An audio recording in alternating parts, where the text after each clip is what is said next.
reborn 1 month before the apocalypse. Lin Chen laughed, his laughter ice cold. In his previous life, he was dismembered and eaten alive by the neighbors he trusted. That despair was something he would never forget. In this life, with the infinite replication system in hand, any item, needing only a single sample, could be duplicated endlessly. Blessed with an SSS rank physique, he gained control over apocalyptic power ahead of time. While others fought savagely over scraps of food, he would sit upon limitless resources, using absolute power to crush all his enemies beneath his feet. Pain. So much pain. Lin Chen jolted awake from the nightmare of being devoured by his neighbors, his clothes soaked in cold sweat. Looking around, he saw his familiar, cozy room. The wall calendar read, July 15, 2222, exactly 1 month before the apocalypse. I've been reborn. Exultation was followed by bone-deep hatred. A fierce glint flashed in his eyes. Ding! Infinite replication system awakened. Any substance can be infinitely replicated.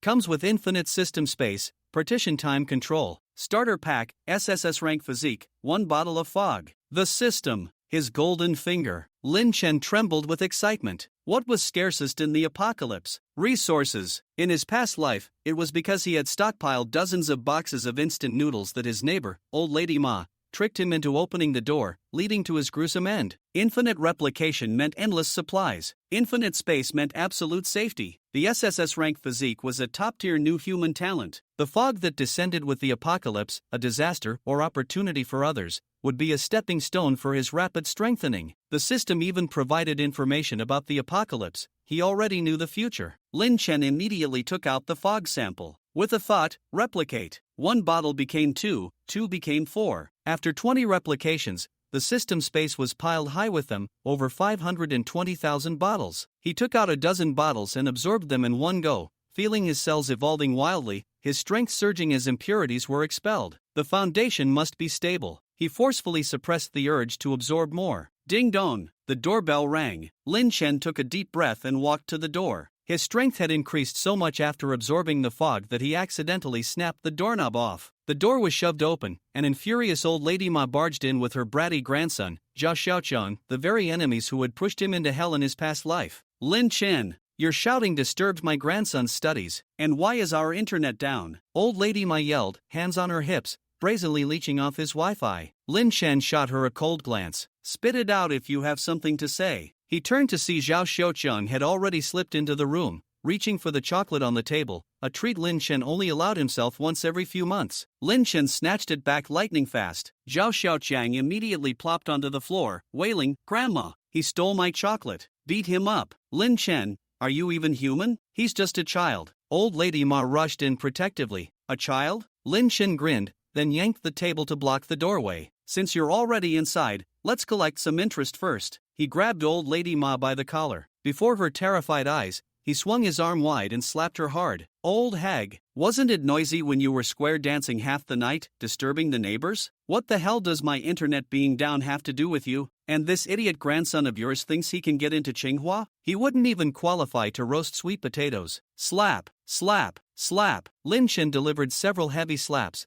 back and forth, swelling Old Lady Ma's face into a pig's head. Beside them, Zhao Xiaoqiang was actually clapping and cheering. Say that again. Lin Chen pointed at Old Lady Ma. I won't dare. Old Lady Ma was thoroughly cowed. Lin Chen then picked up Zhao Xiaoqiang, slapped his other cheek until it swelled too, knocking out a few teeth. You little bastard, touch my things again, and I'll cut off your little dick. Zhao Xiaoqiang clutched his crotch in terror, shaking his head desperately. Lin Chen pulled out his phone, displaying photos of Old Lady Ma having an affair with Old Manly next door. He originally intended to use these to stop her square dancing. He waved them in front of her face. Dare to call the police, and these photos get spammed in the neighborhood chat group. Old Lady Ma's face turned deathly pale. Clutching her grandson, she scrambled out of the apartment, casting a venomous, murderous glare back as she fled. Waiting for me? Ha! Lin Chen sneered. The priority now was hoarding supplies, but he needed startup capital. Seeing an online loan ad pop up on his computer, a crazy idea sparked: max out online loans. The apocalypse was coming next month anyway, borrowing now was pure profit. Who would repay it? He immediately contacted the platform from the ad. I need to borrow money. Interest doesn't matter, I want the highest limit. The agent thought they'd landed a big fish and excitedly informed him the maximum was 500,000 based on his ID card,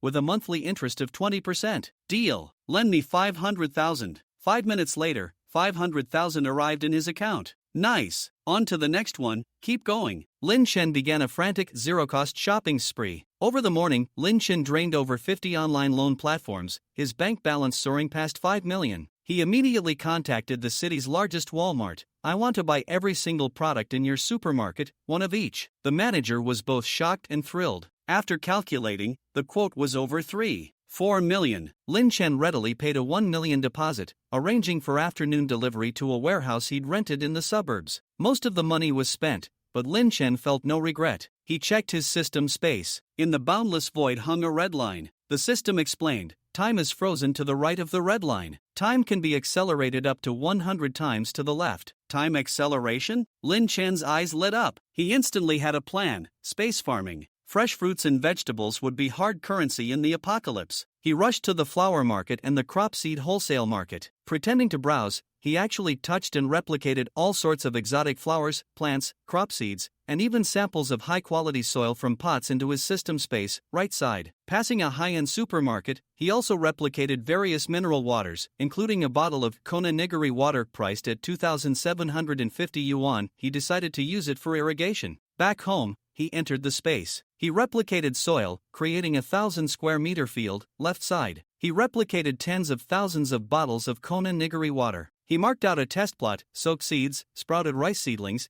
and activated 100x time acceleration. Minutes later, the seedlings were growing vigorously. Lin Chen used the waiting time to organize the flowers and absorbed a few more bottles of fog to strengthen himself. After transplanting the seedlings into the paddy field, he wiped his brow. Takes over 100 days to mature? With acceleration, I'll see results tomorrow. While pondering how to get more money, a sports car roared past outside. An idea struck Lin Chen: replicate luxury cars. He took a taxi to a 4S dealership. Just as he entered, a snobbish saleswoman, Huang Suitsui, saw the farming mud on his clothes and tried to shoo him away like a peasant. Get out! Don't dirty our floor. Just as Lin Chen was about to leave, another young saleswoman, Li Shiro, stepped forward, gently offering shoe covers. Sir, are you here to look at cars? Please put these on, and I'll show you around. Seeing her sincerity, Lin Chen put them on and walked in. Huang Suitsui was still shouting behind them, Li Shiro, are you crazy? Bringing a country bumpkin in here. You'll be responsible if he dirties the cars. Li Shiro ignored her, intending to show Lin Chen the more affordable models. Lin Chen cut her off. Show me the most expensive ones in the store. Ah, Li Shiro paused, startled, but still led him towards the luxury car section. Huang Suitsui stormed off to complain to the manager. Ferrari, Porsche, Rolls-Royce. Lin Chen feasted his eyes,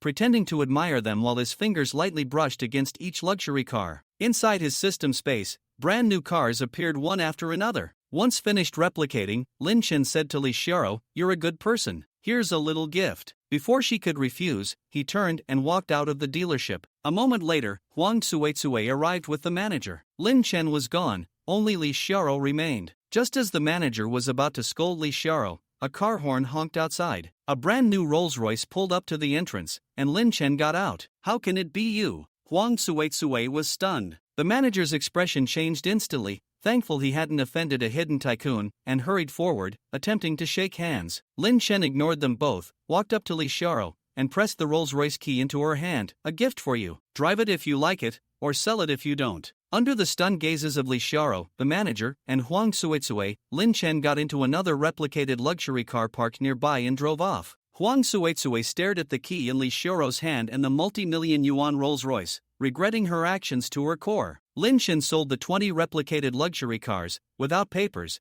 to a used car dealer for 1 million each, instantly netting 20 million. He then received a call from Walmart and went to the warehouse to sign for the delivery. Several large trucks unloaded goods covering everything from food and clothing to household items, entertainment, leisure, and even adult toys. Nothing was missing. When paying the remaining balance, Lin Chen generously rounded the two for something million up to 2.5 million, leaving the manager deeply grateful. After the delivery team left, Lin Chen moved the entire warehouse full of supplies into his system space. The time stopped right side. Then, he began an even wider scope of zero-cost acquisition. Poultry market, chickens, ducks, cows, sheep, pigs. Touch, replicate. Seafood market, abalone, sea cucumber, king crab, lobster, grouper, botan shrimp. Touch, replicate. Major restaurants, Sichuan, Shandong, Cantonese, Jiangsu, Zhejiang, Fujian, Hunan, Anhui cuisines. Paid his way into kitchens, stood by the pass, touched the plates of each dish, replicate. He didn't even spare hot pot, street-side barbecue skewers, or stinky tofu. Energy bought a small can of 98-octane gasoline sample from a gas station. Replicate. Generator store, various generators, batteries, power banks. Replicate. Tools, hardware store, wrenches, pliers, screwdrivers. Replicate. The owner complained he was just touching things? Lin Chen threw down a stack of cash.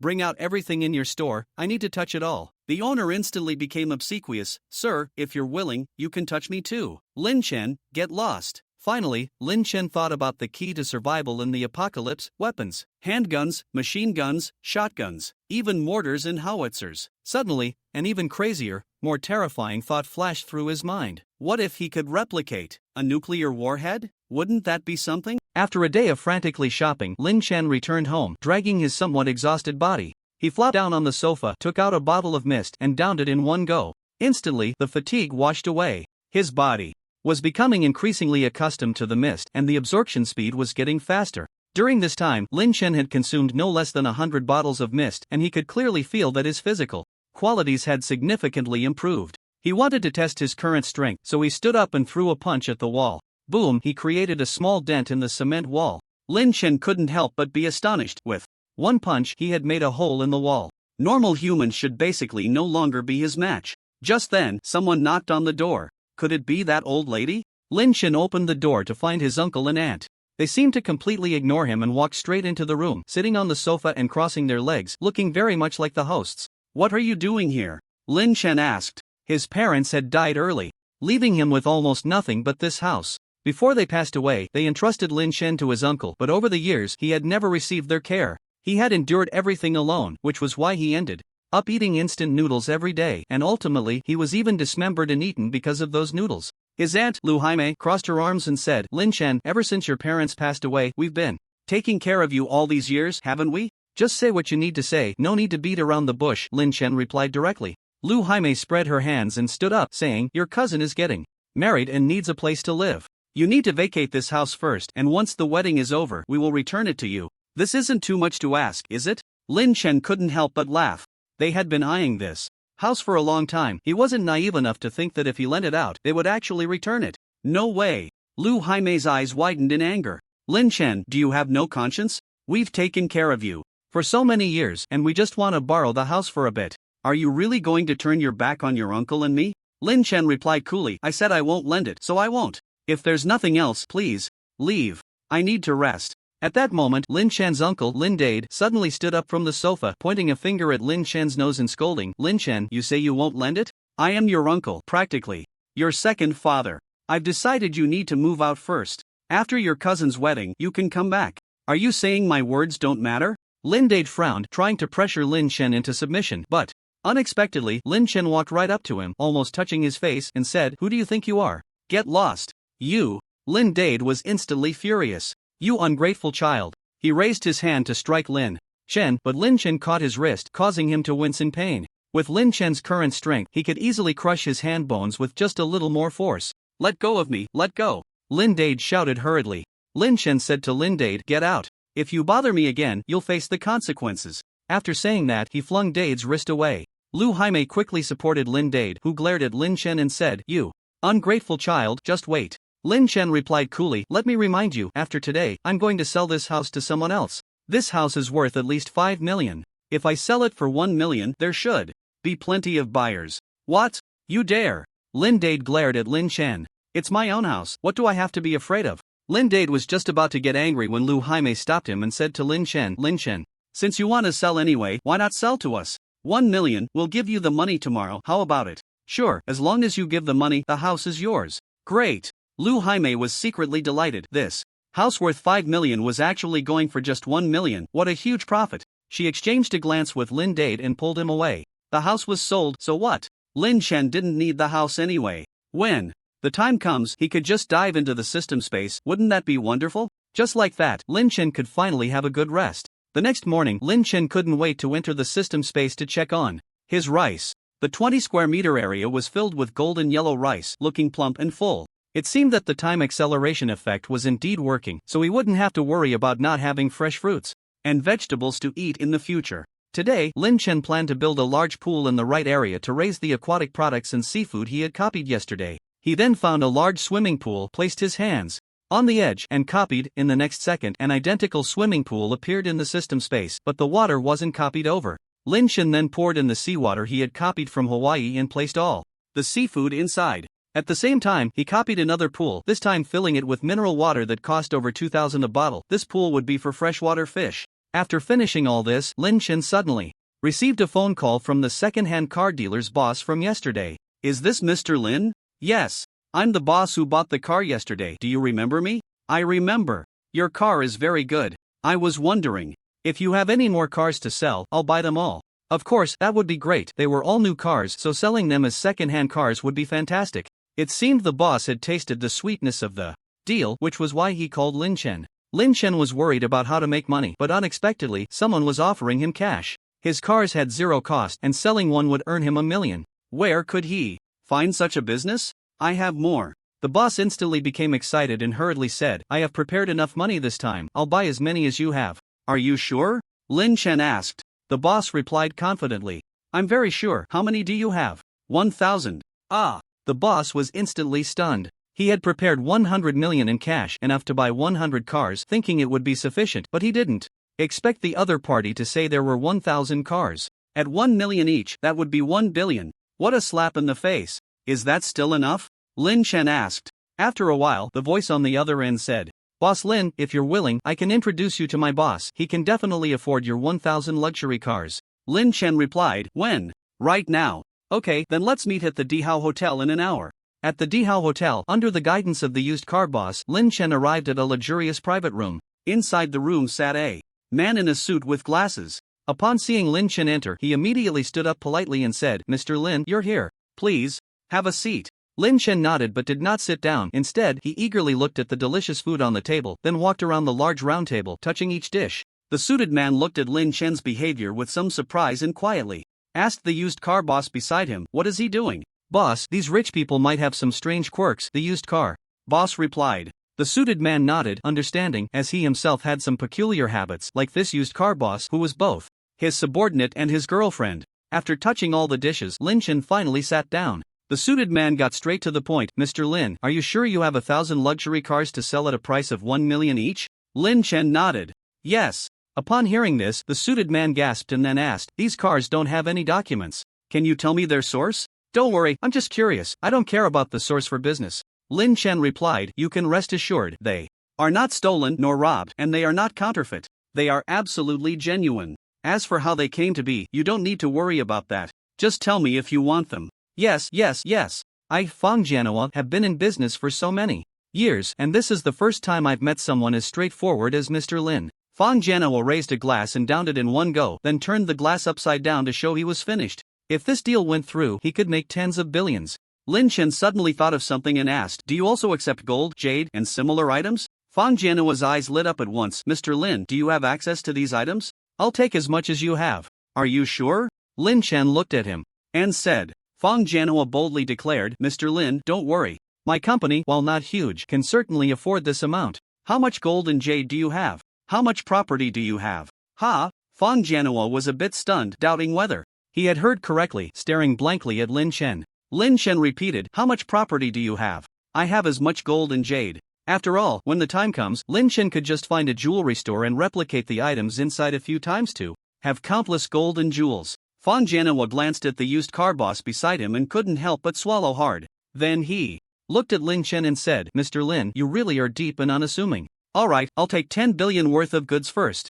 Good. Then, Lin Chen took the two of them to the warehouse. Lin Chen had already prepared the cars and placed them in the warehouse. When the two saw it, they were instantly dumbfounded. Various luxury cars were neatly arranged, shining brightly, all brand new. Seeing this scene, both of them felt ecstatic. Fang Jianhua immediately had the finance department transfer 10 billion to Lin Chen's card. You need to get these cars out quickly, I still need to use this warehouse. Lin Chen said to Fang Jianhua. Okay, give me an hour, and I guarantee they'll all be driven away. Fang Jianhua hurriedly replied. Just then, Lin Chen quietly pulled Fang Jianhua aside and asked in a low voice, do you have a way to get guns? Upon hearing this, Fang Jianhua's expression changed instantly. Mr. Lin, I am a law-abiding citizen. How could I have such things? Lin Chen smiled and said, if you were law-abiding, would you be accepting cars without documents? This, I won't buy it. I just like to study and handle guns. If you can help me find someone to buy a gun, I'll give you 20 luxury cars and 100 pounds of gold and jewelry. How about that? Upon hearing this, Fong Jianhua's expression instantly became serious. He walked towards his car, opened the back door, and gestured for Lin to enter. Mr. Lin, this way please. I'll take you to see the guns right away. Lin Shin smiled. There really was nothing money couldn't accomplish in this world. Under Fong Jianhua's guidance, Lin Chen arrived at a very concealed underground warehouse. Every stretch of the way had a thick subway door, and there were guards along the way, all armed. Lin Chen wasn't afraid at all. If there was any danger, he could just dive into the system space. Arriving in front of an iron door, Fong Jianhua spoke a few words into the intercom on the door, and it opened. The next moment, several dark gun muzzles were aimed at Lin Chen. An older, slightly overweight man looked at Fong Jianhua and said, "You dare to bring a cop here?" Fong Jianhua hurriedly explained, "No, Uncle Tai, he's here to look at guns. He's a cop. Kill him," Uncle Tai ordered. Lin Chen was quick on his feet. He leaped directly behind several men, then swept his leg, knocking everyone to the ground. He then grabbed Uncle Tai by the collar and pushed him against the wall, swinging a fist at the wall with a whoosh of wind that echoed in Uncle Tai's ears. The next second, Lin Chen's fist created a deep pit in the wall beside him. "Old man, are you looking for death?" Uncle Tai looked at Lin Chen in shock. "Young man, good skills." At this moment, Fong Jianhua stepped forward and quickly said to Lin Chen, "Mr. Lin, I'm sorry. This is Uncle Tai's rule. Anyone who comes to buy guns must first go through this test. Your performance has passed the test." Lin Chen slowly let go of the old fat man in front of him, feeling a bit confused. However, this made him quite unhappy. It wasn't the time to act. When the apocalypse comes, he would let him experience the feeling of being toyed with. "Young man, what kind of gun do you want to buy?" "I won't buy anything. I just want to take a look. The fee for visiting is 3 million per hour. How about that?" "Wow, so generous. Alright, Uncle Tai will make an exception today and let you visit my armory." Then, under Uncle Tai's lead, they passed through layers of iron doors and arrived at a large warehouse filled with all kinds of firearms, pistols, rifles, machine guns, shotguns. Almost everything was there. Even cannons, including howitzers, artillery, and anti-tank guns, among others. There were even PRGs and Stinger missiles that could track targets. Looking at the dazzling array of weapons, Lin Chen couldn't help but click his tongue. If he were to take one of each weapon here, it would definitely be worth more than 3 million. Not far away, Lin Chen also spotted a silver object. "What is that?" Lin Chen asked, pointing at it. Uncle Tai said, "That's a good thing. We got an unmanned bomber from the beautiful country, $1 million each." Lin Chen walked over and touched it, and instantly, an identical unmanned bomber appeared in the system space. With this thing and unlimited ammunition, he would be almost invincible. This trip was quite rewarding. Next, Lin Chen touched all the guns and also checked all kinds of bullets and shells. "Uncle Tai, I'm leaving now. If there are any new weapons in the future, remember to tell me. I'll come back to visit and the price won't change." Uncle Tai smiled broadly and said, Sure, I'll definitely let you know." After Lin Chen left, Uncle Tai was so happy that he couldn't stop smiling. He took people on a tour and made 3 million. This kind of business was simply incredible. Uncle Tai patted Fong Jianhua on the shoulder and said, "Xiao Fong, we can't make a mistake this time." In fact, Lin Chen was also smiling broadly. On the road. Now the weapon issue was resolved, and there was just one last thing left, a safe house. Although Lin Chen had a system space to hide in at any time, he still had to come out eventually. Since he had to come out, he needed a place that was absolutely safe. The best way was to create a safe house, so Lin Chen planned to transform that old warehouse into a safe house. On the way to establish a safe house company, a real estate agency appeared before him, and suddenly he had an idea. He would collect the 1 million from his uncle's family, and he would also collect the money from selling the house. Adults never make choices, they want it all. So he walked straight in. Inside, there were both buyers and sellers. Lin Chen took out the property deed and shouted in the hall, a 80 square meter apartment in the third ring, now selling for 3 million. Who wants it? The people in the hall turned to look at Lin Chen. An 80 square meter apartment in the third ring was worth at least 5 million, and now someone was offering 3 million. Instantly, a crowd surged forward. "I want cash, who has it?" The crowd fell silent. At that moment, a man wearing sunglasses and with a face full of flesh grabbed the property deed from Lin Chen's hand and said, "Account number." After selling the house, Lin Chen walked out of the real estate agency's hall in a good mood, now with 3 million more. The man who bought the house clearly wasn't a good person, and Lin Chen could already imagine the scene of his uncle's family haggling with that man. It would be enough for them to drink a pot of tea. "Hey, Ajun, what are you doing here?" It was Lin Chen's girlfriend, Li Mengyao. Seeing her, Lin Chen frowned, a hint of murderous intent rising within him. She was one of those who had participated in his dismemberment back then, and later Lin Chen found out that he had long been cheated on by her, with their company's manager Wang. The reason Li Mengyao kept him around without breaking up was for the apartment under his name. Once they got married and she changed the name on the property deed to hers, she would immediately divorce Lin Chen. This vicious plan was concocted by her and manager Wang together. Lin Chen casually replied, selling the house. Hearing this, Li Mengyao was shocked. You sold the house. Is there a problem? Li Mengyao continued to ask, how much did you sell it for? 3 million. Upon hearing this, Li Mengyao's expression changed immediately, and she angrily said, Lin Chen, are you out of your mind? That apartment of yours is worth at least 5 million and you sold it for 3 million. What does it have to do with you? Lin Chen frowned and looked at Li Mengyao. Li Mengyao stomped her foot, getting even angrier. How does it not relate? Do you think I like you for anything else? I only like you for that apartment. Otherwise, I would be crazy to date you. Let me be clear, if you want to marry me, you need to give me a bride price of 3 million, or we can break up. After saying that, Li Mengyao strode away quickly. Lin Chen glanced at her. Idiot, really makes me lose my mind. 3 million as a bride price. Does she really think she's a fairy? Then, Lin Chen opened his phone and checked the safe house company. A company called Ark caught his interest. The website mentioned that they had built a safe house for the richest man in the country, so their technology should be solid. On the way to Ark company, Lin Chen passed by a pharmacy, paused, and thought, how could the apocalypse lack medicine? So he walked into the pharmacy, touched every medicine, and copied a copy into the system. Space. A doctor in a white coat who was watching the store saw the scene and quietly said, is this person sick? He has to touch every kind of medicine. As Lin Chen was about to reach Ark company, a towering phoenix tree caught his eye. This tree stood 20 meters tall, with branches radiating outwards to a distance of 50 meters. Due to the weight of the branches, several root pillars supported it from below. From a distance, it looked like a large opened umbrella. This was the symbol of Jiangtong City, and it was said that the character in Jiangtong City came from this tree. Lin Chen walked up to the phoenix tree and touched it. The next second, in his system space, a tree identical to it appeared next to a 20 by 20 square meter rice field. Lin Chen nodded in satisfaction and then walked towards the nearby airship company building. Upon entering, a young lady in uniform and black stockings came forward to greet him and led him to a comfortable room. Immediately, someone brought coffee and snacks. After all, those who came to build safe houses were either rich or noble, and each safe house they built represented a significant business opportunity for them. Before long, a muscular man in camouflage appeared. Hello, sir, my name is Wu Yuanshan, and I am the manager of the business department. May I ask if you are looking to build a safe house? Wu Yuanshan asked politely. Lin Chen nodded and said, I want to build a safe house that is over 100 meters long and more than 20 meters wide. How much will it cost? Upon hearing this, Wu Yuanshan gasped and showed a troubled expression. For such a large safe house, even looking abroad, no one has ever built one.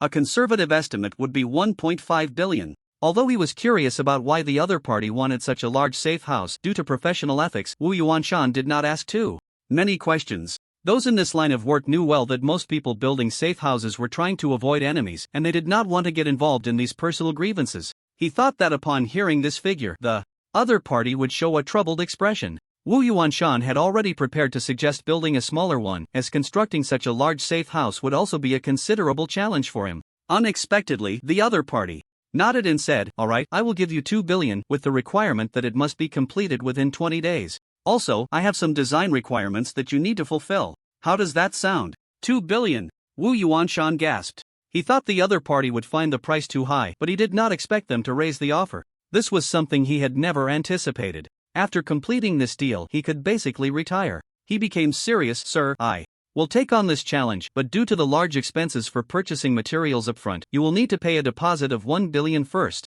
Lin Chen nodded. No problem. It was so straightforward, 1 billion, just like that, without any hesitation, as if he were spending a few $dozen.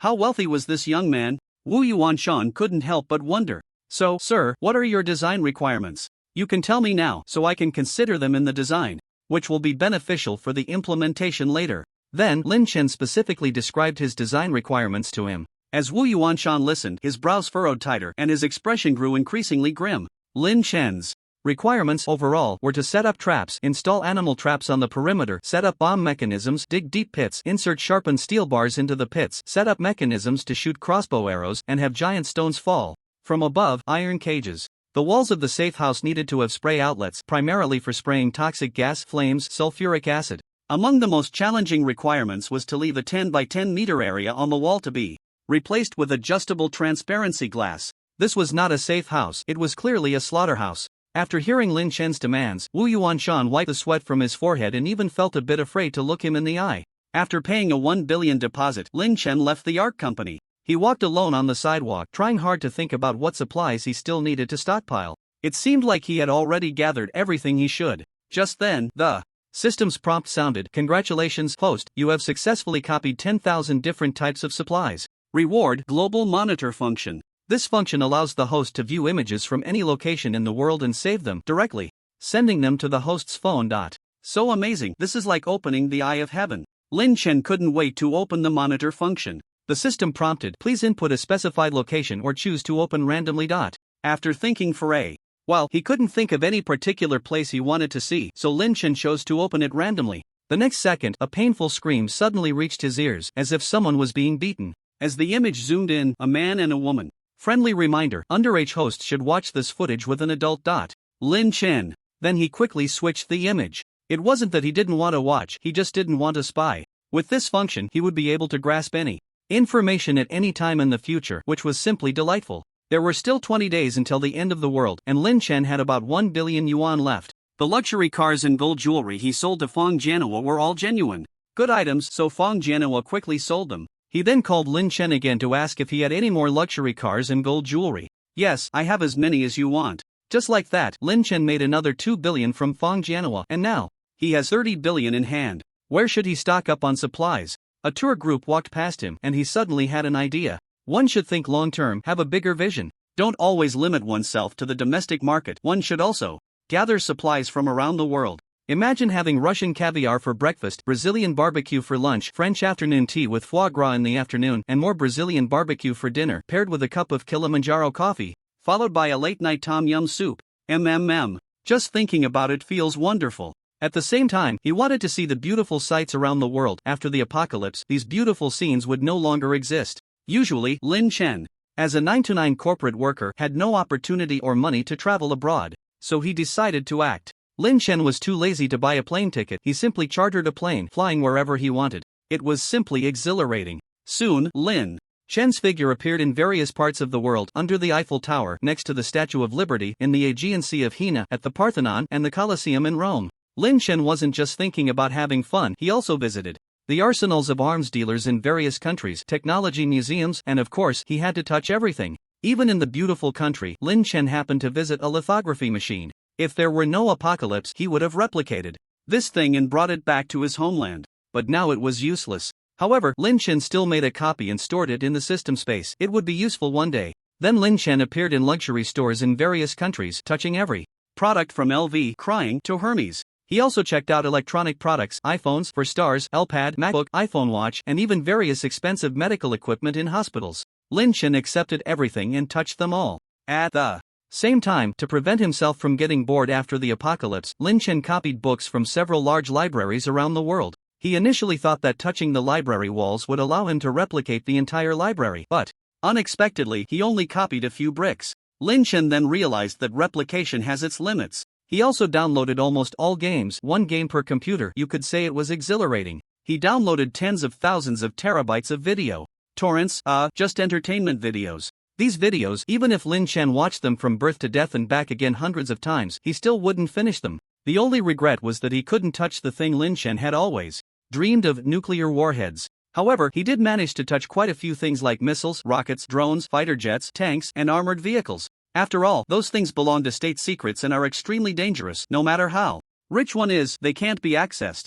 However, having these weapons should be enough. Even if their power isn't great, the quantity makes up for it. As long as there's a need, Lin Chen could use missiles as interceptors, firing 30,000 missiles a minute isn't a dream. At this moment, Lin Chen was sunbathing on a beach in Hawaii, sipping ice juice, wearing sunglasses, and admiring the bikinis in front of him. Suddenly, a video call rang. He picked it up and saw it was his uncle calling. Lin Chen thought without needing to think that something had happened. It must be that his uncle had clashed with the fierce man from before who bought the house. On the night the house was sold, Lin Chen's uncle transferred $1 million to him and messaged him to get out the next day. Lin Chen looked at the message and just smiled slightly. The change of face was too quick. However, Lin Chen had already planned a global tour, so he left the next day. He answered the video call and found his uncle dressed in a suit, with a flower pinned to his chest, and the background was decorated festively, but everyone looked gloomy, completely lacking any wedding joy. Lin Chen, didn't you say you would sell the house to me? Why did you sell it to someone else instead? Lin Dade said angrily. Lin Chen took a sip of his chilled drink and slowly replied, Sorry, uncle, I forgot. What are you doing? My son is getting married today, and now a group of people is insisting that the house is theirs and wants to kick us out. They even pulled out the property deed. What do you think we should do now? Lin Chen leisurely said, If they have the property deed, then the house is obviously theirs. You should just leave quickly. You? Lin Dade clutched his chest, clearly very angry. What about my 1 million? You need to pay me back. Lin Chen said, Sorry, uncle, I'm on vacation in Hawaii right now. If there's anything, we can talk about it when I get back. What? Lin Dade shouted angrily, You actually went on vacation. You little brat, come back here. Just wait until I break you for spending my money while having a good time. You really deserve it. Hey, can't hear you, uncle, the signal is bad. So I'm hanging up now. Lin Chen hung up the phone without hesitation and tossed it aside. The phone screen kept lighting up with calls from Lin Dade, but Lin Chen ignored it and continued to enjoy the beautiful scenery before him. On Lin Dade's side, several men in suits and sunglasses were driving Lin Dade's family away. You all better get out of here quickly or we'll report you for illegal entry. Lin Dade hurriedly took out a few cigarettes and politely stepped forward, saying, Brothers, this is a misunderstanding. My son is getting married today, can you help us out? I'll return the house to you tomorrow. The leading man in black knocked the cigarettes out of Lin Dade's hand and said, Your son getting married has nothing to do with me. Get the hell out of here or I'll beat you to death, old man. Lin Dade's face showed embarrassment, then a flash of fierceness crossed his features. Lin Chen, just wait until you come back. I'll make you pay for this. Tomorrow is the end of the world. Across the globe, hordes of zombies appeared almost simultaneously, without any warning. They bite anyone they see, feeding on the brains of the living. Their agility and strength are no different from ordinary people, but there is one thing, they hardly ever get tired. As a result, most people cannot escape the pursuit of the zombies and become their food.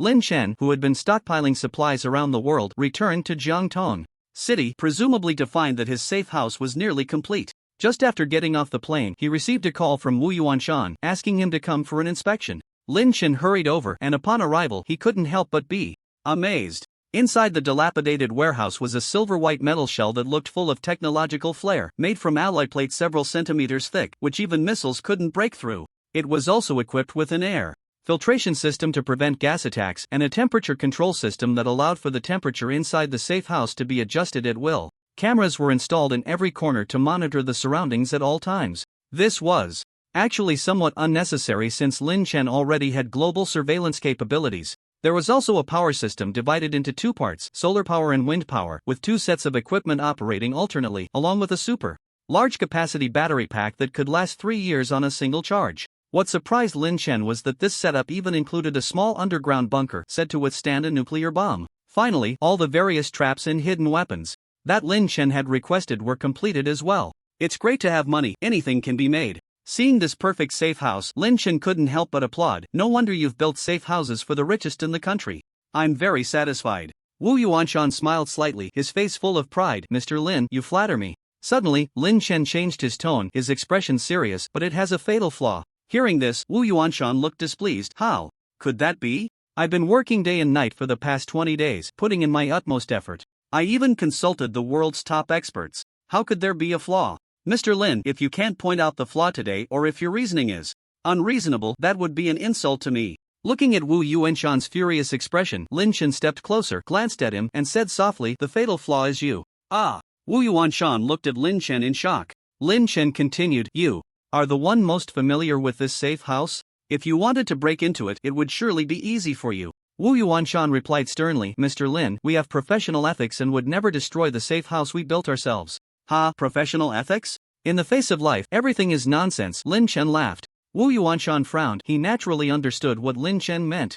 Mr. Lin, rest assured, once this job is done, I will take the money and go into hiding abroad, disappearing from here. In the next moment, Lin Chen suddenly grabbed his neck, and Wu Yuanshan's expression turned to terror. What are you doing? As long as you are alive, anything is possible. Only when you are dead will I feel at ease? Lin Chen said coldly, in the face of the apocalypse, everything is important, including the lives of others. The only thing that matters is survival, even if it means going to extremes. In fact, the moment Lin Chen stepped into the art company and saw Wu Yuanshan, he felt a sense of familiarity. One day, he finally remembered who he was. In his previous life, during the apocalypse, it was he who led his team to break into the safe houses of the wealthy, one by one, forcing them to hand over supplies. He even recorded the process of breaking into the safe houses and spread the videos, telling those wealthy people with safe houses to obediently hand over their supplies, or else when they broke in, it would be a dead end. Lin Chen had seen that video before, so when Wu Yuanshan mentioned the words professional ethics, Lin Chen really wanted to laugh. Wu Yuanshan decided to drop the pretense, revealing a fierce look, and coldly said, "Mr. Lin, I am a retired Special Forces soldier. Do you think you can kill me?" In recent days, Lin Chen had absorbed quite a bit of mist, and his physical condition had far surpassed that of ordinary people. He vaguely felt that he was about to break through his physical limits and reach the first level. Lin Chen grabbed Wu Yuanshan's neck and suddenly exerted force, and a sound of bones cracking echoed. Wu Yuanshan's face changed dramatically.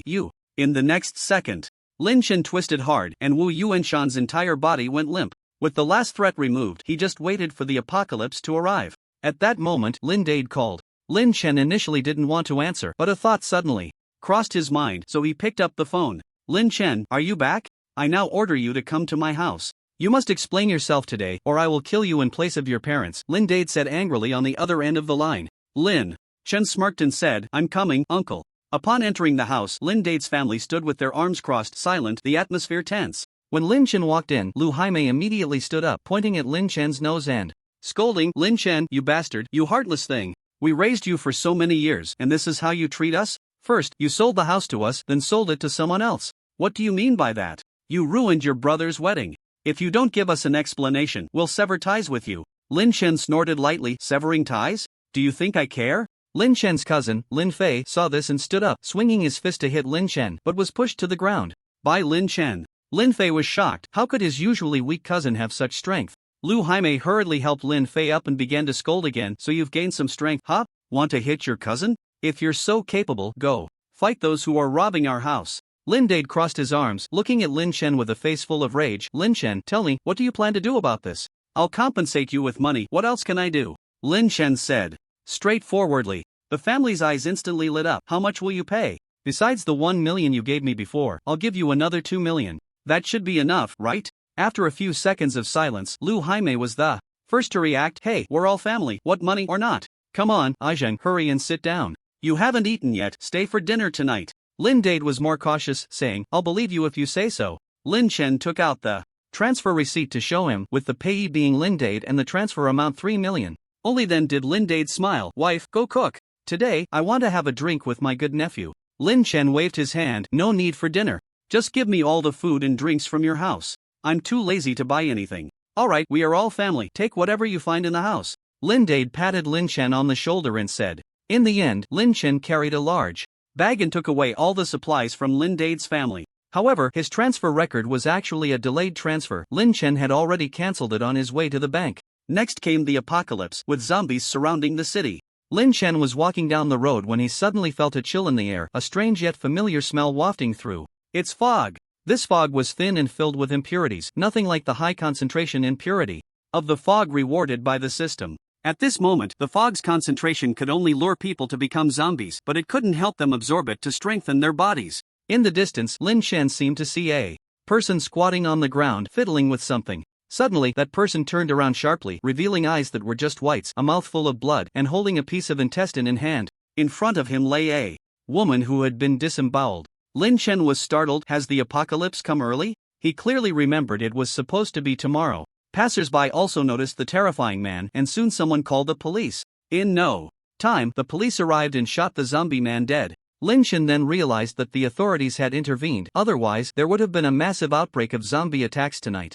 No one noticed that when the zombie man was shot in the head, the splattered blood mist drifted into the mouths of the onlookers and the police, and their bodies were rapidly changing. After the police cleaned up the scene, they drove away, sealing off the area. The onlookers were taken back to the police station to give statements, which were actually signing confidentiality agreements, as this incident was too bizarre, and the authorities feared causing public panic. Lin Chen knew the apocalypse was getting closer. He had to hurry back to the safe house. Halfway there, he suddenly saw an old man fall to the ground. He didn't stop but continued walking forward. However, he saw a young man step up to help the old man, but the old man suddenly grabbed the young man's shoulder and lunged at him, biting wildly at his head. The young man screamed in pain, and the surrounding people scattered in fear. In less than a minute, the bitten young man stood up in an extremely strange posture, his eyes like dead fish, hands claw-like, with patches of corpse spots visible on his skin. The next second, he charged into the crowd, biting anyone he saw, roaring, The streets were filled with strange cries. Suddenly, as Lin Chen was walking, a female zombie in a uniform jumped out from the nearby bushes. Upon seeing Lin Chen, she instantly became excited and charged at him with a scream. Lin Chen had a flash of thought, and a baseball bat appeared in his hand from the system space. With a swing, Lin Chen struck the female zombie on the head, the bat embedding itself in her skull. The female zombie twitched a few times before falling backward, her body in a tight skirt facing Lin Chen. Lin Chen exclaimed, "Damn it, my eyes are dirty." Then he took out a handgun from the system space, holding it in his hand, and shot the zombies, trying to approach him in the head. The street became increasingly chaotic, and more zombies appeared. Without time to think, Lin Chen directly took out a Mercedes-Benz G-Class, quickly opened the door, and got in. Just then, a young woman in black stockings and a strapless dress suddenly blocked Lin Chen's way, saying, "Brother, take me with you, I can do anything for you." Unexpectedly, Lin Chen coldly replied, "Get lost." The girl was still unwilling to give up and even began to take off her clothes. Not far away, a group of zombies had already discovered them. Lin Chen raised his pistol without a word and shot the girl in the head. Then he quickly closed the door, slammed the accelerator to the floor, and charged directly into the crowd of zombies ahead. Dozens of zombies were knocked away, falling to the ground, smashed to pieces, blood and flesh splattering everywhere, emitting a nauseating stench. On the road, more and more people were fleeing in their cars, completely ignoring the traffic lights, running red lights. At some intersections, violent collisions often occurred. Suddenly, flames erupted at various intersections in Jiantong City. At this moment, a white sedan behind Lin Chen was flashing its headlights madly in his rearview mirror, making it hard for Lin Chen to keep his eyes open. Then came the frantic honking. Lin Chen watched as the car forced its way into his lane, now wanting him to speed up. But didn't Lin Chen want to go fast? There were cars in front, how could he go fast? The white car forced its way into the lane again, but the car in the right lane wouldn't let it pass. At this moment, who cares? Unexpectedly, the white car suddenly swerved, directly flipping over a red sedan in the right lane, then quickly moved into the right lane, immediately speeding up to drive alongside Lin Chen's big G. A head popped out of the car, a bald man wearing a big gold chain, with a cigarette in his mouth, a little thug. The bald man threw the cigarette butt at Lin Chen's car window, and spat a few times, then began to curse loudly. "Kid, can you even drive? Going so slow, go eat shit." Lin Chen smiled slightly and rolled down the window. The bald man saw the window go down and became even more arrogant, throwing a bottle of foamy iced tea into Lin Chen's car, laughing heartily. "Kid, go drink your piss, still driving, you're driving your mother." Saying this, the bald man tried to force his way ahead, blocking Lin Chen. Lin Chen wouldn't let him have it, flooring the gas pedal and catching up to him, maintaining a parallel position, not letting him overtake. The bald man's eyes widened in anger, pulling out an iron rod from the passenger seat, pointing it at Lin Chen. "Kid, are you looking for death?" Lin Chen said nothing but slowly raised his pistol, aiming at the bald man. "Damn!" The bald man was startled, slamming the gas pedal, but it was too late. Lin Chen fired several shots at him, directly blowing his bald head apart. His car lost control and crashed into a large tree by the roadside. After putting away the gun, Lin Chen looked ahead and suddenly slammed on the brakes. In front was an intersection, flames shooting into the sky, countless vehicles jammed there. Without thinking much, Lin Chen quickly got out of the car, gripping his gun tightly.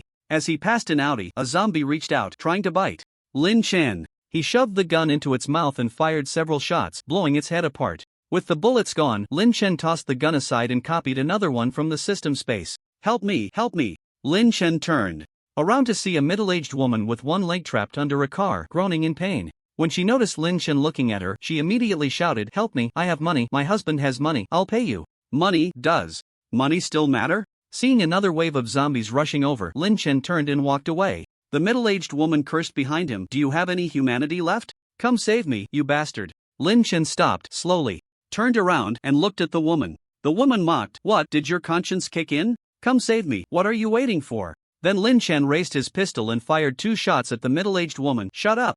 Lin Chen ran all the way, and just as he was about to reach the safe house, he suddenly heard a few roars that were different from the zombies' howls, sounding a bit like a tiger's roar. Lin Chen remembered that the zoo was quite far from the city, how could there be a tiger? He looked around and saw a group of zombies gathered not far away, seemingly attacking someone. In the next moment, a golden retriever leaped up and pounced on a zombie, tearing at it furiously, and surprisingly, it bit off the zombie's head in one go. This was too fierce. After the fog rolled in, the world mutated. Not only humans but also some animals, plants, and even objects underwent mutations, granting them extraordinary powers. However, compared to humans, the probability of these things mutating was much lower. As he thought about it, the golden retriever pounced on another zombie, extending its claws to slash across the zombie's belly, instantly creating a gaping wound, with its entrails spilling out.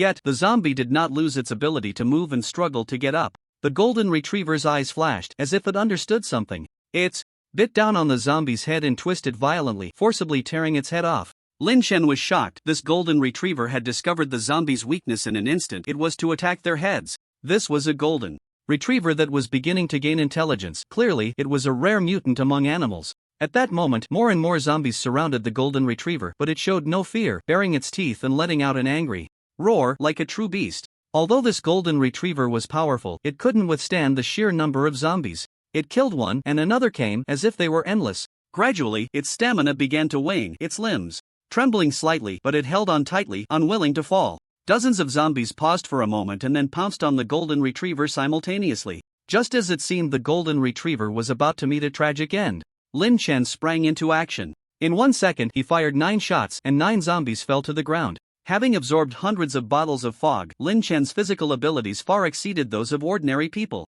He kicked one zombie's leg clean off and smashed another's head with a punch. Then, with a turn, he grabbed a female zombie by her twin ponytails. Oh, it's a lowly, indeed, very flat. Lin Chen glanced and said. With his other hand, he squeezed the lowly zombie's neck, as if holding a little chick, and with a sudden force, he yanked upward, directly pulling her entire head off. The golden retriever, witnessing such a fierce human, was stunned, staring blankly at the scene before it, unable to react for a long time. What are you dazed for? Come help! Lin Chen shouted at the golden retriever. Only then did the golden retriever come to its senses, as if feeling the presence of a partner to fight alongside. It immediately felt its strength returning. It let out a roar and pounced on a zombie behind Lin Chen. Lin Chen was startled, thinking the golden retriever was going to attack him, but when he turned around, he realized it was a sneaky zombie that the golden retriever had spotted. After tearing off that zombie's head, the golden retriever grinned at Lin Chen, baring its teeth. Lin Chen nodded at it. The man and dog quickly dealt with all the zombies, then leaned back against each other, panting heavily, looking at the piles of zombie corpses on the ground. The man and dog laughed in unison. Golden retriever, not bad. Woof woof woof. The golden retriever barked twice, as if responding to Lin Chen. I know you understand. So, how about a bottle of beer? As he spoke, Lin Chen took out 2 bottles of beer from the system space, turned his back, opened his bottle, and was about to open the other one when he was stopped by the golden retriever. Lin Chen understood its meaning, placed the beer on the ground, and the golden retriever pressed one paw on the beer, gently scratching it with the other paw, creating a small opening. The beer instantly sprayed out, and the golden retriever quickly leaned in to take a few sips. Ha! After finishing, it mimicked a human and burped. Lin Chen smiled and raised his beer. Come, drink. After they finished, Lin Chen took the golden retriever back to the safe house. In the apocalypse, zombies might not be the scariest, but humans certainly were. Animals sometimes understood human hearts better than humans themselves. Once inside the safe house, Lin Chen immediately turned on the global monitor to check the situation in various places. The beautiful country, the brown bear country, the island country, and almost all countries in the world had erupted into a zombie crisis. In an instant, everyone was on edge, and chaos reigned globally, especially in the beautiful country, where the people could carry guns. Gunfire erupted in the streets, and everywhere was slaughter. Some gunfire was aimed at zombies, while others targeted humans. Then, Lin Chen looked at the situation in Jiantong City. The streets were filled with wandering zombies, cars were haphazardly strewn across the road, and at the intersections, flames shot into the sky.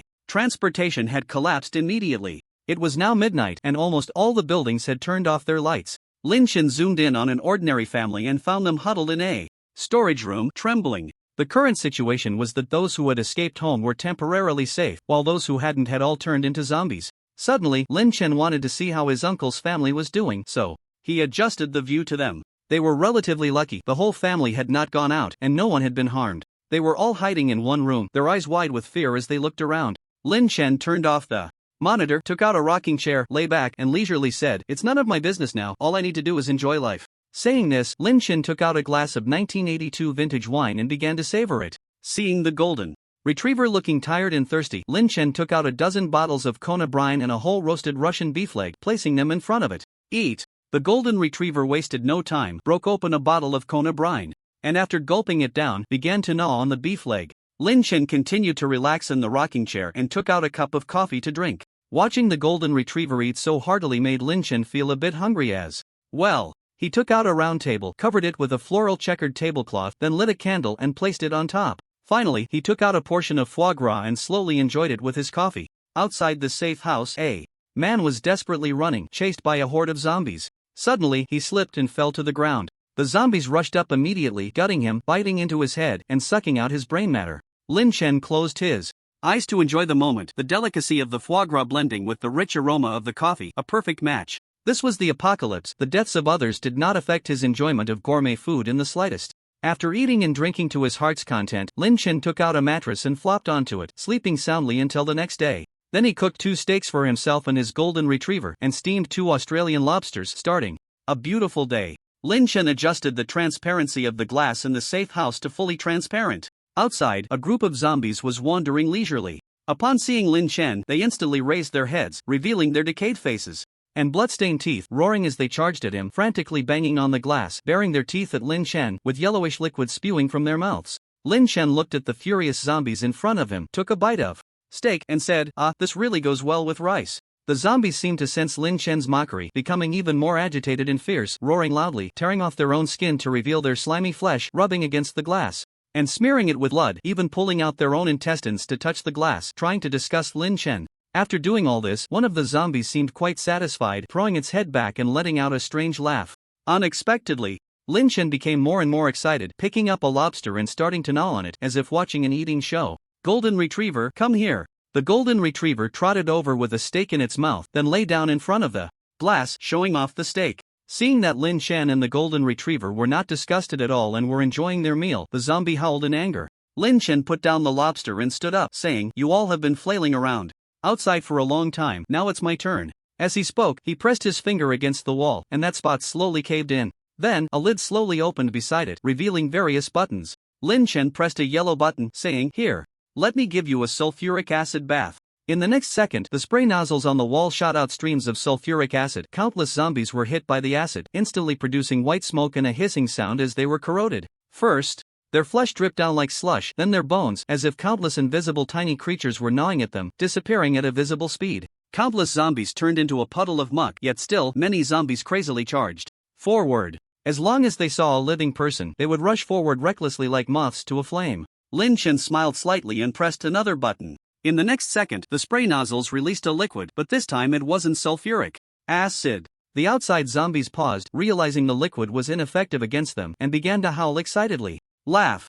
Lin Chen pressed another red button, and tongues of fire instantly shot out, igniting the outside zombies in a flash. It turned out that the liquid was gasoline, the 98-octane gasoline Lin Chen had bought for 1,000 yuan. Indeed, it was expensive for a reason, burning quickly, igniting instantly, and burning thoroughly without black smoke. Soon, the outside zombies were reduced to a pile of charred remains. Lin Chen glanced at them and shook his head. The scene was no different from a battlefield. Then, Lin Chen adjusted the glass to completely opaque and sat down in a rocking chair to rest for a while. At that moment, the phone rang. He picked it up and saw it was his girlfriend, Li Mengyao. What was this B***TCH calling for? Lin Chen answered, and it was a video call. On the other end, Li Mengyao's terrified expression appeared. "Ah, Zhang, I'm so scared, you have to come save me. Where are you?" Li Mengyao hesitated, stammering, I'm at a friend's house, you have to come save me." Looking at the luxurious setting behind Li Mengyao, it was clear she was in a wealthy person's home. How could she have such rich friends? She must be with a sugar daddy. Suddenly, a hand wearing a watch flashed across the video. Lin Chen smiled. It turned out he was at Manager Wang's house. Lin Chen immediately used the global surveillance system to pull up the footage from Manager Wang's home. He saw a group of zombies blocking the entrance, frantically banging on the door. Then, Lin Chen zoomed the camera inside the house and saw Manager Wang making suggestive gestures in front of Li Mengyao, clearly teaching her how to speak. What shocked Lin Chen was that these two were actually not wearing any clothes. Li Mengyao had asked him to rescue her, but in reality, she was using him as bait to draw the zombies away from the door, buying them time to escape. How treacherous human hearts can be. Lin Chen pretended to panic and said, "Are you okay, Mengyao? Give me an address, and I'll come save you right away." Seeing Lin Chen's exaggerated reaction, Li Mengyao was stunned for a moment, then she actually started to cry. "Ajing, I'm so scared, hurry up and come. I'm at Building 5, Room 601 in Bigue Garden, please come quickly." Lin Chen felt a wave of disgust, crocodile tears. "Okay, I'm on my way, just wait for me, and whatever you do, don't run around." Lin Chen pretended to be very anxious as he spoke, then hung up the phone. He then leisurely opened a computer and said, "Today, I'm going to play PUBG." After Li Mengyao hung up the phone, she flashed a triumphant smile at Manager Wang. "Got it. I told you Lin Chen, that sycophant, would definitely come. Look at how anxious he is, ha ha ha ha." Manager Wang pulled her into his arms and kissed her on the lips. saying, "Mangyao, you're really something." Once that sycophant Lin Chen arrives, the zombies outside will be drawn to him, and we can take the opportunity to run to room 602. That's my place too, and all the supplies I've stockpiled are there. This way, we won't have to starve in the future. Manager Wang, you're so nice. Li Mengyao's little face flushed as she buried herself in Manager Wang's embrace. How about we have another round? Woohoo, big victory, let's eat chicken tonight. Looking at the words first place on the computer screen, Lin Chen shouted excitedly. At that moment, his phone rang again. It was Li Mengyao. That scheming girl must be unable to wait any longer. Lin Chen answered the call, and Li Mengyao's face was filled with anger as she said, "Lin Chen, what do you mean? It's been several hours, why haven't you come yet? I remember your house is at most half an hour away from Bigui Garden, right?" Lin Chen immediately switched the camera to the front-facing one, showed his computer, and said, "Sorry, I was just playing a game and lost track of time. You see, it's getting a bit late. How about you just stay at your friend's house for the night? I'll come to rescue you tomorrow. How does that sound?" Playing a game? Li Mengyao was furious. "It's this time, and you're still playing games? Are you out of your mind?" "Oh, right, you're right. How could I play games? My dinner seems to be ready. It should be dinner time now." Then, Lin Chen pointed the camera at his dinner, which was actually a Heidileo hot pot. Li Mengyao, who hadn't eaten for a day and a night, couldn't help but drool, especially after having battled with Manager Wang. For dozens of rounds, she was already starving. "Lin Chen, you're actually eating hot pot by yourself. Do you know I haven't eaten for a day and a night? I'm about to starve to death. Seeing me like this, can you still eat?" Lin Chen immediately replied, "I'm sorry, I didn't consider your feelings." "Humph." Li Mengyao huffed. Lin Chen said, "Then I'll hang up and eat, bye." Li Mengyao's eyes widened, wanting to say something, but the other party had already hung up. "I'm so mad." On the third day of the apocalypse, the situation had become increasingly dire. Li Mengyao and Manager Wang, who hadn't eaten for 3 days, had red eyes and pale faces. Li Mengyao had repeatedly called Lin Chen, but each time he just showed her what he was eating: bird's nest in the morning, roasted meat at noon, and hot pot at night. Even his dog was feasting on fish and meat. She couldn't take it anymore and scolded Lin Chen, after which he stopped calling her. Manager Wang adjusted his glasses, his eyes suddenly brightening. He said to Li Mengyao, "Mengyao, I remember there's a storage room in this place. I stocked up on some biscuits, why don't you go look for them? I'm too hungry to move." Indeed, Manager Wang had been drained over the past 2 days, nearly at the point of collapse. "Why didn't you say so earlier? We're about to starve to death," Li Mengyao reproached him. "I just remembered," he replied. "Alright, I'll go take a look."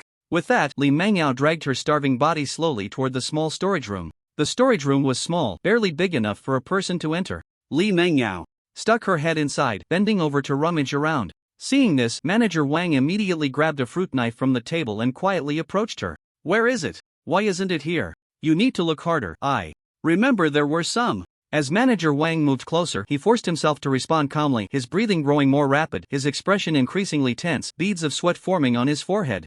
Just as he raised the fruit knife to stab down, Li Mengyao suddenly backed out and dodged to the side. Manager Wang's knife plunged directly into the ground. "Are you guarding against me?" he exclaimed in shock. Li Mengyao glared fiercely at him. "Haven't you always been plotting against me?" Taking advantage of Manager Wang's moment of surprise, Li Mengyao threw the wrench in her hand at his head, stunning him. She quickly got up and slashed his neck with the utility knife. Blood gushed out, hot and red, splattering all over Li Mengyao, instantly dyeing her crimson. Manager Wang dropped the knife in his hand, clutching his neck with both hands, his eyes wide in disbelief as he looked at Li Mengyao. "Bitch," he said, reaching for her neck. Li Mengyao grabbed his hand and swiftly stabbed his wrist, severing the blood vessels, blood pouring out uncontrollably. Seeing that Manager Wang still hadn't collapsed and was staring at her intently, Li Mengyao picked up the fruit knife from the ground and began stabbing his abdomen frantically. "Didn't you say you loved me? Didn't you say you'd do anything for me? Now that I want to eat you, just go peacefully." Li Mengyao's eyes were bloodshot, filled with madness. After being stabbed dozens of times, Manager Wang finally breathed his last, falling heavily to the ground. Minutes later, ding! The microwave timer went off. Li Mengyao opened the microwave, took out the food inside, and began to eat voraciously. Suddenly, her expression darkened. "Lin Chen, it's all your fault. If you had come to save me, I wouldn't have ended up like this. You caused all of this, I will take my revenge." Burp. Lin Chen had just finished a roasted piglet, burped, and then felt a tickle in his nose, unable to hold back a sneeze. "Which idiot is cursing me?" He then tossed the leftover scraps outside the safe house, each toss attracting a horde of zombies. Lin Chen clapped his hands and said to the golden retriever, "Come on, Golden, let me take you to a good place." Whoosh! A flash of white light passed, and Lin Chen and the golden retriever appeared in the system space. The golden retriever curiously looked around, and Lin Chen patted its head, saying, "Stop looking, after eating my food, you have to work. Go till the land over there, today we're planting some fruit." Woof woof. The golden retriever barked twice, excitedly running over, raising its paws and frantically digging in the soil like a small excavator. Lin Chen was taken aback. "So fierce, it seems I won't have to till the land or weed anymore." Just like that, the golden retriever was digging in front, while Lin Chen followed behind, sowing fruit seeds. Today, Lin Chen planned to plant 4 types of fruit: strawberries, watermelons, peaches, and durians, each occupying an area of 20 by 20 meters. After sowing the seeds, Lin Chen took out some kona brine to water them. Once the watering was done, he found a section of fence from the right area and, by continuously copying, ended up with a pile of fences. Lin Chen used these fences to enclose the 4 types of fruit in the previous rice paddy, making it look neat and tidy. Very nice. Then he accelerated the time in the left area by 100 times. Watermelons and strawberries would bear fruit in about 100 days, so with the time accelerated, he could eat fresh watermelons and strawberries. After just 1 day, peaches would take about 3 years to bear fruit, so with the acceleration, it would be in just over 10 days. Durians generally take around 8 years to bear fruit, so with the acceleration, it would be nearly a month. There was a wait, but the right area should also have some durians stored, so he could eat them anytime he wanted. Looking at the fruits of his labor from the afternoon, Lin Chen was very satisfied. Though his feet were covered in mud, he remembered the last time he finished planting rice and was mistaken for a farmer at the 4S shop. With these 2 lessons in mind, Lin Chen built a cement path in the muddy area, half a meter wide, with various flowers planted on both sides, including peonies, chrysanthemums, orchids, and tulips. He thought these flowers would wither quickly under the 100 times time flow, but the system informed Lin Chen that time acceleration could be set by area and could be timed, stopping the acceleration when the time was up, and could always remind the host about the planting situation. So smart. Lin Chen adjusted the flower area to normal speed and set the fruit areas to stop accelerating once the fruits matured. After everything was set, Lin Chen found a bottle of Maotai liquor. Looking at it, he realized it was Han Dynasty Maotai, which had once sold for nearly 10 million a bottle. Lin Chen copied it a few thousand times. Then he picked up a bottle. "Let me see why you sell this so expensively." After taking a sip, Lin Chen spat it out. "What's so good about this? It's not even as good as cola." Saying this, he poured the 10 million a bottle liquor into the swimming pool to feed the fish. The golden retriever, having finished its work, ran over, panting with its tongue out. "Are you thirsty? Let me give you something good." Lin Chen grinned mischievously and handed it a bottle of Han Dynasty Maotai. The golden retriever broke the bottle and started drinking wildly. "Hee, won't it burn you?" Lin Chen laughed from the side, not expecting the golden retriever to get more and more into it, quickly finishing a bottle, then opening another one. Lin Chen said, "A golden retriever that loves to drink, this is the first time I've seen." Suddenly, Lin Chen's eyebrows twitched, as if someone had arrived. He quickly opened the system's surveillance function to check. Sure enough, outside the safe house, a group of heavily armed people was sneaking around, examining the safe house. One-eyed man said to a man in camouflage holding an AK, "Wugu, is this the place?" The man in camouflage bore some resemblance to Wu Yuanshan. He nodded and said, "That's right, this is what my brother told me. He said a super rich man built a safe house in our city, and he gave me all the data about the safe house, wanting me to kidnap that rich man and extort him heavily. I didn't expect that before I could implement it, the zombies came." The one-eyed man laughed. "Wugu, it's not too late now. This safe house must have a lot of supplies, and once we occupy this safe house, we won't have to fear zombie attacks anymore." This man was Wu Yuanshan's brother, Wu Yuanhui. The 2 brothers, one creating the safe house and then giving the data to another person, letting that person kidnap the rich man who built the safe house, making money in 2 ways, truly a business genius. However, their conscience was greatly corrupted. Unfortunately, this time they encountered not an ordinary rich man, but the ruthless Lin Chen. Lin Chen turned off the monitor. Jean Mao, the show is about to begin." At this moment, Jean Mao was drunk, but upon hearing that they were going out to fight, he immediately became fierce. "But, Wugu, there are a lot of zombies over there, we can't get through at all." Wu Yuanhui thought for a moment and said, "Pull a woman out." The next second, a young woman, ragged and terrified, was dragged out. Clearly, this woman had been brutally abused by them, her body covered in scars, with bite marks and burns from cigarette butts, and clear handprints on her face. This is the end of the world, where the weak are preyed upon by the strong. The strong can do anything to the weak, including violating her body and even taking her life. Social order and moral ethics would rapidly collapse, and for most people, their most primitive desires and evils would be infinitely magnified. Wu Yuanhui pressed the gun against the girl's head and said viciously, "Run straight down this road without stopping, do you hear?" The girl looked up. The road was filled with zombies, and if she ran down it, all the zombies would be drawn to her. No, the girl shook her head, tears filling her eyes, trembling all over, desperately resisting. Wu Yuanhuai's eyes narrowed, a surge of malice erupted, scaring the girl into a shiver. Then, he shoved the barrel of the AK into the girl's mouth and said, "If you don't run, I'll shoot you dead." The girl shook her head desperately, there was no choice but to run. Behind Wu Yuanhuai, there were 4 more girls like her. Apparently, they had been using this method to divert the zombies all along. The girl, tears streaming down her face, barefoot, dashed out. The zombies surrounding the safe house heard the commotion and instantly became energized, rushing towards the girl. Seeing more and more zombies behind her, the girl grew increasingly terrified. Despite her feet being bloodied, she still desperately ran forward. Roar, roar, roar! The zombies behind her clawed and howled, making terrifying sounds. The girl occasionally looked back, and every time she saw the horrifying sight of the zombies, she would speed up. Lin Chen watched the scene from inside the safe house, shook his head, and said, "Let me send you on your way." Then, he took out a sniper rifle, attached a silencer, and aimed at the girl from the muzzle.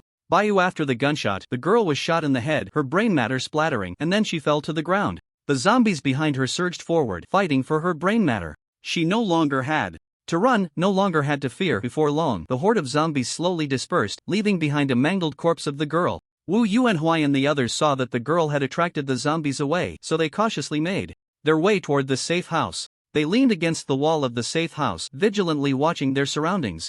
Then, Wu Yuanhuai took out a tablet, and on the screen was a detailed blueprint of the safe house and various data. He quickly operated on the tablet, and soon, a mechanical grinding sound echoed as all the traps buried in the open space to their right were triggered. There were super strong animal traps that could snap a person's leg, spiked traps, and even a dozen landmines that exploded. Immediately, many nozzles emerged from the walls of the safe house, sequentially spraying poison arrows, flames, and sulfuric acid. Wu Yuanhuai focused on the screen, monitoring the capacity of the poison arrows, gasoline, and sulfuric acid. After about 5 minutes, he snapped his fingers. "All the traps have been exhausted. The main gate is over there. Let's go." The one-eyed dragon and the others looked at these terrifying traps and couldn't help but feel a wave of fear. If they had recklessly charged in here, they would have surely been left in a state worse than death, their bodies in tatters. Lin Chen, inside the safe house, watched their actions and couldn't help but smile slightly. He immediately took out spare poison arrows, gasoline, and sulfuric acid from the system space and reloaded the traps. At that moment, Wu Yuanhuai and the others were walking within the spray range of the nozzles. Lin Chen pressed the launch button, and dozens of nozzles immediately sprayed out high-concentration sulfuric acid. Wu Yuanhuai was quick-witted and pulled a subordinate in front of him as a shield. His high-concentration sulfuric acid splashed onto that subordinate, instantly producing white smoke as his flesh began to corrode rapidly. He let out a painful howl, and before long, he fell silent. Seeing that the nozzles had stopped moving, Wu Yuanhuai tossed aside the corroded subordinate. The one-eyed dragon also narrowly escaped a disaster in the same way, but he wasn't so lucky. One of his arms accidentally touched the sulfuric acid, instantly corroding a bloody hole. "Brother Wu, what's going on?" Wu Yuanhuai was also puzzled. He had clearly exhausted the resources in the traps. He opened the tablet again and found that the poison arrows, gasoline, and other items that were supposed to be depleted were now fully replenished. Could there be spares? Wu Yuanhuai realized and immediately told his subordinates, "Fall back." Everyone quickly retreated to their previous positions. Wu Yuanhuai repeated the same operation, depleting the items in the traps. Having learned from the previous lesson, he did not rush forward with his subordinates this time but instead watched the tablet. After a while, he found that the items in the traps had been replenished again. Indeed, there are spares. Wu Yuanhuai smiled lightly, as if he had seen through everything. He knew that the traps in the safe house had at most 2 sets of spare resources. Any more would damage the other functions of the safe house. Wu Yuanhuai's gaze turned malicious as he stared at the safe house, whispering, "Just wait until I get in, I'll slowly torture you." This time, after about 5 minutes, Wu Yuanhuai stared at the tablet and noticed that the things in the trap had not been replenished again. He smiled confidently, just as he had expected. "This time there's no problem, let's go." The others were still haunted by their previous experiences, especially the one-eyed dragon, who, due to the sulfuric acid on his hands not being treated in time, could still feel the pain of his flesh being corroded. He asked fearfully, "Wu Go, are you sure there's no problem this time?" "I told you, this time there's no problem." Wu Yuanhuai frowned and said in a deep voice. At that moment, the horde of zombies that had been lured away slowly returned. In the night, several dark shadows staggered towards them. "Wu Go, it seems the zombies are coming back," the one-eyed dragon said softly, looking at the distant shadows. Wu Yuanhuai pointed to the girl behind him and said, "Pull another one out." Then, another girl was dragged out. Her eyes were filled with hatred as she stared fiercely at the men who had violated her. The one-eyed dragon poked her with his gun and said, "You run." Unexpectedly, the girl gritted her teeth and said, "You can kill me, but I won't help you attract the zombies." "Oh, The one-eyed dragon directly swung the butt of his gun at the girl's face, instantly leaving a bruise on her cheek, with a trickle of blood at the corner of her mouth. "You can kill me!" Seeing the girl so defiant, the one-eyed dragon became furious and pulled out his dagger, ready to teach her a lesson. Unexpectedly, Wu Yuanhui stepped in front of the girl and said, "I'll give you one last chance, or I'll skin you alive. Sprinkle salt on you and throw you to the zombies." The girl trembled in fear at his words, her face pale. She wasn't afraid of death, but she feared the torment of a fate worse than death. "I'll count to 3, 3, 2. Just." As Wu Yuanhui was about to count to 1, the girl gritted her teeth and ran out. Not long after, she indeed attracted the attention of the zombies, and a large group of them roared and chased after her. "Let's go!" Only then did Wu Yuanhui signal his subordinates and continue towards the safe house. As they were about to reach it, Wu Yuanhui said to the one-eyed dragon, "You go in front." The one-eyed dragon looked troubled. Wu Yuanhui poked him with his gun impatiently, saying, "I said there's no problem, what are you afraid of?" The one-eyed dragon wanted to say, "If there's no problem, why don't you go in front?" But due to the other's authority, he had to cautiously step forward. Halfway through, finding himself still safe, he excitedly said, "Wu Go, it really is fine, you all come quickly." Wu Yuanhui cautiously glanced at the tablet again. The trap at the safe house was still in a vacant state. Only then did he completely relax and lead his subordinates towards the safe house. When everyone got close, Lin Chen quickly replenished the poison arrows, sulfuric acid, and gasoline. The reason he hadn't replenished earlier was that he had already discovered Wu Yuanhui's intentions through the monitor, deliberately following his thoughts to let him lower his guard. Bang, he pressed the button, and instantly countless poison arrows shot out from the nozzle. Wu Yuanhui and the others were taken aback, but it was too late to dodge, and they fell down with several arrows in them, but they did not die immediately. Blood kept bubbling from Wu Yuanhui's mouth, his eyes filled with disbelief. According to the data his brother had given him, this safe house's trap could only use 2 reserves at most. Why, for the 4th time, could the trap still be activated? At this moment, Lin Chen walked out of the safe house, looked at the people lying on the ground, smiled, then pulled out a pistol and shot each of them. When it was Wu Yuanhui's turn, he said, "You must be Wu Yuanshan's brother, right? The data and blueprints of this safe house were given to you by him. It's a good thing I killed him back then. That kid was very bad, talking about professional ethics in front of me, what a load of crap." When it came to this point, Wu Yuanhui's eyes widened. He finally realized that his brother had been killed by the person in front of him. He wanted to get up, but his body was pierced with poison arrows, and no matter how hard he tried, he couldn't stand. "Now, you can go down and accompany your brother." Lin Chen raised his gun and without hesitation fired a shot, sending him to his end. On the ground lay 2 ragged girls, also struck by several arrows. When Lin Chen walked in front of them, their eyes were filled with tears as they pleaded with him, "Please, save us." Their words were full of hope for life. Lin Chen knew they were 2 innocent girls, but in this chaotic world, if he lacked the ability, surviving would be a sin. So Lin Chen raised his gun and aimed at one of the girls, saying, "Let me send you on your way, this world is not suitable for you." Bang, after the gunshot, the girl was shot in the head, dying instantly without pain. Only the second girl looked at Lin Chen with a face full of terror, as if she were looking at a demon. "No, no," she said, her voice trembling with a cry. Lin Chen showed no hesitation and raised his hand to shoot the crying girl, ending her suffering. After doing all this, Lin Chen returned to the safe house, sat in a chair, and turned on the television to see if the authorities had released any news or response measures. After turning on the TV, the authorities had indeed released a message. Every channel was repeating the same footage, which was the safety statement issued by the mayor of Jiangtong City. "Joe and dear citizens, we have established a quarantine zone in the western suburbs of the city, which is absolutely safe. Due to a lack of manpower, we are sorry that we cannot send rescue teams to escort you, but as long as you reach the quarantine zone, we will do our utmost to protect your safety. The gate of the quarantine zone will open tomorrow from noon to 1 in the afternoon. For the safety of the quarantine zone, it will only be open this once. I emphasize, it will only be open once. Please seize the opportunity, citizens." After finishing this statement, the footage repeated again. Lin Chen was somewhat curious, was it really only open once for safety? The authorities had quickly established a quarantine zone in the western suburbs? What was he thinking? He could just check with the monitor. Lin Chen activated the monitoring function.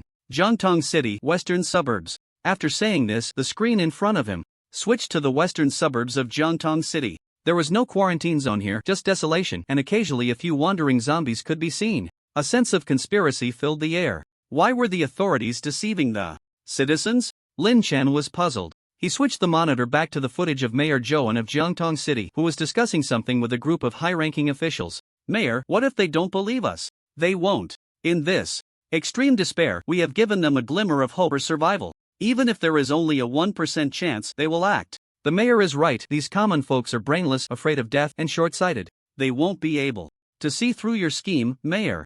Stop flattering. Is everything ready? Everything is ready, Mayor. Good. When a large number of citizens rush to the western suburbs tomorrow, we will quickly drive away from the eastern suburbs. Lin Chen smiled. This group of officials had exposed the ugliness of human nature without reservation. Jiangtong City was just a remote small town, incapable of establishing a quarantine zone.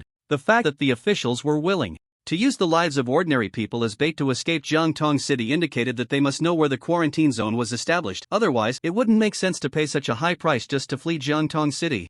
Therefore, Lin Chen decided he had to intercept them in the eastern suburbs tomorrow, not only to find out where the quarantine zone was but also to eliminate this group of scum. It wasn't that Lin Chen had a strong sense of justice, he simply felt disgusted seeing their ugly faces. This group of gluttons, indulging in pleasure during prosperous times and scheming during chaotic times, what use were they to keep around? At that moment, Lin Chen's phone vibrated wildly. He picked it up to see it was the owner group of the community he had previously lived in. After selling his house, he should have exited the group but had forgotten. At first, everyone was overwhelmed by sudden fear, but now, several days had passed and people finally started to react, reaching out to each other, communicating, and probing for information. At this moment, many people in the owner group were frantically sending messages. Today was the 5th day after the apocalypse. Lin Chen suddenly woke up. Today was the day he was dismembered and eaten by his neighbors. Just like that day, the owner group was suddenly filled with messages, and then someone mentioned that Lin Chen had hoarded a lot of instant noodles. Many people in his community didn't have the habit of stockpiling supplies, and by the 3rd day, they had eaten everything at home.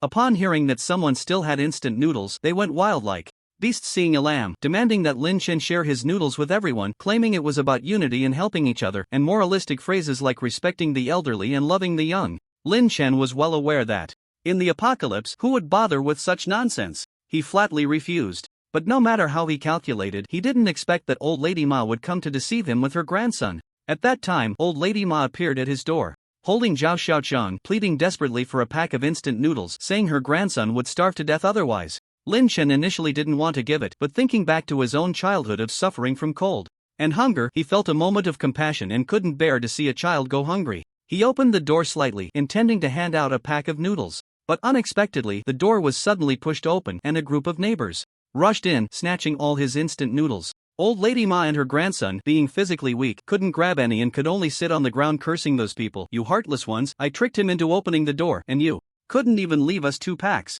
Those people ignored her, and she desperately tried to squeeze in but was kicked out by a strong man. Before long, the crowd dispersed, leaving behind a portion of those who hadn't managed to grab anything. They were unwilling and glared at Lin Chen with resentment. If he had voluntarily taken out the noodles and shared them equally, they wouldn't have ended up with nothing. Now, they were ready to vent all their anger on Lin Chen, each one looking at him like a fierce beast.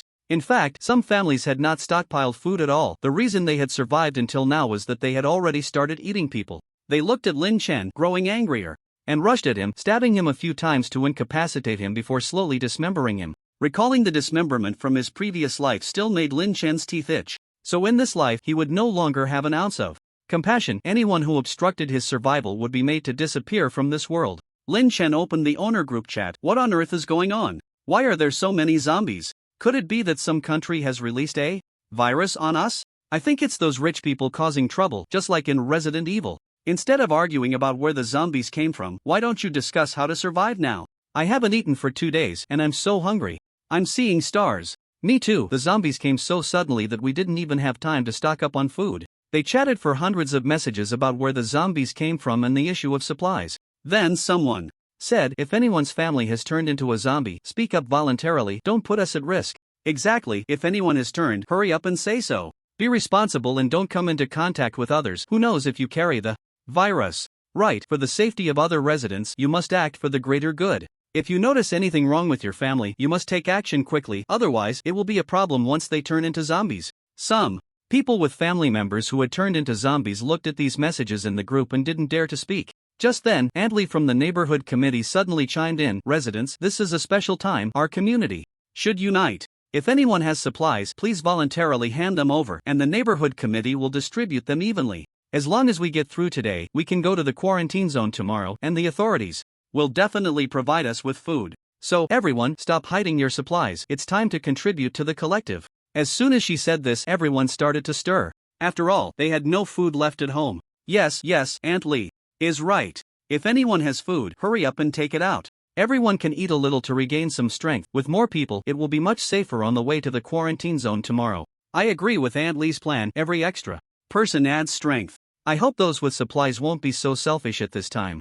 I say, once we find out that anyone has supplies and doesn't hand them over, they won't be allowed to go to the quarantine zone with us tomorrow.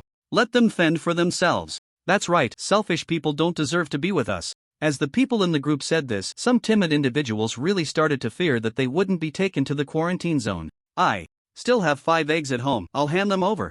I still have 2 cabbages, I'll hand them over too. I'll hand over my noodles. Seeing that someone was handing over supplies, Aunt Lee revealed a triumphant smile in front of her phone. She would collect these items but wouldn't distribute them. Her family of 5 didn't have enough to eat. Besides, her son had a big truck, and once they were well fed, they would drive straight to the quarantine zone tomorrow, not needing to associate with these people. Is there anyone else who wants to hand over supplies? At this moment, Grandmama's son sent a message. I remember there's a shut-in on the 6th floor named Lin Chen. He usually stocks up on instant noodles. As soon as he finished, the group exploded with messages and everyone frantically tagged Lin Chen, urging him to hand over his noodles. Seeing these messages, Lin Chen replied in the group, "Eat shit. You all." Lin Chen, what the hell do you mean? Are you looking for death? Who the hell are you calling a shit eater? Do you believe I can kill you in a minute? 6th floor, right? Just you wait. Lin Chen's words immediately set a group ablaze. All the blame suddenly directed at him, especially Aunt Lee, who continued to speak in a superior tone. Lin Chen, in such a critical moment, how can you say something that is detrimental to unity and the collective? You're causing division. If you voluntarily hand over the instant noodles at home, our neighborhood committee will discuss whether we can take you to the quarantine area tomorrow. Why waste words on him? Just kill this kind of person, and we can split his instant noodles. Yeah, there's no need to negotiate with someone like this. At such a time, to still say such things, he's really not worth anything. The group erupted again with accusations against Lin Chen. Looking at these people in the group, Lin Chen couldn't help but laugh. Once a weakling appears in such a situation, they become the target of their frenzied attacks. Lin Chen decided to provoke them a bit. He took out a roasted pig from the system space, then pulled out a Wellington steak, gave the pig to the golden retriever, placed the steak on the table, and took out a bottle of 1982 red wine. He opened his phone to record the scene, then sent it to the owner group, adding a caption, "Who said I have instant noodles at home? I don't have instant noodles at all, only steak and roasted pig. Don't believe me? Look." Before long, the group was flooded with hundreds of emojis. All bloody knives, landmines, anger, flames, skulls. Lin Chen, don't go too far. Ah, where did you get the steak and roasted pig? Are you sick? Feeding roasted pig to dogs? What time is it, and you still want to feed dogs? Shouldn't we kill the dogs and eat dog meat? Aunt Lee, seeing that Lin Chen had such good food at home, was almost drooling in front of the screen. Her mind raced. She had to find a way to pry his food out. She immediately tagged Lin Chen in the group, saying, "Lin Chen, this is a special time. Since you have supplies at home, as the neighborhood committee director, I now order you to hand over all your supplies to be distributed by our committee to the residents. Otherwise, we won't take you to the quarantine area tomorrow." Lin Chen replied in the group, "You can go if you want, but I'm not going. I still have a lot of good stuff at home that I haven't finished, like Peking duck, beef, pork, and all kinds of fresh fruits and seafood. Isn't that better than going to the quarantine area? By the time you get there, I bet you'll be eating porridge 3 times a day." Seeing Lin Chen's reply, Aunt Lee turned green with anger, realizing this kid wasn't taking the bait, her back teeth almost grinding to dust. "Lin Chen, whether you go to the quarantine area is your business, but as a member of the community, you have the obligation and responsibility to help everyone. We've helped you plenty in the past. At this time, if you don't repay us, do you even have a conscience?" Here we go again, moral coercion. Helped me plenty in the past? Lin Chen found it amusing to imagine that the neighborhood committee would come knocking every day, urging him to pay various fees like property management, cleaning, publicity, and beautification. Whenever he needed their help, they would show their displeasure, act aloof, or simply pretend to be clueless. The neighbors on either side would leech off his internet, and due to the excessive number of users, the speed would drop. Lin Chen had even been scolded a few times for not getting a better broadband plan. He often worked late and would make some food when he got home, inevitably making noise, which would prompt the neighbors upstairs and downstairs to come knocking and cursing. "It's the middle of the night. Are you trying to let anyone sleep? Cooking late every night will eventually kill you, you bastard." But when they were still partying and chatting loudly at 3 in the morning, and Lin Chen went to confront them, they would just say, "You're young, what can't you handle? If you can't take it, just move out, don't live in this community." Most people in the building knew Lin Chen was an orphan and often left their household trash at his door. Sometimes, when Lin Chen opened the door in the morning, he would find a huge pile of garbage, like a dump. Once, he even caught an old lady in the act, and to his surprise, she showed no shame and pointed at him, scolding, "Why can others throw trash? But I can't? Are you targeting me, old lady?" This was what they called helping out. "What's wrong, you old hag, starting to moralize again? I have no morals, so you can't bind me. Let me be honest with you, I don't care about your lies at all. Don't even dream of touching my things. I can send you videos every day if you want." Lin Chan replied in the group. Aunt Lee saw Lin Chan's response and was furious, her nose crinkling in anger. She never expected her usual tactic of moral coercion would fail at this moment. But seeing everyone in the group fuming, she quickly hatched a plan. "Residents, did you see that? Lin Chan is ungrateful and has distanced himself from the community. I, on behalf of the neighborhood committee, officially order Lin Chan expelled from the organization and evicted from our community. His belongings will be confiscated and distributed to everyone by the committee." Upon hearing this, everyone became excited and echoed Aunt Lee's words. At that moment, Zhao's son quickly typed in the group, "He lives in 601. Let's go, let's drive this scoundrel out together. Drive out this scoundrel. Drive out this scoundrel." Now, 601 was occupied by a big guy who looked like trouble, possibly even involved in the underworld. If this group ran into him, they would be in for it. So Lin Chen continued to stir their anger in the group. "Come on. Do you think I'm afraid of you? You lot haven't eaten for days, you probably can't even walk. Just come over and I'll send you all to the afterlife." As soon as he said this, it exploded like a bomb in everyone's minds, igniting their fury, and they were ready to head out to settle the score with Lin Chen. "You're so damn arrogant, I will definitely kill you. Kid, just wait, we're coming for you and you'll regret what you just said." Aunt Lee seized the moment and said, "Residents, let's go together to 601 and settle the score with this kid Lin Chen." Seeing the situation unfold, Lin Chen chuckled in front of his phone screen, then took a couple of bites of steak. Next, he sat back and waited for the dog-eat-dog drama to begin. He turned on the monitor, keeping a close eye on room 601. At that moment, there were 7 or 8 people slumped on the sofa in 601, each holding a black handgun. It seemed this group was indeed involved in the underworld. Various instruments were placed in the living room, and the corners were piled high with bags of something resembling flour. Lin Chen instantly understood, it turned out to be a drug manufacturing gang. This was even better, these people were all desperate criminals. Those who came to divide Lin Chen's resources would definitely have to die, at least 2 of them this time, anything less would be unacceptable.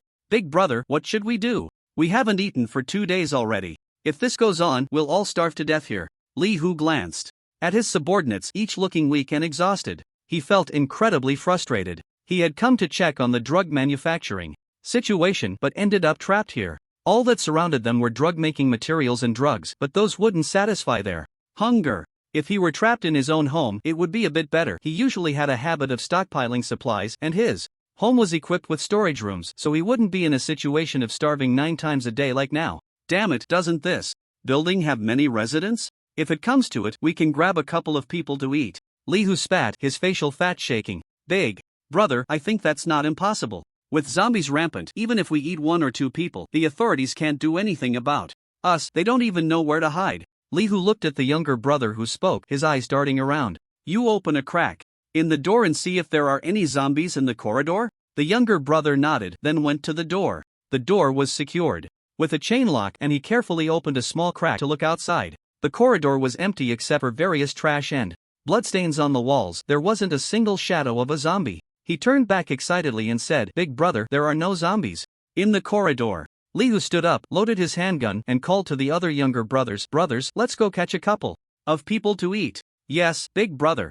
The younger brothers were thrilled to hear this. They were all ruthless and had killed many. They usually just had other food to substitute. If there was no food left, they wouldn't hesitate at all to eat people. "Wait a minute. Big brother, it seems there's some movement." Li Hu frowned and angrily said, "Did you see clearly or not?" The younger brother strained to look outside a few times, his expression somewhat puzzled, but he quickly replied, "I saw clearly, big brother. A group of people is coming towards us." Li Hu chuckled, "What a strange thing, food is actually coming to our door. Open the door and let them in." "Yes, big brother." The younger brother hurriedly removed the chain lock and partially opened the door. Then, Li Hu and his men leaned against the wall by the door, ready to immediately lock it again once they entered, catching them like fish in a barrel. Under the leadership of Aunt Lee, the group armed with kitchen knives and fruit knives charged towards room 601 with great momentum. Among them was the Lin family, who, after discovering that they had been deceived by Lin Chen, were instantly furious, wishing they could tear him to pieces. Unfortunately, that night, a zombie crisis erupted, and they realized once again why Lin Chen had taken their supplies. He must have known something in advance. Deceiving them and taking their resources was a way to put them to death. They had managed to survive without any supplies until now, all thanks to the wife Lin Fei had married. After Lin Chen left, she had come, saying that the wedding had turned out this way, which was too embarrassing for her, and she wanted to break up with Lin Fei. When she arrived, she was fine, but now she couldn't go back. Among them was also the figure of old lady Ma, who held a kitchen knife. With a fierce look in her eyes. She was the one who wished for Lin Chen's death the most, not only because he had beaten her last time but also because he knew her unspeakable secret. Lin Chen watched this group of angry people through the monitor and couldn't help but sigh. If it weren't for his awakening system, even if he lived again, he would still die at their hands. Therefore, in this life, he would show no mercy to his enemies. As for those who had nothing to do with him, whether they lived or died was of no concern to him. He had to live this life completely and perfectly. Watching the scene on the monitor, Lin Chen took a sip of cold beer, looking forward to the spectacle of dogs biting dogs. With a loud bang, the door to room 601 was kicked open. The person who kicked it open was momentarily stunned. The door seemed to be unlocked. However, the people behind had already been blinded by anger. Seeing the door open, they rushed in. Li Hu and the others saw that most people had entered, so they immediately locked the door behind them, blocking the entrance and pointing guns at them. Everyone turned around to see 7 or 8 people each holding a gun, and they instantly trembled in fear. Aunt Li, suppressing her fear, said, "Who are you? How did you get here? Where is Lin Chen?" Li Hu slowly walked forward and glanced at Aunt Li. "You're too old, it would get stuck in my teeth." Saying this, he ordered 2 of his subordinates to throw Aunt Li off the 6th floor. Aunt Li desperately shouted, "You can't do this to me, I am the community committee director." Li Hu slapped her face. "Damn it, community committee director? Are you kidding me? Even the director of an official office is a dog in front of me. What the hell are you, a community committee director?" Aunt Li quickly turned to the other residents and said, "What are you all standing there for? I now command you in my capacity as community committee director to save me, or I won't take you to the quarantine zone tomorrow." No one dared to act. They all stepped back in fear. Usually, they could go along with Aunt Li since she was in charge of the community, and if she wanted to make things difficult for them, it would be tough. But when it came to a life and death crisis, who the hell cared about her? Quarantine zone. Li Hu was slightly taken aback, pointing his gun at Aunt Li's head and asking, "What quarantine zone?" Aunt Li seemed to grasp a glimmer of hope for survival and said, "If you promise not to kill me, I'll tell you." "Damn, threatening me? Break her arms." "Yes, big brother." The 2 subordinates holding Aunt Li's wrists immediately twisted her arms and then forcefully broke them, snapping both of her arms. Aunt Li screamed in pain, and the others turned pale at the sight of Li Hu and his men being so brutal, especially the Lin family and old lady Ma, who regretted their decision to join this chaos. Now it was too late to turn back. "Are you going to talk or not?" Li Hu said fiercely to Aunt Li again. Aunt Li gasped for breath, her voice trembling as she said, "I said." At that moment, Lu Jaime suddenly stood up and said, "I know. The quarantine zone is a safe area established by the authorities in the western suburbs of the city. It will be open from noon to 1 p.m. tomorrow. As long as you enter the quarantine zone during that time, you will receive protection from the authorities." Aunt Li shot a venomous glance at Lu Jaime. Wasn't she clearly trying to get her killed by interrupting her at this moment? Li Hu nodded, and then said to the other underlings, "Brothers, let's have a good meal today, and tomorrow we'll head to the quarantine zone." "All right, big brother, now that you know what the quarantine zone is, can you let me go?" Aunt Li pleaded. Li Hu replied, "You didn't tell me, so go die, old woman." With that, he waved his hand at 2 of his subordinates, who lifted Aunt Li and brought her to the window, opened it, and threw her out in one swift motion. A scream was heard, followed by the roar of zombies. Li Hu leaned closer to the window and said, "Wow, these zombies really aren't picky eaters, they'll even eat this old hag." At that moment, Lu Jaime spoke up, "Big brother, can I leave now?" Li Hu smiled slightly, and Lu Jaime quickly replied, "Thank you, big brother." "Thank you, big brother." As she turned to walk out the door, Lin Dade and Lin Fei glanced at her, hoping she would take them with her, but Lu Jaime acted as if she hadn't seen them and walked out on her own. Instantly, they felt as if they had eaten dog feces, casting resentful glances at Lu Jaime. Others also shot her hateful looks, not expecting her to slip away alone at this moment. Suddenly, Li Hu said, "Did I tell you to leave, old woman?" "Big brother, didn't I just tell you what the quarantine zone is?" Lu Jaime was taken aback. "Did I ask you? Come on, throw this old woman out too." With a scream, Lu Jaime was also thrown out of the window. Lin Chen watched the footage on the monitor, leisurely sipping on a chilled beer, as relaxed as one could be. Suddenly, the system detected the first mutated item in Jiangtong City, explosive bow, power ranking 15. A mutated item? And a bow, no less. Wasn't it said that the chances of items and animals mutating were much lower? So far, Lin Chen had encountered a mutated golden retriever and a mutated bow, but he hadn't come across any mutated new humans, aside from Himself, of course. Strange? Lin Chen couldn't help but feel puzzled. Never mind, he decided to collect this mutated item first. Having one more magical artifact would increase his chances of survival. After all, in the late apocalypse, it was an era of high-level new humans battling it out, where a single punch could have the effect of a missile. It was essential to stockpile magical artifacts early on to enhance one's strength. Following the system's instructions, Lin Chen arrived at the location of the mutated item, which was an archery training hall. As soon as he opened the door, 2 zombies charged at him. Lin Chen raised his hand and fired 2 shots, directly blowing their heads apart. The golden retriever behind him quickly dashed into the hall, disappearing into the darkness as if it had discovered something. Before long, it emerged proudly from the shadows, dragging a massive 3-meter-tall zombie, its body covered in muscles. So fierce?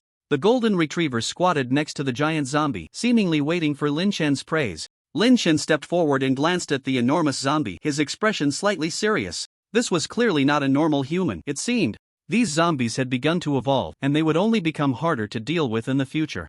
Zombies, like new humans, were categorized by their abilities into first, second, third, fourth tiers. Suddenly, dozens of sharp arrows shot out from the darkness. Lin Chen frowned slightly, sidestepping to avoid several arrows, and reached out to grab one, snapping it in half with a sharp twist. The golden retriever was even fiercer, leaping forward to knock several arrows to the ground. It bared its teeth, its eyes fixed intently on the darkness ahead. Lin Chen was taken aback. Are there living people here? The next moment, several zombies armed with bows and wearing uniforms emerged from the shadows, shooting arrows at Lin Chen and the golden retriever as they walked. These were slightly evolved zombies, their bodies recalling the skills they had in life. It seemed these zombies had been staff members at the archery training hall before their transformation. However, this level of attack was nothing to Lin Chen, who had been enhanced. He flipped and dodged, constantly changing his posture to skillfully evade the incoming arrows. In contrast, the golden retriever opened its mouth wide and bit through the arrows as they came. It was relentless. The more it bit, the more energized it became, continuously closing in on the zombies.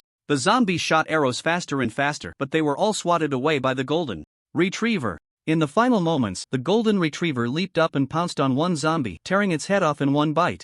At that moment, the other zombies had already aimed their bows at the golden retriever. Lin Chen reacted quickly, firing several shots to break the bows in their hands. The golden retriever sidestepped, glaring fiercely at the other zombies, and swiftly dispatched them all. Lin Chen nodded in satisfaction. Having a pet was indeed great. He could leave such tasks to it in the future, trying to avoid getting involved himself as much as possible. Not bad, golden retriever. Woof! The golden retriever ran to Lin Chen's side, rubbing against his pant leg, then obediently sat beside him. Lin Chen surveyed the surroundings. The zombies in this archery hall were far more dangerous than those outside, so he had to be extremely cautious. Otherwise, an arrow could come flying out from who knows where. While it was easy to dodge a direct attack, hidden arrows were much harder to defend against, so caution was key. In the midst of his thoughts, another sharp arrow shot out from the darkness. More zombies? Lin Chen frowned. This arrow was clearly different from the previous ones. As soon as the golden-haired dog saw it, it opened its mouth and pounced, biting down on it. So easy?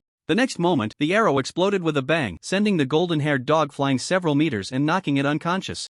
Explosive bow. Before Lin Chen could react, another arrow was shot out. Having learned from the golden-haired dog's lesson, he slightly turned to dodge this arrow, but the shooting zombies seemed to see through Lin Chen's movements and immediately shot a second arrow, blocking Lin Chen's escape route. Lin Chen could only slide to the side to evade, but unexpectedly, another arrow came straight at him, leaving him no time to react. However, Lin Chen was shocked by how quickly the shooting zombie reacted. Its aim was precise, with the 3 arrows almost having only half a second between them, and each arrow accurately predicted Lin Chen's direction of movement. This zombie not only had superb archery skills but had also developed intelligence. Knowing he couldn't avoid it, Lin Chen raised the gun in his hand and fired at the incoming arrow. The bullet hit the arrow, exploding in mid-air and creating a burst of orange sparks. Lin Chen shielded his eyes with his hand to prevent the sparks from blinding him. The 2 arrows that had been shot earlier struck the wall behind him, and about 3 seconds later, they exploded in succession, creating a significant hole in the wall. 3 seconds, ha! Lin Chen said in a deep voice.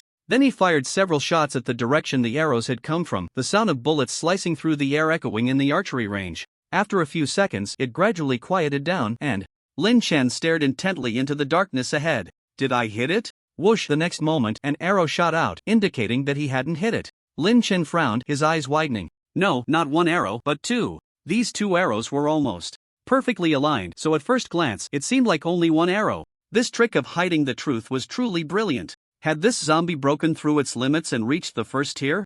Otherwise, it wouldn't possess such exquisite archery skills and intelligence. With no time to think further, Lin Chen dodged the first arrow and grasped a second, then instantly threw it into the darkness. The entire process was seamless, without any hesitation. The arrow lingered in his hand for no more than half a second. At the moment the arrow left his hand, Lin Chen focused his mind and replicated the arrow 3 times in quick succession, causing the thrown arrow to transform into 16, shooting towards the darkness like raindrops. I can only replicate 4 times in an instant? Looks like I need to train my reaction speed more, Lin Chen said, shaking his head. In the darkness, a pair of sharp eyes suddenly filled with terror and quickly darted to the side. Boom, boom, boom, a series of explosions shook the ground and a massive fireball erupted ahead. In that moment, Lin Chen seemed to see a small figure jump out from the flames, but it was still a step too late. The figure was blown away by the residual force of the explosion and crashed heavily to the ground, landing right next to the golden-haired dog. Lin Chen was taken aback. Hey, blowing up my golden-haired dog, isn't this just karma coming back around? Lin Chen stepped forward and thought it was a zombie, but to his surprise, it was an incredibly pure girl. With a fair face and a curvy figure, especially in that archery uniform, her body was perfectly outlined just right, not overly large in some places and sickly thin in others. Lin Chen glanced at the explosive bow on the ground, somewhat astonished. Is this the explosive bow ranked 15? This is equivalent to shooting a grenade. This is just the newly evolved explosive bow. Once it fully evolves, a single arrow shot will have the power of a missile. What the hell, the power of a missile? If the arrows were sufficient, one person could completely attack a country. The arrows of the explosive bow are condensed from the mist absorbed by the bow. At its current level of evolution, it can only condense 20 arrows a day. For Lin Chen, this was no problem. As long as he touched it, he could have as many arrows as he wanted. Lin Chen first touched the bow, then the arrows. In the next second, an explosive bow and an arrow appeared in the system space. Lin Chen glanced at the girl lying on the ground and raised his pistol. No matter how beautiful you are, if you want to kill me, you must die. Just as he was about to pull the trigger, he noticed something on the girl's chest, a pendant. Upon closer inspection, it was a pull tab from a soda can. His expression changed drastically as he looked at the girl again and realized she looked familiar. Lin Chen racked his brain and finally remembered who she was. Little Baozi, is that you, Little Baozi? He hugged her tightly, calling her softly. Clearly, the explosion had been too intense, knocking her unconscious. A long-buried memory stirred in Lin Chen's mind. It was from his elementary school days when his parents had already passed away and he was raised by his uncle. He had no pocket money and just having enough to eat was already quite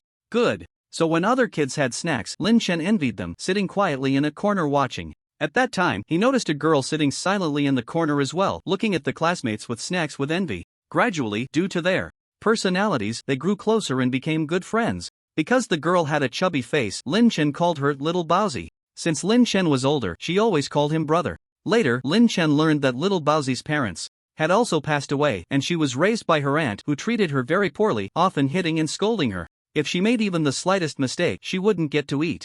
Once, Lin Chen found 5 yuan on the street and immediately went to find Little Baozi, taking her to a small supermarket to buy a bottle of cola and 2 packs of spicy strips. They finally got to eat the snacks they had longed for, smiling at each other. Brother, I want to drink that. Little Baozi pointed at the can of cola, her mouth covered in oil from the spicy strips. Lin Chen picked up the cola, pulled the tab, and was about to throw it away when Little Baozi said it looked like a ring and wanted to keep it. Then, Lin Chen knelt down like adults do when they get married, holding up the pull tab to Little Baozi and said, Little Baozi, will you marry me? Little Baozi was shocked, staring blankly at Lin Chen, unable to speak for a long time. Seeing that she didn't respond, Lin Chen eagerly stuffed the pull tab into her hand, then took a sip of the cola, exclaiming in satisfaction. He then handed the cola to Little Baozi, who had wanted to drink it but only took a small sip before giving it all back to Lin Chen. I've had enough, brother, you drink. Lin Chen didn't care, took the cola, and gulped it all down in one go. Later, Little Baozi's aunt wouldn't let her go to school anymore, and Lin Chen never saw her again.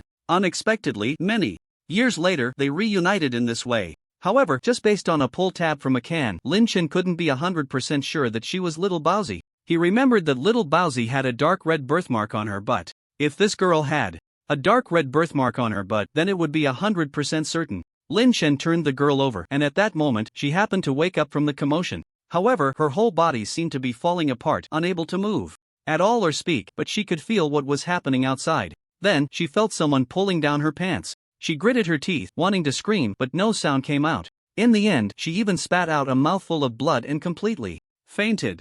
Then, Lin Chen carried Little Baozi and the golden retriever back to the safe house, one on each shoulder. He gently placed little Bowsy on the mattress and casually tossed the golden retriever into the corner. The golden retriever was just stunned by the shockwave from the explosion and would be fine after a nap, but little Bowsy was different. She had been shot in the shoulder and chest, and her body was burned by the explosion. The situation was extremely critical. Lin Chen hurriedly took out various medicines from the system space. Looking at the array of medicines in front of him, Lin Chen was completely baffled. How the hell do you use all this? It seemed like hoarding so many medicines was pointless. Cough cough. At that moment, little Bowsy coughed twice and then blood flowed from the corner of her mouth, her face turning extremely pale, beads of sweat the size of soybeans constantly appearing on her forehead, her body trembling like a sieve. What to do? What to do? She can't die right after I found her. Lin Chen paced back and forth in front of the bed, thinking hard. Should I find a medical book and learn on the spot? Good idea. Then Lin Chen took out a medical book from the system space, which was half a meter thick. Just then, he heard a sudden snoring sound. Turning around, he saw the golden retriever. Looking at the mutated golden retriever, Lin Chen suddenly had a flash of inspiration. Since little Bowsy can use mutated items, she must have the potential for mutation herself. Right, let her absorb the mist to strengthen her body. That will save her. I'm a genius. Saying this, Lin Chen took out a bottle of mist from the system space. But then he faced a dilemma. Little Bowsy was currently in a coma. How could she absorb it? Lin Chen looked at the bottle containing the mist, then at little Bowsy, and apologetically said, Little Bowsy, I'm sorry, but I can only feed it to you mouth to mouth. Then, Lin Chen took a deep breath of the mist, gently pried open little Bowsy's mouth, and blew the mist into her mouth. Soon, he finished a bottle. Little Bowsy's complexion had noticeably changed. Her cheeks were slightly flushed, and her purple lips were slowly regaining color, her expression also relaxing a lot. It really works, let's have another bottle. After using 5 bottles, Lin Chen knew that given little Bowsy's current condition, he couldn't use any more, or she might not be able to handle the energy and could die suddenly. Then, Lin Chen still found anti-inflammatory medicine and glucose water among the pile of medicines. Taking these 2 should be fine. After feeding little Bowsy, Lin Chen glanced at the golden retriever on the ground, unable to hold back his heart, and gave it a bottle of glucose water just to replenish its strength and drape the blanket it usually covered itself with over it. I'm going to kill you. Suddenly, little Bowsy shouted in her sleep. Lin Chen turned back, filled with heartache. I don't know what you've been through these days, sleeping so uneasily. Little Bowsy, don't worry, from now on, I'll protect you. Lin Chen had been guarding the little bun's bed all night, and at this moment, he was dozing off in a daze. The little bun slowly opened her eyes and saw the rogue who had insulted her. Instinctively, she reached for her waist, only to find that the knife she usually kept there was gone. She looked to her right and saw that all her weapons had been taken off and placed on the table beside the bed. She stretched out her hand to reach for something and finally grabbed a short knife. Glancing at Lin Chen, she gritted her teeth and said, You filthy rogue, go die. Then she raised the short knife and lunged at Lin Chen. Still dazed, Lin Chen instinctively sensed a danger approaching, and suddenly opened his eyes, only to find the knife aimed directly at him. What the? He shouted, retreating repeatedly and narrowly dodging the attack, missing by mere half an inch. Rogue, go die. The little bun shouted in frustration when she missed, then threw the knife at Lin Chen. He dodged slightly and avoided it. Calm down, he said, slowly approaching the little bun. The little bun pointed at Lin Chen and cursed, Rogue, don't come any closer. If you do, I'll kill you. Lin Chen was somewhat surprised. He hadn't expected that the timid girl from back then would now have such a fiery temper. The next moment, the little bun instinctively touched her chest and realized the pull ring was missing, her face instantly changing as if she had lost something extremely precious. Are you looking for this? Lin Chen said, holding the pull ring pendant in his hand. Seeing the pendant in Lin Chen's hand, the little bun immediately exploded in anger, shouting at him, Bastard, give it back to me. I swear, I will kill you. Is this thing very important to you? Lin Chen asked. Give it back to me, the little bun shouted hoarsely, her voice cracking, tears streaming down her cheeks. Lin Chen felt a pang of heartache. He hadn't expected her reaction to be so intense. He quickly returned the pendant to her, fearing she might faint from anger. Otherwise, here, take it. The little bun held the pull ring tightly in her hand as if it were a treasure, finding some sort of support in it. Hey, I saved you, and you didn't even say thank you. Seeing that the little bun's emotions had calmed down a bit, Lin Chen continued to tease her. The little bun shot him a sideways glance, remaining silent, and quietly closed her eyes. What a fiery temper. It seemed that if he didn't reveal his identity, she wouldn't pay him any mind. Then, Lin Chen took out a can of cola and sat beside the little bun. Do you want some? Get lost. Fine, if you don't want any. Lin Chen drank it all in one go, holding the pull ring from the cola bottle, pretending to examine it while saying, Is a pull ring really that precious? If you like it so much, here, I'll give you this pull ring. The little bun swatted the pull ring from Lin Chen's hand onto the ground and glared at him fiercely. Lin Chen wasn't angry. He bent down to pick up the pull ring and then knelt on one knee, saying, "You're so beautiful. How about I use this pull ring as a ring and propose to you?" After saying that, the little bun's heart trembled and she slowly turned her head to look at Lin Chen in disbelief, her eyes instantly misting over. Lin Chen tilted his head and smiled. "Can I, little bun? Are you Lin Chen Gidge?" Her expression changed dramatically, filled with immense joy and excitement. "Who else would know this secret between us?" Lin Chen replied. "You really are Lin Chen Gidge." Lin Chen stepped forward and gently pinched her cheek, saying, "You've grown up now, there's not a bit of chub on your face, unlike back then when your face was all round and chubby." Now, she was completely sure that the person in front of her was her Lin Chen brother, the Lin Chen brother who often brought her meals from home when they were kids.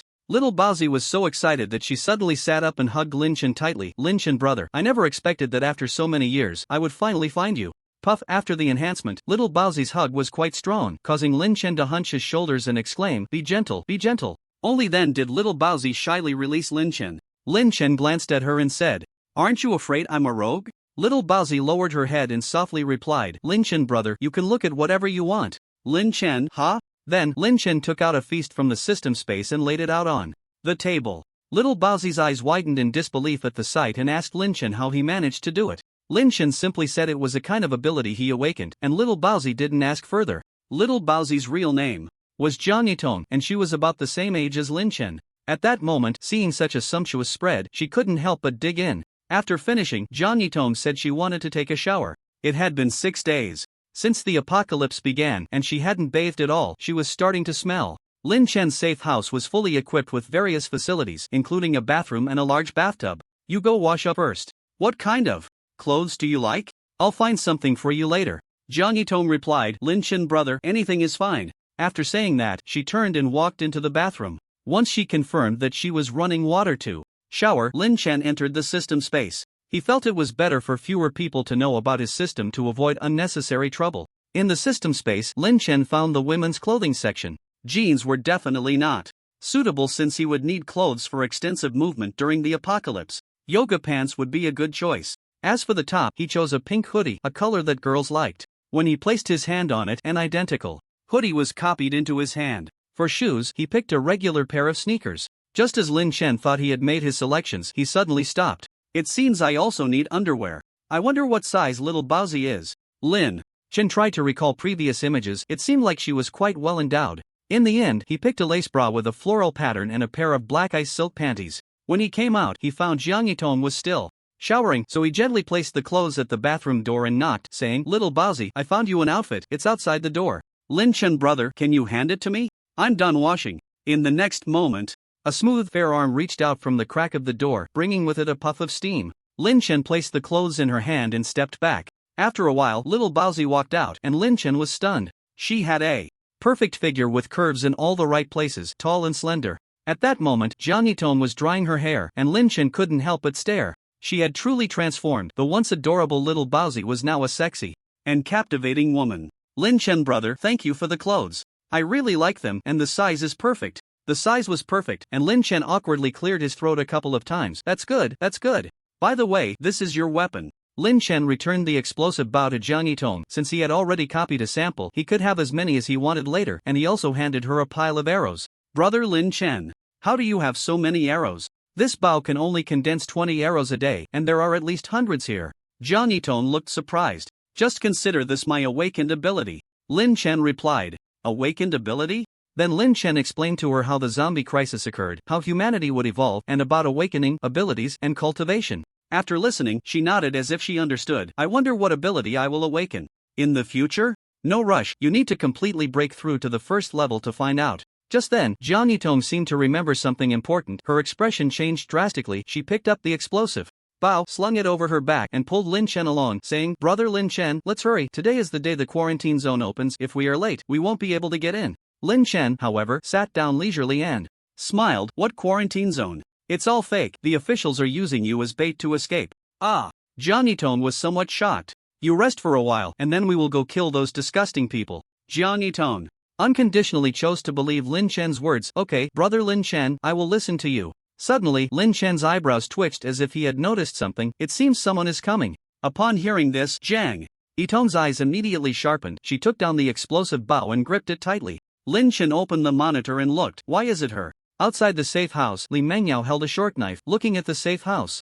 Ahead, speaking to a burly man, "Are you sure this is it?" The burly man nodded and replied, "Yes, big sister, the safe house was built by me and my older brother Wu Yuanshan. The person who built this safe house is very wealthy, and he must have hoarded a lot of supplies. Do you have a way to break in?" The burly man chuckled, "Big sister, this safe house is indeed as solid as a fortress, but it has a fatal flaw." "Oh?" Li Mengyao looked at the burly man with interest. "It's made entirely of alloy plates, and alloys are conductive. As long as we electrify the safe house, we don't have to worry about the people inside not coming out," the burly man said confidently.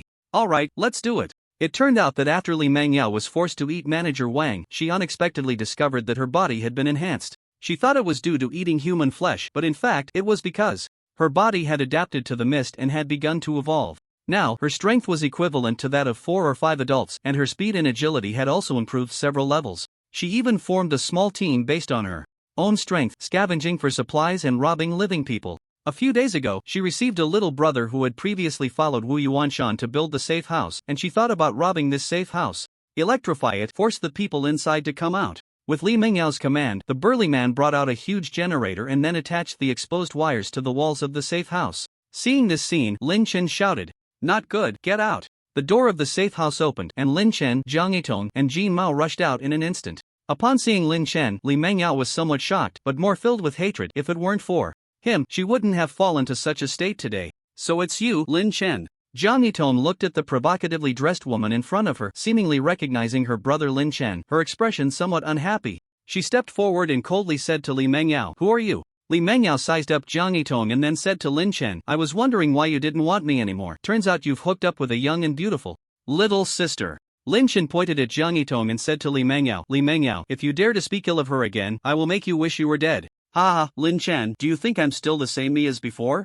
As she spoke, she threw a punch at the wall beside her, directly cracking it open. Lin Chen frowned slightly, not expecting this woman to have started evolving. However, this level was completely insufficient for him. Lin Chen said to Zhang Yitong, "Little Baozi, haven't you always wanted to test your enhanced strength? Now's the perfect time, practice on these people." With Lin Chen's permission, Zhang Yitong confirmed that even if these people knew Lin Chen, they were still enemies. She drew her bow and shot an arrow at Li Mengyao without hesitation. The moment she pulled the bow, she felt incredibly relaxed. "Is this the power I've gained from my enhancement?" Whoosh! An arrow whizzed toward Li Mengyao, who was shocked and felt she couldn't dodge in time. She grabbed a little brother beside her and pushed him in front of her. Boom! In the next second, the arrow embedded in that little brother exploded, creating a massive blood hole in his chest. Li Mengyao was utterly shocked. "You're also an enhancer." "Stupid woman, watch the arrow." Zhang Yitong ignored her and drew another arrow, shooting it out.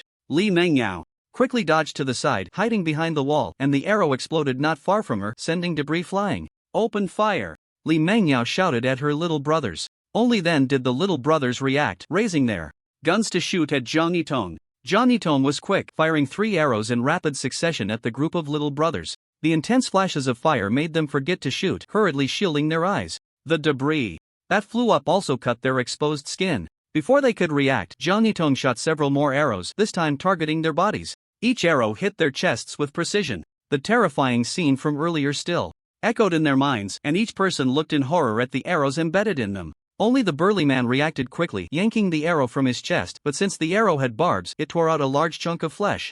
He immediately tossed the arrow aside, but it was too late. With a loud bang, his arm was blown off. The others weren't so lucky. Their chests were directly blasted through, their bodies falling backward and crashing to the ground. However, the burly man, in agony from his severed arm, rolled on the ground in pain. Zhang Yitong gave Li Mengyao no chance to breathe, continuously shooting arrows at Li Mengyao hiding behind the wall, as if the arrows were free, entering a rapid-fire mode. After all, she wasn't worried about running out of arrows. Explosions rang out continuously, and the wall was soon blasted open, with smoking craters all over the ground. "Stupid woman! Come out and die!"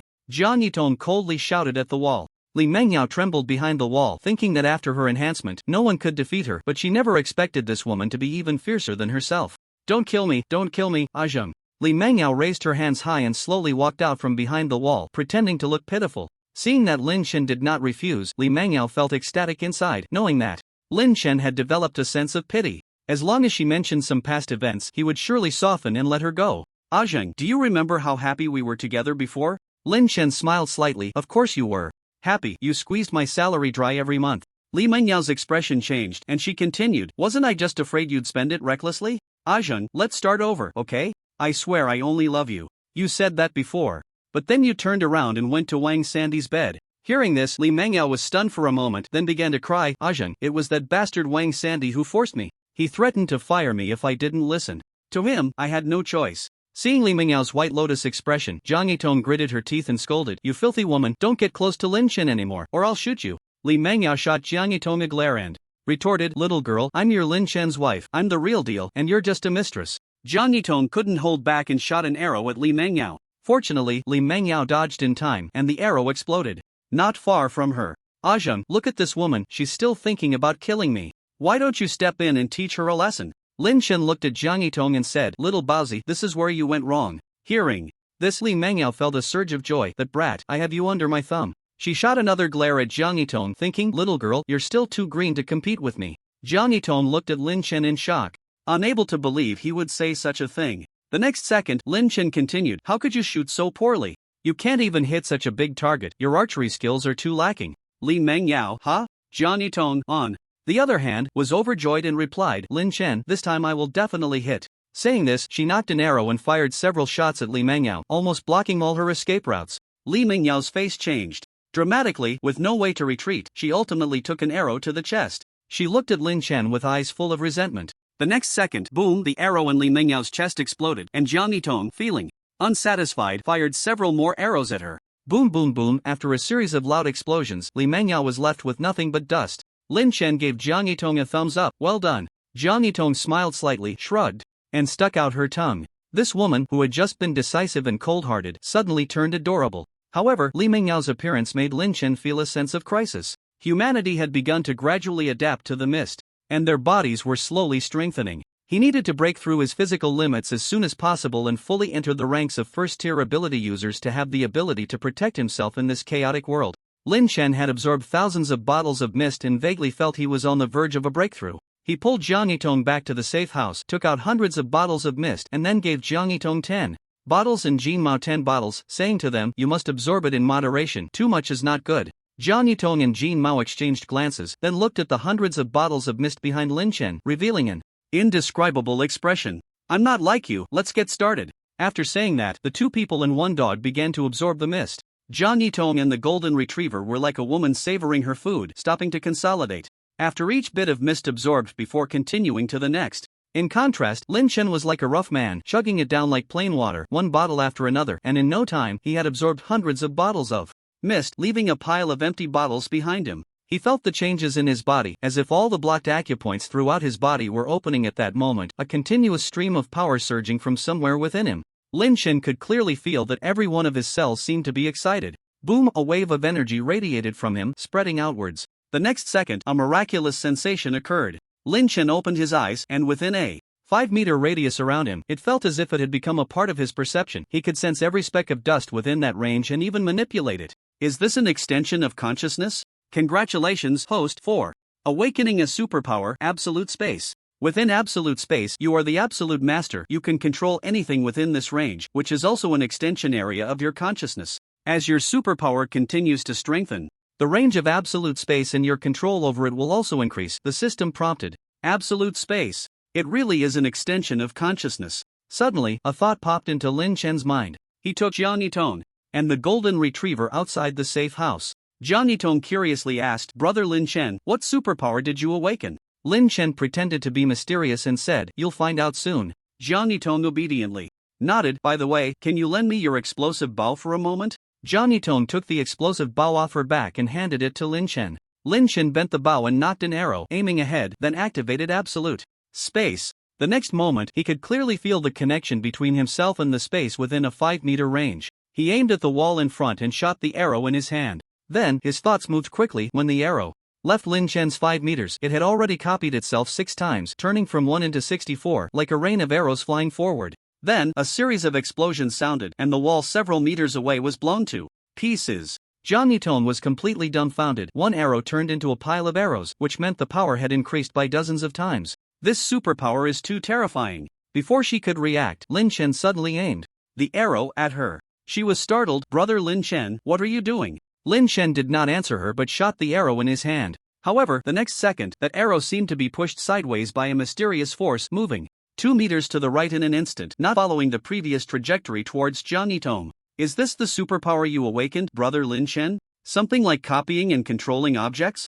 Jiang Yitong looked at Lin Chen with admiration. Lin Chen returned the explosive bow to her and nodded. Jiang Yitong looked at the explosive bow in her hands and said, Brother Lin Chen, I think you are more suited for this bow. Recalling Lin Chen's earlier actions, Jiang Yitong felt that this bow could only reach its maximum potential in Lin Chen's hands. Then, Lin Chen took out an identical explosive bow from the system space. I have one. Jiang Yitong. Big brother, the time is almost up. Should we get going? Li Hu pointed his gun at Li Dama's son, Li Dashan, and said, Do you really have a truck? Li Dashan knelt on the ground, repeatedly saying, I really do, it's parked downstairs, please don't kill me. Most of the residents from the last visit, number 601, were still alive, only a young girl with delicate skin had become their meal. This was because Li Hu and his group did not plan to go to the quarantine zone. Instead, they intended to keep these people to build their own power. Going to the quarantine zone would surely mean being under strict control, and as the leader of a gang, Li Hu was naturally unwilling. When he learned that Li Dashan had a truck parked downstairs, he was overjoyed, as this would allow him to drive back to his villa, where a large stockpile of supplies and weapons was stored, and the surrounding defenses were well established, so he wouldn't have to worry about zombie attacks. Big brother, can I go get my grandson to come with us? If I leave him at home alone, he will starve to death? Old Mrs. Ma pleaded desperately. Li Hu kicked her down, viciously saying, Old woman, if it weren't for the fact that you can cook, I would have thrown you down to feed the zombies long ago. Your grandson's life or death has nothing to do with me. Kids, just waste my food. If you say one more word, I'll throw you down right now. Old Mrs. Ma was so frightened that she immediately fell silent. Thus, under Li Hu's threat, the group quickly went downstairs, got into the truck, and drove towards Li Hu's villa. This false news from the authorities also exposed countless survivors hiding in the shadows. Most of them were ordinary people who lacked the ability to form their own power and could only rely on the quarantine zone, but in the end, they would discover it was a dirty scam. Suddenly, while driving, Li Dashan slammed on the brakes. Li Hu pointed his gun at his head and said, You want to die, huh? Why did you stop? Li Dashan hurriedly replied, There are too many people ahead, the road is blocked. Step on the gas and crush through. Ah, can't you understand what I'm saying? Li Hu struck Li Dashan on the head with the butt of his gun, scaring him into flooring the gas pedal. The truck's engine roared like a monster as it charged directly into the dense crowd. In an instant, screams filled the air, and those crushed under the truck were instantly turned into a pile of flesh. The people in front, seeing the large truck coming from behind, desperately tried to flee to the sides. Some were lucky and escaped, while others had their legs crushed, and some were directly severed in half. Suddenly, Li Hu's eyes lit up, and he said to Li Dashan, Stop. Li Dashan was taken aback, wondering why they had to stop again. He had no choice but to obediently stop. Li Hu directed his underlings sitting in the back to get out and abduct 2 very beautiful girls. These 2 girls were Li Xiao, who had been watching the car that day, and Huang Suizui, who had ignored Lin Chen. Hiding in a safe house, Lin Chen and Jiang Yitong watched the scenes on the monitor as a large number of survivors crazily surged towards the western suburbs of the city, followed by hordes of zombies. Some who ran slowly were immediately engulfed by the zombie crowd. In the footage, a large truck was rampaging through the crowd, crushing many living people. However, after driving a distance, the truck turned onto another road, not heading to the western suburbs. Lin Chen smiled slightly. Looks like someone isn't stupid.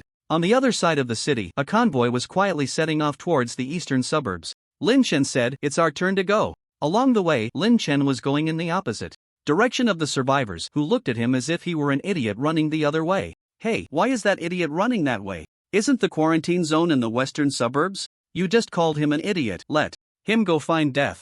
Don't worry about that idiot, we're about to reach the quarantine zone, and then we'll be safe. Hearing these words, Lin Chen merely smiled slightly. Soon, when we reach heaven, you will be completely safe. Ahead was a horde of zombies, and Lin Chen led Jiang Yitong and the golden-haired dog into a nearby building. The horde's attention was entirely on the crowd ahead, and Lin Chen and the others hid on the first floor of the building, remaining undetected. Soon, the horde passed by, and Lin Chen took out a Mercedes-Benz G-Class from the system space. The road was completely empty, and he floored the accelerator, speeding ahead. Before long, he spotted the official convoy fleeing ahead. With a burst of speed, Lin Chen rushed in front of the convoy, blocking their path with his car. He got out and called to the convoy, Zhouan, get out here quickly. Zhouan, sitting in the car, looked displeased and said to the security personnel in the front row, What's going on? Why has the car stopped? The security immediately got out to check and quickly returned, leaning against the window and whispering, Mayor, someone is blocking our way ahead and specifically asked to see you. Zhouan's expression darkened. Just kill him, don't delay us.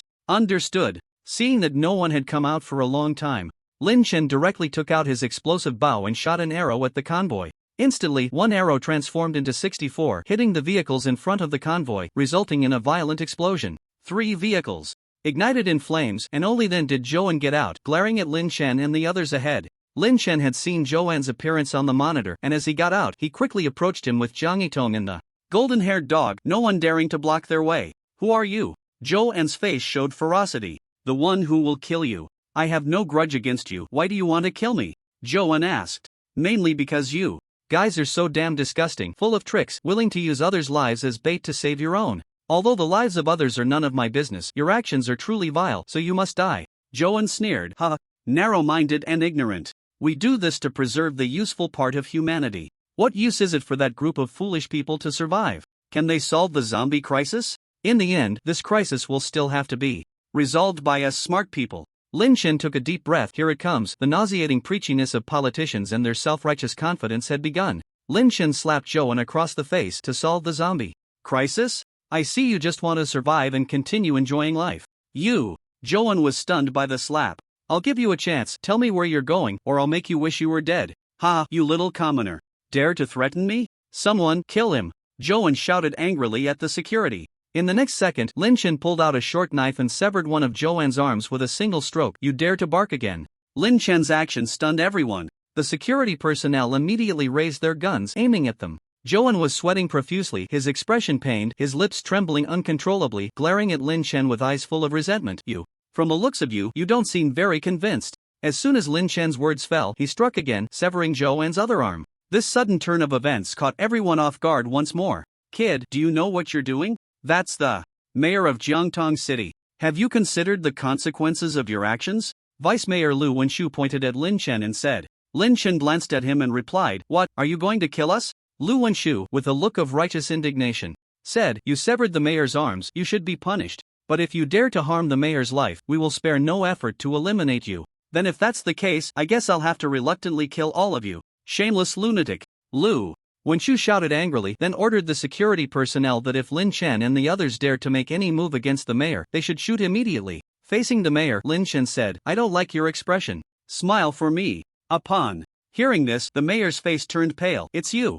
You really are forgetful. Only now remembering this little commoner of mine, Lin Chen said with a playful expression. In truth, Lin Chen's real purpose for this visit was revenge. A year ago, he interned at a factory, working 12 hours a day to earn his tuition. After 2 months, he was supposed to receive 5,000 yuan, but the boss deducted it for various reasons, leaving him with only 800. Just when he thought he had no hope for tuition, he had a wealthy friend named Li Jiyang who lent him 8,000 yuan to cover the tuition up front. Out of anger, Lin Chen decided to report the corrupt factory owner. He wrote a letter of complaint, knowing that sending it directly would be like throwing a stone into the sea, so he planned to deliver it personally to the mayor. Coincidentally, the mayor was attending a social event, and as soon as it ended, Lin Chen stopped him on the road and handed him the letter. The mayor promised to address the issue seriously. However, days passed, and not only was the problem unresolved, but he was also kidnapped by a group of unknown individuals. Upon arrival at their location, he discovered that the corrupt factory owner was sitting with the mayor.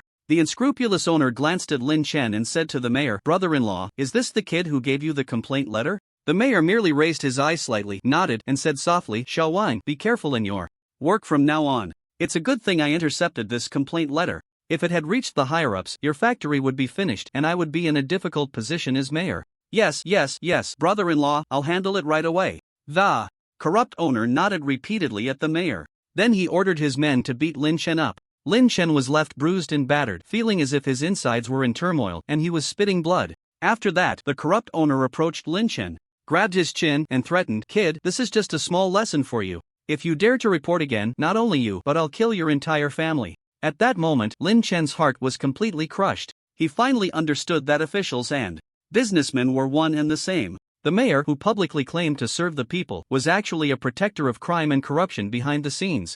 At this time, the mayor took a sip of the red wine in front of him, wiped his mouth with a towel, then stood up and walked over to Lin Chen, glancing at him and saying, I don't like your expression. Smile for me. Did you hear that? Smile for me, the corrupt owner shouted from the side. Lin Chen gritted his teeth, staring fiercely at the mayor and the unscrupulous boss, silent. The mayor, with a cold expression, said to Lin Chen, My citizens should be very happy and joyful. You making such a long face is embarrassing me. No problem, brother-in-law, I'll make him laugh right away.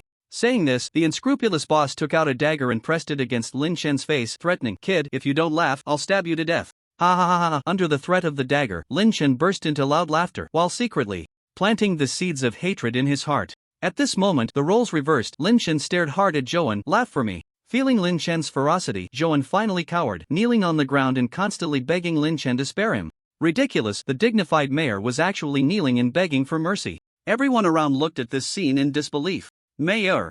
Lu Wenshu shouted at the mayor. "Please, spare me. I was wrong before. Look, you've already cut off my arms. Can you just let me go this time?" Joan said while bowing his head, simultaneously giving Lu Wenshu a signal. Lu Wenshu's eyes darted around, instantly understanding the mayor's intention. As long as the mayor left the attack range of those two, he would immediately open fire. But their little actions could not escape Lin Chen's eyes. Everything was under his watch. Lin Chen slowly squatted down, gripping Joan's chin. "I told you to laugh, and you look worse than crying right now." Zhou An's face changed drastically upon hearing this, and he immediately burst into laughter, the flesh on his face shaking incessantly. Suddenly, Lin Chen clenched his fist and directly smashed Joan's head into pieces, disdainfully saying, "I'm not satisfied with your laugh." Then he slowly stood up and looked at the others. Lu Wenshu's eyes widened. He really killed the mayor. He killed the mayor. Shoot him dead. With Lu Wenshu's command, a barrage of gunfire erupted, bullets pouring down like rain towards Lin Chen and the others. Lin Chen frowned slightly. Absolute space, activate. Whoosh, it was as if time had stopped. All the bullets entering Lin Chen's 5-meter range instantly halted, suspended in midair, creating an extremely bizarre scene that frightened everyone into dropping their guns, their eyes wide and mouths agape at this terrifying and miraculous sight. Is he human or a ghost? Lu Wenshu finally understood why the two of them and the dog dared to come and kill the mayor. It turned out to be such extraordinary ability. But now it was too late to understand all this. Lin Chen's consciousness instantly connected with all the bullets. The next second, the bullet shot out towards Lu Wenshu and the others. Under Lin Chen's replication, the number of bullets surged dozens of times, densely shooting towards them like a steel plate. Whoosh, like the sound of heavy rain hitting the ground, the dense bullets instantly turned everyone into a sieve, the car also riddled with bullets. Lin Chen walked up to the barely breathing Lu Wenshu and said, "Tell me, where are you going?" Lu Wenshu said, "Save me, and I'll tell you." You have no choice. Lu Wenshu had no way out and could only take a gamble, so he said, "We're going to the quarantine zone, about 50 kilometers east of Jiangtong City. It was established by several major cities nearby, and the spots are limited." As soon as he finished speaking, Lin Chen's thought flashed, and his head exploded. This is the terror of absolute space. As long as one is within the range, Lin Chen is the absolute master. "Brother Lin Chen, is what he said true?" Jiang Yitong asked. Lin Chen nodded. "It should be true." "Then are we going to the quarantine zone?" "What do we need to go to the quarantine zone for?" "Just plain porridge with pickles, and we have to be managed by a group of people. We might as well establish our own quarantine zone." Jiang Yitong was somewhat shocked. Establish our own quarantine zone? Just as Lin Chen and the others were about to drive away, a sudden barking sound came from behind them. The golden retriever was the first to become alert, as it sensed that the barking was very strange. Everyone turned around and was shocked to see a monster with a human head and a dog's body. The head was that of a male zombie, its face rotting and occasionally opening its foul, dark mouth to let out a loud cry. The sound it made was not the roar of a zombie, but more like a dog barking. A fusion of a dog and a zombie? This was the first time Lin Chen had encountered such a situation, and he couldn't help but feel a bit surprised. However, it also made him realize that this world was becoming increasingly bizarre and strange, and more things would happen that human minds could not comprehend. The only thing they could do was to continuously improve their strength to survive in this chaotic world. Staring at the monster for too long made Jiang Yitong feel nauseous. She frowned, fixated on the creature as if she were locking eyes with it. In the next moment, she raised her hand and shot an arrow. However, the monster was extremely agile and dodged the incoming arrow with a swift movement. At the moment the arrow exploded, it turned its head to look as if it understood something. Jiang Yitong didn't give it time to react. She quickly shot several arrows in succession, but all were evaded by the monster. Lin Chen speculated that this fusion was also a form of evolution, with the human head retaining human intelligence and the dog body maintaining canine agility. Before long, the monster charged towards them.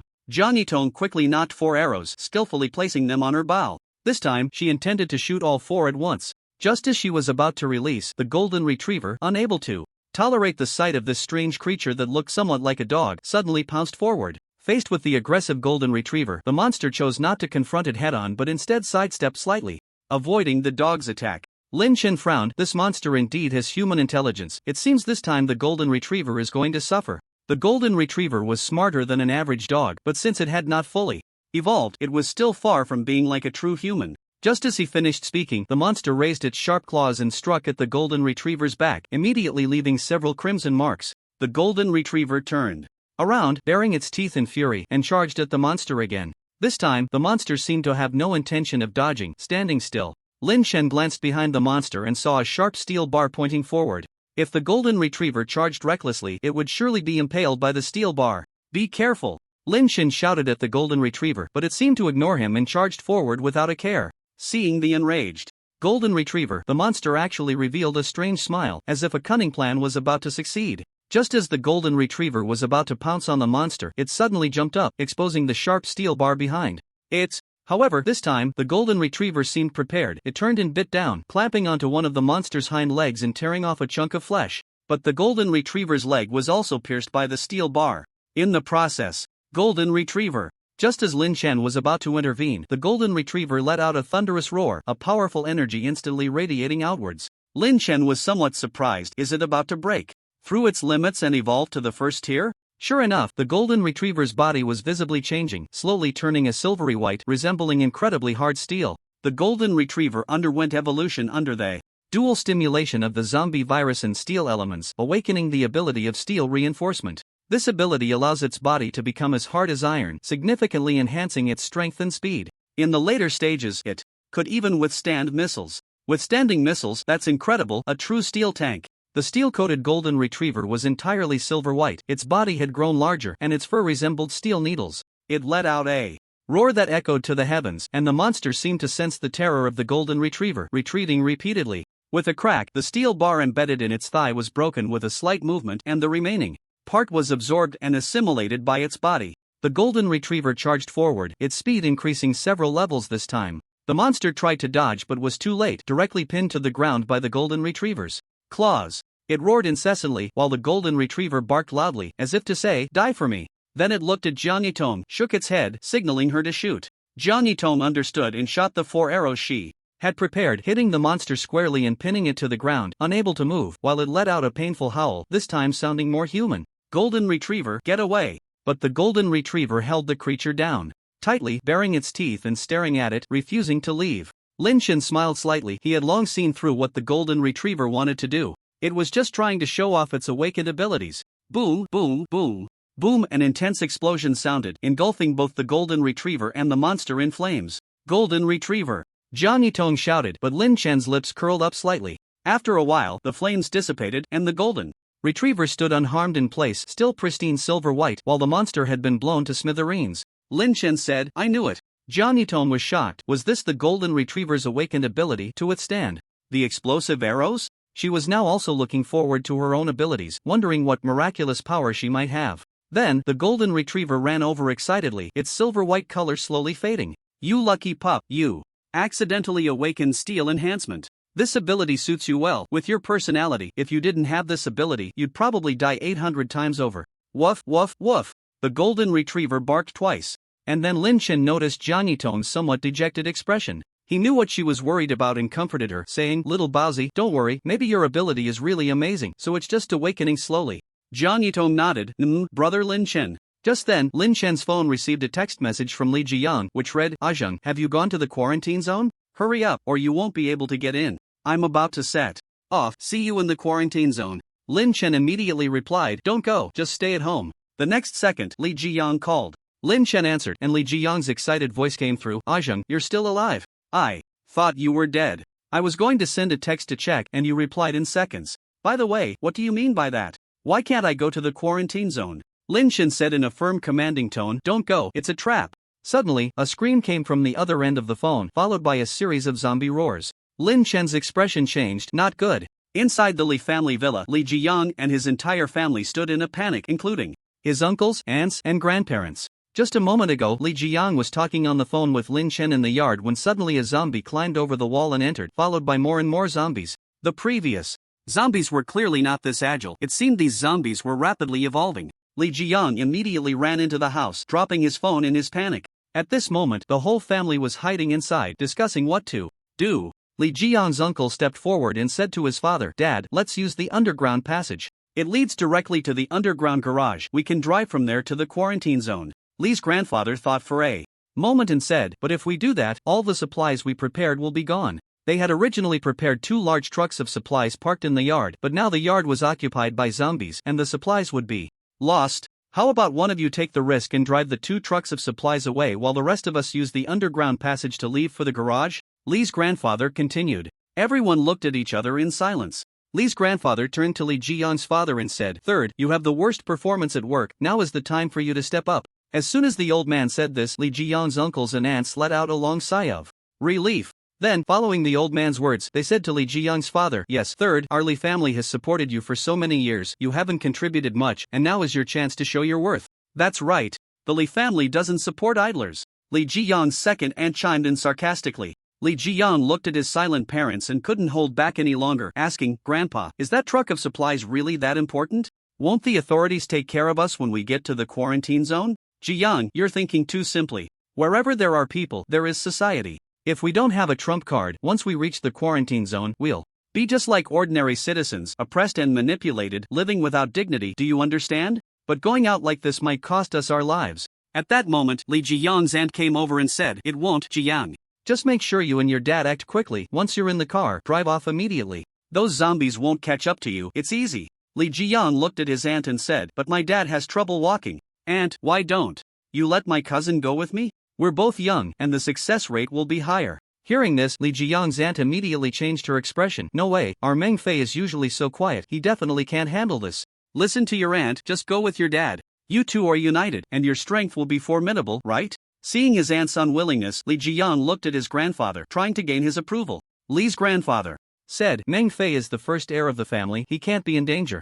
Ji-young, your family just has to work a little harder. You go with your dad, and we'll make a note of your contribution in the family record." At this moment, Li Meng Fei also stood up and said, "Yes, Ji-young, our whole family will thank you for it. What good is thanks when people are dead?" Even Li Jiang's cousin, his aunt's daughter, stood up and said irritably, "Li Jiang, can your family be a bit more decisive? If the zombies break in later, none of us will survive, and the responsibility will fall entirely on your family." Looking at the whole family chattering away, Li Ji-young felt completely disheartened by this family and said directly, "You all go, we won't go." As soon as these words were spoken, everyone was taken aback. Are we just going to stay here and wait to die? They weren't concerned about the lives of Li Ji-young's family, they were worried about the 2 trucks of supplies. Hearing this, Li Ji-young's father hurriedly grabbed him and said, "Ji-young, what are you talking about? If we don't go, are we just going to wait here to die?" Then he turned to the old man Li and said, "Dad, please don't let Ji-young go, I'll go alone. 1 truck of supplies is enough." Third son, don't push your luck. If we lose a truck of supplies, we'll be looked down upon in the quarantine zone. Aren't you just tarnishing our family's reputation?" "Yes, third son, as a member of the Li family, how can you say such things?" Li Ji-young's aunt said with her hands on her hips, sounding displeased. At this moment, Li Ji-young's mother stepped forward. "Dad, let me go in place of Ji-young." "Nonsense, can you drive? Don't make things worse for me."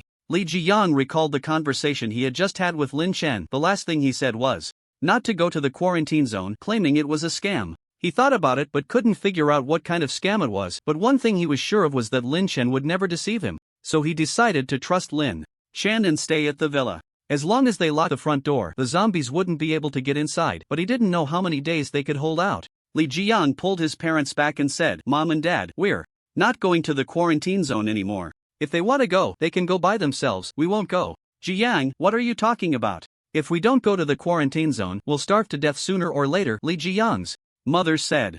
You can go if you want, we're leaving first. If you still consider yourselves members of the Li family, then bring those 2 trucks of supplies to the quarantine zone later." The old man Li flicked his sleeves and turned to leave. The others followed him out as well. They arrived at the entrance of the tunnel and entered one by one. The old man Li said to his second son, "You go in last and lock the tunnel entrance. Cut off the third son's family's escape route, they will definitely go to take those 2 trucks of supplies." The second son chuckled and replied, "Dad, you're still the best." After they left, Li Ji-young's father said, "Let's go. 2. Forget about the supplies, let's get to the quarantine zone first and explain to Dad later." Li Jiang still said, "Dad, we're not going to the quarantine zone. There might not even be a quarantine zone. Have you ever thought that the authorities are deceiving us? Why would the authorities deceive me? Ji-young, hurry up and go. Dad, just trust me this once, okay? Ji-young, stop messing around." Under his father's firm insistence, they arrived. at the tunnel entrance only to find it locked from the inside, unable to open. It seems they are forcing us to take those 2 trucks of supplies. Dad, then let's stay here and not go to the quarantine zone. Lee Ji-young's father thought for a moment and said, alright, Ji-young, I'll listen to you. If they are unkind, then we can't be blamed. When there are fewer zombies in the yard, we'll move the supplies from the truck inside and use them slowly. The old man Lee and the others who were already driving on the road finally relaxed their anxious hearts. As long as they reached the quarantine zone, they would be safe. Lee Lauda glanced back and did not see the 2 vehicles carrying supplies, so he said to Old Man Lee, Dad, the third brother and the others didn't catch up. They wouldn't have died, would they? Useless things. Don't worry about them, let's hurry to the quarantine zone. Okay, Dad. With that, Lee Lauda stepped on the gas and accelerated. Soon, they arrived at the western suburbs, only to be horrified to discover that this was not a quarantine zone at all, but a living hell, with piles of zombies and frantic fleeing survivors everywhere, limbs and severed arms scattered about, and the air thick with the stench of blood, resembling a slaughterhouse. The Lee family looked at the scene before them, unable to believe it. Wasn't it supposed to be a quarantine zone? Why was it a slaughterhouse? Old Man Lee made a quick decision. Quick, turn around. Lee Lauda immediately shifted into reverse, frantically turning the car around. At that moment, he finally understood why the Lee Ji-young family hadn't come to the quarantine zone. They had long known that there was no quarantine zone at all, but they hadn't shared this information, wanting to leave them all to die. Old Man Lee's face darkened as he said, Lee Ji-young, your family is ruthless enough. Bang! Lee Lauda, due to reversing too quickly, crashed into the family of Lee Lair, who was following behind. Lee Lair looked at the hellish scene and momentarily panicked, unable to shift into reverse for a long time. Are you even capable? Hurry up, why are you so useless? Lee Lair's wife kept criticizing from the side. Lee Lair, filled with rage, slapped her and scolded, Shut up, you annoying woman. If you have the ability, come do it yourself. You actually hit me. Lee Lair's wife, used to being arrogant, completely lost her mind after being slapped. I'll do it. She then lunged forward to grab the steering wheel. You crazy woman, are you trying to get us killed? In the chaos, Lee Lair slammed the gas pedal to the floor and the car suddenly roared to life, violently pushing forward, directly shoving Lee Lauda's car out of the way. Lee Lauda leaned out of the window and shouted, Lair, what the hell are you doing? Back up. Just then, a zombie spotted Lee Lauda's head sticking out and charged over, grabbing his head and biting down wildly. The first bite tore off his scalp, exposing his crimson skull, and then the zombie poked its fingers into his eye socket, starting to suck out his brain matter. Blood splattered onto the people inside the car, and they screamed, attracting more zombies. Old Man Lee shouted to Lee Mengfei, who was sitting in the passenger seat, Quick, kick your dad out of the car, you drive. Lee Mengfei seemed to hear nothing, screaming madly. Useless. Old Man Lee cursed. In the next moment, a zombie reached out and grabbed Lee Mengfei's hair, trying to pull him out, staring him into shouting, Don't pull me, pull my grandpa. Old Man Lee's face turned pale. He really did what he said, using a small knife he carried to cut his hair, then pushed the zombie's hand toward Old Man Lee.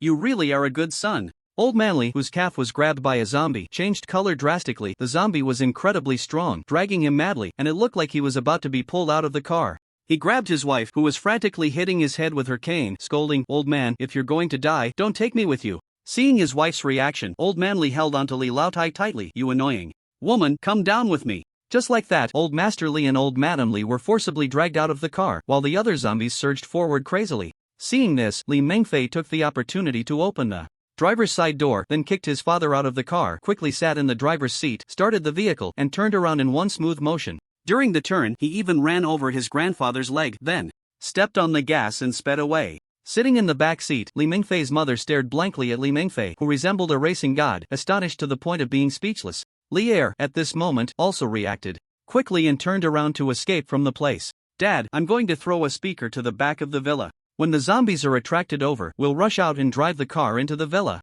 Okay. After saying that, Lee Jiang activated the speaker, which began to play music, then he threw the speaker outside. The noise immediately attracted the zombies in the yard. Open the door, Dad. The door was opened, and the father and son rushed out, but they didn't notice that a zombie was hiding behind the door. This zombie had clearly begun to evolve and was not fooled by Lee Jiang's trick. After leading them out, it quietly slipped into the villa.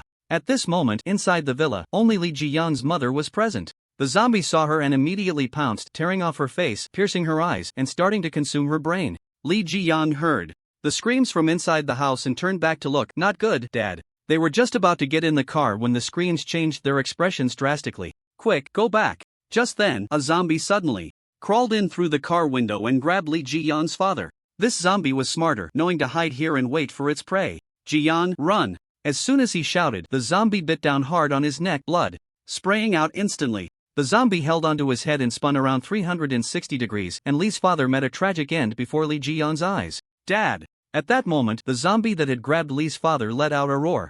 And the next second, all the zombies that had been tricked came rushing over. Lee Ji-young looked around and found he had nowhere to retreat. Gritting his teeth, he charged at the zombie that had killed his father. Damn it! I'll fight you to the end. Boom! At that moment, an explosion erupted in the midst of the zombie horde. Lee Ji-young looked up to see a spirited girl standing on the wall, drawing her bow. She shot an arrow that struck a zombie, and the next second, the arrow exploded, creating a burst of flames. Then, she fired 4 arrows in quick succession, with explosions ringing out one after another. Next, a silver-haired golden retriever descended from the sky, pinning the zombie that killed Lee's father beneath it, then raised its paw and slammed down, directly smashing its head. This was truly explosive, Lee Ji-young couldn't help but exclaim. In the next moment, Lin Chen slowly walked out from a pile of zombies. Within a 5-meter radius around him, there seemed to be a mysterious force. Any zombie that got close exploded into a pile of flesh. This is Ajun. Thus, Lee Ji-young was rescued by Lin Chen back to his safe house. As soon as he entered the safe house, Lee Ji-young's eyes widened in disbelief, looking much like Lu Laolao entering the Grand View Garden. That day, having lost both parents to the zombies, Lee Ji-young was speechless and didn't eat, going to bed early. In the middle of the night, Lin Chen could still hear him quietly crying under the covers. Sigh. Lin Chen couldn't help but let out a sigh. The next day, Lee Ji-young's mood seemed to have improved a bit. After all, life had to go on. Seeing him looking pale and thin, clearly not having eaten enough, Lin Chen took out a hot pot and many ingredients from the system space, including fatty beef rolls, fatty lamb rolls, spicy beef, shrimp paste, duck intestines, beef meatballs, tripe, egg rolls, and more. Wow, it's Heidileo, this is too lavish. Lee Ji-young looked as if he had seen a ghost, mouth agape, staring intently at the hot pot on the table. Jin Mao rolled his eyes at Lee Ji-young's naive expression, thinking to himself that he usually ate better than this, so what was there to be so surprised about? People like Lee Ji-young, from wealthy families, always demanded the freshest ingredients, so when the zombie crisis hit, their family had almost no supplies. However, they had stocked up on fine wines and teas, but those things didn't satisfy hunger. Fortunately, the children at home had bought plenty of snacks, allowing the whole family to barely survive. After eating snacks for several days, seeing the hot pot made Lee Ji-young go wild like a beast seeing a beauty. Soon, the water boiled, and he frantically tossed things into the pot, completely ignoring the hot soup splashing onto his hands. After cooking it to a medium doneness, he began to devour it ravenously. Ah, Shang, I won't be polite. Lin Chen. After so many days, his good brother had suffered. He usually never went to hot pot places where the average cost was below 500, and now he was eating so heartily. If it weren't for Lee Ji-young, Lin Chen probably wouldn't even have been able to attend university. The two of them were in the same university, and usually, Lee Ji-young helped Lin Chen a lot. Now that they had been given a second chance at life, it was time for him to take care of Lee Ji-young. Lost in thought, Lin Chen couldn't help but sigh and asked, "Do you want more? Are you full?" Lee Ji-young patted his round belly, looking at the empty plate in front of him and the nearly empty soup, saying, That's enough. Alright, Xiao Baozi, Jin Mao. We should eat too." With that, Lin Chen took out sea cucumbers, abalone, king crab, shark fin, bird's nest, eel rice. Lee Ji-young frowned at these high-end ingredients, then looked at Lin Chen with a resentful gaze. Lin Chen spread his hands. "Originally, the hot pot was enough for 4 people, and you finished it all by yourself, so we can only eat a little." "A little? You call this a little?" Lee Ji-young had wanted to eat more, but a hearty burp filled with the rich aroma of hot pot made him abandon that thought. "By the way, Zhang, how come you were so outrageous when you killed the zombies before, as if you could use magic? And that little Baozi girl, her arrows explode, what exactly happened?" Lee Ji-young scratched his head, looking puzzled. At that moment, Zhang Yitong shot a glance at Lee Ji-young, then drew her bow and aimed at him. "Don't you dare call me little Baozi, or I'll shoot you with an explosive arrow."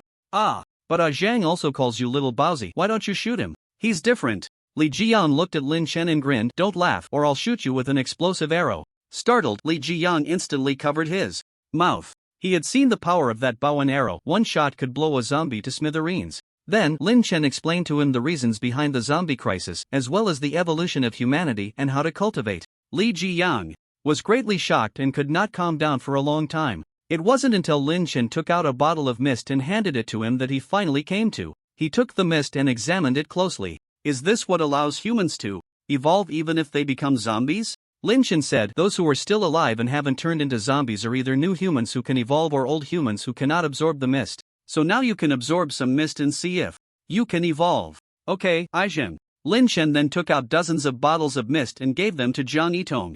Little Bowsy, you should try again. Maybe this time you'll break through to the first level and awaken your abilities. Okay, brother Lin Chen. The two then began to absorb the mist. After a while, Li Jiyang shouted, I feel full of power now. He suddenly stood up, accidentally kicking over the golden retriever's food bowl. Then, he swung a punch at the nearby table, which was instantly smashed to pieces. I've evolved. I've evolved. This feeling is truly amazing. Li Jiyang shouted excitedly. Lin Chen nodded in satisfaction. In this chaotic world, one must have strength to protect oneself. Although Lin Chen would protect his good brother, he couldn't be by his side all the time. Ultimately, he had to rely on himself. Evolving was good, but he was too reckless and didn't know how to hold back. He would definitely suffer big losses in the future. Just then, the golden retriever bared its teeth and stared at Li Jiyang because he had just knocked over its food bowl. Li Jiyang turned to look and instantly got fired up. Hey, little golden retriever, do you want to spar with me? Woof! The golden retriever barked loudly, as if provoking Li Jiyang.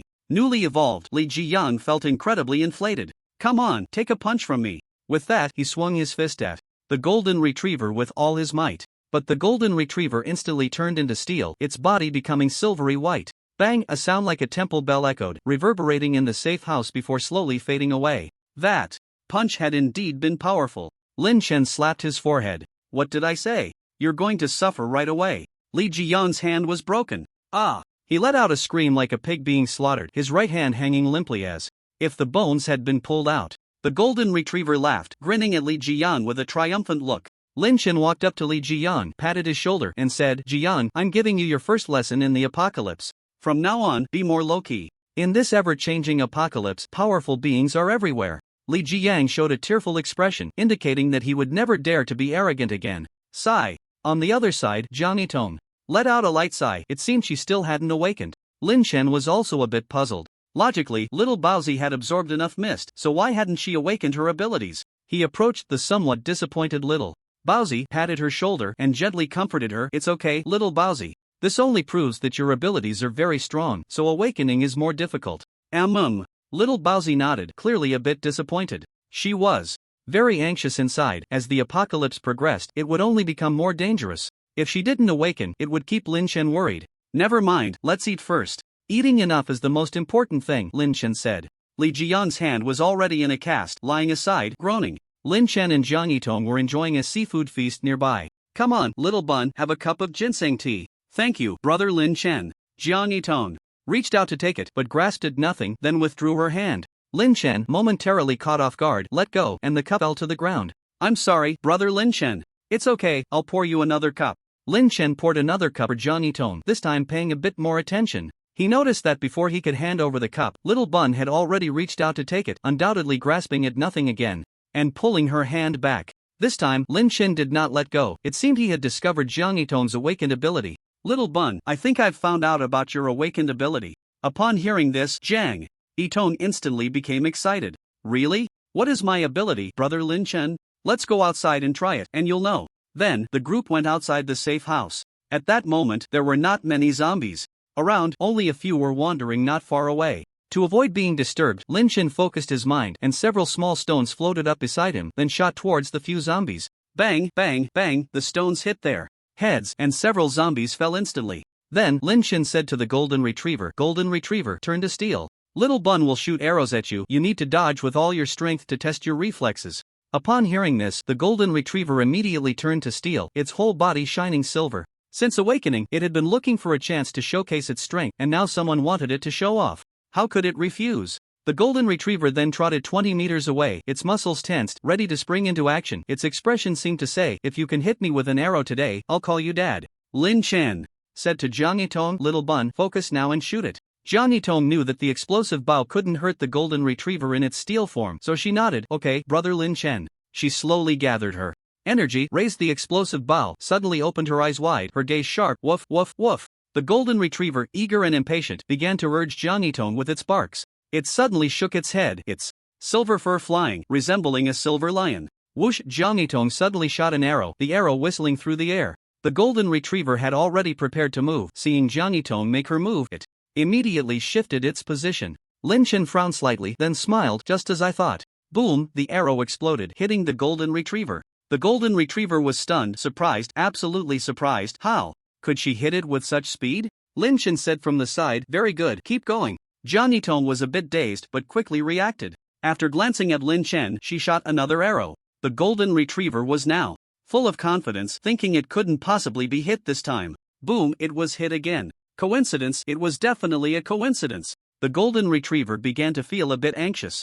Jiang Yitong was also a bit surprised. Her aim was very precise, but she was still somewhat unaccustomed to moving targets. Hitting the rapidly moving golden retriever with 2 consecutive arrows, was it coincidence or luck? Lin Chen continued from the side, shoot, don't stop, keep shooting. Under Lin Chen's urging, Jiang Yitong continuously bent her bow and knocked arrows, her speed increasing. No matter how the golden retriever tried to dodge, each arrow hit its mark with precision. After dozens of shots, the once silvery golden retriever was now covered in a dark hue, as if smeared with soot, its face full of grievance. At the same time, it stuck out its tongue and panted heavily. After all those back and forths, it was utterly exhausted. Li Jiyan watched in astonishment, not expecting this seemingly delicate young lady to have such extraordinary archery skills. He decided it would be best to avoid provoking her in the future. Good! Li Jiang exclaimed, then instinctively clapped his hands. Ouch, ouch, ouch. The golden retriever looked at Jiang Yitong not far away, its face filled with disbelief. This was impossible. How could she hit me with every shot? She must have installed some kind of auto-tracking on the arrows. Jiang Yitong, seeing the golden retriever's defiance, knocked another arrow. Here comes another. The golden retriever was shocked. Its steel-like defense was about to fade, and if she shot again, it would be game over. Fortunately, Lin Chen intervened just in time, stopping her. Alright, little bun, no more shooting. Only. Then did Jiang Yitong slowly lower her bow. Lin Chen looked at her and asked, do you now know what kind of ability you've awakened? Is it 100% accuracy? No. Lin Chen feigned mystery. It was clearly a 100% accuracy, but Lin Chen said it wasn't, leaving Jiang Yitong puzzled. Then what is it, brother Lin Chen? Please tell me, I really want to know. Jiang Yitong said anxiously. Your ability allows you to see your opponent's movements 1 second in advance. Ah! Jiang Yitong couldn't believe it. It seemed a bit too fantastical. Is it foresight? Lin Chen shook his head. It's not foresight, rather, you can quickly predict their next move based on their current action. When you shot the arrows just now, I specifically observed that your arrows weren't aimed directly at the golden retriever, but at the position it would reach in the next second. Jiang Yitong was confused. But I aimed right at it. Lin Chen continued to explain, that's because the golden retriever in your eyes is the one from a second later. Just like when you reached for the cup earlier. You must have unintentionally used your ability to see the image of me handing you the cup in advance, which is why you missed it twice. So that's how it is. Jiang Yitong nodded in realization, her expression a mix of shock and joy. She then asked, Brother Lin Chen, how can I control this ability? Otherwise, I might break a lot of cups in the future. Lin Chen said, abilities are controlled by our will. Try to focus your energy, feel the power of the ability flowing through your body, and then use your will to gather it into a single point. Jiang Yitong immediately closed her eyes, slowly regulating her breath, her expression gradually relaxing. The next second, she excitedly opened her eyes and looked at Lin Chen, saying, Brother Lin Chen, it really feels like you said, I can sense that magical energy now. Lin Chen smiled, that's great, little bun. Now that you've awakened your ability, you won't have to worry anymore. Little Bun smiled at Lin Chen, but the next second, her expression changed drastically as she stared at Lin Chen in terror, hurriedly stepping back. Because she saw a phantom that looked exactly like Lin Chen rushing towards her with a punch. This is. Lin Chen's fist suddenly stopped, and the phantom in Jiang Yitong's eyes disappeared as well. How do you feel now? Jiang Yitong exclaimed, Brother Lin Chen, I saw a phantom that looked just like you punch at me, so I hurriedly stepped back, and then your fist came swinging in. Lin Chen nodded in satisfaction and said, very good, you can now freely control your abilities. When someone attacks you, you will instinctively use your powers, and when the danger disappears, you will automatically stop using them, which can greatly save your energy. So, Brother Lin Chen, you were testing me just now. That's right. At that moment, Lin Chen looked at the empty ground in front of him, feeling that something was off, but he couldn't quite put his finger on it. Suddenly, he realized that there had been many zombie corpses on the ground before, but now, apart from the few he had just killed, the other zombie bodies were gone. Lin Chen suddenly had a very bad premonition. Who would want the zombie corpses? Just as Lin Chen was pondering this, a few people suddenly appeared in the distance. They seemed to have noticed Lin Chen and the others and quickly ran over. Lin Chen immediately sensed something was wrong because they were all holding weapons and coming at them aggressively, clearly not friendly. Everyone, be careful, the enemy is coming. After saying that, Jiang Yitong, Li Jiyan, and Jin Mao all perked up, staring intently at the approaching figures, especially the bald man at the front, who exuded the aura of an awakened one. It seemed that humans were increasingly adapting to the mist and beginning to evolve rapidly. This was the first awakened human Lin Chen had encountered besides Jiang Yitong, but Jiang Yitong had only broken through with the aid of her exceptionally pure mist, indicating that this world was not lacking in exceptionally talented individuals. You lot, stop right there, the bald man said, wielding a curved knife, with a noticeable scar on his face. Are you blind? We're standing here just fine. Upon seeing Jiang Yitong, the bald man immediately revealed a lewd smile, licking his lips and saying to his 4 lackeys behind him, brothers, we hit the jackpot today, catching a little beauty. Tonight, we must have some fun. At that moment, a thin, lewd man stepped forward and said with a grin, Scarface, I want that guy. He pointed at Li Jiyang. Li Jiyang's heart tightened instantly, and Scarface laughed. I know you like this. Type, fine, I'll leave this kid for you. Thanks, Scarface. Then, Scarface slung the curved knife over his shoulder and sneered at Lin Chen, kid, I'll give you a chance, either survive and serve us tea, or die by my knife. Because to them, Lin Chen was the only one who was of no use. Jiang Yitong could no longer bear to see them humiliate Lin Chen like this. She raised her bow and shot an arrow at Scarface. Scarface's expression changed slightly, an awakened one. He moved, realizing the arrow was aimed directly at him, and felt a bit puzzled. Why the hell did I move in the direction she shot? The arrow was almost at his eyes, so he could only activate his powers, swinging out a palm while spitting out a fire snake that directly swallowed the incoming arrow, which exploded in the flames. Upon realizing the opponent was an awakened one, Scarface seemed even more excited and said to his lackeys, brothers, we really hit the jackpot today. This little beauty is also an awakened one. It'll be even more thrilling to play with her, ha ha ha ha, ha ha ha ha ha. The younger brothers burst into laughter, all looking at Jiang Yitong with lewd eyes. Except for the thin one. Jiang Yitong didn't give him a moment to breathe. Her eyes slightly narrowed as she activated her predictive ability. The first arrow was aimed directly at Scarface. When Scarface saw it, he thought the arrow was nothing special and that he could easily dodge it. He slightly leaned to the side and avoided the arrow, which struck the pile of rubble behind him, exploding and sending countless small stones flying. Scarface leered at Jiang Yitong and said, little beauty, if that's all you've got, you'll have to warm my bed tonight. Shameless. Jiang Yitong spat back. The first arrow was merely to get the opponent moving. Once they moved, their actions would have a certain continuity, allowing Jiang Yitong to predict their movements a second in advance. To the right. Jiang Yitong smiled slightly and quickly shot another arrow. Scarface had just leaned to the right, and as he steadied himself, he saw another arrow coming. The inertia of his movement made him step back to the right, which was exactly within Jiang Yitong's prediction. Scarface felt a bit frustrated, wondering how he had run into her arrow again. With no choice, he had to unleash his fire ability, flames erupting from his palms.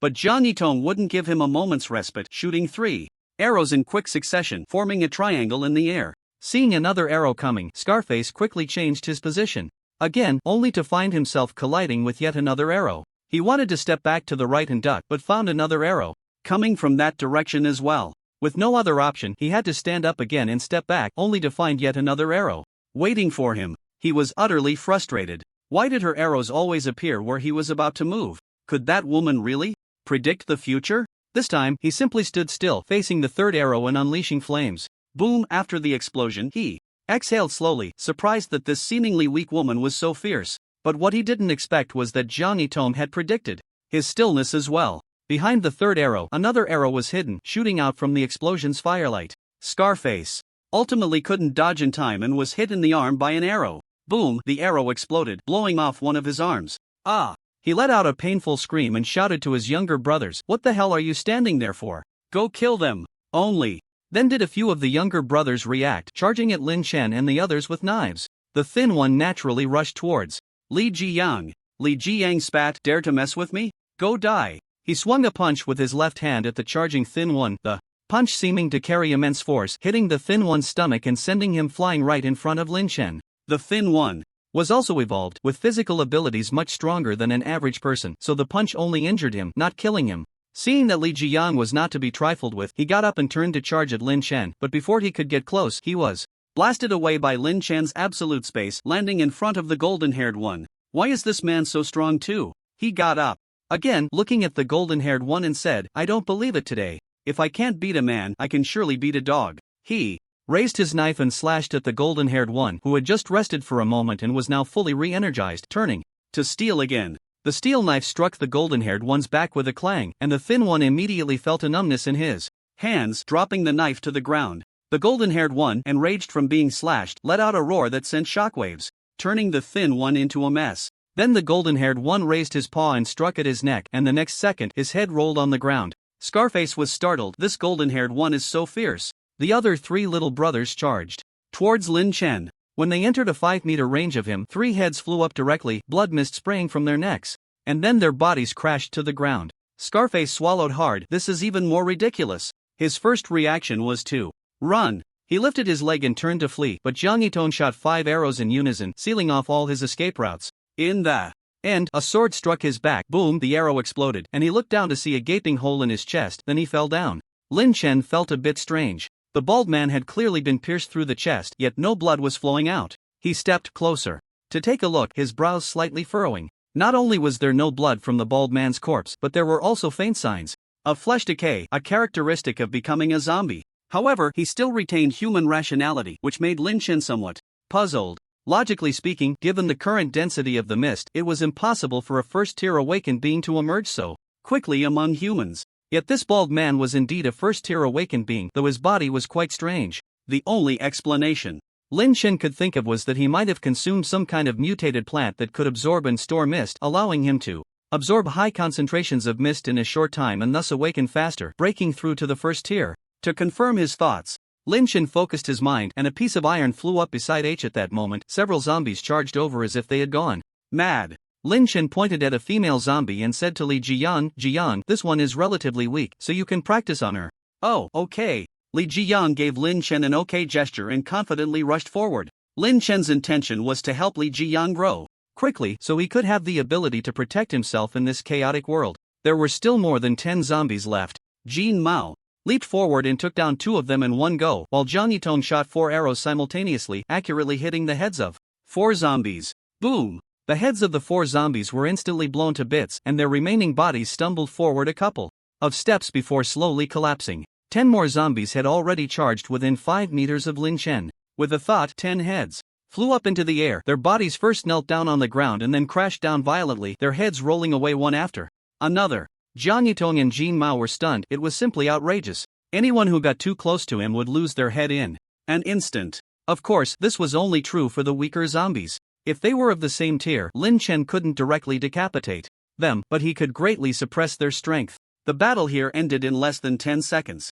Help! A cry for help suddenly rang out. The group turned to see Li Yang being chased frantically by the seemingly weak female zombie. No way, he couldn't even handle this. Li Jiyang suddenly tripped, and the female zombie lunged at him, opening her bloody maw to bite his head. Fortunately, he was quick on his feet and raised his arm, which was in a cast, to block her. The female zombie bit down, taking a mouthful of powder, and spat it out, a bit dazed. The cast on Li Jiyang's arm was also bitten through, breaking into 2 pieces and sliding off his hand. The female zombie opened her mouth again to bite at Li Jiyang's head. Ah! Li Jiyang shouted, and in the next second, the female zombie's head flew off. Li Jiyang was stunned. Have I awakened? You're up. He turned to see Lin Chen and the others had somehow reached his side. He quickly pushed the female zombie off him and got up, feeling a bit ashamed for not being able to defeat even a woman. Lin Chen patted Li Jiyang on the shoulder, then approached the corpse of the female zombie, looked at her for a moment, and used his mind to control a piece of metal to slice open her belly, then cut open her stomach. Inside, besides some undigested scalp and brain, there was also that strange fruit. No wonder this female zombie is stronger than usual. She must have consumed this mutated fruit. Logically speaking, after absorbing the mist, the enhanced Li Jiyang should have no problem dealing with ordinary zombies. But he was being overpowered by this female zombie. This indicated that she had also been enhanced. Under this assumption, Lin Chen couldn't help but connect her to that bald man, which was why he cut open her belly and stomach to see if she had also consumed this mutated fruit. It seemed that this fruit could also enhance zombies, which meant Lin Chen had to destroy that mutated plant even more. At that moment, not far away on top of a tall building, a man holding a telescope was staring intently in their direction. Upon seeing Lin Chen and the others looking so terrifying, beads of sweat began to trickle down his face, and on his arm, there was a patch of rotting flesh. Then, under the guidance of the golden-haired dog, Lin Chen and the others continued to search for the mutated plant. It seemed they were heading towards the city center. At first, Lin Chen thought this mutated plant was in the mountains on the outskirts of the city, but the closer they got to the city center, the more zombies appeared. Many of them were dragging corpses, swaying as they moved forward. To avoid unnecessary trouble, they tried to avoid the main roads. The golden-haired dog sniffed and walked, suddenly stopping and lifting its head to look ahead. Following its gaze, Lin Chen was startled by the sight before him. It was indeed the mutated plant, the giant sycamore tree that was the most distinctive feature of Jiangtong City. However, it was no longer the beautiful sycamore tree adorned with bright red leaves. Instead, its leaves were withered, and its trunk twisted like a venomous snake covered in thorny brown vines. At the base of the tree lay a pile of zombie corpses, resembling a small mountain. The vines were slowly moving, constricting the bodies and hanging them from the branches, creating a scene that looked like countless people hanging from that tree, an eerily bizarre sight. This was the way the tree absorbed nutrients. Suddenly, Lin Chen noticed the fruits growing on the tree, his eyes widening. They were the mysterious fruits from the bald man's belly. It turned out to be the sycamore tree's fruit. No wonder Lin Chen felt both strange and familiar. He often passed by this tree and admired it. At that moment, they were hiding in an abandoned building. Just as Lin Chen was contemplating how to destroy that tree, he was unaware that several first-tier zombies had already set their sights on them. They slowly approached Lin Chen and the others, having evolved to first-tier level in just a few days after consuming who knows how many sycamore fruits. As they drew closer, Lin Chen furrowed his brow, sensing danger behind him when they were about 5 meters away. "Be careful," he shouted, and Jiang Yitong and the others immediately reacted.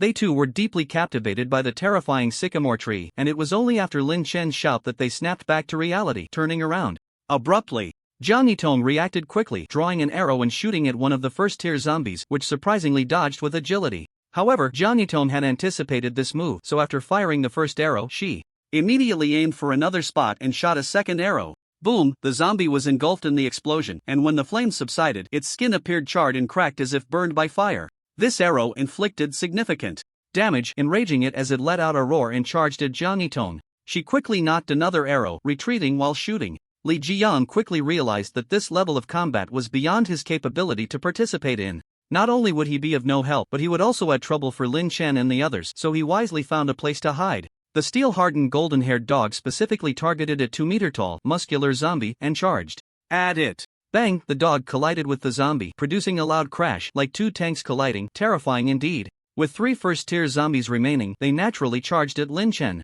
Looking at the 3 approaching zombies, Lin Chen smiled slightly. "So you want to compare numbers with me, huh?" Then, he took out a burst bow from the space and shot an arrow at the 3 charging zombies. Copy *6. In an instant, 1 arrow turned into 64. Lin Chen wasn't going to give them time to react. He shot another arrow, copy *6, another 64 arrows. The 3 zombies were completely dumbfounded. Was that an arrow or a machine gun? A dense rain of arrows surged towards them like a wall. Boom, boom, boom, boom. A series of massive explosions erupted, and after the flames dissipated, the 3 zombies were blown to bits, yet they could still move. They roared again and charged at Lin Chen. This time, Lin Chen planned to deal with them up close and met them head-on. As Lin Chen approached the zombies, the 3 of them collectively froze, feeling their strength suddenly diminish significantly. Just as they were dazed, Lin Chen, holding the burst bow, had already aimed at one of the zombies, the arrowhead just half a meter away. Whoosh! Due to the close distance, this time it copied 5 times, and 1 arrow turned into 32, densely piercing into that zombie's body. Lin Chen didn't forget to kick it away. Boom! 32 arrows exploded simultaneously, directly blowing that zombie into a pile of ash in midair. The remaining 2 zombies then attacked from the left and right, their claws bared, expressions furious. Lin Chen bent down to dodge, stepping back to the right. The 2 zombies collided with each other, their charred flesh instantly sticking together. They pulled hard, tearing off their entire facial skin, leaving behind a grotesque mask of rotten flesh. Seeing this, Lin Chen used the bow in his hand to ensnare one of the zombies, then yanked it hard. The taut string was like an extremely sharp knife, instantly slicing through the zombie's neck. Just as it tried to turn, it suddenly froze, its head rolling off, leaving a clean cut on its neck. The last zombie, seeing this, actually released poison gas towards Lin Chen. But in absolute space, Lin Chen could control everything. The sprayed poison gas, under Lin Chen's control, gathered into a ball and then suddenly flew into the zombie's mouth. Lin Chen quickly moved forward and slammed his palm onto its head, successfully forcing the ball of poison gas into its body. Its belly began to swell slowly, like a balloon being inflated. Bang! Finally, it exploded, turning into a pile of minced meat. Meanwhile, Jiang Yitong seized the moment to shoot an arrow that pinned that zombie to the wall, then shot 4 more arrows to secure its limbs. Boom! That zombie was directly blown into 8 pieces. On the other side, Jin Mao tackled the huge zombie to the ground, then stretched out his claws, piercing straight through its head. These first-tier zombies were clearly tougher than the others. Lin Chen knew that these zombies must have eaten a lot of phoenix tree fruits. It seemed the tree was doomed. However, the scene of their battle had attracted the zombies outside, and now hordes of them were surrounding the building, including some first-tier ones. Seeing the situation, Lin Chen immediately took out a Land Rover from the system space and instructed everyone to get in the car. Then, he stepped on the gas, shattering the building's glass and flying out from inside. He then took out a rocket launcher and tossed it to Li Jian, copying dozens of shells, and said to him, "Aim at that tree and fire." Li Jian hoisted the rocket launcher, his face full of excitement, loaded the shells, and aimed at the massive phoenix tree, firing wildly. His expression gradually became twisted. "Woohoo, this feeling is simply amazing." Li Jian fired a dozen shells at the sycamore tree, blowing it in half and toppling it to the ground. At this moment, behind the car, countless zombies were closing in. Jiang Yitong continuously shot arrows at the horde, while Li Jiang kept firing his cannon. The explosions rang out one after another, sending wave after wave of zombies flying, yet they still crazily pursued, as if Lin Chen and the others had a blood feud with them. "Jiang, you take over." "Oh, okay." Li Jiang reluctantly put down the rocket launcher. He hadn't had enough fun blowing things up yet. But he also knew that in such a crisis, he had to listen to the commands of capable people or it would ruin everything. Li Jiang took Lin Chen's place in the driver's seat. "Alright, let me show you the prowess of the shrimp-catching car god." With that, he slammed the steering wheel, coordinated the clutch and brakes, and executed a beautiful drift. Lin Chen was somewhat shocked. His driving skills were so good that he could be the designated driver from now on. Li Jiang, thank you. Lin Chen picked up the rocket launcher and fired a shot at the horde of zombies behind them. One rocket instantly multiplied into 64. Jiang Yitong pursed her lips. Her hands were nearly cramping from shooting 30 arrows, and here he was, firing one shot that turned into 64 rockets. Wasn't that a bit ridiculous? People really could be infuriating. Boom boom boom, a series of explosions erupted behind the car, creating a towering inferno. Countless zombies were blown to bits, yet they still relentlessly pursued, roaring and attacking. Some enhanced zombies were incredibly fast, only slightly slower than the speed of a Land Rover. No, they had to think of a way to shake off these zombies quickly. Otherwise, they would only attract more, and that would be troublesome. Lin Chen wasn't arrogant enough to think he could handle all the zombies in a city. Looking at the tall buildings on both sides of the road, he suddenly had an idea. He raised the rocket launcher and fired 2 shots to the left, then 2 shots to the right.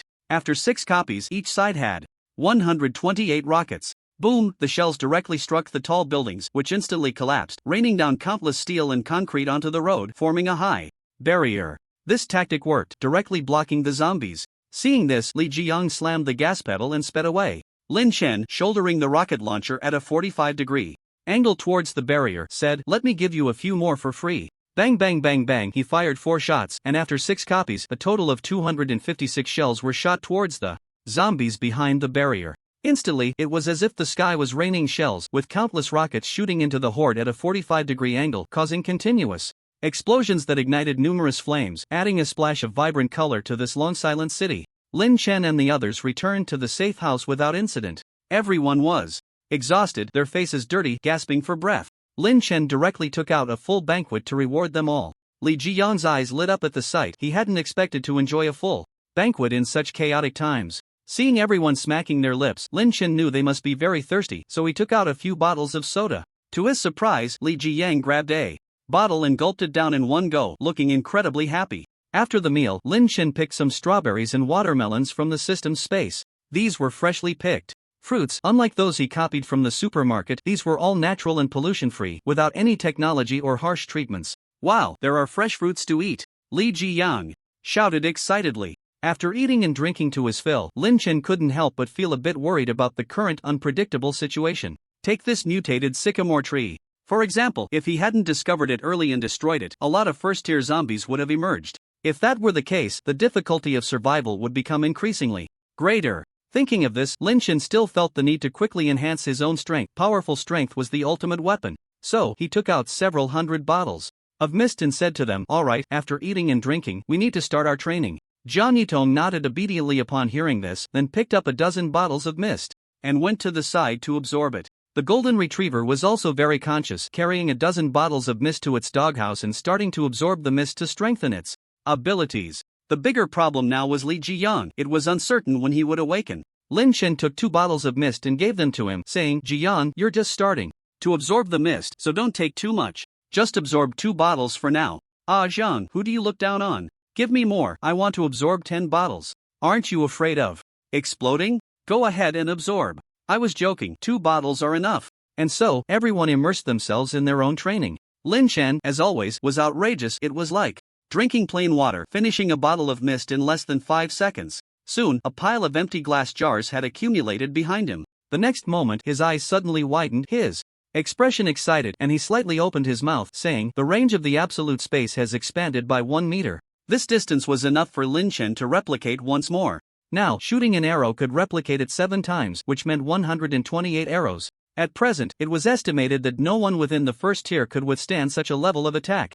At that moment, the system reminded him, a mutated item has appeared 5 kilometers away from the host Tang Dao. Lin Chen's eyes lit up, the second mutated item had appeared. He glanced at Li Jiyang just in time to equip this guy with a weapon. He also needed a melee weapon. The explosive bao was a ranged attack. Although Lin Chen could still use it effectively in close combat, it was not as good as a real melee weapon. A knife was indeed a good choice. Lin Chen used the monitor to check the location of the Tang Dao, which was in a large gymnasium stuck in a glass basketball backboard. The fact that it could stick to the glass without breaking it showed how sharp this mutated Tang Dao was. However, at that moment, there were 2 groups of people confronting each other in the gymnasium. One of them looked somewhat familiar to Lin Chen. Upon closer inspection, he realized it was Fang Jianhua, who had purchased his luxury car back then. He was leading a group of armed men in a standoff with another group. It seemed they had all discovered the Tang Dao, but how did they know about the extraordinary nature of mutated items? So far, only 2 mutated items had appeared in Jiang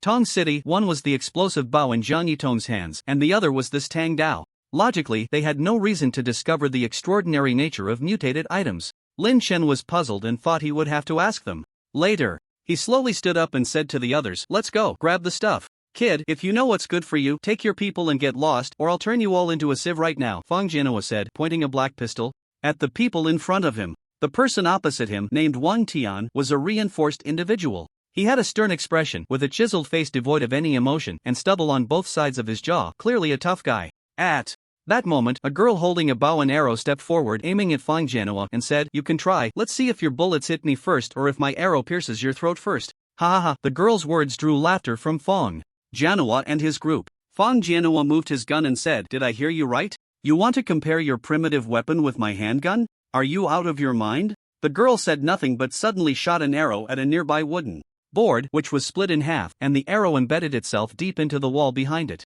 The power of that arrow was definitely not inferior to a bullet. If it hit a person, it would surely pierce through. The girl quickly knocked another arrow and looked at Fang Jianhua. "How about now?" Fang Jianhua swallowed hard, instinctively touching his neck.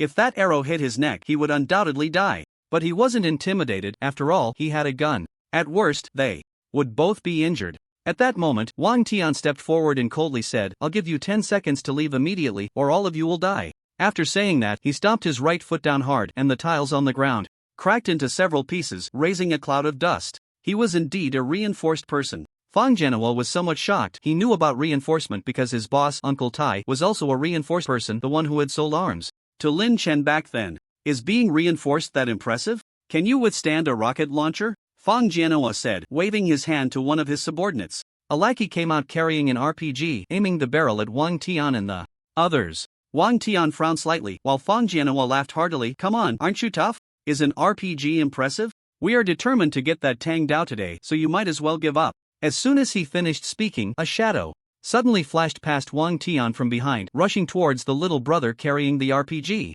Then, a flash of blade light appeared, followed by a sharp sound, as if something had been severed. In the next moment, a man wielding a curved knife appeared in front of the little brother without him noticing. Fang Jianhua felt the threat and shouted at the little brother, "Fire the cannon, blow them up." The little brother, upon hearing this, wanted to pull the trigger but found his fingers unresponsive. Suddenly, both of his arms broke off, causing the rocket launcher to fall to the ground. The little brother rolled on the ground in pain, screaming wildly. Fang Jianhua looked at the man in shock. Another enhanced person. How many enhanced individuals were there on the other side? "Get lost!" The man shouted at Fang Jianhua and the others, scaring them into retreating. This man was named Gui Yi, just like the girl named Zhao Sini. He was one of Wang Tian's subordinates. Fang Jianhua seemed unwilling to give up. He pulled out a walkie-talkie from his pocket and said, "Bring the car in." As soon as he finished speaking, the floor shook, followed by a rumbling sound from outside the gymnasium. Boom! One wall of the gymnasium was smashed, and amidst the rubble, a tank slowly emerged. It seemed Uncle Tai was determined to acquire this Tang knife, even sending in a tank.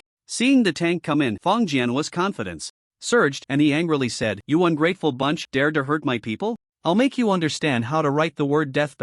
After saying that, he spoke into the walkie-talkie again. Fire the cannon, blow up these bastards.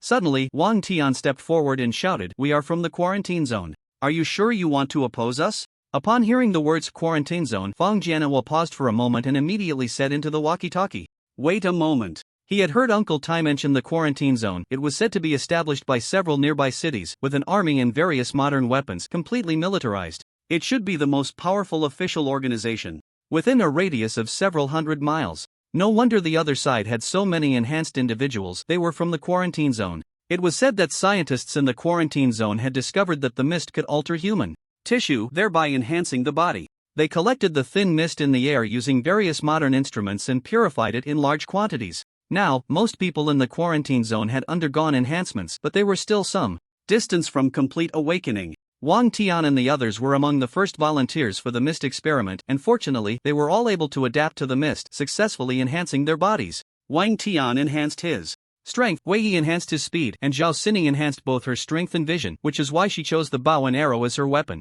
Just as Fang Jianhua hesitated, several people suddenly broke through the glass curtain wall of the gymnasium. One girl holding a bow and arrow shot an arrow at the tang knife, with a thin string tied to the arrow. The arrow struck the edge of the knife's handle, then immediately changed direction, and the thin line wrapped around the handle. With a sudden pull, the tang knife was yanked out. Lin Chen reached out to catch the tang knife, immediately copied dozens of them into the system space, and then handed this one to Li Jiang. Zhao Xini watched the girl's incredible archery skills, feeling a wave of frustration. She had always been confident in her archery, but the girl's impressive maneuver made her feel like she had encountered a master today, and her own skills might not measure up. Fang Jianhua looked towards the incoming person and was surprised to find an old acquaintance. Back then, he had made quite a bit of money thanks to his luxury cars and gold jewelry, but all that money had turned into worthless paper after the apocalypse. So it's Boss Lin. Wang Tian was slightly surprised. They knew each other? Fang Jianhua shouted at Lin Chen, how's it going, Boss Lin? Are you surviving well in this zombie-infested world? Lin Chen didn't want to engage with him. Now that he had the Tang Dao in hand, he said to Zhang Yitong and Li Jiyang, let's go. Then, the group turned to leave. Wait a minute. Seeing that they were about to take the Tang Dao away, Fang Jianhua immediately shouted loudly while patting the tank beside him, saying, to Lin Chen, Boss Lin, everything has to follow the order of arrival, right? We found this Tang Dao first, and you can't just take it away so casually. Isn't that a bit disrespectful to us? Lin Chen exchanged a glance with Zhang Yitong, who understood and raised her explosive bow, shooting an arrow right in front of Fang Jianhua and the others. Boom! After a loud explosion, everyone was stunned. The arrow shot by that woman exploded. Zhao Xini's lips twitched as she looked at the bow and arrow in her hand. What kind of trash was this? Look at theirs, it explodes when shot. Wang Tian frowned at the sight of the arrow and muttered to himself, another mutated item. Fang Jianhua swallowed hard. He hadn't expected Lin Chen to have such a powerful ally by his side, but Uncle Tai had given him a strict order to bring back the mutated Tang Dao, or else he would be in big trouble. Angrily, he picked up the walkie-talkie and shouted loudly into the tank, turn the cannon around and blow him to pieces. As the roar of the tank echoed, the cannon slowly turned towards Lin Chen and the others. Lin Chen took the Tang Dao from Li Jiyang's hands and said, let's see how powerful you really are. Then, he leaped forward, charging at the tank, and lightly struck down on the cannon barrel. The several centimeters thick pure steel barrel was cut through as easily as tofu. Lin Chen didn't stop there. He jumped again, landing on top of the tank, and slashed diagonally at the turret, cutting it in half, which slowly slid down, revealing a smooth, metallic surface. So sharp. Lin Chen was slightly surprised. No wonder it was a mutated item. Such a sharp blade could probably slice through a steel fortress piece by piece. Watching the turret being sliced in half, Fang Jianhua was stunned. My tank. However, judging from Lin Chen's earlier performance, Fang Jianhua confirmed that he was enhanced. An ordinary person wielding that knife would definitely get stuck on the cannon barrel because they wouldn't have the strength to wield it. Wang Tian and the others were also taken aback by this scene. This young man was also enhanced, and his strength was not low. They secretly admired the sharpness of the mutated Tang Dao. This was also the purpose of their mission sent from the quarantine zone, to collect these mutated items and prevent them from falling into the hands of wrongdoers. Otherwise, they would be facing not just zombies but also a group of powerful villains wielding various terrifying mutated weapons. In fact, they had another goal, to study the principles of item mutation and see if they could use weapons to trigger more mutated items. Boss Lin, no wonder you're so confident. It turns out you're also enhanced. But I wonder if you can withstand bullets, Fang Jianhua said to Lin Chen. The next second, countless dark gun muzzles were aimed at Lin Chen, ready to fire at any moment. Lin Chen looked at Fang Jianhua and said, "It seems you've made up your mind to stop me today." "Yes, if you don't leave the Tang Dao, you will all die." Fang Jianhua finished speaking and immediately ordered his men to open fire. Suddenly, the entire gymnasium was filled with the sound of gunfire. Wang Tian shook his head and sighed. What a pity for this talent. If he could go to the quarantine zone, he would surely achieve great things. But the next second, he was shocked, his eyes wide open. All the bullets aimed at Lin Chen were strangely suspended around him, as if time had stopped. Wang Tian exclaimed, "He is an awakened." In fact, the quarantine zone had already discovered that those who could be enhanced by the mist as their enhancement level increased would eventually break through the limits of the human body, unlock biological restrictors, and awaken some unknown mysterious powers. Those who awakened these mysterious powers were referred to as awakened. What Lin Chen displayed was far beyond what enhancement could achieve. Only an awakened with mysterious powers could do so, and currently, no one in the entire quarantine zone had awakened. That was why Wang Tian was so astonished. In the next moment, Lin Chen gently waved his finger, and the bullets suspended around him instantly shot out, all rebounding and directly killing Fang Jianhua and the others. Lin Chen jumped down from the tank and stood in front of Fang Jianhua, saying, "You people never listen to advice." Fang Jianhua spat out a mouthful of old blood and said, "Uncle Tai won't let you go." Noisy. With that, Lin Chen swung a knife at the lying Fang Jianhua, cleaving him in half. At that moment, two people slowly poked their heads out of the tank. Jiang Yitong saw this and shot 2 arrows, simultaneously hitting both of them in the head. With a loud explosion, their heads were blown into a mist of blood. So ruthless. Wang Tian and the others were shocked by Lin Chen's style of doing things. It truly was a case of drawing blades at the slightest disagreement. After dealing with Fang Jianhua, Lin Chen slowly turned to Wang Tian and asked, "How did you know about the mutated items?" Wang Tian swallowed hard, recalling the methods of the young man before him. He dared not hide anything and immediately said, "Little brother, we are from the quarantine zone. The miraculous abilities of these mutated items were discovered by researchers in the quarantine zone." Lin Chen nodded slowly and then turned to leave, but Wang Tian stopped him. "Little brother, wait a moment." Lin Chen turned back. "What, do you want to stop me too?" Wang Tian trembled in fear. No, little brother, I just want to say that these mutated items are very dangerous. I think it's safer to hand them over to our quarantine zone. There are military forces and many enhancers in the quarantine zone. Only then will these mutated items not fall into the hands of bad people. We survivors should unite now. Lin Chen sneered and said. Indifferently, "I don't care." Wang Tian's face turned a bit awkward, but he quickly changed his tone. "Little brother, why not come to our quarantine zone? There's food and shelter there, much better than wandering outside with your brothers, always on guard against zombie attacks and going hungry 3 times a day." Hearing this, Lin Chen couldn't help but find it amusing. Wandering around and going hungry 3 times a day? If he knew that Lin Chen had a safe house with endless supplies, he wouldn't have said such things. Not interested. At that moment, Jiang Yitong and the others came to Lin Chen's side. "What's wrong, brother Lin Chen?" Lin Chen glanced at Jiang Yitong and replied, "It's nothing, little bun, let's go." At this moment, Li Jiyang had unknowingly taken out a roasted leg of lamb and was gnawing on it. Every time Lin Chen took out a lot of food, when there was too much left over, Li Jiyang would pack it up to eat as a midnight snack or snack. "Let's go, Aizheng." Li Jiyang smacked his lips and said. Wang Tian and the others caught a whiff of a rich aroma, sniffed, and then all turned to look at Li Jiyang in unison. "Damn, it's roasted leg of lamb, and it's cumin flavored." In the crowd, someone shouted, "Wang Tian." Zhao Xini and Gui Yi looked on with envy, nearly drooling. They were in the quarantine zone, where they almost always had steamed buns with pickled vegetables, and it would take several days to eat meat buns. During their days out, they had been eating nothing but dry, tasteless compressed biscuits. Suddenly seeing the sizzling, crispy roasted leg of lamb made them a bit excited, their eyes shining. Lin Chen turned to Wang Tian and said, "I'm having big fish and meat every day now. Why would I go to some quarantine zone to eat buns with pickled vegetables?" Wang Tian was momentarily at a loss for words, only able to watch as Lin Chen and the others left. However, since their mission was not completed, he still had to think of a way to persuade Lin Chen to hand over the tang knife. At that moment, Li Jiyang took out a bottle of fatty happy water, took a big gulp, leaving a little less than half, glanced at it, and casually tossed it aside.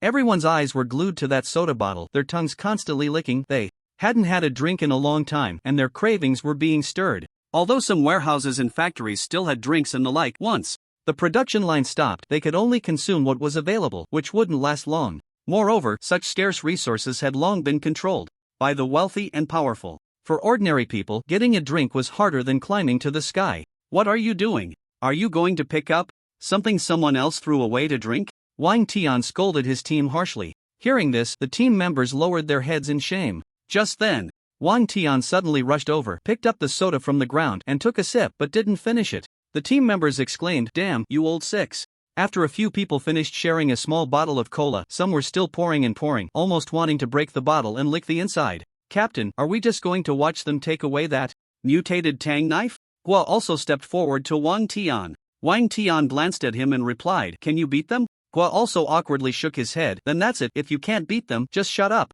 Wang Tian said. "But Captain, if we can't bring back that tang knife, our mission will fail. You signed a life and death contract back then. If the mission fails, the consequences will be very serious," Hua also reminded. Wang Tian tapped Hua's head and said, "I know, no need for you to remind me. I'm already thinking of a way." After Lin Chen and the others returned to the safe house, Lin Chen took out a pack of coffee and asked Li Jiyang to brew it. It was just the right time for afternoon tea. Li Jiyang, being a rich kid, brewed the coffee with great flair. As time passed, the aroma of coffee slowly wafted out, and one could hear the bubbling sound of coffee brewing. Then, Li Jiyang took out 3 cups, picked up the coffee pot, and slowly poured it, creating a line. After filling the cups, he fiddled with a toothpick. "Coffee is ready." He brought the 3 cups of coffee on a plate. "Here, Ajeng, this is yours." Lin Chen took the coffee and noticed a white heart shape on the surface. "Disgusting." Saying that, Lin Chen blew the heart shape away in one breath. Li Jiyang scratched his head. "Ajeng, if it weren't for you, I might have turned into a zombie by now.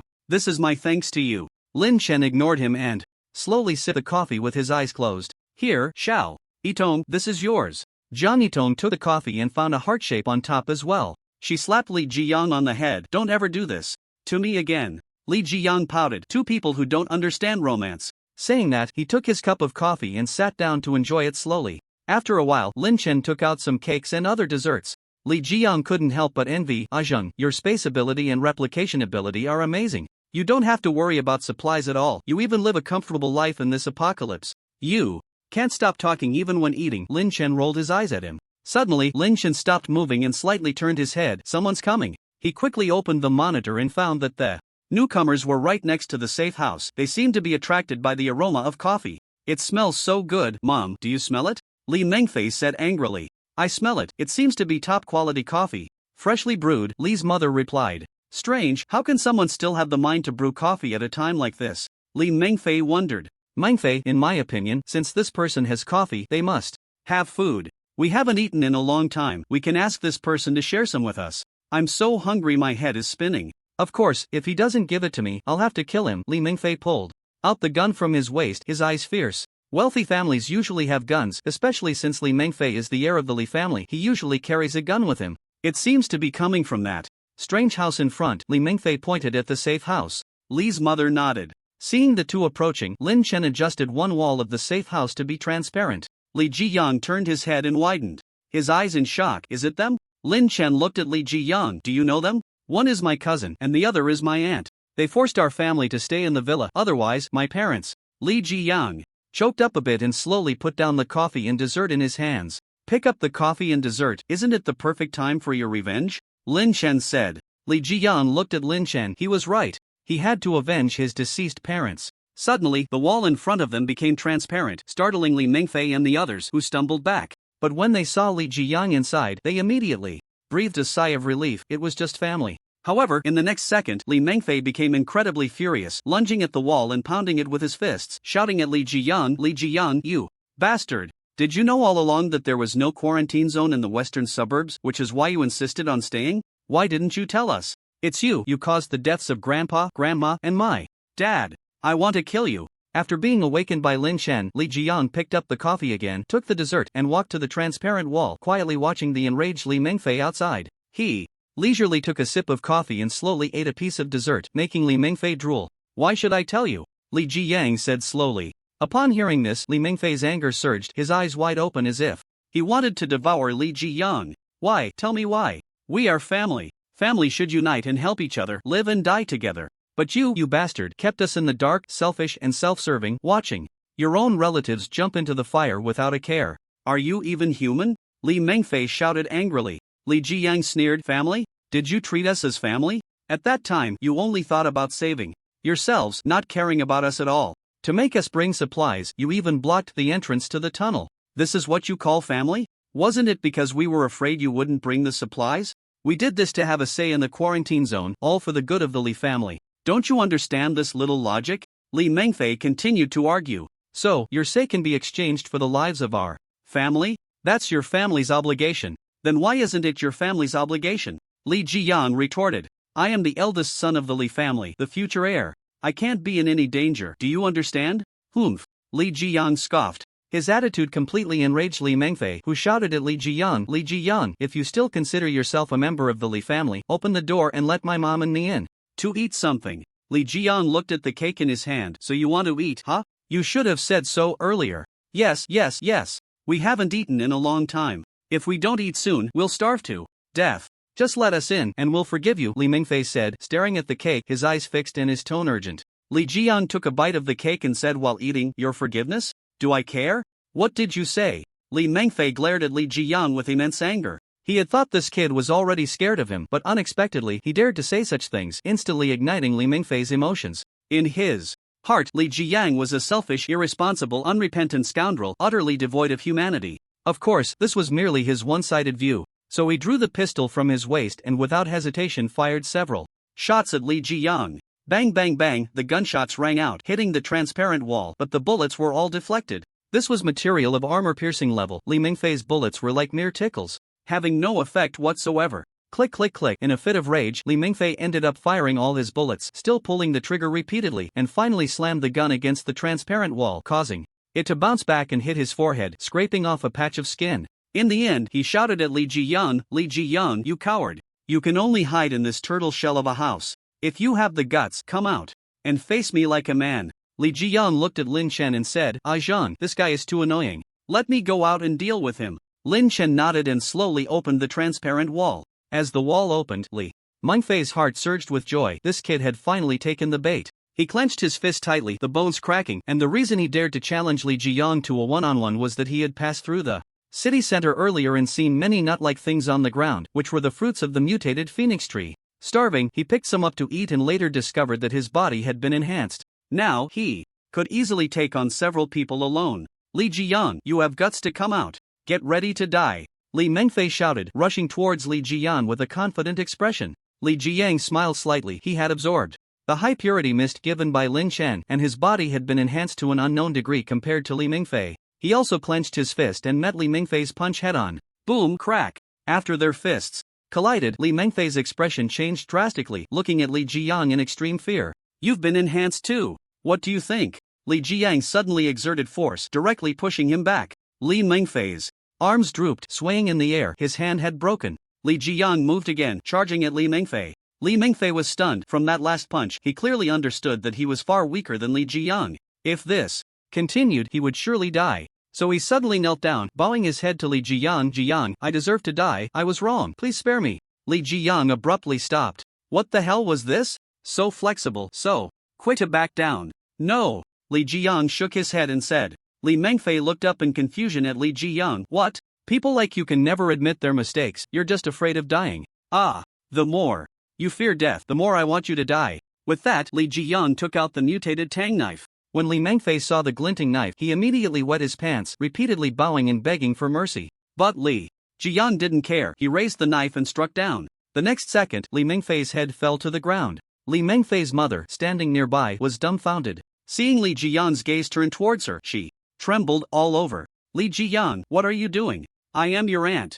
Aunt? What does that have to do with me? Li Jiyang replied coldly. Upon hearing this, Li Mengfei's mother was so frightened that she quickly knelt down to beg for mercy. Jiyang, please spare me. I'm just a weak woman. I won't threaten you anymore. Just let me go, as if I never existed. She cried and put on a pitiful appearance. Swish, a flash of blade light passed by, and Li Mengfei's mother suddenly froze, her mouth slightly agape, her expression one of sheer terror. In the next moment, her head slowly rolled off her neck. You don't deserve to be my fart. Li Jiyang slowly sheathed his knife. He then returned to the safe house. Zhang, I've taken care of it. Lin Chen patted his shoulder and said, Jiyang, you've learned the most important thing about survival in the apocalypse.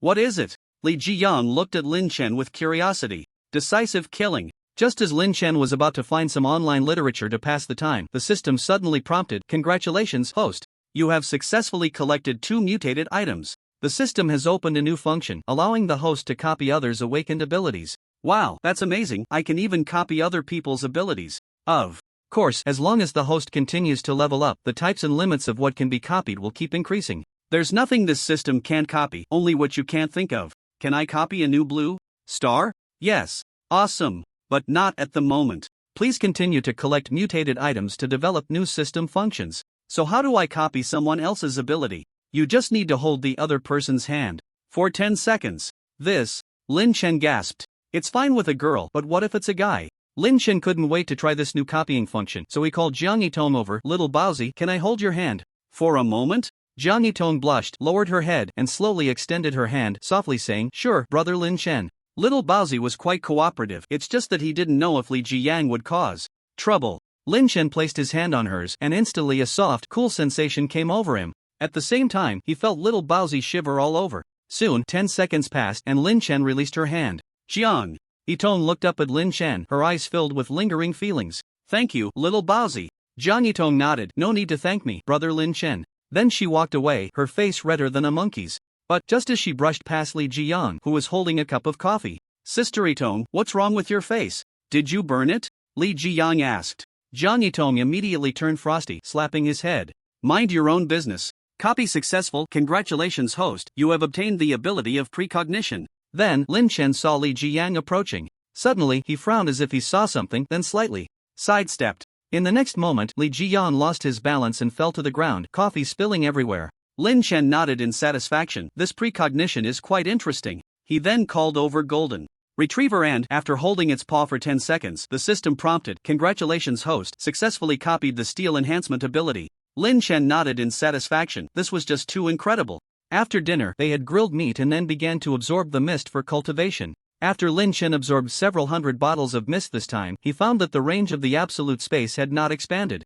It seemed that the further he went, the harder it became to expand. Because with each meter of extension, the area actually increased exponentially. However, Lin Chen still felt that his abilities had stabilized a lot and his control and perception of the absolute space were becoming more and more proficient. Suddenly, a wave of energy surged in, and Lin Chen turned to look. It was Jiang Yitong. He saw her surrounded by a vortex, and he could faintly see a surge of energy. The next second, Lin Chen's eyes widened. Is she about to awaken again? This overflowing energy was exactly the same as when one awakened. Jiang Yitong turned out to be a rare dual talent awakener. Lin Chen was incredibly excited, not knowing what ability she would awaken this time. However, no matter what ability she awakened, he could replicate it, which was simply delightful. What's yours is mine, and what's mine is still mine. Bang! As another wave of energy hit, Jiang Yitong slowly began to float, stopping in midair. The next second, a pair of snow-white wings slowly unfolded from her back. By the time they were fully extended, the wings were a full 2 meters long, resembling an angel descending.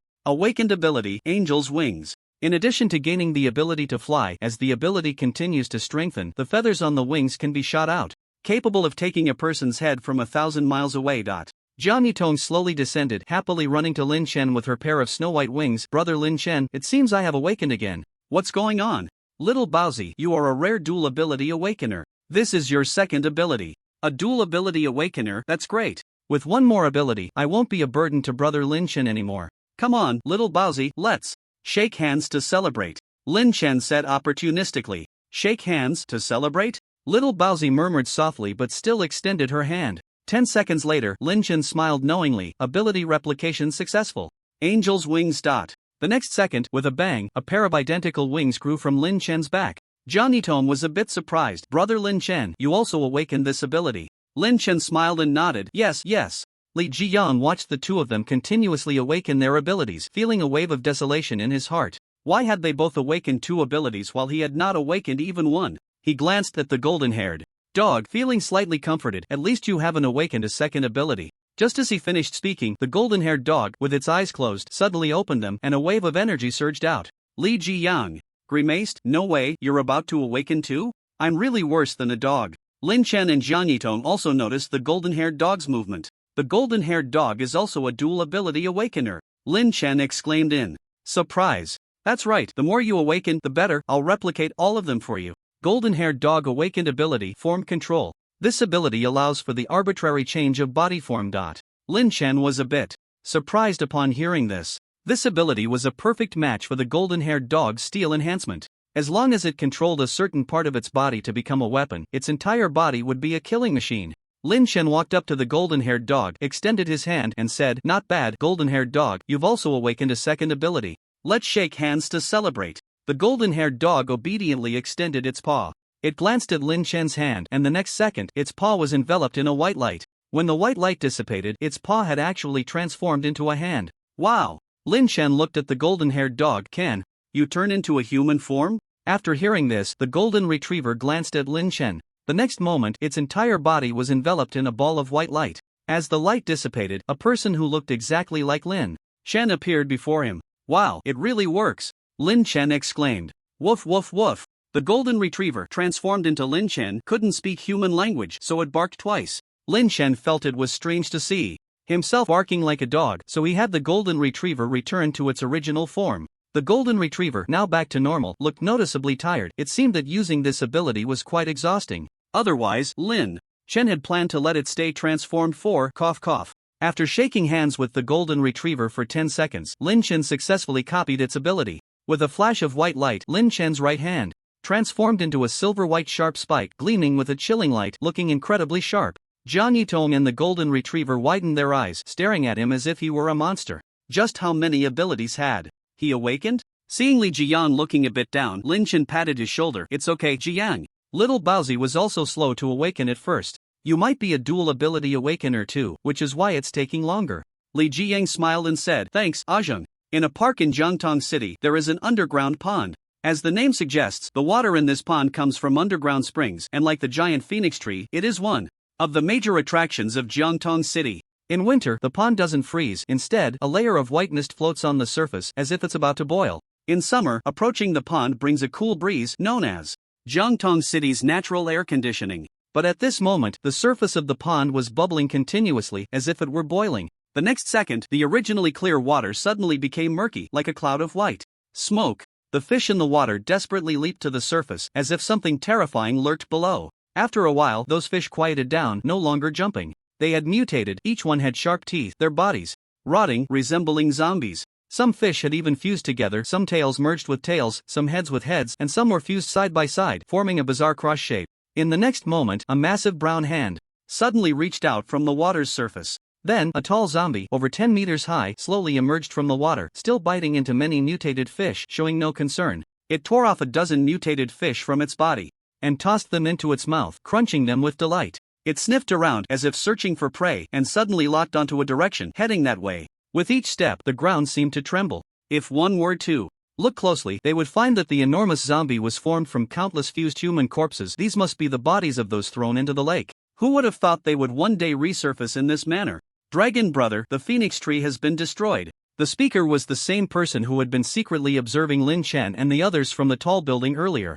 Upon hearing this, the man called Dragon Brother instantly flew into a rage, condensing an ice spike in his hand and violently piercing through the nearby wall. "What? I saw it with my own eyes. They used a rocket launcher to blow the phoenix tree in half. We won't be able to eat the phoenix fruit that strengthens our bodies anymore." The flesh on Dragon Brother's face twitched incessantly. "Do you know where they are, Big Monkey?" "I know, Dragon Brother. I've figured out their location. It's in a rundown warehouse on the outskirts." "Damn it.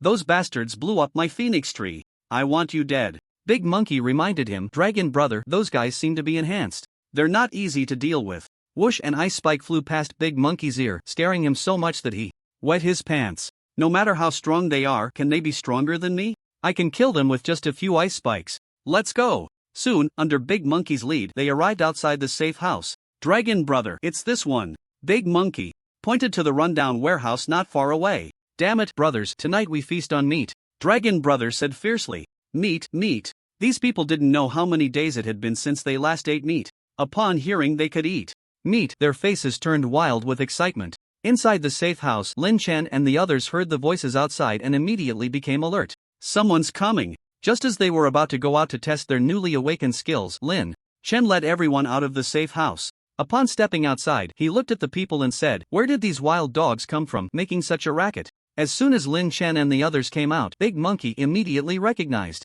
them and pointed at them, saying, "Dragon Brother, it's them. I saw them blow up the phoenix tree with my own eyes." Hearing Big Monkey's words, Lin Chen realized that this group had likely discovered the strengthening properties of the phoenix fruit. They must have eaten the phoenix fruit and enhanced themselves, and perhaps some even awakened special abilities. Thinking of this, Lin Chen couldn't help but feel delighted. There were new abilities to copy, and they were probably coming after him because he had blown up their phoenix tree, causing them to lose their fast training method. Bastard, you blew up my phoenix tree, die. Without saying another word, Dragon Brother shot an ice spike directly at Lin Chen. Lin Chen was overjoyed. It was an ice attribute ability. He had previously worried that the abilities awakened by the opponents would be similar to theirs, which would prevent him from copying new abilities. Watching the ice spike shoot towards him, Lin Chen slightly raised his palm to meet it, instantly reinforcing his hand with steel. Bang! The incoming ice spike shattered into a pile of ice shards. Big Monkey was startled and immediately said, "Dragon Brother, I told you they are very strong, look."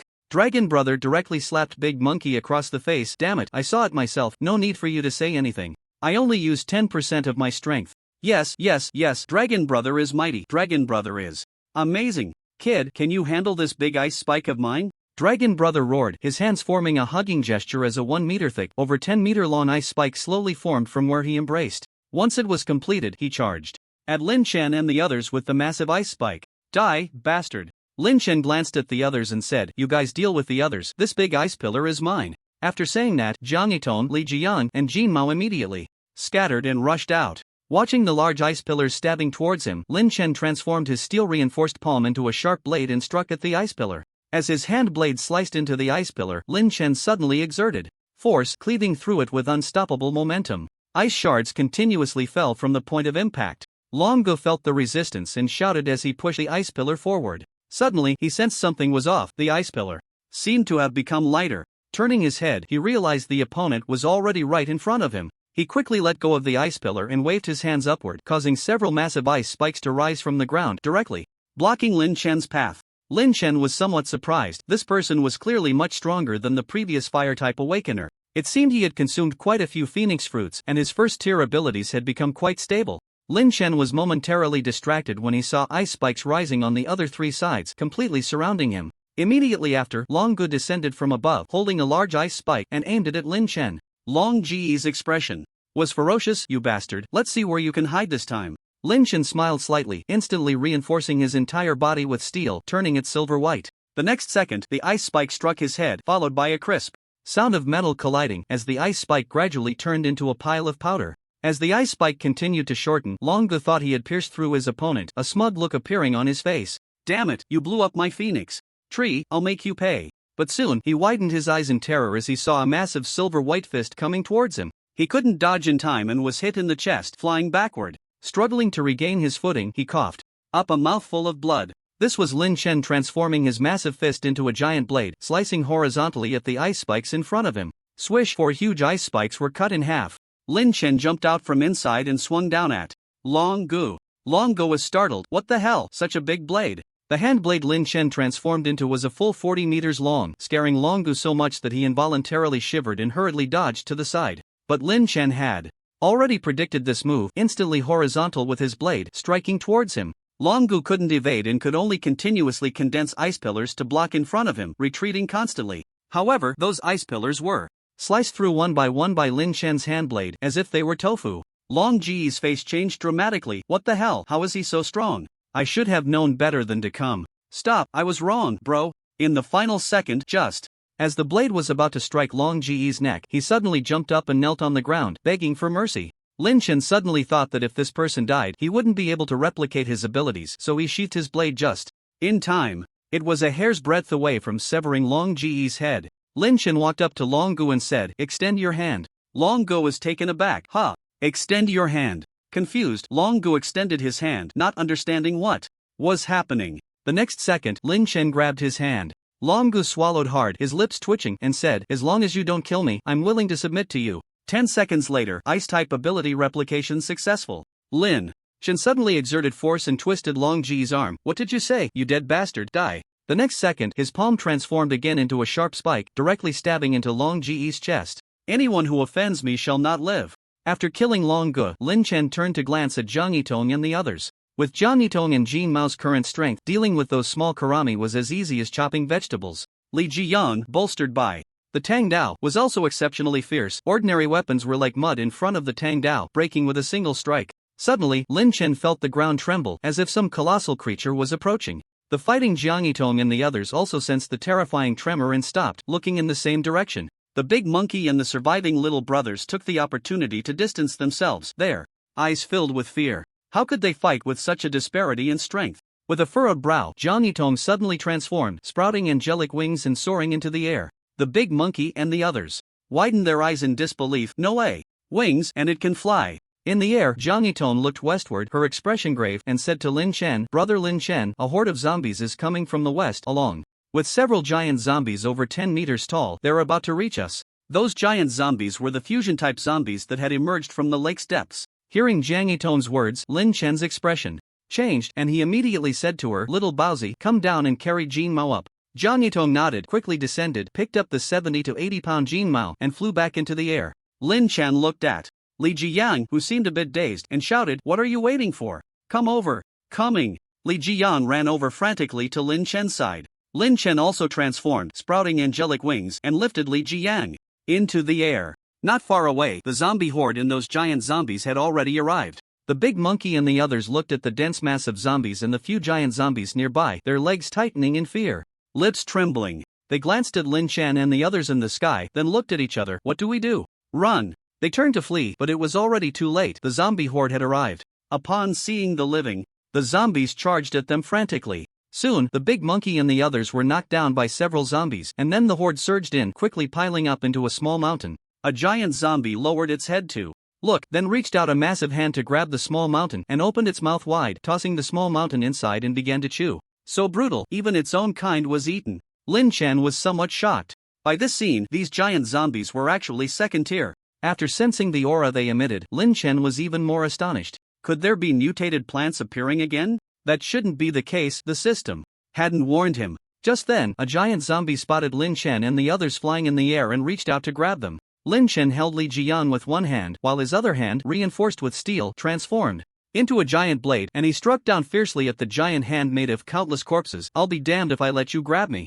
The blade sank into the zombie's palm but did not sever it, getting stuck inside. It turned out that the corpses making up the arm were not dead, they could still move. Lin Chen looked closely and saw countless arms tightly gripping his blade. Seeing its prey caught, the giant zombie slowly turned its head to Lin Chen and grinned, then began to pull Lin Chen and Li Jiyang closer. At this critical moment, Lin Chen said to Li Jiyang seriously, "Jiyang, pay attention, I'm going to take out the explosive bow, you catch it." Li Jiyang nodded earnestly, "Okay." The next second, the explosive bow appeared out of thin air. Li Jiyang seized the opportunity, grabbing the explosive bow, along with an arrow. Lin Chen shouted, "Shoot that bastard." Li Jiyang drew the bowstring taut, aiming at the giant zombie's head. Whoosh! At the moment the arrow flew out, Lin Chen's thoughts flickered rapidly, continuously duplicating that arrow, duplicating it *7 times. Instantly, one arrow transformed into 128 arrows, densely flying towards the giant zombie's head. Boom, boom, boom, an intense explosion erupted, the fierce flames completely engulfing the zombie's head. "Awesome!" Li Jiyang shouted. This method of archery was simply exhilarating. Lin Chen moved his hand knife but still couldn't move tightly. Were these corpses not one entity? Whoosh! Another arrow appeared in Li Jiyang's hand. "Jiyang, shoot its arm."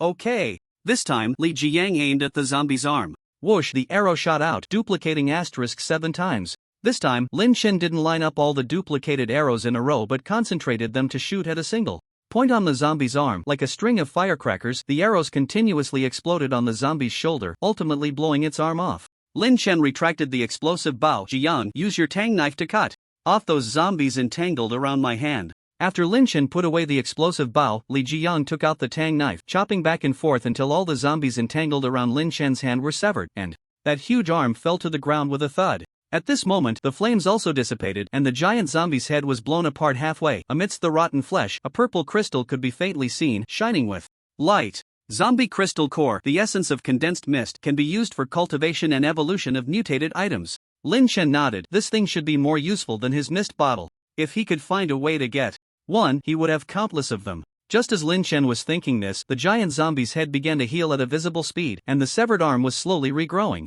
Meanwhile, the crystal core was continuously flashing with light. Lin Chen nodded. It seems that to extract the crystal core, this zombie must be completely killed. To avoid being caught again, Lin Chen flew much higher this time and shouted to Jiang Yitong, "Little Baozi, fly a bit higher, don't let those giant zombies catch you."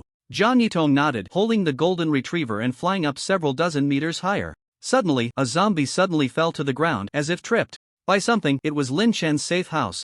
The zombie got up, glanced at the safe house below, and stepped on it, directly stomping the safe house into the ground without leaving a dent. One had to say, the quality of this safe house was indeed good. My safe house. Lin Chen looked at the safe house that had sunk into the ground with pain. It seemed they had to find a new refuge. Lin Chen stared fiercely at that zombie. Damn it, you think you can just walk away after stomping my safe house into the ground? He then took out a tang knife, brandishing it towards the zombie, and charged forward. Those who destroy my home shall be killed without mercy. Lin Chen's mind flashed, and the tang knives instantly duplicated 7 times, becoming 128. 128 incredibly sharp mutated tang knives hovered in front of Lin Chen. Then, Lin Chen used absolute space to control the tang knives, and all the knives began to change positions in an orderly manner, weaving back and forth in the gaps. The entire process flowed smoothly, like silk. After a few breaths, all the tang knives formed a spiral shape and began to spin rapidly, resembling a moving meat grinder. Jiang, when you see a purple crystal, pull it out for me, Lin Chen said to Li Jiyang as they flew towards the giant zombie. Li Jiyang nodded. Ajeng, leave it to me. The giant zombie saw Lin Chen and Li Jiyang flying towards it and immediately opened its large hand to grab them. I'll be damned if I let you catch me. Lin Chen controlled the spiral formation of tang knives, accelerating towards the giant palm. When they made contact, a grinding sound erupted, and countless chunks of rotten flesh splattered out, accompanied by the painful howls of the zombies on the palm. As they passed through the palm, they could see countless zombies squeezed inside, still writhing slightly.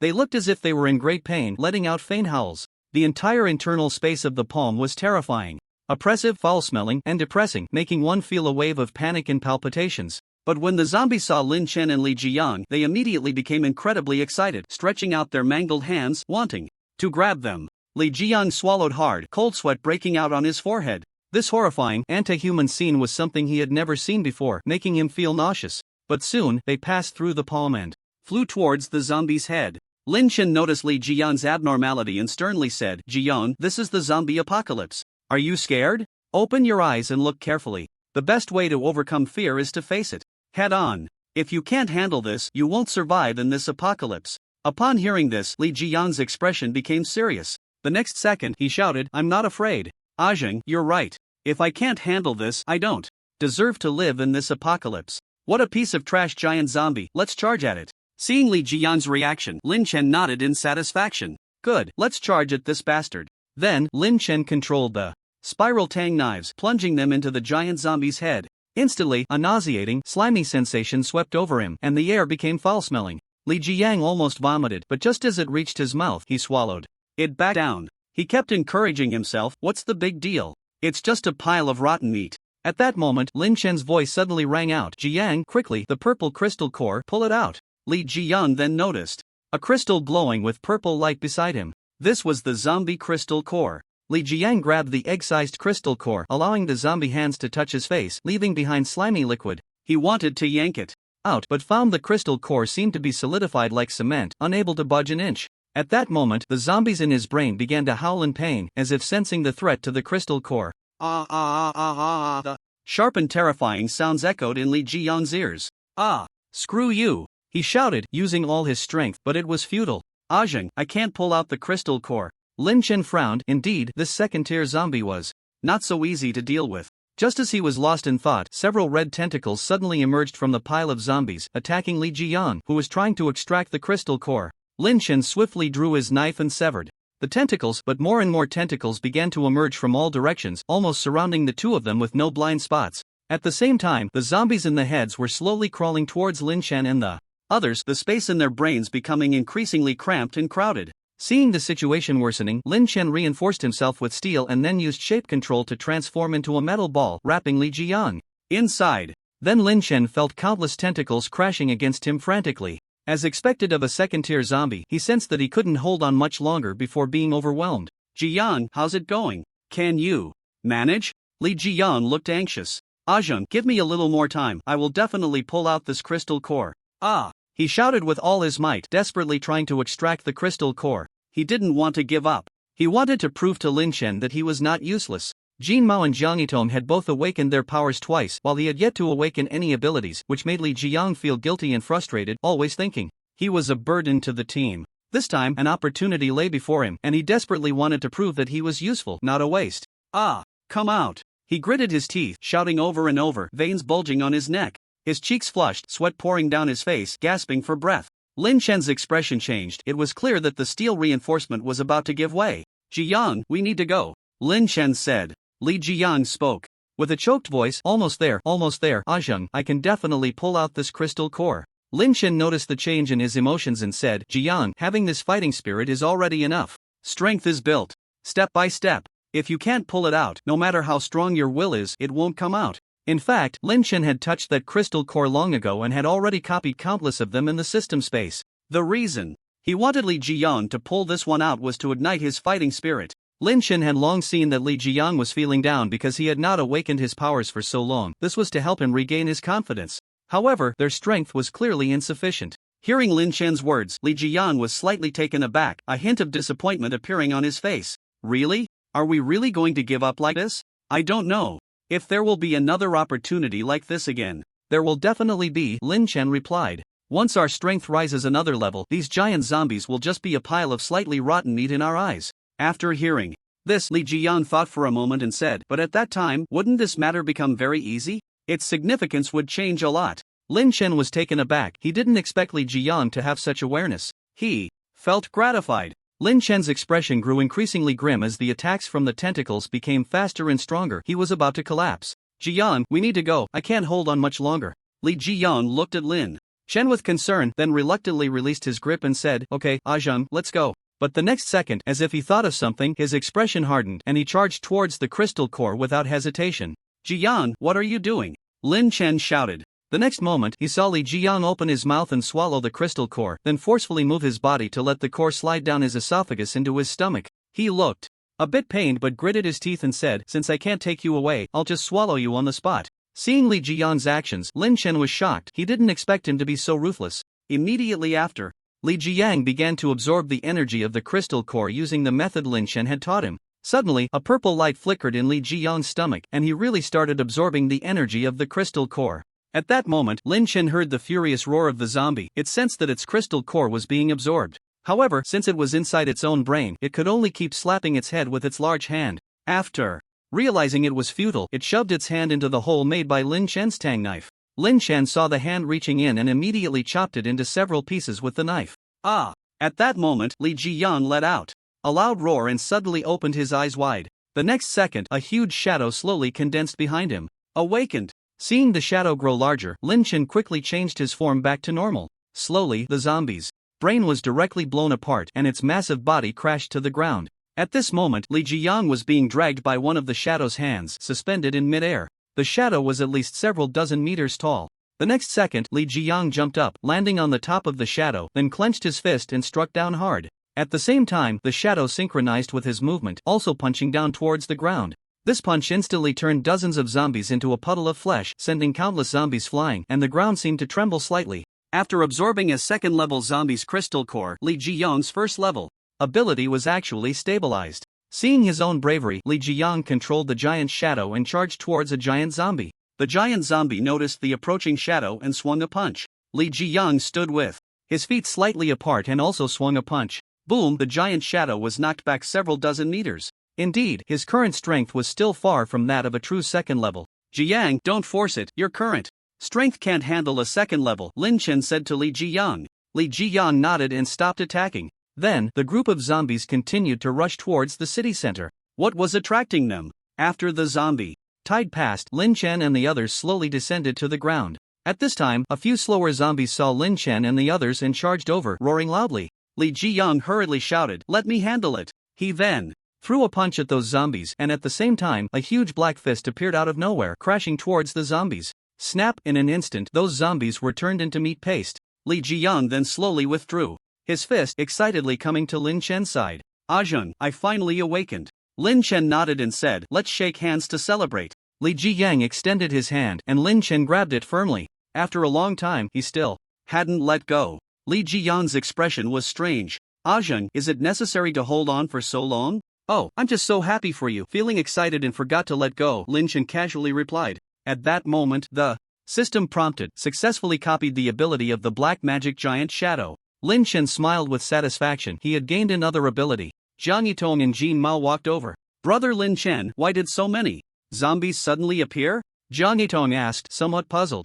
It seems they are all heading towards the city center. I suspect something has appeared in the city center that is attracting the zombies. Something that attracts zombies? It could be a large number of living people, or it could be some kind of treasure. Treasure? Do zombies also have an interest in treasure? Jiang Yitong asked, puzzled. Lin Chen replied, zombies also need to enhance their abilities, and as their abilities improve, they will gradually evolve to have intelligence, so treasures will be very attractive to them. Jiang Yitong nodded, somewhat understanding, and then asked, so, where do these zombies come from? If they all mutated from living people, the number of zombies we've encountered so far has far exceeded the total population of Jiangtong City. Lin Chen had also noticed this issue before.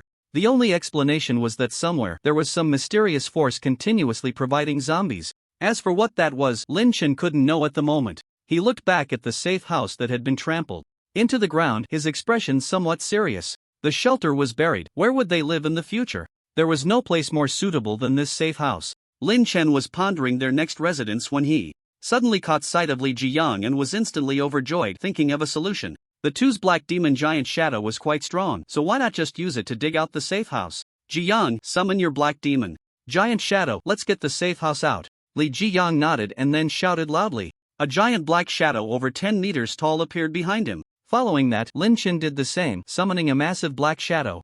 Upon seeing this, Li Jiyang's face twitched. When did you awaken this ability too? Jiang Yitong and Jin Mao also widened their eyes. Just how many abilities have you awakened? Then, Li Jiyang and Lin Chen stood on opposite sides of the safe house, controlling the black demon giant shadows to insert their hands into the ground. Lin Chen looked at Li Jiyang and shouted, Jiyang, I'll count to 3, and we push together to lift the safe house.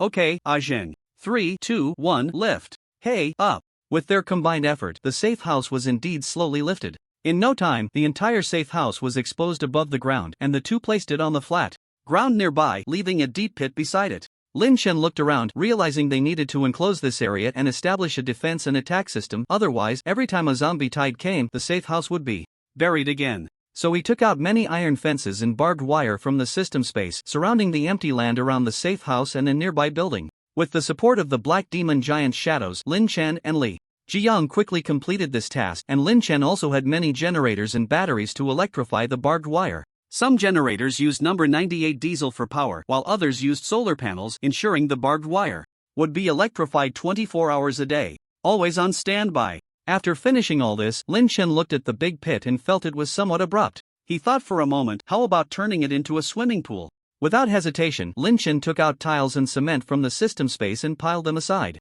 With the help of Li Jiyang and Jiang Yitong, they quickly cleaned up the area around the swimming pool and laid the tiles. After everything was set, Li Jiyang wiped the sweat from his forehead and asked, Zheng, where are we going to get water? Lin Chen then took out thousands of bottles of Kona brine from the system space and said, use this. Li Jiyang looked at it and nearly dropped his jaw. He recognized this stuff. Nearly 3,000 per bottle for mineral water. A rich kid like him had hardly ever drunk it, not because he couldn't afford it, but because it was unnecessary. They were just wealthy, not foolish. Then, they opened the bottles and poured one after another of the Kona brine into the swimming pool. As he poured, Li Jiyang couldn't help but exclaim, wow! Wow! Though he felt a pang of heartache, he also felt inexplicably exhilarated. Soon, thousands of bottles of Kona brine were emptied, just enough to fill the entire pool. Li Jiyang looked at the pool filled with water worth millions and couldn't help but marvel. Even the world's richest wouldn't be this extravagant. He never expected they would enjoy this in such chaotic times. It felt truly wonderful. Just as they were about to jump into the pool to enjoy themselves, the system's voice prompted, the embryo of the zombie king is being nurtured. Please proceed to slay it. There are generous rewards for completing the task. Lin Chen was taken aback. This task actually had a reward, something that hadn't happened before. The last time he obtained the ability to replicate was after collecting a certain number of mutated items. Anyway, no matter what, the things the system instructed were always right. Li Jiyang had already stripped down to just a pair of floral shorts and was about to jump in when Lin Chen grabbed him. There's work to do. Finish it first, then come back to wash up. Li Jiyang was stunned, but I've already taken off my pants. Following the system's instructions, Lin Chen and the others quickly arrived at the place where the zombie king was being nurtured. It was none other than the mutated phoenix tree that had been blown in half. The previous wave of zombies was also gathering around that tree, standing quietly, gazing in the direction of the phoenix tree as if paying homage to a king, utterly respectful. It seemed indeed to be the embryo of the zombie king, otherwise, these zombies wouldn't be so reverent, especially the dozen or so second-tier giant zombies who were even kneeling on one knee. It appeared that the Embryo of the Zombie King was at least second tier. Once it was birthed, it would be a tremendous disaster for humanity. However, as Lin Chen followed the gaze of those zombies, he did not see the embryo of the Zombie King. He only saw the phoenix tree that had been blown in half, shaped like two open, withered palms. Since it had been blown down last time, the phoenix tree had begun to wither slowly, and at this moment, it was almost completely dried up, with bare branches and peeling bark. Logically, it shouldn't have withered so quickly, right? This question arose in Lin Chan's mind as he looked again at the phoenix tree. Suddenly, he furrowed his brows, as if he had noticed something. Sure enough, in the middle of the phoenix tree, there was a mass resembling rotten flesh, faintly visible as it wriggled slightly, with dark veins. Could that be the embryo nurturing the Zombie King? Rotten flesh Taisui, the placenta nurturing the embryo of the Zombie King, birthed by a high-level female zombie, developing independently, absorbing a large amount of mist, and now only requires the flesh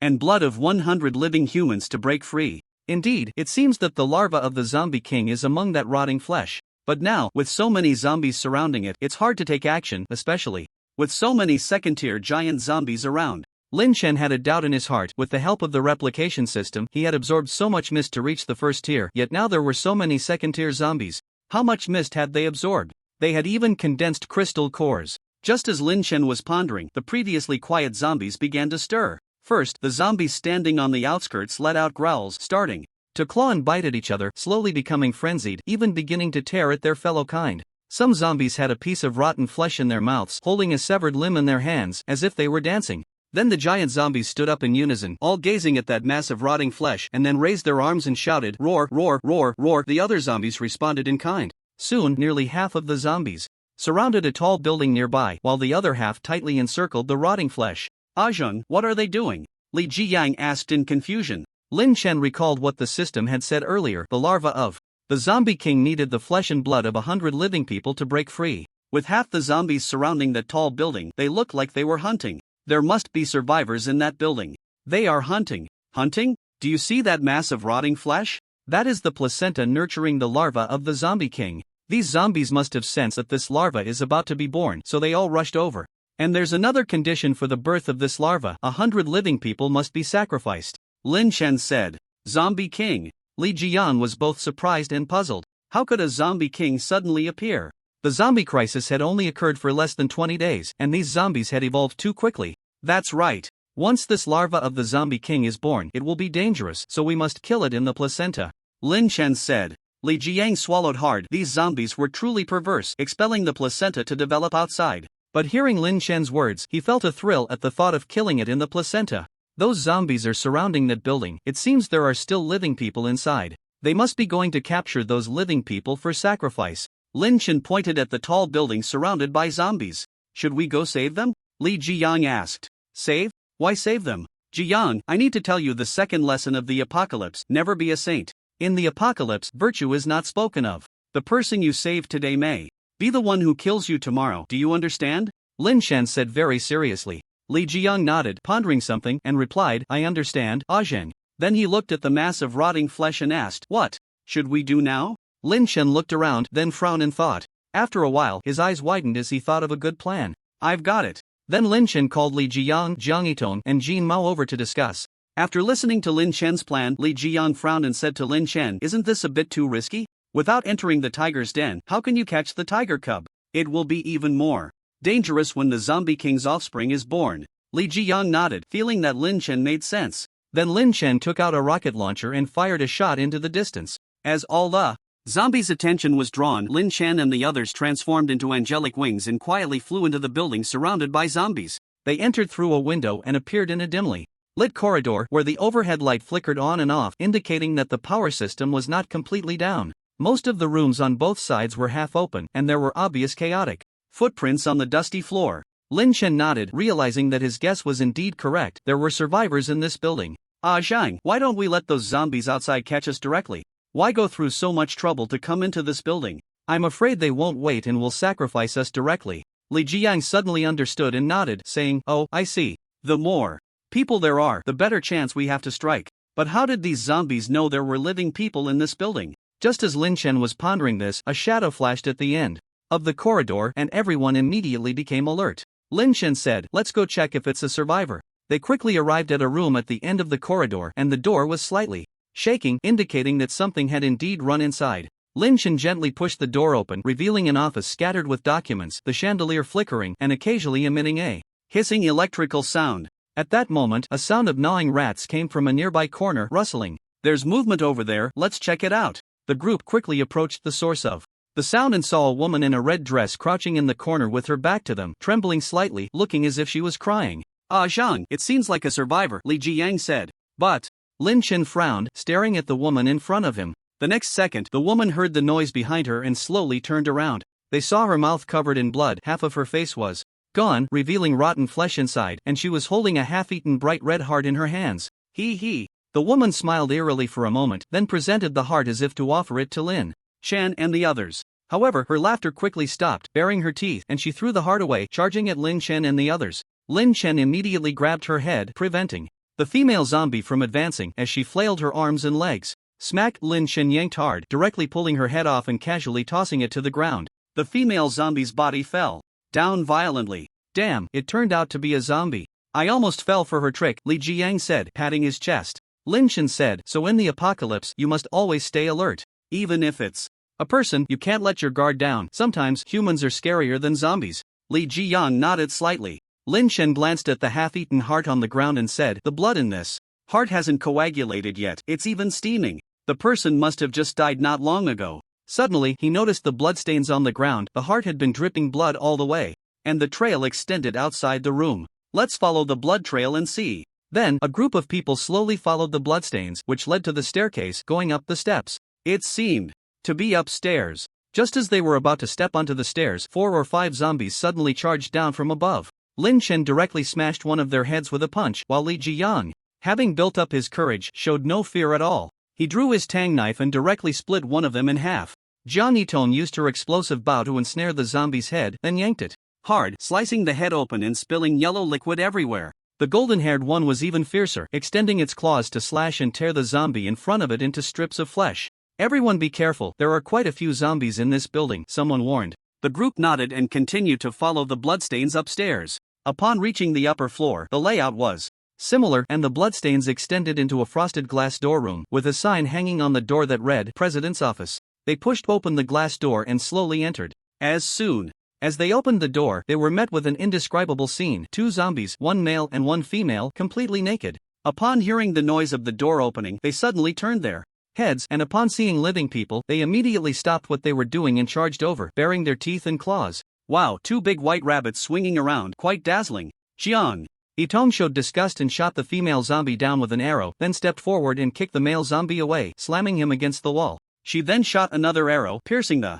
male zombie's chest and pinning him firmly to the wall. This time, the arrow was just a regular one, without any explosion. Then, Jiang Yitong approached the female zombie, stepped on one of its hands, and shot 4 more arrows into its limbs, pinning it to the ground. The female zombie roared and struggled wildly, looking defiant. Seeing it like this, Jiang Yitong became even angrier, and shot dozens of arrows into its head until it was completely mangled, with no gaps left for more arrows to fit in, before stopping. "Bitch!" Jiang Yitong cursed at the female zombie. Lin Chen and Li Jiyang watched in shock. This woman was too ruthless. Then they saw her slowly look at the male zombie pinned to the wall and take out another arrow, shooting it fiercely. Bang! This arrow shot straight at its precious part, and instantly, it was a disaster. Seeing this, Lin Chen and Li Jiyang both covered their groins and swallowed hard, exchanging knowing glances. Then she shot another arrow, hitting the male zombie's head, the arrow piercing through the eyeball and splattering juices everywhere. Trash! Jiang Yitong cursed at the male zombie, and only then did she put away her explosive bow.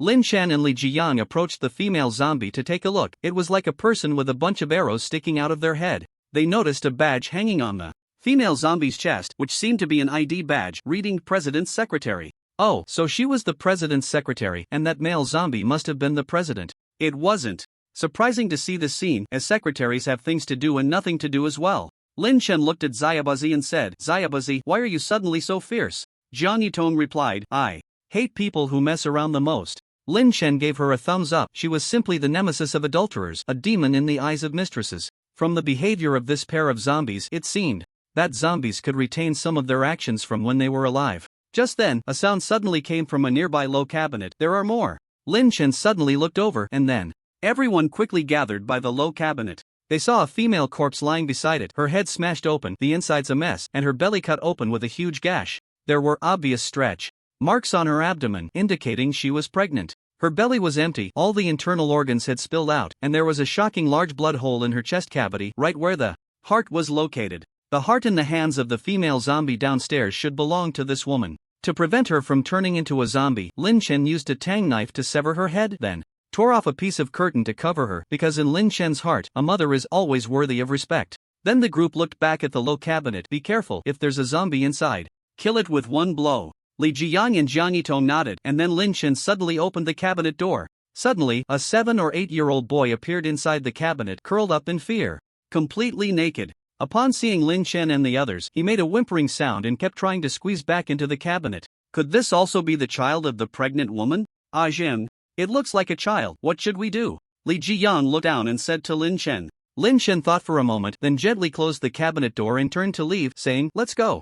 Li Jiyang glanced at the cabinet, nodded, and followed. But Lin Chen suddenly stopped and said, "If he follows us, he definitely won't survive. It's safer for him to stay here." Li Jiyang nodded. In response, "I know, Zheng, stopping the zombie king's offspring from being born is the most important thing now." Suddenly, a series of claps sounded at the door and several figures appeared. A man with a long knife on his back slowly stepped forward and said, "You guys are something else, letting a child die without saving him, you really are beasts." Unexpectedly, there were 3 living people, all seemingly enhanced but not yet awakened to their abilities. Li Jiyang drew his long knife. "Who the hell are you talking about? If you have the ability, save him. If you can't, then stop talking nonsense. What, having a knife makes you impressive?" "As if no one else has a knife," the man said, drawing the long knife from his back, counting, "Of course we will save him. We are not beasts." He then said to a boy behind him, "Zhu Xiaoming, go bring the child out." A small boy loaded with supplies ran up to the cabinet, trying to pull the child out, but the child resisted. Zhu Xiaoming took out a candy from his pocket, and the child, seeing the candy, was indeed attracted. He looked at Zhu Xiaoming, saw his smiling face, and realized he wasn't a zombie, so he slowly crawled out of the cabinet. Zhu Xiaoming handed the candy to the child, who took it and immediately put it in his mouth.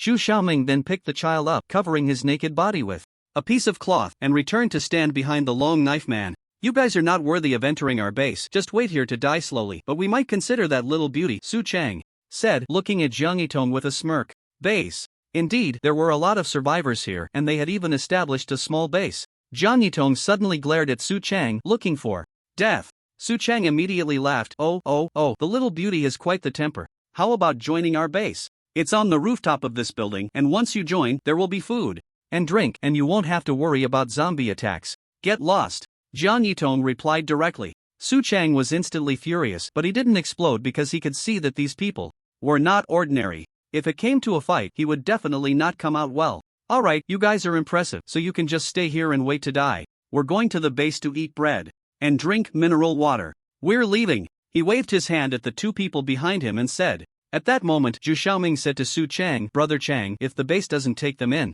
they won't survive long. Let's take them with us." Lin Chen was taken aback, not expecting to encounter such people in this chaotic world. They were truly rare. Su Chang, with a sullen face, said to Zhu Xiaoming, "Zhu Xiaoming, are you out of your mind? Bringing such ingrates to the base means we have to take care of their food and shelter. What are you thinking?" "But, Brother Chang, if they stay here, they won't last long. We've searched the entire building for supplies." Zhu Xiaoming wanted to continue but was interrupted by Su Chang, who said, "If you care so much about them, then you can stay here with them." I didn't mean that, Brother Chang." Zhu Xiaoming stammered. Su Chang kicked Zhu Xiaoming and shouted, "Then hurry up and get moving." Clearly, Su Chang was venting his anger on Zhu Xiaoming. After saying that, the group turned to leave, and Su Chang shot a cold glare back. Lin Chen said to the others, "Let's go, we need to follow them." Su Chang and a few others arrived at the stairway and suddenly stopped. Su Chang pointed at the child in Zhu Xiaoming's arms and said to him, "Throw him down from here."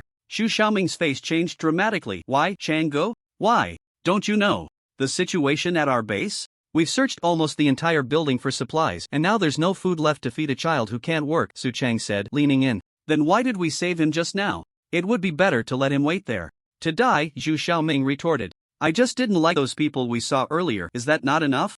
Are you going to throw him or not?" Su Chang's tone grew increasingly sinister. Zhu Xiaoming held the child tightly and said resolutely, "No." Upon hearing this, Su Chang's expression darkened, becoming extremely ugly, and then he slowly said, "Zhu Xiaoming, you've really grown some guts, huh? Now you dare to disobey my orders. As the deputy captain of the base, I command you to throw him down." As he spoke, he slowly drew the long knife from behind him and pressed it against Zhu Xiaoming's neck. Xu Xiaoming, who had been submissive, looked at the knife on his neck without fear and said to Su Chang, "Su Chang, the captain has clearly stated that every time we go out to gather supplies, we must bring back any living person we encounter. You are disobeying the captain's orders." "Humph." Su Chang sneered at Xu Xiaoming and said, "But do you know what the captain told me? He said that except for women, no one else is allowed to be brought into the base. If anyone insists on coming, just kill them." Upon hearing this, it was as if a thunderclap rang in Xu Xiaoming's mind, and the image of the kind and just captain completely collapsed in his heart. He found it hard to accept for a moment, constantly recalling the captain's gentle demeanor as he comforted the people of the base, the way he smiled during their conversations. "A liar, they are all liars. You're lying. To me, the captain isn't that kind of person." Xu Xiaoming shouted frantically. "Do you know why the captain has to do this?" Su Chang said mockingly. Xu Xiaoming stared blankly at Su Chang, speechless. "You don't know, huh? Let me tell you, some people want to be both a whore and a saint. Li Hai is that kind of hypocrite. He enjoys doing bad things while also wanting to be respected by everyone. Don't you think that's sick?" A hint of disgust flashed in Su Chang's eyes. Su Chang looked at Xu Xiaoming and continued, "Do you know why Li Hai suddenly called you out to gather supplies this time?" Xu Xiaoming looked at Su Chang in confusion, a glimmer of expectation in his eyes. "Because you're useless now, you can go die." After saying this, Su Chang raised the long knife in his hand and swung it at Xu Xiaoming's head. At that critical moment, an arrow suddenly shot in, piercing through the long knife. Su Chang immediately felt a numbness in his hand, and the long knife fell, pinned to the wall along with the arrow. He turned his head sharply to see Lin Chen and the others, a surge of anger rising in his chest. Lin Chen slowly lowered the explosive bow in his hand and returned it to Jiang Yitong, then slowly walked towards Su Chang and the others. "Is this what you call saving someone?" Su Chang's face darkened as he said in a deep voice, "Kid, don't meddle in our business. This is an internal matter of our base, and you, an outsider, shouldn't be sticking your nose in." "What if I insist on meddling?"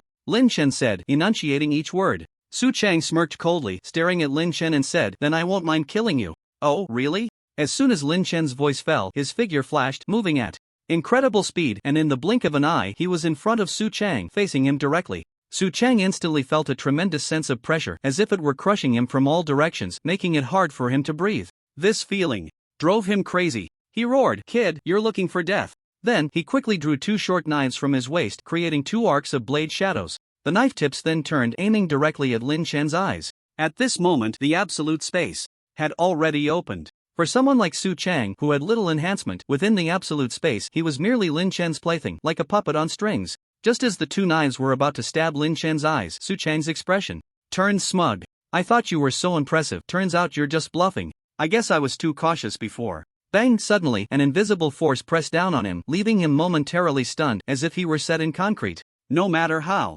hard he tried, he couldn't move an inch. The tips of the two knives stopped half an inch from Lin Chen's eyes. "What's going on?" He looked at Lin Chen in terror. At that moment, his heart suddenly raced. Could it be that this kid was pretending to be weak to catch him off guard? He glanced at Xiao Wei and Xu Xiaoming beside him and shouted, "What are you two standing there for? Hurry up and make a move." Xiao Wei immediately reacted, drawing the tang knife hanging at his waist and charging towards Lin Chen. Meanwhile, Xu Xiaoming, holding the child, slowly retreated to the side without making a move. If someone was trying to kill you, aside from fools and sycophants, normal people wouldn't act. Seeing Xiao Wei rushing towards Lin Chen with the tang knife, Li Jiyang also drew his mutated tang knife, quickly blocking in front of Xiao Wei. "Your opponent is me." Xiao Wei suddenly stopped, glanced at Li Jiyang, and sneered, "Your weapon is also a tang knife. What level are you? How can you use the same weapon as me? I'll show you who is truly suited for this weapon." Li Jiyang merely smiled slightly at this, not wanting to say much. He would let him see what a real tang knife was later. Xiao Wei raised his knife and swung it at Li Jiyang. He was also an enhanced person, and this strike came with a gust of wind, quite powerful. Li Jiyang suddenly exerted force, raising his knife to counter. Clang! The two knives collided, producing a crisp metallic sound. The next second, the knife in Xiao Wei's hand was sliced in half as if it were tofu. His eyes widened in terror, disbelief written all over his face. It must be a coincidence. It had to be that he had used his knife too much, causing cracks in the blade. He shouted, using the half of the knife in his hand to slash at Li Jiyang several times. Li Jiyang quickly swung his mutated tang knife, meeting each of Xiao Wei's strikes, each time breaking off a section of the opponent's knife. Until finally, only the handle remained. Holding the knife handle, Xiao Wei was still wildly swinging back and forth. Li Jiyang watched him like a monkey performing tricks, silently waiting for him to realize what was happening. After a few seconds, he finally felt the change in the knife in his hand. Stopping to look, his eyes widened in shock. "What the hell? Where's my knife? How is there only a handle left?" Impossible, this is absolutely impossible. Taking advantage of his confusion, Li Jiang thrust his knife forward, easily piercing through his chest. The knife handle in Xiao Wei's hand fell to the ground, and he looked at Li Jiang in disbelief, asking, "What kind of Tang knife is this?" Li Jiang replied, "This is the overlord among Tang knives. Overlord among Tang knives. Still a Tang knife." Xiao Wei spat out a mouthful of old blood, and Li Jiang kicked him away. His body suddenly fell into the gap of the stairs, and after a few seconds, a loud bang was heard, like a watermelon hitting the ground. At this moment, Lin Chen looked at the terrified Su Chang and said, "Now it's your turn." Upon hearing this, Su Chang felt a jolt throughout his body, as if a venomous snake was slithering all over him. Lin Chen merely raised his eyebrows, and Su Chang immediately felt his hand being pulled by an invisible force, slowly turning the knife tip towards his own eyes. He exerted all his strength to resist, but it was of no use. The knife tip continued to inch closer to his eyes. He let go of the knife in his hand but found he couldn't open his fingers at all. At this moment, he was certain that the man before him was someone he couldn't provoke. Just a single glance rendered him powerless to resist. How strong must he be? As the knife tip was about to pierce Su Chang's eyes, he tried with all his might to turn his head to the side, but he didn't move an inch. His expression twisted in extreme agony, his features all contorting to one side. Finally, he gave up. "Spare me, brother. I was wrong." Lin Chen looked at him with amusement and said, "You didn't just make a mistake, you're just scared." No, brother, I really was wrong," Su Chang pleaded desperately. Lin Chen ignored him and directly intensified his will. Whoosh! Two sharp knives suddenly plunged into Su Chang's eyes, and the fluid in his eyeballs burst out. Then, two streams of bright red blood flowed from his eye sockets, and he began to scream in pain. Lin Chen kicked him down the stairs, and he rolled all the way down. "Let's go quickly, his screams will attract many zombies," Lin Chen said urgently. Just like that, the group quickly ran upstairs, encountering a few zombies attracted by Su Chang's screams along the way. Lin Chen showed no hesitation, using absolute space to instantly separate their heads from their bodies. Zhu Xiaoming watched in shock. This was the strongest person he had ever seen since discovering that humans could be enhanced, even stronger than that hypocrite from the base by countless times. Fortunately, he hadn't opposed him at that time, otherwise it would have been his head flying off. After running for a while, they found a relatively safe spot and stopped. Zhu Xiaoming immediately thanked Lin Chen and the others. "Thank you for saving me, little brother." "No need to thank me. I have a request for saving you. Take me to your base," Lin Chen said straightforwardly. "To our base?" Zhu Xiaoming was a bit puzzled. "Little brother, you're so powerful that you don't need to go to our base at all. Besides, that place isn't worth your visit." Clearly, Zhu Xiaoming was still troubled by the fact that the captain was a hypocrite. "You don't need to worry about that, just take us there. Whether you stay or leave later is none of my business," Lin Chen said. "My wife is still at the base, I have to go find her." Zhu Xiaoming thought of his wife, Lu Xiaomei, and suddenly seemed to understand something. Recently, she had been crying and in a bad mood, often hinting to him that the captain wasn't a good person. At first, Zhu Xiaoming didn't believe it and even argued with Lu Xiaomei about it. Reflecting on what Su Chang had just said made Zhu Xiaoming's heart skip a beat. Could it be that his wife had been bullied by Li Hai? The more he thought about it, the more he felt it was true. If that were the case, then his wife Lu Xiaomei's recent behavior would make perfect sense. With this thought, Zhu Xiaoming gritted his teeth and said, "Li Hai, let's go, I'll take you to the base." Thus, under Zhu Xiaoming's lead, they made their way up, when suddenly a heavy iron door blocked their path. Zhu Xiaoming stepped forward and fiddled with it a couple of times, and the door opened. After entering, he closed the door behind him and continued up the stairs, which were piled high with debris, completely blocking their way forward. So, they entered the building's interior and began to navigate through it. It was chaotic here, with various items haphazardly stacked, and from time to time, they could see a few decaying zombie corpses and severed limbs. It seemed that fierce battles had occurred here as well. Yet, Zhu Xiaoming always managed to find a small path through the clutter. They moved up and through the debris, and finally arrived in front of a thick iron door. Zhu Xiaoming approached the door and knocked 3 times slowly, then after a few seconds, knocked quickly twice. Goodness, the knock code was 3 long and 2 short. Was this to ensure he wouldn't get into trouble? Immediately, a small window on the iron door opened, revealing a face. The person first looked around and, upon seeing many strangers, immediately became alert. Then he looked at Zhu Xiaoming and said, "Zhu Xiaoming, what are you doing? Where are Su Chang and Xiao Wei?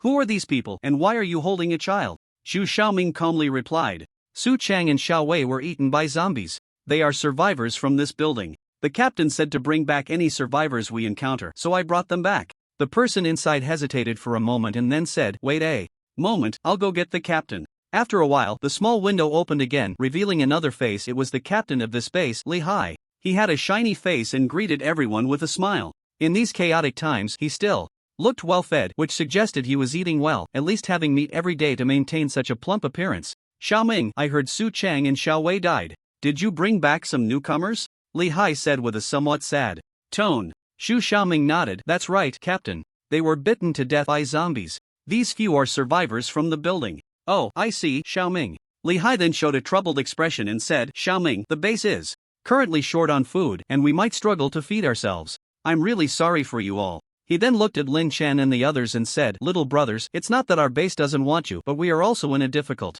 situation. Even if you come, you won't have enough to eat or wear. It's better to stay outside where you can have your freedom, don't you think, little brothers? The implication was clear, you are not welcome here, go back where you came from. Lin Chen had originally planned to stay in a certain part of the building, waiting for zombies to come and grab him, but he was also worried that if he got caught, he would be dragged off for sacrifice. At that point, it would be hard for just the few of them to fight back. The best strategy was to blend in with the crowd and take advantage of the chaos. Once they succeeded, they could use the wings of angels to escape the scene without needing to tangle with those giant zombies too much. And you, Xiaoming, you can live freely as well. The base won't restrict you anymore. With your abilities, you'll definitely have a better life outside, Li Hai said to Xu Xiaoming, clearly indicating that he wouldn't be allowed into the base. Xu Xiaoming understood now, Li Hai was truly a petty person. Captain, then can you call my wife out? I'll take her with me to reduce the burden on the base, Xu Xiaoming said, suppressing his anger, fearing that Li Hai wouldn't let her go, so he could only speak politely.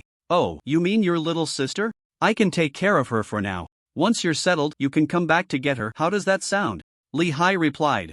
Lin Chen smiled. To think of bringing someone back after this departure was no different from dreaming. However, he had already devised a strategy to deal with such a person. He merely smiled slightly, and then Lin Chen took out a large bag of supplies he had prepared in advance, then opened the zipper, deliberately letting the contents spill out. Suddenly, a heap of supplies tumbled from Lin Chen's backpack: instant noodles, chicken legs, roasted duck, ham sausages, and the like. Li Hai's eyes widened at the sight. The things they usually collected were like bread and biscuits, dry and lacking any oil, many of which had already been bitten into. So these items were like delicacies to them. Lin Chen squatted down, slowly putting the supplies on the ground back into his bag, while saying, well, it can't be helped. We can only look for another place to stay. His tone was filled with regret. Li Hai's eyes darted quickly, seeing Lin Chen and the others about to leave. The supplies were about to slip away. He hurriedly called out to Lin Chen, but little brother, if you don't mind that our base is poor, we would still welcome you. Lin Chen smiled slightly, thinking to himself that he was just a bit narrow-minded, destined to eat only 4 dishes in his lifetime. Thus, Lin Chen and his group entered the base. Although it was called a base, it was actually just a larger room, which used to be a big conference hall. The space was small but housed over 100 people, with mattresses and blankets spread all over the floor. They slept in rows on the ground, and at the end of the room were a few tents, presumably where leaders like Li Hai stayed. Lin Chen also noticed that most of the people here were young. There were hardly any elderly or children, and the air was filled with an unbearable stench. According to Xu Xiaoming, this was due to the issue of excrement. They had made a slanted hole in the outer wall, which served as their toilet. Waste would fall through that hole from the 45th floor down to the street below, and many zombies had been hit by falling feces. However, since water was extremely precious, they could only use urine to wash it down, and over time, this had created an indescribable stench. Yet, the people here seemed to have gotten used to it, their expressions numb and indifferent. When they saw strangers, they all turned to look, as they hadn't seen anything new in a long time. Every day, apart from eating some dry bread and drinking a pitiful amount of water, they just sat on their beds, bored and dazed. Only a few who often went out to gather supplies looked relatively spirited. At that moment, a few strong-looking men approached from the opposite side. Captain, one of the burly men shouted. His name was Su De, the brother of Su Chang and the deputy captain of the base. Upon seeing Su De, Li Hai immediately smiled and said, Su De, come, gather the brothers.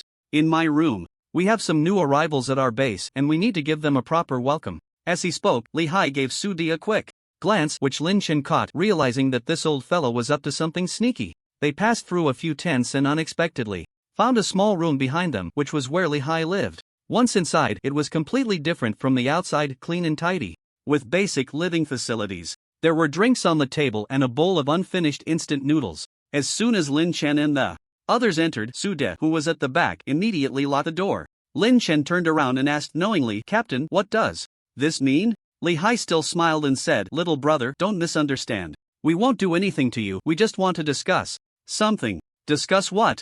Leave your supplies and that woman behind, and then you can take your brothers and your dog and get lost. Li Hai no longer hid his true intentions, directly stating his thoughts while still maintaining a smiling facade. At that moment, Su De and the others had already drawn their daggers, aiming them at Lin Chen and the others. Kid, if you don't want to die, put down the bag. Otherwise, I'll slice your throat, Su De said fiercely. Lin Chen stood still, checking the situation outside with the zombies. They had already started rushing upstairs. The corner of his mouth twitched slightly. Now that he had mixed into the crowd, there was nothing to worry about. Just then, Lin Chen noticed that there seemed to be a person lying on the bed, bare-chested, with their back to them, silent as if dead. Lin Chen remained calm and said to Li Hai, Captain, I heard from Zhu Xiaoming that you are a good person. Upon hearing this, Li Hai burst into laughter. Ha ha ha, a good person? Of course, I'm a good person. Look at you guys running around with such a big bag of supplies, it's so dangerous. I'm helping you keep it safe, isn't that being a good person? I'm even helping you support a woman. Isn't that being a good person? Hearing this, Jiang Yitong got angry. Without saying a word, she raised her hand and shot an arrow. That struck Li Hai's fat belly. The arrow had great force, piercing through his belly and slamming into the wall behind him. Trash! Li Hai clutched his belly, looking at Jiang Yitong in disbelief, then roared at Su De and the others, do it!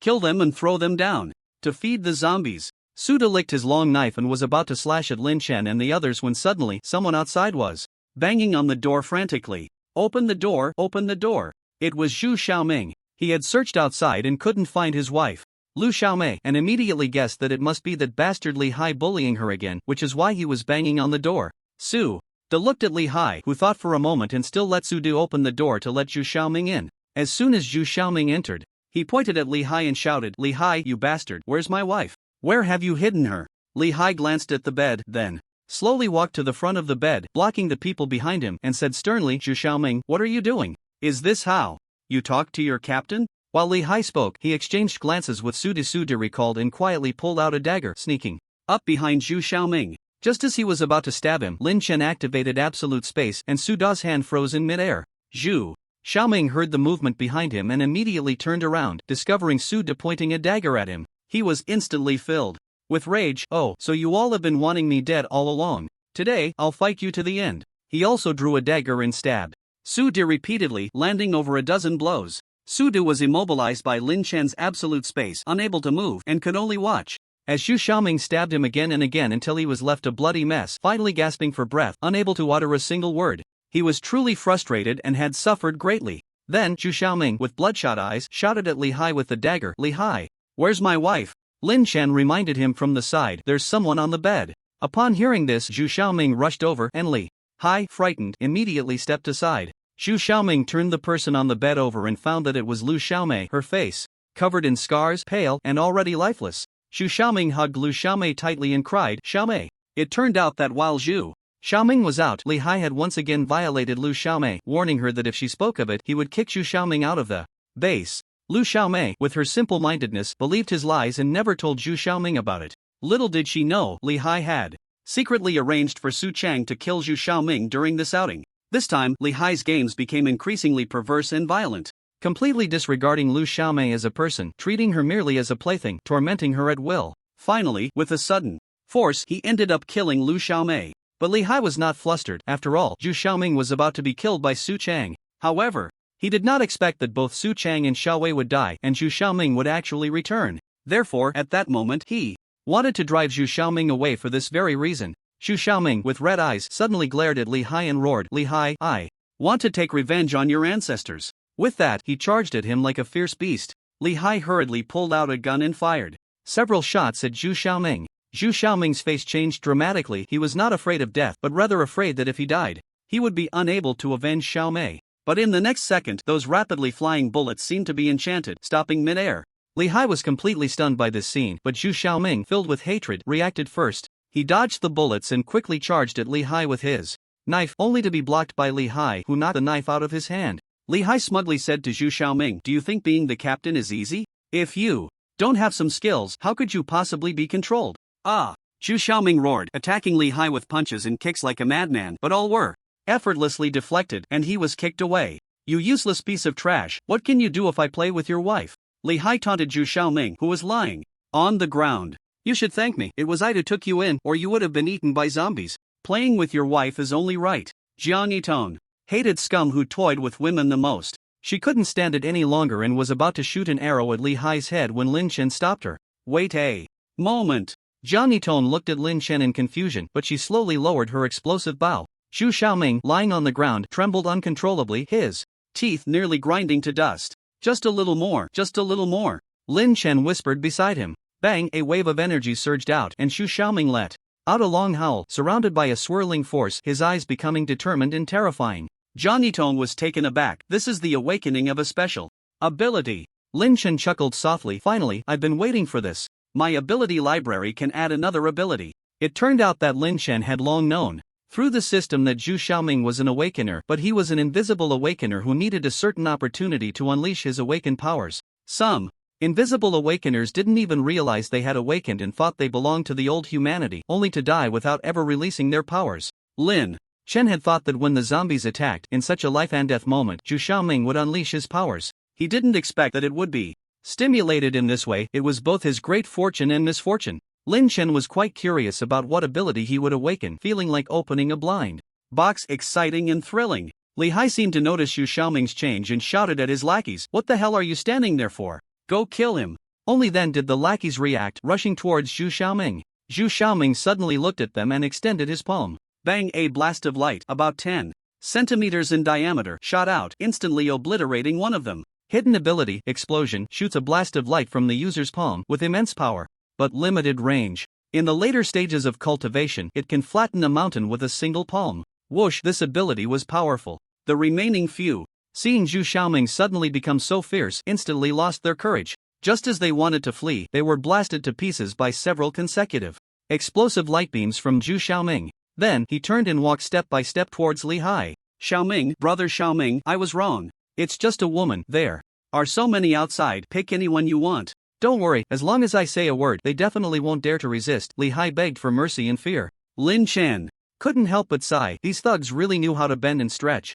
When they couldn't win, they immediately surrendered and begged for mercy. Zhu Xiaoming didn't give him a chance to speak, grabbing his face directly and saying in a deep voice, "Go meet the king of hell." Boom, at such a close distance, the explosion vaporized Li Hai's head in an instant, leaving only a greasy body that collapsed to the ground. After doing all this, Zhu Xiaoming gasped for breath, feeling both the physical exhaustion from using his powers for the first time and a sense of emptiness after avenging himself. After a while, he finally reacted, and immediately thanked Lin Chen. "Little brother, it was you who saved me just now, right? Thank you." Zhu Xiaoming had seen Lin Chen's terrifying abilities before, and he guessed that the strange scene that had just occurred was caused by Lin Chen. Lin Chen nodded slightly. Zhu Xiaoming turned to look at Lu Xiaomei. Lying on the bed, walked over, wrapped her tightly in a blanket, and then picked her up. He came to Lin Chen's side and said, "Little brother, if it weren't for you today, I would have died outside long ago, and I wouldn't be able to take revenge for Xiaomei. Tell me, how should I repay you? I am willing to do anything for you, even die, since there's nothing in this world that I'm attached to anymore. Are you really willing to do anything for me?" Lin Chen asked. Zhu Xiaoming nodded earnestly, "Absolutely." Lin Chen pretended to think hard, while Zhu Xiaoming quietly waited for his request. Lin Chen said with a difficult tone, "How about this, just hold my hand." Zhu Xiaoming's mouth twitched as if he didn't understand, and after a long pause, he finally said, "Huh." Successful copy of abilities explosion. Lin Chen released Zhu Xiaoming's hand and then said, "Find a place to hide, no matter what happens, don't come out."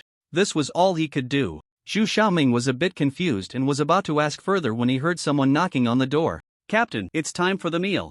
A disheveled man knocked twice on the door and shouted, but the door seemed to be unlocked and slowly opened. When the door opened, he saw a floor covered in corpses and remnants of flesh. His eyes widened in shock as if he had seen a ghost. The next second, he reacted and shouted, "Murder, murder! They killed the captain." Then he ran out frantically, as if he had gone mad. Lin Chen said to Zhu Xiaoming, "You stay here and guard your wife and this child." After saying that, he led Jiang Yitong and the others out of the room. As soon as they came out, they saw a large crowd gathered outside, each face filled with resentment and hatred. They were not upset because the captain was dead, but because no one was giving them food anymore. "It's them. They and Zhu Xiaoming killed the captain and Su De. I saw it with my own eyes. They were ruthless. The captain's head was smashed and Su De was stabbed dozens of times, his blood drained." The previous man began to embellish the story, making it sound as if he had really been there. Lin Chen glanced at the man. He always hated those who exaggerated and filled in the gaps with their imagination. Just seeing part of the situation, they would start to concoct a whole story in their minds and then tell others with conviction.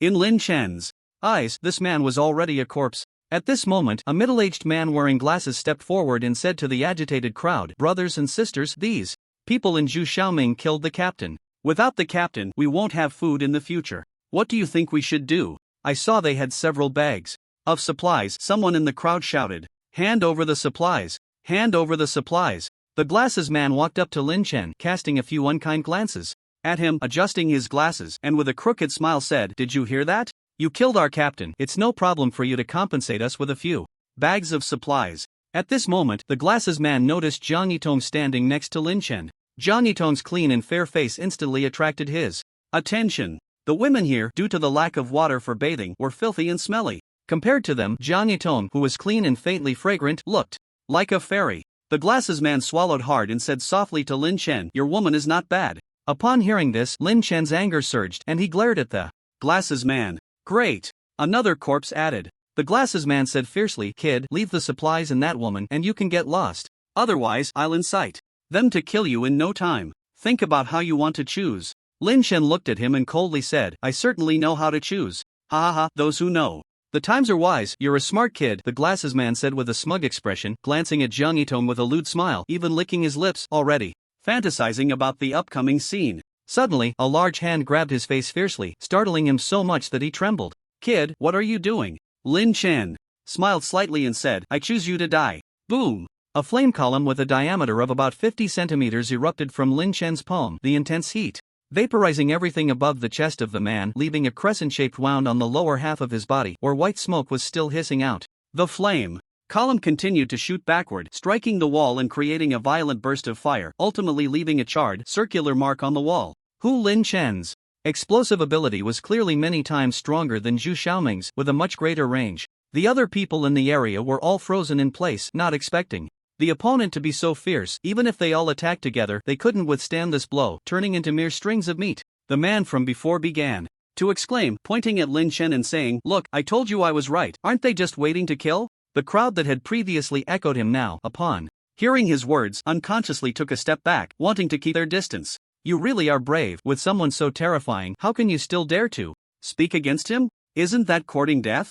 At this moment, the atmosphere became awkward. The man swallowed hard, realizing he had misspoken. Just then, a loud crashing sound came from the iron gate of the base, as if some terrifying monster was about to burst in. Bang! After a thunderous roar, the iron gate of the base was violently smashed open, followed by countless zombies pouring in, led by several first-tier zombies. No wonder the commotion was so great. Seeing the zombies, the crowd panicked like a flock of chickens spotting wolves, everyone screaming and fleeing in all directions. The man with disheveled hair glanced around, flipped over a white plastic barrel, and then crawled inside. However, he didn't expect that among these zombies, there were actually zombie dogs. Lin Chen watched the zombie dog sniffing as it slowly approached the white plastic barrel. In the next second, the zombie dog suddenly pushed the plastic barrel aside. The man, holding his head and sticking his butt out, trembled in fear. However, the zombie dog did not immediately pounce on him to bite. Instead, it barked furiously at him, seemingly trying to drive him somewhere. The man slowly stood up and, under the guidance of the zombie dog, began to walk toward the outside of the building.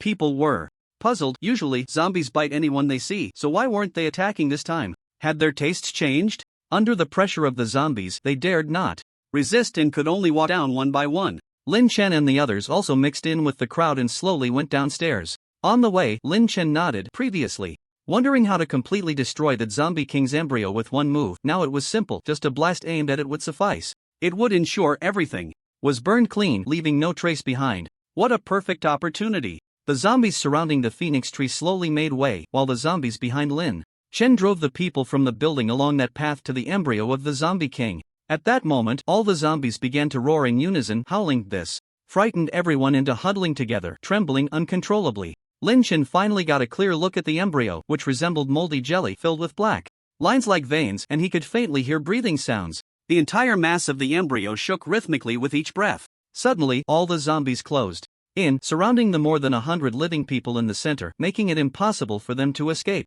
The giant zombies also stood guard on the outskirts, closely monitoring the situation. As the zombies continued to close in, the more than 100 people were pushed closer to the center, getting nearer to the embryo. Suddenly, someone spotted it and screamed in terror, "What is that? So disgusting, so terrifying." As soon as he finished speaking, the embryo suddenly jumped up and flew towards his head. The man wanted to run, but it was already too late. The embryo enveloped his head. He tried to reach out to remove the disgusting thing, but as soon as his hand touched it, he was sucked in as well. He could only scream in pain, and after a while, he fell silent. He must have died. Strangely, his body did not collapse, still standing upright. The people nearby watched in horror, faintly hearing the sound of flesh being gnawed. Ah, yeah, someone in.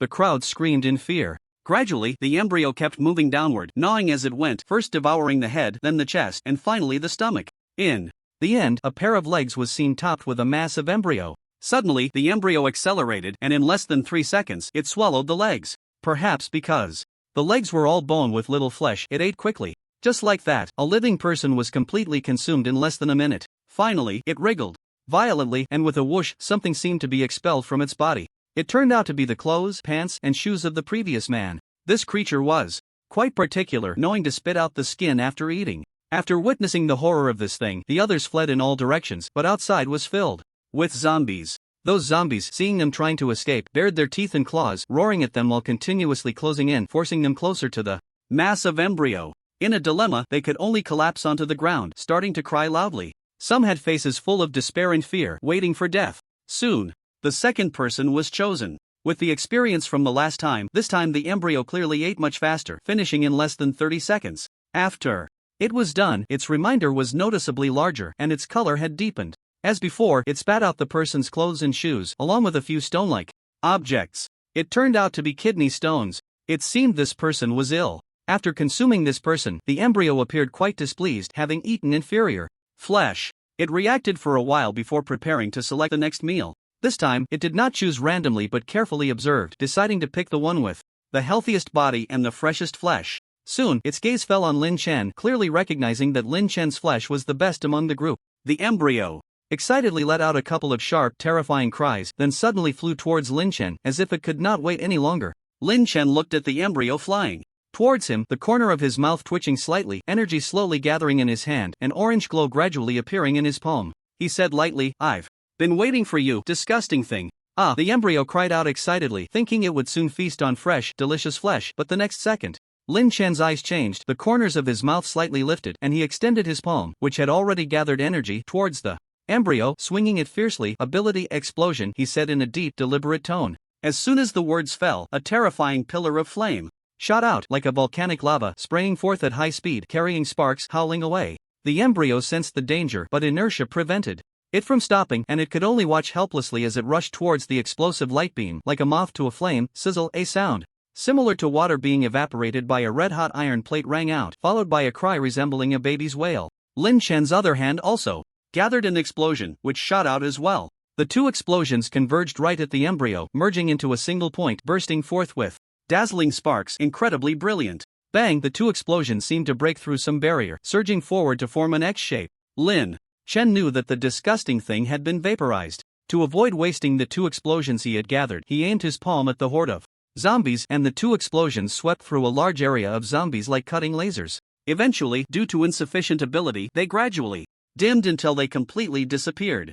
Only then did the zombies react, all howling in anger, desperately charging towards the center, wanting to tear Lin Chen apart. Lin Chen exchanged a glance with Jiang Yitong, who instantly spread her angel wings and flew to a height of 100 meters. "Hey, where's the golden retriever? Wasn't it agreed that Jiang Yitong would carry the golden retriever into the air? Why was it missing?" At that moment, a zombie not far away exchanged a glance with Lin Chen. Lin Chen smiled slightly, instantly understanding it had transformed into a zombie and mixed into the horde, taking advantage of the zombies' inattention to launch several sneak attacks, with several zombies falling under its claws. To be honest, this tactic was quite clever, albeit a bit sneaky. Lin Chen also spread his angel wings, grabbing Li Jiyang and flying into the air. At that moment, Li Jiyang was wielding a tang knife, crazily hacking through the zombie horde as if chopping vegetables, piles of zombies being sliced in half under his blade. Some that weren't hit in the vital spots were left with only half a body, their hands propping up the ground, still madly charging forward.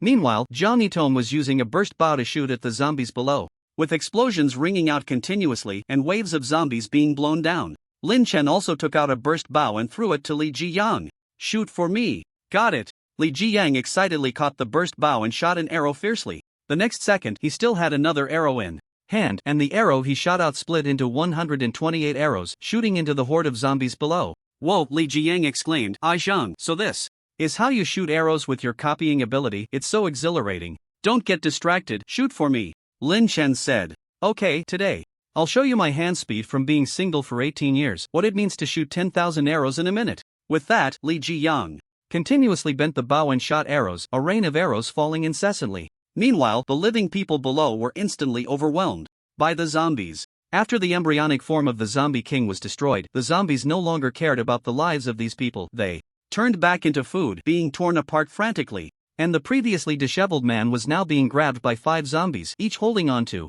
a limb in his head, pulling him outward violently. In ancient times, there was the punishment of being torn apart by 5 horses. Now, there were 5 zombies tearing him apart. Sizzle, his body was instantly torn into pieces, devoured clean in an instant. Below, there were still people calling for help from Lin Chen and the others flying in mid-air. "Save us! Save us!" In this situation, wanting to save them is almost impossible, especially with more than a dozen second-tier giant zombies down there. If I go down now, it's very likely that I would end up as one of them. Lin Chen calmly stared at the scene below, but suddenly his expression changed, as if he had discovered something extraordinary. His pupils dilated, and in the next moment, he gasped in realization and laughed. "I didn't expect you to have a bit of intelligence." Lin Chen was so surprised because he did not see Zhu Xiaoming and that child below. He thought that as long as Zhu Xiaoming took the child and hid well, they would most likely not be discovered by the zombies. However, among the zombies, there were zombie dogs, and with their keen sense of smell, Zhu Xiaoming and the child should have been caught. But Lin Chen did not see them, which was unreasonable. When the man hiding under the white plastic barrel was discovered, Lin Chen's heart skipped a beat, as if he had thought of something, but it passed quickly, and he did not pay much attention to it. It turned out to be this matter. In fact, there was another thing that puzzled Lin Chen. At that time, there was no body of an unformed baby next to the pregnant woman whose belly had been cut open. If the baby's body had been eaten by the zombies, then the pregnant woman's body should have been eaten as well. It couldn't possibly have been left intact. Now that Lin Chen thought about it, they must have been misled by the red-clothed female zombie they encountered earlier. That red-clothed female zombie was gnawing on a heart, and the pregnant woman's heart had just been taken away, so Lin Chen naturally associated the pregnant woman's heart with being taken by the red-clothed female zombie. But the truth was not like that. If it were, the pregnant woman couldn't have had only her heart eaten. Lin Chen clearly remembered that the pregnant woman's head was intact, showing no signs of being gnawed at. The brain is the part that zombies love the most, so the red-clothed female zombie couldn't have left it uneaten. The only explanation was that the pregnant woman's heart was not taken by the red-clothed female zombie at all, and the only one present at that time was the child hiding in the cabinet. Thinking of this, Lin Chen couldn't help but feel a jolt in his heart. Could it be that the child was the true embryo of the zombie king, and the so-called embryo outside was actually a decoy? If that were the case, everything would make sense. The embryo of the zombie king was indeed inside an embryo at first, and it needed living humans as a culture medium for growth. Once mature, it would break out from within. The newly born zombie king embryo was still quite fragile, so it took the pregnant woman's heart to swallow for nourishment. But before it had finished eating, Lin Chen and the others arrived. And it could only hurriedly hide in the nearby cabinet, yet it was still discovered by Lin Chen and the others. So at the moment they opened the cabinet and saw it, it was completely naked, having just broken out from the embryo. The reason it couldn't make a sound was also because it still had the heart it hadn't swallowed in its mouth and didn't dare to open it. Now, as he and Zhu Xiaoming hid in that room, the reason they weren't found by the zombie dogs was that the zombie dogs didn't dare to approach at all. The aura emanating from there was that of the zombie king embryo, which exerted a natural pressure on them due to their bloodline. That was why Zhu Xiaoming and the child did not appear in the living sacrifice. Below, Lin Chen also recalled that when he used explosives to destroy that massive embryo, it emitted a sound like water being instantly evaporated. Lin Chen guessed that it should be the essence blood condensed from the living humans it had previously devoured. The task of this massive embryo was to condense the flesh and blood of 100 living people into a mass of essence blood for the zombie king embryo to consume, aiding its faster growth.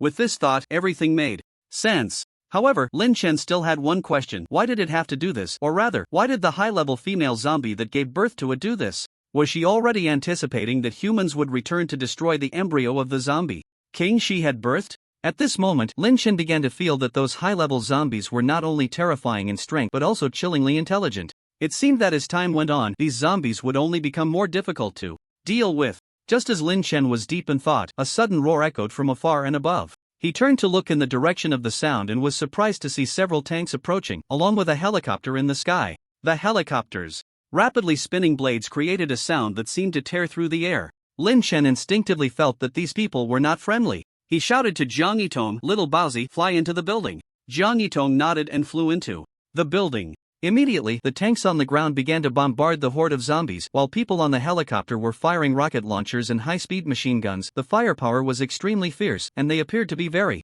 experienced in combat. Unlike ordinary people, they were likely trained professionals. Watching this scene, Lin Chen realized that someone had indeed come to eliminate the Zombie King's young body. They had just returned to the previous base, when suddenly someone shouted from behind, "Little brother!" Lin Chen turned around sharply to find Zhu Xiaoming and the child who should be the Zombie King's young body. Lin Chen was somewhat surprised that it hadn't devoured Zhu Xiaoming. It seemed it hadn't had the chance, or it realized that Zhu Xiaoming was an awakened one, making it somewhat difficult to deal with him, so it had hesitated to act. Although it was the Zombie King, it had only just been born. At that moment, Lin Chen looked at Zhu Xiaoming without speaking, and the atmosphere became a bit strange. "Little brother, what's wrong with you?" Zhu Xiaoming asked curiously. Suddenly, Lin Chen threw a punch at Zhu Xiaoming, and a huge black fist shadow appeared out of nowhere, smashing towards Zhu Xiaoming with a sound that broke the air. Zhu Xiaoming's face changed dramatically. "Little brother, you." He couldn't dodge in time and was sent flying by Lin Chen's punch. When he steadied himself, he realized he wasn't injured. Lin Chen had clearly held back. "Little brother, what are you doing?" Zhu Xiaoming asked Lin Chen after regaining his balance, but Lin Chen didn't answer him. Instead, he walked straight towards the child, his eyes fixed on him as if he were looking at a powerful enemy. The child, seeing Lin Chen approaching with such intensity, immediately became flustered and looked back at Zhu Xiaoming, his face filled with terror, as if seeking help. "Don't be afraid, don't be afraid. Brother is a good person, he won't hurt you." Zhu Xiaoming reached out to comfort the child, but as soon as he finished speaking, he was immediately slapped in the face. Lin Chen reached out and grabbed the Zombie King's young body by the neck. "Zombie King, stop pretending, you've already been exposed." Suddenly, Lin Chen's nose twitched as he caught a faint stench emanating from the zombie's body.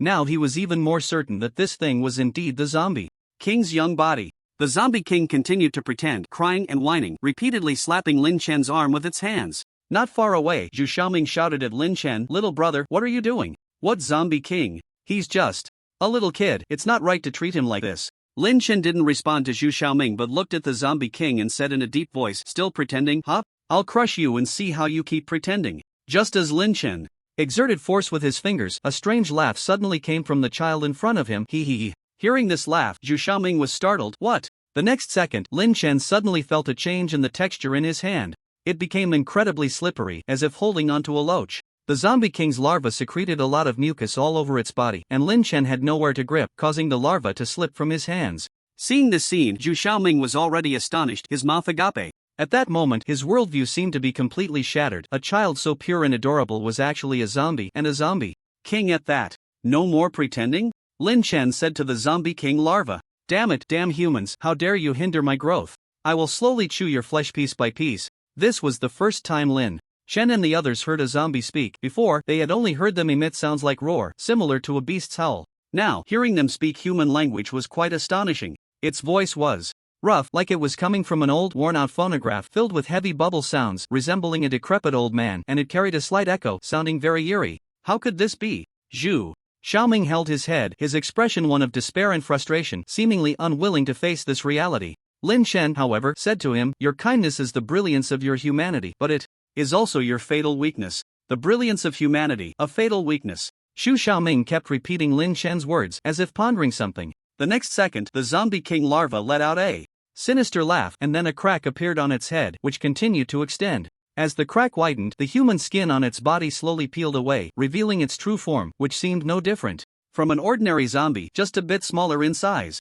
But the next moment, it looked pained, as if about to transform. Seeing this, Lin Chen directly unleashed a punch with all his strength, a massive black fist, smashing down towards it. Boom! The Zombie King larva was violently sent flying, crashing into the wall behind, creating a large hole. It got up from the ground and spat out a mouthful of black blood, looking at Lin Chen with resentful eyes. "Cunning human, no sense of martial ethics." Lin Chen replied, "Am I stupid enough to let you hit me after you transform?" It seemed to have nothing to say. But the next moment, with a bang, its head split into 3, and its arms split into 6. Holy crap, 3 heads and 6 arms, Neza. Perhaps because its transformation was interrupted by Lin Chen's attack, one of its heads hung limply like a deflated soccer ball on its neck, and the 4 newly grown arms were very short, resembling chicken feet, looking somewhat comical. Seeing itself in this state, the Zombie King larva instantly flew into a rage, roaring as it charged at Lin Chen. The aura it emitted was actually at the 2nd tier. No wonder it was the Zombie King, born with 2nd tier strength. If it were allowed to develop, it would be a disaster. However, this form would definitely greatly affect its strength. Looking at the Zombie King larva in this state, Lin Chen couldn't help but smile. Slightly. Seeing itself being mocked made the Zombie King larva even angrier, roaring and speeding up towards Lin Chen. Lin Chen quickly gathered explosive energy in his hands, and the next second he extended his palm towards the Zombie King. Ability, Explosion. Boom! A massive pillar of explosive light erupted, shooting towards the Zombie King larva. Seeing this scene, Zhu Xiaoming couldn't help but exclaim, so the little brother has awakened this ability too, and it looks much stronger than mine. Not far away, Li Jiang heard Zhu Xiaoming's words and couldn't help but smile slightly. He has awakened many abilities. What's so surprising about that? Awakened many abilities. Zhu Xiaoming was a bit incredulous. He thought a person could only awaken one ability, but he didn't expect that one could awaken many abilities. Li Jiang, seeing his expression, continued, "Don't overthink it. We can only awaken one ability. He is different." "Oh, I see. So that little brother is 1 in a million, a person with extraordinary talent." "No, he is 1 in 100 million, a person with divine talent." Hearing Li Jiang praise Lin Chen so highly, Zhu Xiaoming couldn't help but glance at Lin Chen, who was fighting, his eyes filled with both fear and admiration. Then, Li Jiang pointed to Zhang Yitong and said, "She has 2 abilities." He then pointed to the golden retriever, which had somehow returned to its original state, and said, "It also has 2 abilities." Upon hearing this, Zhu Xiaoming's eyes widened in surprise as he looked at Li Jiang. Li Jiang pursed his lips and nodded seriously. "That's right, I'm not even as good as my 2 dogs. Zhu Xiaoming." The Zombie King's larva saw the explosive flames and did not dodge, its mouth opened wide, bracing itself against the attack. Truly, it was the Zombie King taking the explosion head-on. Lin Chen, however, smiled slightly. "I'll make you take it." He then continued to advance, finally grabbing its head with one hand while the other hand gathered an explosive ability aimed at the back of its head. Lin Chen held it like a watermelon, unleashing 2 explosive blasts, double-handed explosion. Zhu Xiaoming was once again astonished to see Lin Chen able to gather explosions with both hands. He had tried it later and could only gather an explosion with one hand. This time, he witnessed Lin Chen's extraordinary talent once more. Of course, Lin Chen was the chosen one endowed with an SSS level talent by the system. Indeed, under the continuous output of Lin Chen's 2 explosions, the Zombie King's larva let out a painful howl. Bang! Lin Chen exerted force with both hands, increasing the power of the explosions by several points, and the Zombie King's larva's head was crushed like a watermelon. At that moment, it seemed to realize the terror of the man before it and quickly retreated. Fortunately, it had 3 heads, so crushing one wouldn't lead to its immediate death. It looked at Lin Chen in terror and said, "Human, spare me. I promise that the zombies within 100 miles won't attack you." Unexpectedly, the Zombie King's larva began to plead for mercy. Lin Chen replied indifferently, "No need." He then took out a tang knife and swung it fiercely at it. Just then, a plane flew up to the glass window, and a burst of bullets shattered the glass, followed by several fully armed people jumping down from above. Each of them held a rifle, and the leader was even cradling a launcher that looked highly advanced. At that moment, the young Zombie King tried to take advantage of the gap to escape but was spotted by Lin Chen. "Do you think you can run away under my nose?" Lin Chen's arm instantly elongated, reinforced with steel, transforming into a net shape that enveloped the young Zombie King tightly. The person holding the launcher showed a hint of excitement in his eyes. "Awakened one. Looks like there's an unexpected gain." He pointed at Lin Chen and then told his subordinates, "Kill everyone else except for that zombie and that man." Tat tat tat tat. In an instant, a dense barrage of gunfire erupted. This group was well trained and coordinated, but they didn't seem like a regular army, so they were likely mercenaries or people from a certain faction. Seeing this, the golden-haired man immediately reinforced himself with steel, turning into a steel plate to shield Li Jiang and Zhang Yitong behind him. Bullets struck the golden-haired man, producing clanging sounds and sparking everywhere, all deflected aside. Ma Jun, witnessing this scene, was somewhat surprised. "Oh, there's an awakened one?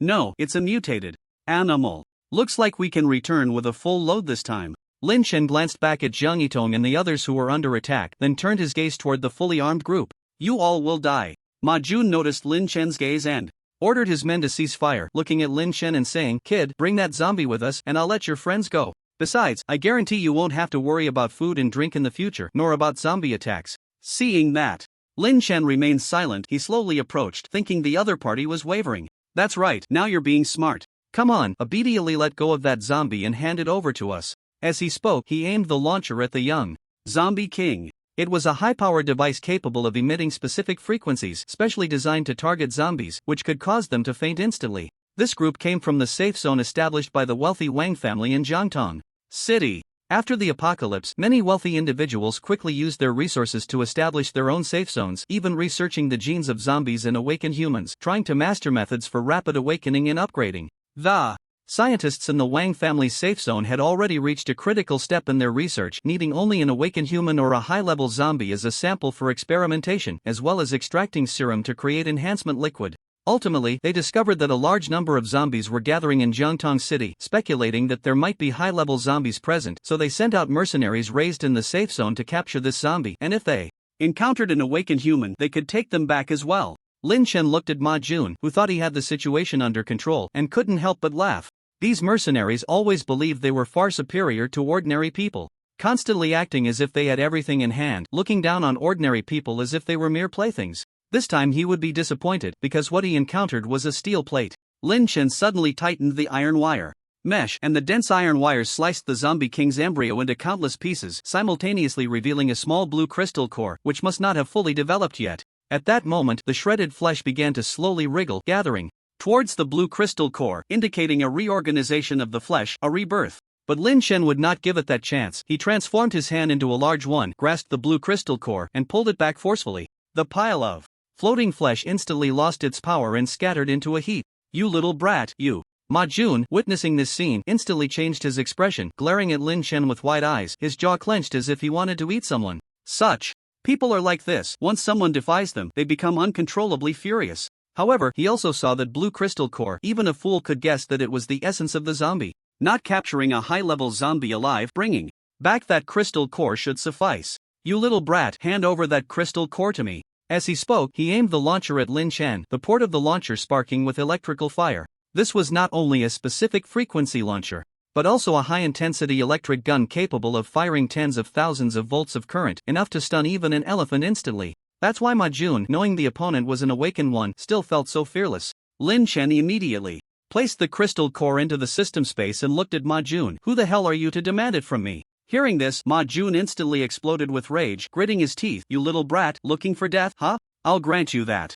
Saying this, he pressed the electric button on the launcher, and in an instant, a bolt of tens of thousands of volts of electric spark struck towards Lin Chen like a thunderclap, accompanied by a terrifying crackling sound and dazzling purple light. Absolute space, activate. Whoosh! The electric spark was suddenly blocked by an invisible barrier when it was 2 meters away from Lin Chen, exploding violently and splitting into countless fine, long, and twisted electric sparks, forming an electric net in front of Lin Chen, which flickered and then slowly faded until it disappeared. What? Ma Jun was utterly shocked. Was tens of thousands of volts of current ineffective against him?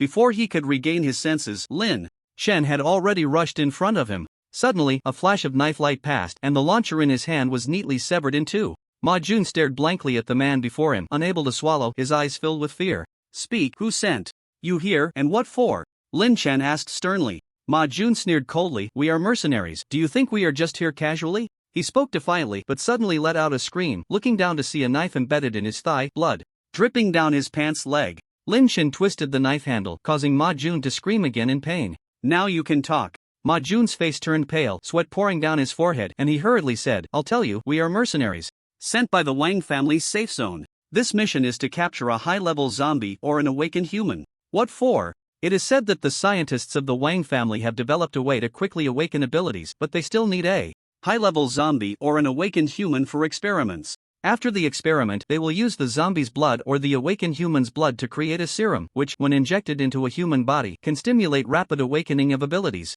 Lin Chen thought for a moment. This method of quickly awakening abilities was essentially just absorbing another form of high-concentration mist, similar to the zombie crystal core, which is a high-concentration crystallization of mist. As of now, technology, although not playing a substantial role, has taken a certain shortcut and poses a considerable threat. "Ah, it hurts, I've said everything, can you let me go?" Ma Jun pleaded in a low voice. Lin Chen looked at him and smiled slightly. "But you wanted to kill me, how could I let you go? Are we joking here?" Ma Jun. Whoosh! A flash of a knife cut through the air, accompanied by drops of blood. Thud! Ma Jun's head rolled on the ground incessantly. When the others saw Ma Jun being killed, they all raised their guns and began to shoot at Lin Chen, but the bullets hovered around him, unable to advance even a little. Everyone was taken aback, watching this illogical scene, even forgetting to fire. Whoosh! With a thought, Lin Chen unleashed all the bullets, a storm of metal shards shooting towards the group of mercenaries. Bang bang bang! In an instant, countless fragments were embedded in each person's body. The shards striking the guns and sparking. Then they all trembled and froze, and the next second they fell to the ground in unison, not even letting out a cry before death as the bullets pierced their throats.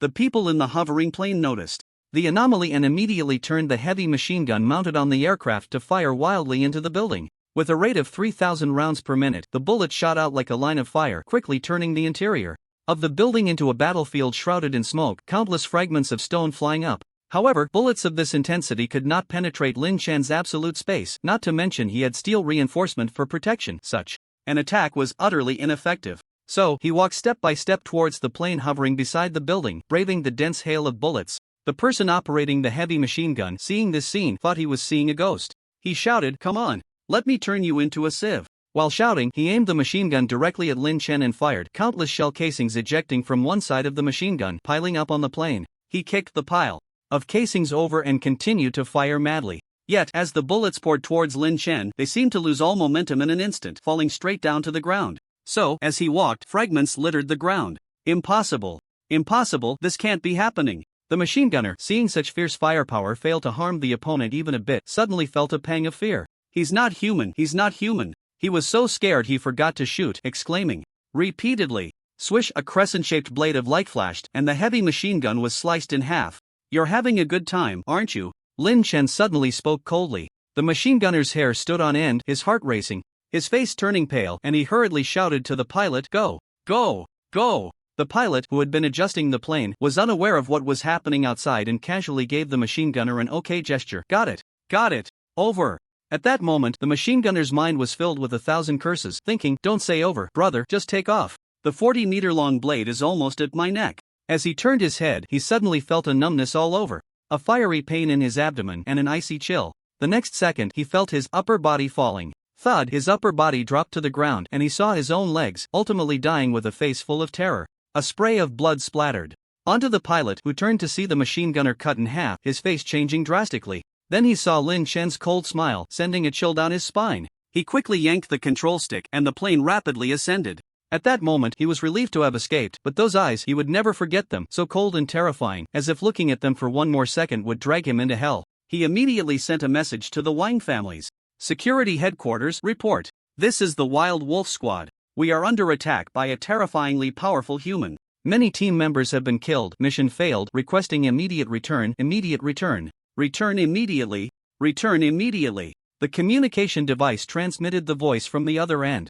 At this moment, the tank troops below were already retreating. The driver looked at the buildings below and couldn't help but curse, "Damn it, scared the hell out of me, I'll reward you with a shell." Whoosh, he launched a shell at the building, and with a boom, it blew a large hole in the roof. Only then did he let out a long sigh of relief, feeling satisfied and ready to leave. But at that moment, he was unaware that a Stinger missile had already locked onto him. Whoosh, the missile shot out, heading towards the plane. The plane's radar immediately displayed a high-speed moving object approaching. The driver realized the danger and quickly maneuvered the control stick to evade, but in the end, he was still hit by the tracking Stinger. With a loud boom, a massive fireball erupted in the sky, followed by countless pieces of aircraft debris falling down. Lin Chen then threw the launch tube to the ground. At that moment, the system's voice sounded, "Congratulations, host, for successfully killing the Zombie King's larva. The range for copying objects has expanded to 200 cubic meters. The range for copying objects has expanded." Lin Chen recalled that when he wanted to directly copy a library into the system, he found that he had only copied a pile of bricks.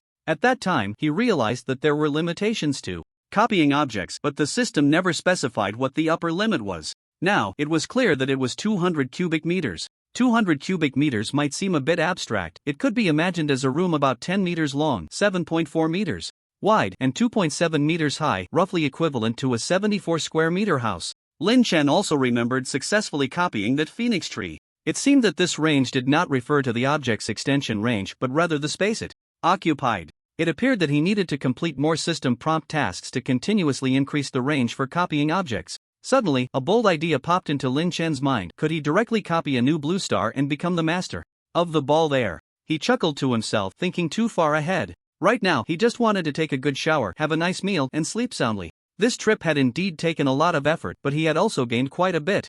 The expanded copying range, a crystal core from a zombie king's larva, and knowledge of a place called the Wang family safe zone that was researching how to awaken quickly. For now, he decided to put those thoughts aside and go home. He called out to Jiang Yitong and Li Jiyang, the golden retriever, "Let's go home.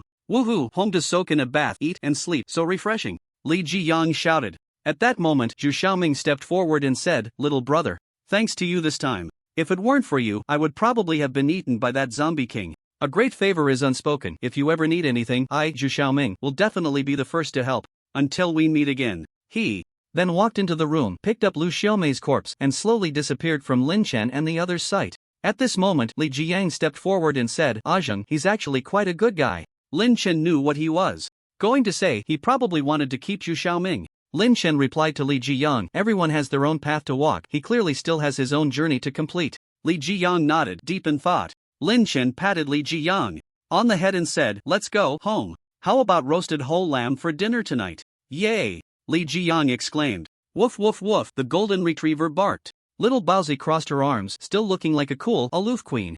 Ah, Li Jiyang emerged from the swimming pool, spitting out a mouthful of water, looking extremely relaxed. In this chaotic wasteland, being able to swim in such a large pool felt almost dreamlike. Lin Chen was half lying by the poolside, a cocktail beside him, thoroughly enjoying himself. Jiang Yitong stood by the pool with her arms crossed, a burst bow on her back, her expression blank. Sister Yitong, come swim. It's so comfortable, Li Jiyang called out to Jiang Yitong on the shore. Jiang Yitong softly replied, boring, and turned away, her face slightly flushed. She didn't not want to go in, she just had some unspoken concerns. Lin Chen looked at her, knowing what she was worried about, the large birthmark on her buttocks that extended down to her thigh. She must be afraid of being seen, which was why she didn't dare to swim. After all, she couldn't just go in wearing clothes. Seeing Jiang Yitong not coming down, Li Jiyang swam off on his own. As he swam, he felt his swim trunks were too tight. Since Jiang Yitong wasn't getting in and there were no outsiders around, he simply took off his swim trunks and began to let loose in the water.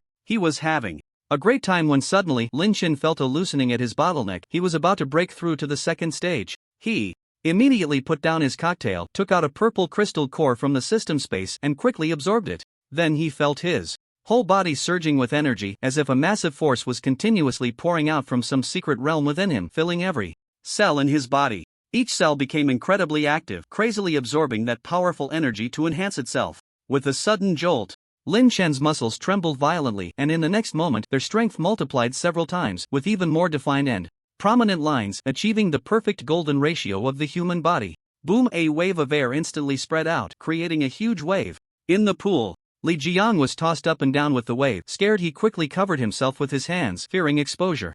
Luckily, his lower half was still submerged in the water. Congratulations to the host for breaking through to the second stage and simultaneously awakening wind-type abilities. This ability, when cultivated to the later stages, can create towering waves in the ocean and raise vast sands in the desert, comparable to the power of a Category 15 super hurricane. Breaking through can also awaken abilities? What a good deal! Of course, the host has an SSS level talent. Breaking through realms and awakening an ability is just a routine operation. Lin Chen nodded, then wanted to try out his wind-type ability. Rise! He made a rising gesture towards the pool, and a whirlwind suddenly formed, its speed increasing rapidly, continuously sucking the water from the pool into it. It didn't seem very powerful, so Lin Chen waved his hand again, and the whirlwind's strength increased several times. Whoosh! In just a few seconds, all the water in the pool was sucked in, and Li Jiyang was left hanging in mid-air, desperately gripping the edge of the pool, completely naked. Zhang, did you awaken some new ability again? Can you be a bit more careful? There are still people in the water, Li Jiyang shouted at Lin Chen. At this moment, Jiang Yitong also noticed the commotion and turned to look at Lin Chen, her face full of envy. Brother Lin Chen, you actually awakened a new ability again. At this rate, you might forget what abilities you've awakened. Lin Chen was taken aback. What she said seemed quite reasonable. With so many abilities, they should be well integrated and utilized, otherwise, in the end, one might forget what abilities they had awakened, which would be a waste. The next moment, Jiang Yitong shifted her gaze and saw the bear Li Jiyang not far away, which startled her into turning around immediately. Lin Chen was puzzled. What's wrong? It was then that he heard Li Jiyang shouting not far away, and he quickly retracted his ability. The water that had been sucked into the tornado came crashing down, instantly filling the swimming pool. Only then did Li Jiyang submerge into the water. Lin Chen shot a glance at Li Jiyang. Just that little bit, and you still have the nerve to wander around. Li Jiyang hurriedly put on his swim trunks and scrambled up the shore, fearing that Lin Chen might evaporate all the water in the pool in the next second, which would be truly embarrassing. Lin Chen also climbed up to the shore, beginning to ponder the idea he had just had. Suddenly, inspiration struck him, and he came up with a thought. He then took out a mutated tang knife from the system. Space. Holding the tang knife, he slowly stood up, gradually gathering his wind-type ability onto the knife, finally concentrating it at the blade. Then, he swung the knife towards the wall not far away, and the wind-type ability condensed at the blade sliced through the air, transforming into a blade of energy that struck the wall, creating a long crack. Looking at the crack, Lin Chen nodded and smiled. It really can be done this way. Following that, he swung the knife several times, each strike accompanied by a sharp blade of energy cleaving towards the wall, and immediately several intersecting cracks appeared on the wall. With this move, he could catch opponents off guard in battle, killing them invisibly. Jiang Yitong, watching from the side, was dumbfounded. She had just said it, and he had already combined mutated items with abilities in use. How terrifying was his talent and comprehension? At the same time, Lin Chen felt that his body's agility and reaction speed had improved several levels, and he should be able to change his movements continuously within a second without being affected by inertia. Lin Chen looked at Jiang Yitong, wondering if he should try it on her. Jiang Yitong's cheeks flushed under Lin Chen's gaze, and she slightly lowered her head, for at that moment, Lin Chen was only wearing a pair of swim trunks, his muscles exposed, with an extremely perfect physique. Any woman would likely have wild thoughts about such a body. In fact, Lin Chen was thinking that Jiang Yitong had the ability to predict, being able to anticipate others' movements a second in advance, but Lin Chen could change his own movements within a second, which meant that Jiang Yitong's current level of prediction was ineffective against him. Come on, little bun, shoot me with your explosive bow. Ah! Jiang Yitong thought she had misheard, slightly opening her mouth as she looked at Lin Chen. You still need to use your prediction. It's fine, I have steel reinforcement for protection, you can't hurt me, Lin Chen said with a smile. Only then did Jiang Yitong draw the explosive bow from behind her. Be careful, Lin Chen Gij. Bring it on. The next second, Jiang Yitong's expression changed, becoming incredibly sharp. The moment she drew the bow, she transformed into a completely different person, like a general who had been through countless battles. She aimed the arrow at Lin Chen. Lin Chen deliberately started running left and right to allow Jiang Yitong to predict his next movement. Jiang Yitong blinked, smiling slightly to the right. Then, she suddenly released her fingers and the arrow flew out. But the next second, Jiang Yitong's eyes widened in disbelief. Lin Chen did not run to the right, as she had predicted, but to the left. Boom! The explosive bow exploded on the right side. She hurriedly knocked another arrow, aiming at Lin Chen again. This time, Lin Chen stood still, not moving. Suddenly, all his muscles tensed, clearly showing a tendency to move left, and Jiang Yitong also predicted that he would move left in the next second. She smiled slightly. Lin Chen Gij, I've already predicted your scheme. You want to stand still and trick me? Your next move is to the left. Whoosh, an arrow flew out, heading towards Lin Chen's left side. But this time, Jiang Yitong was cautious and immediately shot another arrow towards Lin Chen's right side, completely sealing off his escape routes. Jiang Yitong smiled proudly, saying, Brother Lin Chen, you can't dodge this time. Can you? However, at that moment, she saw a smile on Lin Chen's face and suddenly realized, I've been tricked again. Lin Chen originally planned to move to the left, but due to his enhanced control over his body, he forcibly pulled back his movement and remained standing in place, not greatly affected by his body's inertia. He didn't expect that the little bun would also shoot an arrow to seal off his right side, blocking his escape routes. But she overlooked one point. If you shoot like that, I can just stand still. Boom boom, two explosions sounded consecutively on Lin Chen's left and right sides. Jiang Yitong slowly lowered her explosive bow, looking somewhat frustrated, wondering why her prediction had failed. The next second, she broke the tip off a regular arrow and shouted towards Li Jiyan, Li Jiyang. I'm here, Sister Yitong. Li Jiyan was overjoyed to hear Jiang Yitong call him for the first time, turning around with a beaming smile. But when he saw Jiang Yitong aiming an arrow at him, his expression froze instantly. It seemed he had made a mistake after all. Seeing Jiang Yitong suddenly draw her bow fully, it didn't look like a joke. Li Jiyan took off running, shouting, Sister Yitong, please show mercy. I really didn't mean it just now. Besides, it was Ah Zheng who insisted on trying out his new ability. I didn't mean to expose it. Hearing this, Jiang Yitong gritted her teeth in anger and pulled the bow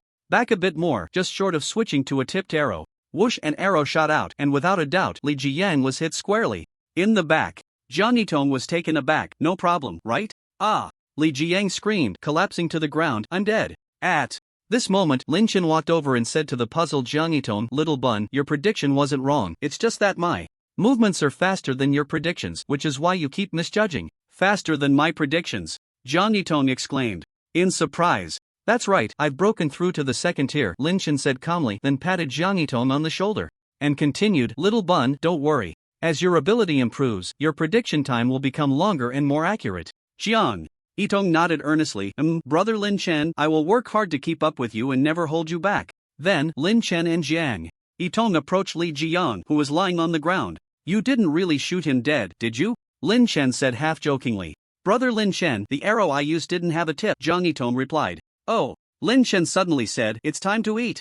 Coming. Li Jiang jumped up from the ground. Inside the Wang family's safe zone in a conference room, the head of the Wang family slammed the table in anger, saying, who on earth dares to attack my family's mercenaries? Find out who it is and make sure to uncover the truth. Head, could it be someone from the quarantine zone? Wang Tiancheng frowned and thought for a moment. Impossible. As far as I know, the quarantine zone didn't send anyone this time. Then is it possible that it's someone from another family's safe zone? Around Jiangtong City and Yuan City and Tianyang City, besides the official quarantine zone, the only safe zones are our Wang family, the Ma family, and the Lu family. Now that the apocalypse has just begun, each family is secretly researching how to awaken quickly, and they are all hiding their strengths. They probably wouldn't want to provoke us so soon, Wang Tiancheng analyzed. Now is a time of great change in the world order. Traditional thinking and strategic forms are no longer applicable. These prominent families are well aware of this, so they respond quickly, reorganizing their family structures to adapt to the situation.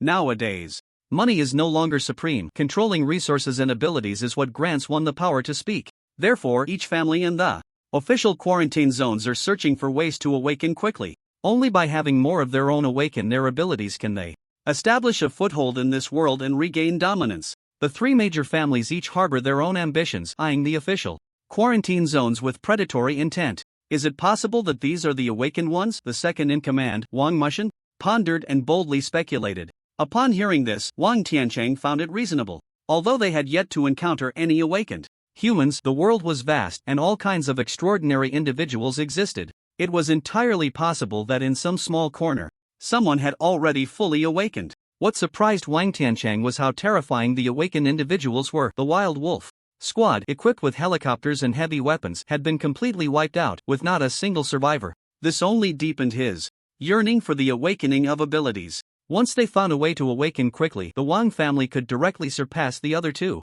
families in the quarantine zone. Wang Tiancheng's expression darkened as he said, send someone to Jiangtong City. We must find this awakened human before the other families do. According to the information relayed by Ma Jun before his death, the Zombie King's larva has already died. We went to great lengths, and we cannot miss this opportunity. Yes, head of the family, we sacrificed 100 living people as bait to help the Zombie King's larva emerge, but we still failed in the end. This time, we will definitely succeed. It turned out that the location of the base in that building was intentionally leaked to the zombies by the Wang family.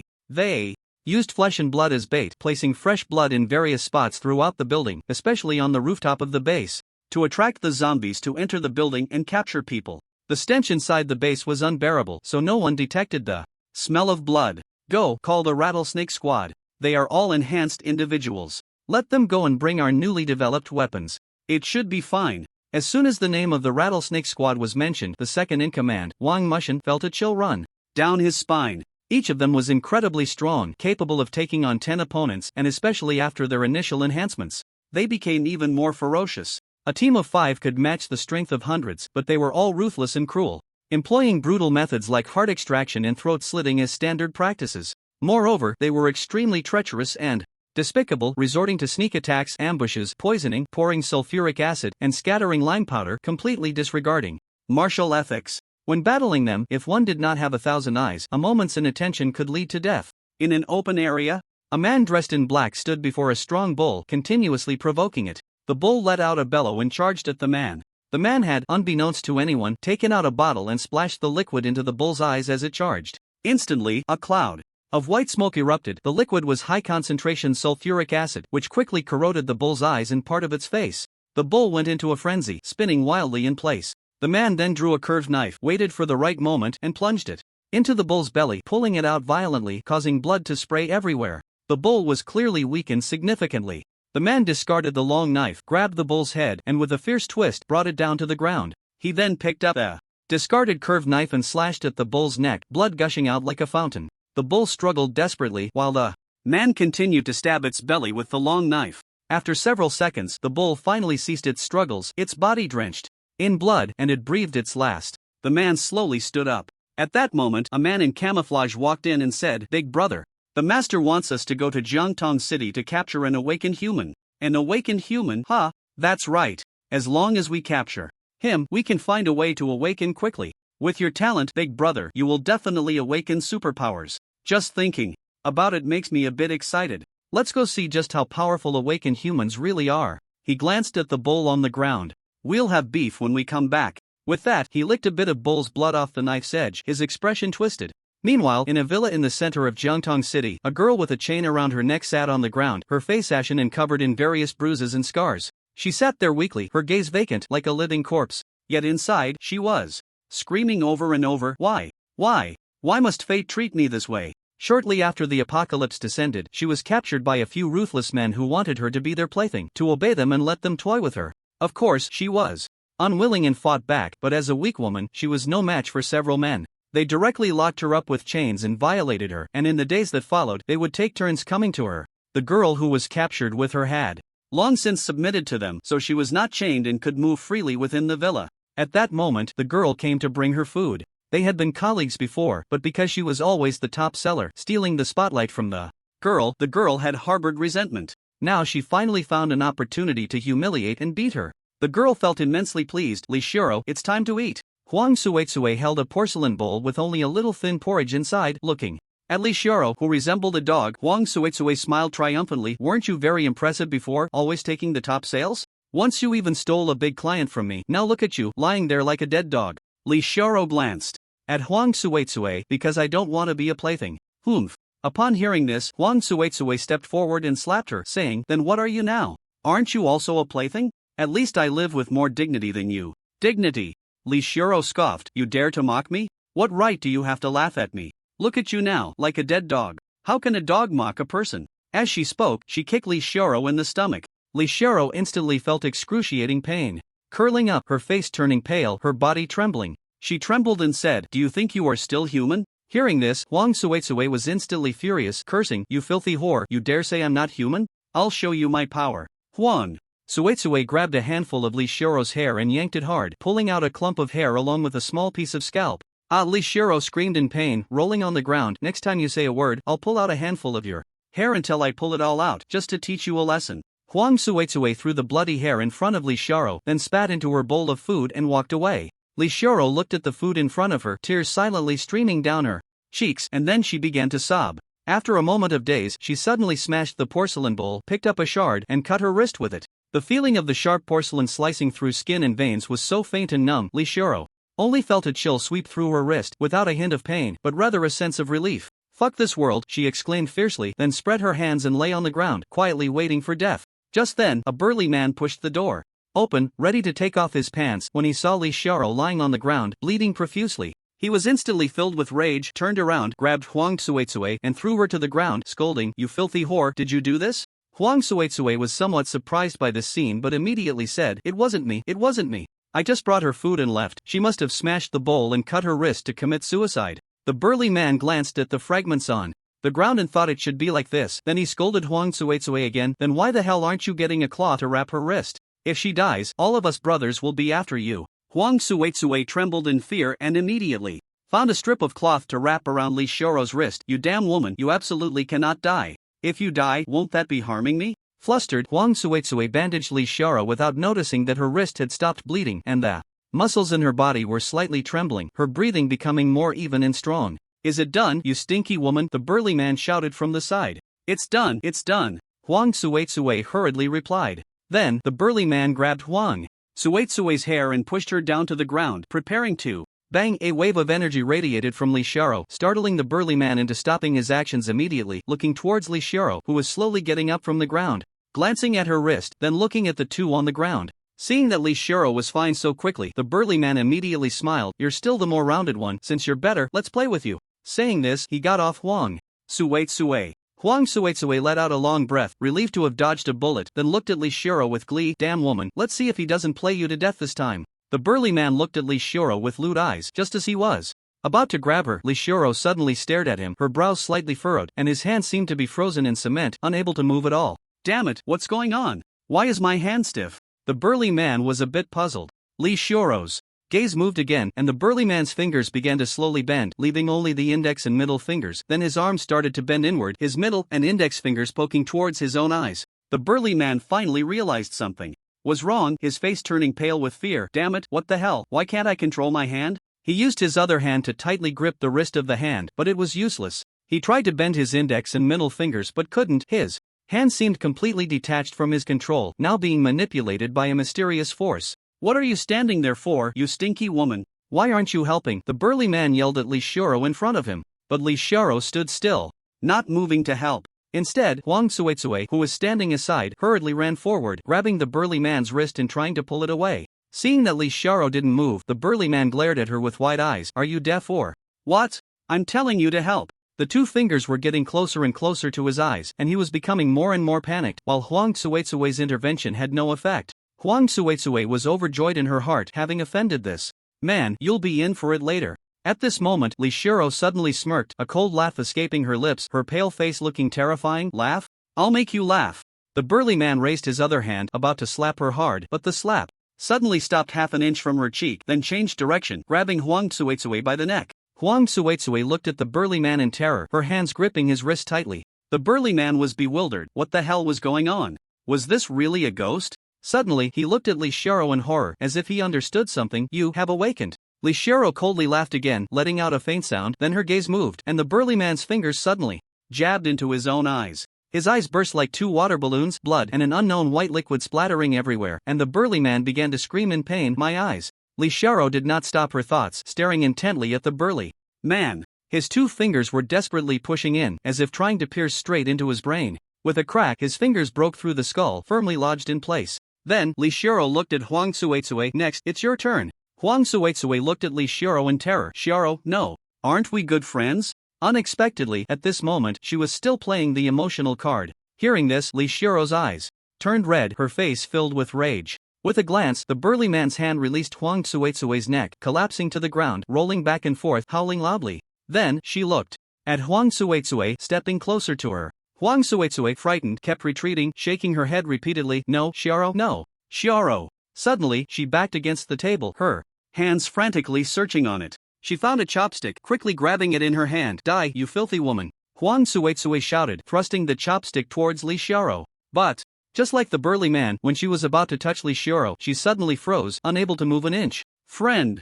Li Xiaoro sneered, her eyes bloodshot, her face twisted in a terrifying manner, looking like a demon that had walked out of hell. This was the end of days, making the wicked more wicked, forcing the good to turn evil. Whoosh! Suddenly, Huang Suizue plunged the chopstick into one of her own eyes with such force that it broke. Huang Suizue screamed in agony, hurriedly dropping the half of the chopstick in her hand, kneeling on the ground, repeatedly banging her head in a plea for mercy. Even as her head bled, she dared not stop, for she finally recognized the terror of Li Xiaoro. She was no longer human, but had transformed into a terrifying demon. Bang! A wave of energy swept out, knocking Huang Suizue to the ground. The next moment, she seemed to go mad, starting to gnaw at the flesh on her own body. Her face was filled with pain, tears streaming down, yet her mouth showed no hesitation, tearing off her own flesh bite by bite, spitting it out, then biting again, tearing it off, and spitting it out. This cycle continued, and soon her arms revealed stark white bones. With the next bite, she bit down on the bone of her hand, which felt a bit hard. Her expression twisted, making muffled sounds, the force of her bite increasing. Crack! She forcibly bit through her own bone.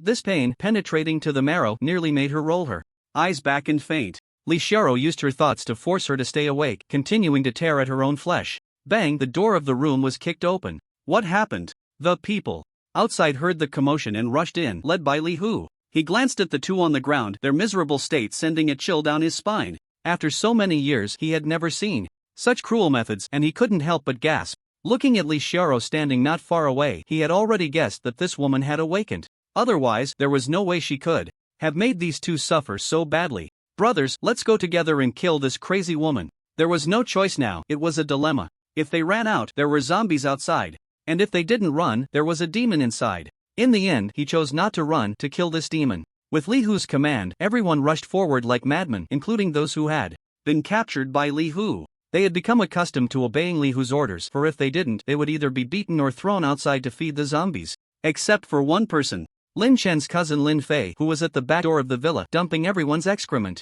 He thus avoided this calamity. Watching the people rushing over, Li Xiaoro greeted her. Ethan shouted, and everyone immediately stopped, as if under a paralysis spell. The next second, they went mad, frantically tearing at the people beside them, just like Huang Suetsue. Li Hu hid at the back and did not rush over. Seeing the situation was bad, he immediately pulled out a gun and aimed it at Li Xioro. But unexpectedly, with just one look from Li Xioro, he found himself pointing the gun at his own groin. Without hesitation, he fired several shots, causing a complete mess. Blood flowed down his thighs to the ground, staining his pants. Then Li Xioro controlled Li Hu to use the key to unlock the iron chain around her neck. She walked up to him and coldly said, "You like using guns so much, then why don't you eat it?" Upon hearing this, Li Hu's eyes widened in shock. He shook his head repeatedly, but his right hand had already shoved the gun to his mouth. Then, his mouth obediently opened and he swallowed the handgun in one bite. His other hand also came to help, desperately pushing the gun further into his mouth. Soon, blood began to flow from the corners of his mouth. He wanted to beg for mercy but couldn't utter a word. Suddenly, his eyes bulged, his expression filled with agony, and a gun shape appeared on his neck, slowly writhing downwards. He actually vomited a handgun, which left his esophagus scarred and bleeding. The slightest movement sent waves of excruciating pain through him. He lay on the ground, his face as pale as paper, gasping for breath, likely not having much time left. Li Xioro slowly turned to look back. Everyone lay on the ground, bloodied and mangled, their bodies in tatters. Though they still had a breath left, they were only a step away from death. She smiled with satisfaction, then turned to leave the room. Seeing instant noodles, ham, chicken legs, and other items on the table, she rushed over and stuffed them into her mouth. After finishing, she gulped down a mouthful of water, then sat down to calm her emotions. Not far away, she spotted some more food, so she found a backpack and stuffed all the food inside. Just as she was about to leave, she noticed a suit on a chair. She stared at the suit for a long time and finally picked it up, putting it on. Then she slung the backpack over her shoulder and left this place filled with sin and painful memories, transforming into a suited butcher, instilling fear in everyone. Inside the safe house, Zhang Yitong and Li Jiyan looked at the countless zombie crystal cores scattered on the ground, utterly astonished. As if surrounded by a field of crystals sparkling brilliantly, Li Jiyan stared blankly at Lin Chen. "Zhang, your ability is truly incredible. As long as there is one crystal core, it means there are countless cores. The shortage of cultivation resources is simply non-existent." Lin Chen's replication ability could not be hidden. It had already been demonstrated multiple times in front of them, so he had simply told them about it, but only half the truth. He had not revealed that he could replicate abilities and that his replication capacity would continue to improve, leaving them unaware of what unexpected things he might replicate in the future. He also only mentioned that he had awakened a spatial ability with a space of about 100 cubic meters, but he did not tell them that his space was infinitely large, with one side having a time flow rate of 0, while the other could adjust the time flow rate at will. Moreover, he could enter the space, which was Lin Chen's greatest trump card. If anything happened, he could just dive into the system space, regardless of the chaos outside. Earthquakes, volcanic eruptions, tsunamis, or zombies everywhere, he could still enjoy a leisurely life within the system space. No matter who it was, he always kept a backup plan. He looked at the golden retriever. It was now the only one who could enter the system space. Sometimes, dogs were more reliable than people. After all, human hearts are hard to gauge. As usual, this is the crystal core of a zombie king's larva. You three each take one and absorb it slowly. Don't consume it all at once. I'm afraid you won't be able to handle it. Hey, Li Jiang waved his hand, picked up a crystal core, as if he had already guessed Lin Chen's words. Zhang Yitong and the golden retriever also took one, leaving the rest for Lin Chen. Now Lin Chen possessed 9 abilities: Absolute Space, Steel Enhancement, Angel's Wings, Precognition, Black Magic, Giant Shadow, Explosion, Wind Ability, Ice Spike, and Shape Control. This required a tremendous amount of energy support. If Lin Chen were to use all 9 abilities simultaneously in his current state, he would be drained in an instant. Therefore, he needed to absorb far more mist or crystal cores than an ordinary person. This was akin to building a pillar on flat ground, where the height of the pillar represented the level of cultivation and the thickness represented the foundation of training. If Li Jiyang's current cultivation was like a 1 meter long bamboo pole, then the golden retriever and Zhang Yitong were like a 1.5 meter thick wooden post, while Lin Chen was like a 2 or 3 meter high concrete pillar. This was related to his SSS level talent. Generally speaking, the higher the talent, the more abilities one could awaken and the stronger they would be, with greater potential for improvement. However, in reality, with the system, he could replicate or awaken an infinite number of abilities, completely unrestricted by talent. But as the number of abilities increased, the amount of mist or crystal cores he needed would grow exponentially. Fortunately, he could replicate infinitely, so he was never short of resources and cultivation materials. Now, the only thing he lacked was time. As long as he had enough time. Becoming the strongest in the entire universe would not be a problem for Lin Chen. Suddenly, he thought of the left area of the system space where the time flow rate could be adjusted, with the fastest acceleration being 100 times. Would cultivating in there also be 100 times faster? System, will cultivating in the left area of the space be 100 times faster? System. Yes, Lin Chen was overjoyed. Wouldn't that make cultivation as easy as drinking water or eating? But host, you will also age at 100 times the rate. Damn. What a disturbance. Please continue to collect mutated items or mutated plants and animals, replicate abilities or complete tasks issued by the system to unlock new functions in the time acceleration zone. The time flow rate only applies to cultivation and not to the host itself. Oh, so this area also has new functions developed. It seems I need to work harder to collect mutated objects and replicate abilities in the future. Lin Chen thought for a moment and felt that searching for them one by one would be too time-consuming and labor-intensive.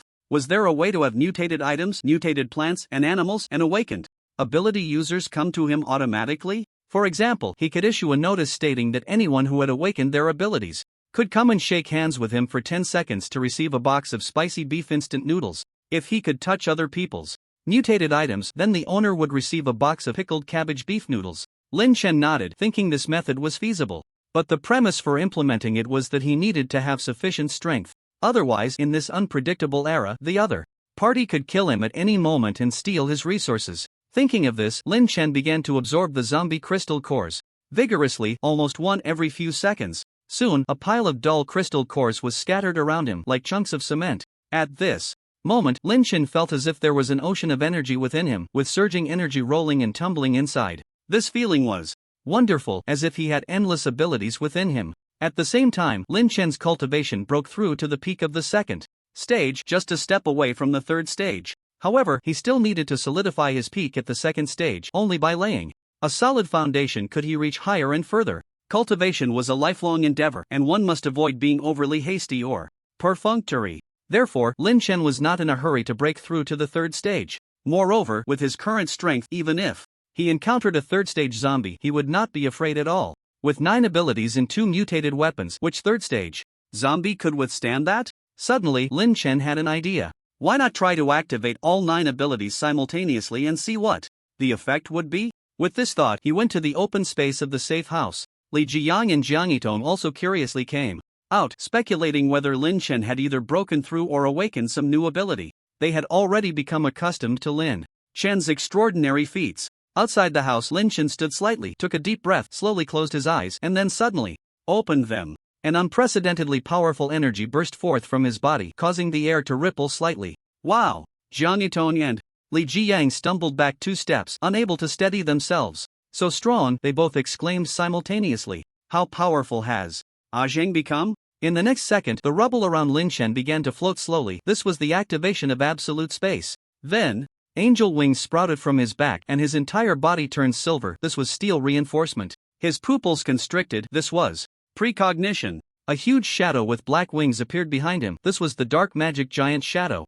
He grew 3 heads and 6 arms. This was form control. 6 arms condensed 6 dazzling orbs of light. This was explosion. In the next moment, the stones floating around him began to spin rapidly, forming a tornado. This was wind-type ability. Huge ice spikes emerged around him. This was ice-type ability. At this moment, all 9 abilities were activated. The scene was explosive. Jiang Yitong and Li Jiyang stood by, dumbfounded, looking at Lin Chen as if he were a deity. So many abilities. Is Zheng a human or a god? Meanwhile, at a high-rise building, the captain of the rattlesnake team was observing the situation with binoculars. His phone displayed a blurry photo of Lin Chen, taken from the footage transmitted before the death of the Wild Wolf team leader, so it was not very clear, but the figure could still be recognized. The young man demonstrating countless abilities not far away was the person in the photo. The captain of the rattlesnake team had sweat continuously flowing down his cheeks, his expression tense. He swallowed hard and slowly said, "Damn it. Boss, how is it? Is it him?" The leader of the rattlesnake team quickly put away the binoculars and said, "It's not him. Let's look for other places." "Oh, okay. Gather." As Lin Chen's breath retracted, all his abilities slowly faded away, and he gradually returned to normal. A few beads of sweat appeared on his forehead, and he took a slight breath.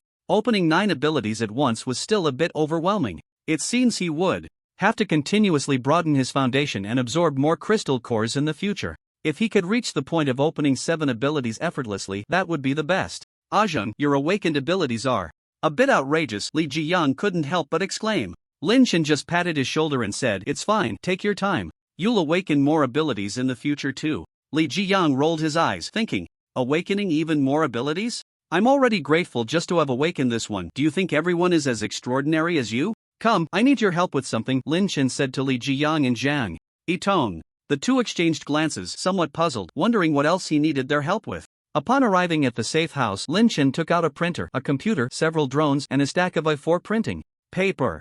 You hoarded all this stuff. Li Jiyang was a bit surprised. Better safe than sorry, I stocked up on everything. Li Jiyang looked at the items in front of him and asked, Ajung, what do you need us to help with? Help me print something, and then use the drones to distribute this content. Print what? Li Jiyang asked curiously. I said you type. Okay. Then Li Jiyang sat in front of the computer, opened the typing software, and placed his hands on the keyboard, ready. Lin Chen thought for a moment and began to say, anyone who has awakened abilities or possesses mutated items can go to the western suburbs of Jiangtong City. At this point, Lin Chen paused, thinking about what to name their place. The outside world was chaotic and dangerous, while they could live leisurely in this small area, like a paradise. Why not call it Peach Blossom Base? Lin Chen nodded and continued, they can go to the Peach Blossom Base in the western suburbs of Jiangtong City to exchange for a generous supply of resources. At this moment, Zhang Yitong's eyes suddenly lit up, and she excitedly said, Peach Blossom Base, is that the name of our base, brother Lin Chen? Lin Chen nodded seriously, that's right. From now on, our base will be called Peach Blossom Base. Starting from this place, we will create an incredibly powerful base. Hearing Lin Chen's words, Zhang Yitong and Li Jiyan looked at him eagerly, their eyes filled with longing and anticipation, as if they could already see that powerful base completed. At that time, you will be the elders of the base, the founding heroes, the champions. Zhang Yitong looked at Lin Chen with sparkling eyes, full of expectation, while Li Jiyang suddenly burped and said in confusion, why do I suddenly feel so full? Oh, it turns out I ate a super big pancake. However, suddenly, Li Jiyang realized something. Ajung, isn't what you're doing inviting wolves into the house? If others find out we have supplies, won't we be attacked by everyone? So we need to set up a display of our base's strength. As long as our fists are strong enough, who would dare to act recklessly? Li Jiyang thought about it and agreed. Lin Chen had already broken through to the second tier, and now it was estimated that those who had awakened abilities were few and far between, let alone second tier. Moreover, Lin Chen was a second-tier ability user with 9 abilities, who would dare to provoke him? Li Jiyang finished preparing the content, then quickly connected the printer to the computer and clicked print. After printing one page, Lin Chen copied it a dozen times, resulting in several thousand identical A4 sheets. Then, Lin Chen went outside the safe house to assess the surroundings and consider how to equip some heavy weapons. On two sides of this area were 2 high-rise buildings, one of which had already been surrounded by Lin Chen with electrified barbed wire, while the other 2 sides were roads, also separated by electrified barbed wire. Finally, Lin Chen decided to place 2 rows of armored vehicles and tanks on the 2 sides of the road, and on the roof of that high-rise, he positioned a large cannon. With this firepower, if it were given to Li Yunlong, he would dare to directly attack a little Japanese. After setting everything up, Lin Chen clapped his hands, satisfied with his masterpiece. Even if people from the quarantine zone came, seeing this setup would make them speak to Lin Chen in a much lower tone. Next, the 3 of them controlled the drones to start distributing those A4 sheets. The drones were equipped with a claw-like device that could be remotely controlled to open and close, allowing them to deliver the A4 sheets to specific locations before dispersing them. After nearly an hour, they finished distributing the tens of thousands of A4 sheets, now waiting quietly for the abilities to come knocking. However, Lin Chen was not idle. At the entrance, he set up a reception counter, similar to a bar, and to shield from sunlight and rain, he built a small shelter over the counter. Then, Lin Chen took out a rocking chair and a palm fan, sitting beside the counter, rocking and fanning himself, waiting for the first trader. Meanwhile, in various corners of Jiangtong City, many people saw that A4 sheet. Their attitudes varied. Some were completely skeptical, having been frightened by the previous fake safe zone incident, still haunted by it. They firmly believed this was definitely another dirty scam, likely designed to attract those with mutated items and then forcibly seize their possessions. For those who had awakened their abilities, they might be coerced into working for them through some means. Having been deceived once and heard once, they chose to turn a blind eye and continue to survive. Then there were those who believed, they felt there were still good people in the world. In the apocalypse, humanity should help each other and fight back against zombies, which was the shining aspect of human nature. They cheered for this, but when they thought that only those who awakened their abilities or possessed mutated items would be targeted, they immediately felt disappointed. However, they reconsidered that perhaps this was to motivate them to strengthen themselves and awaken their abilities as soon as possible. Thinking of this, they became excited again. Another group consisted of robbers. Upon seeing this news, they were instantly thrilled as there was something to loot again. One by one, they picked up their weapons, jumped into their pickups, and rushed towards the Taoyuan base. Li Xiaoro finished the last piece of bread, tossed the wrapper aside, and a gust of cold wind blew by, causing the wrapper to sway and drift away. At this moment, she was parched, with cracks already forming at the corners of her mouth. Constantly licking her tongue in an attempt to moisten her lips with the little saliva left. Just then, a pickup truck stopped in front of her, and on it were several men in jackets with crew cuts, each wielding sharp weapons, twirling them in their hands. Upon seeing Li Xiaoro, they whistled, appearing unusually excited. In this chaotic world, encountering a woman was as rare as finding a steak, because in the early days, most women, due to their physical limitations, had not been able to escape the pursuit of zombies and were either assimilated into zombies or devoured completely. The women who survived dared not venture outside, either hiding in some corner or staying within safe zones or quarantine areas. "Little beauty, come get in the car, my brothers have water for you," one man with a watermelon knife said teasingly. "Ha ha ha ha ha." The men in the truck laughed lewdly. Li Xiaoro glanced and indeed saw a case of mineral water and several boxes of snacks in their truck. Clearly, these men had become lost souls. Unable to contain themselves, they hurriedly jumped out of the truck, intending to carry Li Xiaoro directly into the vehicle. Li Xiaoro showed no signs of panic. Instead, she calmly put on the suit that was beside her. The moment the men saw this, they froze, their faces changing drastically, as if they had seen a ghost. One of them trembled and said, "Why you are the suit butcher." Before this, they had heard terrifying rumors about the suit butcher, said to be a girl wearing an ill-fitting suit, with extremely brutal methods. Those who provoked her would meet a gruesome end, with the most tragic case being someone who had torn their own limbs apart, leaving nothing but 4 blood-stained white bones exposed, a horrifying scene that sent chills down one's spine. At this moment, the girl before them was indeed wearing an ill-fitting suit, with faint bloodstains still visible on it, making it impossible for them not to associate her with the suit butcher. Li Xiaoro, who had been slightly bowing her head, suddenly looked up and broke into a wide grin, her cracked lips oozing a trace of blood, combined with her eerie and bleak smile, creating an extremely terrifying sight. The men were so frightened by her chilling smile that they trembled all over. Just as they were about to turn and jump back into the truck to escape, they suddenly found themselves unable to move. In an instant, their hearts sank. They were now 100% certain that the girl before them was the dreaded suit butcher, for the rumored suit butcher controlled the human body with her mind, causing them to harm themselves to death. I'm sorry, Master Butcher, we were blind and accidentally offended you. Please spare our lives."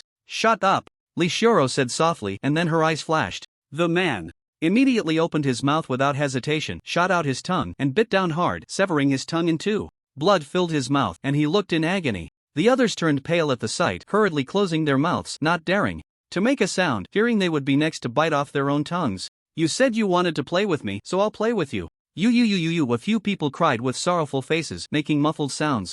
They wanted to escape so badly, but they couldn't. Suddenly, Li Xiaoro sharply looked at one of them, who raised the watermelon knife in his hand and swung it at his companion in front of him. The force was so great that it directly cut into the skull. The knife firmly lodged in place. Blood immediately flowed down from the top of his head, streaming down his face. He felt the intense pain at the top of his head and the fear of blood continuously flowing down, slowly waiting for death. His face was filled with terror, his breathing became increasingly rapid, and his expression more twisted. Li Xiaoro stepped forward, revealing a smile, and said in a playful tone, "Is it fun?" The man's head trembled wildly, as if shaking his head. Then he stammered, and no. Fun. Not fun, ha." As soon as Li Xiaoro's words fell, she suddenly looked at a person holding a large machete, who also swung down fiercely, striking the top of the previous man's head. Now he had 2 knives embedded in his head. He finally couldn't hold back and let out a painful howl, followed by tears and snot streaming down. "Now, is it fun?" Li Xiaoro asked again. The man, with a crying tone, hurriedly replied, "It's fun. It's fun. It's fun, ha." "Then let's do it again." This time, Li Xiaoro looked at a person holding a dagger. He raised the dagger and suddenly thrust it into the man's head. With a piercing sound, the dagger instantly sank into the man's head, firmly lodged in the skull. This time, the dagger must have penetrated into his brain. He immediately began to convulse, his eyes rolling back, his lips trembling uncontrollably. In no time, his body stiffened, he gasped sharply, and the next second, his limbs went limp, hanging in the air. Li Xiaoro relaxed her mind, and he crashed to the ground like a pile of mud. "Next, it's time to play with you," Li Xiaoro said in an excited tone. They all had sorrowful faces, their heads trembling continuously, their bodies resisting. Just then, 3 pickup trucks passed by. When they saw there were living people here, they immediately stopped the cars, especially when they noticed the supplies in the vehicle parked by the roadside. Their eyes lit up instantly. Brothers, get out and collect the supplies. Oh, oh, oh. They jumped down from the car like a group of mountain bandits, shouting and waving their weapons. Brothers, we're in luck. Let's go to that peach garden base and collect some supplies along the way. Tonight, we're having a party. Woohoo, let's party. Then, their leader pointed his knife at Lee Xiaoro and the others, saying, You few, if you don't want to die, get the hell out of here quickly, or I'll send you to the afterlife one by one. Seeing someone come, the few people instantly felt ecstatic. They were saved this time. They shouted desperately, Big brother, save us, save us. We are willing to be your cattle and horses. The leader looked a bit puzzled, turning his head to look over here, just in time to meet Lee Xiaoro's gaze. Lee Xiaoro also slightly tilted her head and grinned. GGG. The leader's expression changed instantly. What the hell? It's the suit butcher. Run. He turned and jumped into the car. The other little brothers, upon hearing it was the suit butcher, were so scared that they didn't even bother to move the supplies, jumping into the car like monkeys climbing trees. Then, the 3 pickup trucks revved their engines and disappeared in an instant, leaving the few people in a daze amidst the car exhaust. They looked at Lee Xiaoro. So you want to ride in a car? Then let you ride. Then, Lee Xiaoro controlled them to get into the pickup truck. The supplies in the truck had already been moved down by that group of people earlier. In the next moment, the person sitting in the driver's seat suddenly slammed on the gas, and the pickup truck instantly took off, crashing straight into the wall beside it. Bang! The pickup truck exploded in an instant, and several people were slowly engulfed by the flames inside the vehicle. At that moment, an A4 sheet of paper floated in front of Lee Xiaoro. She glanced at it, and the content caught her attention. She bent down to pick it up, examined the contents carefully, and then slowly said, Is it the Peach Blossom Land base? Then let's go take a look. Meanwhile, Lin Chen and the others were sitting at the counter, enjoying hot pot, with steam rising and aromas wafting. They were eating heartily, and Jean Mao was also eating nearby, with a full bowl of steak and another bowl of caviar, a little extra treat for him. The ingredients they were using for the hot pot were quite extravagant: bear paws, Australian lobsters, king crabs, wagyu beef, eel, and exquisite shrimp. They were drinking 1982 Lafite in Beverly Hills 90H2O. And for dessert,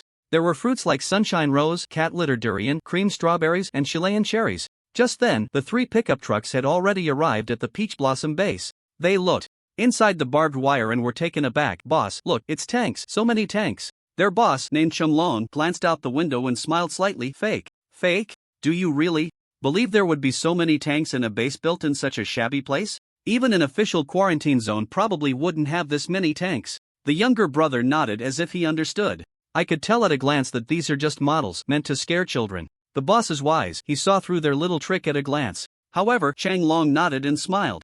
It seems we came at the right time. This base must have a lot of supplies, otherwise, they wouldn't need to set up these things to scare people. You're right, boss, we can reap a good harvest this time. Chun Long licked his lips. It would be great if there were women. It's been a long time since we've been with any. Yeah, boss, we brothers are going crazy thinking about women. Let's go, then we'll grab whatever we can. As they drove, they suddenly caught a whiff of hot pot aroma. Each person perked up, greedily inhaling the scent. It smelled so good. They hadn't had hot pot in ages, and they hadn't even eaten a decent warm meal in a long time, surviving mostly on packaged foods like bread and biscuits, their mouths nearly numb from the blandness. Now, smelling the spicy, rich aroma of hot pot made their mouths water, and the cravings in their stomachs began to surge. Boss, it smells so good, it seems like hot pot. Chung Long wiped the drool from the corner of his mouth and shouted excitedly, Brothers, we really hit the jackpot today. Woohoo, the younger brothers shouted excitedly. Everyone get out of the car, rush in, grab whatever you see. Instantly, more than 20 people from the 3 pickups rushed down, running towards the direction of the hot pot smell.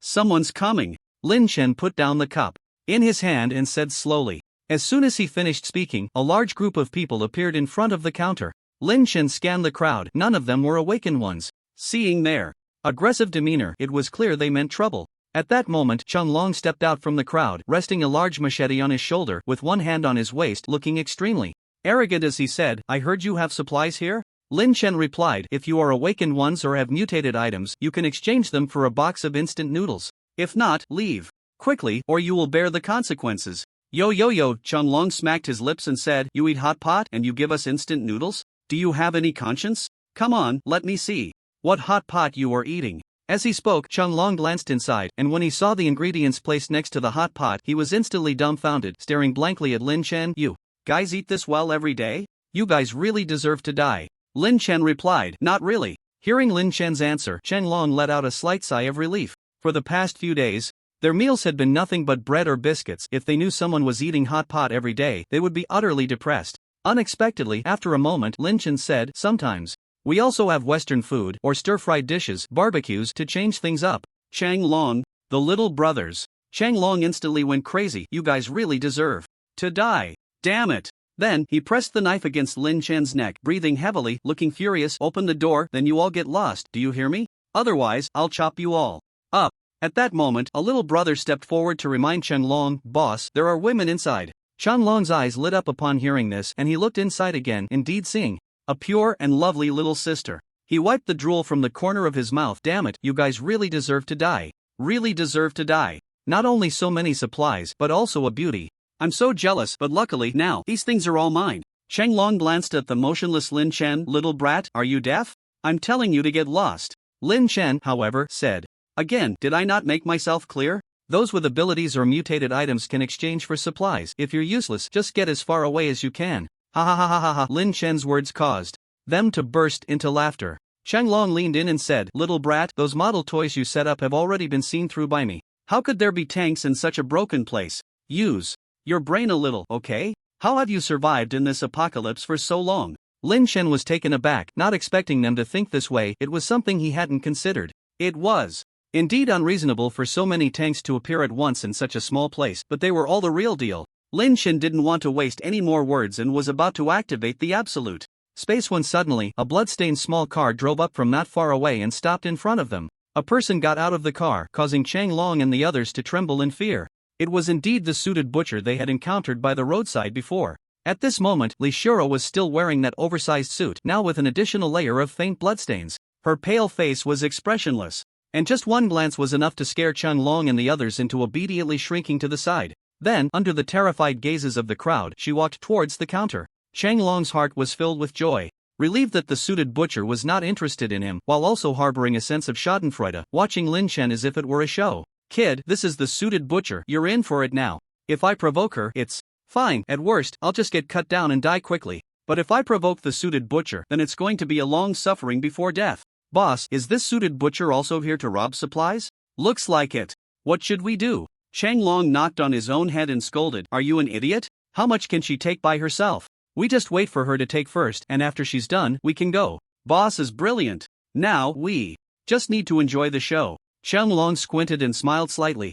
Li Shiro kept her head slightly lowered, her hair partially covering her face, so Lin Chen had not clearly seen her appearance. When she reached the counter, Lin Chen sensed something and was a bit surprised. The seemingly frail girl was actually an awakener, and a strong one at that. She must have awakened some powerful ability or talent. Lin Chen said lightly, you want to trade for supplies, right? Li Shiro nodded slightly. It seemed she did not intend to directly attack Lin Chen. However, Lin Chen had already sensed the fluctuations of her ability within her, estimating that she could strike at any moment. Just extend your hand. If you shake hands with me for 10 seconds, you can get a box of instant noodles, Lin Chen said calmly, simultaneously activating his ability. A surge of energy, like a tidal wave, suddenly erupted from Lin Chen's body, creating a rapid gust of wind that blew Li Shiro's hair up. Chang Long and the others nearby suddenly felt a chill and couldn't help but shiver. What the hell? Feeling this powerful ability, Li Shiro was taken aback. This person was strong. My combat power is only 1,000, while this person is at least above 10,000.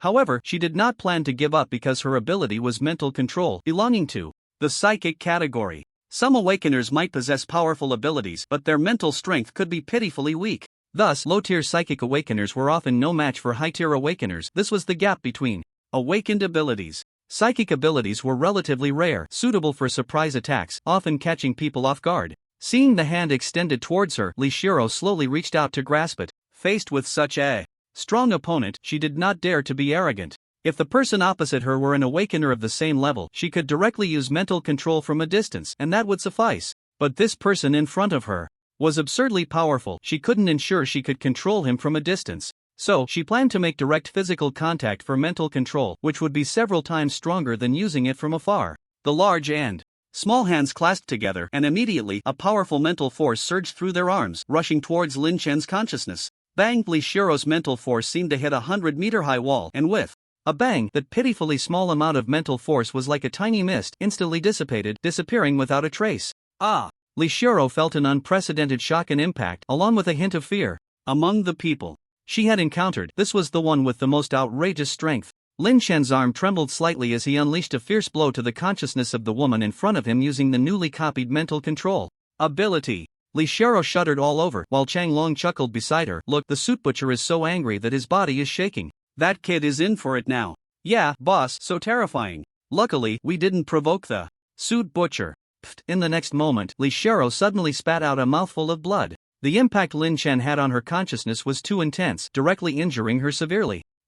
Chang Long was dumbfounded. At this scene, what was going on? Why did the suit butcher spit blood? They hadn't even moved. At this moment, Li Xiaoro slowly raised her pale face, her brows tightly knitted as she looked at Lin Chen. The moment she saw him, she trembled slightly. It's you. The Rolls-Royce that Lin Chen had gifted her was sold to the store at 70% of the market price. At that time, her mother was bedridden and needed an exorbitant amount for medical expenses, and her younger siblings were still in school and also needed money. The family was already heavily in debt from trying to treat her mother. With this money, Li Xiaoro managed to cover all the debts and even had a surplus. Therefore, she was very grateful to Lin Chen and had always wanted to find an opportunity to thank him in person. But before she could, the apocalypse arrived. Unexpectedly, today, under such circumstances, she met her benefactor and she felt a surge of emotion, momentarily at a loss for words. Lin Chen also recognized her. It's you. He slowly loosened his grip and looked at Li Xiaoro. He remembered this girl as pure and kind, with a somewhat childlike appearance.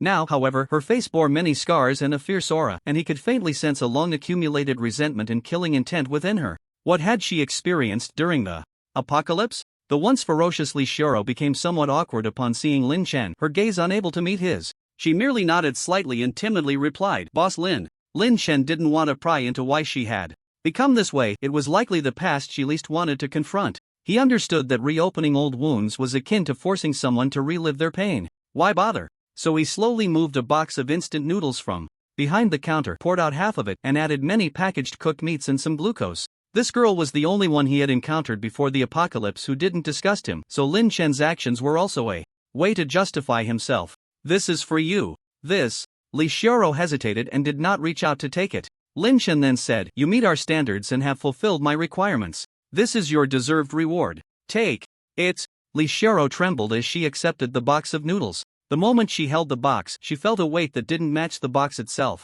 At that moment, a side of the box was lifted by the wind, revealing its contents. When Li Xiaoro saw what was inside, her expression changed, and she stared blankly at Lin Chen. Boss Lin, you haven't changed. Then she placed the box on the ground and said to Lin Chen again, Now, let me repay you once. Chang Long watched in confusion. Why did the suit-wearing butcher stop? And why did she seem to be slowly approaching him? Don't come over, Chang Long exclaimed in fright. Bang! Li Xiaoro shot a glance at Chang Long and the others, and their bodies instantly stiffened, their faces filled with terror as they looked at the people beside them. What was going on? Chang Long seemed to realize that something was wrong and repeatedly begged for mercy. Butcher, we didn't provoke you, please don't kill us. Li Xiaoro pointed at Lin Chen and coldly said, But you provoked him.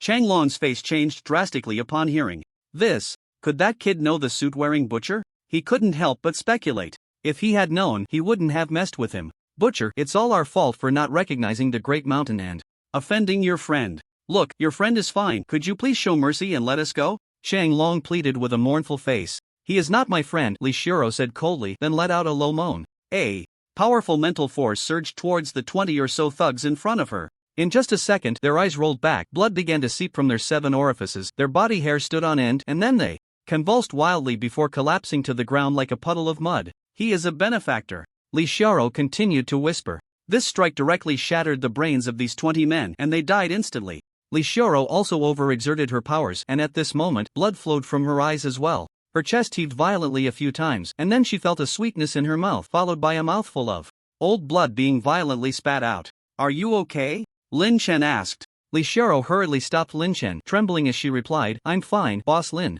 This is just a small thing I did for you, so I feel a bit more at ease. Then, she slowly walked to the box of instant noodles, bent down with difficulty to pick it up, and then staggered to the pickup truck, placing the box on it before climbing into the driver's seat. And closing the door, after a long while, she stuck her head out of the window and said to Lin Chen, Boss Lin, see you again if fate allows. She still had a blank expression, looking as cold as ice. But inside, a storm was already raging. Lin Chen waved at her with a slight smile, still standing motionless in place. Li Xiaoro turned her head, started the car, and stepped on the gas, driving off into the distance. After driving for a while, she could no longer hold back and began to cry loudly. The fierce, murderous look on her face returned to its former fragile appearance. At this moment, she was no longer the fearsome, suit-wearing butcher but a vulnerable girl. Originally, she had been completely disappointed with humanity and utterly despairing of human nature. Anyone who offended her had to die. But encountering Lin Chen again made her conflicted. The thick fortress she had built began to shake at this moment. Lin Chen watched Li Xiao disappear at the end of the road and finally said, "See you again if fate allows."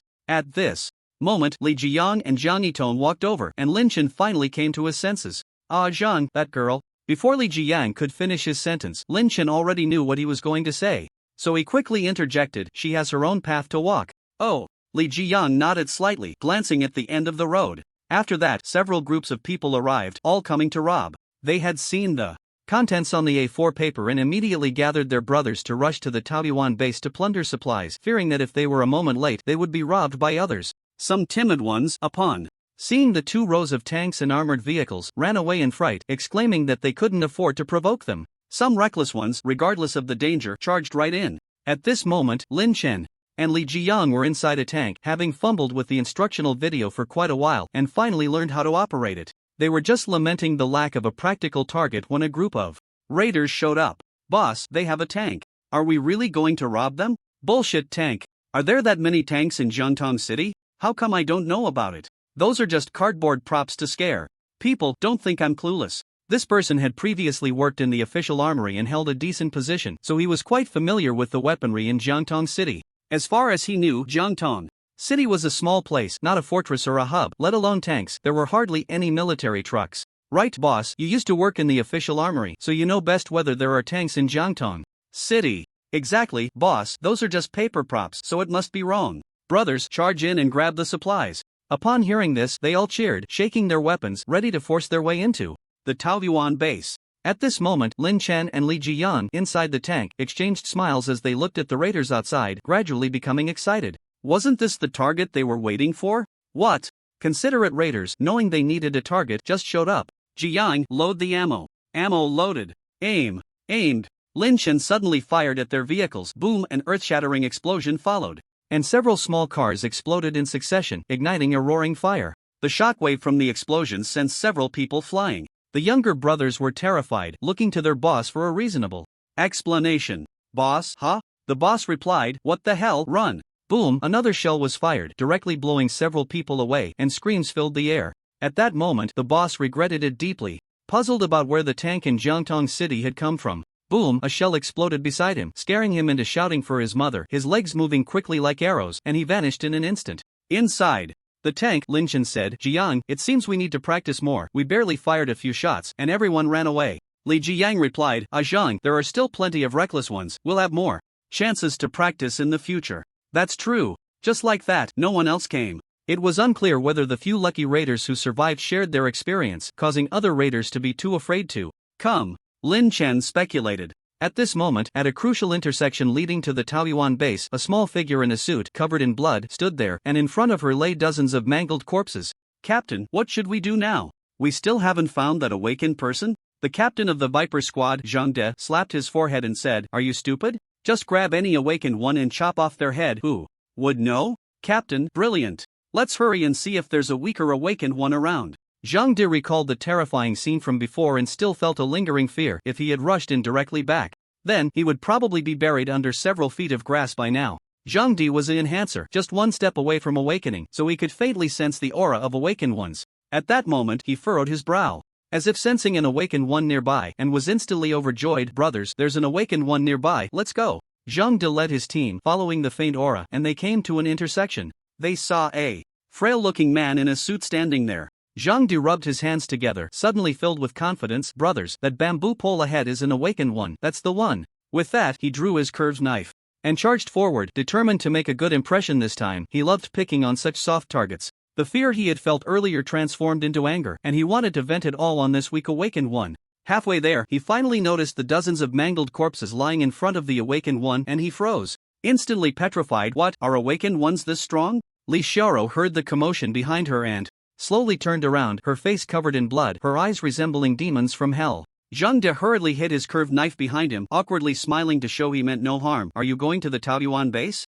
Zhang De was taken aback and quickly waved his hands, replying, No, I'm from the Wang family safe zone." "Get lost." "Alright." With that, Zhang De quickly turned and ran away. When he returned to his team, he gasped for breath, relieved to have escaped yet another disaster. Captain, why did you come back? Weren't you going to kill him? Zhang Da's eyes darted around as he said, oh, that wasn't an awakened one, I sensed it wrong. Let's go find somewhere else. In a survivor gathering place, everyone was huddled under a filthy blanket, looking lifeless, their faces yellow and eyes dark, clearly suffering from malnutrition. At that moment in a corner, a child was sitting beside his gravely ill mother, holding a cup of murky water. He was slowly feeding it to her. Mom, are you feeling better? The mother smiled lovingly at the child. Shaolin, I'm fine. You should drink some water too. It's okay, Mom, I'm not thirsty. The little boy licked his cracked lips and swallowed, but there was no saliva left, only air. He stared at the water in the cup, wishing it could slowly fill up. Perhaps due to long-term dehydration, he began to hallucinate. He truly saw the water in the cup slowly rising until it was level with the rim, then it stopped.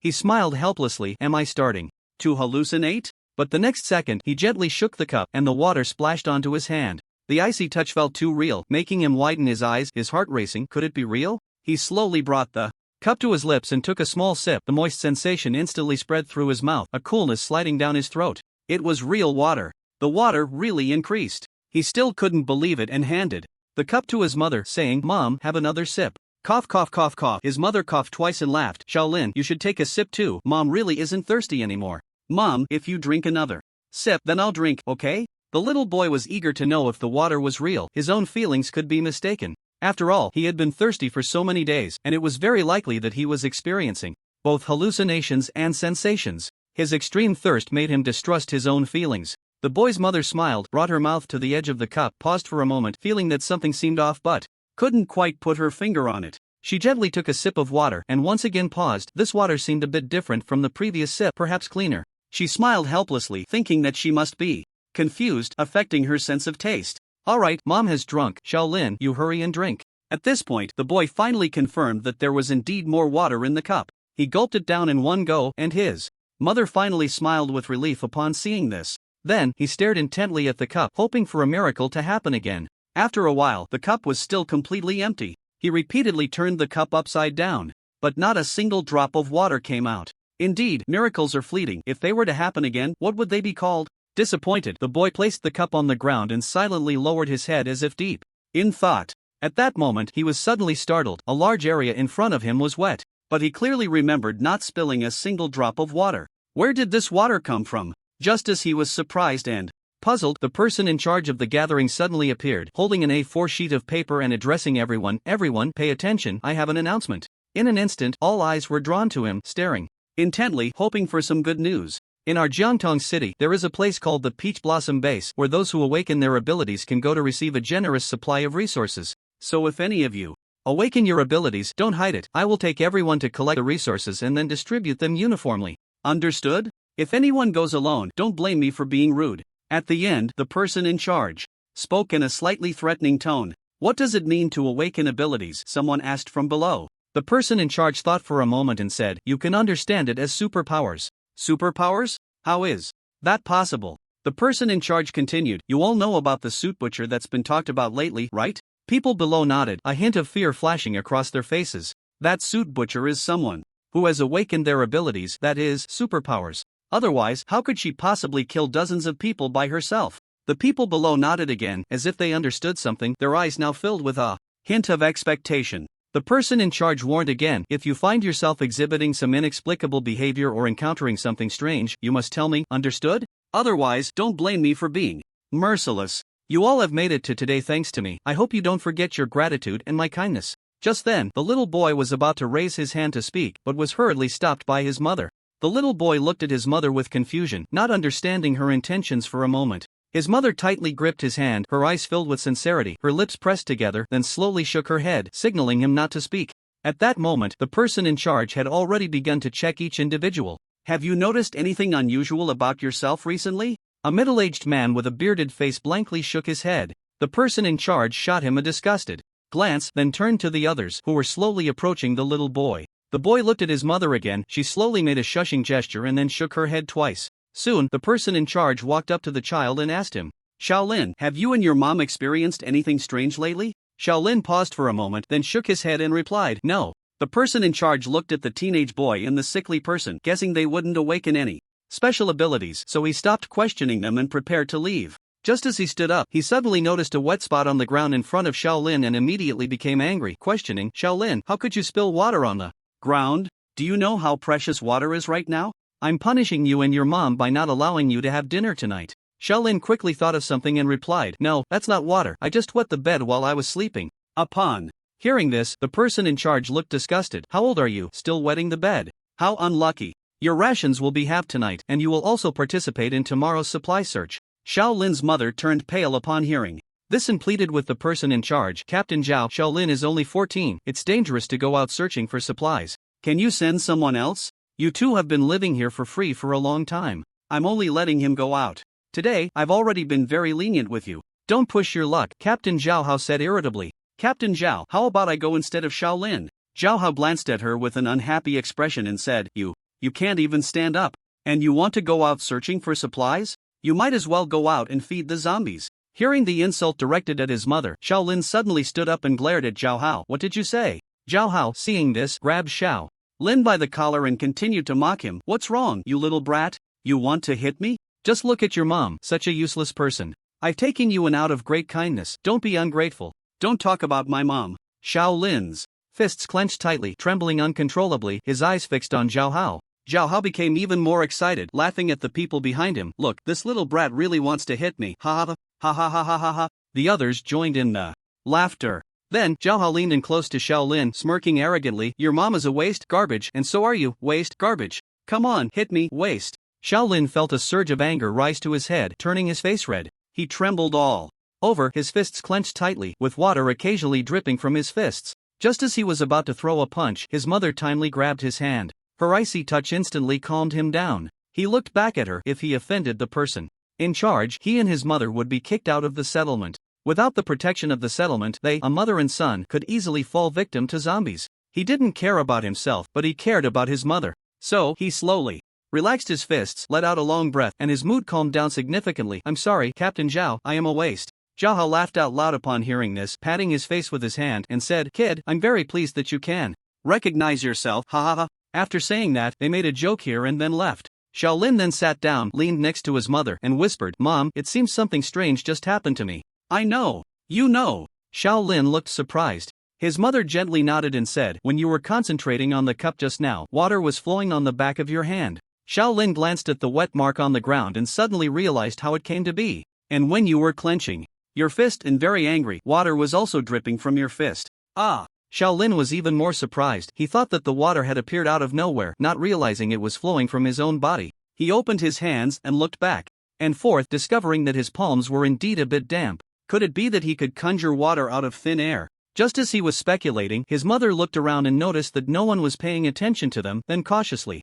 leaned closer to Shaolin's ear and said, Shaolin, you should have awakened your special ability. A whack! Shaolin was so excited that he almost shouted, but he quickly covered his mouth to stop himself. He looked at the others and found them all lying in their spots, completely uninterested in what was happening around them. Shaolin then breathed a sigh of relief and said softly, Mom, I really awakened my special ability. I can protect you from now on. Shaolin's mother smiled with relief, looking at the cup beside her, and said, Shaolin, try again. Focus on the cup like you did before. Imagine that water will slowly appear in the cup and see if you have gained the ability to conjure water. Shaolin nodded excitedly, then picked up the cup and said, Okay, Mom. He then held the cup with both hands, furrowing his brow, and stared intently at the center of the cup, imagining a stream of clear water slowly rising from the bottom. Splash! A faint sound of flowing water came from the cup. Shaolin's eyes widened in amazement, and he looked at his mother. Mom, look. I see it. The water at the bottom was continuously flowing out, quickly filling the cup. Shaolin excitedly held the cup of water and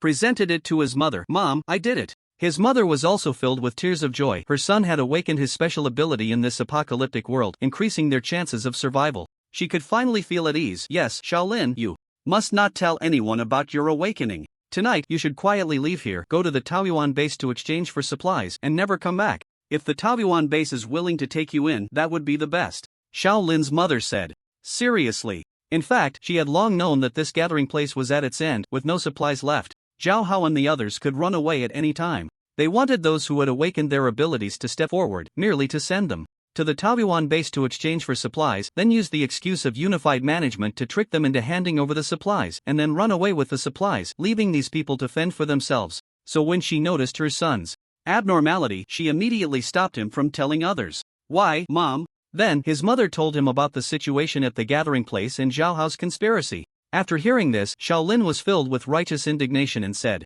"Those bastards, I've long seen that they are not good people." He glanced at his mother and continued, "Mom, let's leave together." "Shaolin, I know the situation well. If I go with you, you won't be able to leave." "No, Mom, if you don't leave, I won't leave," Shaolin said firmly. "You silly child." At that moment, Zhao Hao suddenly remembered something, his face turning pale with shock, and he hurriedly turned around, quickly heading in the direction of Shaolin. Seeing Zhao Hao and the others return, Shaolin's heart leaped to his throat. Had they discovered him? His mother told him to stay calm, to respond to change with constancy, and not to act impulsively. Only then did Shaolin relax a bit, taking a few deep breaths, trying to appear nonchalant. Zhao Hao approached the bed where Shaolin and his mother were, lowering his head as if searching for something. However, Shaolin was extremely tense, staring at the still damp mark on the bed. Suddenly, his breathing quickened again. "Hey, how strange," Zhao Hao suddenly said, causing Shaolin to shudder. Zhao Hao noticed Shaolin's movement and glanced at him. "Why are you shaking?" "My pants are wet, it's cold." Zhao Hao ignored him and continued searching. Suddenly, his eyes lit up as he bent down to pick something up. Found it. It turned out to be a car key. What a false alarm. After finding his belongings, Zhao Hao and the others left. His car key had become a bit damp from touching the wet area, and he looked at his hand and the key with disdain, letting out a sound of discontent before shaking his hand vigorously. Wait, he suddenly realized something and slowly brought the car key to his nose to sniff it. There was not a hint of urine smell. In the next moment, his expression turned fierce, his mouth slightly crooked as if brewing some terrible idea. That night, while everyone was sound asleep, Shaolin slowly poked his head out from under the blanket, looking around and finding no one awake. He gently nudged his mother. "Mom, let's go." "Shaolin, listen to Mom, you go alone. I won't live much longer." "No, Mom, if you don't go, I won't go either," Shaolin insisted stubbornly. Sigh. His mother sighed, knowing she couldn't persuade her child, and slowly sat up, smiling gently at him. "All right, we'll go together." Shaolin helped his mother up, and the two of them tiptoed quietly outside, making not a sound. They successfully exited the room, which was actually a large warehouse located in an industrial park. The industrial park was surrounded by walls, topped with barbed wire, making it a relatively safe place. Just as they reached the entrance of the industrial park, a shadow suddenly emerged from behind the door, followed by several more shadows appearing in succession, startling the mother and son. "Shaolin, where are you and your mom going in the middle of the night?" The shadow across from them suddenly spoke. It was Zhao Hao's voice. As the words fell, the shadow slowly moved forward, and under the moonlight, their faces became clear. Shaolin stood fearlessly in front of his mother and said to Zhao Hao, "Zhao Hao, you said it yourself before, we come and go freely. Now I want to take my mom away from the gathering place. You won't stop us, will you? Come and go freely? If you're useless, of course, you can scram. But if you've awakened your abilities, then go to the Taoyuan base and bring us supplies before you leave." Zhao Hao laughed. "What? If I refuse?" Shaolin's heart sank. It seemed the other side already knew he had awakened his abilities, so he decided to stop hiding it. "Refuse? I have plenty of ways to make you comply." Zhao Hao's expression turned fierce, appearing sinister under the moonlight. He then ordered his henchmen behind him, "Grab his mom." With that, several burly men lunged forward and instantly seized Shaolin's mother. "Let go of my mom," Shaolin shouted, but was kicked to the ground by a big man. Zhao Hao pointed at Shaolin, who was lying on the ground, and said, "If you don't go to the Taoyuan base to get supplies for us, we'll stab your mom to death, one knife at a time." As he spoke, he waved a dagger in front of Shaolin's mother. "You dare? Yo, you little brat, dare to threaten me? Today, I'll show you whether I dare or not." With that, he plunged a knife into Shaolin's mother's thigh, causing her to scream in pain as her leg was instantly soaked in blood. She was already weak and barely able to stand, and now she was even more unsteady, her whole body swaying as if about to fall. But two big men held her up, preventing her from collapsing. "So, do you believe I dare now?" Zhao Hao pulled out his dagger and said, "Zhao Hao, I will definitely kill you." Shaolin gritted his teeth, speaking each word with deep hatred. "Sure, I'm waiting for you," Zhao Hao mocked Shaolin mercilessly. Suddenly, he remembered something and continued, "I'm curious about what kind of ability you've awakened. Show it to me right now, or I'll stab your mother again." Saying this, he raised the knife, pretending to stab down. "Don't move, I'll show you." Then, Shaolin extended his palm, and a stream of water shot out from his hand.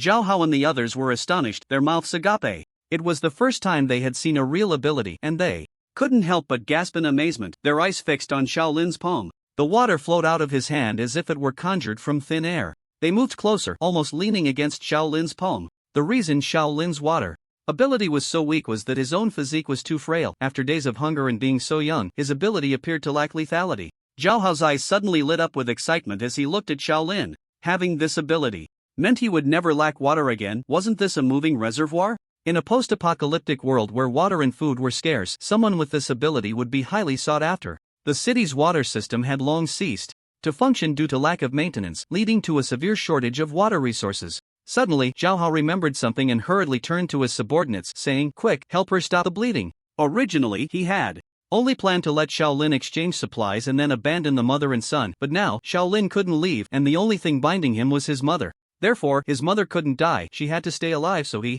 could keep a hold on Shaolin and make him use his ability for his benefit. His little brother was momentarily stunned, but after a while he reacted and quickly tore a piece of cloth from his clothes to bandage her wound. However, it seemed the knife had struck her femoral artery and blood continued to pour out. Her face grew paler and the cloth quickly became soaked. Seeing this, Zhao Hao became anxious and immediately took off his shirt to wrap it around her wound, but it was still futile, it couldn't stop the bleeding. Everyone failed to notice that Shaolin's mother had slowly closed her eyes, her face turning white, her body feeling as if all strength had been drained, and she suddenly went limp. "Mom!" Shaolin seemed to sense something and shouted. At that moment, one of the big men holding Shaolin's mother checked her nose with his hand, and his face changed instantly. He said to Zhao Hao, "Boss, she seems to be dead." "What?" Zhao Hao's eyes widened in disbelief. However, he also stopped his actions. Since Shaolin's mother was dead, he could only forcibly capture Shaolin. He then ordered his subordinates to casually throw Shaolin's mother's body aside and go after Shaolin. But what they didn't know was that at that moment, a massive energy was surging wildly within Shaolin, and every one of his cells was 100 times more active than usual. "Brothers, this kid can summon water out of thin air. As long as we catch him, we won't have to worry about water anymore," Zhao Hao said, raising his dagger to the other little brothers. Upon hearing this, the little brothers instantly became incredibly excited. They had had enough of the days without water, and the thought of not having to worry about it in the future made them feel as if they had been injected with adrenaline. They howled and surrounded Shaolin. Suddenly, Shaolin opened his eyes wide, tears still hanging at the corners, and he stared fiercely at the group in front of him. They were the ones who had caused his mother's death. They all deserved to die. "You all deserve to die," he shouted, extending his palms. Two streams of high-pressure water shot out violently, directly knocking one person to the ground, demonstrating the immense water pressure. His anger had awakened the latent energy within Shaolin, amplifying his abilities several times over, but it was still far from enough. To kill, he needed to be stronger. Upon seeing the increased water output from Shaolin's palms, Zhao Hao's face was filled with frenzied excitement. Not only would he not have to worry about drinking water in the future, but he could even trade water with others for supplies. Thinking of this, he shouted loudly to his little brothers, "Brothers, don't be afraid of him, it's just a bit of water pressure. Let's find something to block it." Rush in and pin his hands down, and he won't be able to spray water anymore. Hearing this, the little brothers quickly gathered materials. Some found wooden boards, some found metal sheets, and others used trash cans as shields. Zhao Hao looked around and noticed the body of Shaolin's mother lying not far away. If he used her body as a shield, Shaolin would definitely not dare to spray water at himself. With this thought, he picked up Shaolin's mother's body and held it in front of him, dagger in hand, charging towards Shaolin. "Zhao Hao, you bastard!" Upon seeing Zhao Hao using his mother's body as a shield, Shaolin immediately stopped the flow of water. His eyes turned bloodshot, almost oozing blood, his teeth grinding together, and his lips twitching uncontrollably. His anger had reached its peak. Boom! A shockwave erupted, startling everyone, and then they heard Shaolin shout, "Zhao Hao, you will die." Just then, a little brother took the opportunity to rush forward, wanting to subdue Shaolin in one go. But as soon as he ran in front of him, he suddenly stopped. In the next second, countless transparent water droplets forcibly burst out of his body, slowly floating to the top of his head, gathering into a large water ball. The little brother's body was riddled with holes, and his entire body was visibly shrinking at a rapid pace. In just a few seconds, he turned into a dried corpse, crashing to the ground with a thud. At the same time, the water ball above his head smashed down violently, scattering into a puddle. This was Shaolin's ability after becoming stronger, controlling water elements. Just now, he had forcibly expelled the water elements from that person's body, gathering them into a water ball. Zhao Hao and the others were stunned at this scene, but they quickly reacted, dropping what they had in their hands and starting to flee in a panic. Shaolin merely watched their retreating figures, then suddenly extended his palm towards them. All of them immediately froze, looking up at the sky. Then, Shaolin slowly raised his palm, and the water elements within their bodies began to rise slowly, forcibly escaping. In an instant, a water ball appeared above everyone's heads, and each person turned into a dried corpse in a moment, crashing to the ground. The water ball then fell, splashing droplets everywhere, and a faint smell of blood filled the air. Shaolin slowly retracted his palm, then felt a sweetness in his chest and spat out a mouthful of fresh blood. He had forcibly activated his vital energy, and at this moment he was severely injured. This ability to control water elements was only a fleeting moment, and he would only be able to use it freely after breaking through to the second tier. Ignoring his own body, he quickly ran to his mother, picked her up, and found that she had already lost all breath, leaving him to cry in pain. He remembered his mother's words, that he must live well to not let her down. So he immediately carried his mother's corpse and headed towards the Taoyuan base. When he reached an intersection, he suddenly saw many bloodied and mangled corpses on the ground, and Shaolin became alert, realizing that there might be zombies lurking around. Suddenly, a shadow emerged from behind an abandoned car ahead, blocking his path. "Who is it?" he said cautiously. "The shadow slowly spoke. "Are you going to the Taoyuan base?" Shaolin was taken aback and nodded, replying, "Yes. Who are you? What do you want to do there?" "To exchange for supplies," Shaolin answered truthfully. Li Xioro sensed slightly and discovered that the person opposite was an awakened one, then said, "Once you exchange for supplies, leave. If you dare to have any ill intentions towards the Taoyuan base, you will end up like them, lying on the ground." Shaolin was momentarily stunned upon hearing this, unsure how to respond, and could only nod slightly. Li Xioro then disappeared back into the darkness. Shaolin continued on with his mother's corpse on his back, muttering to himself, "Could that person be from the Taoyuan base? But why did she block the way? Forget it, I won't think about it. It's more important to get the supplies quickly." Saying this, he quickened his pace. When he arrived next to the Taoyuan base and saw the 2 rows of tanks and armored vehicles, he was immediately shocked, his mouth agape. This Taoyuan base was too formidable. They even had tanks and armored vehicles. No wonder they dared to issue such news. With this kind of strength, who would dare to cause trouble? However, the environment of their base was truly hard to describe, and it seemed there weren't many people around. "Is anyone there? Is anyone there?" Shaolin shouted a few times from outside, looking around, afraid of attracting zombies. Fortunately, there were none. What he didn't know was that this area was off limits to zombies, as any that appeared here had been blasted to bits by Lin Chen and Li Jiyang. Lin Chen and the others, who were cultivating in the safe house, suddenly opened their eyes upon hearing the commotion outside.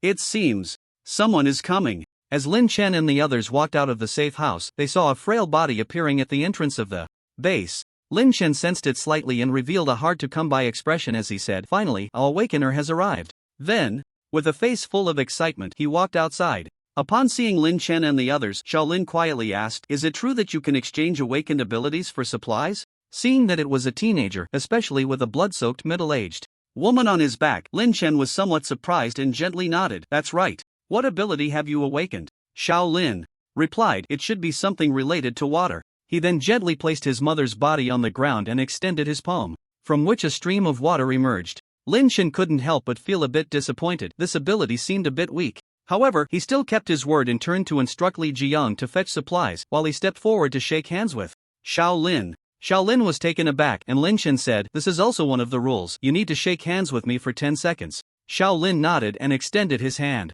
After 10 seconds, the system announced, "Congratulations, host, you have successfully copied the water ability." This ability, when cultivated to a later stage, can unleash a massive wave with a single palm strike, capable of obliterating an entire island nation. Lin Chen's eyes lit up. "Oh, then this ability is quite strong." At this moment, Li Jiyang brought out a box of instant noodles. Lin Chen gestured for him to hand it to the boy in front of him. The boy took the box of instant noodles, still somewhat incredulous. Although he didn't understand why the other party would give an awakened one box of instant noodles, he was still very grateful. "Thank you." Shaolin bowed to Lin Chen in thanks. Lin Chen simply said, "This is what you deserve."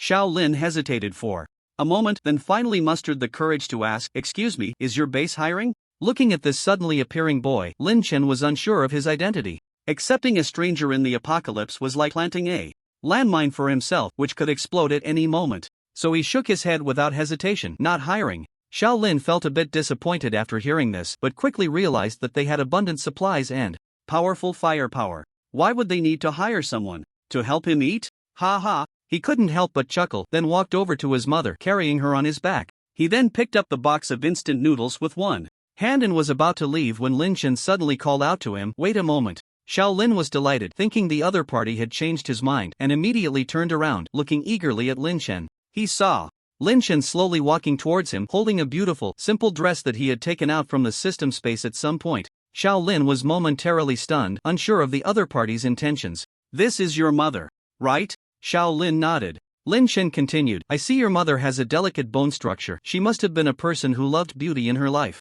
I have a dress here, let her leave with dignity. Ah! Upon hearing this, Xiao Lin's heart trembled. This sudden warmth left him somewhat at a loss. He stood there for a long time, and when he finally came to his senses, he repeatedly thanked Lin Shen, tears welling in his eyes. Lin Shen then instructed Zhang Yitong to take Xiao Lin's mother's body to the safe house to change her clothes. After a long while, Zhang Yitong still hadn't come out, and Lin Shen was a bit curious but didn't want to disturb her, so he could only wait. Xiao Lin also found it strange. Did it really take that long to change clothes? Suddenly, he looked at Lin Shen and the others with some vigilance, ready to activate his abilities at any moment. However, since his mother was still in their hands, he didn't dare to act rashly. Lin Shen sensed the energy fluctuations from Xiao Lin and knew he had grown suspicious, but he didn't know what to do either, so he could only wait. After about 10 minutes, Zhang Yitong finally came out carrying Xiao Lin's mother's body. Upon seeing them, Xiao Lin let out a long sigh of relief. When he saw his mother up close, he completely broke down. Tears streamed down his face and his body trembled and convulsed.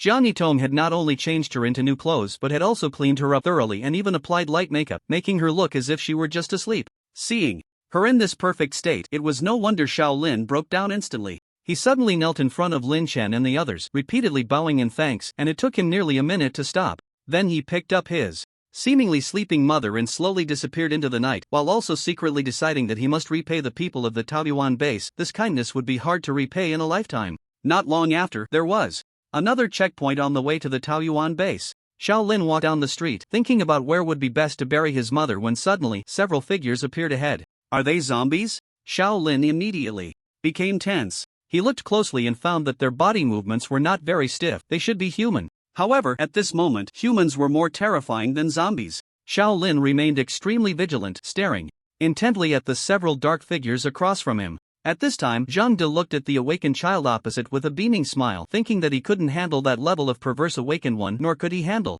the female awakened one, but surely he could deal with the child awakened one. He was just about to step forward, but after thinking it over, he decided to be cautious and said to a teammate beside him, Motzi, you go.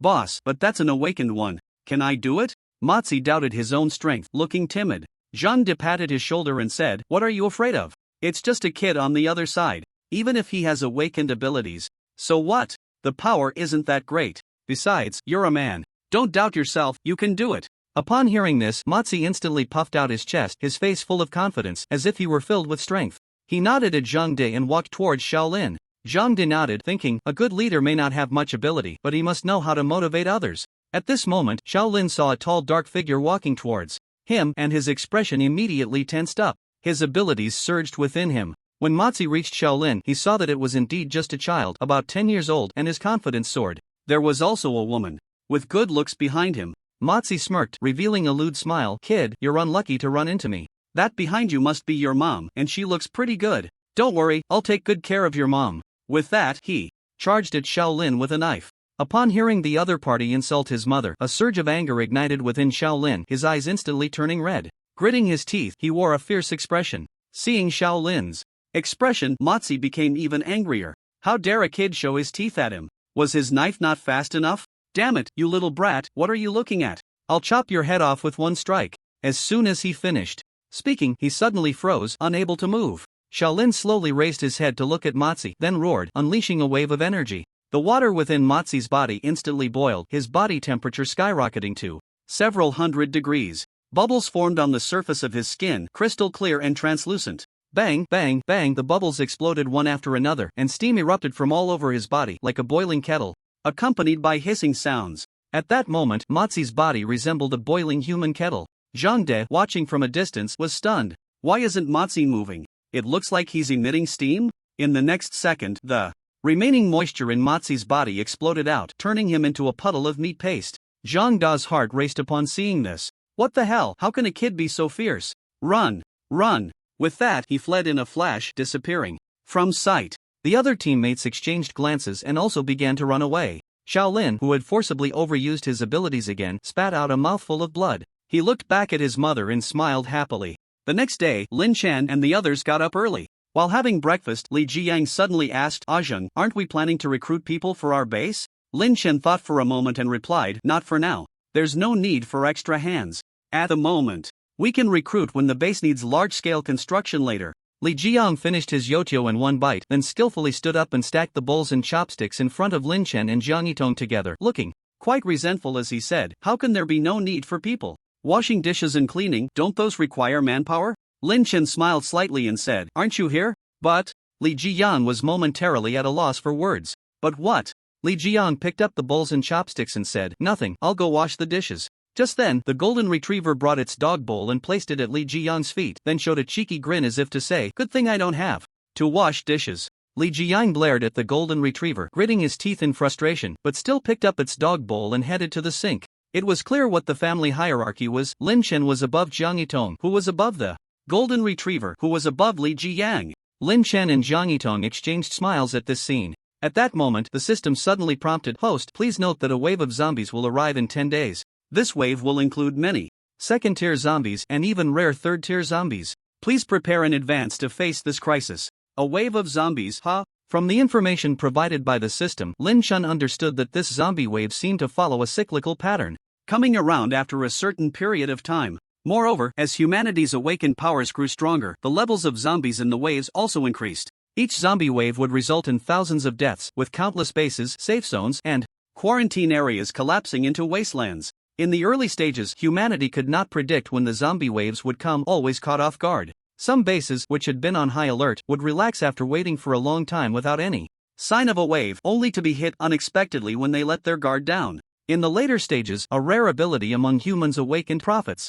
Humans could then clearly know when the zombie waves would arrive, allowing them to prepare and not be caught off guard. However, each wave still resulted in heavy casualties, as there would always be one or two zombies with absurdly high levels. Lin Chen thought for a moment. It seemed he needed to reinforce the base. It would be best to build walls around it, construct battlements on the walls, and install heavy weapons. When the zombies came, they could fire from above with heavy artillery. He also planned to build a basement for safety so that if they were breached, Li Jiang and Jiang Yitong would have a place to hide, while he could just dive into the system space. He decided to act on it, but it was no small project. Just a few of them might not be able to finish it in 10 days. Suddenly, Lin Chen remembered Li Jiang's suggestion: recruit people. Even if he didn't want to hire anyone right now, he could bring in some temporary workers or day laborers, offering them a bit of supplies, like instant noodles or sausages. He didn't know how many people would rush to take the job. It was just right to use the same method as last time to post another message. He just needed to rewrite the content. While Lin Chen was thinking, a noise suddenly came from outside. He thought it was an awakener coming to exchange for supplies, but when he went out to check, it was actually Wang Tian and the others. Wang Tian spoke first. "Little brother, long time no see. Are you here to exchange for supplies?" Lin Chen asked. Wang Tian and the others smiled awkwardly. They had only enhanced their abilities and were still a step away from awakening. But that step was one they had never managed to take.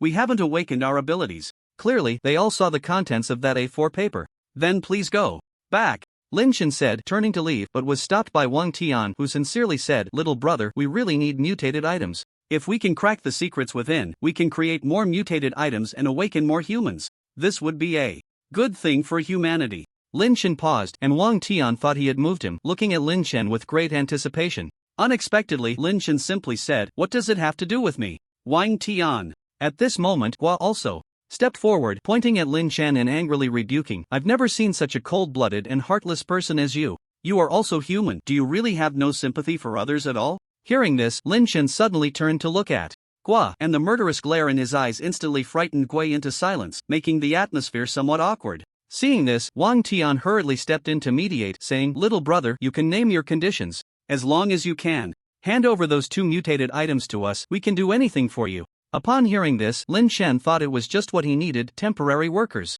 The more than 10 people in front of him were all enhanced, and they would definitely be strong workers. Lin Chen pretended to think for a moment and then said, "It's not impossible. If you are willing to help me for 10 days, I can consider giving you 1 mutated item." After all, Lin Chen's system space had countless identical mutated items. Giving them 1 wouldn't matter. "Really, little brother, you are really willing to give us 1, Wang Tian said, his expression extremely excited, almost moved to tears on the spot. "Let's see how well you work first." With that, Lin Chen turned and walked into the base. Wang Tian shouted back, "Little brother, don't worry, we will definitely do the work you assign clearly." At this time, Hua and the others approached and said, "Captain, are we really going to help this kid with his work?" Wang Tian scoffed, "What else can we do? Can you beat him?" The crowd immediately lowered their heads and stopped talking. "If we can't beat him, we should just listen to him. Having a chance to obtain a mutated item is already good enough. What more do we want? Wang Tian scolded them. Yes, Captain, we understand, the group replied weakly. Then everyone entered the base together. Upon seeing the 2 rows of tanks and armored vehicles, they all widened their eyes. Captain, armored vehicles and tanks, wow. Wang Tian also broke into a sweat, not expecting that this seemingly shabby base actually had such heavy weapons. But he quickly realized that Jiangtong City didn't have such things. Models. Are they models? Just then, Li Jiyang, inside one of the tanks, suddenly fired a shot at a distant zombie, directly blowing it to ashes. This was Li Jiyang's favorite pastime, tanks blasting zombies. The team members stared blankly at Wang Tian, who awkwardly coughed a couple of times and kept looking around. Fortunately, Lin Chen walked over, otherwise, Wang Tian would have been in a tight spot. He asked Lin Chen, little brother, tell us what you need us to do. Just say it, as long as we can do it, we will. Definitely not be vague at all. Lin Chen pointed to a corner of the base where he had already copied the drill bits, cement, and various masonry tools, saying, use those things to build a wall around this base. The wall should be built in the style of ancient city walls, not too high, about 5 or 6 meters will do. You can start now. If you have any questions, just come and ask me. Wang Tian and the others widened their eyes and exclaimed in unison, what? Isn't this masonry work? Captain. Everyone looked at Wang Tian with wide eyes. They were all specially trained soldiers, how could they do the work of bricklayers? This was simply an insult, a tremendous insult. Wang Tian shook his head helplessly, sighed, and then slowly rolled up his sleeves, saying to the team members, do a good job. At this point, they were utterly despaired. Since the captain had given the order, they had no choice but to comply. With dejected faces, they walked toward the pile of bricks. The sun was blazing today, and the weather was extremely hot. After a short while, Wang Tian and the others were drenched in sweat, their bodies heated up, and their clothes soaked through. Wang Tian simply took off his shirt, and seeing this, the other team members followed suit, instantly feeling much cooler. Zhao Sini looked around at all the shirtless men, somewhat at a loss, and said, what? About me? Soon, they worked through the morning, each of them exhausted and lying down. To be honest, this was much more tiring than fighting zombies. But the progress of the project was minimal, having only built a low wall a few dozen centimeters high. Time to eat, Lin Chen shouted. Gua and the others immediately rejoiced, at least that kid has a bit of conscience, knowing to prepare food for us. When they reached the door of the safe house, Lin Chen looked at them and said, why are you here if you're not working? Didn't you say it was time to eat? At this moment, Li Jiyang and Zhang Yitong squeezed out from the crowd. Lin Chen pointed at them and said, I told them to eat, not you. Guo clicked his tongue and complained, no way. We help you work and you won't even give us food? Even Zhou Ba Pai isn't this stingy. Lin Chen replied nonchalantly, we agreed that you help me work and I would give you a mutated item, but I never said I would provide meals. Besides, in this apocalypse, food is more precious than mutated items. You think you can take advantage of me for food? Dream on. Guo and the others were left speechless, all they could do was look at Wang Tian with pleading eyes. Wang Tian was taken aback, they indeed hadn't promised meals, what could he do? He took out a piece of compressed biscuit from the backpack beside him, squatted by the wall, and started eating it bite by bite. The other team members understood the captain's meaning and silently took out a piece of compressed biscuit from their own backpacks to nibble on, all casting resentful glances at Lin Chen. Just then, Zhang Yitong and Li Jiyang brought out a table filled with various delicious dishes. Wang Tian and the others were instantly attracted by the aroma and turned to look over. Wow, braised lion's head, beggar's chicken, sour soup fish, spicy beef. The team members' eyes widened, saliva uncontrollably dripping from the corners of their mouths, even forgetting to wipe it away. Everyone was curious about how they had such a lavish meal. Could it be that they had prepared in advance? They glanced at the compressed biscuits in their hands and instantly found them unappetizing. Thus, Lin Chen and the others finished their lunch amidst envy and jealousy, but due to the large amount prepared, there were still many leftovers. After finishing, Lin Chen and Zhang Yitong returned to the safe house to rest and began to cultivate, leaving Li Jiyang to clean out the dishes. Just as he was about to start, he noticed a dozen people nearby staring eagerly at the plates on the table. Just then, the person washing the dishes had arrived. I have a chance to wash dishes, who wants to? Before he could finish, everyone raised their hands and shouted, me, I'll help you wash. Alright, then it's up to you. After Li Jiyang left, everyone rushed over like mad. At that moment, Wang Tian shouted from behind, what are you doing? Have you forgotten what your identity is? You are members of the Blade Special Operations Team. Just look at what you all look like now. Everyone was taken aback and glanced at Wang Tian. The next moment, Captain, we don't believe you anymore. Wang Tian was stunned and immediately ran forward. Wait, leave me inside the safe house. Lin Chen asked the system, how can I upgrade the level of mutated items? system you need to refine the mist or crystal cores together with the mutated items in intense fire, which has a certain probability of refining high-level mutated items. The probability is influenced by factors such as the purity of the mist, the level of the crystal cores, and the refiner's control over the heat. It is a technical task, and later on, there will be a specialized profession for refiners. Lin Chen didn't need to worry about probabilities at all. He had an unlimited number of samples. If he failed, he could just try a few more times. Can I use explosive refining? Yes, but please control the power of the explosion so you don't directly turn the mutated items into dust. Lin Chen nodded. He was already a peak second-tier ability user, while the mutated tang knife and explosive bow were still first-tier items. If he didn't control the explosive power well, he might indeed turn them into dust. Then, Lin Chen took out an explosive bow and a tang knife, along with 2 blue crystal cores, and placed them on the ground. He then extended his palm towards them. Bang! A beam of scorching light shot from his palm, like a giant laser beam, instantly enveloping the tang knife, explosive bow, and the 2 crystal cores. After a while, a sudden crack sounded, as if the crystal cores were starting to shatter. Seizing the momentum, Lin Chen continued to increase the firepower. Bang! The explosive power increased several-fold. Crack! 2 crisp sounds followed, and Lin Chen's heart sank. It was over. When he retracted the explosion, he saw that the explosive bow and tang knife were shattered all over the ground, while the crystal cores had been refined, disappearing without a trace. If it had been someone else, they would have probably cried to death by now. But for Lin Chen, it was almost without impact. At most, there was a pile of garbage on the ground that needed to be cleaned up, and the floor of the safe house was burned unevenly. Next, he went to the open space at the back of the safe house, where Wang Tian and the others were resting. When they saw Lin Chen come out, holding a pile of explosive bows and mutated tang knives, their mouths dropped open, eyes wide in astonishment. How does he have so many mutated items, and they're all the same? Everyone was puzzled, looking at Lin Chen with confusion, not knowing what he was going to do. He placed 1 explosive bow and 1 mutated tang knife aside, then took out 2 crystal cores. At the sight of the crystal cores, everyone was shocked. Again, aren't those zombie crystal cores? How does he have them too? The official quarantine zone had once mobilized countless manpower and heavy weapons to kill a second-tier zombie, obtaining a crystal core from its head. According to the scientists in the quarantine zone, the core contained a higher concentration of mist and even powerful energy fluctuations, which should be closely related to awakening and later breakthroughs. In the quarantine zone, that crystal core was treated like a treasure, usually locked in a safe with 3 layers of security inside and 3 layers outside. Apart from the commander of the quarantine zone and a few scientists, no one else had access to it. Before Wang Tian and the others went on their mission, they had encountered the crystal core once, and they were ordered that if they came across such a core, they should bring it back as well. They never expected that such an important item would be casually thrown on the ground. Then, unexpectedly, they saw Lin Chen's palm erupt with a blazing flame, directly enveloping the mutated items and the crystal core, beginning to burn them. They couldn't help but exclaim, both in awe of Lin Chen's powerful abilities and in shock at how he was treating the mutated items and the crystal core. Crack crack, they heard 2 cracking sounds as Lin Chen withdrew his hand, glancing at the 2 mutated items on the ground. This time it was better, they were only broken into 2 pieces, indicating that the firepower was still a bit too strong. Then, Lin Chen kicked the 2 damaged mutated items aside, rearranging the 2 intact items and the 2 crystal cores. How many crystal cores does he have? Everyone couldn't help but click their tongues, looking at Lin Chen with eyes full of resentment. When did mutated items and crystal cores become so worthless, so casually wasted? Those were items they would have to work hard for.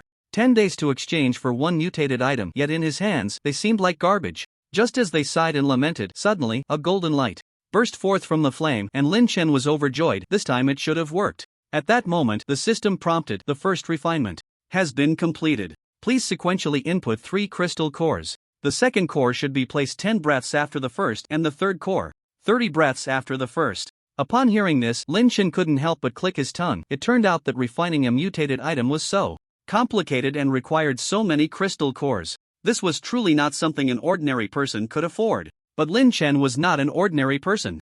Then, following the system's prompt, Lin Chen placed the crystal core inside, and with a bang, the explosive light was instantly dispersed, revealing 2 golden mutated items before everyone. This everyone was astonished, unsure of what to say. What kind of operation was this? Why did it feel like those 2 mutated items had become more powerful? Lin Chen first picked up the explosive bow from the ground, feeling it had become a bit lighter. He gently touched the string, and it immediately emitted a deep resonant sound, like an ancient zither being played in a church, distant and prolonged. Unfortunately, he hadn't yet condensed any arrows, otherwise he could have tested its power. Lin Chen still tried to draw the bow, easily pulling it to full draw. Suddenly, a phantom slowly condensed between the bow and the string, forming an arrow. Could it be that the upgraded explosive bow could automatically condense arrows? As long as it was fully drawn? Lin Chen thought to himself, and then he shot an arrow at the wall not far away. Boom, the wall was instantly blasted open, and the arrow disappeared without a trace. Lin Chen nodded in satisfaction. Its power had indeed increased significantly. With a thought, he copied over 100 second-tier explosive bows into the system space, then called Jiang Yitong over and gave her the upgraded explosive bow. Upon seeing it, Jiang Yitong's face lit up with excitement. The golden appearance, lightweight design, and the automatic arrow condensing feature made her very fond of it. "Thank you, brother Lin Chen." Lin Chen merely nodded slightly at her, then picked up the second-tier golden tang knife. He wondered how powerful this second-tier tang knife was. He swung it fiercely at the air, and unexpectedly, a flame burst forth from thin air. Was it flame enhancement? This could disrupt enemies in battle, and the high temperature of the flames could also inflict some damage on them. Li Jiyang watched eagerly from the side. Lin Chen glanced at him. "Here you go." He immediately ran forward to take the tang knife. "Thank you, Ah Zheng." The onlookers, including Wang Tian and others, were somewhat at a loss. The mutated items they had searched so hard for seemed so worthless in Lin Chen's hands, and it appeared he had even refined more powerful mutated items. "Captain, do we really need to continue?" Guai asked. Wang Tian replied firmly, "Of course, our mission is to bring back a mutated item." Guai and the others nodded in unison. "Understood, Captain." Thus, Wang Tian and the others worked tirelessly for several days to repair the walls of the Taoyuan base, hoping to meet Lin Chen's standards and bring the mutated items back to the official quarantine zone. On the evening of the 5th day, after Lin Chen and the others had just finished dinner, Wang Tian and the others were resting when they suddenly heard cries for help from outside. Everyone climbed up onto the repaired wall and saw a group of people desperately running towards them, with hordes of zombies chasing behind. Lin Chen was puzzled. How had so many zombies suddenly appeared? Was the zombie tide beginning? The group quickly reached the entrance of the Taoyuan base, their faces filled with terror, gasping for breath. Upon seeing the people on the wall, they seemed to have found a lifeline, shouting loudly, "Please, save us. Please, open the door and let us in." Their faces were full of pleading, their tone urgent, occasionally glancing back at the approaching zombies, which were roaring and clawing their way towards them. The people below grew increasingly terrified, their faces pale, stamping their feet anxiously, almost to the point of tears. But Lin Chen calmly said, "Why should I save you? As long as you are willing to save us, we will do anything you ask. Yes, we can be your servants, and promise to obey you from now on. Yes, our lives from now on are yours. Just say the word, and we'll go through fire and water without a second thought." Hearing their immediate promises, Lin Chen smiled faintly. Such promises made in a moment of crisis were nothing but a joke. They were only able to speak so sincerely because their lives were threatened at that moment. Once the threat was gone, just wait and see. Don't even think about them being willing to serve you. If anything, they might turn on you instead. Lin Chen looked at them coldly and said, "Get out immediately. You brought the zombies to my territory. I won't hold it against you this time. But if you don't leave now, don't blame me for being rude." Wang Tian, unable to hold back, cautiously spoke to Lin Chen, "Little brother, they have so many lives at stake. Just open the door and save them. They will surely be grateful." Gui Yi chimed in, "You can't really plan to watch them die, can you? So cold-hearted, I'm starting to doubt if you're human or a zombie." Xiao Guo, shut up. Gui Yi's tone was laced with sarcasm, and Wang Tian quickly silenced him sternly. "It's true, Captain. If a person has no feelings, can they still be called a person?"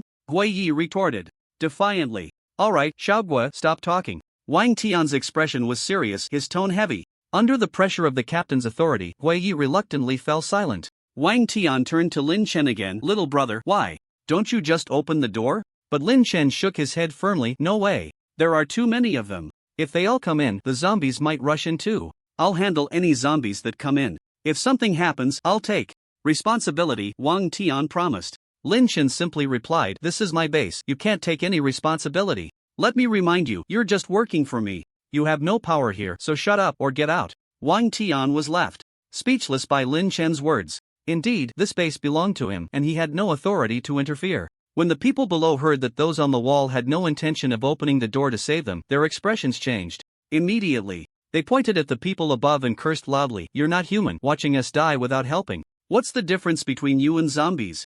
Yeah, you dogs, you're not human, cold-blooded and heartless. You don't deserve to be human, even dogs have more feelings than you. I spit on you, you scum of humanity, disgrace. Just seeing you makes me sick." Lin Chen calmly watched the group below hurling insults and humiliation at him. He felt no emotional turmoil, which only confirmed his previous thoughts. The promises they had just made were all lies, not a single word was true. Otherwise, their attitude couldn't have changed so drastically. As he spoke, some of them rushed to the door, shaking it wildly. Everyone, let's push this broken door open and drive the trash out. Yes. Drive them out, we want to live inside. We don't want to be with trash. Right, they don't deserve to live in such a good base. Lin Chen stared intently at the frenzied crowd below. They couldn't enter the base, so they shifted their mindset, thinking of themselves as the owners of the base and Lin Chen and his group as outsiders, wanting to drive them out. They really didn't see themselves as outsiders. They were playing the role of robbers quite well. A strange smile crept onto Lin Chen's lips as he said, if you keep this up, I'll get excited. Lin Chen took out the golden explosive bow, and Wang Tian's eyes widened in fear. Little brother, what are you going to do? Lin Chen smiled slightly. Kill. Ah. Wang Tian could hardly believe it. Lin Chen was actually going to kill someone. His determination and ruthlessness made Wang Tian's heart race with dread. Little brother, you can't do this. Before he could finish his sentence, Lin Chen drew the bowstring, and a golden arrow formed at the tip of the golden explosive bow. Whoosh, the arrow shot out, piercing through both of them, disappearing into the second person's body.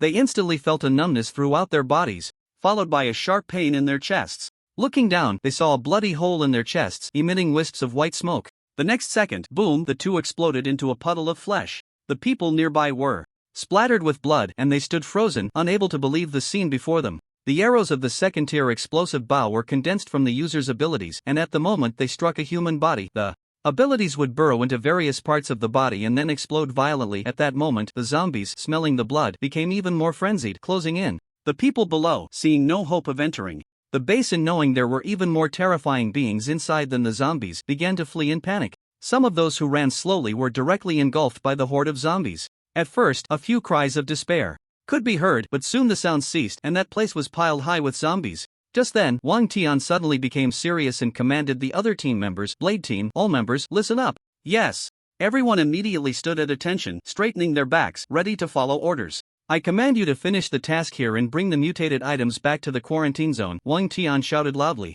Everyone was taken aback, exchanging glances, unsure of what the captain meant, and no one spoke. Did you hear me? Wang Tian raised his voice an octave higher and said again. The team members habitually replied, yes, Captain. Satisfied, he nodded, then took a running leap and jumped down the wall, charging into the horde of zombies, drawing two short knives, attacking left and right as he advanced. Captain! Everyone was shocked by his actions, shouting from the city wall, remember my orders, do not come down. Wang Tian shouted back. Captain!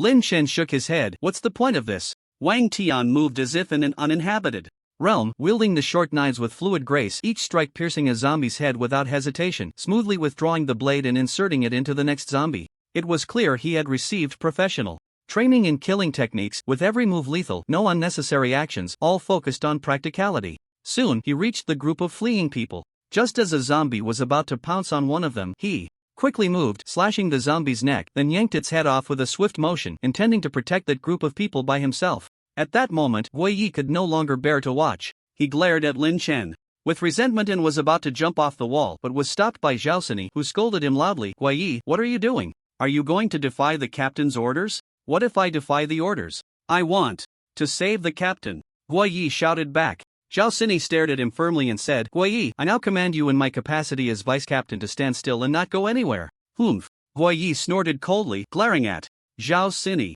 Zhao Sini ignored him and approached Lin Chen, saying, little brother, can you lend us a few of your tanks and armored vehicles? You can name any conditions. When Lin Chen heard this, his mind immediately turned. After all, these things were of no use to him, so borrowing them for a while was no big deal. But how could Lin Chen make a losing deal? He thought for a moment and said, I can lend them to you, but you have to give me a promise. Promise. You all, including your captain, must agree that when you awaken your abilities in the future, you will come to find me and shake my hand for 10 seconds. How about that? Lin Chen said. Is that it? Zhao Sini thought the other party would make extremely harsh demands, but unexpectedly, it was just this. Lin Chen nodded seriously, that's right. If you can do that, I can lend you the tank and armored vehicle. Zhao Sini also replied very seriously, okay, on behalf of our entire Blade team, I promise you that after we awaken our abilities in the future, we will definitely come to find you and shake your hand for 10 seconds. Lin Chen nodded in satisfaction and said, you can go drive now. Zhao Sini's face lit up with joy as she said to the team members behind her, let's go. They were all special forces soldiers trained in various military skills, so driving a tank was a piece of cake for them. The three of them entered the tank and armored vehicle with great skill, and the roar of the engines instantly filled the air. The base's gate opened, and some zombies rushed in. In the next second, a steel beast rolled out, directly crushing those zombies into a pile of flesh, blood, and guts flying everywhere. After this tank came out 3 more tanks and an armored vehicle followed. Once the last armored vehicle exited, Zhao Cini immediately closed the base gate. A few zombies lunged at her, but she quickly drew her bow and shot several zombies dead. Then, using the blade attached to her bow, she decapitated a few more zombies before leaping onto the last armored vehicle, continuously shooting at the zombies below. Watching this group of people, Lin Chen couldn't help but feel a bit emotional. They were all people of great loyalty, but in this chaotic world, such a character was destined not to go far. They were too entangled, too concerned. In a chaotic world, the only thing to worry about was how to survive. At this moment, Wang Tian was single-handedly slaughtering zombies, desperately blocking them. Countless zombies fell along the way, but the zombies behind surged like a tide, endlessly coming, and he simply couldn't kill them all. Gradually, his stamina began to weaken, and the horde of zombies drew closer to the crowd, which became increasingly terrified. They began to shout at Wang Tian, "What's wrong with you? Aren't you here to save us? The zombies are about to kill us, hurry up and stop them. Yeah, if you can't do it, don't come out and play the hero. Now the zombies are angry because of you, we can't escape at all. Aren't you just making things worse?" Wang Tian was slightly taken aback, and his expression changed subtly. Just then, a man suddenly stopped and unexpectedly pushed Wang Tian back forcefully. Just as he collided with a zombie, the creature grabbed Wang Tian tightly, opening its mouth wide to bite down. However, Wang Tian swiftly countered with a knife, plunging it into the zombie's skull and violently twisting it, splitting the head in two. Yellow, liquid brain matter gushed out, but at that moment, several other zombies took the opportunity to pounce. Wang Tian was still held tightly by the previous zombie's hands, unable to break free no matter how he struggled, like a chain locked in place. In a critical situation, he tossed the dagger in his hand, gripping it with the other hand, and then swiftly slashed at the fingers of the two arms holding him. Several fingers were easily severed, falling to the ground like spring bamboo shoots. With a sudden burst of strength, he sent the zombie leaning against him flying. But it was too late, more and more zombies rushed forward. Wang Tian reacted quickly, throwing the dagger in his hand at a zombie in front of him, piercing its eyeball. However, this did not incapacitate it merely paused for a moment before continuing to claw at Wang Tian. At that moment, zombies on both sides closed in. Just as Wang Tian was about to strike, he suddenly slipped and fell to the ground. It turned out there was a zombie with its legs chopped off beneath him, desperately grabbing his foot and dragging him. Wang Tian kicked hard, smashing half of its head, and the zombie collapsed onto his leg, a foul-smelling yellow liquid spilling everywhere. He looked up abruptly to see countless zombies surrounding him, roaring madly and reaching out their hands to grab him. Wang Tian did not give up. He quickly drew a handgun from his waist and fired several shots at the zombies above him, each bullet hitting the center of their foreheads, leaving a small red dot, but exploding a blood hole in the back of their heads. Click, click, soon, the handgun was out of bullets, and several zombies he had shot were now pinning him to the ground, unable to move. At that moment, it truly felt hopeless. He could only silently close his eyes, waiting for the judgment of fate. Suddenly, a roar of machinery jolted him awake. In the next second, an arrow shot out from the mouths of the zombies surrounding him, causing them to fall back. Then, Wang Tian saw Guiyi wielding a short knife, moving with incredible speed, instantly decapitating several zombies. "Captain, are you okay?" Wang Tian was initially overjoyed to see Guiyi, but then he became furious, shouting, "Who told you to come down? How dare you disobey orders?" Guiyi smiled and immediately drew a military knife from his waist, handing it to Wang Tian. "Captain, if you want to punish me, you have to survive first. You need to be alive to punish." Wang Tian took the military knife, and then Guiyi kicked away the zombie corpse that was pressing on Wang Tian. Wang Tian stood up abruptly, slicing through a zombie's skull with a swift motion. To his surprise, he saw several tanks and armored vehicles in front of him, and he immediately understood that Lin Chen had intervened. At that moment, Zhao Cini shouted from atop a tank, "Captain, hurry up." The two of them quickly slashed through the zombies in front of them and leaped onto a tank. "Captain, are you okay?" Zhao Cini shouted. Wang Tian nodded and replied, "I'm fine." Just as the two were talking, the people fleeing ahead saw the tanks and armored vehicles behind them. They immediately changed direction and ran towards Wang Tian and the others. Along the way, many fell victim to the zombies, and in the end, only half of them reached the tanks and armored vehicles. As they climbed onto the vehicles, some were held back by the zombies and were torn to pieces. About a third of the people managed to climb onto the vehicles, each with expressions of having survived a disaster, relieved to have made it onto the vehicles. At that moment, beside one of the tanks, two people were desperately trying to climb up, but their strength was too weak, and after struggling for a long time, they still couldn't get up. Suddenly, one of them ran towards the other, kicked him to the ground, and then stepped on him to climb up. The person below immediately reacted, got up, and grabbed one of the man's legs. The one on top desperately kicked his legs, trying to shake off the person below, but the person below held on tightly, as if welded on, refusing to let go. "You bastard, you actually stepped on me to climb up. Hurry up and pull me up too," the person below shouted hysterically. The one above shouted back frantically, "Let go, the zombies are coming. If you don't let go, we'll both die. If you don't pull me up, I'm taking you down with me. You're a vicious person. If you can't survive, you want to drag others down with you. I'll kick you to death." Saying this, the person above increased the force of his kicks, aiming for the face of the person below. Soon, the face of the person below was kicked to a bloody pulp, unrecognizable as a human. His nose was broken, his mouth was torn, and even one of his eyes was kicked out, his face a mess, revealing the crimson flesh inside. But the person below still wouldn't let go, and the one above was almost in tears. "Let go! Let go!" At that moment, the zombies had already rushed up. Suddenly, he saw a military knife beside him, which must have been accidentally dropped by Guiyi and the others. Without hesitation, he picked up the knife and slashed at the wrist of the person below. The man's wrist was severed, and he let out a cry before falling backward, quickly being overwhelmed by a horde of zombies. The person above's eyes turned red, still holding the bloody knife, and seeing zombies trying to climb up, he wildly swung the knife at them while also banging on the tank, shouting frantically inside, "Hurry up and drive! Get this thing moving!" Seeing this scene, Wang Tian let out a long sigh, then shook his head, his expression complex, unsure of what he was thinking. He then said to Zhao Sini, "Vice Captain, let's go back." Zhao Sini nodded and ordered everyone to return. All the tanks and armored vehicles immediately turned around, driving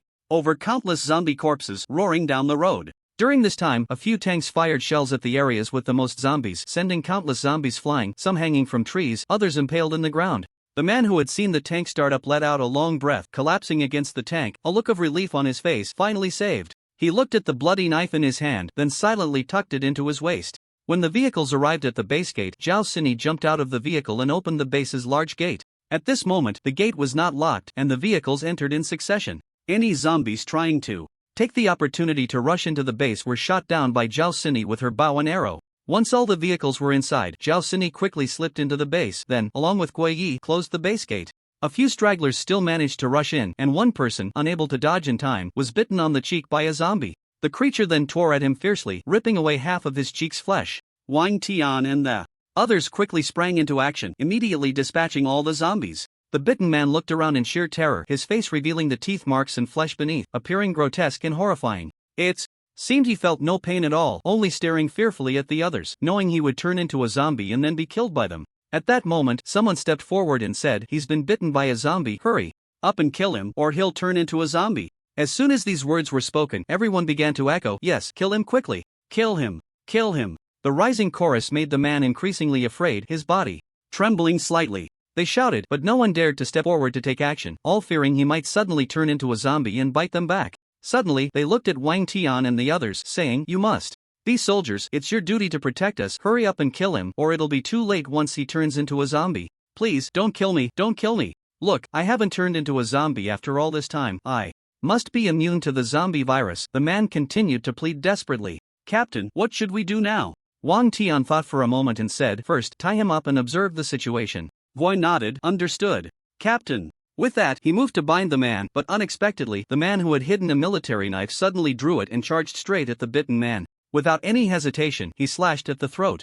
The bitten man's eyes widened in terror, disbelief etched on his face, as he desperately tried to strangle the attacker. But ultimately, due to excessive blood loss, he gradually lost consciousness and fell. Gua glared fiercely at the knife-wielding man. "You?" The man with the knife replied, "What about me? You all are too indecisive to act, so I'll do it. If you're so cowardly, get out of the way. Right, you take so long to kill someone. If we wait for him to turn into a zombie, none of us will escape." Lu Gu is decisive. Lu Gu was the nickname of the knife-wielding man. Instantly, everyone began to slowly rally around Lu Gu as their leader. Lu Gu enjoyed their admiration, and a desire for power began to grow within him. Suddenly, whoosh, a sharp arrow whistled through the air, grazing Lu Ji's chest before striking the bitten man in the head. Boom! His skull exploded, scattering into a pile of mush. Only by destroying the brain could one prevent him from turning into a zombie, but this group clearly didn't know that yet. "Damn it, who is it? Can't you see?" Lu Gu cursed angrily, turning to see Lin Chen and the others approaching. Lin Chen walked up to Zhao Sini and said, "Deputy Zhao, I agreed to lend you tanks and armored vehicles, but I didn't agree to let you bring these people in." Zhao Sini was momentarily at a loss for words, her face showing some embarrassment. It was Wang Tian who stepped forward and said, "Little brother, since they're already here, let them stay for now. After 5 days, I'll take them to the official quarantine zone." But Lin Chen firmly replied, "No, they must leave now. The Taoyuan base doesn't need useless people. And, Captain Wang, don't forget your promise," Lin Chen added. Wang Tian was taken aback, and Zhao Sini quickly leaned in to explain the previous matters to him. After listening, Wang Tian nodded and said to Lin Chen, "Little brother, don't worry, this promise will definitely be fulfilled by the Blade team." Lin Chen nodded in satisfaction. At that moment, Lu Gu, who had already considered himself the superior, stepped forward to Lin Chen, raised the military knife in his hand, and arrogantly said, "Who the hell are you calling trash?" As soon as he said this, the others quickly surrounded Lin Chen, pointing and cursing, "Yeah, who the hell are you calling trash?" Everyone knew that they had to unite at this moment to stay in this base, so they all turned against Lin Chen. "Wasn't it you who didn't let us in just now?" Someone recognized Lin Chen and immediately brought up the incident when Lin Chen had refused them entry. Upon hearing this, everyone echoed in anger, "Yeah, it was him. He didn't let us in just now, which caused so many of us to die. He is the culprit." Seeing everyone turning against him, Lu Gu became even more reckless and said to Lin Chen, "You little brat, hurry up and apologize, then get the hell out of here. Otherwise, with so many of us, each one of us could kill you with a punch. Apologize, get out. Apologize, get out." Clearly, they felt that their numbers gave them absolute dominance. But when Wang Tian heard their reckless words, he couldn't help but slap his forehead. "It's over." Lin Chen looked at Lu Gu and smiled slightly. "Apologize, huh? I'll apologize when I visit your grave next year." After saying that, Lin Chen opened his hand and grabbed Lu Ji's face. Lu Gu was taken aback, then quickly reacted, "Damn it, you little brat, you're looking for death." He swung his knife at Lin Chen, but just as he was about to strike, his movements suddenly froze, his body convulsed violently, followed by a painful whimper. Then, the military knife in his hand fell to the ground with a thud. Lin Chen's palm had exerted force, and Lu Ji's head exploded. Everyone was stunned by the scene. To explode a head with one hand required terrifying strength. Everyone instinctively moved away from Lin Chen, their eyes filled with fear. Wang Tian and the others were also dumbfounded. The person they had just saved was crushed like this. "Little brother, you." Lin Chen ignored Wang Tian and looked at the others, his expression imposing without anger. "Killing you will splatter blood everywhere, and I can't be bothered to deal with it. You have 3 seconds to get the hell out." Upon hearing this, some hesitated. Outside were all zombies, and going out meant death. Their only option now was to work together to kill Lin Chen, perhaps giving them a glimmer of hope. "Everyone, let's go together. Don't be afraid of him. No matter how strong he is, 2 fists can't fight 4 hands. Right, let's all go together, kill him, and the base will be ours." As soon as this was said, everyone seemed to be injected with adrenaline, starting to scream wildly. Wang Tian saw this situation and immediately stepped forward to stop them. "Calm down, this won't benefit you. If you don't join us, get the hell out of the way." Wang Tian was directly rebuffed, his warm face pressed against a cold butt. "Kill him." The crowd screamed as they charged at Lin Chen. Wang Tian and the others couldn't stop them. Lin Chen merely smirked, "Looking for death, huh? I agree. Little brother, don't." Before Wang Tian could finish his words, Lin Chen raised his palm and swung it fiercely. Countless ice spikes shot out, directly knocking everyone to the ground. Many died on the spot, while others, who were not hit in vital areas, lay on the ground, wailing in agony. Lin Chen walked towards one person who had been shot in the thigh. Seeing Lin Chen approach, he desperately crawled backward, saying, "I'm leaving. I'm leaving, don't kill me." Too late. With that, Lin Chen stomped down hard on his head. Boom! Wang Tian and the others dared only to watch from the side, no longer daring to speak out to stop him, fearing that Lin Chen would get carried away and kill them too. Moments later, everyone was dealt with. Wang Tian and the others looked at the corpses scattered on the ground, unable to swallow their saliva. The people they had desperately tried to save were all dead just like that. "Little brother, they are also human. Wanting to live is normal. You don't need to kill them. Isn't this a bit too immoral?" Wang Tian seemed quite dissatisfied with Lin Chen's actions, his tone carrying a hint of reproach. Lin Chen simply replied, "In a prosperous age, morality is discussed. In the apocalypse, only strength matters." After saying this, he led Jiang Yitong and the others back to the safe house, leaving Wang Tian standing there in a daze, as if pondering something. At this moment, Hua also stepped forward and said, "Captain, I think this person is a murderer, addicted to killing. We should quickly distance ourselves from him." Wang Tian waved his hand and said, "But he hasn't done anything to us. That's because we have the official quarantine zone behind us. He doesn't dare to act against us." In truth, Hua felt a bit uneasy saying this. "Do you believe that?" Wang Tian countered. Hua pursed his lips and fell silent. Just those tanks and armored vehicles were not something the official quarantine zone could compare to. Moreover, those 3 people and 1 dog were all awakeners with extraordinary strength, capable of taking on 10 by themselves, especially Lin Chen, who possessed multiple abilities and a pile of mutated items, with his own strength being top-notch. Perhaps the apocalypse has its own morals, Wang Tian thought for a moment and said, then sighed deeply, continuing, let's get back to work. Yes, Captain. The next day, the sky was overcast and the wind howled. A heavy rain was about to hit. This was the first rain since the apocalypse. The air was thick with the smell of blood and a faint stench of rotting flesh. Due to the city's sewage system being paralyzed, one could faintly smell the foul odor of excrement. The entire city seemed to be enveloped in these stench, stagnant and unyielding. This rain came just in time, perfect for washing away the blood, mist and filth of the city. At this moment, Wang Tian and the others were still building walls, each working vigorously, drenched in sweat. Suddenly, a raindrop fell, hitting Wang Tian's face. He instinctively touched it, then looked up at the sky. Is it raining? Soon, more and more raindrops fell. It seemed it really was raining. He shouted to the team, it's raining, everyone back to the shelter. These days, they built a simple shelter for themselves right next to the safe house, where they slept at night. Since Zhao Xini was a girl, they specially set aside a small room for her to stay in alone. Lin Chen also gave each of them a blanket. But this blanket was not given for free. 1 blanket came with 1 promise, which meant that in the future, they had to bring an awakened person to shake hands with Lin Chen. The more than 10 of them were the core members of the Blade team, which had over 100 members in total. The 10 or so blankets and the materials for building the shelter cost them the promises of 30-odd people. As they spoke, the rain grew heavier, and everyone hurried back to the shelter. Just as the last person ran into the shelter, the heavy rain fell, like countless small marbles crashing down from the sky, hitting the top of the shelter and making an extremely noisy sound. Suddenly, a cool breeze and the smell of earth filled the air. Wang Tian and the others looked up at the sudden downpour, feeling an inexplicable sense of tranquility. These days, the world had changed too much. Everyone was in a state of fear and panic, with too many things overturned and too much humanity exposed. This huge change caught everyone off guard. Now, this heavy rain made the world slightly quieter, and the chaos outside only highlighted the calmness inside the shelter. Captain, how long do you think this zombie crisis will last? Zhao Xini suddenly asked with a heavy tone. Wang Tian thought for a moment and said, maybe it will end tomorrow, or maybe it will never end. Who can predict the future? Then, Zhao Xini paused and said, will humanity be wiped out because of this? This time, Wang Tian did not answer immediately but furrowed his brows, his expression serious. Perhaps he thought it would happen but was unwilling to face it. At this moment, Lin Chen and the others also arrived at the door of the safe house. If everyone is like you, human civilization and morality will continue, but humanity will not. Hearing Lin Chen's words, Wang Tian's heart jolted, and he slowly looked at him. So, survive first, then talk about morality and civilization. Lin Chen said again. Survive first, then talk about morality and civilization. Wang Tian repeated Lin Chen's words and looked up at the ink-like sky. He focused for a while and suddenly smelled a fragrance, like hot pot. He turned to look at Lin Chen, and behind them was a table full of hot pot ingredients, making Gui Yi and the others' eyes widen and their mouths water.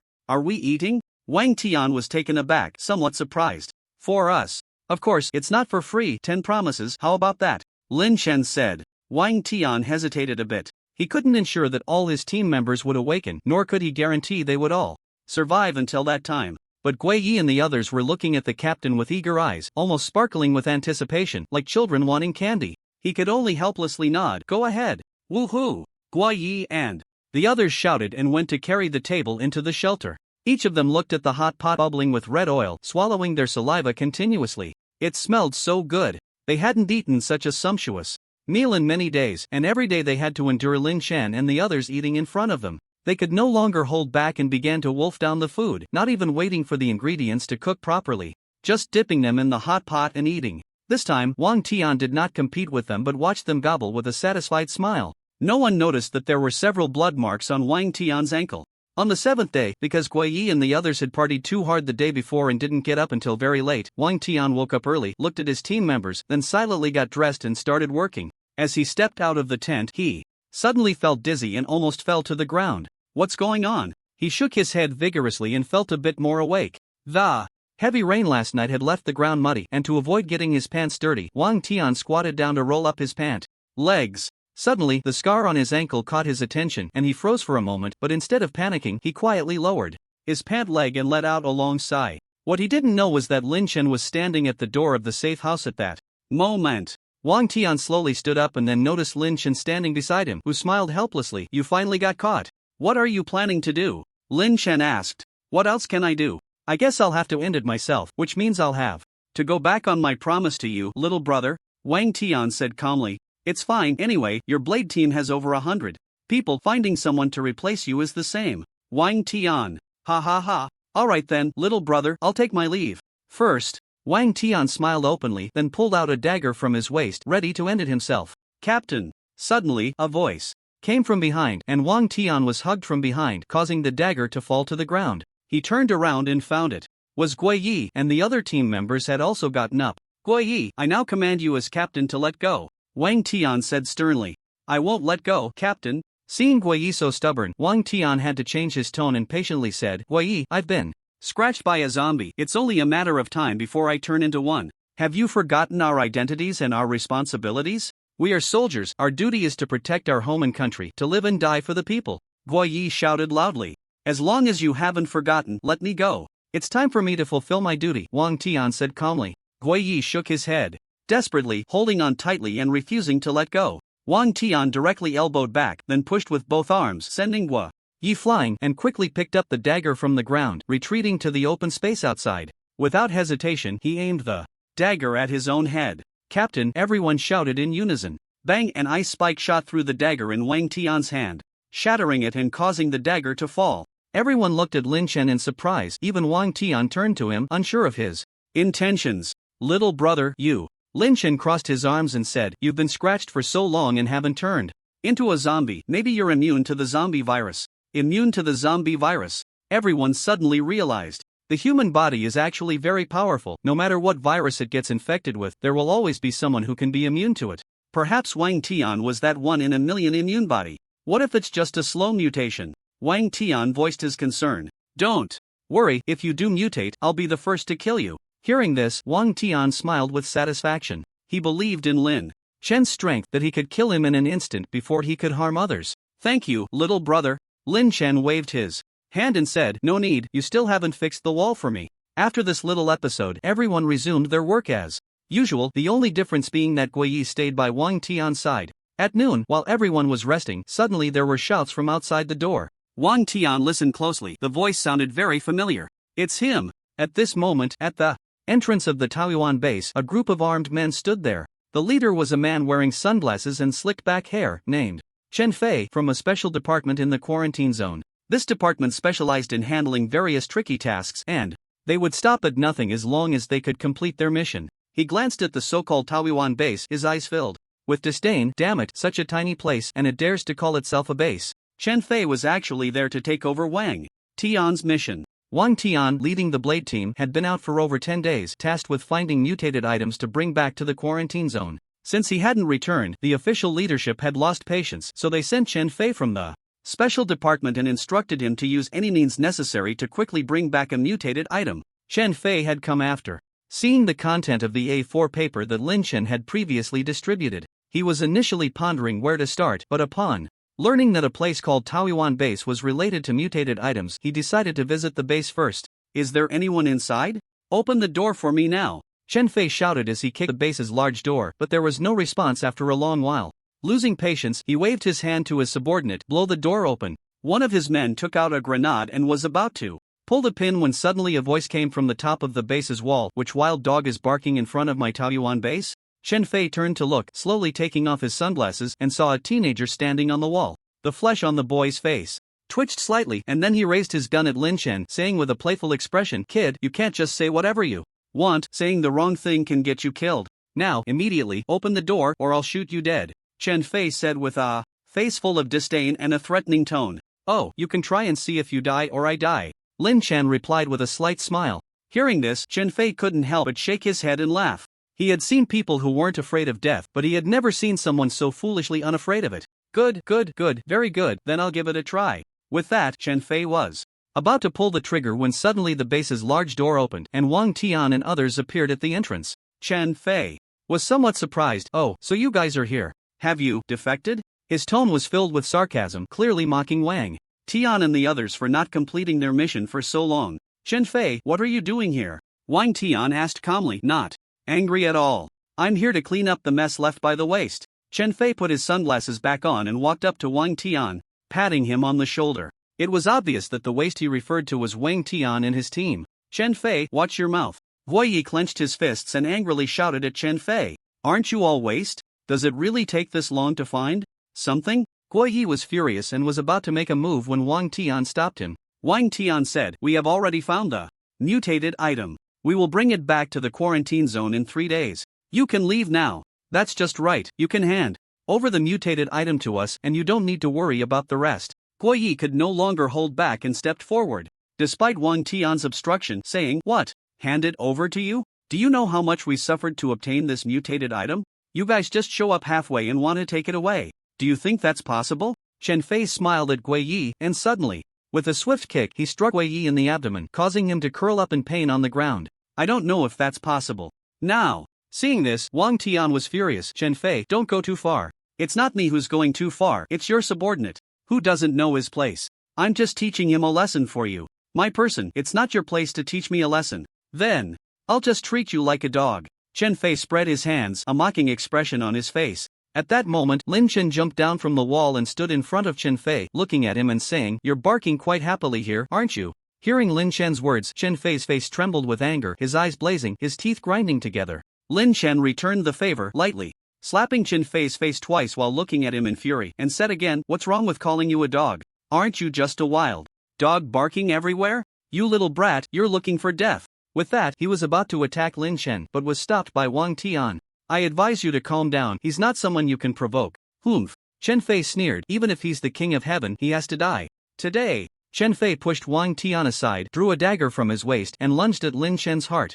Lin Chen suddenly struck his right hand, turning to steel in an instant, gripping the dagger tightly. Chen Fei was taken aback, this guy was tough. Seeing this, he quickly raised the rifle slung over his shoulder, aiming at Lin Chen. Just as he was about to pull the trigger, Lin Chen grabbed the barrel of the gun and forcefully bent it, then with the hand that had just held the dagger, he exerted strength, crushing the dagger into a pile of fragments. Lin Chen held up the pile of shards, slowly raising it, and then opened his palm in front of Chen Fei, letting the fragments clatter to the ground. Chen Fei swallowed hard, it seemed he had kicked a steel plate this time. He looked at Wang Tian for help, hoping he would say something for him, or else he would be done for. Wang Tian shrugged and said, why are you looking at me? I warned you, you didn't listen. With that, he took 2 steps back, indicating that this matter had nothing to do with him. Seeing this, Chen Fei's heart sank. The atmosphere became quite awkward. Woof woof woof. Chen Fei suddenly started barking like a dog, smiling at Lin Chen. You're right, I'm a wild dog that likes to bark everywhere. Woof woof woof ha. Everyone's eyes widened. Chen Fei's reaction surprised them, but it also seemed quite reasonable. He knew when to yield. Lin Chen was also taken aback, not expecting such a response from him. However, he had already developed a murderous intent. Regardless of whether he was a man or a dog, he had to become a corpse. Lin Chen grabbed Chen Fei by the neck and Chen Fei, frightened, begged for mercy. Wait, I'm from the quarantine zone. If you kill me, the quarantine zone won't let you go. Wang Tian, hearing this, couldn't help but shake his head. Lin Chen smiled indifferently and replied, it doesn't matter, I don't care. Ah. Chen Fei's face turned pale, his eyes bulging. Cracked. Lin Chen's fingers suddenly exerted force, directly twisting Chen Fei's neck, then casually tossed his body aside. Chen Fei's subordinates were so frightened that they kept retreating. They saw Lin Chen as if he were a god, and they didn't even have the courage to raise their guns, turning to flee. But Lin Chen's shout stopped them in their tracks. Did I let you go? Only one person continued to run forward, recklessly. After running dozens of meters, he turned back to mock Lin Chen. Come kill me, you fool, ha ha ha. Whoosh, an ice spike shot out, piercing through his back and exiting through his chest, leaving a bloody hole. The man fell to the ground in response. The others who had been thinking of running now completely abandoned the idea upon seeing this. Come back, Lin Chen shouted, and all of Chen Fei's subordinates retreated. Looking at these obedient special department personnel, Wang Tian began to doubt whether he was seeing things. They were usually lawless and looked down on everyone. It seemed that a villain needed a tougher villain to deal with. Please, don't kill us, they began to plead. I won't kill you, but you have to fix the wall for me, Lin Chen said. He was recruiting labor on site, and it was the kind that wouldn't pay wages. Okay, as long as you don't kill us, we'll do whatever you want. Wang Tianyi was taken aback. Everyone in this special department was ruthless, yet this time they acted like little lambs, so obediently it was abnormal. Sure enough, in the next moment, one person pulled out a grenade, removed the pin, and stuffed it into Lin Chen's pocket.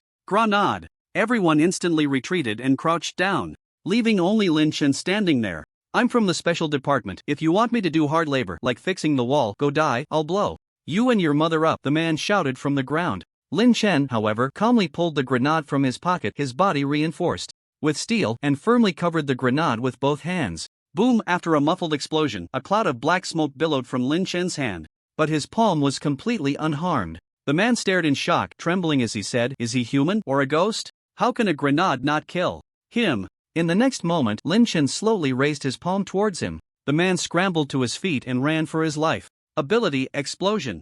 As soon as he finished speaking, a blast of terrifying energy shot towards the man, aimed directly at his head. The temperature soared to tens of thousands of degrees, instantly evaporating everything above his shoulders, with wisps of white smoke rising from the severed edge, sizzling like oil. His half-body stood for a few seconds before crashing to the ground. Then, Lin Chen looked at the others, his gaze fierce, scaring them into immediately dropping their weapons, taking off their shirts, and rolling up their pant legs. "We are ready to work, please.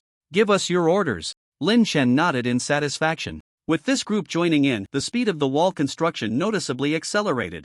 It should be finished in about a day. By then, there would be 2 days left before the zombie tide, and Lin Chen would have ample time to prepare defensive weapons. At that moment, in a conference room in the official quarantine zone, a group of people was discussing something. "Li, and your blade team is full of useless people. They've been gone so long looking for a mutated item and still haven't returned." The speaker was Zhou Ling, the head of the special department, and Lian was the military head of the quarantine zone. The blade team was an elite squad. Under him, Lian, dressed in camouflage, stood with his arms crossed and eyes slightly closed, appearing calm and composed. After a long while, Lian slowly spoke. "If you're not satisfied, you can send someone else to look." "Humph." Zhou Ling snorted coldly, a smug smile appearing on his face, as if he had been waiting for Lian to say that. "Of course, our special department has already been dispatched. The tasks you can't complete will be handled by us." Lian was not surprised, he seemed to have anticipated this. "That's fine. With your special department involved, you'll surely find the mutated items quickly," Zhou Ling said. "If the mutated items are found by us and we discover a quick awakening method, our special department will be the first to awaken. I assume you have no objections?" Lian, who had been confident, suddenly exploded with anger, standing up abruptly and slamming his hand on the table. "Zhou Ling, you're talking nonsense. Why should the special department be the first to awaken? Our military department goes out every day to collect supplies and rescue survivors, constantly on the brink of death. If anyone should awaken first, it should be our military department. A useless person awakening is still useless. What good is it even if they awaken?" Zhou Ling retorted without hesitation. Lian slammed his palm on the table, sending a gust of wind towards Zhou Ling's face. "They were both enhanced individuals, just a step away from awakening. If it weren't for you, I would test my useless fist on you." "Test it then. Come on." The two were at a standoff, the atmosphere tense and nearly out of control. "Enough," a middle-aged man sitting not far away shouted, to stop the two. This man was Lu Changwei, the head of the official quarantine zone, who was originally the mayor of Tianyang City. "What's all the fuss about?" "Right now, the Ma, Wang, and Lu families in the quarantine zone are all watching us closely. You actually have the energy to fight among yourselves. I think, by the time they make a move, we might collapse on our own," Lu Changwei said seriously as he looked at the two. Only then did they return to their seats, arms crossed, forcing themselves to calm their anger. "Our research has reached a critical moment. As long as we have a mutated specimen for our experiments, we can unlock the secrets of awakening. That way, whichever department brings back the mutated specimen will have their people awaken first. That's it." Meeting adjourned. After Lu Changwei finished speaking, he left. Zhou Ling said to Lian, "The head has already agreed. Whoever brings back the mutated specimen first will awaken first. Now you have nothing to say, right?" "Since the head has spoken, I naturally agree, but who goes first is still uncertain." "Alright then, let's wait and see." That night, the moon was surprisingly round, as if there were a kind of tranquility before the end of the world. Wang Tian and the others finished their work and rested in the shed, one of his hands tightly gripping a dagger. If he were to undergo any mutation, he would not hesitate to plunge the dagger into his own head. At that moment, Lin Chen walked out of the safe house. In recent days, he had consumed countless crystal cores, and after consolidating through training, he had successfully broken through to the 3rd tier. After breaking through to the 3rd tier, no matter how many crystal cores he consumed, it felt like a drop in the ocean, not stirring up even a ripple. It seemed that the crystal cores from 2nd tier zombies were no longer of much use to him. He needed to slay higher tier zombies to obtain their cores. Currently, the best opportunity was the zombie tide 3 days later, where there would surely be many high tier zombies. As long as he could slay one and obtain a high tier crystal core, Lin Chen would have countless high tier cores. "The moon is really round tonight," Lin Chen exclaimed, looking up. Wang Tian, sitting in the shed, glanced at Lin Chen. "Is it? Come out and take a look." Wang Tian slowly stood up, still holding the dagger, and stepped outside. He looked up at the night sky and indeed saw a bright moon like a mirror reflecting water. It was rare to have such a night in this apocalypse. Suddenly, Wang Tian felt a blur before his eyes, followed by a swelling in his head, and a wave of dizziness swept over him, causing the entire world to spin. He immediately realized that the mutation had begun. He raised the dagger, but countless phantoms appeared, making it impossible to see which one was real. Without time to think, he randomly thrust it toward his head, but it missed. The dagger only grazed his cheek, leaving a shallow blood mark. The others noticed Wang Tian's abnormality and rushed out. "Captain, is he going to turn into a zombie? Stop talking nonsense, hurry and get some rope," Guoyi said anxiously to a team member. Lin Chen, standing aside, found it strange. If he isn't immune to the zombie virus, why has it taken so long for him to mutate? While he was pondering, he had already gathered a high-temperature explosion in his hand, ready to shoot it at Wang Tian to blast him to ashes. At that moment, Guoyi and the others had already bound Wang Tian tightly with hemp rope, but he was still struggling wildly, his face twisted, shouting, "Kill me, kill me." Guoyi and the others couldn't bring themselves to do it, standing by unmoved. Suddenly, the system said, "He has a rare special physique that can integrate well with the zombie virus, thereby altering the strength of every cell in his body, greatly enhancing his combat power. The downside is that if he cannot overcome the backlash caused by the virus, he will completely lose his sanity and turn into a true zombie, and this mutation requires the moon's stimulation to occur."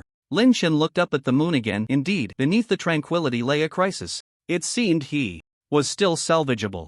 Roared suddenly, Wang Tian let out a loud roar, and the hemp rope on him was directly shattered, the broken pieces shooting toward Guoyi and the others, knocking them to the ground, spitting blood. So strong. Lin Chen was somewhat surprised. At that moment, patches of rotten flesh had already appeared on Wang Tian's face, and his body seemed to have grown larger, his clothes obviously stretched tight. "Captain! Gua!"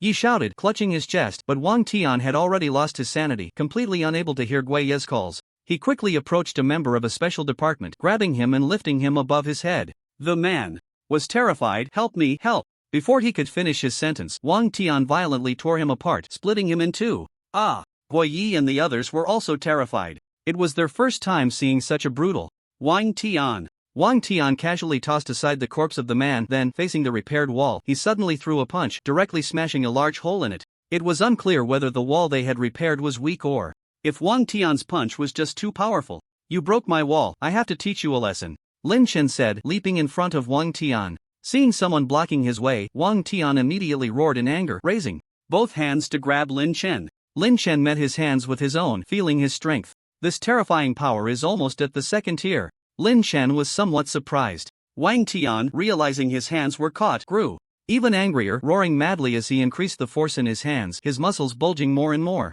Suddenly, his shirt tore apart, revealing rock-like muscles covered in dense veins. With each exertion, his muscles made a harsh grinding sound. "Your strength is indeed considerable, but I am at the third tier." As soon as Lin Chen finished speaking, he exerted force, twisting his waist and directly throwing Wang Tian to the ground with a loud bang.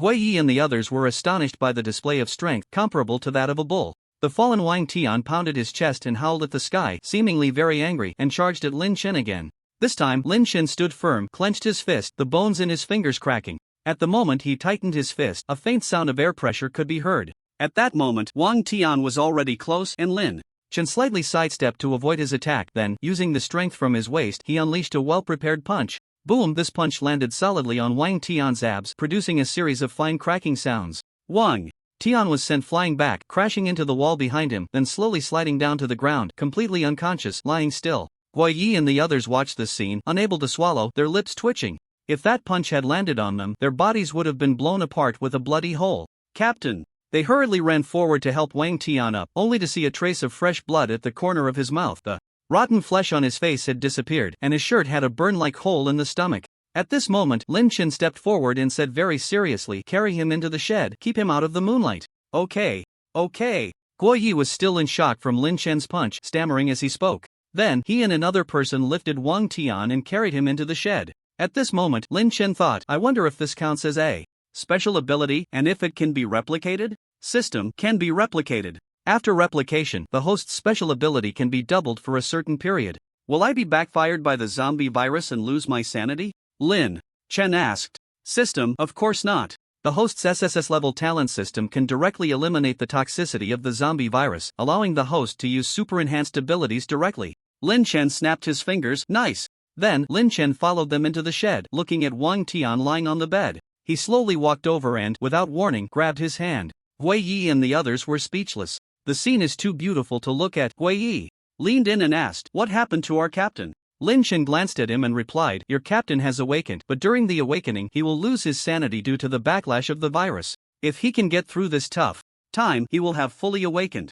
"What? Our captain has awakened his abilities, which means he won't turn into a zombie," Hui Yi said with joy. "Half awakened?" Lin Chen nodded. "Then the captain doesn't have to die." As he spoke, Lin Chen had successfully copied the ability and let go of Wang Tian's hand, standing up. "Remember, don't let him be exposed to moonlight, or he will turn into that terrifying form again." Hui Yi nodded vigorously. Stepping outside, the moon was still clear. Taking advantage of the bright moonlight, Lin Chen decided to test the power of his enhanced abilities. Unlike Wang Tian, whose abilities could only be passively triggered, Lin Chen could actively activate his powers in the presence of moonlight. Truly, the same abilities, but different fates. Lin Chen looked up at the moon, his lips slightly parted. Ability, super enhancement. Boom! A wave of energy radiated from him, lifting debris from the ground. His aura suddenly surged, rising like a mountain, piercing the clouds. His body underwent noticeable changes, muscles hardening, the sound of muscle and bone grinding echoing, but his face showed no signs of decay, remaining the same, even becoming more defined and angular, looking even more handsome.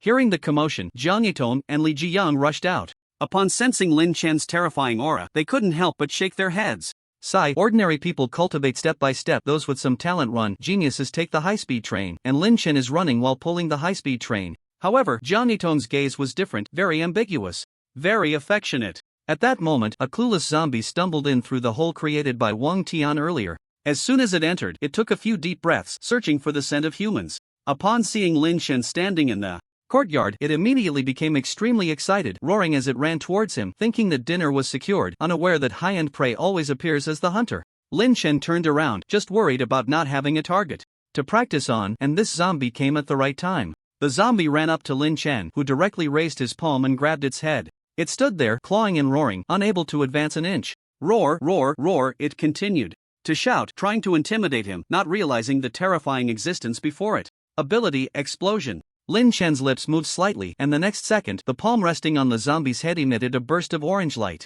Boom! A beam of explosive energy shot out, enveloping the zombie's entire body in the explosion, vaporizing it in an instant, leaving no trace. "Not bad, I should be able to easily crush zombies below the 3rd tier." After saying that, Lin Chen returned to his original state. Just then, the originally clear night sky suddenly became overcast, dark clouds covering the moon in just a few seconds. Then, a fierce wind howled, creating an eerie atmosphere. This change came too suddenly. Pat, pat, the sound of raindrops hitting the shed roof was heard, accompanied by a hissing noise. Lin Chen immediately sensed something was wrong. This rain was not right. Just as a drop of rain hit his hand, a sharp pain surged through him. Lin Chen raised his hand to look, and the area wet by the rain had turned slightly dark and was emitting white smoke. This rain was corrosive. It was high-concentration acid rain. In an instant, Lin Chen reinforced his body with steel. Now, when the acid rain fell on him, it simply slid off smoothly without causing any corrosion. "Why is it raining again?" Li Jiyang exclaimed as he leaned out to take a look. Upon seeing this, Lin Chen directly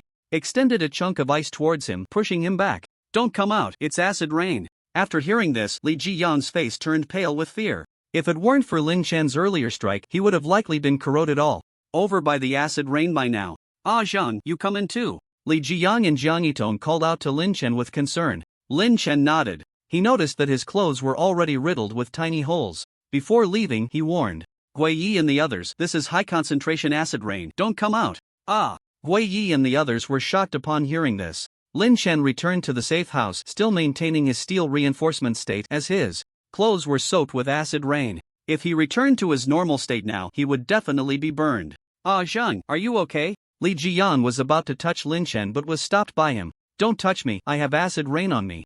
You will get burned." Li Jiyang froze for a moment and slowly withdrew his hand. Lin Chen then went to the shower room, took off his tattered clothes, and rinsed his entire body with warm water before returning to his normal state, putting on new clothes. He then came back to the door of the safe house, looking worriedly at the torrential acid rain. Is this the precursor to a zombie tide? The previous wave of zombies and this strange acid rain both hinted at the danger of the zombie tide that would come in 3 days. Lin Chen felt a vague unease in his heart. It was the first time he had this feeling since the apocalypse began. He looked at the shelter. The roof was made of steel plates. several millimeters thick, so it shouldn't be corroded by the acid rain. But at this moment, who knows how many survivors, unable to find a place to hide in time, were drenched in acid rain, instantly becoming bloodied and mangled, enveloped by a foul-smelling white smoke. They tried to run but found their bodies felt as if they were being skinned alive. Not only was the pain unbearable, but they also couldn't muster any strength. In the end, they could only collapse on the ground, letting the acid rain pour down on them violently, corroding them until only bones remained. Zombies were no exception. Low-level zombies, like ordinary people, were corroded when wet. The difference was that the smell they emitted during corrosion was even more putrid, and the smoke they released was light yellow. In an instant, the entire Jiangtong city was filled with smoke, exuding the scent of death, resembling a ghost town. Seeing the situation was dire, Li Xioro immediately ran into a building by the roadside, coincidentally encountering Shaolin, who was also seeking shelter from the rain. Upon seeing a stranger, Li Xioro immediately became alert. "Get out, I've claimed this place." Shaolin, hearing her voice, found it somewhat familiar, as if it belonged to the person he had encountered on the road that day. He said, "Are you the one who stopped me on the road that day?" Li Xioro recalled. "It's you." Shaolin nodded. "I've been to the Taoyuan base, their leader is very nice." "Really?" Li Xioro nodded. "So you are here to protect the Taoyuan base?" "Sort of." Shaolin continued, "From now on, you won't be alone." The terrifying acid rain continued until late at night, turning countless lives into a stinking puddle of filth. The next day, the weather became unusually clear. By around 8 in the morning, the sun was already scorching, giving the illusion of midday under a blazing sun. The high temperature caused the residual acid rain on the ground to gradually evaporate, filling the air with a pungent odor that made one feel nauseous. Wang Tian woke up, slapping his own head, and looked at his hands in surprise, muttering to himself, "I'm not dead?" In the next moment, a splitting headache hit him, and he pressed his hands tightly against his temples, closing his eyes to recall what had happened last night. After a moment of silence, he suddenly jolted awake. "Wasn't I supposed to turn into a zombie?" Realizing this, he instinctively reached for his waist and froze. "Hey, where's my knife?" After witnessing Wang Tian's determination last night, Wei Yi had hidden his knife, fearing that he might accidentally stab himself in the head. "Captain, you're awake." Wei Yi also woke up, rubbing his eyes. "Wei Yi, where's my knife?" Wei Yi was taken aback, then pretended to be clueless. "I don't know, maybe you lost it." Wang Tian didn't dwell on it any longer and shifted the conversation, asking, "What happened last night?" "Why? Didn't I turn into a zombie? I clearly remember Wei Yi immediately became excited, nearly jumping up, and said eagerly, "Captain, you've awakened your abilities." "I've awakened." Wang Tian was stunned, equally surprised, "But that little brother said you only awaken halfway because when you use your abilities, the virus retaliates, causing you to lose your sanity. Only by overcoming the virus's backlash can you be considered fully awakened." "Virus backlash?" Wei Yi scratched his head. "Captain, I'm not very clear on that either. Why don't you go ask that little brother?" Wang Tian nodded, then pushed himself up from the bed, wanting to stand up, but suddenly felt a sharp pain in his abdomen. He looked down and saw a hole in his shirt, as if it had been burned, and there was a bruise on his stomach. "What happened?" Wei Yi said, "Captain, you lost your sanity yesterday, and were completely out of control. A member of a special department was torn in half by you." At this point, Wang Tian's pupils dilated in disbelief, and a look of self-reproach appeared on his face. Although they were at odds with the special department, he had never intended to kill anyone. Wei Yi continued, "Later, it was that little brother who intervened and knocked you out with one punch, which is why you stopped." Wang Tian was astonished. One punch had torn his clothes apart. How much strength did that take? Looking at the singed edges of the hole, it seemed that punch carried a terrifying power. "All right, I understand." With that, he gritted his teeth against the pain, stood up, got out of bed, and went outside, with Wei Yi following closely behind. Immediately, a pungent smell assaulted their nostrils, and they both quickly covered their mouths and noses, frowning slightly. "What is that smell? It kind of smells like chlorine?" Wei Yi waved his hand in front of his nose, sniffed, and immediately sensed something was wrong, quickly covering his mouth and nose again, saying, "Captain, you don't know, but after you were knocked out last night, there was a high concentration of acid rain. Luckily, we built this shelter, otherwise, we would probably be a pile of bones by now." "Acid rain? How is that possible?" "It hasn't rained acid in Jiangtong City for so long. The last time was 30 years ago, and that acid rain was just like vinegar, with no corrosive effect at all," Wang Tian said somewhat incredulously, but the scene before him forced him to believe. The air was filled with a pungent smell similar to chlorine, and the ground was riddled with small, pockmarked holes like a sponge, densely packed, clearly corroded by a high concentration of corrosive liquid. In the distance, the tall buildings showed obvious signs of peeling, the marks resembling flowing water. He still seemed to have difficulty believing it, yet he was eager to see what this world had become, so he planned to climb the wall to observe the situation outside the base. However, he found that Lin Chen was already standing on top of the wall. Lin Chen turned to glance at him and said, "You're awake."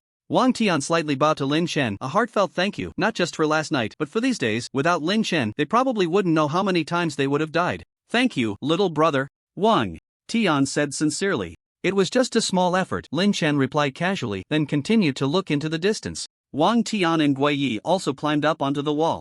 When they saw the scene outside, they were genuinely shocked. The trees and ground were full of small holes, and from time to time, they could see piles of white bones, some with patches of flesh and hair that hadn't completely decayed. The ground was covered with leaves and branches, all riddled with holes. The entire city, from a distance, was shrouded in a layer of hazy mist, appearing eerie and mysterious. Taking a sniff, they could still smell a faint hint of blood in the air. At that moment, the sun was shining brightly, and a foul odor was gradually intensifying. Previously, this city was a ruin, but now it could be described as a hell on earth. Was this all caused by last night's acid rain? Lin Chen continued to gaze into the distance, nodding in response, that's right.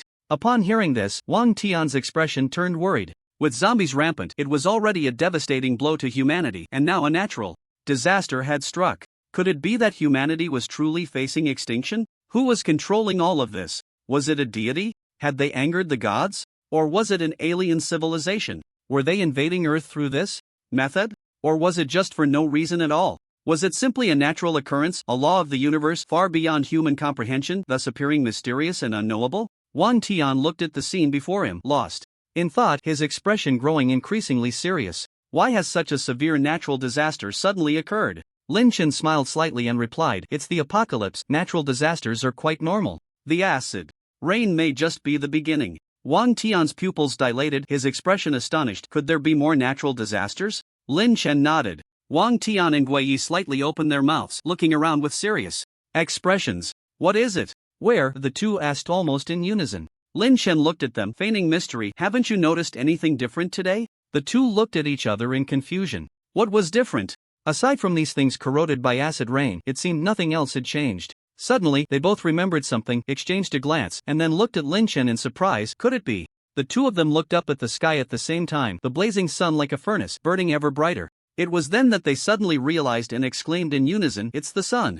Lin Chen nodded, it's still morning, but the sun is as scorching as noon, and the temperature continues to rise. This is very unusual. The blazing sun must be the next natural disaster. This was far more terrifying than acid rain. When acid rain came, one could simply find a place to hide and be safe, but with the sun high in the sky and the temperature rising continuously, there was almost nowhere to escape, unless one dug a deep hole to hide in or relied on machines like air conditioners or coolers to force a drop in temperature. However, the power system was nearly paralyzed, and the machines could not operate. Moreover, it was unrealistic to dig a hole in a short time. Fortunately, Lin Chen had previously stocked up on air conditioners and refrigerators. In fact, he had ice-type abilities, so he didn't need these things. As they spoke, Wang Tian and Guo also felt the temperature rising, sweat beginning to drip slowly from their cheeks, and their skin starting to feel slightly hot. Little brother, let's go down, the temperature is getting higher. Wang Tian looked at Lin Chen, only to find his complexion pale and not a drop of sweat on him, as if he felt no heat at all.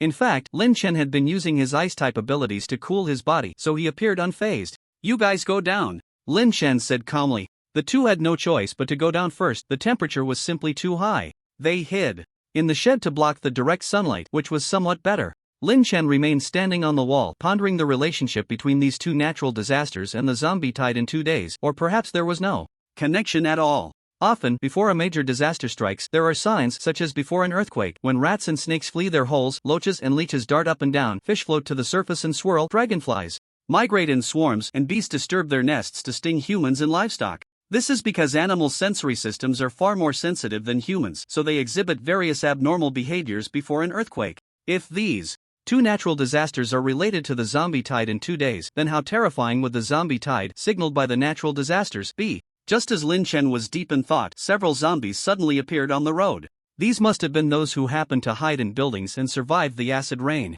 They wandered aimlessly in the street, searching for living humans. Suddenly, they spotted a pile of partially decayed meat on the road and rushed over frantically to start feeding, reminiscent of vultures feeding. The rotten meat must still have remnants of acid rain, but the zombies seemed unfazed after eating it. Lin Chen frowned slightly, as if he had thought of something. Suddenly, one zombie spotted Lin Chen standing on the wall, immediately dropping the rotten meat in its hand and excitedly running over. The other zombies, seeing this, also dropped their rotten meat and charged over, roaring. Roar, roar, roar, roared Lin Chen smiled slightly, and an orange explosion shot from his palm, the terrifying energy vaporizing 2 zombies instantly. The remaining few continued to charge forward recklessly, their eyes filled with a thirst for flesh. Lin Chen raised his palm again, shooting out several small ice spikes, all accurately piercing the heads of those zombies. They froze in place as if electrocuted, becoming incredibly rigid. Then, Lin Chen clenched his hand, and the ice spikes inside their heads instantly transformed into countless ice shards, exploding violently, turning their heads into a meat flower, adorned with sparkling ice shards, a terrifying blend of bloodiness and crystalline purity. After killing these few zombies, a sound similar to croaking frogs echoed, rising and falling continuously. Lin Chen searched around but saw no trace. Logically, there shouldn't be so many frogs in the city, especially not in the apocalypse, and this sound seemed to have been awakened by the commotion Lin Chen had caused earlier. Where could it be? Jiang Yitong and Wang Tian, along with others, were also drawn by the sound, all gathering on the wall, each wearing a puzzled expression as they looked at Lin Chen. Li Jiyan was the first to ask, "Ajeng, why are there so many frog sounds?" Lin Chen frowned, listened carefully, and said, "This isn't the sound of frogs. If it's not the sound of frogs, then what is it? Listen closely, doesn't it sound like a zombie is choking and roaring?" Lin Chen said. Everyone perked up their ears and listened carefully. It really did seem that way, sending a chill down their spines. How could zombies make such terrifying sounds? Look over there at the sewer. Li Jiyang pointed in amazement. Everyone followed his finger and saw a sewer opening, slowly crawling out a mass that resembled gel, which seemed to be fused with a lot of sewer garbage and sewage, looking disgusting and terrifying.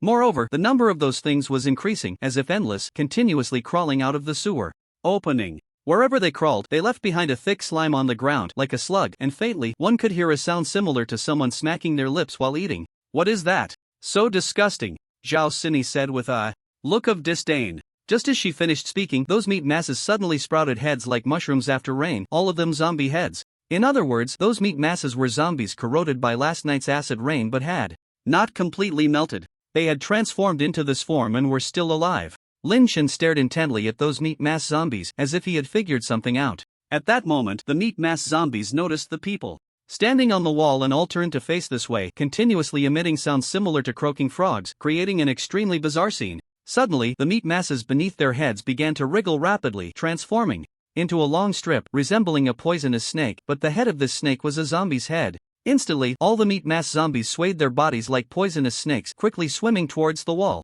One of them was particularly fast and had already reached the bottom of the wall. It spat saliva at the wall, and the saliva actually produced wisps of white smoke on the wall. Their saliva was corrosive. "Be careful!" Wang Tian shouted loudly, immediately ordering all team members to draw their weapons and prepare for battle. Jiang Yitong swiftly took out the golden explosive bow from behind her, pulled it back hard, fully drawn and ready to fire. Li Jiyang also drew out the golden tang knife, swinging it fiercely, conjuring a flame out of thin air. "Come on, let me first chop you into 3 pieces and burn you into chunks of coal." "Woohoo, single press, awesome!" Li Jiyang shouted excitedly. The golden-haired beast also roared, its body reinforced with steel, then used shape control, sprouting countless spikes all over, resembling a hedgehog, baring its teeth, looking like a fierce beast. A great battle was about to break out. The first meatball zombie that rushed to the base of the wall, using the slime on its body, actually climbed up the wall. It seemed that this wall had been poorly constructed, and no one expected that zombies could take on such a form. The meatball zombie leaped into the air, soaring, with its mouth wide open, a face full of excitement, its snake-like body writhing behind it. It was even selecting its first meal, and in the end, it chose Lin Chen, as he exuded a powerful life force, his blood vitality strong, which was a huge attraction for zombies. Gore, it growled lowly and shot towards Lin Chen, revealing its sharp teeth, drool continuously dripping from the corners of its mouth, clearly looking starved. With a snap, Lin Chen grabbed its head, and it froze for a moment before suddenly biting down hard on Lin Chen's palm. With a crunch, most of its teeth broke. "I'll let you eat," Lin Chen shouted angrily. At that moment, Lin Chen's body had turned to steel, incredibly hard, and the zombie naturally couldn't bite him, instead breaking its own sharp teeth. After saying that, Lin Chen's other hand formed a fist and directly punched into the zombie's mouth, penetrating its entire head. Its head deflated like a punctured ball, hanging in Lin Chen's hand. Lin Chen suddenly swung it, throwing it off the wall, and with a thud, it smashed into pieces, its long body writhing a few times before falling still. But in that brief moment, a horde of zombies had already rushed to the top of the wall, slithering up like poisonous snakes. Jiang Yitong had spread her angel wings, flying into the air, crazily shooting at the zombies below, the sounds of explosions ringing out continuously. Li Jiang swung his tang knife, slicing off half a zombie's head with one stroke.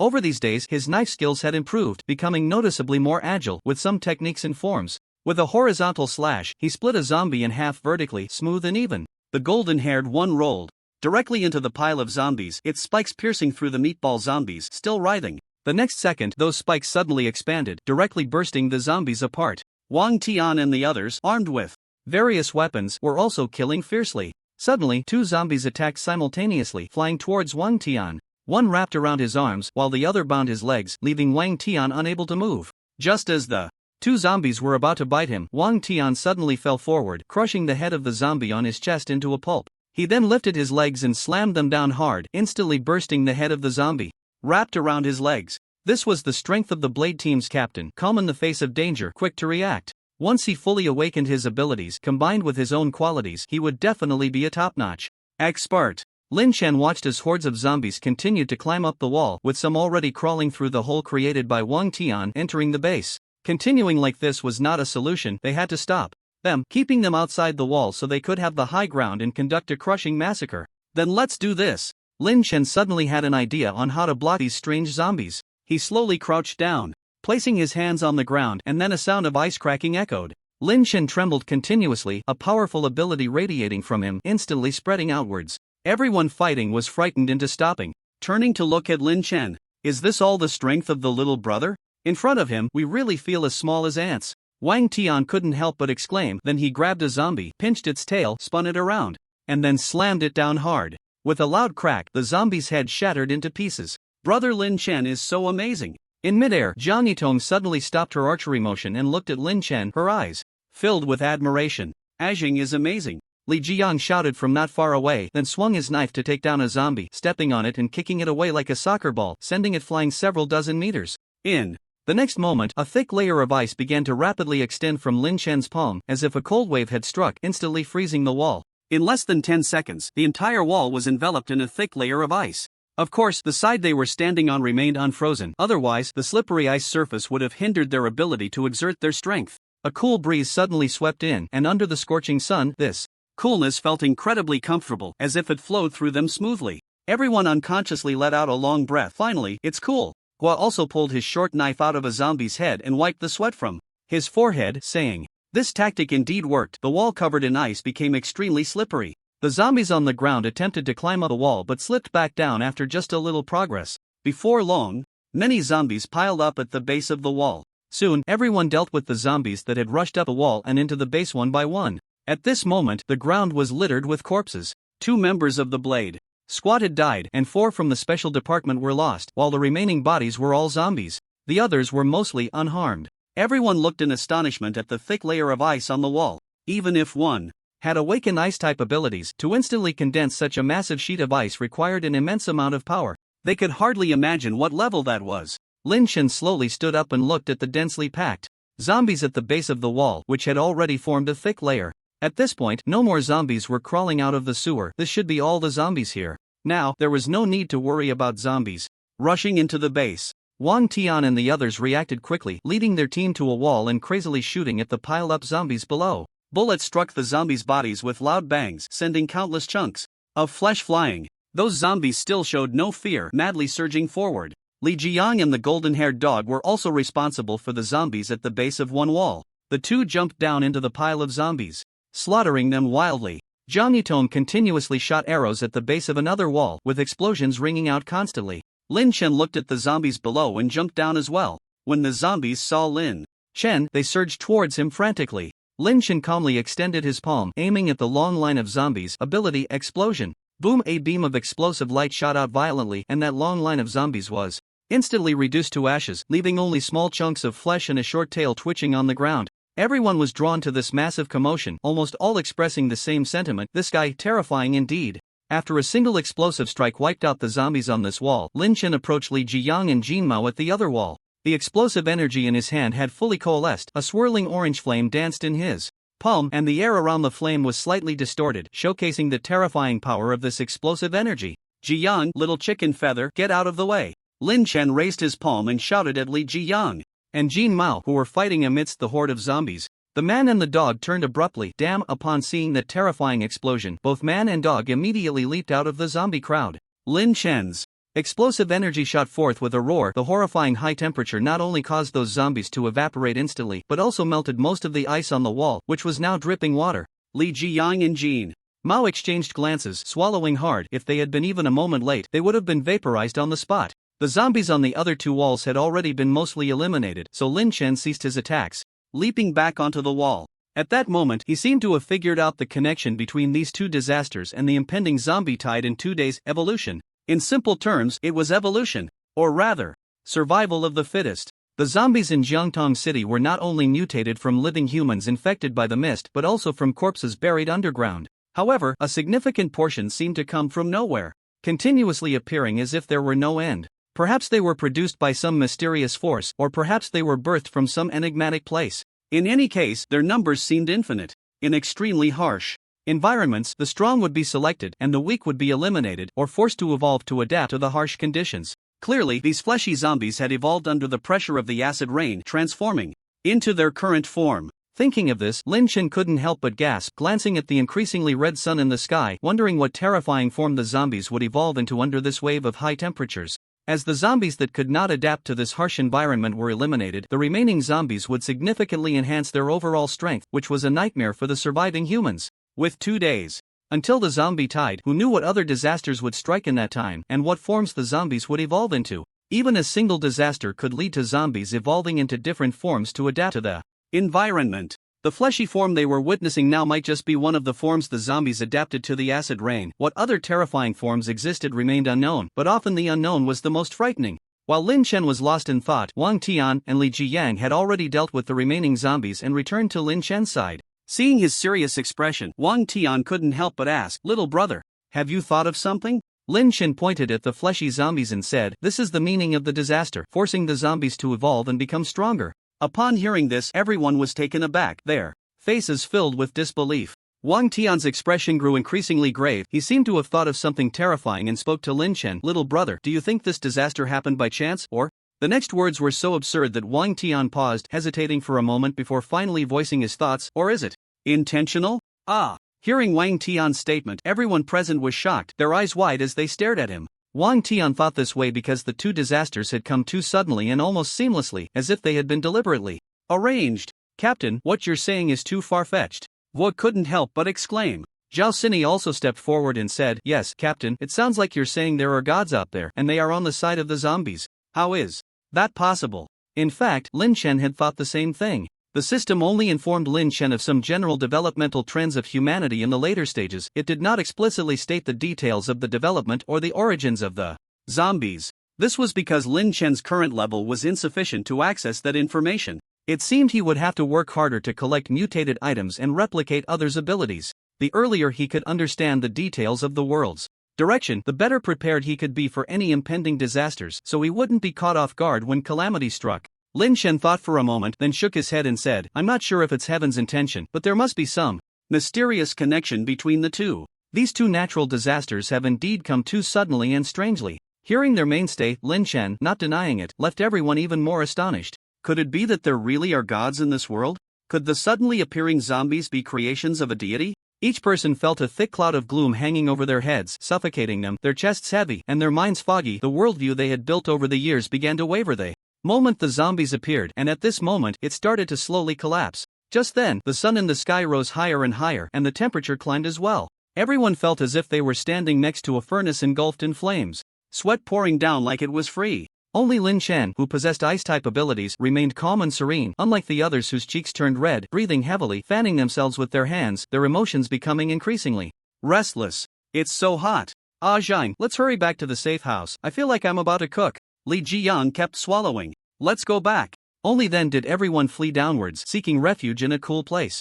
Lin Chen and the others returned to the safe house, while Wang Tian and the others went back to the tent. The safe house had a cooling system, and Lin Chen took out several large-capacity batteries to connect to the power supply of the safe house, then turned the cooling to the maximum. Instantly, a wave of refreshing air blew in from all directions, and Li Jiyang and Jiang Yitong squinted their eyes and breathed a sigh of relief, feeling much more comfortable. Especially the golden retriever, which had no sweat glands on its body, and could only cool down through the sweat glands on its tongue, was particularly afraid of the heat. Earlier, the golden retriever had almost fainted from the heat, but now, with the cool breeze blowing, it finally reacted, lying on the ground. sticking out its tongue, ears drooping, looking exceptionally content. However, Wang Tian and the others were in a dire situation. Even staying in the tent was unbearably hot. Unable to stand it, they ran outside the base, scraping ice blocks from the wall that hadn't melted yet. But soon those ice blocks melted, and they fell back into the sweltering heat. At that moment, Lin Chen appeared at the entrance of the tent, and everyone was a bit curious. They saw Lin Chen slowly raise his palm, a beam of light gathering in his hand. They all recognized this as his explosive ability, a move that could make him disappear in place. Everyone looked at Lin Chen in terror, not knowing why he was doing this. Lin Chen suddenly revealed a strange smile. "Little brother, what are you doing?" Wang Tian asked nervously. Lin Chen remained silent, his expression blank, the explosive energy in his hand growing stronger. Boom! An explosion shot out suddenly, and everyone instinctively raised their hands to shield their eyes, turning their heads away, thinking they were doomed. After a few seconds, they realized they were unharmed, a sense of having escaped death washing over them. As they felt relieved, they turned to Lin Chen, only to find that his explosion was not aimed at them, but at the ground beside them. A burnt smell wafted through the air, followed by a loud thud, as if something had been broken through, and the earth seemed to tremble slightly. The crowd looked at Lin Chen, puzzled. After a moment, Lin Chen suddenly clenched his hand, and a muffled sound came from beneath the ground. This time, the earth truly shook violently. Everyone could feel their feet slightly lift off the ground, their bodies shaking rapidly. An earthquake? Everyone was taken aback until Lin Chen retracted the explosion, and they finally understood his intention. They saw a downward sloping hole had appeared in the ground, just big enough for a person to enter without feeling cramped. The last violent tremor was Lin Chen controlling the explosion. Underground, creating a spacious area. The structure of the hole resembled a slanted long-necked funnel. It turned out Lin Chen was using the explosion to help them quickly dig a hole, otherwise, with the rising temperature, they might really die from the heat. After Wang Tian and the others understood the truth, tears of gratitude filled their eyes. "Thank you, little brother." Wang Tian sincerely bowed to Lin Chen. Lin Chen replied, "No need to thank me, 20 promises." Wang Tian. In the end, it was a miscalculation. There's no such thing as a free lunch in this world. The members of those special departments naturally also voluntarily made that promise to Lin Chen. "Do you want me to add some ice?" Lin Chen suddenly asked. Wang Tian's face lit up at the thought of ice making it cooler, but after a moment's thought he immediately stopped and asked, "How much?" 20. Wang Tian gasped. If this continued, the entire Blade team would be used up by him. How would he explain that to them later? But seeing the team members suffering from the heat, Wang Tian gritted his teeth and nodded in agreement. 20 it is. Lin Chen smiled slightly, then gently placed his hands on the ground, focusing slightly. A wave of cold air surged forth, centered on Lin Chen's palms, and the ice began to extend rapidly. However, the extending ice seemed to have a mind of its own, automatically avoiding Wang Tian and the others, as well as the hole's entrance. In no time, the entire shelter was covered with a thick layer of ice, and the originally hot environment became cool instantly. After finishing all this, Lin Chen left, turning back to remind Wang Tian, "Captain Wang, remember how many promises you owe me." Wang Tian. He couldn't help but sigh, wondering why he didn't awaken an ice-type ability. Meanwhile, Shaolin and Li Xiaoro were hiding in a building. At first, it was fine, but as time passed and the temperature rose, they began to sweat profusely and soon felt thirsty. Fortunately, there was mineral water among the supplies Li Xiaoro had previously grabbed, and they drank bottle after bottle. Although they were not thirsty, the heat was unbearable. Li Xiaoro looked at the mineral water in front of her, wishing she could pour a bottle over herself to cool off, but reason told her that water couldn't be wasted. Like that. Shaolin, sensing her thoughts, quietly asked, "Sister, do you want to pour water on yourself to cool off?"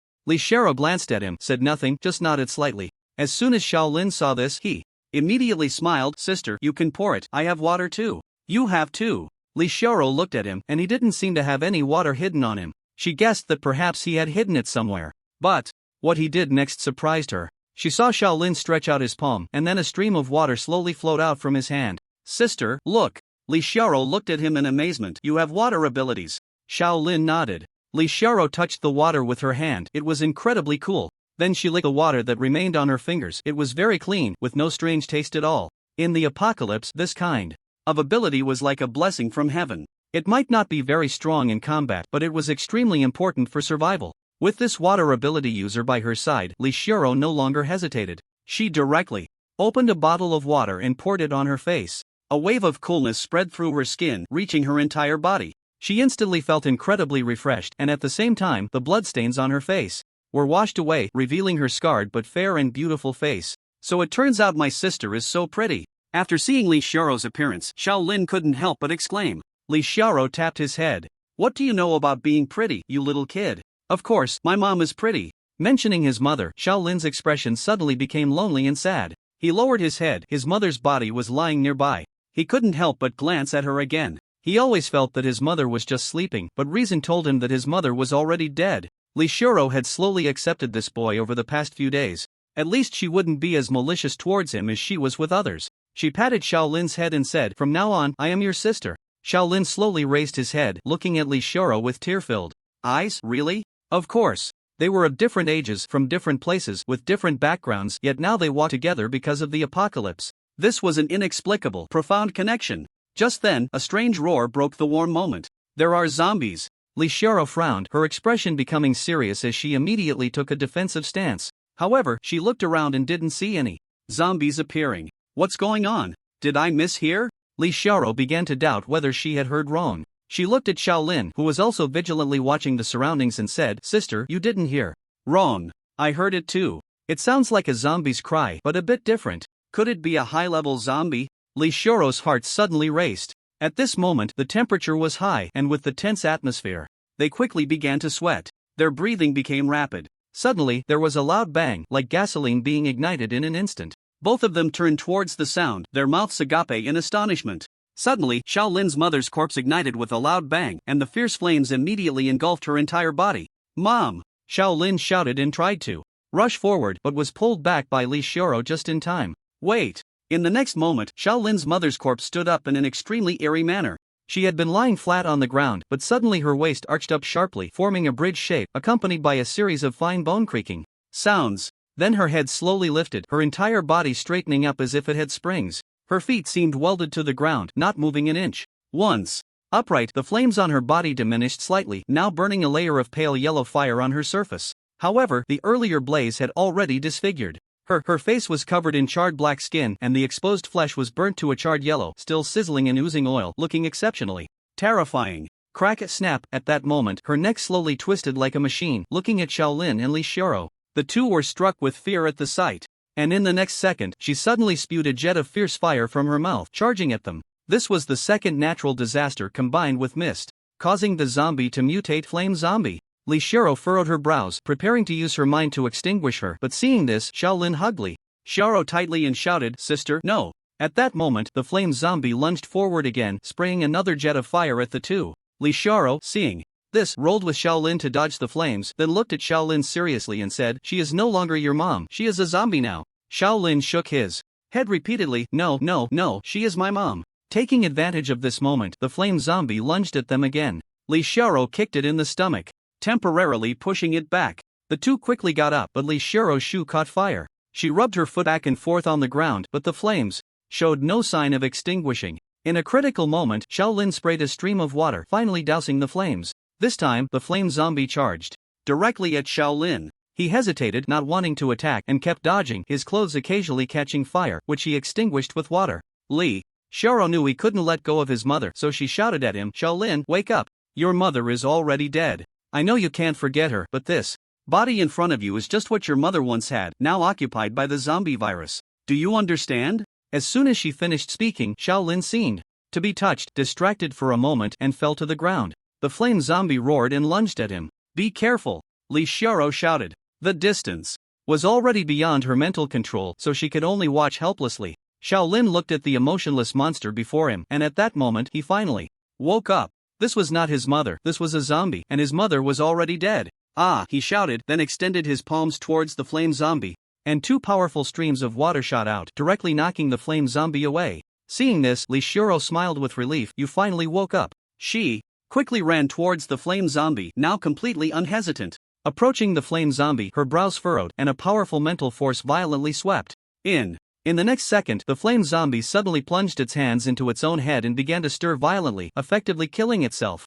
After it died, the flames on its body did not extinguish but continued to burn. However, now it was its own body that was burning, and once this body was completely consumed, the flames would naturally extinguish. At this moment, Shaolin also got up from the ground, faint traces of tears still on his face. Looking at the corpse on the ground, which was no longer recognizable as his mother, he let out a long sigh, as if bidding a final farewell. He slowly raised his palm and sprayed a mist of water over the corpse. When water met fire, a cloud of white smoke erupted, accompanied by a hissing sound. Once the white smoke dissipated, The corpse had turned into a lump of black charcoal. Shaolin crouched down and gently touched it, and the black charcoal crumbled into pieces. Thus, the high temperature persisted until nightfall, gradually calming down. During this time, the temperature reached a terrifying 70 degrees, causing countless people to die from the heat or dehydration due to lack of water. Some found deeper basements and escaped a disaster, but at this moment, they were all suffering from unbearable thirst, frantically searching for drinkable water sources.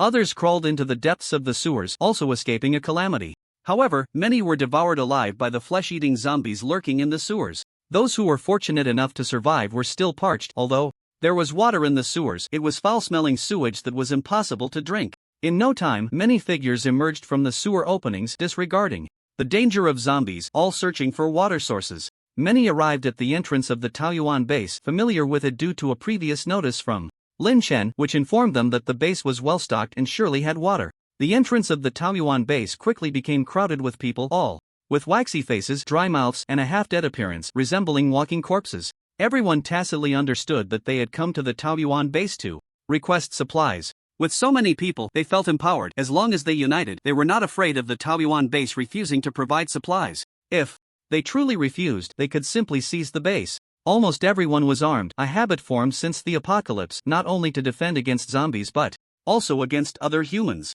At this moment, a burly man with a bare upper body, adorned with dragon and phoenix tattoos, stepped forward and said, "Everyone, pay attention, I have something to say." All eyes turned to him, captivated. Seeing that everyone was looking at him, the man stretched his muscles and walked straight to a massive piece of rubble. This rubble was originally a stone sculpture by the roadside, later blown apart by Li Jiyang out of boredom. The man spat on his hands, rubbed them together, and then lifted the massive stone, shouting loudly as he did so, raising the 1,000-pound stone above his head. Everyone was shocked by his terrifying strength. Could this person be an awakened one? Ah! The man shouted again, then threw the 1,000-pound stone several meters away. Wow! Everyone gasped in amazement. The man was indeed an awakened one, specifically a strength type awakened. In his peak state, lifting 2,000 pounds would be a piece of cake, but now, due to the prolonged high temperatures and lack of water, his stamina was depleted and his strength significantly reduced. His purpose in this display was to establish authority among the crowd, hoping to secure more supplies later.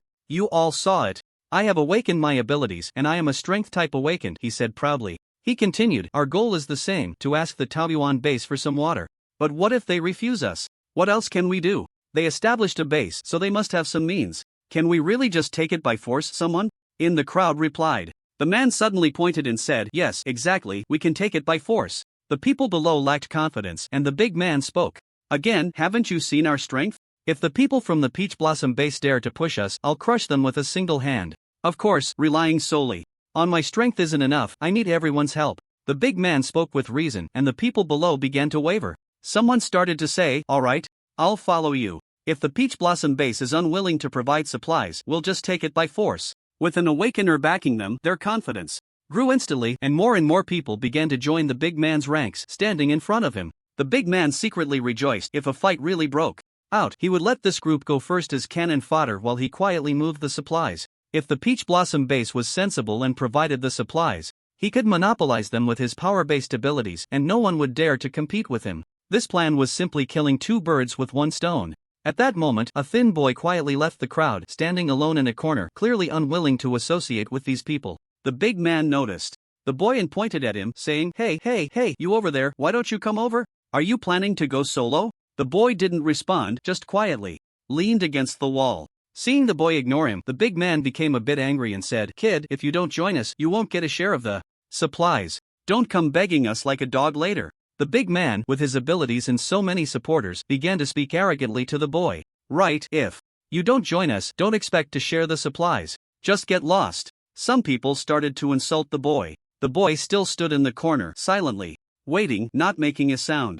This kid can't still be a mute, can he? The big man picked up a small stone from the ground and threw it at him. The boy suddenly turned his head to look at the stone, and bang, the small stone was blocked by a wall of air in front of the boy, bouncing back. The big man was startled. No wonder this kid was so arrogant. He was also an awakener. His ability was related to controlling air, and at the moment the stone came flying, he formed a wall of air in front of him. At this moment, the boy finally spoke, warning these people in a deep voice, "Don't mess with me, or I'll kill you all." Everyone was startled by that murderous gaze, instinctively taking a step back. The burly man, clearly unconvinced, stepped out of the crowd and approached the young man, flexing his muscles and provocatively saying, "Kid, don't think you're the only one with abilities. I'm a strength type and I can knock you out with one punch. Don't get too cocky. You can try and see if you can punch me to death first, or if my air blade will cut your throat first," the young man replied coldly, his killing intent palpable, clearly not joking. The young man's fingers were already twitching and the air around them began to shift subtly. As soon as the burly man made a move, the young man would immediately use the air blade to slice his throat. Fortunately, the burly man backed down. So far, strength-type abilities were the weakest among all abilities, limited to close combat, while other abilities could either kill from a distance or do so invisibly. Of course, strength types could also throw stones to kill their opponents, but that was clearly not as effective as a gun. "Kid, I can't be bothered to argue with you. Just don't let me run into you next time." With that, the burly man walked straight towards the large gate of the Taoyuan base. The young man let out a slight sigh of relief.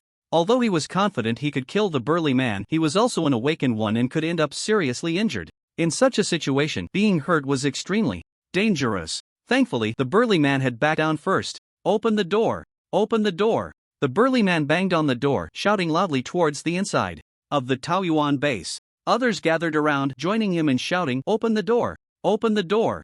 Suddenly, Lin Chen appeared on top of the wall, coldly addressing the people below. "Are you here to trade for supplies?" Seeing someone appear, the burly man stepped forward, hands on his hips, looking up at Lin Chen, and said, "Young man, we're starving and thirsty. We want some food and drink from you." He looked just like a robber, his words full of mockery and provocation. Lin Chen simply crossed his arms and said, "If you don't have abilities, get lost, or I'll show no mercy." Upon hearing this, the burly man, who indeed had abilities, thought it might be possible to trade for some supplies without a fight. After all, in a fight, no one could guarantee that nothing unexpected would happen. He said, "I have abilities. What supplies can I trade for?" "A box of instant noodles." "That's not enough. Are you trading or not?" Lin Chen asked the burly man in a low voice. The burly man waved his hand and said, "A box of instant noodles isn't enough for anyone. How about 50 boxes of instant noodles and 30 boxes of water? Look at how many of us there are, that would be enough to share." Others chimed in, Yeah, there are so many of us, that would be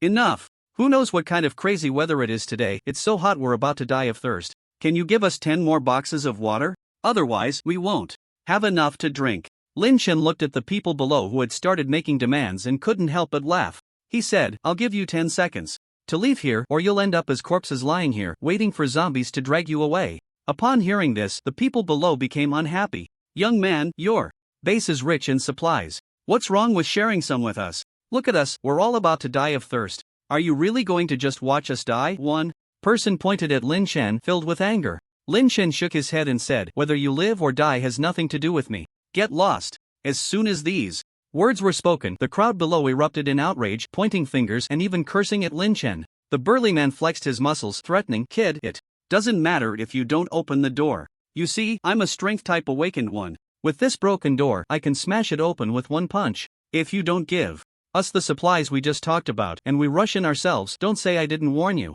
Lin Chen ignored the big man's words and said, "You have 5 seconds left." The big man, seeing that he was being ignored again, was instantly filled with rage and was about to grab a stone to throw at Lin Chen. At that moment, the boy standing in the corner suddenly stepped forward and said to Lin Chen, who was on the wall, "I am an awakener, I want to exchange for a box of instant noodles." Lin Chen glanced at the boy, he could sense the calmness and a fierce determination in him, realizing that this boy was not an ordinary person. He then shouted into the base, "Ji Young, bring out a box of instant noodles." After that, he said to the boy, "Okay, but you have to shake my hand for 10 seconds first." The boy nodded, "Sure." Then Lin Chen jumped down from the wall, facing the boy. Just as he was about to extend his hand, the boy suddenly said to him, "Can you give me another box of water?" "No." Lin Chen refused outright. The boy slowly raised his head, looked at Lin Chen, and said, "I can help you kill these people. For a box of water, to regard the lives of dozens as mere grass, truly a ruthless person." When the others heard this, their expressions changed drastically, fearfully looking at the boy. Lin Chen smiled and said, "For a box of water, to kill so many people, I wonder if you would kill me too." The boy shook his head very seriously and said, "No, you are very strong, I can't beat you." Unexpectedly, this boy had quite a bit of self-awareness and could see the strength of others. At this moment, the big man, with a face full of anger, walked up to the boy, grabbed his collar, and lifted him up, angrily saying, "Kid, what did you say? Kill all of us? I bet you don't even know how to write the word death." Seeing the big man make a move, the others gained confidence and surrounded them, raising their fists, shouting, "Kill him! But the boy completely ignored them and looked at Lin Chen again, saying, "What do you think?" Lin Chen crossed his arms and said lightly, "First kill this big guy, then I'll think about it." Upon hearing this, the boy's eyes immediately became sharp and he turned to look at the big man. The big man felt a shiver run through him, an inexplicable sense of fear rising up. The boy's eyes were like those of a beast, looking at them made one's heart tremble. This fear made the big man very angry. He raised his fist, gritting his teeth, and said, "Kid, you think you're tough? I'll kill you with one punch." Saying this, his fist, as big as a cooking pot, slammed towards the boy's face. The people around were still cheering, "Kill him! Kill him!" The boy remained calm and unmoved. Bang! Just as the big man's fist was about to hit the boy's face, it suddenly smashed into an air wall. The spot he hit slightly dented, creating ripples. His fist felt like it hit a layer of water, soft and powerless. However, the big man had used almost all his strength in this punch and the boy's face noticeably paled, clearly suffering some damage. Just as the big man was about to throw a second punch, an air knife sliced through his other wrist, the pain forcing him to let go of the boy. The big man looked at his bloodied wrist, growing even angrier, and clenched his fists, roaring as he charged at the boy. Whoosh! Several transparent air knives shot out from in front of the boy, piercing towards the big man. The big man dodged, avoiding most of the air knives, then swatted one away with a palm. Seeing how weak the boy's air knives were, the big man couldn't help but laugh. "Kid, with this little skill, you dare to be so arrogant? You're really thick-headed. Such a good ability wasted in your hands." In the face of the big man's humiliation, the boy remained silent. Only Lin Chen noticed that his fingers were rapidly changing movements, clearly indicating that his offensive had not ended. Lin Chen smiled slightly and whispered, "That big guy is done for." Sure enough, the next second, those air knives that the big man had dodged suddenly changed direction and merged into one, the blade glinting with a chilling light. "Die, kid!" the big man shouted, charging fiercely at the boy. He completely failed to notice that a sharp air knife was flying towards his neck from behind. Slash! The big man suddenly froze, his eyes filled with terror. The people present were confused and kept urging the big man to act quickly. "Why are you stopping? Hurry up and kill that kid. Yeah, move already, what are you doing?" Just as everyone was blaming the big man, he suddenly clutched his neck tightly with both hands, his body shaking violently. The next second, countless crimson liquids flowed out from between his fingers. He looked at the boy with unwillingness, his steps still moving towards him, determined to take him down with him. "Damn it, you die with me." The boy still did not speak, only silently appreciating their utterly foolish behavior. At that moment, Li Jian walked out of the base holding instant noodles, followed by Jiang Yiton and Wang Tian, and the others also came out. But as soon as they emerged, they saw Lin Chen being held at knife point. However, they did not show any signs of surprise, only silently praying for that group of people. Seeing so many people come out, the middle-aged man in the checkered shirt became a bit flustered. But thinking that he had a hostage in hand, he felt a little more confident. He noticed that Lin Chen was dressed neatly and behaved and spoke differently from ordinary people, guessing that he must be a very important figure. However, seeing that the people who came out showed no signs of panic, he became anxious. Could it be that he guessed wrong and this kid was just an ordinary resident of the base? "Kid, are you just an ordinary resident in the base?" The middle-aged man in the checkered shirt moved the knife in his hand and asked Lin Chen. At this moment, Li Jiyang quickly replied, "Ordinary resident? He is the lord of our base." "Lord?" The middle-aged man in the checkered shirt was somewhat surprised, not expecting that he had captured the lord. That shouldn't be the case, their lord had been captured, so why were they so calm? He couldn't think too much about it. The middle-aged man in the checkered shirt said to Li Jiyang and the others, "How many people are there in your base? Report honestly, or I will kill your lord." Li Jiyang spread his hands, "Just these people, don't you know how to count? How come there are only a dozen people?" The middle-aged man in the checkered shirt was somewhat surprised, but his heart was filled with joy. Clearly, their numbers were greater than those of the Taoyuan base. He said to the others, "Everyone saw it, right? This base only has a dozen people and they are all unarmed. Let's rush in and take over the base." "Okay." Everyone raised their weapons and shouted. In unison, their faces filled with excitement as they were about to have food and water. Moreover, looking at the people from this base, each one was clean and spirited, clearly well supplied to maintain such a state. Thinking of this, they became even more eager and excited. As they spoke, someone was about to rush into the base. The middle-aged man in the checkered shirt smiled, feeling proud, not expecting the uprising to be so simple. Just by casually leading, he had achieved such great success. "I really am a born leader." Just as he finished speaking, Lin Chen suddenly looked at him. At that moment, he had already become arrogant, equating himself with the great figures in history. He was just about to say something to Lin Chen when suddenly his entire head flew off. The two people beside him were dumbfounded, completely unaware of what had happened. After a while, one of them looked at Lin Chen in terror, as if he had discovered something. "It's you, you are unawakened," he almost shouted.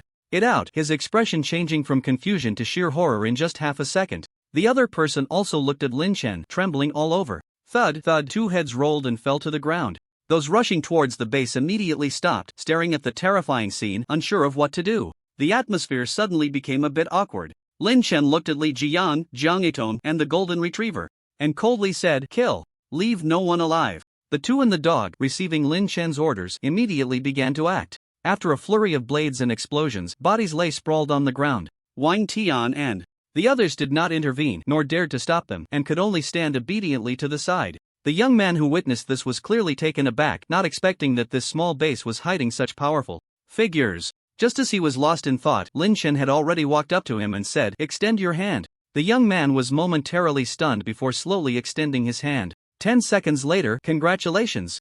Host successfully copied the air control ability." However, just as Lin Chen released the young man's hand, he noticed that although it was dirty, the young man's nails were very clean, without a speck of dirt. Lin Chen instantly became alert. The person in front of him was currently disguised. Why would he disguise himself like this to come to Taoyuan base? "Alright, you can take your instant noodles and water and leave." The young man was taken aback, slowly turned around, and suddenly turned back, kneeling in front of Lin Chen, pleading, "Please take me in, I am willing to do anything for you." Hearing the young man's words, Lin Chen felt suspicious, but he began to have some thoughts. Could this person be an undercover agent sent by another base, trying to infiltrate Taoyuan base and ultimately collaborate to take it down? He just didn't know which base was so blind as to choose Taoyuan base. Lin Chen thought, suddenly narrowing his eyes. Since he was targeting himself, let him be doomed. So Lin Chen played along and nodded in agreement to the young man's request. "I see your strength is not bad, you can join our base. Get up." The young man was overjoyed, not expecting it to be so easy to join. Thinking about it, it made sense. He was an awakened, and in this perilous world, he was a hot commodity for the base. Who wouldn't want more awakened individuals in their base? "Hello, Lord, my name is Li Li." The young man stood up, full of excitement, and bowed to Lin Chen. Li Jiang and the others were a bit confused. Wasn't it said that they wouldn't recruit anyone for the time being? Why were they suddenly starting to recruit? However, with a newcomer joining, Li Jiang was still very happy and immediately ran to Li Li's side, patting his shoulder and saying, "Brother, you really hit the jackpot this time. Joining our Taoyuan base, you'll find this is the luckiest thing in your life." "Oh really?" Li Li forced a smile in response. "Of course. Our Taoyuan base will become the #1 base in Blue Star in the future. Our boss," saying this, Li Jiang pointed at Lin Chen, "is going to be the lord of the #1 base in Blue Star. And we are all the first generation of founding contributors. How about it? Do you look forward to it? Do you yearn for it? Are you excited?" Clearly, Li Jiang had completely been captivated by Lin Chen, his mind filled with thoughts of being an elder and a contributor. Li Li awkwardly smiled again. "Come on, I'll take you to tour our base." With that, Li Jiang pulled Li Li into the base. Wang Tian and the others also went in, leaving only Lin Chen outside. He always felt that something was off outside. After everyone had entered, he opened the monitor to check the surroundings. Sure enough, he discovered a group of fully armed people in a building next to the base. Each of them was holding firearms and wearing black bulletproof vests. Observing the situation inside the Taoyuan base, one person, holding binoculars, looked for a while and then put them down, saying to the others, "Li Li has successfully infiltrated the base. Now we just need to wait for his signal, and we will storm this base and take it down." After saying that, he emphasized again, "Kill all the old, weak, sick, disabled, young, and those who resist." Yes, as Lin Chen had suspected, that young man was indeed an undercover agent inside the base, and the group hidden in the building was his external support. Lin Chen smiled slightly. "Since they are here, let's keep them all." After saying that, he returned to the base. At this moment, Li Jian was showing Li Li around the tanks and armored vehicles. Li Li's face was clearly filled with shock. He never expected that such a small base would have so much heavy equipment. However, he was puzzled that there were only a dozen of them. Where did they get so many armored vehicles and tanks? Nevertheless, this did not seem to affect the implementation of their plan. He subconsciously looked at Lin Chen, starting to calculate in his mind. This person was the strongest in the base. As long as he dealt with him, the rest would be easy. The best way was to let him lower his guard and then strike decisively when he was unprepared. Suddenly, a plan emerged in his mind. He approached Lin Chen, first bowing to him, then speaking. "Gratefully, my lord, thank you for taking me in. In this apocalypse, I have no way to repay you, but I will certainly serve you like a cow or horse in the future." Lin Chen waved his hand expressionlessly, secretly thinking, "I wonder how long this kid will keep pretending." Then Li Li took something out of his pocket and opened it to reveal a jade Buddha amulet. He said to Lin Chen, "My lord, this is a family heirloom of mine, a peace amulet. Now I will give it to you as a small token of my appreciation.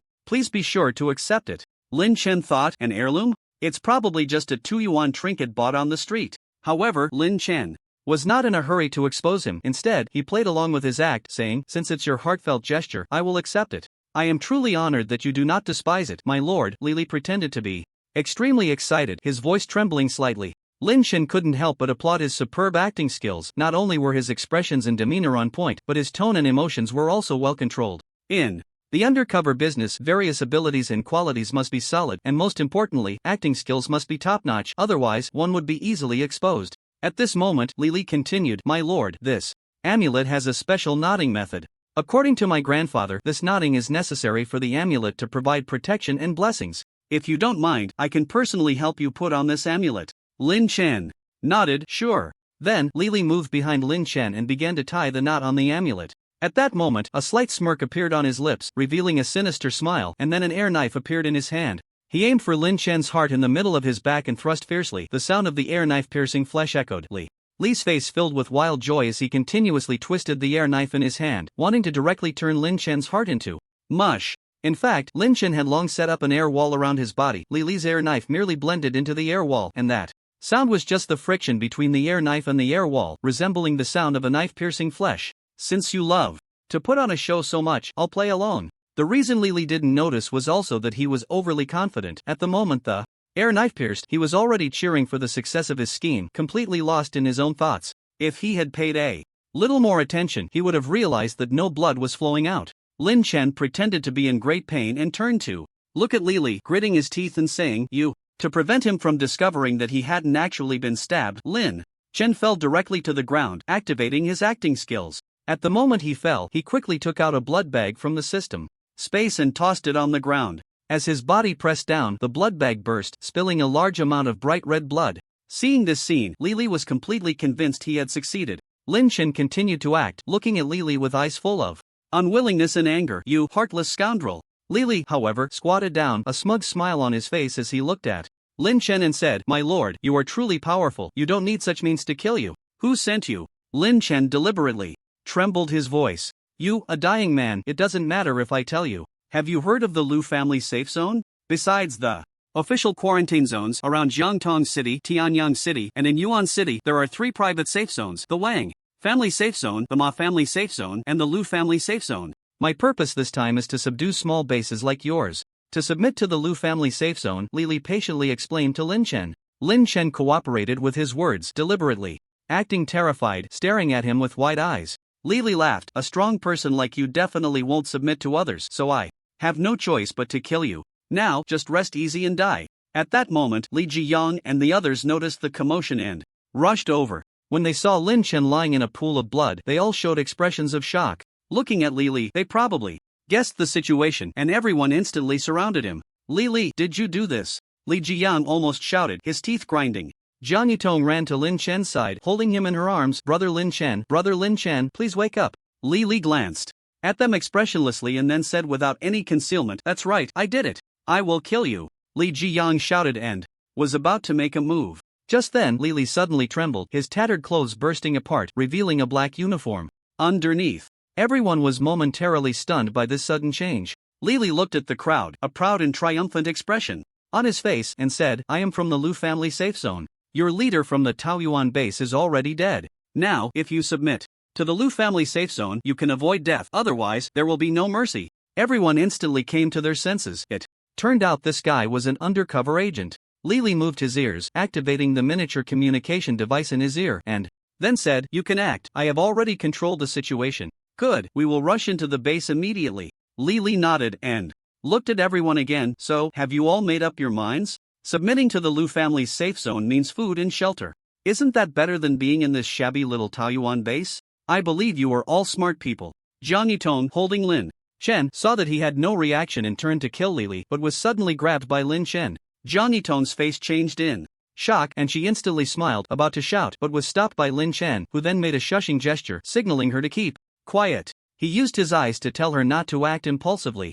Jiang Yitong nodded slightly, understanding Lin Chen's meaning, and then slowly stood up, saying to Li, I am willing to join the Lu family's safe zone. As soon as these words were spoken, everyone looked at Jiang Yitong in disbelief, especially Li Jiyang, who looked at her and said, You, Jiang Yitong, how could You be so ungrateful after Ah Zheng treated you so well? I really didn't see this coming. Li Jiyang, I advise you to join the Lu family's safe zone too, or you might really die here today, Jiang Yitong said calmly. Who dies is still uncertain, Li Jiyang said angrily. At this moment, Li was clapping on the side and came to Jiang Yitong, saying, "This young lady is a smart person." He then looked at the others and asked, "Is there anyone else who wants to join?" Wang Tian stepped forward, hands behind his back, coldly looking at Li and said, "Do we, the people from the official quarantine zone, also have to join your Lu family's safe zone?" Upon hearing this, Li was slightly taken aback, not expecting there to be people from the official quarantine zone here. Although various systems and management structures had collapsed, the official quarantine zone was still the nominal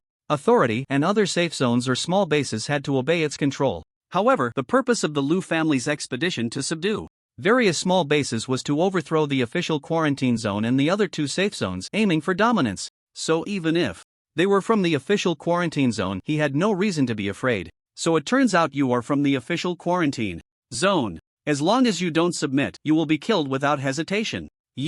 Wang Tian was so angry that he was momentarily speechless and was about to rush forward to teach him a lesson, but suddenly an air knife appeared in front of him, aimed at his throat. Wang Tian abruptly stopped.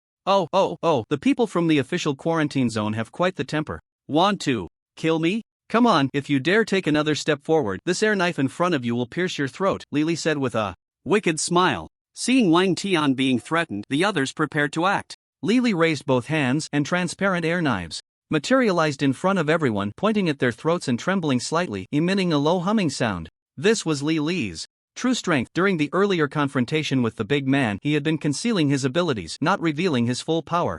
It was always wise to hold back a hand when unfamiliar with the enemy. Bang, bang, the base's door was knocked on, and everyone looked towards the door. Li knew it was his teammates arriving. He flicked his fingernail at the door lock, and a wave of air shot out, unlocking it. The base door was suddenly pushed open, and a group of fully armed personnel rushed in, each holding rifles, their expressions fierce, clearly not to be trifled with. A tall man at the forefront walked up to Li, and the two exchanged a glance before giving each other a high five. "Well done." Li nodded in response. "Captain, what should we do with these people?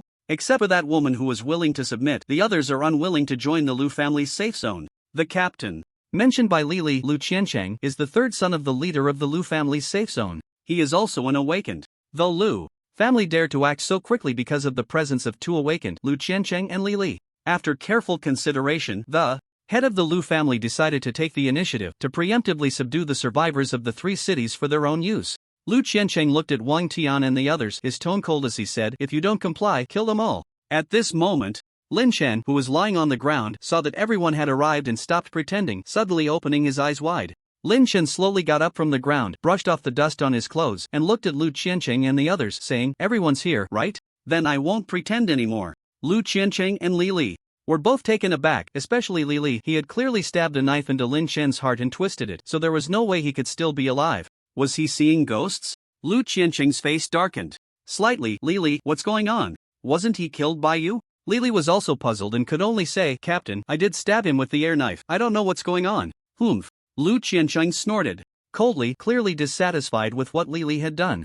Li Jiang and Wang Tian saw that Lin Shen was still alive and smiled. "Ajahn, you're fine." Lin Shen looked at Li Jiang and said, "What, do you wish I was hurt?" No, I just saw you bleed so much, how could you?" Li Jiang scratched his head, looking confused. Lin Shen turned to Lu Qiancheng and the others, a smirk on his lips. "If I hadn't used a few tricks, how could I have lured all these rats out and taken them all down at once?" Hearing Lin Shen's words, Li Jiyang finally understood. It turned out Ajahn had long known that Li was no good, and that there were teammates lying in ambush outside the base, so he had used this tactic to draw them out. He looked at Jiang Yitong and suddenly realized, "Sister Yitong, did you know all along? You pretended to comply just to cooperate with Ajahn in this act." Jiang Yitong shot him a sideways glance. "Did you enjoy your little rant just now?" Li Jiyang's mouth twitched. "No, Sister Yitong, I thought you had betrayed us. We'll settle this later." Lu Qiancheng watched their casual conversation, completely disregarding him, and his anger flared up. He shouted, "Shut up, all of you!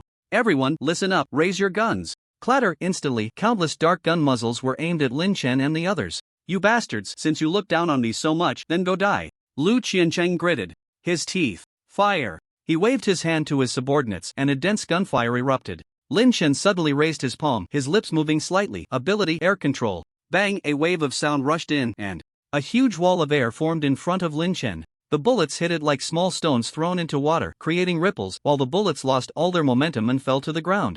Seeing this scene, Lily frowned, shocked inside, so he also has air control ability. It suddenly dawned on him, his previous air knife had been blocked by Lin Chen's air wall and had never actually pierced his heart, which also proved one thing, his ability was stronger than his own. After a round of gunfire, Lu Qiancheng waved his hand, ordering his subordinates to stop, then looked at Lin Chen with interest, saying, "So, you're also an awakened air controller. My Lu family values talent. As long as you kneel and bow to me 3 times, I can spare your life and give you a chance to join my Lu family. Otherwise," as he said this, he gave Lin Chen a sinister smile full of meaning. Lin Chen slowly stepped forward, flicked his fingers at the subordinates behind Lu Qiancheng, and several air knives shot out, directly severing their throats. A few of Lu Qiancheng's subordinates fell to the ground, blood gushing from their throats. "Kid, you really don't know what's good for you." Lu Qiancheng was furious at this scene, his cheeks puffing up with rage. But as soon as he finished speaking, Lin Chen shot out a few more air knives, and several more of his subordinates fell. "What's wrong with not knowing what's good for me?"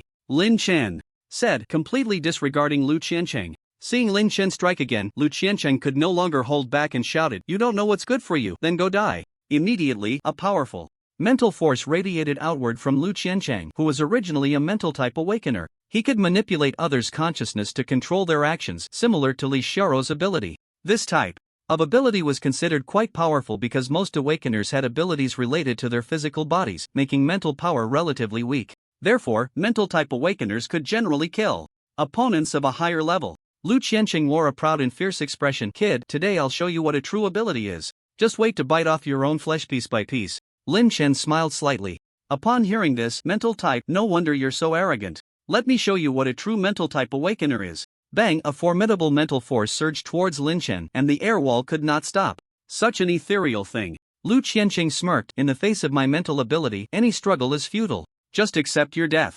At this moment, he also said to Lily, "Lily, take the remaining people and deal with the others at the Taoyuan base. Leave the strongest one to me." Lily nodded. He acknowledged that Lin Chen was strong, but he also knew that Lu Qiancheng was a mental-type awakener, and ordinary awakeners could not withstand his mental attacks. That kid was doomed, it was all set. He nodded back, "Yes, Captain, you can rest assured.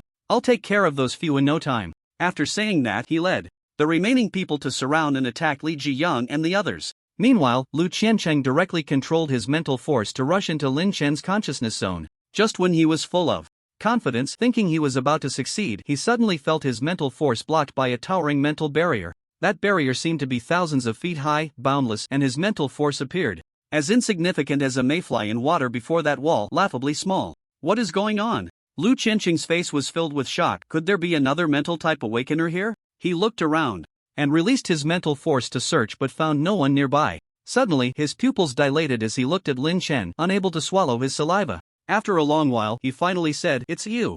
Lin Chen spread his hands, appearing calm and unbothered. Lu Qiancheng was so frightened that he was dumbfounded. "You are a dual-ability awakener." Lin Chen shook his head and said, "No." Lu Qiancheng then relaxed slightly, but Lin Chen continued, "I can't even remember how many abilities I have." "Ah." Lu Qiancheng's eyes widened as if he had seen a ghost, cold sweat pouring down his forehead. "Now you can go die," Lin Chen said in a deep voice. "Wait, you can't kill me. I'm the 3rd young master of the Lu family. If you kill me, the Lu family's safe zone will spare no effort to hunt you down." Lu Qiancheng no longer had his previous arrogant demeanor. "Do you think I care?" Lin Chen replied. Seeing that begging for mercy was useless, Lu Qiancheng immediately shouted into the tiny communication device in his ear, "Dad, at the Taoyuan base in Jiangtong City, help me take revenge." As soon as he finished speaking, Lin Chen's mental power surged like a tidal wave, crashing into his brain. His head exploded like a watermelon filled with explosives, and his body collapsed to the ground. To Lin Chen's surprise, the tiny communication device in his ear popped out intact, falling to the ground, and he could faintly hear it still making sounds.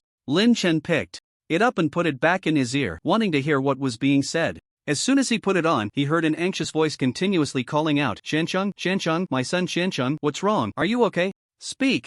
It turned out to be Lu Qiancheng's father. Lin Chen said softly, "Stop shouting, your son is already dead in my hands." His head exploded, even a celestial being couldn't save him. Upon hearing a strange voice, the other end immediately fell silent. After a long while, an extremely angry but restrained voice came through. "Good, very good, the Taoyuan base, huh? I want your entire base to accompany my son in death. Just wait. I swear here, if I don't slaughter everyone at the Taoyuan base, I will not rest." "Good, I'm waiting for you, old man," Lin Chen retorted angrily. At that moment, in a conference room of the Lu family's safe zone, the family head Lu Shan smashed the communicator in front of him with a palm, his face filled with rage, as if he wanted to eat someone. Everyone around was too scared to speak. Only Lu Shan's brother, Lu Li, stepped forward and asked softly, "Big brother, what happened to make you so angry?" Lu Shan gritted his teeth and said, "Shencheng is dead." What? Not only Lu Li, but everyone present was shocked. They all knew that Lu Shencheng was a mental-type awakener and had strong abilities. How could he possibly be dead? Big brother, could it be a mistake? Lu Shan clenched his fists and said slowly, "The one who just spoke to me is the murderer." Who killed Shencheng? As soon as these words were spoken, everyone fell silent. Lu Qianqing's death was a certainty, and this was a huge blow and loss for the Lu family safe zone, not only because Lu Qianqing was a powerful awakener but also due to his excellent leadership skills. Suddenly, the atmosphere became heavy. Who did it, big brother? Lu Li asked. The Taoyuan base. Taoyuan base? Never heard of it. Must be a small base gathered by a bunch of rabble. The next moment, Lu Shan slammed the table and shouted, "Immediately gather personnel, head to Jiangtong City, and flatten the Taoyuan base."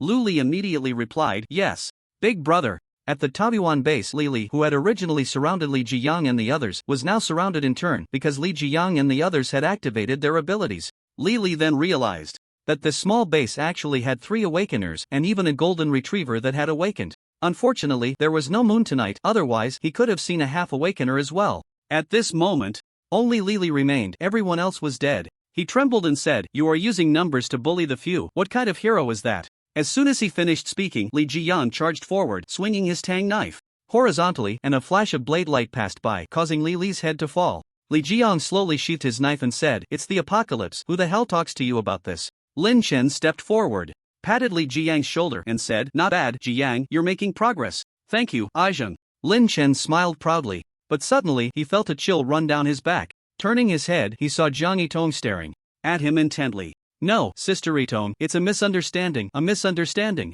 With that, he took off running. At that moment, Wang Tian walked up to Lin Chen and said, "Little brother, we fixed your wall, and we need to head back now." Lin Chen took out a mutated tang knife from the system space and handed it to Wang Tian. "This is the mutated item you wanted. From now on, we owe each other nothing." Wang Tian took the tang knife, feeling a mix of emotions. After so much effort, he finally obtained it. During his time at the Taoyuan base, he had fought a lot and experienced much. Suddenly having to leave made him feel a bit reluctant. However, he had his responsibilities and mission, he had to go. Wang Tian deeply bowed to Lin Chen and said, "Thank you, little brother. May we meet again if fate allows." With that, he left the base with the members of the Blade team. People always have their own paths to walk. Watching their figures disappear into the night, Lin Chen softly said, "I hope we won't become enemies in the future, otherwise, I'll kill without hesitation." Tomorrow is the 9th day, the last day before the zombie tide arrives. Lin Chen needs to quickly deploy the base's defenses. Now that the wall is repaired, he just doesn't know if it can withstand the zombie tide. Just as Lin Chen was contemplating how to deploy various weapons, a sudden cold wind blew in, chilling to the bone, like the biting cold of winter. But it wasn't spring or summer. How could there be such a cold wind? Li Jiang and Zhang Yitong, who were chasing, suddenly stopped, instinctively hugging their arms and rubbing them. Why is it so cold? Yeah, it's cold to the bone. Lin Chen warily surveyed his surroundings when suddenly a thick fog drifted in from the eastern wall, quickly enveloping the entire base, visibility dropping to less than 10 meters. Yet Lin Chen was astonished to discover that this fog was not ordinary. It was the direct culprit that caused some humans to mutate into zombies and also the miraculous treasure that empowered and awakened others. How could this happen? A large amount of fog is invading. Could this be the third natural disaster? Lin Chen couldn't help but speculate. The massive fog appearing in this disaster would significantly enhance the strength of the zombies, and at the same time, many humans should awaken their abilities. It seemed this disaster was both a crisis and an opportunity. Indeed, shortly after the thick fog appeared, survivors hiding in various places began to awaken their powers, and those who had awakened before saw their abilities greatly enhanced, with some even awakening dual abilities. For instance, at this moment, Shaolin looked at his right hand spraying a stream of water and his left hand shooting out a flame, feeling a bit at a loss. What is happening? Shaolin stared blankly at his hands, and he could clearly feel the extraordinary power within him surging violently. His whole body seemed filled with strength. He suddenly clapped his palms towards an open space not far away, and instantly, an astonishing force of water and a fierce flame erupted simultaneously. The water flow directly collapsed a dilapidated wall. If it hit a person, they would definitely be knocked away. If the water flow were narrowed down, it might even pierce through a human body. The roaring flame resembled a fire dragon over 10 meters long, howling out and leaving a long, charred mark on the ground. Is it really this powerful? Both Shaolin and Li Xiaro were stunned by the scene before them. To suddenly awaken dual powers with such might? Sister Xiaro, why don't you give it a try too, to see if you've awakened any new powers? Shaolin said, looking at Li Xiaro. Li Xiaro nodded, began to close her eyes and sense. Suddenly, her head moved slightly, her brows furrowed, as if she really sensed something. Then she extended her right hand, aiming at the wall not far away. Boom! A blast shot out, directly creating a large hole in the wall. She had also awakened her second power, explosion. I've awakened dual powers too, Li Xiaro said in disbelief, looking at her right hand. Shaolin nodded excitedly. That's right, Sister Xiaro, not only have we awakened a second power, but the power of our abilities has also increased significantly. Li Xiaro looked at the thick fog that had suddenly appeared around them, seemingly realizing that this sudden change might be related to the fog. This might be related to the fog. Shaolin was somewhat surprised. Related to the fog? Exactly. Don't you feel that with every breath of fog you take in, the energy within you fills up a bit? When you close your eyes and sense, you can also feel your body absorbing this fog, Li Xiaro said. Very seriously. Shaolin blinked and listened attentively. When Li Xiaro mentioned this, he immediately closed his eyes, focused, and took a deep breath of fog, feeling the changes in his body and its reaction to the fog. Sure enough, just as Li Xiaro said, with every breath of fog, the extraordinary power within him filled up a bit, and his body seemed to be undergoing some invisible changes, gradually becoming stronger. It really is, Sister Xiaro, it seems to be related to this fog, Shaolin said in amazement and excitement. However, Li Xiao's face showed a hint of worry. If that's the case, then it will be much more dangerous in the future. Once a person has extraordinary abilities, most will want to use them to fulfill their inner evils and desires. Just as Li Xiao said, those who awakened first immediately turned on those around them. Some did it for revenge, some to seize resources, some for women, and others purely for the thrill of killing, to vent their beastly desires and showcase their abilities. In an instant, survivors in every corner began to slaughter each other. They awakened various extraordinary powers, becoming increasingly frenzied amidst the explosions. Throughout Jiangtong City, distant explosions could be heard from time to time, and flames lit up. In certain corners, many winged people appeared in the sky, flying back and forth. One of them, too lost in the moment, failed to notice a tall building ahead and crashed into it, dying instantly. Having awakened their powers for less than 10 minutes, they were gone. This was the consequence of being reckless. On the road, there were two fire-type awakened individuals in a heated confrontation. One was the leader of a small base, and the other was a survivor from that base. The leader, relying on his power, had taken the other man's wife. In this apocalyptic world, if they did not comply, the couple would be expelled from the base, facing either starvation or being bitten by zombies. Thus, they could only endure in silence. Shortly after the fog invasion, the man discovered he had awakened fire abilities and immediately sought out the leader to kill him. However, he did not expect that the leader had also awakened fire abilities. Thus began their fiery clash, two blazing flames colliding with a loud bang, sending countless sparks flying. "You bastard, I will definitely kill you.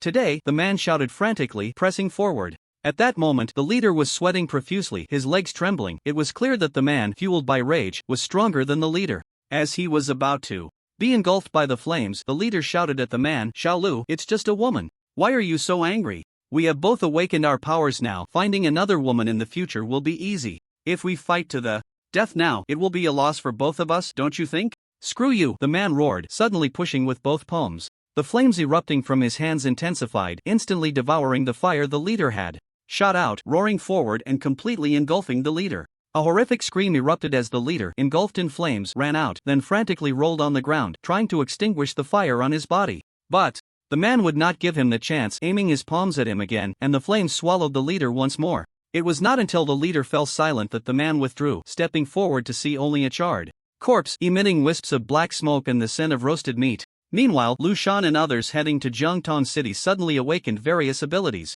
They keenly sensed that the awakening of their powers was related to the sudden invasion of fog.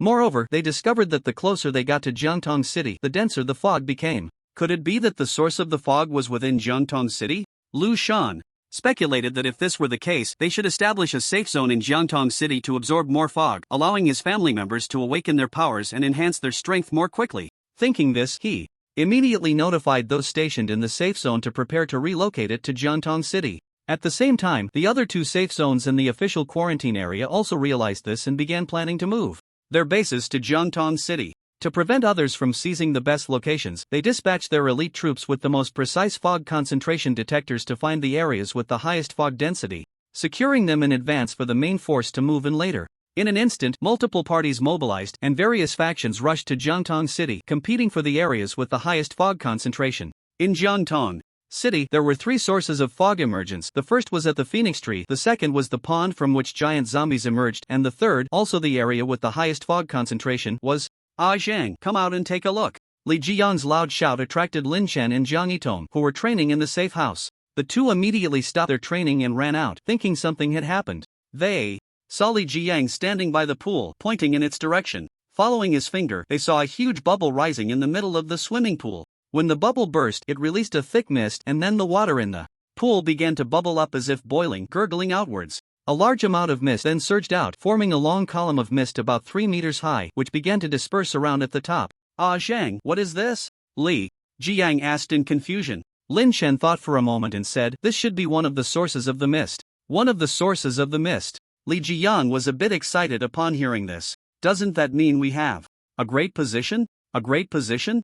I'm afraid it will soon become a place of conflict. Lin Chen smiled slightly. How could that be? Lin Chen explained, soon everyone will realize that the awakening and enhancement of abilities are related to the mist. At that time, they will definitely seek out places with high mist concentration to establish bases. We are one of the sources of the mist, and it will surely become a coveted treasure. Then, we can just block this source, Li Jiyang suggested. Lin Chen waved his hand, no need. Since we've encountered this treasure, we should make good use of it. There's no need to block it. If those people dare to come, I will make sure they come and go without return. Then Lin Chen extended his right hand, beginning to sense the presence of the mist. Could he replicate the mist this way? Replicate! Boom! The mist surrounding Lin Chen within a radius of 200 cubic meters doubled instantly, the change in concentration visible to the naked eye. Lin Chen was overjoyed. It seemed he could replicate the mist this way. He quickly focused his thoughts and replicated it a dozen times. In an instant, the mist concentration in this area increased by hundreds of times, completely shrouding the place in white, making it impossible to see one's own hand.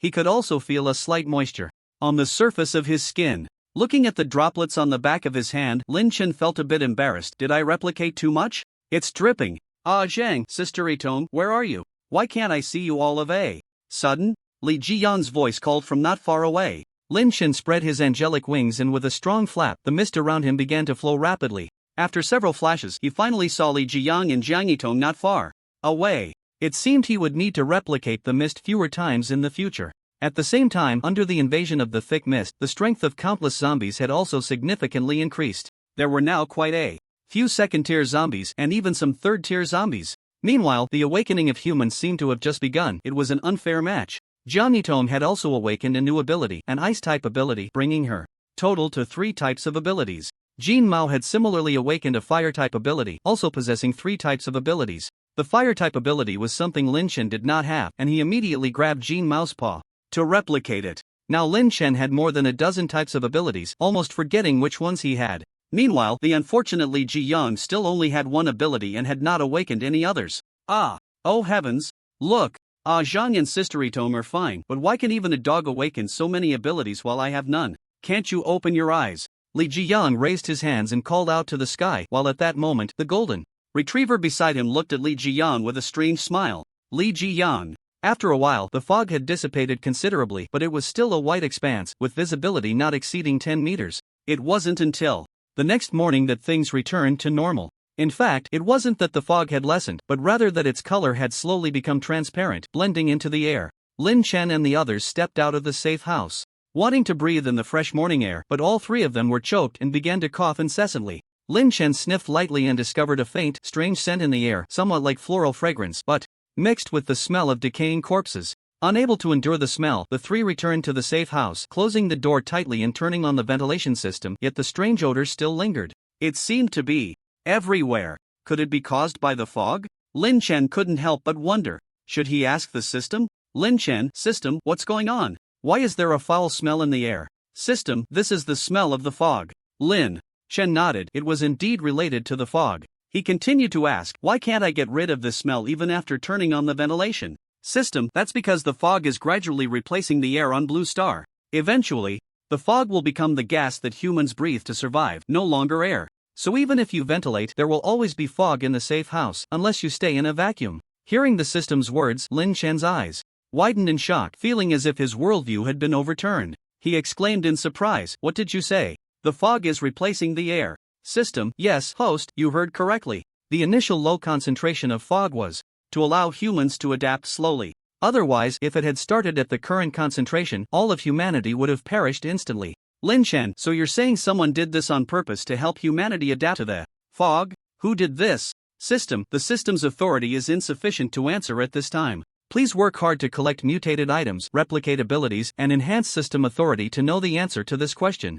Lin Chen, damn. Lin Chen suddenly thought of a question. If the air is replaced by fog, can other organisms survive, or have they also adapted to the fog during this time? With this doubt, Lin Chen continued to ask, can other organisms adapt to the fog? System, nearly one-third of organisms will be completely extinct in this fog invasion, including the vast majority of edible plants, crops, and poultry. Hearing this, Lin Chen couldn't help but gasp. One-third of organisms completely extinct, including most crops and poultry, was a huge disaster for humanity and a devastating blow to the entire Blue Star ecosystem. If this led to an imbalance in the ecosystem, it would be a catastrophic change for the entire Blue Star. Fortunately, Lin Chen had previously replicated many seeds of plants and crops. Now, the ecological environment of Blue Star was no longer suitable for farming, but Lin Chen could plant them in the system space. In an instant, in every base or safe zone where crops were grown, all their crops and poultry mysteriously died at once, crops withering instantly and poultry rotting rapidly. In the official quarantine zone's planting area, the person in charge, just walking in, instantly changed color, frightened and shouted. All the vegetables and various crops they had planted were withered and dead, not a single plant survived, as if they had been scorched by high temperatures. Meanwhile, in the breeding area, almost all the poultry let out a mournful cry at the same time, then collapsed collectively, their bodies quickly rotting away, leaving only a pile of bones and fur, looking exceptionally terrifying, as if they had been soaked in high-concentration sulfuric acid, still dripping with a sticky, disgusting liquid. Suddenly, the entire quarantine zone was in an uproar. Originally, these crops and poultry could barely sustain the daily diet of the quarantine zone if they grew normally, but now, overnight, they had all died mysteriously, plunging the entire quarantine zone into despair. With the supplies they had hoarded, they could last at most another month by cutting back on food. After a month, they would either starve to death or resort to cannibalism on a large scale. Meanwhile, in the distant Shangjing city, an elderly scientist looked sorrowfully at the withered rice in front of him. He was Li Kongping, the most authoritative rice research expert in the entire Huaxia country and also a wood-type awakener. This ability allowed him to control the growth and behavior of plants, and in the later stages of cultivation, he could instantly transform a seed into a towering tree in a desert, and also control these plants to fight. He placed a rice seed on the culture medium in front of him again, then extended his palms towards the rice seed. A stream of green energy was absorbed by the rice seed, and the next moment, a sound like an egg cracking slightly echoed, as the brown rice seed quickly sprouted roots and shoots. But in less than 3 seconds, it withered instantly. The old man sighed. How could this happen? At that moment, a young assistant came in holding a test report, his face anxious and shocked, as if he had learned some major news. Grandpa Li, the test report is out, and the cause of the crop deaths is... He paused, seemingly unable to believe what he was about to say. What is it? Li Kongping asked eagerly. It was poisoned by an unknown gas, and now we are surrounded by this unknown gas, while we can't detect any components of the air at all, as if overnight, the entire air of Blue Star has been replaced by this mysterious gas. After the young assistant finished speaking, he swallowed hard, almost unable to believe the words coming out of his mouth. What? Li Kongping was also greatly shocked, even beginning to question whether the test results were correct. Could it be a testing error? If there is no error, how are we still alive? The young assistant replied, Grandpa Li, there was no error. We conducted 10 sets of tests to arrive at this report. Also, regarding your question, we conducted tests and reached an astonishing conclusion. What is it? Li Kongping's tone was even more urgent than before, staring intently at the young assistant. It seems that humanity has already adapted to this mysterious gas, and it is related to the awakening and enhancement of abilities. This mysterious gas is the fog that appeared last night, only now it has become transparent. The young assistant frowned, his expression serious as he spoke. After hearing the young assistant's words, Li Kongping's straight posture immediately slumped, his brow furrowed as if he were pondering something, then he waved his hand at the young assistant and said, All right, I understand. You can go back to your work now. Yes, Grandpa Li. The young assistant nodded at Li Kongping, leaving the test report in his hand and exiting. Li Kongping picked up the test report, looked at it again, then set it down and continued his experiments with a furrowed brow. At this moment, Lu Shan and his group had arrived in Jiangtong City. As they pondered where to find the Taoyuan base, an A4 sheet of paper on the ground caught Lu Shan's attention. He picked it up and saw it was the notice Lin Chen had distributed earlier. After reading it, Lushan crumpled the A4 paper into a ball and tossed it on the ground, then snorted coldly, "Let's go to the western suburbs." Soon, they arrived at the entrance of the Taoyuan base with an imposing demeanor. Li looked up and saw the words Taoyuan base, then turned to Lushan and said, "Big brother, this is it." Lushan nodded, then waved his hand to his subordinates. The men immediately stepped forward and threw 2 grenades at the entrance of the Taoyuan base. Boom! After 2 violent explosions, the gate was blown open. Inside the safe house, Lin Chen and the others heard the loud noise and rushed out to check, only to find a group of fully armed strangers had stormed into the yard of the safe house. Lin Chen looked at the middle-aged man at the forefront and felt he looked somewhat familiar. The next moment, he recalled that he resembled Lu Qiancheng. Could this man be his father? It seemed. Lin Chen had angered him quite a bit as he had come knocking so quickly. Lu Shan scanned Lin Chen and the others, then looked around, feeling somewhat suspicious. Was this base just 3 people and a dog? Doubts aside, he stepped forward, fixing Lin Chen and the others with a gaze of authority, his tone filled with barely contained rage. "My son Qiancheng, did you kill him?" Lin Chen stepped forward, staring fiercely at Lu Shan, his expression serious. The 2 locked eyes for a few seconds, and after a long pause, Lin Chen slowly uttered a few words, "Get lost, or die." Hearing this, Lu Shan's eyes narrowed in anger, his jaw clenched tightly. He hadn't expected the other party to be so arrogant. Good, very good, kid. I remember your voice, you're still so cocky. But soon, we'll see if you can still be so arrogant, because I will slice the flesh from your body piece by piece, and finally, I'll chop off your head to accompany my son Qiancheng in death. Lu Shan gritted his teeth, each word dripping with malice, his expression as if he wanted to devour Lin Chen alive. Your son was just as arrogant as you, and indeed, you two are cut from the same cloth. But he has already been eaten clean by zombies, and if you don't get lost, you'll meet the same fate as your son, Lin Chen said indifferently, seemingly unconcerned by Lu Shan's threats. Just then, Lu Li suddenly stepped forward and said to Lu Shan, "Big brother, look." Lu Li pointed to a spot not far away. Lu Shan followed his direction and saw a column of mist rising from the pool nearby, and the mist here was clearly denser than in other areas. "Big brother, the mist concentration here is very high. After we kill them all, we can establish a new safe zone here. This is simply a treasure," Lu Li exclaimed. Lu Shan smiled wickedly, looking at Lin Chen and the others. "We'll turn their corpses into specimens and place them at the entrance of this safe zone. Every person who enters or exits will have to spit on them." "Yes, big brother, this will comfort Qiancheng's spirit in heaven," Lu Li chimed in. After saying this, Lu Shan issued a command to his men, "Pay attention, capture them alive, don't kill them. I want to torture them slowly." Upon hearing this, Lin Chen's lips curled slightly, revealing a wicked smile. With a command from Lu Shan, his subordinates charged towards Lin Chen and the others. They were not armed with guns but had drawn daggers from their waists, intending to stab a few of them and then hand them over to the family head, Lu Shan. "Ajun, shall we make our move?" Lin Chen waved his hand. "Wait a moment, we're not at the right distance yet." Li Jiang scratched his head, somewhat confused. Lu Shan's men were slowly closing in on them, each one displaying a fierce expression, their faces trembling with muscle. "Go," one of them shouted, and a dozen elite members of the Lu family surged forward. They were mostly strength type. Awakened ones, gripping their daggers, their muscles bulging, resembling a pack of ferocious beasts hunting down weak prey. "Ajun, are we still not moving?" Li Jiang asked anxiously. At that moment, Lin Chen smiled slightly. "The distance is right." Swish, a flash of white light passed, and the heads of the dozen elite Lu family members rolled to the ground, their bodies collapsing in unison as Lin Chen flicked his fingers. Fall. Their bodies then crashed to the ground, blood gushing from their necks and instantly staining the ground red.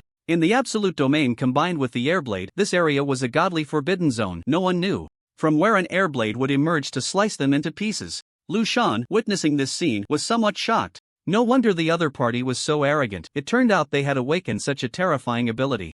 However, no matter how powerful your ability is, you still fear cannons, right? "Move," Lu Shan said into the communicator, and soon a group of people carrying heavy weapons rushed in from outside, including grenade launchers, mortars, RPGs, and heavy machine guns. Lu Shan did not underestimate the situation. He knew that anyone capable of killing his son, Lu Qiancheng, was no ordinary person. Therefore, he had come fully prepared, bringing almost all his resources, along with 300 men. At this moment, they had completely surrounded the Taoyuan base, and not even a fly could escape. In an instant, countless heavy weapons were aimed at Lin Chen and the others, the dark muzzles sending a shiver down one's spine. "Ha ha ha." Lu Shan couldn't help but laugh, looking at Lin Chen. "Kid, I guess long ago that you had some skills, otherwise, you wouldn't have been able to kill my son Qiancheng. So, I came fully prepared to turn you and the Taoyuan base into ruins. Do you see? This is the strength of the Lu family." The Lu family was the richest in Tianyang City, with a vast business empire before the apocalypse, and it was rumored they were secretly involved in arms dealing, closely associated with Uncle Tai from Jiangtong City. It was no surprise that he could produce So many heavy weapons. At this moment, the Taoyuan base is completely surrounded by my men. Today is the day of your demise. Even if the King of Heaven comes, he will die with you. Lu Shan's face showed a sinister expression, his confidence radiating. Lin Chen opened the monitor to check the surroundings. Indeed, as Lu Shan said, the base was surrounded by hundreds of armed men and several green heavy trucks were parked on the nearby road. One of the trucks was filled with various weapons and ammunition. It seemed this old man was truly serious. He wouldn't rest until he took down the Taoyuan base. However, Lin Chen now possessed dozens of abilities and had third-tier strength, showing no fear. Plus, the heavy weapons in his system space were no less than these. Just pulling out one could crush them. Have you been this confident all your life? Lin Chen stepped forward. Ha ha ha. Lu Shan laughed. Do you think I would fall for the tricks of a young child? After saying that, he ordered, blow them to pieces. Suddenly, an RPG rocket launcher let out a whoosh as it shot towards them. Absolute space activate. Lin Shan's lips parted slightly and centered around him. The space within a 7-meter radius instantly twisted and fluctuated. When the rocket shell entered this space, it suddenly halted as if all its kinetic energy had vanished in an instant, bizarrely freezing in mid-air, as if time had stopped. Bang! Then, the rocket shell emitted a muffled sound, exploding into a burst of orange sparks. However, under the suppression of absolute space, that spark was quickly compressed into a small point, ultimately disappearing completely. Ah! Lu Shan, witnessing this scene, couldn't help but widen his mouth, once again astonished by Lin Chen's awakened supernatural ability. What kind of ability has he awakened? How can he even block a rocket launcher? Lu Shan murmured to himself. Blocking one shot was not enough. If one wasn't sufficient, then let's have a few more. All of you, attack together. Instantly, grenade launchers, rocket launchers, and heavy machine guns crazily opened fire at Lin Chen and the others. Soon, smoke filled the air, obscuring any view of the figures. With this level of attack, even a deity would shed skin. Lu Shan watched coldly, a smug smile appearing at the corner of his mouth. He then looked up at the sky, took a long breath, and his expression showed deep satisfaction. My son Xianshang, your father has finally avenged you. You can rest in peace in the spirit world. After this deep sentiment, he raised his hand to signal his subordinates to cease fire. Immediately, the dense sounds of gunfire came to an abrupt halt, and the thick smoke began to slowly dissipate. At this moment, Lu Shan said to the subordinates beside him, You two go drag out their corpses. I want to desecrate them to relieve my hatred. The two subordinates nodded and entered the thick smoke. After a while, there was no sound at all, as if they had walked into another world, disappearing without a trace. Lu Shan was the first to sense that something was wrong, his gaze fixed intently on the cloud of smoke. Suddenly, it seemed as if something flew out from within, landing right in the arms of Lu Shan and Lu Li. The two looked down, their faces changing drastically. The object was the severed heads of their two subordinates. They had died without making a sound. In the next moment, a figure swiftly darted out from the smoke, charging straight at Lu Shan. It was Lin Chen, standing face to face with Lu Shan. Lu Shan stared fiercely at Lin Chen. As the saying goes, when enemies meet, their eyes turn red. Lu Shan's eyes were bloodshot, his face filled with rage. Good kid, you're still alive. Then I'll personally kill you and let you experience the supernatural ability I've awakened. Just as Lu Shan was about to make a move, Lin Chen grabbed his hand. Lu Shan's expression changed. What was going on? Did he think that I had a fondness for men and was trying to curry favor with me? Lu Shan indulged in such fantasies. 10 seconds later, congratulations, host, you have successfully copied the lightning ability. It turned out that Lu Shan had awakened the lightning ability, which was highly offensive and considered one of the stronger abilities. No wonder he was so confident in his powers. Crackle, Lu Shan directly released a bolt of lightning from his palm, trying to break free from Lin Chen's grip. He looked at Lin Chen with full confidence. Kid, I have awakened the lightning ability, capable of instantly releasing thousands of volts. Before he could finish his sentence, Lu Shan felt a tingling in his arm, as if he had received a severe electric shock. He looked down and saw bright arcs of electricity sparking between their palms. Lu Shan's scalp went numb, and cold sweat broke out. You are also a lightning awakener. Crackle, after Lin Chen copied the lightning ability, combined with his third-tier strength, he could instantly release a terrifying 100,000 volts. I have awakened many abilities, Lin Chen said to Lu Shan. This is impossible. Lu Shan looked at Lin Chen in shock, his mouth twitching uncontrollably. Lin Chen increased the intensity of the electric shock again, and Lu Shan let out a scream as a sharp pain shot through his arm. He looked at their palms again, and at that moment, wisps of black smoke were rising. They were smoking from the electricity. Then, Lu Shan's arm began to char visibly. His face was filled with shock, but he reacted quickly, suddenly twisting and breaking off the charred arm. Sweat poured down his forehead, and his face turned pale. After Lin Chen discarded Lu Shan's arm, without any pause, he charged forward and struck him, sending him flying out of the base. Big brother, Lu Li and the others immediately chased after him. As soon as they got outside, they saw Lu Shan lying on the ground, spitting out a mouthful of old blood, nearly at the end of his life. Lu Li hurriedly went up to support him. Big brother, how are you? After spitting out a mouthful of old blood, Lu Shan gritted his teeth and said, attack fiercely, flatten this place. Yes, big brother. Lu Li nodded, then ordered the people surrounding the Taoyuan base, charge in and kill everyone inside. As soon as he finished speaking, hundreds of people sprang into action. They took out grappling hooks, hooked them onto the walls, climbed up, and then jumped into the base. Suddenly, the already small base was filled with people, all armed with sharp weapons and firearms. Lin Chen and the others were instantly overwhelmed by the sea of people, most of whom had awakened abilities, making them somewhat difficult to deal with.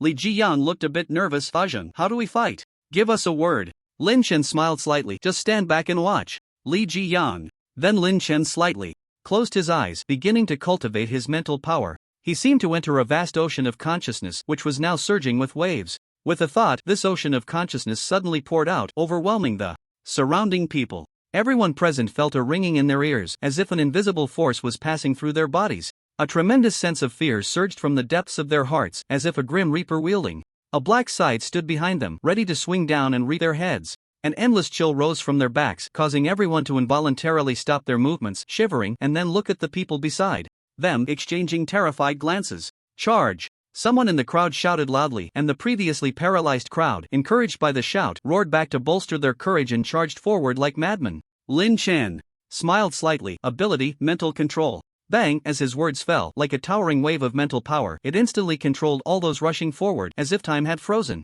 They suddenly froze, their eyes rolling back, and the originally noisy environment turned into a dead silence, so quiet that one could only hear their own breathing and heartbeat. In the next second, everyone suddenly clasped their heads with both hands, then slowly twisted their necks, followed by a series of dense cracking sounds of bones, crack crack crack, like the eerie laughter of hell's demons, incredibly chilling. Even Li Jiyang and Jiang Yitong, who were standing nearby, changed their expressions drastically and instinctively took a step back, because the scene was simply too bizarre and terrifying. More than 300 people moved in unison, simultaneously breaking their own necks. Ah! At this moment, outside the base, Lu Shan and Lu Li first heard a loud commotion inside, then it fell silent. They exchanged glances and smiled slightly. Brother, it seems like there's no more noise. Those few must have been turned into meat paste, Lu Li said, supporting Lu Shan. Lu Shan's mouth revealed a mad smile. To fight with me, even if you awaken dual abilities, what good is it if you can't fight? In this world, it's all about power. With over 300 people, each one could smash you into meat paste with a single punch. Ha ha ha. As he spoke, he let out a hearty laugh. Let's go, help me in to see. I want to see that kid's corpse with my own eyes. Lu Shan said to Lu Li, yes, brother. Then, with Lu Li's support, Lu Shan arrived at the entrance of the base, but what he saw was not what he had expected. Lin Chen and the others were standing well in the open space of the base, and beside them were the corpses of the Lu family's guards, each one in a horrific state, their heads twisted behind them, eyes bulging out, tongues hanging out, faces pale. Seeing this scene, Lu Li almost couldn't hold on and fainted. What on earth is going on? A huge sense of fear surged from the depths of his heart. Lu Li, standing nearby, was already dumbfounded, mouth slightly open, pupils dilated, face full of terror. Lu Shan couldn't help but sway slightly, instinctively taking a few steps back. It was only then that the dazed Lu Li reacted, but instead of helping Lu Shan, he glanced at him and ran away. Lu Shan looked at the fleeing Lu Li, his face filled with anger, shouting at him, bastard, don't run, take me with you. Brother, don't worry, I will definitely avenge you in the future. Lu Li shouted back, without looking. Lu Shan, damn it. After saying that, he looked at Lin Chen and the others with a face full of fear. His injuries were too severe, he couldn't run at all. At this moment, Jiang Yitong slowly raised her explosive bow, and an arrow instantly condensed and shot out. Whoosh! The arrow flew past Lu Shan's face, hitting Lu Li in the back. The arrow then transformed into a burst of energy, drilling into Lu Li's body. Boom! With a loud explosion, Lu Li was directly turned into a pile of meat paste. Lin Chen stepped forward, looking at the terrified Lu Shan with a slight smile. Old man, weren't you very confident? Lu Shan shook his hand.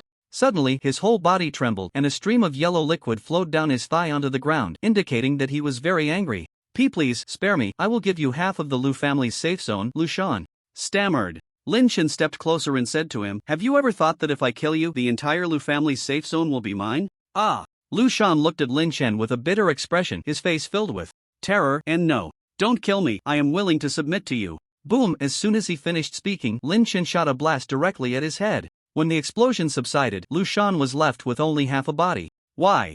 Would I take you in? You're old, don't like to bathe, and probably have cat litter.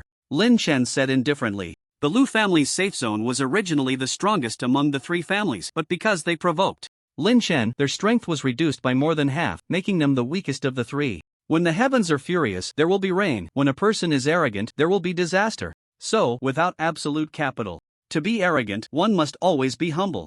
At that moment, the system reminded him, please note, host, at midnight tonight, a zombie tide will arrive on time. Please prepare for protection. This zombie tide will last for 3 days. A friendly reminder, the highest level of zombies in this tide will be level 4. Level 4 zombies. Lin Chen was somewhat surprised. Humanity had just begun to awaken in large numbers, and there were already level 4 zombies. This was a complete one-sided crushing. Moreover, at level 4, ordinary firearms were basically ineffective. In a small place like Jiangtong City, it was impossible to have missile-level combat weapons. It seemed that this zombie tide could almost lead to the complete annihilation of all humans in Jiangtong City and the surrounding 2 cities, with no survivors. In his previous life, the actual situation was indeed like this. From the information provided by the system, Lin Chen knew that this zombie tide would almost lead to half of humanity's survivors dying or turning into zombies. It seemed he needed to quickly raise his strength to level 4 to safely survive this zombie tide. Thus, Lin Chen absorbed a large number of blue crystal cores and his abilities surged significantly, but there were no signs of a breakthrough. It seemed that the level of these crystal cores was too low. Quantitative changes would indeed lead to qualitative changes, but how many blue crystal cores would he need to absorb to break through? Even if Lin Chen could replicate countless crystal cores, his time was limited. To quickly increase his strength, he would have to kill higher-level zombies to obtain higher-level crystal cores. However, Li Jiyang and the others had successfully broken through to level 2. At this moment, outside the Taoyuan base, a group of fully armed people appeared. The leader held an instrument in his hand, looking around as he walked, finally stopping at the entrance of the Taoyuan base, where the instrument emitted a beeping sound. He looked excited and shouted, "This is it. This is the place with the highest fog density in Jiangtong City. If we move the safe zone here, the Ma family's safe zone can become the strongest." "Brother, it seems like there are people here." Ma Koan put down the instrument in his hand, looked around, and when he looked up, he saw 4 big characters and nodded slightly. Taoyuan base. "What should we do now, brother?" Ma Koan thought for a moment. "The enemy's strength is unknown, so don't launch a strong attack yet. You go knock on the door and see what their strength is. If it's just a small base, we can drive them all out. If they have some strength, we will contact headquarters immediately to send reinforcements to take this place." "Yes, brother." After the younger brother finished speaking, he stepped forward to knock on the door. "Is anyone there? Is anyone there?" Lin Chen heard this and wondered, could they be here to trade for supplies? He brought Li Jiyang and the others to the door, opened it, and saw a group of armed men in matching black uniforms. However, they didn't seem to have fierce expressions on their faces. The leader even wore a smile. "What do you want?" Li Jiyang asked them as he stepped forward. Ma Koan smiled and approached, saying, "Hello, we are from the Ma family's safe zone. We want to establish a new safe zone in Jiangtong City. We passed by here and noticed people living here, so we thought we'd pay a visit to get acquainted, so we can look out for each other in the future." "No need." Lin Chen coldly threw out a sentence and turned to leave. Ma Koan quickly said, "Sorry, little brother, it's indeed not right for us to disturb you so suddenly. How about this? We came in a hurry this time and didn't bring anything. You tell me how many of you there are, and when our headquarters moves in, we can send you some supplies. We're all on the same front, so we should help each other, right?" Ma Koan was also a clever man, trying to extract information about the Taoyuan base's personnel. But Lin Chen knew his intentions well. He glared at him fiercely. Ma Koan was startled by Lin Chen's gaze, feeling as if he had been seen through, a chill running down his back. "What's going on? Why am I afraid of that kid's eyes?" Ma Koan felt puzzled. Seeing that Lin Chen and the others remained silent, Ma Koan smiled to ease the awkwardness and his own fear, then said, "It's okay, little brother. It's normal for you to be wary of us. In this chaotic world, indeed, no one can be trusted. Once our headquarters moves in, we'll gradually get familiar." After saying this, he began to observe Lin Chen's reaction. Suddenly, Lin Chen moved slightly, and Ma Koan felt a surge of pride. It seemed he had swayed him. Lin Chen said, "Since you're being so polite, how about helping me with a favor first?" Ma Koan was initially taken aback but quickly reacted, smiling and saying, "Little brother, just say it. As long as we can do it, we'll do our best to help you." "Then come in with me," Lin Chen said, turning to walk into the base. Ma Koan was overjoyed, not expecting to enter the base so easily, which would allow him to better understand the situation inside. "All right, little brother."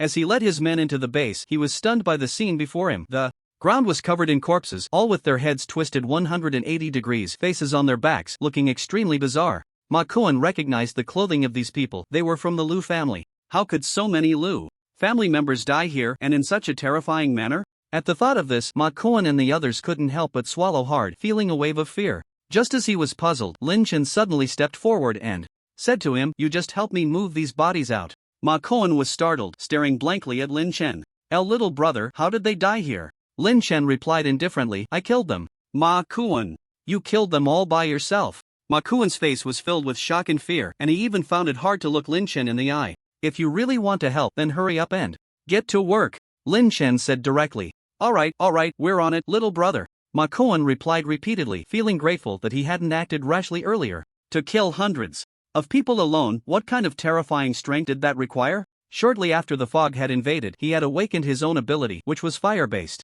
With his powers, he could handle 7 or 8 people at once, but taking on hundreds was something he couldn't even dare to imagine. The thought of facing someone who could kill hundreds sent chills down his spine. "Brothers, let's get to work," Ma Kuan shouted to his subordinates behind him. Originally, Lin Chen had planned to lure a wave of zombies in, let them consume the bodies, and then drive them out to kill them afterward. But now, a batch of free labor had come knocking at his door, so he didn't need to use such a troublesome method anymore. Soon, with the hard work of Ma Kuan and the others, they quickly moved the bodies from inside the base to the outside, each one drenched in sweat and panting, resting against the wall. During this time, they had also figured out the situation of the base: one safe house, a row of tanks, and a row of armored vehicles, whether real or not.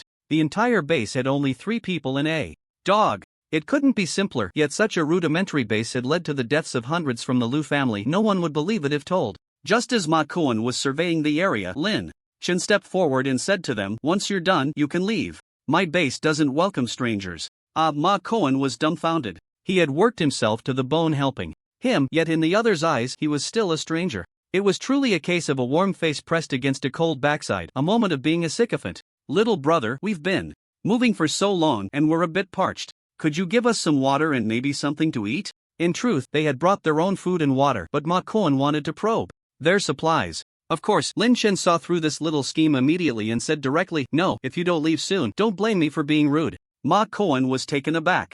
He hadn't expected such a cold response, with no regard for face. After he had just helped him, the other was already turning hostile. He truly experienced what it meant to be used and discarded. "Ha, little brother, you really know how to joke." Ma Kuan laughed to cover his embarrassment. "Who the hell is joking with you?" With that, Lin Chen unleashed an explosive blast at the ground not far away, creating a charred hole in the earth, his gaze icy as he looked at Ma Kuan and the others. After a long silence, Ma Kuan hurriedly got up and said, "Little brother, I have some matters to attend to, so I'll be leaving now." With that, they all took off like the wind, fearing that if they were a moment late, they would become one of the corpses outside. After running a good distance, they finally stopped, panting in fear. "Boss, what should we do? That guy is too terrifying. It seems we won't be able to take that piece of land." Ma Kuan glanced at his little brother. "Terrifying? That's not just terrifying, he's practically a devil. Forget it, let's hold our ground here and wait for the master to arrive." On the other side, Zhang De, the captain of the rattlesnake team who had awakened his superpower, looked at his hands with excitement.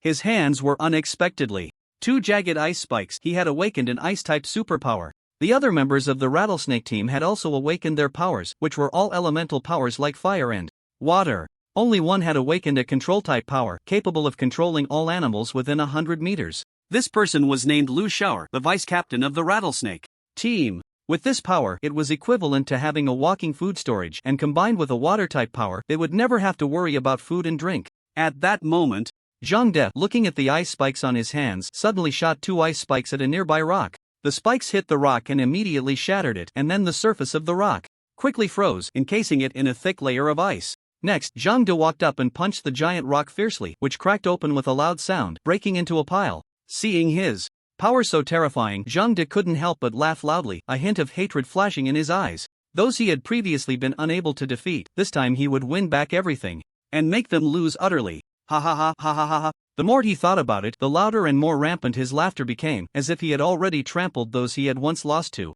underfoot. Beep beep beep. Suddenly, his communicator rang, interrupting his wild laughter. He coughed twice, nearly choking on his own saliva, and then answered the communicator. It was Wang Tanchang, the head of the Wang family, calling. "Zhang De, the previous mission is temporarily cancelled. Go to a place called Taoyuan Base immediately and take it over.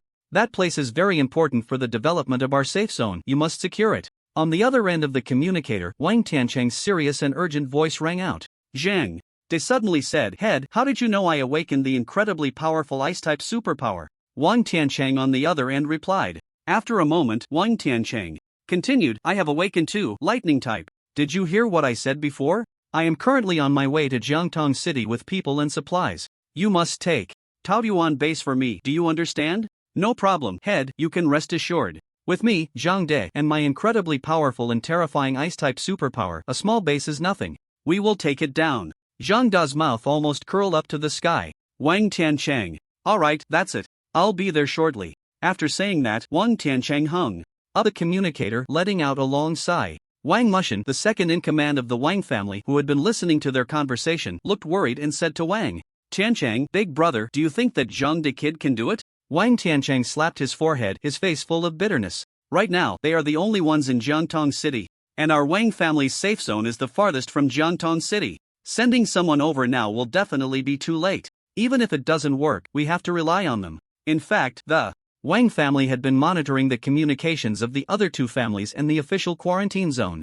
Not long ago, they intercepted information that the official quarantine zone had discovered the reason for humans awakening superpowers, which was that mysterious fog. They also knew that the area with the highest concentration of fog was at a place called Taoyuan Base in Jiangtong City. After learning this information, Wang Tiancheng immediately realized that if they could establish the safe zone in the area with the highest fog concentration, the abilities would enhance the fastest. At that time, the Wang family's safe zone could become the strongest. Just thinking about this, he quickly instructed his subordinates to prepare and head to Jiangtong City to occupy the place called Taoyuan Base first and then gradually move the entire safe zone over. However, he was worried that the other two families in the official quarantine zone had already taken action, so he sent the Viper Squad in Jiangtong City to occupy Taoyuan Base first. The official quarantine zone was closest to Jiangtong City, almost on the outskirts. Upon learning that the awakening was related to the fog, they immediately used drones to detect and search for the areas with the highest fog concentration. Sure enough, they found 3 locations with high fog concentration in Jiangtong City.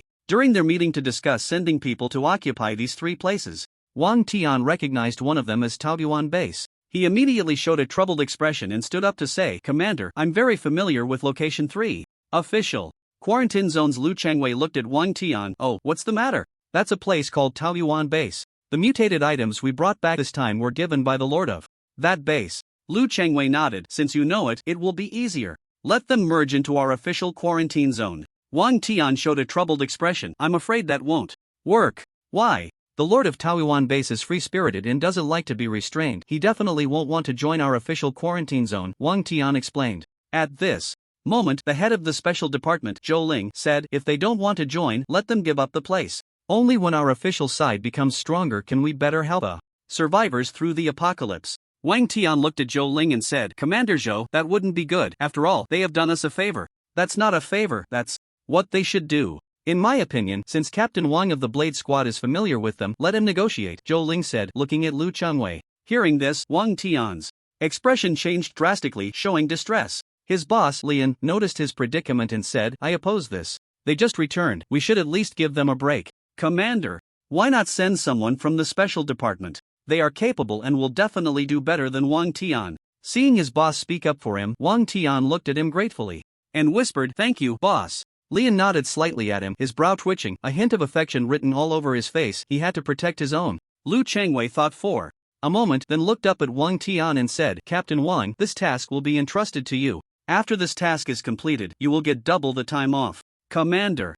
Lian wanted to say something, but Lu Changwei suddenly stood up and said, alright, this meeting is over. Everyone, go complete your tasks. At this moment, Zhou Ling walked up to Li, and with a smug expression and said, this task is very important. If you can't complete it, your position as military commander might be in jeopardy. Why not do this? You resign early, and it will save you some face. Lian replied leisurely, how do you know we won't complete it? Today, we will show you. Oh, really? The lord of Taoyuan Base is quite terrifying. He killed hundreds of people from the Lu family by himself. Are you really confident in dealing with him? How do you know about the situation at Taoyuan Base? Zhou Ling laughed.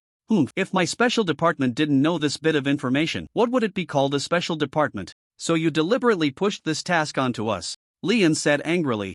Zhou Ling shrugged. Otherwise, what do you think I'm doing this for? Damn you. Lian cursed, then exchanged a glance with Wang Tian. Wang Tian nodded, understanding Lian's meaning, and furrowed his brow as he asked, Boss, do we really have to do this? It doesn't seem right. Just follow the orders. Yes, boss. Wang Tian replied loudly. Zhou Ling watched them go back and forth, feeling somewhat bewildered. Suddenly, the two charged at him, knocking him to the ground, followed by a flurry of punches and kicks. Ah, don't hit me.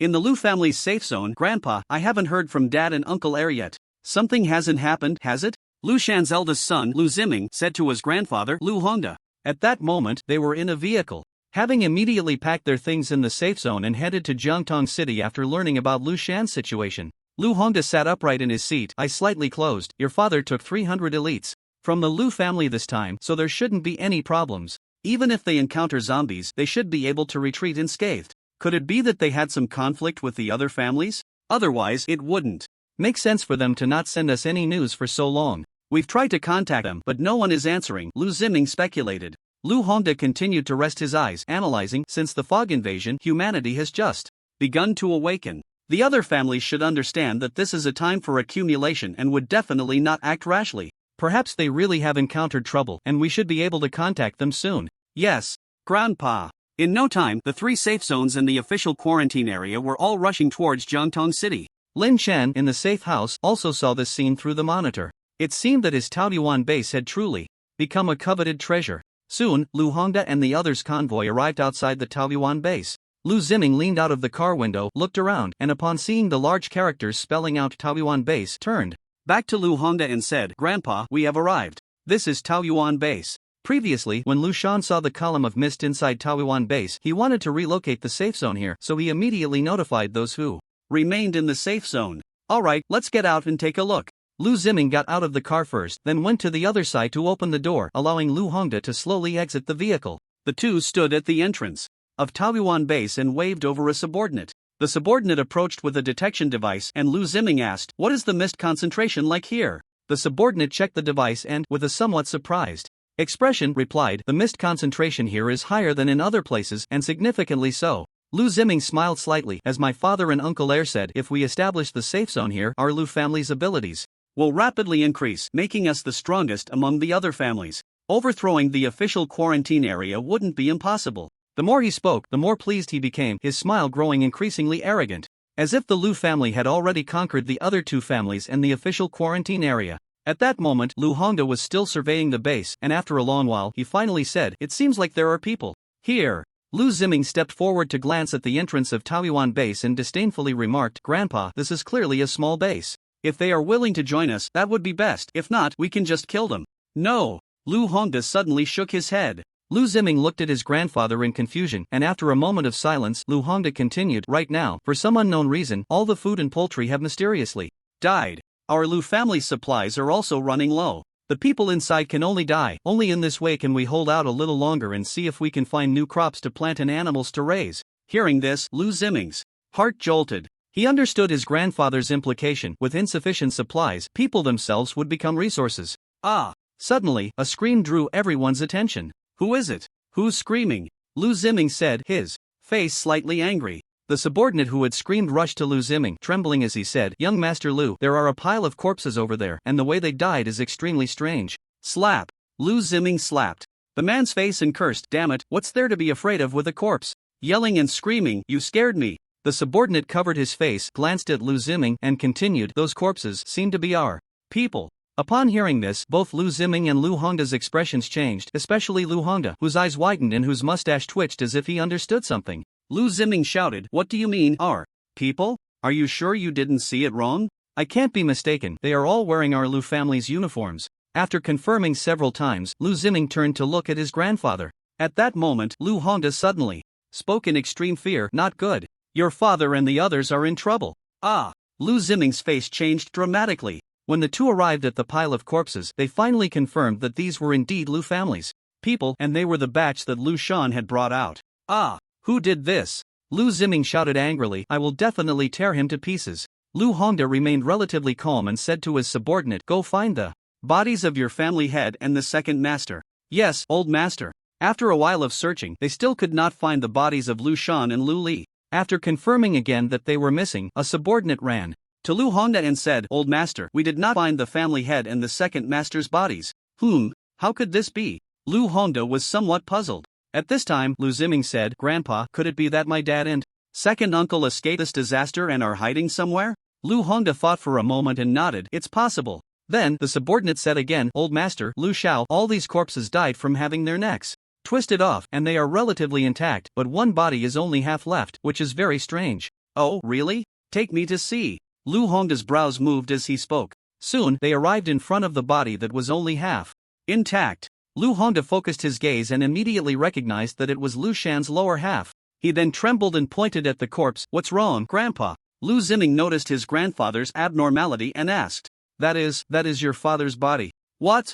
My dad? Lu Ziming found it hard to believe. Even though he was wearing the same Lu family uniform, Lu Hongda recognized his son's lower half at a glance, but Lu Ziming was different. He walked up to the corpse, squatted down, lifted its clothing, and indeed found a crescent-shaped scar on the stomach that was unique to his father. It really is my dad. Lu Ziming stood up, glaring angrily. Who did this? Lu Hongda looked back at the Taoyuan base and said, They died near this base. It must be related to this base. You're right, Grandpa. I will go and capture the people inside and interrogate them one by one. Lu Ziming replied. Then, Lu Ziming said to his subordinates, Come, burn these corpses, and bury my father's body. Suddenly, Lu Hongda stopped him and said softly, No need to burn them, leave them be. Lu Ziming swallowed hard. Grandpa, we haven't found second uncle's body. Could he still be alive? After learning how ruthless his grandfather was, Lu Ziming spoke cautiously. Let's not worry about him for now, let's take this base first. Lu Hongda said decisively. Yes, Grandpa. At that moment, the roar of trucks echoed from not far away. Several trucks of different models approached, filled with people in the back, clearly not friendly visitors. Grandpa, it seems the Ma family and the officials have arrived, Lu Ziming said, looking at Lu Hongda. Lu Hongda immediately replied, Not good, let's hurry over. The grandfather and grandson ran quickly to the entrance of the Taoyuan base. At the same time, the Wang family's rattlesnake team also arrived. Big brother, why are there so many people? Lu Xiaoer asked. Zhang De glanced at the crowd and said, It seems the other two families and the officials have learned about this treasure land. They all came to this place. Ah, there are so many of them, and we only have a few people. Can we win? Zhang De thought for a moment. We don't need to fight them to the death, we just need to delay until our main force arrives. In an instant, forces from all sides gathered together. The scene was extremely grand, with people standing everywhere, each holding weapons, looking serious and ready to strike. The air was thick with the smell of gunpowder, and a war could break out at any moment. Lu Hongda stepped forward and first saw the head of the Ma family, Ma Wenshan. Greeting him warmly, Ma family head, long time no see. Ma Wenshan smiled back, Old Lu, what brings you to this godforsaken place? Isn't it that the crops and poultry have mysteriously died recently? Our safe zone is short on supplies, so I brought people out to search for some. Just happened to stumble upon this abandoned little base and wanted to see if there were any supplies inside. Lu Hongda, having lived for decades, made his intentions clear with one sentence. I've already claimed this place, you don't want to fight me for it, do you? Upon hearing this, Ma Wenshan cursed inwardly, This old fox, does he think I don't know? This place is shrouded in fog? Collecting supplies, what a joke. However, he still smiled and said, Yes, Old Lu, you may not know, but we've run out of supplies. If we can't find any more, thousands of people in my Ma family's safe zone will starve. How about we help you search this base, and you can just share some supplies with us later? Lu Hongda frowned, not expecting this old fellow to be so difficult. Just as he was thinking about how to respond, Zhang De stepped forward and said, In that case, our Wang family would also like a share. Who are you? Ma Wenshan asked. I'm Zhang De, captain of the Wang family's rattlesnake team. Our family head will be here soon. Zhang De knew he had little weight among this crowd and could only bring up his family head. Upon hearing this, Ma Wenshan said, That's perfect. It's been a while since I've seen the Wang family head, we can wait for him. Ma Wenshan naturally hoped for more chaos so the Lu family couldn't monopolize it and he could take advantage of the confusion to seize this place. Having received information from Ma Kuan in advance, he knew the lord of this base was very strong, so Ma Wenshan had brought almost all his assets to take this place in one fell swoop. But upon hearing this, Lu Hongda's expression turned extremely ugly. Clearly, it was the Lu family that arrived first, this place should belong to them. Now, suddenly so many people had come to seize it, making him very uncomfortable. Ma Wenshan, seeing Lu Hongda's face resembling that of someone constipated, couldn't help but feel a surge of delight in his heart. When he saw Wang Tianchi beside him, he immediately recognized that he was from the official quarantine zone, so he stepped forward and said, You guys are from the official quarantine zone, right? Just look at you, well equipped and all looking spirited, unlike us, with our poor weapons and everyone looking pale and thin. I wonder what the official quarantine zone people are doing here? Wang Tian detected the sarcasm in his words and simply replied, Executing a mission, no comment. True, it's official business, it's not our place to meddle, Ma Wenshan said with a self-deprecating expression. After he finished speaking, everyone fell silent, each calculating something in their minds, the atmosphere suddenly becoming a bit tense. Everyone exchanged glances. but the weapons in their hands were gripped tightly, as if ready to act at any moment. Creak! Suddenly, the sound of a door opening shattered the dead silence. Everyone present jumped in fright and turned to look in the direction of the door. It was the gate of the Taoyuan base that had opened, and Li Jiang emerged carrying a corpse. When he saw so many people standing at the entrance, he trembled in fear, almost dropping the body from his shoulder.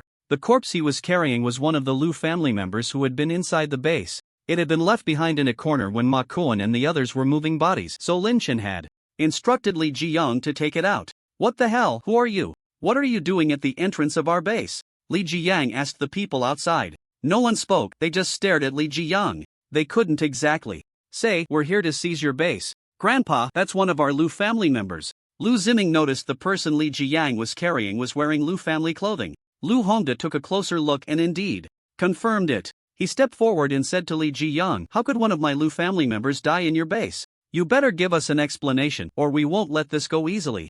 Lu Hongda wanted to take advantage of this situation, so he acted very angry, glaring at Li Jiang. Li Jiang, however, casually replied, they wanted to kill us, so we had no choice but to kill them. If you want revenge, feel free to come anytime. But for now, could you please step aside? I need to dump this body first, it's very heavy. As soon as he said this, the Lu family members erupted in outrage. They had expected the other side to make some excuses, but instead, they directly admitted it and even welcomed them to take revenge. This was simply outrageous. Lu Hongda's beard trembled and his face twitched, clearly infuriated. He gritted his teeth and said, it's just a small, broken base, yet they are so arrogant. It seems my Lu family hasn't acted in a long time, and some people have already lost their sense of proportion, right? His words were not only directed at Li Jiang, but also meant for everyone present, carrying a clear threat. Hearing this, Li Jiang casually tossed the corpse aside and pointed at Lu Hongda, saying, old man, what the hell are you being so cryptic about?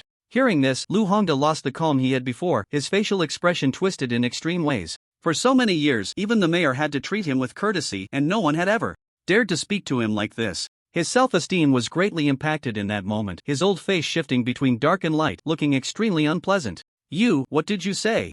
Lu Hongda gritted his teeth, his tone sinister. Li Jiang looked at Lu Hongda, hands on his hips. Are you deaf? I said, what are you being so sarcastic about?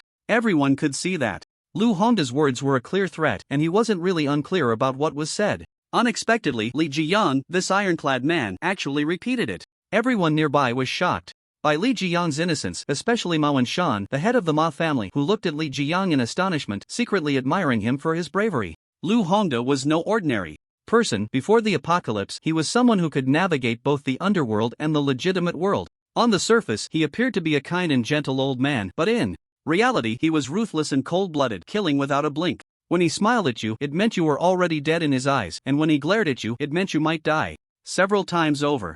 Ziming! Lu Hongda shouted, and behind him, Lu Ziming came forward with a few people, guns drawn at Li Jiang. Kid, are you tired of living, daring to speak to my grandfather like that? Lu Ziming spat and said viciously to Li Jiang. At that moment, Wang Tian and others who had been at the back of the crowd saw Li Jiang surrounded by guns and rushed forward, raising their guns at Lu Ziming and the others. What are you doing? Put down your guns! Wang Tian shouted, his tone extremely serious, his eyes fixed on Lu Ziming. And the others, his face devoid of any expression. Seeing Wang Tian, Li Jiang was both surprised and delighted. Captain Wang, what are you doing here? Wang Tian looked at Li Jiang and smiled slightly. I owe this little brother so many promises, I'm here to fulfill them today. Good, once we deal with this annoying bunch, I'll take you to find Ajum, Li Jiang replied. Seeing this scene, Ma Wenshan seemed to understand something. It turned out that this small base had some connection with the official quarantine zone. No wonder they were so fearless, even daring to confront the old master of the Lu family directly. Upon seeing the official quarantine personnel take action, Lu Hongda's expression changed, unable to believe that people from such a small base could have ties with the official quarantine zone. Lu Ziming was also at a loss, looking back at Lu Hongda for help. Lu Hongda stepped forward, looking at Wang Tian, suppressing his anger and said, are you official people going to protect him and make enemies with our Lu family?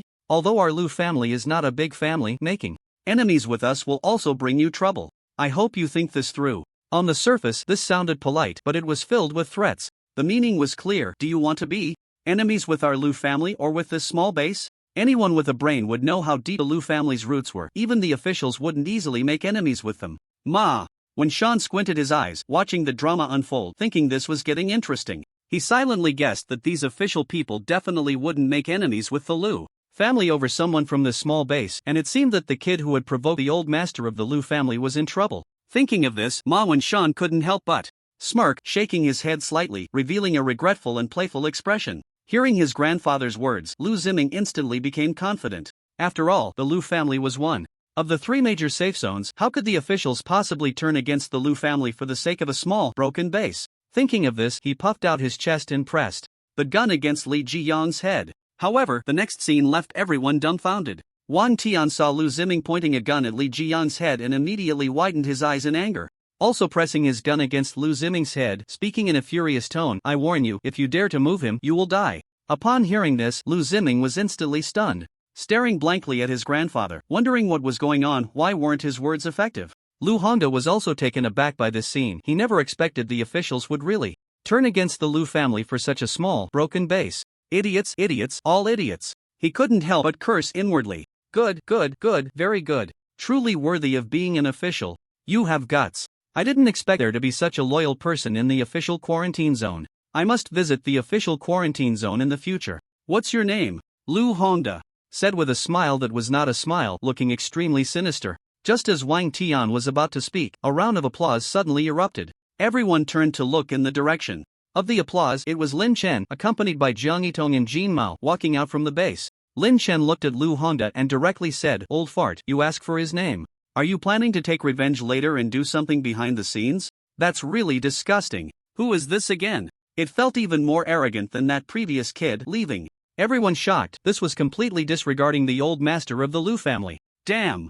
Lu Hongda cursed angrily. Then, Lin Chen walked over to Li Jiyang and said, "Jiyan, lesson 3 of the apocalypse. When someone points a gun at your head, you must kill him. You dare." Lu Hongda glared at Lin Chen, furious. Boom! A blast shot out from Lin Chen's palm. Lu Ziming's head was instantly engulfed by the explosion, and when the fiery light faded, his head had vanished, not even a single cry escaping his lips, his body seemingly frozen, motionless. Li Jiyang nodded. "Ajum, I understand." With that, Li Jiyang summoned his black magic giant shadow, a massive figure towering several dozen meters high, slowly materializing behind him, causing those nearby to quickly retreat, their eyes filled with terror as they watched the shadow grow larger. What kind of ability is this? The people present couldn't help but exclaim in shock, their expressions revealing their astonishment. Looking at their own abilities, which were merely enhanced strength, elongated limbs, or sprouting 4 hands and 3 legs, some even boasting an absurd 20-meter urination range. Though the volume was impressive, they couldn't fathom its usefulness. They gazed enviously at Li Jiyang's black magic giant shadow.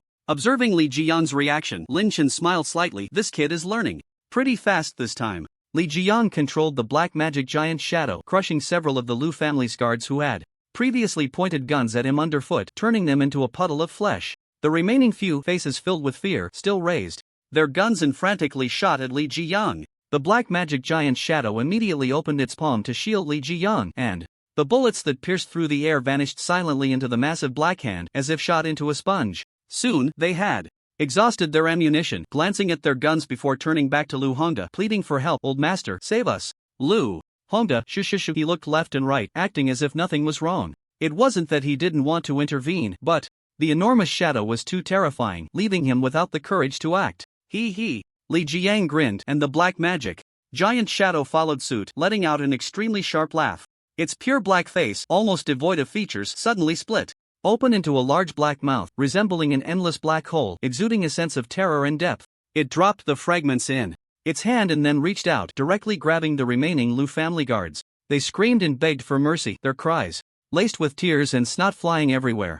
But as Li Jiyang's hand tightened, the black magic giant shadow also clenched its fist, and a series of fine bone-cracking sounds and the noise of bodies being crushed echoed. An indescribable substance slowly oozed from the black magic giant shadow's palm, plopping onto the ground, immediately releasing a strong, foul odor that made everyone present frown and gag. After finishing all this, Li Jiyang returned to his original form and approached Lin Chen. "Ajun, I've learned the 3rd lesson." Lin Chen nodded. "Very good." Upon seeing such a formidable awakened one, Lu Hongda knew he couldn't confront them head-on. It was better to endure for now and wait until his own abilities or family grew stronger to seek revenge. Later, he angrily told his subordinates behind him, "We're leaving." Just as he was about to take his people away, he was suddenly called to a halt by Lin Chen. "Stop! Did I say you could leave?"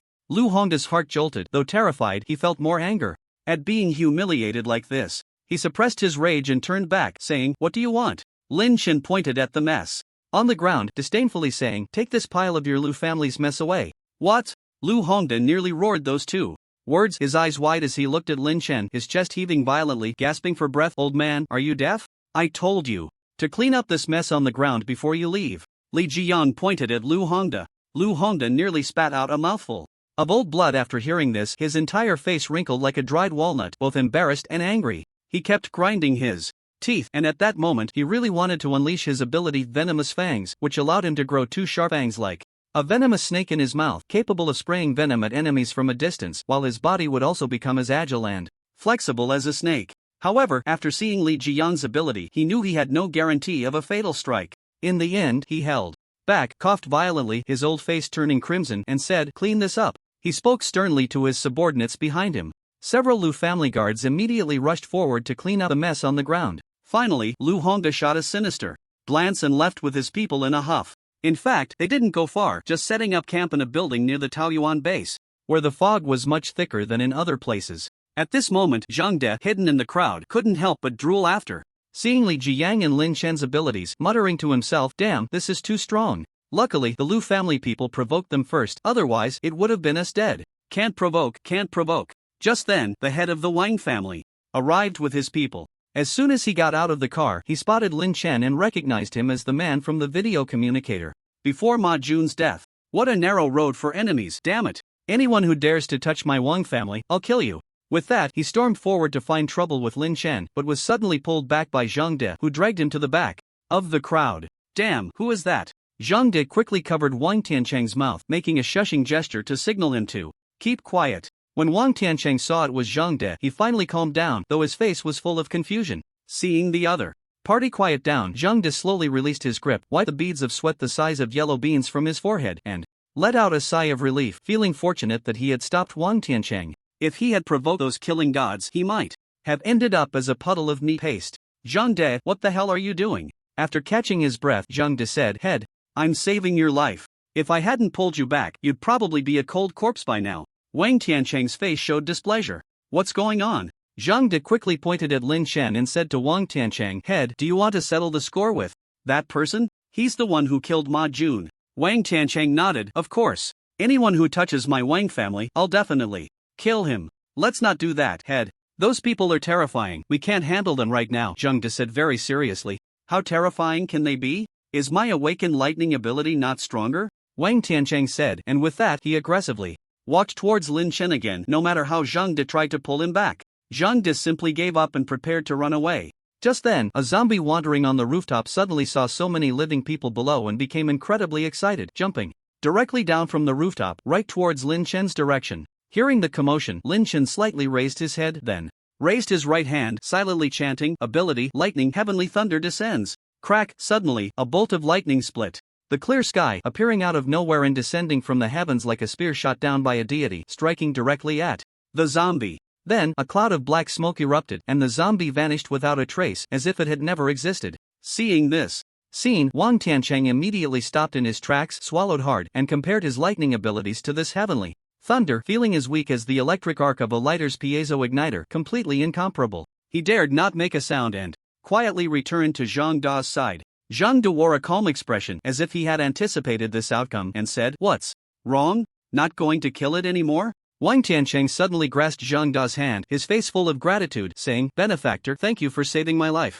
I'll double your salary right away." Zhang De looked surprised, not expecting a raise. Lin Chen's move of summoning heavenly thunder stunned everyone, including the head of the Ma family, Ma Wenshan. After witnessing the terrifying awakened beings in this small base, he abandoned his previous idea of a strong assault. Since they couldn't win, they might as well join. Ma Wenshan approached Lin Chen with a smile and said, "Little brother, how about we cooperate to establish a super base here?" Lin Chen crossed his arms and glanced at Ma Wenshan, not interested. "Get lost."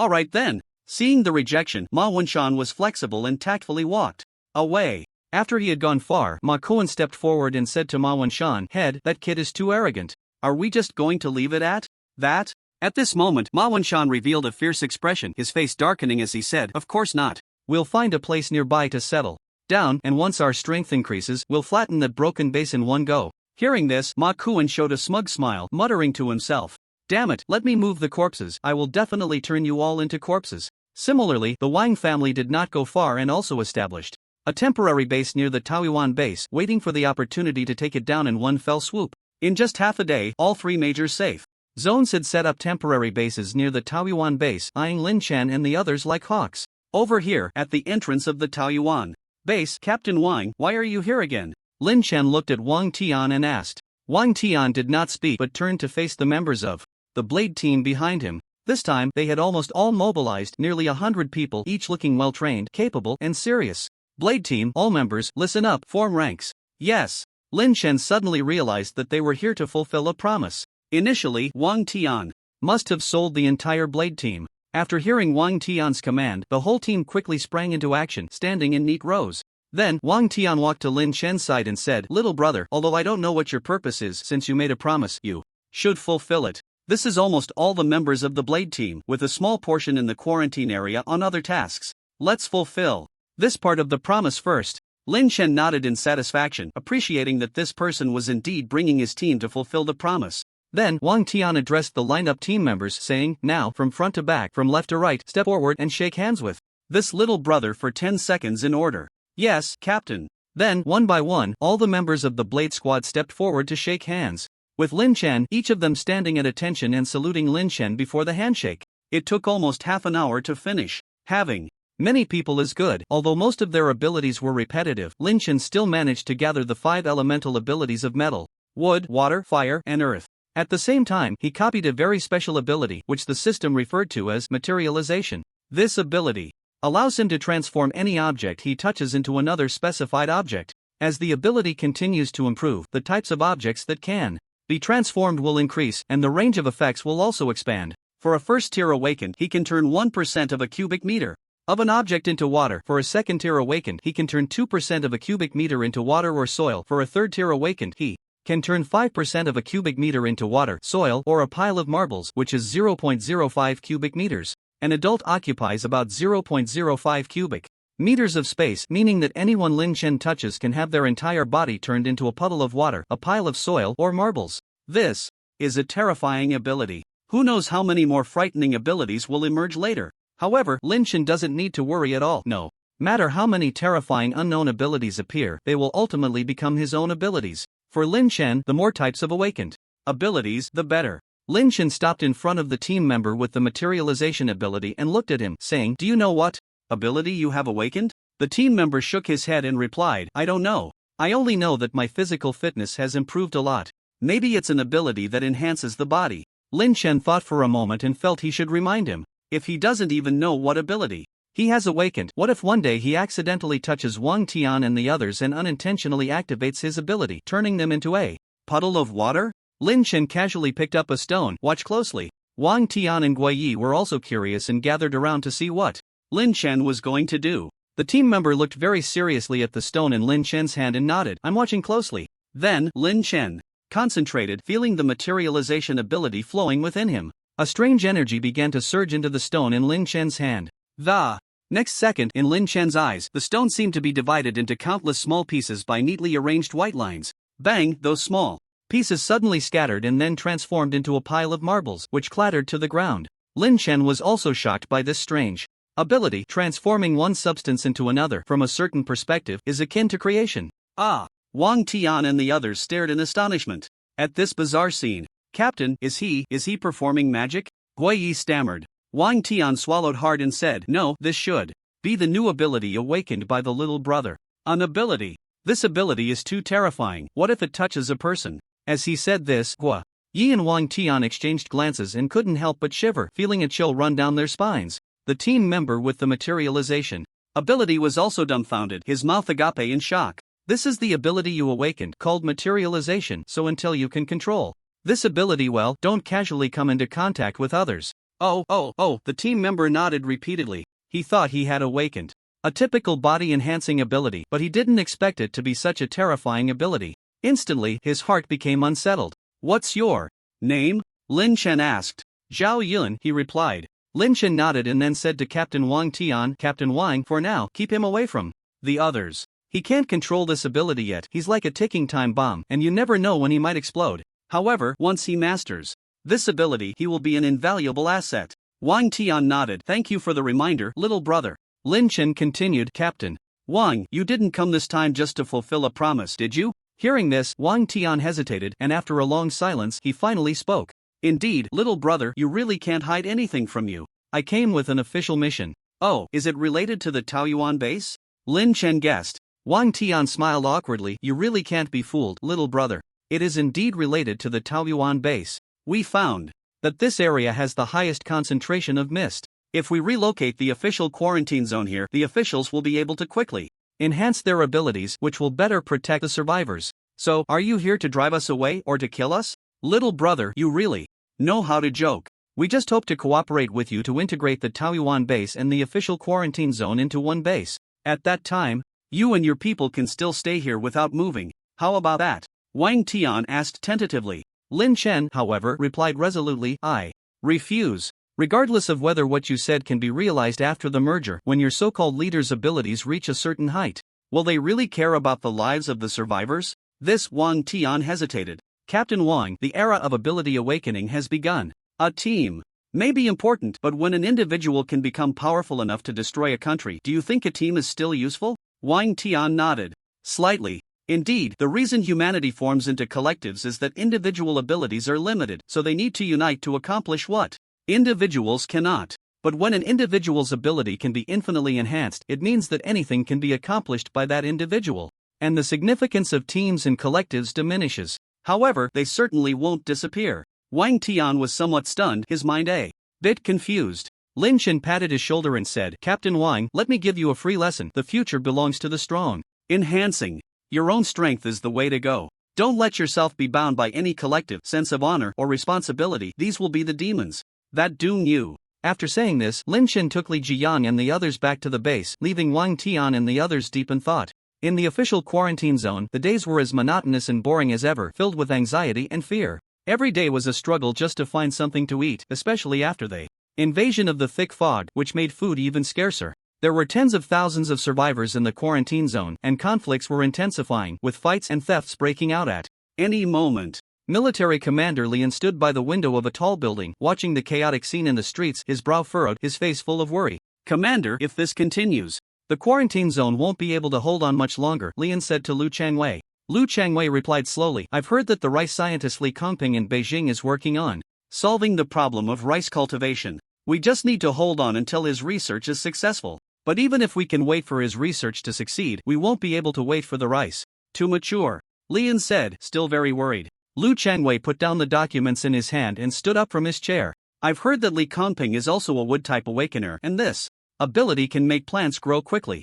There's such an ability. Lian was both surprised and taken aback. After the fog invasion, almost everyone awakened their abilities. In our quarantine zone alone, there are hundreds of different abilities. This one isn't rare, and there are probably even more unusual ones. Lu Changwei adjusted his glasses, a strange look in his eyes. So that's how it is.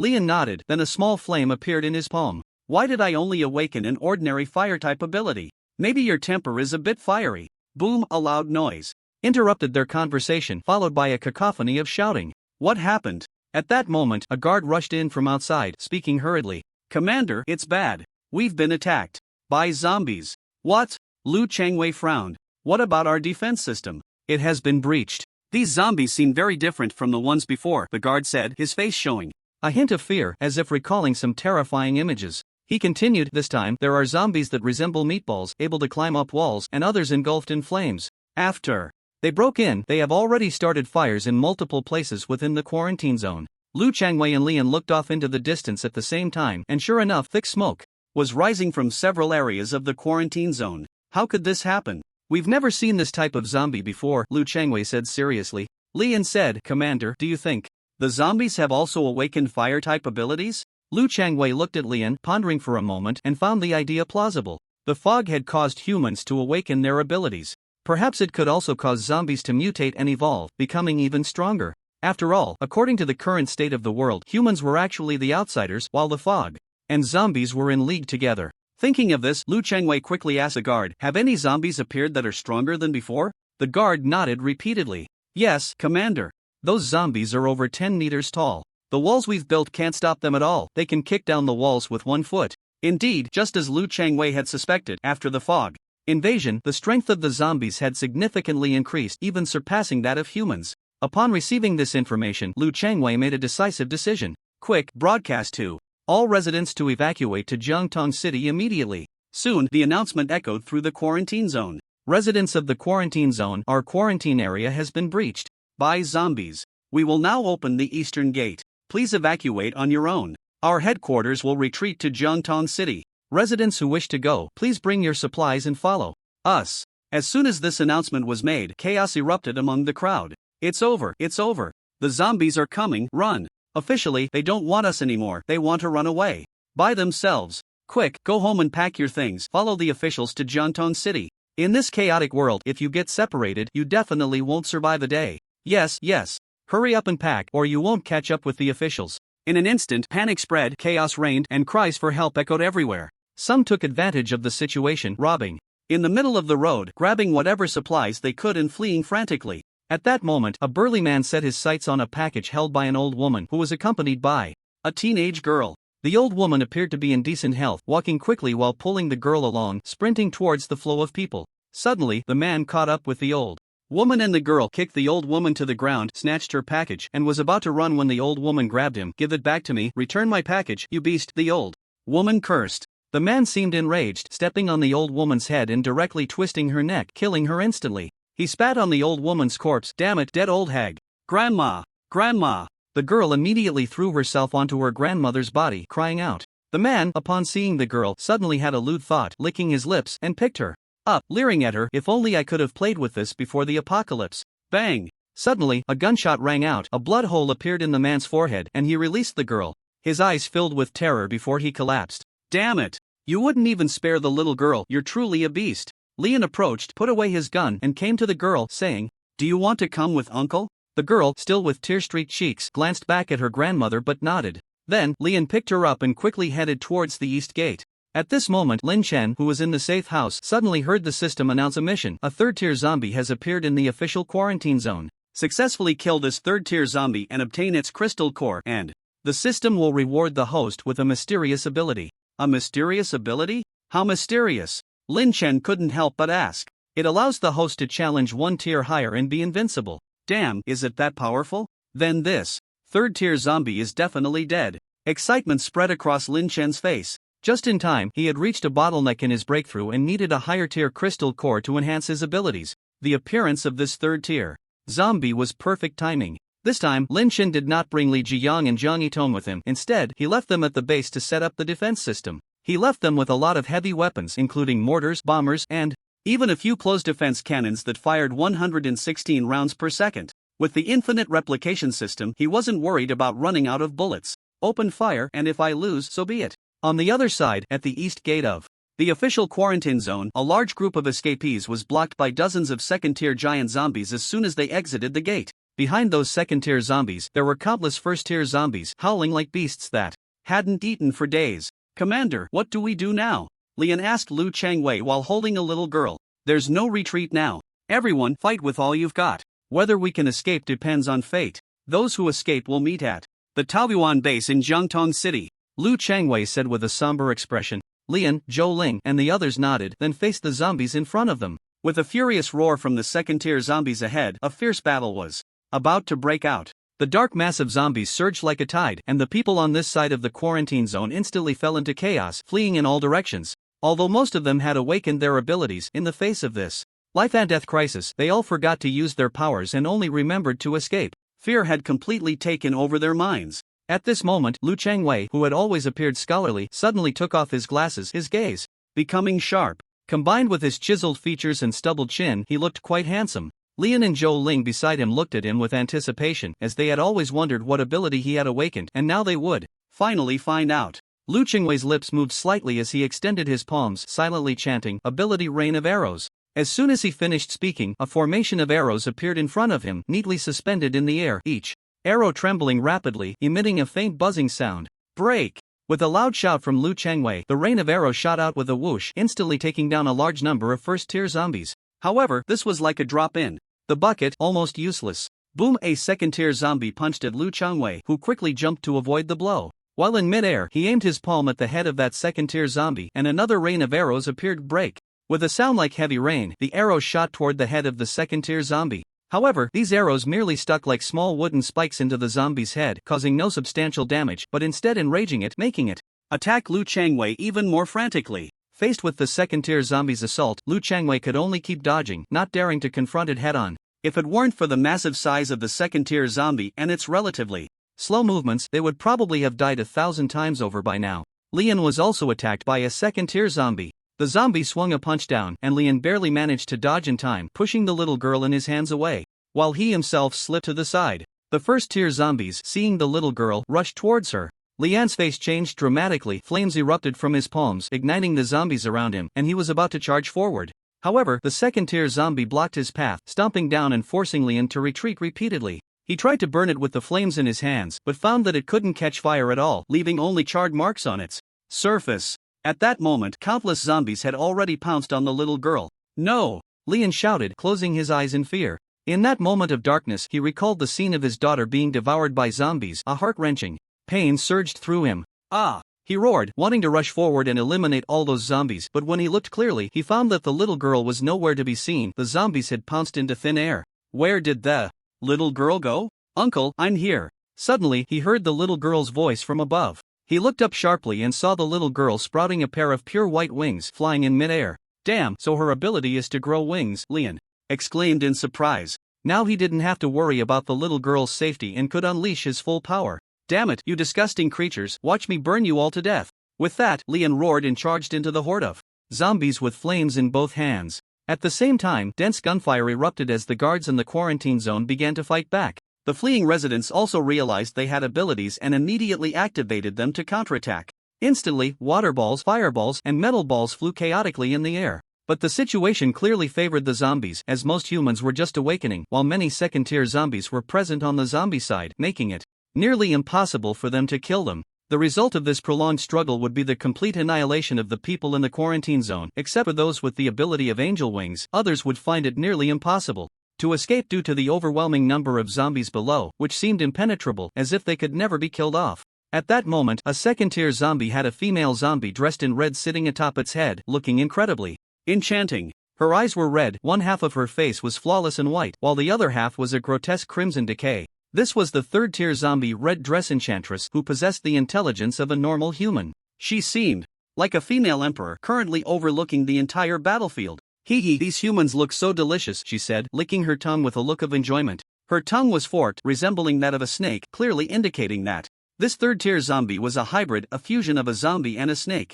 "If I bring these humans back, the zombie king will surely be very pleased." Ha! After saying this, she emitted a sound similar to a sound wave, extremely subtle, almost inaudible unless one listened closely. She was issuing commands to the zombies, instructing them to prepare to net their catch. Just then, an awakened one with angel wings happened to fly past the red dress enchantress. She suddenly shot out her tongue, piercing through the awakened one's body and dragging it over. Then, with a fierce inhale, in no time, the awakened one turned into a dried corpse. The red dress enchantress licked the stone. "The taste is really good." After the red-clothed enchantress drained the awakened one, she casually tossed the corpse aside, then wiped the blood from her lips with her sleeve, her face full of enjoyment. Looking down at the humans, she couldn't help but show a disdainful expression. "Just a bunch of newly awakened trash thinking they can fight. With just a breath from me, I could kill them all. Boring." With that, she reclined on the head of the second-tier zombie, waving her red sleeves lazily. A few awakened ones with angel wings attempted to escape, but were pulled back by the long sleeves shot out by the red-clothed enchantress, turning them into dried corpses. One young man with some good looks caught her attention. She caressed his pale face, leaned closer to his ear, and seductively whispered, "Be my slave, serve me for pleasure, or die." Upon hearing there was a chance to survive, the young man immediately became excited.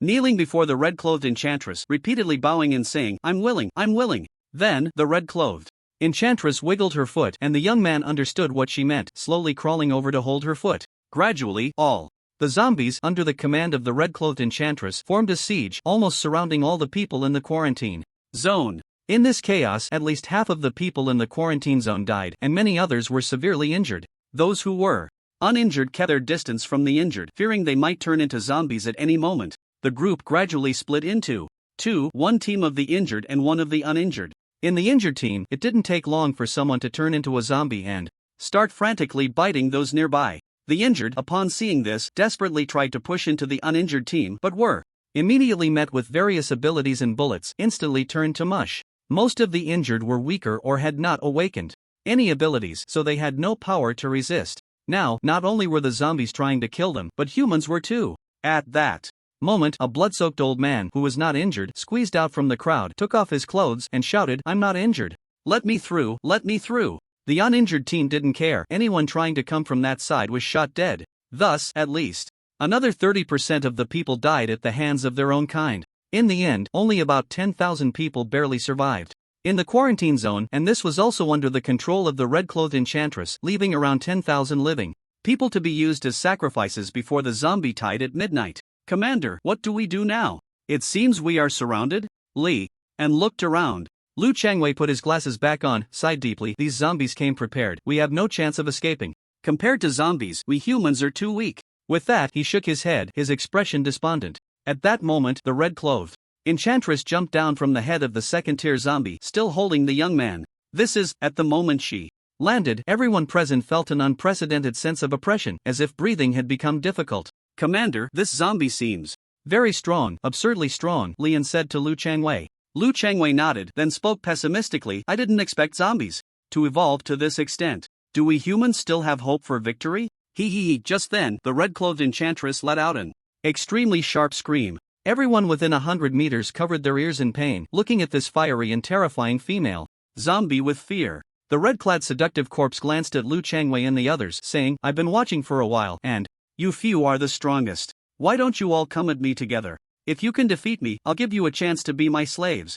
Just like him." As she said this, she pointed to the pretty boy beside her. Previously, everyone had wondered why there was a human next to this female zombie. It turned out he had become a traitor and a slave to the female zombie. In an instant, everyone looked at the pretty boy with fiery anger, not because they hated him for being a traitor, but because they resented that they weren't the ones who had become traitors. Lu Changwei, Lian, and Zhou Ling exchanged glances, all knowing that against a zombie of this level, they had no chance of winning. Seeing that the three of them had not yet made a move, the red-clad seductive corpse said, "Don't worry, I will suppress my abilities to your level. You still have a chance." Upon hearing this, the three immediately sprang into action, starting to grapple with the red-clad seductive corpse. But even with her abilities suppressed, she was not something they could handle. The red-clad seductive corpse danced around effortlessly under their fierce attacks, as if she were toying with them. Lu Chengwei's rain of arrows and Lian's fire attacks were completely ineffective, not even brushing against the hem of the red-clad seductive corpse's clothing. "This won't work, we can't keep fighting like this.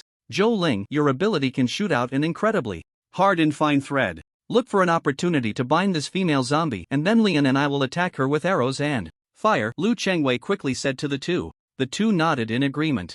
Zhou Ling's awakened ability was called Heavenly Silkworm Thread, which was an incredibly hard and fine rope that, when cultivated to a later stage, could bind a 100-meter mountain and cut it in half. "Zhou Ling, go for it." With Lu Changwei's loud shout, Zhou Ling shot out an almost invisible fine thread. Suddenly, his eyes shifted, as if he had concocted some scheme, and then he redirected the thread towards Lian and Lu Changwei. The two were caught off guard and bound by the heavenly silkworm thread. They looked at Zhou Ling in confusion, saying, "Zhou Ling, what are you doing?" Zhou Ling ignored them and faced the red-clad seductive corpse, bowing. "My lady zombie, I am willing to be your slave. These two can be my gift to you." The red-clad seductive corpse was initially taken aback, then burst into laughter. "You humans are really interesting. I didn't expect this from you. You look quite strong, so I'll keep you. Thank you, my lady zombie." With that, Zhou Ling walked behind the red-clad seductive corpse, while Lu Changwei and Lian glared at him in fury, not expecting this guy to turn traitor at the last moment. Lian cursed, "Zhou Ling, you bastard, actually becoming a dog for a zombie. Being a dog for a zombie is better than being dead, right? You all know the strength of this lady zombie. No matter what we do, we can't defeat her. It's better to submit early and avoid unnecessary suffering," Zhou Ling said to the two with a smile. The red-clad seductive corpse looked at Lu Changwei and Lian, saying, "In that case, you two can only die." Just as she was about to make a move, Zhou Ling stepped forward, saying, "My lady zombie, let me handle this. How can I trouble you to take action? Alright, I've been out for a while, and I'm a bit tired. You can take care of it. After you kill them, drag their bodies over to me," the red-clad seductive corpse said lazily. "Yes, my lady zombie." With that, Zhou Ling approached Lian, looking like a small man who had achieved success, saying, "Lian, weren't you quite arrogant usually? Last time you and your subordinates beat me up. Today, I'm going to take my revenge. Also you, Lu Changwei, if it weren't for your father's status, the position of the quarantine zone leader would be mine." What right do you have to sit in this position? What abilities do you have, ha? Lu Changwei frowned tightly, looking at Zhou Ling with eyes full of rage, as if he wanted to devour him. At that moment, Lian spat at Zhou Ling and cursed, I always thought you were a scoundrel, turns out you're just a pure bad seed. Damn it, you dog. Zhou Ling wiped the spit off his face and smiled. Spit all you want, soon I'll make you wish you were dead. Come on, do I look afraid of you? Use whatever tricks you have. Lian raised his head, looking fearless. Just then, more than half of the residents in the quarantine zone suddenly knelt down. The sudden turn of events left Zhou Ling momentarily stunned, feeling somewhat out of the loop. Lian and Lu Changwei also looked at the kneeling residents in confusion, their faces filled with bewilderment. Suddenly, in unison, they shouted, Lady Zombie, we are all willing to be your slaves, please accept us. It turned out they all wanted to be traitors. Under the threat of death, most people have no morals, dignity, or honor. The news that being a slave to the Lady Zombie could save their lives spread continuously through the crowd, and more people knelt down to plead for mercy, vying for a chance to become slaves. The chorus of pleas rose and fell, chaotic and noisy, yet the voices grew louder, as if they were guided by some force, chanting more and more in unison, Lady Zombie, we are willing to be your slaves. Lady Zombie, we are willing to be your slaves. Lady Zombie, we are willing to be your slaves. However, there was always a small portion of people who insisted on self-respect and maintained their dignity. They stood tall, with furrowed brows, glancing disdainfully at those kneeling and begging, their faces showing contempt and disgust. The expressions on their faces were resolute and confident, proud of their humanity. This group numbered less than 1,000, standing sparsely, looking lonely and small. Seeing this scene, Zhou Ling couldn't help but laugh heartily, a smug look on his face, glancing at Lian and Lu Changwei as if they were pitiful captives in his eyes. Did you see that? The majority are those who know how to adapt and assess the situation, while you are just stubborn and inflexible rocks. If all of humanity were like you, it would have perished long ago. Zhou Ling unabashedly began to lecture the two, as if he were the bearer of truth, a wise man who saw through everything in the world. Damn it, if all of humanity were like you, it would have perished long ago. What makes us human is our dignity. You bastards, your dignity and integrity are shattered. You are not even human. Lian spat at Zhou Ling and began to curse without restraint, growing more and more agitated, his body twisting, his expression frenzied, mouth wide open as if he wanted to bite Zhou Ling to death, his face flushed, hair standing on end. Lu Changwei sighed deeply, speaking heavily, the victor is king, the loser a bandit. The history of humanity is ultimately written by the victors. Perhaps what they are doing is right. Commander, you hearing this? Lian looked at Lu Changwei in disbelief, his brows furrowed, feeling as if he had misheard. Was this something a person of such high awareness as the commander would say? But Lu Changwei continued, however, I will not associate with them. I do not wish to write such a history of humanity. Upon hearing the latter part, Lian nodded thoughtfully, his expression calming. I can't be bothered to listen to your nonsense anymore, go die. Zhou Ling shouted, tightening the silk thread of the heavenly silkworm in his hand, ready to cut the two in half. Suddenly, a loud bang echoed from the sky, capturing everyone's attention. Everyone looked up, their faces filled with confusion and fear. A bolt of lightning exploded in the air, as if the heavens had been torn open, blinding everyone, who turned their heads and shielded their eyes with their hands. How can there be lightning? Zhou Ling looked up at the sky in confusion. This unusual scene also caught the attention of the red-clad seductive corpse. She looked up at the sky, suddenly furrowing her brow as if she had discovered something. It was a figure with wings, but his wings seemed longer, more robust, and more magnificent than those of the awakened wings of angels, as if an angel had truly descended. There was even an inexplicable sense of oppression, a feeling that made the red-clad corpse quite displeased. There's still one that slipped through. Just as she was about to make her move, that figure suddenly dubbed down, moving at an incredible speed, even producing a sound that pierced the air, whistling down. The sharp sound gave a terrifying sensation, as if the space was drenched. The figure's wings slightly folded, spiraling downwards, crashing towards a second-tier zombie.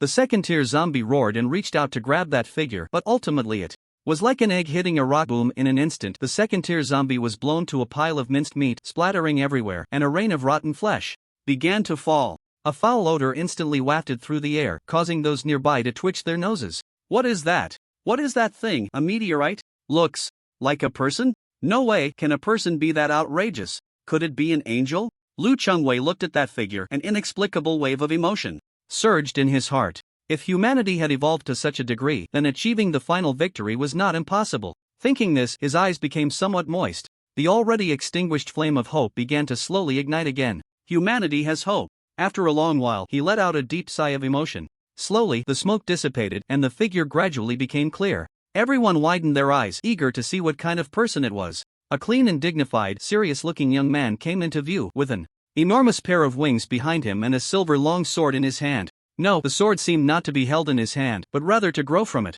A dual system awakener? The red-clad charm corpse was slightly surprised, but a smile appeared at the corner of her mouth. She could sense that the other party was also at the third tier, so it seemed they could have a thrilling battle. However, Lu Changwei furrowed his brows and whispered, "Is he friend or foe?" At that moment, Lin Chen slowly walked out of the smoke, his wings spread behind him, making him appear much taller. He glanced around, and everyone dared not make eye contact with him, hastily avoiding him, fearing he would set his sights on them. After looking at the humans, he turned to the red-clad charm corpse and immediately spotted a unique female zombie dressed in ancient attire, with a nice figure and fair skin, but the decayed flesh on the right side of her face was quite a sight to behold. "Third-tier zombie?" Lin Chen said to the red-clad charm corpse indifferently. The red-clad charm corpse was angered by Lin Chen's nonchalant attitude. She flicked her long sleeves, creating a wave of energy. "Damn human, how dare you be so arrogant? I will pry open your skull to see if you have a brain.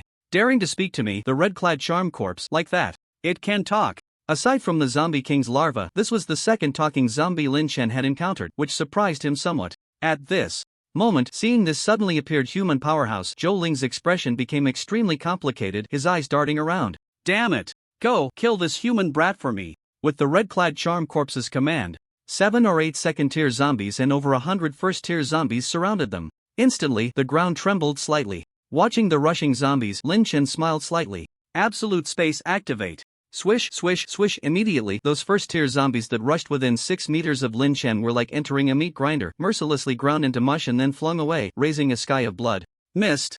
This terrifying scene left everyone present dumbfounded, their eyes filled with fear. What kind of ability was this, so terrifying, like a powerful meat grinder that turned everything around into countless fragments? They couldn't help but swallow hard, slowly coming back to their senses from the shock. Lin Chen leaped and arrived at the head of a second-tier zombie. He was just about to test a new ability. He had copied materialization. He touched the head of the second-tier zombie with his right hand, and the zombie immediately let out a roar, then swung its hand back toward its own head. Lin Chen paid no mind to the massive hand coming at him, softly murmuring, "Ability, materialization. That zombie's hand is coming down, why isn't he dodging? Yeah, no matter how strong he is, he shouldn't just stand there and let the zombie hit him." The people below began to discuss this scene. Even Lu Changwei frowned and said, "That young man is too arrogant. Although he is strong, being so overconfident might lead to trouble.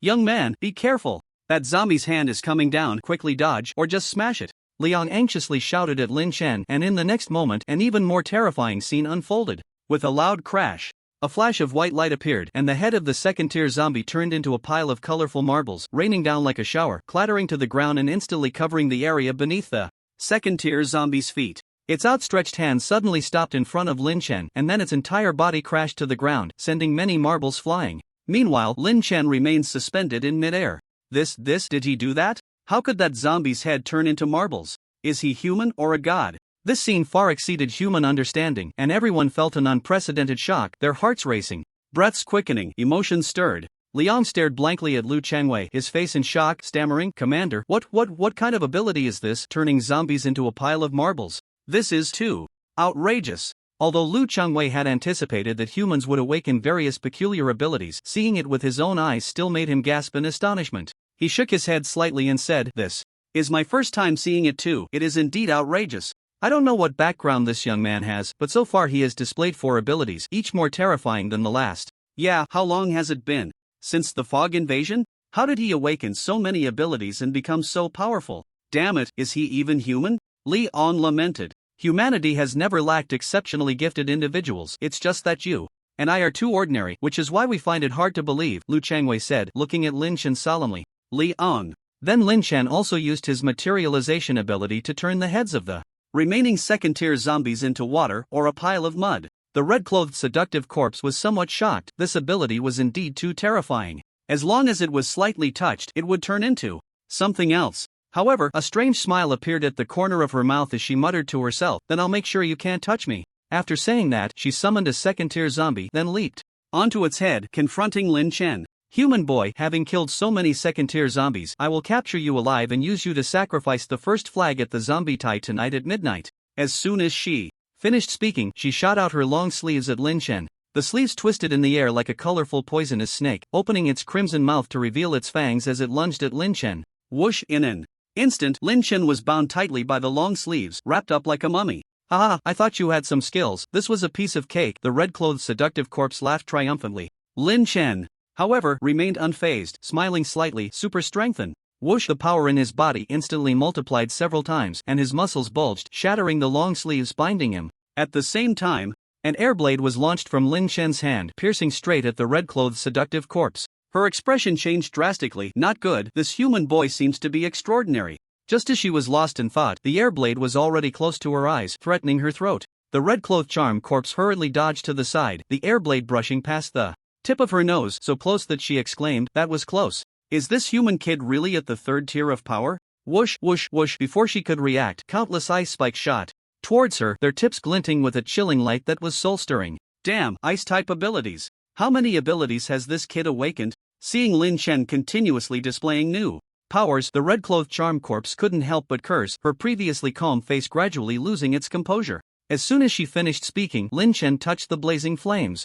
With one hand and summoned crackling lightning with the other, his whole body transforming into a silvery white as he charged forward. The sight was terrifying. This man seemed to be brimming with abilities. What the hell? Seeing Lin Chen adorned with various powers, the red-clothed charm corpse could no longer hold back. However, she still trembled all over as a powerful shockwave surged forth, directly shattering the incoming ice spikes into a shower of sparkling ice shards. This time, she was truly enraged. With a flick of her sleeve, she sent out petals of deep red that seemed to drip with blood, instantly surrounding her. Then, with another wave of her sleeve, those petals flew towards Lin Chen in unison. One petal struck Lin Chen's body and exploded instantly, erupting in a dazzling orange firelight. More and more petals surged towards Lin Chen, the sound of explosions ringing out continuously. Ha ha, let you taste my petal bombs. This was the red-clothed charm corpse's ability, petal bombs. In the later stages of her training, she could fill the skies above a nation with petal bombs, which would then fall simultaneously, instantly annihilating a country.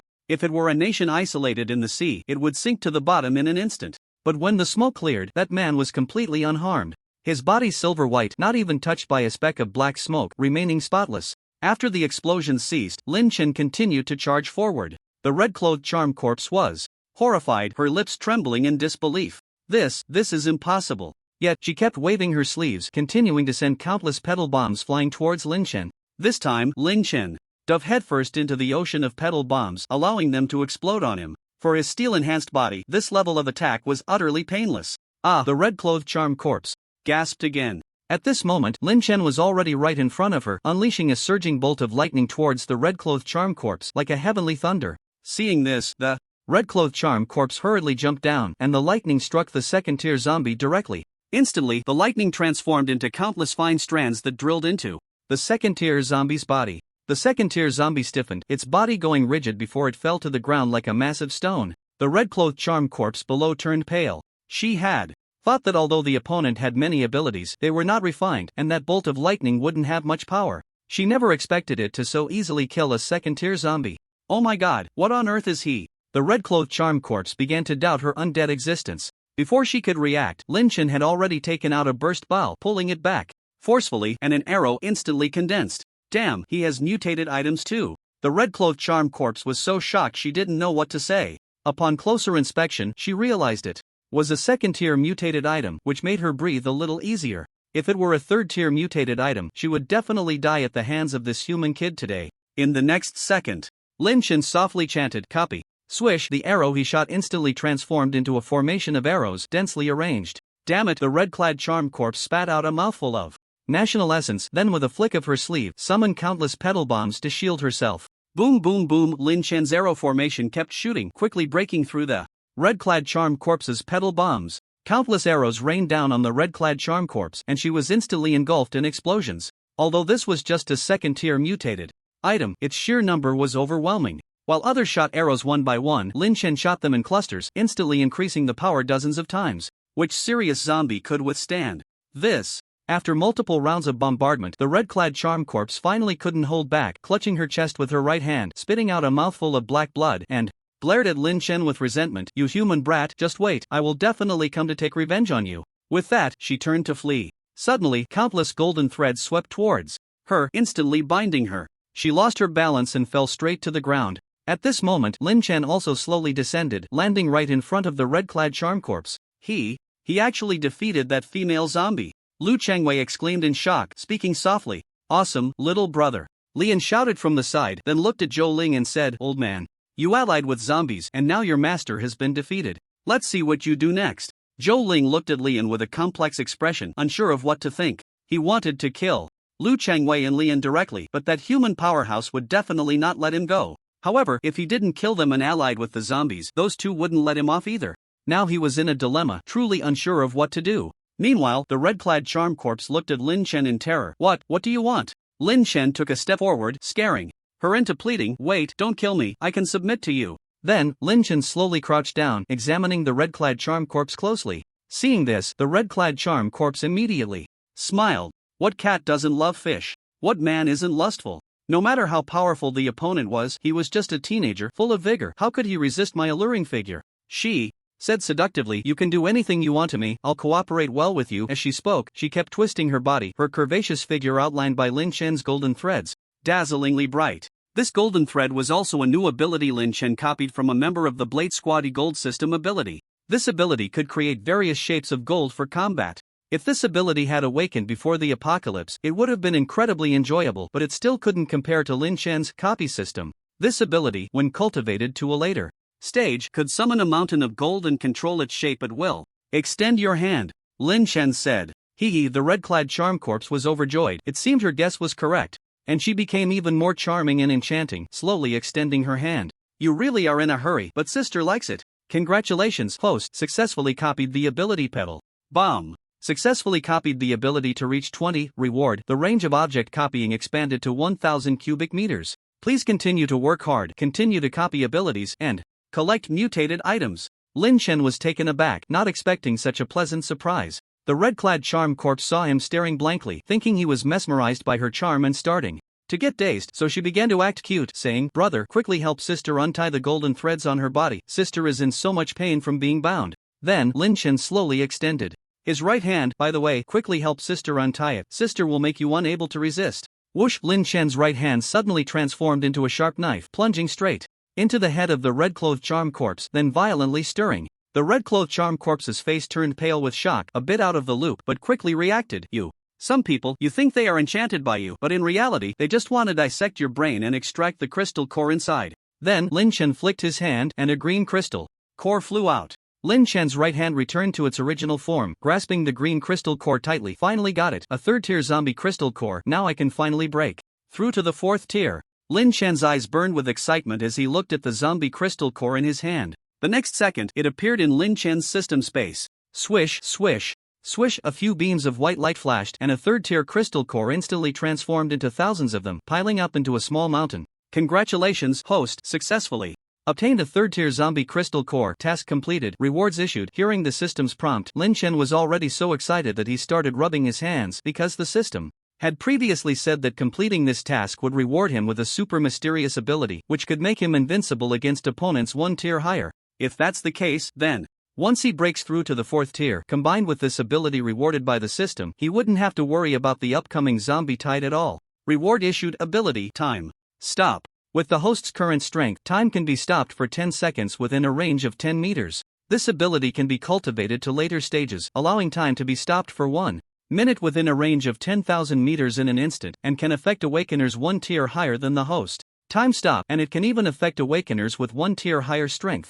No wonder the system said it could make one invincible against opponents one tier higher. Lin Chen couldn't help but exclaim. Although it can currently only stop time for 10 seconds, that 10 seconds is already enough for Lin Chen to deal with an awakener one tier higher than himself. This ability, if awakened before the apocalypse, would be quite nice. Without a crystal core, the red-clothed charm corpse quickly shriveled and decayed, soon turning into a dry corpse. Lin Chen smiled slightly at her. You didn't think I was interested in zombies, did you? Just then, the remaining dozen or so second-tier zombies, seeing the red-clothed charm corpse killed, roared and charged towards Lin Chen, quickly surrounding him. Little did they know, it was Lin Chen who had surrounded them all. Just right to test the new ability rewarded by the system. As the zombies approached within 10 meters, Lin Chen's ability surged within him. A force imbued with the essence of time burst forth, and the space seemed to ripple with circles, which was the trace of time. Ability time stop. Bang! After a faint sound, the time within a 10-meter radius around Lin Chen seemed to be pressed on the pause button, instantly freezing. The charging second-tier zombies appeared to be solidified, frozen in place.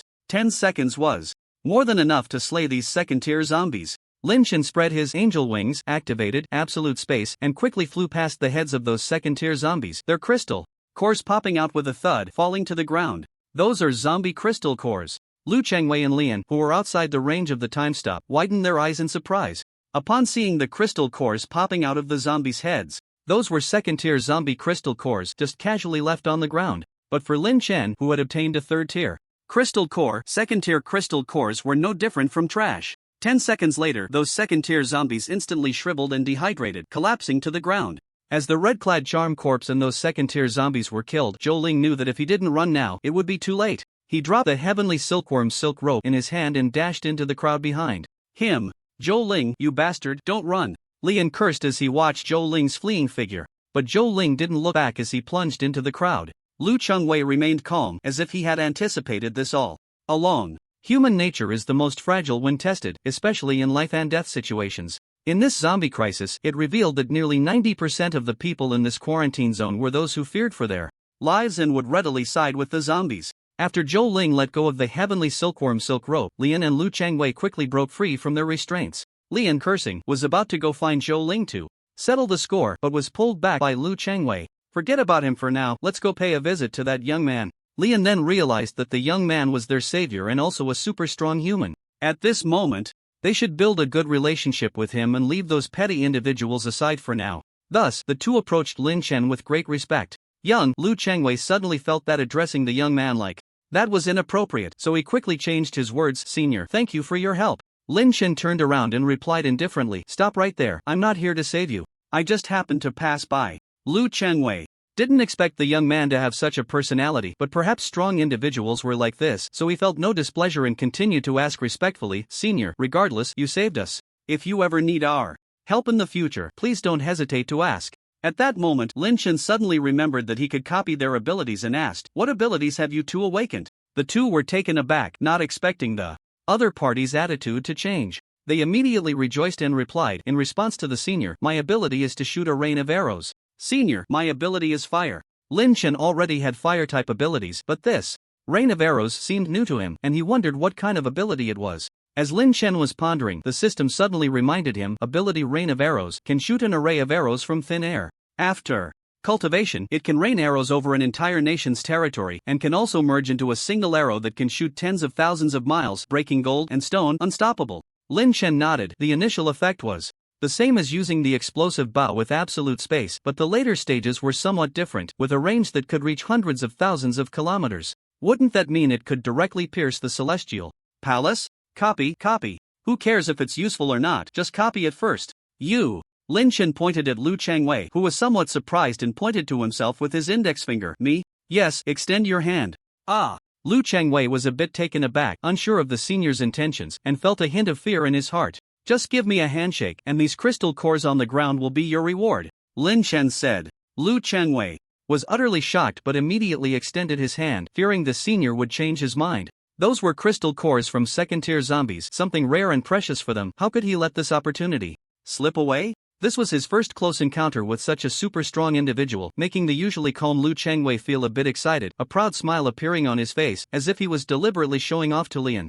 Lian. Congratulations, host, you have successfully copied the ability Rain of Arrows. 10 seconds later, Lin Chen released his hand and spread his angel wings to leave. Lu Chengwei naturally did not dare to stop him, but someone from the isolation zone suddenly stood up and said, Master, please don't go. Solve these zombies first and save us. Although the red-clothed charm corpse and those second-tier zombies had already been killed by Lin Chen, there were still many first-tier zombies around.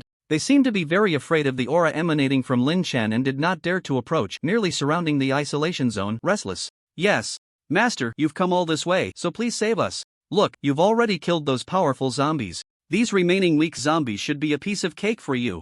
That's right, saving a life is better than building a 7-story pagoda. Master, just consider it as accumulating good karma. The people speaking were mostly those who had previously knelt down and begged to be slaves. Now that the female zombie was dead, the only rational zombie, they could still gain a glimmer of hope through pleading for mercy. But the remaining first-tier zombies were all bloodthirsty carnivores, completely unresponsive to words, attacking wildly. So their only hope now rested on Lin Chen. If he left, at least half of the people here would die or be injured. Lu Chengwei and Lian did not speak, merely observing Lin Chen's expression quietly. Lin Chen slowly turned around to Face those people, sneering disdainfully. Zombie slaves are not worthy of my help. Besides, your lives or deaths have nothing to do with me. Just wait here to die.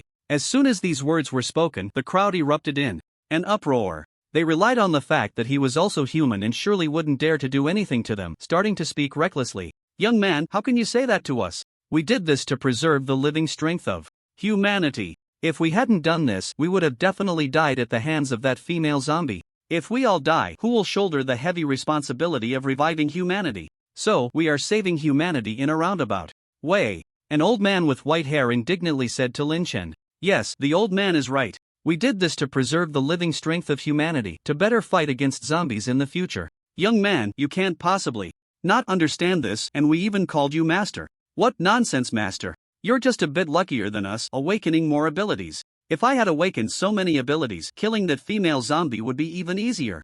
Yes, it's a waste that heaven allowed him to awaken so many abilities, only to find out he's an ungrateful wolf. You must save us today, or you will be the enemy of all of us. If we survive by chance, we will definitely take revenge on you, and we will tell other survivors about how you stood by and did nothing, making it impossible for you to find a place among humanity. Lin Chen suddenly moved slightly, and they thought he was trembling in fear, so they smugly said, "You can't fight against so many of us alone. Are you scared now? Hurry up and kill those zombies to save us." Little did they know, a blast was already gathering in Lin Chen's hand.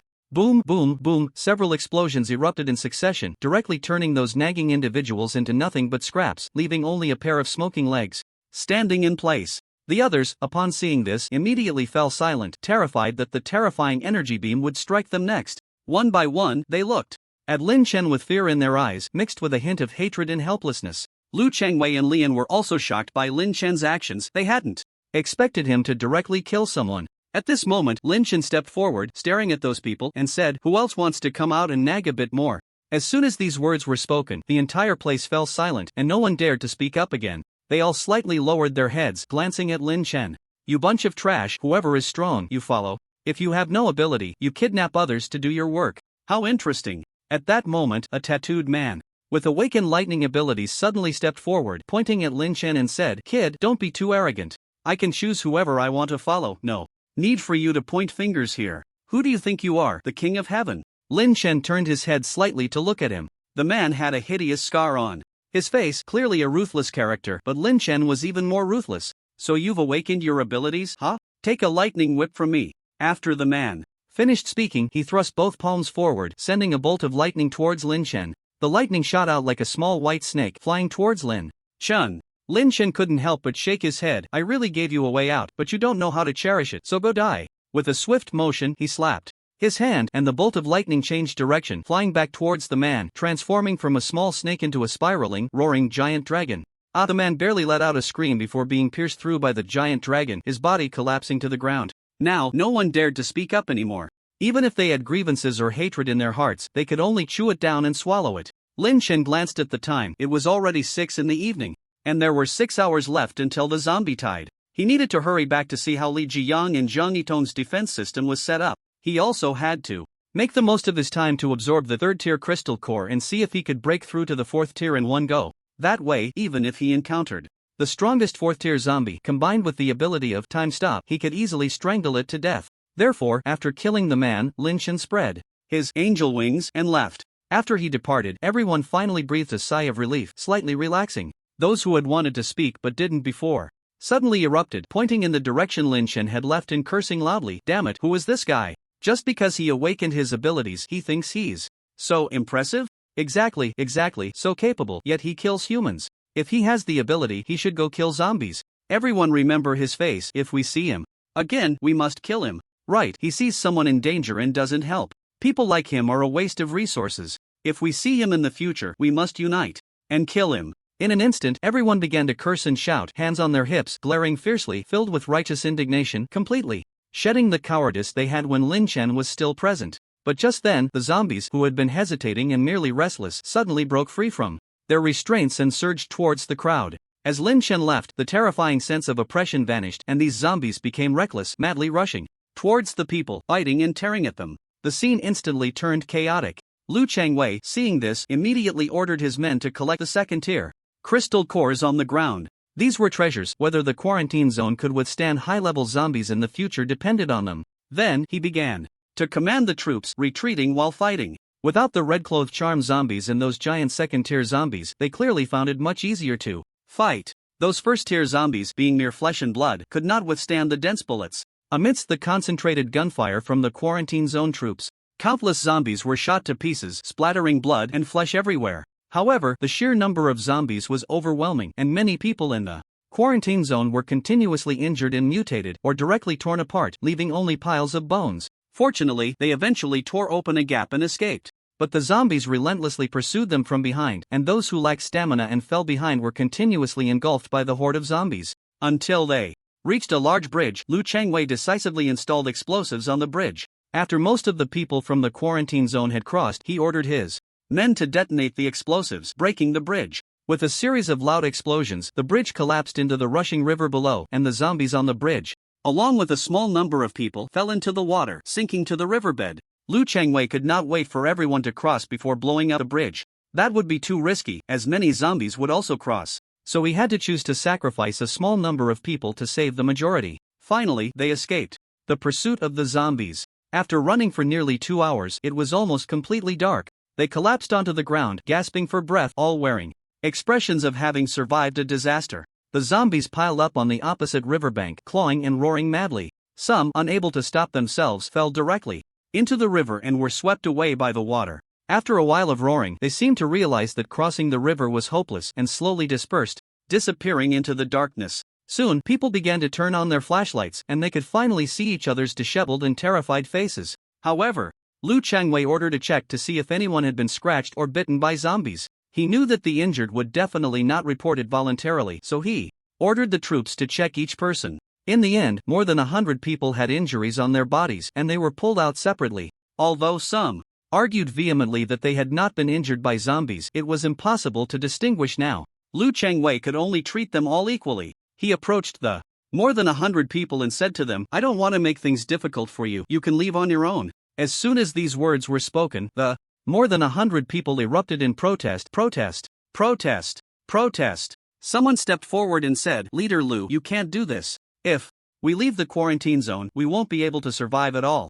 Aren't you pushing us to a dead end? Besides, many of us here were not injured by zombies. It's really unfair for you to drive us away like this." After thinking for a moment, Lu Changwei replied, "Since that's the case, I don't want to make things too absolute. The latest recorded transformation into a zombie is 5 days. You can leave temporarily for 5 days. If you haven't turned into zombies after 5 days, come to Jiangtong City to find us, and our quarantine zone will continue to accept you." Upon hearing this, the person immediately opposed. "That won't work. That won't work. 5 days is too long. How many of us can survive? Even if we aren't bitten by zombies, we will starve to death." As they spoke, the man's emotions grew more and more agitated, his face flushed. He rolled up his sleeves to reveal the wounds on his arms to Lu Changwei, urgently saying, "Leader Lu, look, I really wasn't hurt by a zombie. I just accidentally fell and got scratched by the stones on the ground. If you don't believe me, take a closer look." Lu Changwei furrowed his brows and remained silent. Soon, more and more people gathered around, each revealing their own wounds and desperately arguing.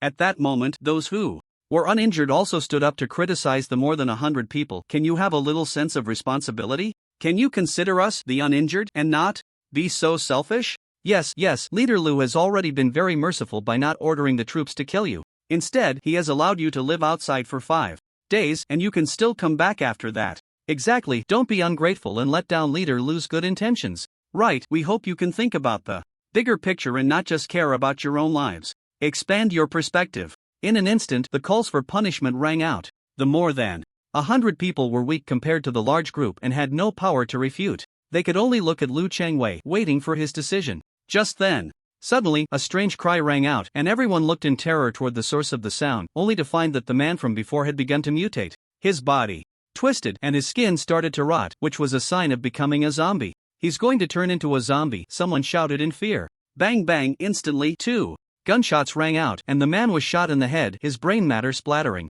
He hadn't even fully turned into a zombie before he was dead. Just moments ago, he had sworn that his wounds weren't caused by a zombie, and now he was slapped in the face by reality.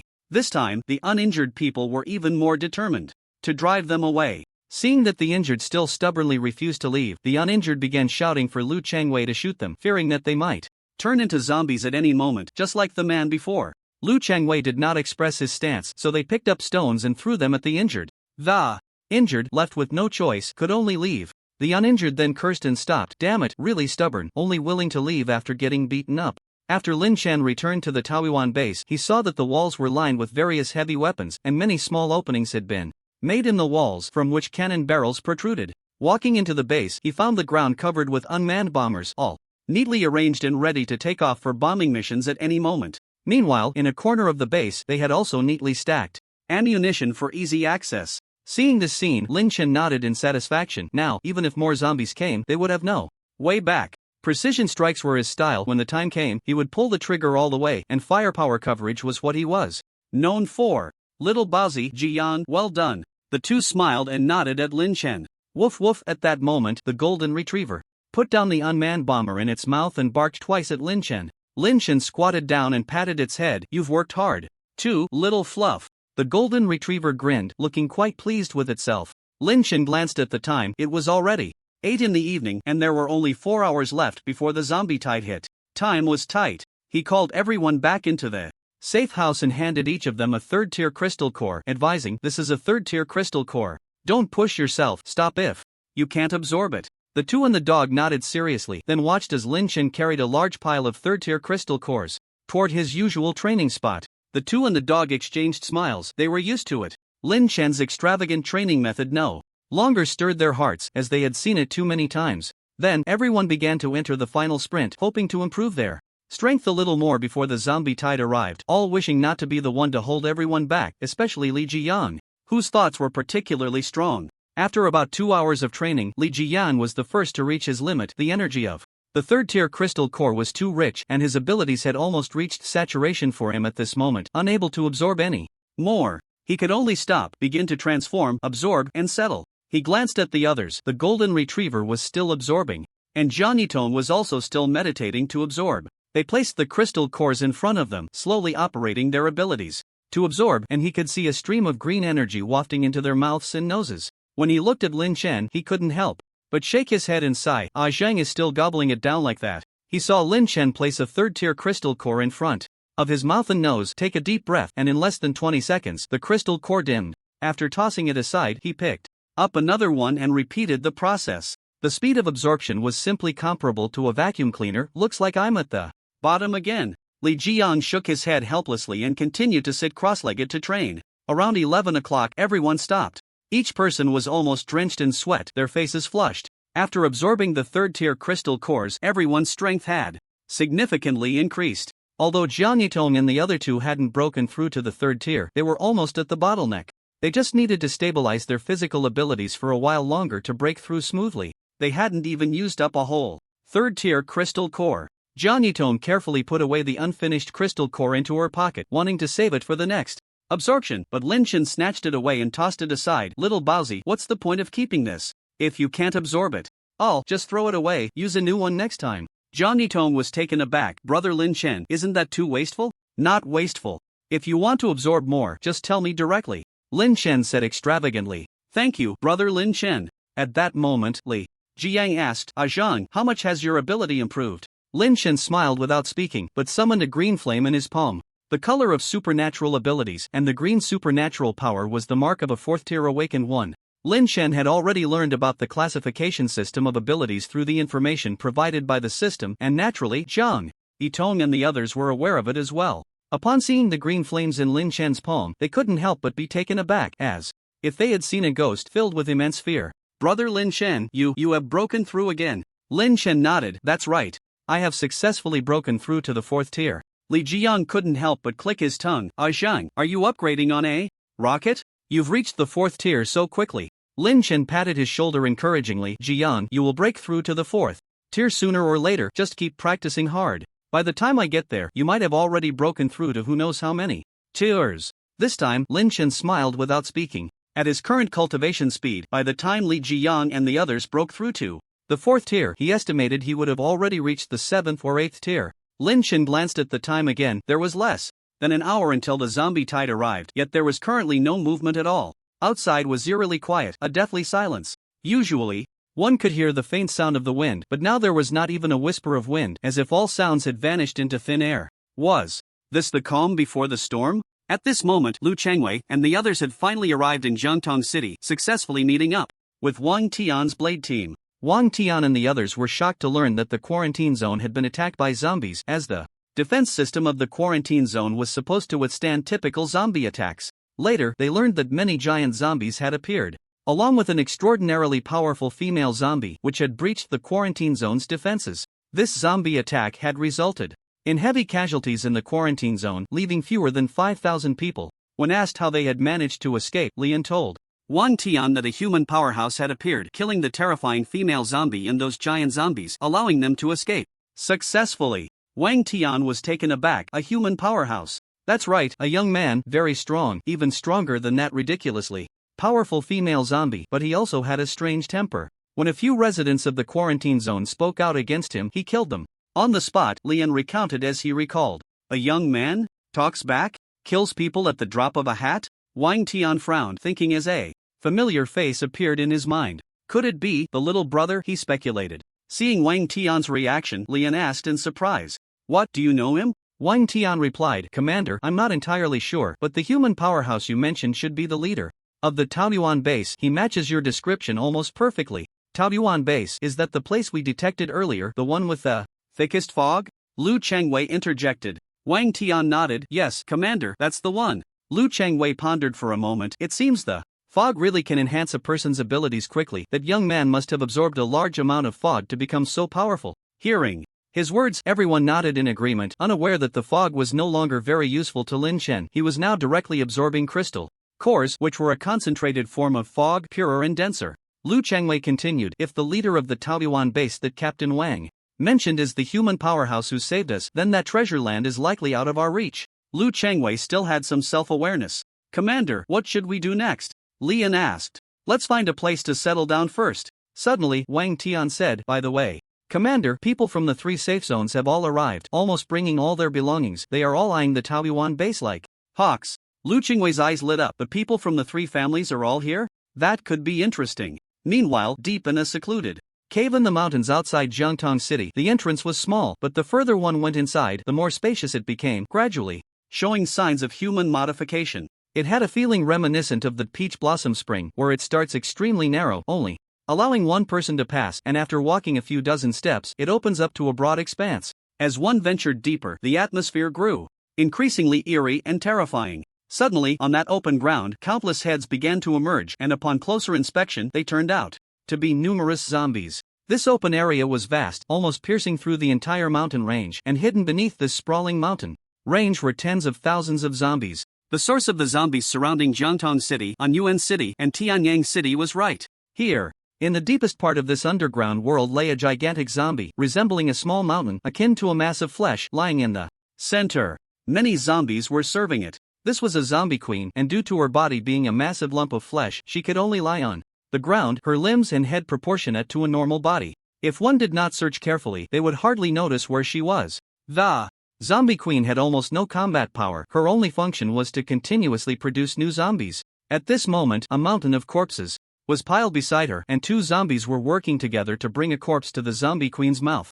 The zombie queen suddenly opened her large mouth, revealing serrated teeth inside, and then bit down on the head of the corpse, beginning to chew slowly. Blood continuously oozed from the corners of her mouth, accompanied by the chilling sound of flesh and bone being torn apart. The zombie queen closed her eyes in enjoyment, chewing incessantly, while the 2 zombies kept pushing the corpse forward. At this time, another 2 zombies were already waiting nearby, holding a new corpse, ready to deliver it to the zombie queen's mouth as soon as the previous one was finished, ensuring that the queen would never run out of food. Meanwhile, more zombies dragged new corpses to pile up on that mountain of bodies. Occasionally, when a living person witnessed this horrifying scene, their expressions would twist in fear, and they would scream in terror, running around like headless flies. But in the end, they could not escape being caught by the zombies and alive sent into the zombie queen's mouth. Each time the zombie queen feasted on a living person, her eyes would light up with excitement. Moreover, she had a rule for eating live people. She had to start from the legs, as the painful screams of the living were a kind of feeding sound for her, making her feel delighted and increasing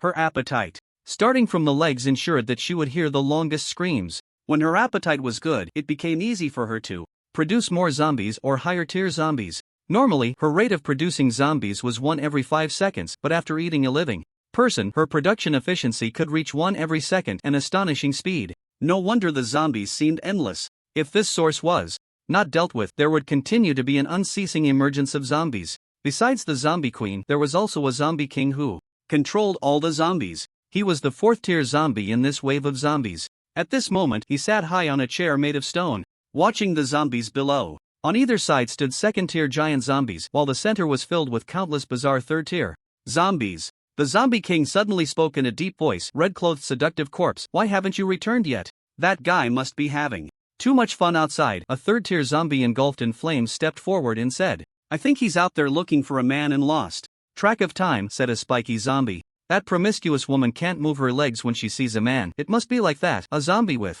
dozens of arms chimed in. This remark elicited a strange laugh from the other zombies. Shut up! The zombie king let out a roar, and the crowd of zombies immediately fell silent. Does anyone know if we are ready to set off? This operation is crucial. We must eliminate all humans in this area without a single mistake. The zombies exchanged glances, and at that moment, a zombie with bat wings flew in, exclaiming, It's bad, it's bad. The red cloak succubus has been killed. What?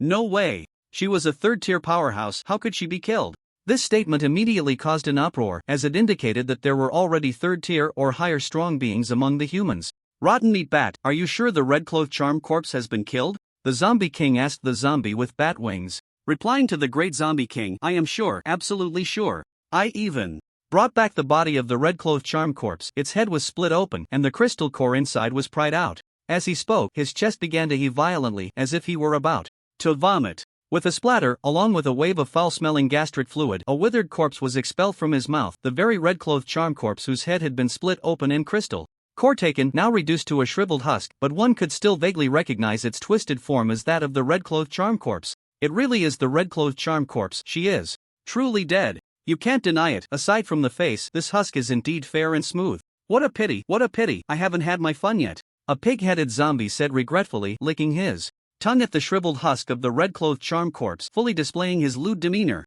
Pighead, look at yourself. The red-clothed charm corpse is lucky she wasn't killed by you when she was alive, and now you want to play with her? Dream on. The pig-headed zombie snorted. She wouldn't let me when she was alive. Now that she's dead, I'll have my fun with her. Saying this, he picked up the shriveled husk of the red-clothed corpse from the ground, shook off the slime on it, then folded it neatly and placed it into a burlap bag hanging from his waist, a wicked smile already forming at the corners of his mouth as he began to imagine the possibilities.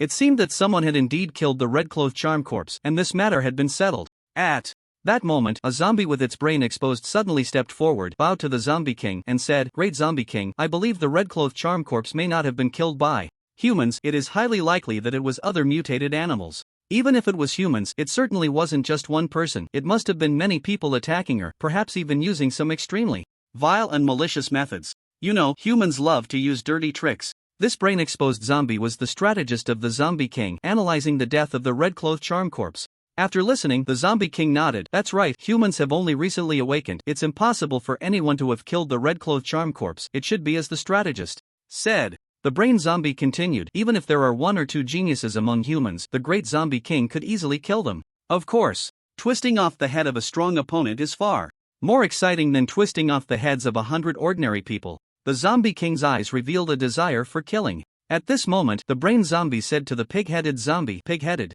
zombie, hand over the skin of the red-clothed charm corpse. We will make it into a flag, leading the charge at the front. Although the pig-headed zombie was somewhat reluctant, he did not dare to defy the brain zombie's orders, so he said, Strategist, can I have it back after this operation is over? If you like it, feel free. Thank you, strategist. Good. The zombie king suddenly slammed his hand on the chair, then stood up and shouted, Prepare to set off. Kill all humans. Roar, roar, roar, kill all humans. Roar, roar, roar, kill all humans. Roar, roar, roar, kill all humans. In an instant, the shouts echoed continuously in the underground. If someone were to pass by the foot of the mountain at that moment, they would surely be scared out of their wits. Meanwhile, the Wang family, Ma family, and Lu family gathered together, conspiring to take down the Taoyuan base and then divide that precious land. I can take a smaller share. But that kid you must hand over to me. Old Master Lu Honda of the Lu family gritted his teeth. Hearing him say this, the other 2 families were naturally very happy. At this moment, the head of the Wang family, Wang Tianchang, said, But those people at the base are not to be underestimated, especially that kid. His abilities seem to be quite powerful. How are we going to deal with him? The head of the Ma family suddenly furrowed his brow, thinking of a clever plan. He squinted at everyone and said, since we can't beat them openly, let's do it secretly. Oh, I wonder what clever plan the Ma family head has? Lu Hongda squinted his old eyes and smiled. You all must have smoke bombs, right? At that time, we can throw a few hundred powerful smoke bombs into the peach garden base. Don't say just a few people, even a dinosaur would be knocked out. Then, won't we be able to do whatever we want with them? Ma Wenshan said with a sideways glance. As expected of the Ma family head, this is indeed a clever plan. There's no time to waste, let's set off now. Lu Hongda urged, eager to trample Lin Chen underfoot, humiliate him wantonly, and then let him die in agony. On the other side, the people in the quarantine zone, having fled in a panic, took almost no supplies with them and were now empty-handed. They were thirsty and hungry, reaching a point of unbearable desperation. There was no choice, they could only follow Wang Tian to the Peach Garden base to see if they could borrow some supplies from Lin Chen to tide them over. At this moment, Lin Chen said to Li Jiyang, Jiang Yitong, and the golden-haired dog, you just stay on the wall. No matter what you see, shoot like crazy and don't save any bullets. Li Jiyang rubbed his hands excitedly. Don't worry, Ajeng, I guarantee that even a fly will die under my gun. Woof woof woof. The golden-haired dog had already transformed into human form. Although it couldn't speak, after transforming, it could operate heavy weapons. Jiang Yitong also nodded in response. Brother Lin Chen, don't underestimate me. In the past 2 days, I've become quite familiar with guns, cannons, and tanks. I will definitely make sure the zombies have no way back. Lin Chen nodded in satisfaction. Alright, tonight, let's enjoy a feast of slaughter. Thus, the Lu family, the Ma family, and the Wang family quietly made their way towards the Taoyuan base with their most elite personnel. They moved stealthily in the darkness, like a pair of elusive ghosts. According to Ma Wenshan's plan, they carried many smoke bombs. As they were nearing the Taoyuan base, Ma Wenshan, who was at the front, waved his hand to the people behind him and said, we are almost at the Taoyuan base, everyone be a little quieter, don't let them discover us. Everyone nodded slightly. Lu Hongda could no longer contain his inner excitement, clenching his fists and whispering, that bastard, killing so many from the Lu family, today I will definitely flay him alive, making him wish he were dead. I will make him kneel before me, begging for mercy like a dog. However, the leader of the rattlesnake team, Zhang De, felt uneasy.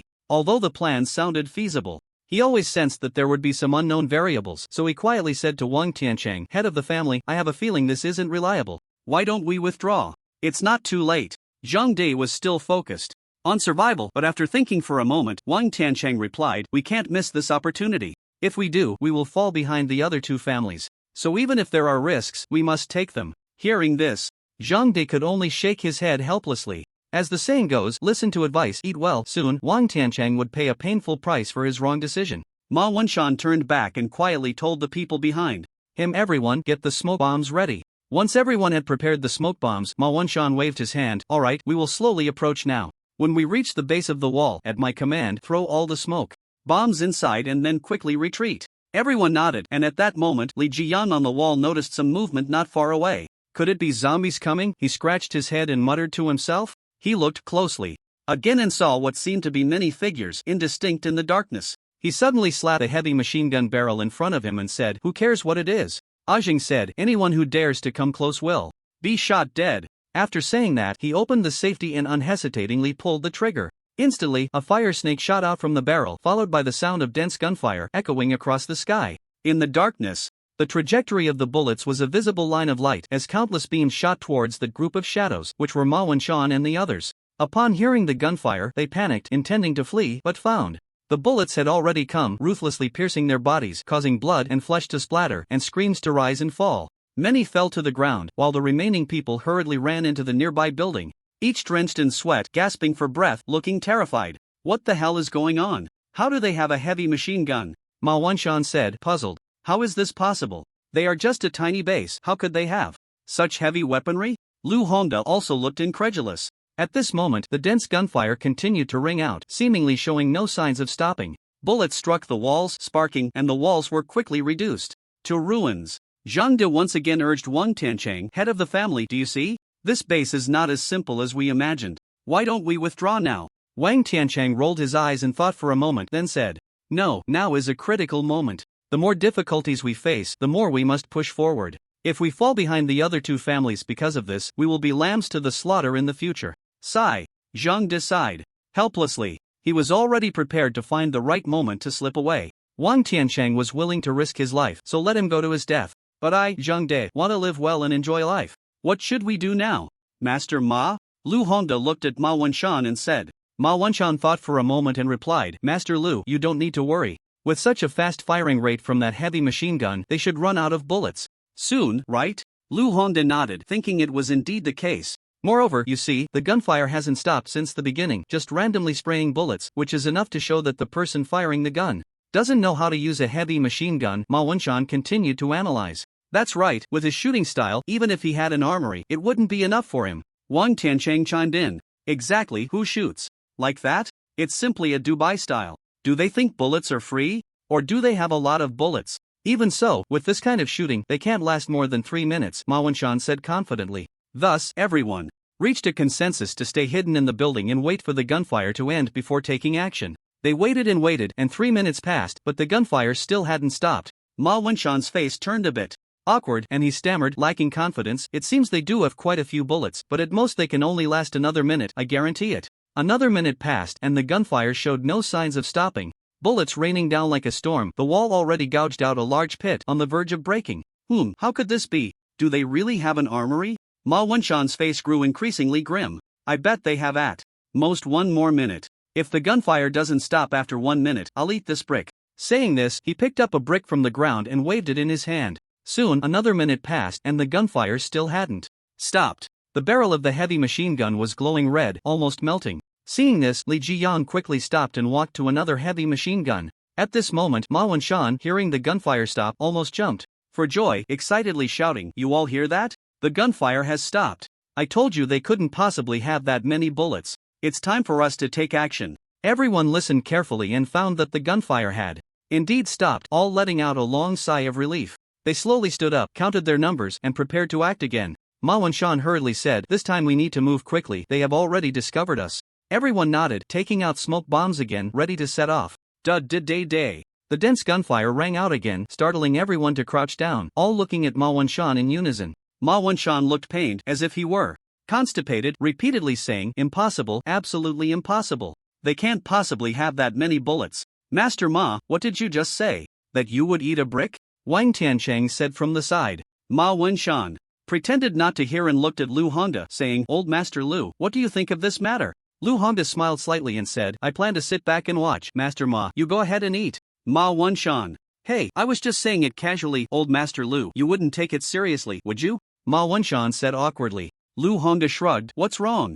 I took it seriously. Ma Wenshan quickly changed the subject. We should think about how to escape now. Listen, the gunfire hasn't stopped. It's really damn eerie. Where did they get so many bullets? Outside, the sound was crackling like firecrackers while the people inside huddled in the corner, trembling. Li Jiyang was getting more and more excited on the wall, even shouting loudly, You guys over there, come out, or I'll send you to heaven with a burst. Hearing this, everyone felt a surge of anger, but they could only hold it in. If they went out now, they'd be shot to pieces in less than a second. Each of them felt incredibly frustrated, their faces flushed, looking awkward. They had originally planned a sneak attack, but ended up being cornered and shot at with a heavy machine gun. Who wouldn't feel frustrated in this situation? Damn it, they're bullying us too much. Can we really tolerate this? Ma Wenshan shouted, standing up, then said, It's not like they are the only ones with guns. We have them too, let's shoot back. This statement awakened everyone, and they finally realized they also had guns. Why should they just sit there and take the hits? They should fight back. Maybe they were caught off guard and stunned. Damn, let's get them. Everyone stood up, gathered at the window, extended their guns out, and began to retaliate. Suddenly, sparks began to fly from their side in the darkness. Countless bullets shot towards the Taoyuan base. With so many people shooting at once, the bullets they fired were still less than half of what Li Jiyang shot alone. Li Jiyang could almost be said to be suppressing nearly 100 of them. Realizing the enemy was starting to fight back, Li Jiyang got even more excited. Good, I like resistance. If you don't resist at all, like a dead corpse, that's no fun.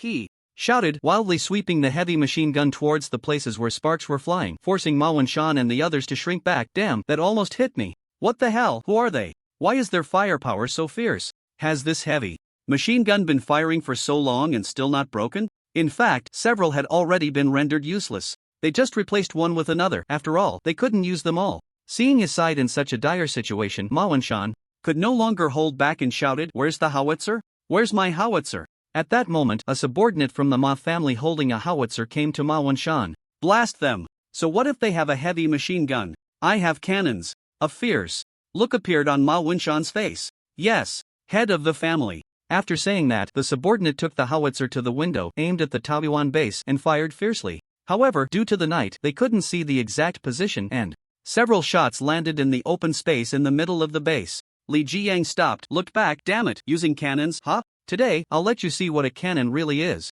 Saying this, Li Jiyang put down the heavy machine gun in his hands and ran towards the place where the RPG was fired. After a few rounds of howitzer fire, Ma Wenshan saw the gunfire stop and began to laugh triumphantly. Damn, scared now, huh? I thought you weren't afraid of cannons. Then he said to Lu Hongda and Wang Tiancheng, Old Master Lu, head Wang, hurry and let your people charge forward. They've been scared into not daring to shoot by my people with the howitzer.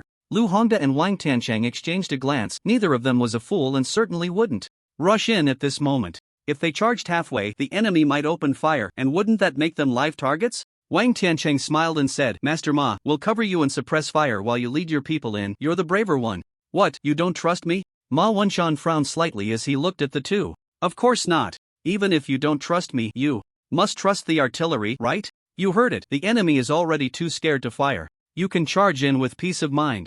If they dare to retaliate, I'll eat 2 bricks this time, Ma Wenshan said confidently. Lu Hongda pointed to a brick on the ground and said, you eat that one first and we'll believe you. Upon hearing this, Ma Wenshan was both anxious and angry, nearly jumping up. Really, you have to trust me. This small base, even if they somehow got heavy machine guns, they definitely don't have artillery, right? Now that we have artillery, we have the advantage. What are you afraid of? Opportunity knocks. But once, if they dare to retaliate, how about I eat 3 bricks? The two exchanged glances and smiled at each other. Even if the other side truly didn't dare to retaliate, they wouldn't be the first to charge out recklessly. No one could guarantee that the enemy wouldn't act out of desperation and drag them down with them. The first to charge would surely suffer heavy losses and be at a disadvantage among the 3 factions. Although they had declared an alliance, each secretly had countless schemes. Lu Hongda smiled and said, Master Ma, we are one now.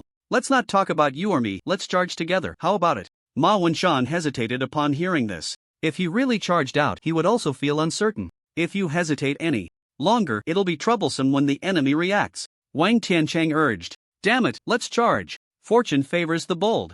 Ma Wenshan suddenly waved his hand and shouted. Alright, then we'll charge together. Thus, Ma Wenshan left the artillery operator in the building, occasionally firing at the Taoyuan base, and left a few rifles for them to suppress fire and cover their advance. Soon, a group of people cautiously emerged from the building, all careful and trembling. After walking for a while, they found that the enemy indeed hadn't fired, and they straightened up, relieved, letting out a long breath. Ma Wenshan also stretched his body as if relieved, spreading his hands and saying, See, I told you they were too scared to retaliate. Everyone nodded in agreement. Whoosh! Suddenly, a sound of something cutting through the air came from not far away, whistling towards the building beside them. Boom! The wall of the building was instantly blown out, and the artillery operator inside was turned into a pile of flesh. Damn, it's an RPG, someone exclaimed. In an instant, everyone stared wide-eyed at Ma Wenshan, who looked embarrassed, beads of sweat forming on his forehead. Just as he was about to say something, another RPG shot came their way. They hurriedly fled in all directions. Boom! The shell exploded right among them, injuring several people. Before they could react, several more shells came in quick succession. They widened their eyes, scrambled up from the ground, and ran, shouting, Mommy, I want to go home. It's too scary here. Ma Wenshan, Lu Hongda, and Wang Tiancheng had no semblance of a family head as they fled quickly, even losing their shoes in the process. At that moment, Zhang De, who had sneaked away early with the rattlesnake squad, suddenly heard an explosion behind him and couldn't help but smile slightly. Good thing I had foresight, otherwise I'd be getting bombed just like them now. Whoosh whoosh whoosh whoosh whoosh whoosh. Li Jiang kept firing at their fleeing direction, the explosions ringing out continuously, the flames even illuminating that area. Li Jian recognized the disheveled Ma Wenshan, Lu Hongda, Wang Tiancheng, and others, and couldn't help but smile slightly. So, it's you old fellows. I knew you wouldn't give up easily during the day. Sure enough, you come for a sneak attack at night. Let me send you a few more rounds. Saying this, Li Jiang fired a few more shells at them, a warm greeting from him to them. Damn it, how could they have RPGs? Who the hell are they, and why do they have so many weapons? As if they knew the apocalypse was coming and prepared in advance. Ma Wenshan had a look of lingering fear, a face that seemed to have escaped death, unable to comprehend how they had amassed so many weapons. Lu Hongda and Wang Tiancheng stood beside Ma Wenshan, hands on their waists, slightly bent over, panting heavily, their faces pale and expressions terrified. If they had run a bit slower just now, they would probably have become cannon fodder by now. Master Ma! Lu Hongda and Wang Tiancheng shouted almost simultaneously. Ma Wenshan was taken aback and looked at the two. What's wrong? Are you going to eat by yourself, or are we going to feed you? Lu Hongda said with a face full of resentment. If it weren't for Ma Wunshan's overconfidence, they certainly wouldn't have retaliated, and they wouldn't have ended up in such a miserable state. Ma Wunshan had at least 70% of the responsibility for this accident. The two were filled with grievances, wishing they could tear the sky apart. I've already eaten, thank you, Ma Wunshan replied, pretending to be confused. Lu Hongda and Wang Tiancheng crossed their arms and looked at him sideways, their expressions hungry for blood. Ma Wunshan knew he couldn't get away with this, so he said, Old Master Lu, Master Wang, let's not focus on these details. We should unite and figure out how to take down the Taoyuan base, rather than engage in internal strife. Lu Hongda stepped forward, closing in on Ma Wunshan. We suffered heavy losses this time, and you bear the main responsibility. If you don't give us an explanation, we won't let this go. That's right, give us an explanation, Wang Tiancheng echoed. Seeing the two's aggressive demeanor, Ma Wunshan understood their intentions. They just wanted to take the opportunity to claim more territory. All right, this time it's my responsibility. Once we take down the Taoyuan base, I'll give up 10% of the territory. Is that acceptable? Ma Wunshan quickly said with a smirk. The two exchanged glances and smiled. Slightly, their goal was achieved. Since Master Ma has said so, we naturally have nothing more to say, Lu Hongda said with a hearty laugh. Wang Tiancheng also burst into laughter. Seeing the two's triumphant expressions, Ma Wunshan couldn't help but curse inwardly. Damn it, you two little dogs, enjoy your victory now, just wait and see how I deal with you later. At that moment, Wang Tiancheng leaned in and asked, however, it seems that the Taoyuan base is not as simple as we imagined. Whether we can take it down is still a question. Lu Hongda frowned slightly, but Ma Wunshan smiled and said, Gentlemen, I have a plan that will definitely work this time. Upon hearing this, the two felt a familiar sensation and almost simultaneously rolled their eyes. Ma Wunshan hurriedly said, This time it's absolutely reliable, but it requires the help of both of you. You go ahead and tell us. Lu Hongda said. It's like this, my family has been researching how to quickly enhance people's abilities using mist. Oh. At this, the two immediately became interested. Actually, besides naturally breathing in the mist to enhance abilities, we can also use some equipment to forcibly inject the mist into the body, which can rapidly enhance abilities. However, this method can cause a person to lose their sanity and turn into a mindless, destructive zombie. Ma Wunshan continued. What use is an uncontrollable zombie? Of course it's useful. As long as we implant a control system in their brains, we can control their actions, turning them into a POW. The two of them gasped in shock. Seeing that they were captivated by his words, Ma Wunshan continued, However, we are still missing some key materials for our experiment. We need the help of both family heads. As long as this experiment is successful, we can create a batch of powerful ability zombies. No matter how strong the Peach Garden base is, we can take it down in no time. Lu Hongda and Wang Tiancheng exchanged glances, feeling that this matter had potential. Alright, Head Ma, we can help you, but we have a request. After the experiment is successful, we want all the experimental processes and data. Ma Wunshan's eyes shifted, looking at Lu Hongda, cursing inwardly, damn it, he's indeed an old fox. He had originally planned to eliminate both families once the ability zombie army was established, but seeing that Lu Hongda had already realized this, he said, Okay, no problem. We are allies after all. Anyway, by then, they wouldn't know if the data was fake, so he agreed. Just like that, the three of them reached an agreement again. Ha ha ha, they exchanged smiles, but at that moment, the people running ahead suddenly turned back for some reason, and one by one, they ran back as if they had seen a ghost, desperately fleeing.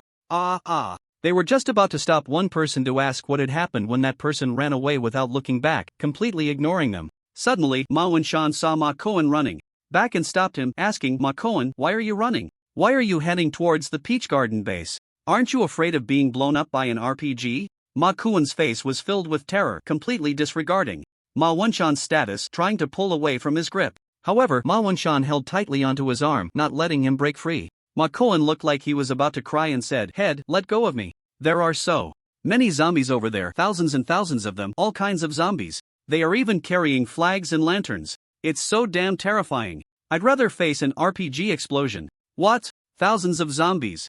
Everyone was shocked. Carrying flags and lanterns. Ma Wunshan looked puzzled. Are you sure you didn't see it wrong? I didn't see it wrong. Head. Run quickly. If we don't run now, it will be too late. Really?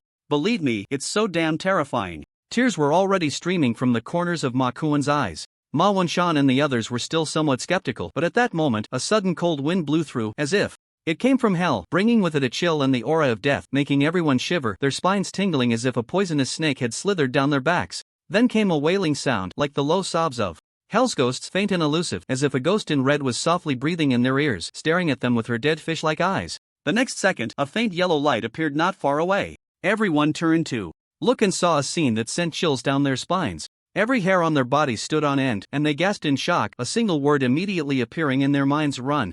What a terrifying scene it was, as countless zombies swayed and moved slowly forward. In front, a second-tier zombie carried a strange flag, and within the ranks of zombies, at intervals, one would hold a lantern made of white paper, casting a faint yellow light that illuminated their decayed faces. It looked as if a group of hellish spirits were wandering the streets. At that moment, a slower runner was spotted by the horde of zombies, and he screamed in terror, "Oh my God, help!" But the more he shouted, the slower he ran, his voice only drawing more attention from the zombies. Perhaps due to overwhelming fear, he suddenly felt his legs give way and fell to the ground. When he tried to get up, he found he couldn't. His legs seemed to lose control, and he couldn't muster any strength. He clenched his fists and desperately pounded his legs, cursing, "Damn it, get up! You bastard, get up!" No matter how hard he tried, his legs remained unresponsive, as if paralyzed. "Damn it, useless legs, I'll chop you off." As he watched the approaching horde, he began to feel a rage of helplessness, slowly losing his sanity, his expression a mix of crying and laughing. Suddenly, a flesh bat flew out from the zombie crowd and darted towards him.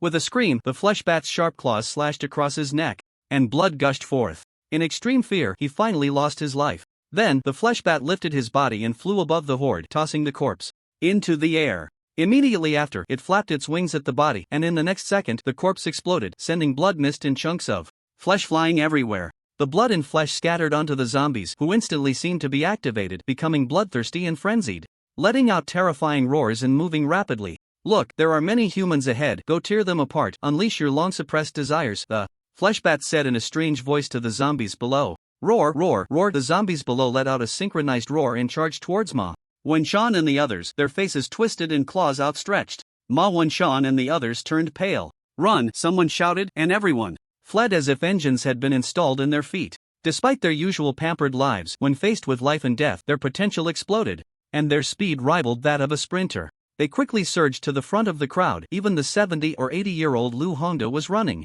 fast, his legs moving rapidly, looking nothing like an old man, but more like a young lad. Soon, he surpassed Ma Wenshan and Wang Tianchang, reaching the front. Seeing Lu Hongda run like a rabbit, Ma Wenshan and Wang Tianchang were taken aback, not expecting this old guy to have such a strong will to survive, running with the vigor of Bolt. The two dared not fall behind and ran desperately. Li Jiang, still on the wall, put down his rocket launcher, glanced at the situation ahead, and found that the other side had fallen silent, his face lighting up with joy. "Compared to our Peach Garden base, your equipment is really a joke." Then, he loaded the heavy machine gun with a belt of bullets again. Compared to the rocket launcher, he actually preferred using the heavy machine gun. The dense bullets pouring out continuously, sweeping across objects and splattering debris, gave him an inexplicable sense of relief.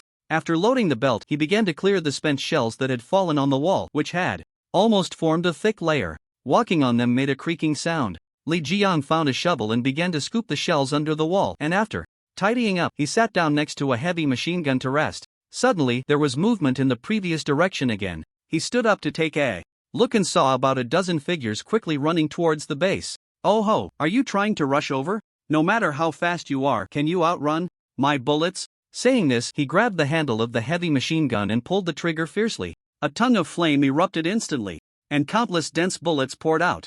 The dozen or so people running in front were instantly turned into sieves. The people behind them immediately hid in the nearby building. Among them were Ma Wenshan, Lu Hongda, and Wang Tianchang. "What do we do now? There are zombies behind us and a machine gun in front," Wang Tianchang said with a face full of terror. Suddenly, he remembered Zhang Da's words and regretted not avoiding this mess earlier, now finding himself in a dilemma. It was truly too late for regrets. Zhang Da," he shouted twice, wanting to ask if there was any way out, but no one responded. It then occurred to him that Zhang De had said he was going to the bathroom, and since then, he hadn't seen him again. He suddenly realized that Zhang De had slipped away long ago. "Damn it, that little brat, running off without telling me. Clearly doesn't take me, the head of the family, seriously. Don't let me catch you later, or I'll skin you alive," Wang Tiancheng said fiercely.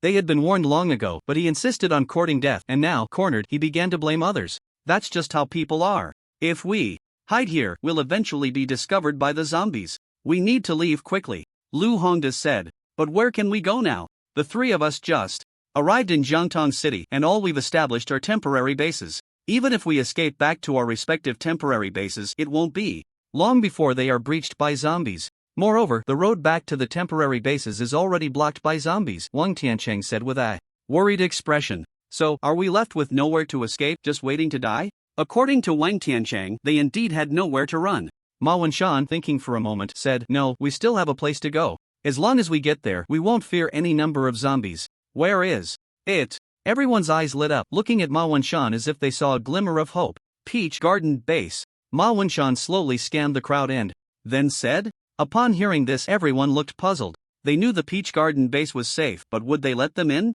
As soon as they showed their heads, they would be shot at with heavy machine guns. Wanting to enter their base? Wasn't that just pure nonsense? "Master Ma, have you been scared silly by the zombies? Will they let us into the Peach Garden Base?" Lu Hongda questioned. After hearing this, Ma Wenshan pointed to his head. "Of course, they won't let us in, so we need to use our brains. What do you have in mind? Pretend to surrender, then say we want to apologize to them, hoping everyone can sit down and talk properly. As long as we get into the base, if they try to kick us out, we can say we can join them in fighting the zombies." Lu Hongda still had some doubts. Just like that, they would keep us? They haven't seen how terrifying those zombies are yet. Once they do, they'll understand that one more person means one more bit of strength. If they try to drive us away, they probably won't last long. Ma Wenshan continued to analyze. "You seem to have a point," Wang Tiancheng said. "But how do we surrender? Their firepower is so fierce that as soon as we show our heads, we'll be shot to pieces." Ma Wenshan thought for a moment and said to everyone, "Whoever is wearing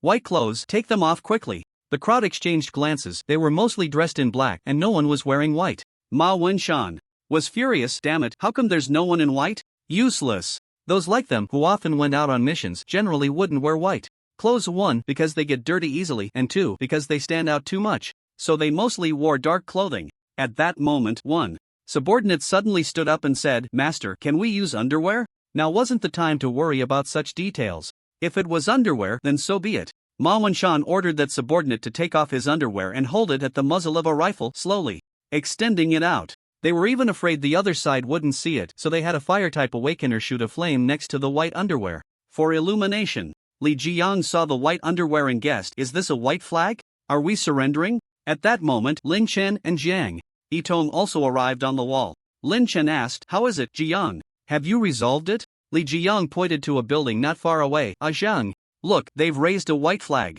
Lin Chen said, "If they've raised a white flag, then let's not shoot." Li Jiang was taken aback. Was this really Lin Chen? How could he say something so warm? "But, Jiang, if we don't deal with these people now, they'll definitely come back later," Li Jiang said.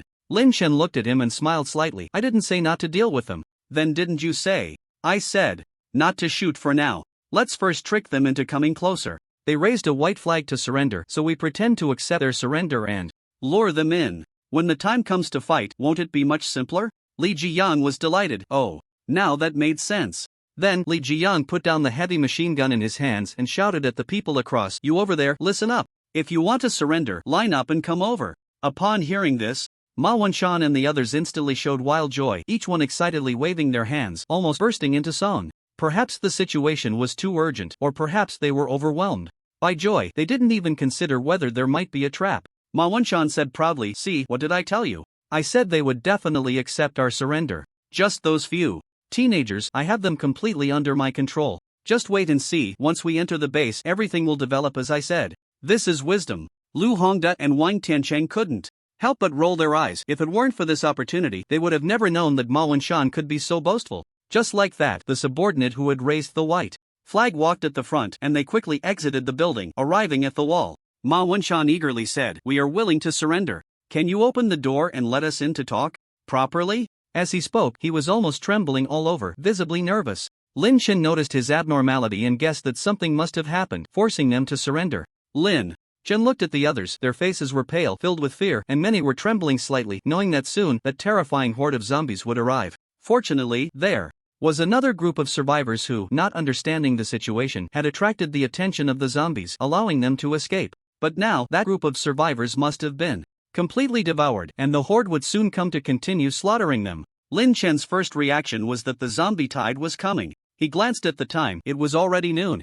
Then, he opened the monitor to check the situation in Jiangtong City and found that indeed, hordes of zombies had surged in, and more were continuously coming from the outskirts of the city, flowing in like a great river. No wonder these people wanted to surrender. They were trying to enter my base to avoid the zombie tide. I can't let this go without some fun, Lin Chen thought, a smile appearing on his face. At that moment, Li Jiyang quietly said to Lin Chen, "Ajun, how is it? They all came out. Can we send them away with a single burst?" Lin Chen waved his hand and said, "No need, let's play a different game." "A different game? Delay them until the zombie tide arrives." Li Jiyang immediately understood and nodded. "Ajun, you really are something." Then Lin Chen said to Ma Wenshan and the others below, "If you want to surrender, you need to look the part. Throw your weapons aside." Upon hearing this, everyone hesitated. Without weapons, it was like a fierce beast without its sharp teeth and claws, which would put them at a disadvantage. The group remained motionless, and Lin Chen pretended to say, "Since you lack sincerity." Before he could finish, Ma Wenshan hurriedly shouted, Wait,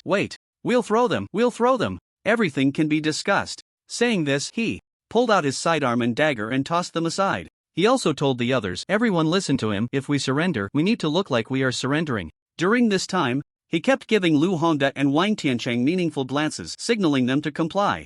Although the two were very reluctant, in order to enter the base, they still took out their weapons and tossed them aside. Soon, their weapons piled up into a small mountain. Then, Lin Chen leaned close to Li Jiyang's ear and whispered a few words. Li Jiyang broke into a big smile and walked away. After a while, a rocket launcher fired, hitting the pile of weapons and turning it into a heap of scrap metal. Li Jiyang discarded the rocket launcher and came to Lin Chen's side. "Ajing, it's done." Lin Chen nodded. Ma Wenshan and the others, seeing their weapons destroyed, were filled with resentment but dared not say anything, forcing themselves to swallow their anger and endure silently. Surrendering and handing over their firearms meant that the weapons belonged to someone else. They could blow them up if they wanted. "Now we can come in and have a good talk, right?" Ma Wenshan forced a smile that was more painful than crying as he spoke to Lin Chen. Lin Chen pretended to think for a moment and then shook his head. "No, who knows if you have hidden weapons on you? Unless you take off all your clothes." "You?" Ma Wenshan nearly exploded. "What, unwilling? If you're unwilling, then forget it." Lin Chen waved his hand and was about to leave. Ma Wenshan hurriedly tried to keep him. "Wait, we take off. We won't really take them off, will we?" Lu Hongda said awkwardly. After all, at his age, being naked was quite embarrassing. "Of course, do you want to be naked or be eaten by zombies? Your choice," Ma Wenshan said coldly. Upon hearing this, the terrifying image of a horde of zombies flashed in everyone's minds, and they immediately began to take off their clothes until they were left with only their underwear, while the person who had raised the white flag had accidentally lost his underwear when he arrived and was now completely naked. After everyone had stripped down, Ma Wenshan said again, "Now can we go in?" Although he said it with a smile, the deep-seated hatred was clearly audible. Lin Chen crossed his arms and stroked his chin, saying, "Let me think for 13 seconds. 13 seconds? Why 13 seconds? Instead of 10? Such a strange amount of time to consider." Although everyone was puzzled, they could only wait silently. Soon, 13 seconds passed, and Lin Chen clapped his hands and said, "Okay." The people below, who had been anxious, immediately rejoiced upon hearing this. "We can go in." But Lin Chen pointed behind them and said, "Look behind you." The crowd slowly turned to look. The terrifying zombies had arrived. Upon seeing a group of pale humans, they became incredibly excited. They never expected that this time the food was already peeled, just like when someone helps you peel the shells of crayfish. Now they finally understood why it was 13 seconds. It was precisely the time the zombies arrived here. How ruthless. As the zombies drew closer, Ma Wen and the others were almost in tears, constantly pleading, "Please, let us in first. As long as you let us in, we can do anything. Aren't you conspiring to divide my peach blossom base? You are my enemies. Saving you? Don't joke around." In fact, Lin Chen had long known about their conspiracy through the surveillance cameras. Hearing Lin Chen's words, the faces of the crowd turned pale. It seemed the other side was determined not to let them in. "It's our fault, we were blind and offended you. Please give us a chance, okay?" Ma Wenshan continued to plead. Lin Chen simply said, "If you run now, you might still have a chance to live. If you don't run, the zombies are coming." The crowd turned to look, and the zombies were less than 20 meters away from them. With no time to react, they glared fiercely at Lin Chen and the others, then turned and ran to the side. "You all wait for me. I will definitely come back for revenge." After Ma Wenshan left that sentence, they disappeared into the night, countless zombies chasing after them. Some of the zombies noticed Lin Chen and the others on the wall and rushed towards them, quickly piling up high. The zombies behind kept stepping on those in front to climb up, stacking like a tower, getting higher and higher, almost reaching the edge of the wall. Lin Chen immediately said to Li Jiyang and Jiang Yitong, "Quick, you two, get to your positions and open fire." "Yes, Zheng." "Yes, brother Lin Chen." After that, the two quickly reached their positions. Li Jiyang continued to operate the heavy machine gun, firing wildly, bullets pouring down like rain, hitting the densely packed zombies on the ground, producing muffled sounds. Countless flesh and blood splattered, and soon there were limbs and broken arms lying all over the ground, along with bodies that had been shot to pieces. But those zombies were undeterred, still rushing towards the base. Li Jiang became more and more excited, his body trembling with the heavy machine gun. Ah, come on, come on. Boom, boom, boom. At this moment, a drone appeared above the base, bombarding the zombie horde frantically. After firing a dozen rounds, the drone crashed directly into the zombies, toppling a large number of them. Soon after, a second drone appeared, launching another round of crazy bombardment on the zombies below. Each shell blew away a large group of zombies, countless hands, feet, and pieces of flesh flying everywhere, hanging on trees by the roadside, on abandoned streetlights. The one controlling these drones was Zhang Yitong. Following Lin Chen's instructions, after each drone used up its ammunition, it would directly charge into the zombie horde. There was no need to recover them. At this time, the Golden Retriever was watching eagerly beside Lin Chen, waiting for him to assign a task. Lin Chen looked at the Golden Retriever and said, "Little chick, you are responsible for those that slip through the cracks. You must not let a single zombie cross the wall and enter the base, understood?" Wang Wang Wang, the Golden Retriever, barked twice and then excitedly ran off. Li Jiang and Zhang Yitong were part of a large-scale firepower strike, and there would always be some fish that slipped through the net. At this moment, it required someone to strike precisely, and that task fell to the Golden Retriever. Its reaction speed was fast, making it extremely suitable for this task. Just then, a zombie crawled up, and upon seeing it, the Golden Retriever bared its teeth and pounced fiercely, using its sharp claws to split it in half before tossing it over the wall. Just as this was resolved, several more crawled up ahead. The Golden Retriever opened its mouth wide and unleashed a fire dragon that engulfed them, quickly turning them into a pile of black charcoal. Everyone performed their duties, coordinating seamlessly, ensuring that not a single zombie breached the interior of the Taoyuan base. Meanwhile, Lin Chen stood still, as if searching for something. He knew that to catch a thief, one must first catch the king, so he was looking for the fourth-tier zombie king. After searching fruitlessly, he directly spread his angel wings and flew into the air to continue his search, casually dropping countless petal bombs. Suddenly, it began to rain petals from the sky, and when they fell onto the zombies, they exploded with a loud bang, their power rivaling that of the drones controlled by Zhang Yitong. Boom, boom, boom, boom. The explosions continued to sound like thunder on a rainy day, even causing the ground to tremble slightly. At this moment, Ma Wenshan and others, who had finally hidden in a tall building, swallowed hard upon hearing the commotion from the Taoyuan base. "How many weapons do they have? It feels like they never run out," Wang Tiancheng said with a look of terror. Lu Hongda shook his head. "I've never heard of such people before. Where did they come from? Do you think they might have awakened some ability to conjure weapons out of thin air?" Ma Wenshan pondered, unable to understand where the Taoyuan base had gotten so many weapons. Lu Hongda and Wang Tiancheng, upon hearing this, suddenly realized, "I think you're right. Yeah, how did I not think of that? This is the era of ability awakenings. It's possible to awaken all sorts of strange powers." The two echoed. The three finally understood, exchanging glances, fully awakening to the fact that the era had completely changed, transforming into one where abilities were supreme, where personal strength reigned, much like the era of powerful figures in fantasy novels. Meanwhile, Wang Tian and others, on their way to the Taoyuan base to borrow supplies, encountered a large number of zombies. After all, they were officially trained personnel, and while they fought back while retreating, despite countless casualties, they ultimately managed to hide in an abandoned factory. Lian looked at Lu Chengwei and said, "Commander, are these the zombies from that previous batch?" Lu Chengwei adjusted his glasses and replied, "This time it seems like there are more. What on earth happened? How did so many zombies suddenly appear? Even if the populations of 3 cities turned into zombies, there wouldn't be this many," Lian said, frowning in confusion. Lu Chengwei thought for a moment and said, "Clearly, most of these zombies appeared out of nowhere. They weren't all humans infected by the zombie virus. Appeared out of nowhere." This conclusion was somewhat shocking. That's right, this world is undergoing an unprecedented transformation. A mysterious power beyond our understanding is fully invading the entire blue star, and our era is being overturned. History is experiencing a sudden and dramatic development, and no one can predict what will happen next," Lu Chengwei said, slightly lowering his head, extremely serious. On this side, standing at the edge of a tall building, the rotting flesh bat spread its long and wide wings, gently flapping them, quietly enjoying the massacre.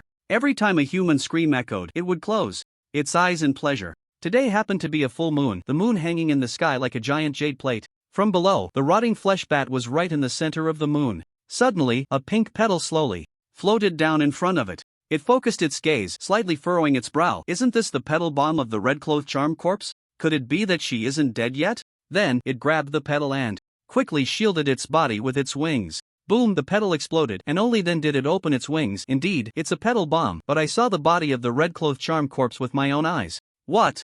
on earth is going on? Boom boom boom boom. Just as it was puzzled, a series of explosions sounded not far away. From the intensity and frequency of the explosions, the rotting flesh bat immediately recognized that it was caused by a large number of petal bombs exploding. Could it be that the corpse isn't that of the red-clothed charm corpse? After saying this, it flapped its wings fiercely and flew into the air, heading towards the source of the explosions. As it was about to reach the explosion site, it suddenly saw a figure with wings hovering not far ahead. It tilted its body slightly, using the moonlight to see the other person's appearance. It turned out to be a human. Just right, it could catch a human to satisfy its cravings. Whoosh, it flapped its wings fiercely, shooting out like an arrow, heading towards Lin Chen. Lin Chen slightly turned his head and saw a shadow rapidly flying towards him. He moved slightly and muttered to himself, a third-tier zombie? Caw human, obediently let grandpa eat you. Don't struggle needlessly, it will only increase your suffering. The rotting flesh bat let out a strange laugh, speaking as it flew. Seeing the other party hovering in place without moving, the rotting flesh bat felt even prouder. Ha, cowardly human, are you so scared that you can't move? Useless, don't wet your pants, or it won't taste good later. Soon, it arrived beside Lin Chen, opened its mouth wide, and was about to bite off Lin Chen's head. Whoosh, suddenly, a gust of wind sounded, and a shadow flashed by quickly. The rotting flesh bat was momentarily dazed. What just flew past? The next second, a strong sense of suffocation hit it. It was terrified to find that its throat was tightly gripped by a large silver hand, and the owner of that hand was the human in front of it. You. Its pupils dilated, and it was horrified to realize that this human was very strong, exuding an aura and pressure that could even rival that of a zombie king. How could there be such a terrifying powerhouse among humans? Could it be that a red-clothed charm corpse was killed by him? The rotting flesh bat suddenly understood, its eyes wide open, looking at Lin Chen in terror, but Lin Chen calmly said, "You like to bite, huh? Let me tear your mouth apart and see how you bite." After saying this, Lin Chen released the rotting flesh bat's neck, then quickly grabbed its upper and lower lips with both hands, and then tore them apart violently, directly ripping its head open. The rotting flesh and yellow liquid instantly gushed out, and the rotting flesh bat's body went limp in an instant, like a deflated ball hanging in Lin Chen's hands. Lin Chen looked at the dead zombie in his hands, his expression suddenly changed, revealing a look of regret. Damn, I forgot to copy its abilities, what a huge loss. Lin Chen then lifted the corpse of the rotting flesh bat, shaking it continuously while shouting, "Big brother, don't die, don't die. Can you hold on for another 10 seconds? But the rotting meat bat showed no reaction at all. Its entire body felt as if its bones had been drawn out, like a puddle of mud. Its head opened wide, a gaping maw, with things continuously flowing out. Lin Chen grabbed the rotting meat bat's hand, and after 10 seconds, there was no system prompt. It seemed thoroughly dead, so Lin Chen had no choice but to throw it away. Now, Lin Chen, with his 4th-tier strength, found it incredibly easy to kill 3rd-tier zombies. He just didn't know where that 4th-tier zombie king was. To catch a thief, one must first catch the king, and he needed to deal with it first. However, at this moment, the number of zombies around the Taoyuan base was increasing like a tide, continuously surging in. Li Jiyang's heavy machine gun had already broken several, and the hundreds of drones that had been prepared in advance were almost used up. Jin Mao, due to running back and forth, also appeared somewhat fatigued, his speed noticeably slowing down. At this rate, the Taoyuan base would eventually be breached. Where did these zombies come from? It felt endless, as if there was no end in sight.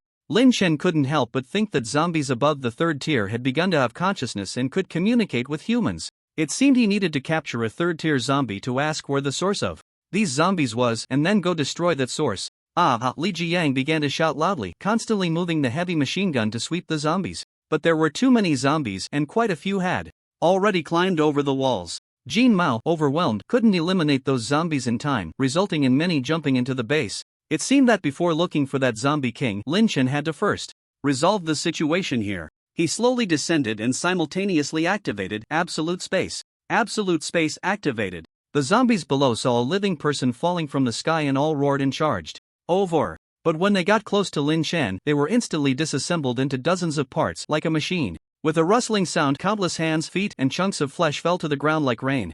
Now, Lin Chen's absolute space had expanded to 10 meters, so any zombie within 10 meters of him was automatically dismembered, scattered all over the ground. Lin Chen gently landed, and a large number of zombies within 10 meters instantly died. The remaining zombies, however, were undeterred, howling and charging towards Lin Chen. But as soon as they reached the 10-meter range, they were torn into dozens of pieces, falling to the ground with a clatter. Lin Chen moved through the horde of zombies, and wherever he went, none survived. The ground was littered with corpses, severed arms and legs, countless in number.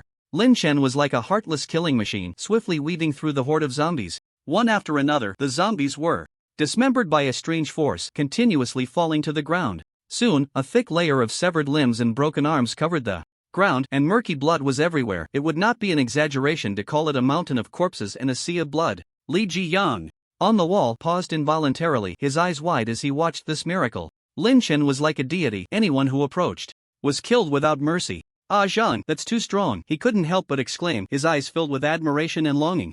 Thus, with Lin Chen's help, the number of zombies surrounding the Taoyuan base decreased significantly, and the pressure on Li Jiang and Zhang Yitong was noticeably lessened. He then replenished them with enough bullets and drones, and absorbed a few third-tier crystal cores to restore his abilities. Continuously activating absolute space was extremely draining, but fortunately, Lin Chen had an endless supply of crystal cores to replenish at any time. After absorbing the crystal cores, his slightly fatigued face immediately became rosy, looking incredibly spirited. Now, it was time to find that fourth-tier zombie king. As long as that zombie king was alive, this zombie tide would not end. At the same time, a fourth-tier crystal core was extremely tempting for Lin Chen. To advance to the fifth tier, he needed that fourth-tier crystal core. Suddenly, the system's prompt sounded. Ding! Task triggered. Eliminate the fourth-tier zombie king to expand the object replication range by 50 cubic meters. Well, now a system task was triggered. It seemed that the zombie king had to die. Lin Chen briefly explained a few things to Li Jiang and Zhang Yitong before suddenly spreading angel's wings and leaving. Zombie king, clean your neck. I, Lin Chen, am here to take your life. On the other side, Shaolin and Li Xioro were being chased by a large group of first-tier zombies. The two were retreating. While fighting, Shaolin was spraying fire with one hand and water with the other. Each strike knocked down a large number of zombies. Li Xioro was also shooting explosive blasts from both hands, continuously targeting the advancing zombies. After this period of training, their abilities had greatly improved. Although they had not completely broken through to the second tier, they were only a step away. Moreover, as dual-element awakeners, they were more than capable of dealing with these ordinary zombies. However, the sheer number of zombies was overwhelming, and their stamina was limited. Soon, Shaolin's water and fire attacks, along with Li Xiaoro's explosive attacks, began to weaken. Their faces turned pale, and their foreheads were covered in fine beads of sweat, clearly showing signs of exhaustion and depleted abilities. At this moment, more and more zombies surrounded them. Fortunately, there was a small flat-roofed house ahead, with a ladder beside it. The two quickly climbed to the roof of the small house using the ladder and then pushed it down. The small house was not high, only 3 or 4 meters, but it could slightly block the zombies below. They piled around the small house, reaching out their hands and constantly flailing upward, their faces twisted in rage, looking terrifying. Shaolin and Li Xioro finally had a chance to catch their breath. They sat back to back, slowly catching their breath, their faces showing utter exhaustion. Xioro, how could so many zombies suddenly appear? After taking a deep breath, Li Xioro shook her head. I don't know, but this time the number is many times more than what we've encountered before. I don't know if we can escape this calamity. Of course we can, Xioro. As long as we have confidence, we will definitely escape, Shaolin said. Confidently. Li Xioro looked at him. The young man was inexperienced and had a relatively simple mindset. Such blind confidence was a good thing in times of peace, but in this critical moment it was akin to seeking one's own death. However, she didn't want to directly shatter his illusions, so she suggested he take a look at how many zombies were below. Shaolin stood up, approached the edge of the small house, and peered out under the moonlight. All around was a dark mass filled with zombies, at least several thousand. Moreover, they had almost completely surrounded the small house, leaving no gaps. To escape from here, one would either need to grow wings and fly away or jump down and fight their way through, but given their current state, that was clearly impossible. Even in their prime, facing thousands of zombies would leave them with almost no chance of survival. Thus, in this situation, it was a dead end for them. Li Xioro had clearly seen this, but Shaolin seemed. After looking, he returned to Li Xioro's side and said, Sister Xioro, we are surrounded by zombies, but for now, we are safe. They can't get up to the roof. Once we regain our strength, we can fight our way out. Li Xioro merely smiled faintly, nodded, and did not speak. So, the two sat and rested, regaining their strength. Suddenly, a rustling sound came from not far away. They focused their eyes and saw several zombies climbing up. The two shouted in alarm. Li Xioro quickly fired a shot of explosion, directly killing those few zombies. However, more and more zombies continued to climb up. It turned out they were constantly piling up against the wall, and as they stacked higher, the zombies behind stepped on those in front to climb up. Soon, the roof was filled with zombies. The two kept attacking, knocking zombies off the roof, but new ones would quickly climb up. After finally replenishing some strength, it was soon exhausted again, and they fell back into a state of exhaustion. They leaned back to back, surveying the surrounding zombies, which quickly surrounded them. At this moment, they were almost at the end of their rope, with no one to help them. The air was thick with despair. Just then, Lee Xiaoro glanced over and noticed a utility pole nearby, with wires still intact. Now, the power system was almost paralyzed, and the wires had long since stopped carrying electricity. If they could climb the pole and follow the wires, perhaps they could escape. Li Xiaoro thought this and then said to Shaolin, "Do you see that utility pole over there?" Shaolin looked in the direction. She pointed and saw the pole, then nodded. "I see it, Sister Xiaoro. Later, you will climb up that utility pole and escape along the wires." Li Xiaoro said calmly, "But we are surrounded by so many zombies. How do we get past them?" Shaolin asked. Li Xiaoro did not answer him but silently closed her eyes, took a deep breath, and then suddenly opened her eyes wide, a sharp light shooting from them. Her eyes became incredibly fierce and resolute, countless mental energies gathering in her mind. She began to tremble all over. Shaolin noticed her abnormality and shouted, "Sister Xiaoro, what are you doing?" Li Xiaoro said seriously, "Listen to me, you must live well." "What? Sister Xiaoro, what are you going to do? If we are to live, we should live together." Xiao Lin was almost in tears, having guessed that Xiaoro was going to sacrifice herself to give him a chance to survive. Slowly, Li Xiaoro's eyes began to redden, blood vessels appearing, and then blood started to flow from them. "Stop, please stop, Sister Xiaoro." Xiao Lin shouted loudly with a cry, but Li Xiaoro showed no sign of stopping. The mental energy in her mind was still gathering, almost exceeding the capacity of her brain. At this moment, her head was pounding, her mind felt like it was being struck by tens of thousands of volts of electricity, and her consciousness began to blur slowly. She even foamed at the mouth. "Sister Xiaoro, no!" Shaolin shouted helplessly. "Go!" Li Xiaoro yelled at Shaolin with her last bit of awareness, then suddenly pushed him away. Following that, she unleashed her immense mental energy like a towering wave towards the surrounding zombies. Boom! A wave of energy surged out, emitting a faint rumble. The surrounding zombies were violently struck by this mental force, and all of them. The surrounding zombies suddenly froze, and in the next moment, their heads exploded with a loud bang, sending a mist of blood into the air, leaving only headless corpses behind. Boom! All the headless zombies fell to the ground almost simultaneously. At that moment, Li Xiaoro could no longer hold on, the powerful mental backlash inflicted great harm on her. She suddenly knelt down, her eyes bloodshot, blood streaming from her eye sockets, her hair disheveled, and her face deathly pale, looking like a fierce and terrifying witch. "Run!" She shouted at Shaolin with the last bit of her strength, then lost consciousness and collapsed to the ground. Shaolin's eyes were moist, his body trembling uncontrollably, a single thought of no flashing through his mind. This was the second woman to die because of him. No! This must not happen. Therefore, he did not leave alone as Li Xiaoro had said, but quickly ran over, picked her up, and tied her to himself with his clothes. He turned back to Li Xiaoro and softly said, "Sister Xiaoro, how could I ever leave you behind?" His frail body struggled to rise, and then gritting his teeth, he ran towards the utility pole. The pole was still some distance from the roof of the small building. He took a running start and then jumped up, timing it perfectly, spreading his arms wide to grab the pole. The tremendous force caused a violent impact on his chest, sending a wave of pain through him. He endured the agony, climbing step by step. The zombies below saw this and rushed towards the pole, quickly piling up to form a small mountain. The thin utility pole immediately became precarious, swaying dangerously. "Ah, die, you monsters!" Shaolin shouted, his palm spewing a fire dragon that shot down towards the zombies below. The zombies were instantly ignited, engulfed in roaring flames. The fire surged upward, threatening to burn Shaolin and Li Xiaoro. Forcing himself to use such a powerful ability was already a strain for Shaolin. He was clearly overexerted. But seeing the flames approaching, he gritted his teeth and climbed up quickly, successfully reaching the top of the pole, avoiding the scorching fire. The other zombies were blocked by the flames and did not continue to swarm towards the pole. Shaolin let out a long breath, looking back at the unconscious Li Xiaoro with relief, saying, "Sister Xiaoro, we are saved." But before he could catch his breath, two dark figures suddenly descended from the sky. Shaolin immediately became alert. The two figures stood on the power line, arms crossed over their chests. As Shaolin focused, he realized that one had a pig's head, and the other was covered in sharp spikes, but they shared a common feature. Their faces were in various stages of decay, indicating they were both zombies. Moreover, their entrance suggested they were very powerful. "Pig head, these two humans have some strength, they must taste delicious," the spiked zombie said to the pig-headed zombie. The pig head leered at Li Xiaoro behind Shaolin, wiping the drool from the corner of his mouth, saying, that woman, I want her, don't you dare compete with me." "No problem, there are two of them, we can each have one. I know you like that kind, I won't fight you for it," the spiked zombie replied with a grin. Hearing them discuss himself and Sister Xiaoro as if they were food, Shaolin's anger surged.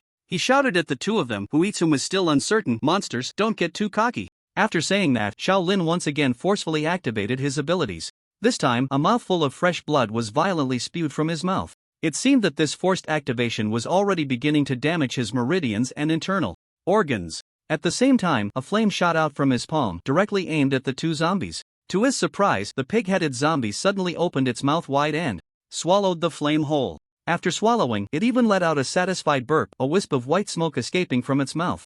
Is that all you've got? I feel nothing, the pig-headed zombie said to Shaolin nonchalantly. Ah! Seeing this scene, Shaolin's face changed drastically. This was the strongest zombie he had ever encountered, able to directly swallow the flame he had spat out without feeling a thing. If fire attacks were ineffective, then he would use water attacks. Shaolin shot out a high-speed stream of water capable of slicing the zombie in half. If the pig-headed zombie tried to catch it with its mouth, it would surely be pierced through the head. Shaolin thought this as he faced the incoming water column, but the pig-headed zombie still opened its mouth wide and swallowed the stream of water. It remained unfazed, feeling not a thing. Human kid, do you have any other tricks? Use them all, and watch me eat you whole. Shaolin was now truly in despair. His strength was clearly not on the same level as theirs. No matter how he struggled, it was futile. Even escaping was impossible, with countless zombies below. It seemed that only death could bring relief. Shaolin turned to Li Shiro and said, Sister Shiro, it looks like we can't escape this time, but we absolutely cannot die at the hands of these zombies. After saying that, he pointed his palm at his own chest. At that moment, Lin Chen happened to pass by. He sensed two third-tier zombies nearby and smiled slightly. Found them. Just as Shaolin was about to pierce through his and Li Shiro's chests with a water column, a winged figure descended from the sky. Another zombie has come. Shaolin chuckled helplessly, realizing that this time, escape was truly impossible. With two of them, death was certain. What? About three? The pig-headed zombie and the spiked zombie glanced at the figure, thinking it was the rotting meat bat. The pig-headed zombie said to the figure, So, old bat, did you get to eat any delicious humans? But when the figure landed at their level, they discovered it was not the rotting meat bat, but a human with wings. Looks like it's not the old bat, but a human with wings, the spiked zombie said excitedly. Upon recognizing the figure, Shaolin's eyes lit up, and he felt invigorated. It's him. This was the benefactor he vowed to repay for a lifetime, the Lord of the Taoyuan base. This was also why he and Li Shiro had been guarding the road to the Taoyuan base to secretly protect them. No, those two zombies were too strong, he couldn't handle them. Shaolin immediately shouted to Lin Chen, You need to leave quickly, they are very strong, and you can't deal with them. Lin Chen turned back and saw the boy who had carried his mother's corpse to exchange for supplies that day, and behind him was Li Shiro. Oh, is that so? I want to see just how strong they are, Lin Chen said nonchalantly. They are completely different from ordinary zombies, especially that pig-headed zombie. It can devour all attacks, and any abilities are ineffective against it. Hearing this, Lin Chen became interested. An ability that devours attacks was a new ability, he had to replicate it. This time, he couldn't be too heavy-handed. If he killed the pig-headed zombie first, he could at least injure it severely. The pig-headed zombie? Are you polite? The spiked zombie looked at the pig-headed zombie and said, I haven't eaten a winged human before, it seems we are in for a treat this time. He. I want to eat his wings, don't you dare snatch them, the pig-headed zombie said with a strange smile. Lin Chen focused on the pig-headed zombie and whispered, Devouring ability, let's see if it can devour my ice spikes. With that, Lin Chen slightly raised his palm and aimed at it. Ability, Ice Spike. Seeing the attack coming towards him, the pig-headed zombie chuckled, Come on, shoot it at Grandpa.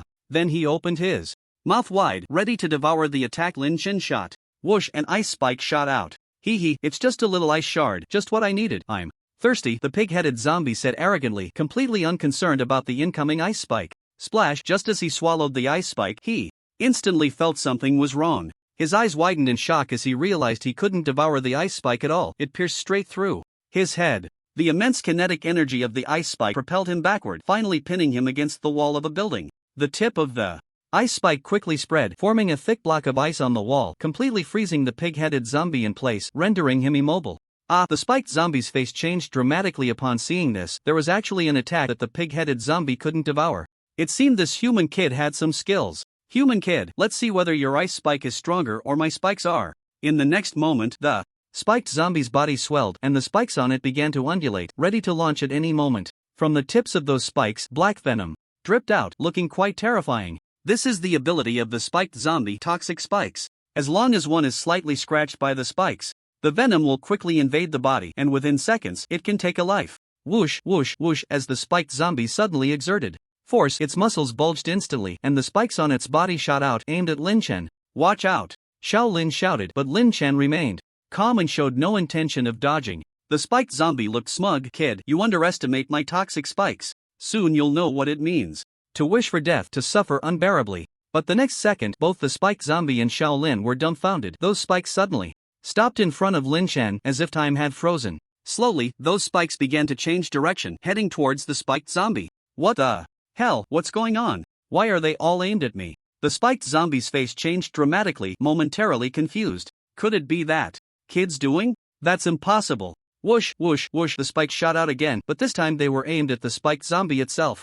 It immediately jumped to avoid the spikes, but in that moment, Lin Chen had already rushed in front of it, almost face to face. The spiked zombie, frightened, wanted to retreat but was grabbed by Lin Chen. It heard the other party say, "You have two choices, either I beat you half to death, or I beat you 80% to death. You human brat, don't be too arrogant." The spiked zombie was instantly enraged upon hearing this. "You're so close to me now, I don't believe you can dodge my toxic spikes." After saying that, countless spikes grew from the spiked zombie's body, again shooting out without hesitation. Lin Chen slightly raised the corner of his mouth and said, "Time freeze." Bang, a ripple of time and space passed through, freezing everything within 10 meters of Lin Chen, including the spikes that had just been shot. Lin Chen immediately grasped the spiked zombie's hand. 10 seconds later, "Congratulations, host, you have successfully copied the ability Toxic Spikes." During this time, Lin Chen had already used absolute space to change the direction of the spikes. After the instant freeze ended, those spikes pierced into the spiked zombie's body. Looking at the dense spikes embedded in itself, the spiked zombie was a bit confused. What happened? Why are all my spikes stuck in me? Although bewildered, it was not panicked because it was immune to its own venom. It just felt a bit of pain from the spikes embedded in its body. The next second, Lin Chen said lightly, "Alright, you're of no use now." Damn it! The spiked zombie was once again enraged by Lin Chen's words, clenching its hands full of spikes and striking at Lin Chen. Bang! Its hands slammed down on Lin Chen's head. It thought the spikes would pierce into the other's skull, but unexpectedly, the other's head was as hard as iron, and all the spikes on its palm broke. This was the ability Steel Reinforcement. The spiked zombie was shocked. How many abilities does this human kid have? The next second, Lin Chen grabbed the spiked zombie's head. "Let go of me! Let go of me!" The spiked zombie immediately realized something was wrong. It might be in big trouble. Ability Materialization. Wait a minute. The spiked zombie seemed to want to say something, but as soon as the words came out, its entire head turned into a pile of marbles, falling down with a clatter, creating an extremely bizarre scene. Ah! What kind of ability is this? Xiao Lin stared wide-eyed at this scene, a mix of shock and fear swelling in his heart. He knew the Lord of the Peach Blossom base was powerful, but he never expected him to be this strong. Protecting others' safety while being so weak himself felt like a joke. However, another thought ignited in his mind. If he was fortunate enough to survive this time, he would definitely become stronger and repay his benefactor. After killing the spiked zombie, Lin Chen slowly flew to the pig-headed zombie's side. Upon witnessing Lin Chen's terrifying abilities and the death of the spiked zombie, the pig-headed zombie turned pale as it saw Lin Chen approaching. Fear gripped it, its eyes widened, and its body trembled uncontrollably, resisting with all its might. But it was frozen in ice, unable to move at all, only able to emit muffled sounds. Lin Chen placed his hand on the pig-headed zombie's hand, causing it to shudder in fear, thinking it would also turn into a pile of marbles. It made fearful noises, staring intently at Lin Chen. After waiting a few seconds and realizing nothing had happened, it finally let out a sigh of relief. 10 seconds later, the system's prompt sounded, "Congratulations, host, successfully copied ability Devour." Alright, the ability was successfully copied. Now it was time to ask this pig-headed zombie where the zombie king was and the source of these zombies. Lin Chen waved his hand, and the ice spike lodged in the pig-headed zombie's mouth shattered into a pile of ice shards, allowing it to speak. The pig-headed zombie spat out the bloody ice shards and looked at Lin Chen in terror, unsure of what he intended to do. Lin Chen calmly said to it, "Now you have two choices, I hope you cherish them." Aha, the pig-headed zombie nodded in fear. "First choice, I turn you into a pile of marbles." Before Lin Chen could finish his sentence, the pig-headed zombie hurriedly interjected, "I choose the second one, I choose the second one."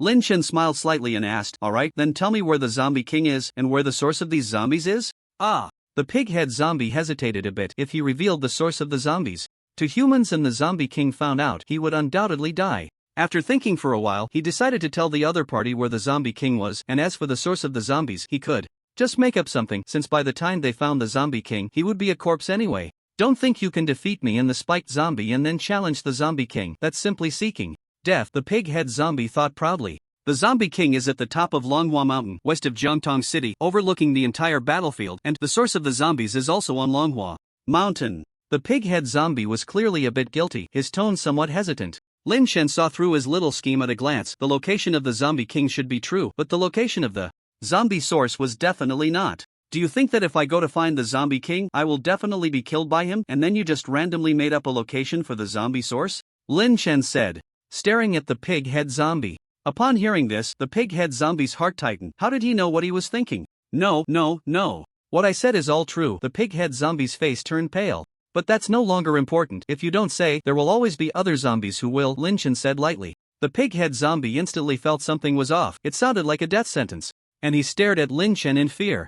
Lin Shen continued, by the way, I forgot to tell you, the second option is that you tell me where the zombie king and the zombie source are, and then I will turn you into a pile of marbles. The pig-head zombie showed an expression similar to the black guy question mark meme, his face full of disbelief. Damn humans, how dare you toy with me, I'll fight you. As soon as he finished speaking, he began to exert all his strength, trying to break free from the ice's restraint while letting out a series of roars. Lin Shen, however, coldly smiled and slowly placed his hand on the pig-head zombie's head. Then, the wings of the angel suddenly spread out, stirring up a gust of wind. Under the moonlight, this scene resembled a divine judgment upon a demon, solemn, sacred, and with an overwhelming sense of oppression. The pig-head zombie, who was still struggling, seemed to sense this terrifying aura of death. His pupils dilated instantly, his eyes bulging, staring fixedly at Lin Shen as waves of fear surged from deep within him. Before long, his forehead was covered in fine beads of sweat. Wait. He was about to say something when Lin Shen spoke in a deep voice, ability, materialization. Bang! Crash! The pig-head zombie's head instantly turned into a pile of colorful marbles, which fell and hit the zombies below, attracting their attention and causing them to surge toward this side. Soon, a small mountain of zombies piled up below. He actually killed those two terrifying zombies by himself. Shaolin couldn't help but swallow hard, his face full of shock. But the next scene left him even more astonished. He saw Lin Shen slowly moving in the air, then slightly raising his hands. Suddenly, a whirlwind appeared out of nowhere centered around him, gradually expanding, wrapping all the zombies below. Those zombies had no idea of the impending danger. They were still howling and reaching out to try to pull Lin Shen down from the air. Ability, air control. Boom! A ripple of air spread out, and Lin was blown by the wind to close his eyes. When he opened them again, he saw countless zombies being swept into a tornado. They collided with each other in the tornado, being torn apart, while the tornado had a powerful suction, continuously pulling the surrounding zombies into it, like an exposed super vacuum cleaner. The speed of the tornado increased and its tearing force grew stronger. The zombies sought in were soon ripped in half. Then, Lin Shen controlled the air inside, condensing it into sharp air blades. Now, that super tornado had turned into a true super meat grinder. Slash, slash, whoosh, the zombies caught in it were repeatedly cut by the air blades, quickly turned into small chunks of flesh, and streams of red liquid splattered out, creating a shocking scene. Then, Lin Shen controlled the meat grinder to move back and forth among the zombies. Roar, roar, roar, the zombies continuously wailed, yet still could not escape being pulled into the meat grinder. How strong is he? Shaolin exclaimed. Again upon witnessing this scene. After about 10 minutes, thousands of zombies were almost completely ground to death. The tornado was still spinning at high speed, filled with various things, blood, flesh, broken stones, grass, and garbage. It looked like a running juicer, terrifying and eerie. Then, Lin Shen slowly lowered his hands, and his ability disappeared. The tornado instantly dissipated, and the things inside splattered everywhere due to inertia, splashing on the walls, the ground, the streetlights, and the trees. The entire place was filled with a strong smell of blood and decay, with pieces of flesh and strange liquids everywhere, emitting a misty vapor. Under the moonlight, it exuded an aura of death and terror, making the whole area resemble a hell on earth. Shaolin was completely stunned. His mind was violently shaken, and at the same time, his admiration for Lin Shen's sword. That figure seemed like a deity in his heart. Just as he was astonished, Lin Shen slowly flew over to him. He stared blankly at Lin Shen, feeling somewhat at a loss. Senior. After hesitating for a long time, Shaolin finally called out this title. Lin Shen took out a tang knife and threw it to Shaolin. Shaolin caught the tang knife, feeling a bit dazed. Lin Shen said to him, "Take this tang knife to the Taoyuan base, they will let you in. Once inside, help them kill the zombies." Okay, thank you, senior. Shaolin said to Lin Shen with great respect. Jiang Yitong, Li Jiang, and Jin Mao were struggling to deal with those zombies. Although they had enough weapons, they lacked manpower. Shaolin and Li Xiaro were two good helpers. Although they were seriously injured and their abilities would take time to recover, they could at least operate 2 heavy machine guns. This way, they could almost achieve full fire coverage. After explaining everything to Shaolin, Lin Chen spread his angel wings and flew away. He was now heading to Longhua Mountain to eliminate that 4th-tier zombie king. Shaolin watched Lin Chen's retreating figure, feeling an overwhelming sense of emotion, gratitude, and admiration. He turned to look at Li Xiao, who was still in a coma, tightened his grip on the mutated tang knife that Lin Chen had given him, his gaze resolute, and jumped down from the utility pole, heading towards the Taoyuan base. Not long after Lin Chen and Shaolin left, a flaming zombie and a zombie with dozens of arms arrived at the scene. Upon seeing the bodies of the pig-headed zombie and the spiked zombie, they were shocked. What on earth happened? The pig-headed and spiked ones were both 3rd tier, yet they were killed by someone and their heads are missing. The fire zombie swallowed hard, speaking in disbelief. Could there be 3rd-tier powerhouses among humans? The multi-armed zombie speculated. No way, humans have only just awakened. For a short time, how could there be awakened ones with 3rd-tier strength? Even if there are some monstrous geniuses among them, at this rate, they could at most reach 2nd tier, the fire zombie said, though he couldn't help but feel uncertain, as anything was possible. Could it be that a once-in-a-millennium cultivation genius had appeared among humans? But they could never have imagined that a cheat had actually emerged. Why are there so many marbles on the ground? The multi-armed zombie looked down in confusion. The fire zombie then noticed, just as the multi-armed zombie had said, that there were many colorful marbles on the ground. He bent down, picked one up, sniffed it, and finding nothing special, tossed it aside, saying lightly, "This is something produced by humans, just a child's toy, not important." But suddenly, he caught sight of a scene not far away, where there were severed limbs and blood everywhere. That is, the fire zombie's eyes widened, surprised to the point of not finishing his sentence.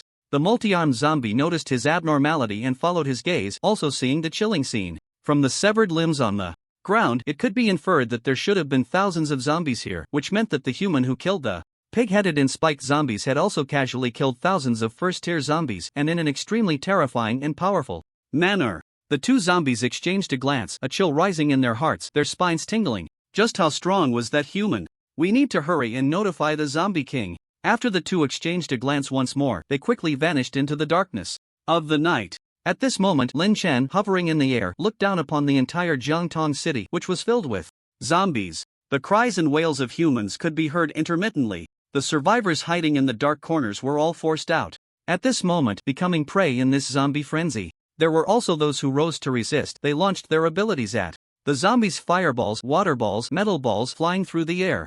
Although this could hold them off for a time, the sheer number of zombies was overwhelming, and their abilities soon ran out. At that moment, the zombies surged forward, engulfing them, followed by waves of desperate wails. There were some teams that coordinated well, fighting while retreating, managing to escape unscathed. Of course, there were also some exceptionally talented individuals.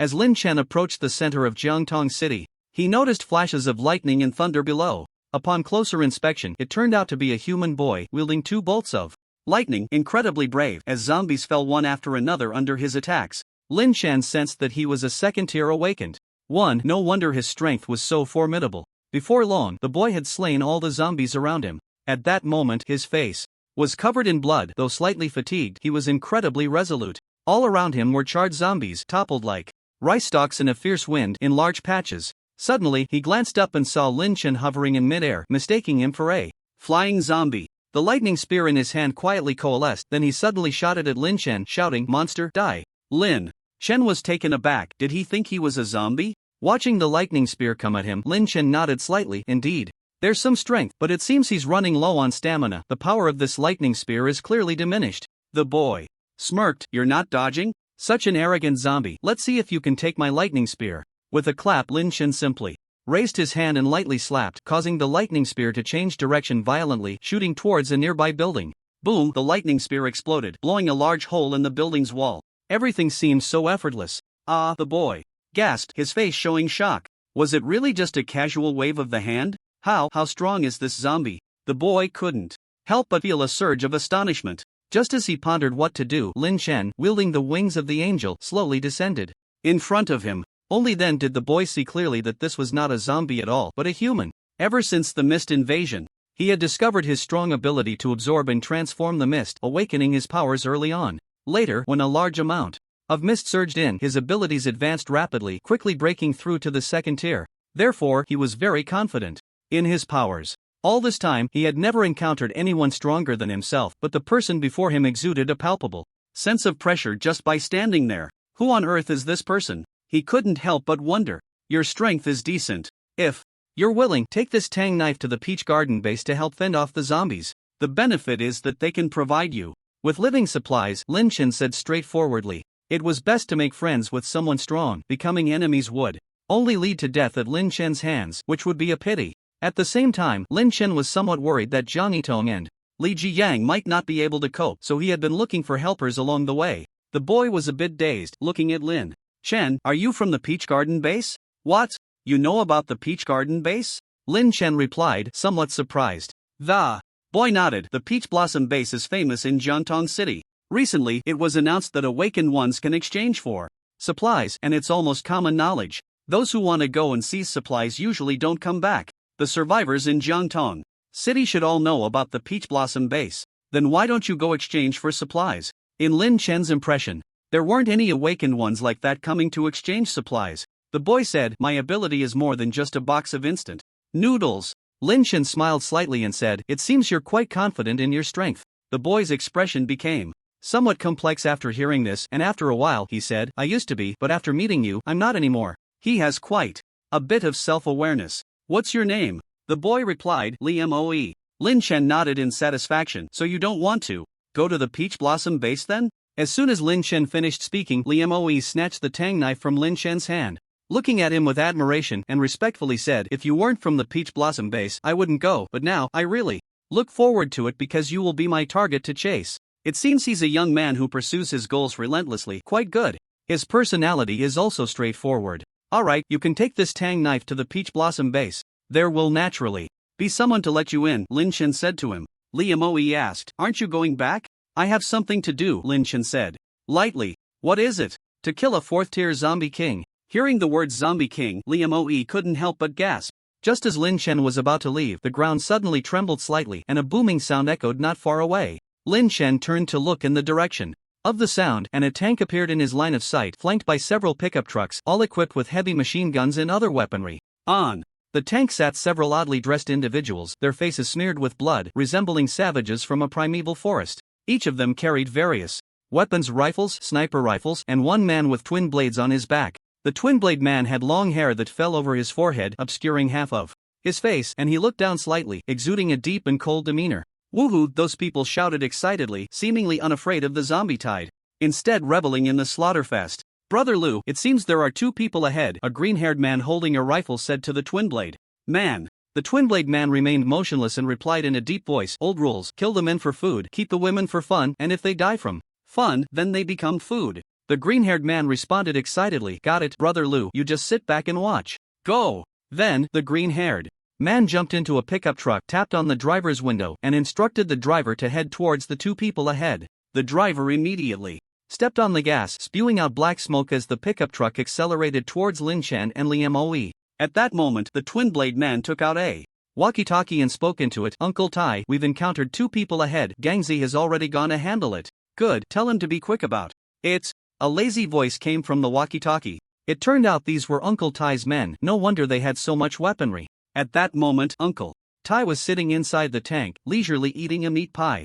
Before the apocalypse, Uncle Tai was an arms dealer, possessing a large arsenal. After the apocalypse struck, he immediately utilized his weapons and personnel to form a team, making it nearly unstoppable. The only thing that displeased him was that one of his subordinates, Fang Jianhua, had been killed, and the tank he took out was also destroyed. This made him furious, and he killed several survivors to vent his anger. Only now did he realize who had killed Fang Jianhua. It was Lin Chen, the lord of the rumored Taoyuan base in Jiangtong City. Their outing was primarily to gather food, as many survivors had been forced out due to the zombie tide, presenting a great opportunity for them to hunt. Snatching food from the zombies, Uncle Tai was indeed a ruthless man. Secondly, they aimed to take revenge on the Taoyuan base, enslaving all the people from that base if they hadn't been eaten by zombies yet. Soon, the green-haired man's pickup truck arrived beside Lin Chen and Li Moe. Upon seeing two men, he was disappointed, spat on the ground, and cursed, why are there two men? What a buzzkill.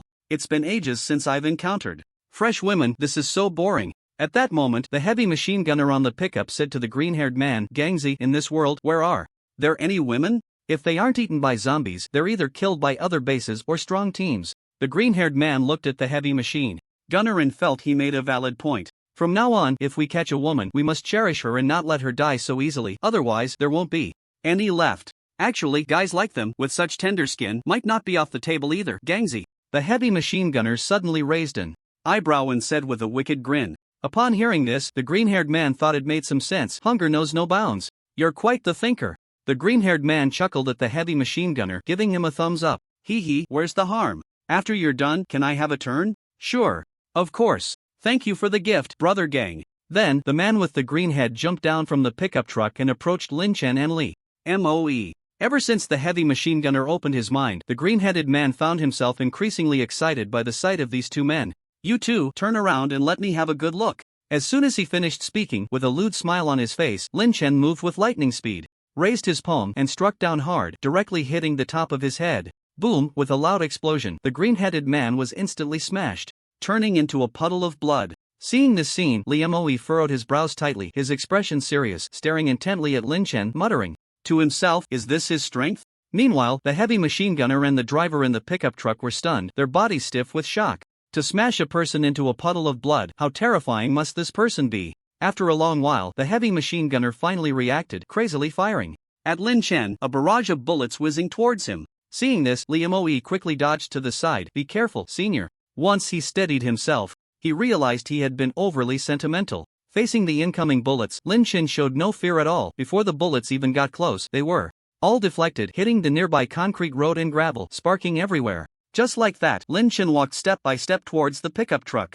Under the rain of bullets, the heavy machine gunner shouted frantically at the driver, hurry up and drive, run him over. The driver finally reacted, quickly starting the pickup truck, then slamming on the gas, charging towards Lin Chen. But when the pickup was 10 meters away from Lin Chen, it was as if it hit an incredibly hard glass wall, unable to move forward even a bit. The pickup's engine roared wildly, the exhaust pipe belching out thick black smoke, almost engulfing the entire truck. The pickup driver screamed in panic, the gas pedal pressed to the floor, the wheels grinding violently against the ground, soon producing the smell of burning rubber. At this moment, Lin Chen had already reached the front of the truck. The driver vaguely saw a figure in front of him, and upon recognizing Lin Chen's face, he couldn't help but shiver all over. Those eyes were like the eyes of death, sending chills down his spine. He could only scream to relieve his inner fear. Lin Chen slowly placed his hand on the car light and then softly said, ability absolute space. Crackle, crackle. Suddenly, a violent sound of metal grinding filled the air, and the pickup began to shake violently. The driver and the heavy machine gunner looked around in terror, somewhat at a loss. The next second, the entire pickup was forcibly compressed by an external force, instantly turning into a metal ball. From the seams of the metal ball, a pool of red liquid slowly flowed out. Against zombies and enemies, Lin Chen had always been merciless. Li Moe let out a long breath, feeling both heavy-hearted and excited. Such a powerful being would be the goal he chased for his entire life, and he suddenly felt that life had become meaningful. At this moment, the man with dual knives sitting on the tank noticed the anomaly here, raised his head to take a look, and a strange smile appeared on his lips. What a strong awakener, how thrilling it would be to kill him. Saying this, he began to laugh maniacally like a lunatic, then picked up the intercom and said, Uncle Tai, I've encountered a very strong awakener. I can't hold back my urge to kill him, I'll be back soon. Having said that, he didn't wait for Uncle Tai to respond, but tossed aside the walkie-talkie, leaped up, and nimbly jumped off the tank. Then, he drew the twin blades from his back, grinning maniacally as he ran towards Lin Chen and the others. During this time, 1 or 2 zombies charged out, but the twin blade man merely waved his curved blade slightly, and a flash of light cut through the air, splitting the zombies in half, their bodies cracking open on the spot. His curved blade grazed a concrete utility pole by the roadside, and with a sharp sound, it was followed by a metallic ringing as the pole slowly toppled over. It seemed that his 2 curved blades were also mutated items, so incredibly sharp. Seeing the unfriendly approach of the twin blade man, Li Moe stepped forward and said to Lin Chen, Senior, let me handle this guy, it's time for you to see my strength. Lin Chen nodded slightly. Go ahead, the knife in your hand is a mutated item and can be used against the enemy. That was an upgraded second-tier Tang knife. At this moment, Li Moe still didn't know how powerful it was. After nodding slightly to Lin Chen, he quickly charged towards the twin blade man. He drew the second-tier Tang knife, and instantly a flash of golden light appeared, surprising him greatly. This knife seems quite fierce. The twin blade man, seeing that his opponent also wielded a knife, became even more excited. What a piece of junk knife. Under my curved blades, it will turn into a pile of scrap metal, right, old buddy? He spoke softly to his curved blades as if he had deep feelings for them. Soon, the two men closed in, raising their knives to clash. Crack, a sound of metal breaking echoed, and the twin blade. Man wore a smug expression. Kid, your knife broke, let's see how you fight me. Lee Moe was taken aback. Could it be that this golden knife was just for show? When he looked at his own knife, he instantly laughed and said to the twin blade man, why don't you take a good look before you speak? The dual-wielding man slightly turned his head to take a look, only to find that his twin blades had both broken into two pieces. How is this possible? A hint of shock finally appeared on his face. Lee Moe looked at the golden tang knife in his hand and couldn't help but exclaim, as expected of the knife given by my senior, it's fierce. Previously, Lee Moe had killed too many zombies and his physical strength was severely depleted, nearly exhausting him. Otherwise, with his strength, dealing with the dual-wielding man would have been a matter of minutes. Now, with the enhancement of the golden tang knife, Lee Moe was confident he could easily take down the dual-wielding man at his peak. The dual-wielding man, having lost his blades, discarded the broken knives in his hands and chuckled, even without my blades, I can still easily snap your neck and then pull off your head. After saying that, his palms suddenly erupted with two ice spikes charging straight at Lee Moe. It turned out he was an ice-type awakener. Facing the incoming ice spikes, Lee Moe raised his knife to slash, and with a force like breaking bamboo, he split the ice spikes in half, then swung his knife horizontally to cut another ice spike in two. The dual-wielding man frowned again, showing surprise. What kind of knife is that? How can it be so sharp? Lee Moe was also taken aback, then excitedly said, so fierce, I'm going to chop. Don't get too cocky. The dual-wielding man suddenly shouted loudly, then raised both hands, causing the ground to rise with his hands, and countless huge ice spikes shot up, surrounding Lee Moe completely. Die. He then brought his hands together, and those massive ice spikes began to slowly close in, intending to crush Lee Moe into a pile of meat paste. Watching the ice spikes gradually converge, the dual-wielding man wore a smug smile and let out a strange laugh. If you fight me, there's only one outcome, death.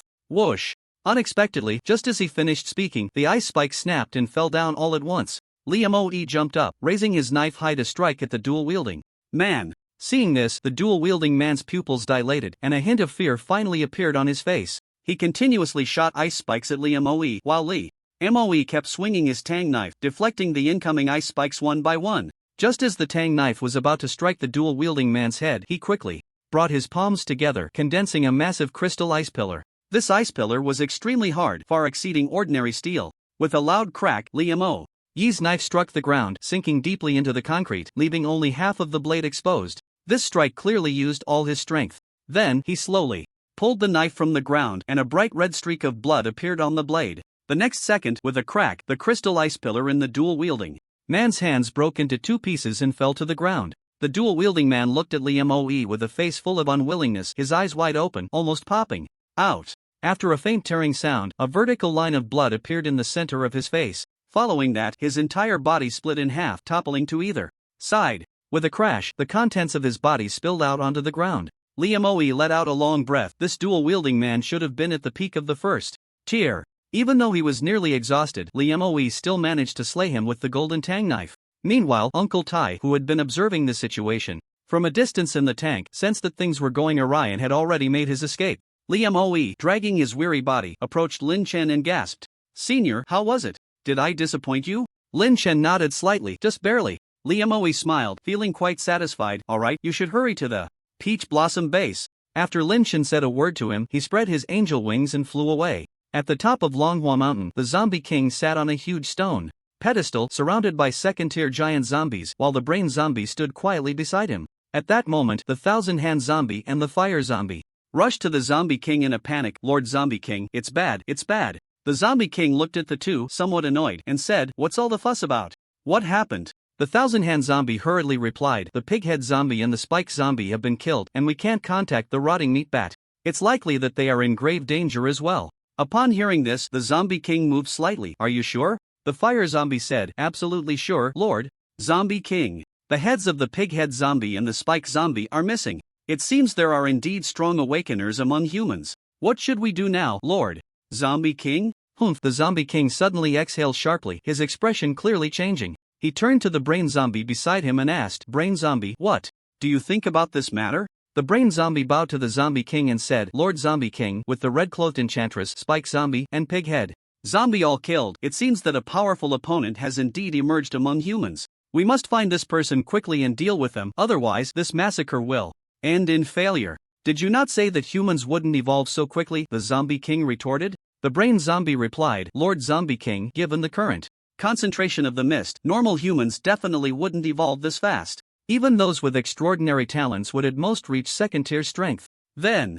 what do you mean by saying that a powerful opponent has appeared among humans? I only said among humans, not that it is human. It should be in the same camp as humans. The Zombie King nodded, understanding that humans couldn't evolve so quickly. So how do we find it? The brain zombie thought for a moment and said, from the current situation, it seems to enjoy killing strong zombies. We just need to summon all the third-tier zombies back and it will likely come to us. The Zombie King nodded, alright, let's do as you say. Then, a zombie resembling a toad crawled on the ground, its neck inflating and deflating like a balloon, producing a sound similar to a frog's croak. Besides being able to emit sounds audible to humans, it could also produce ultra-low frequency sounds that could travel far, especially since it was at a high altitude, which was beneficial for the long-distance propagation of these low-frequency sounds. Soon, the third-tier zombies in various corners received this message. What? A powerful opponent has actually appeared among humans. How is that possible? How long has the mist invaded the human world? Forget about that for now, Lord Zombie King. Let's go back and deal with that human powerhouse together.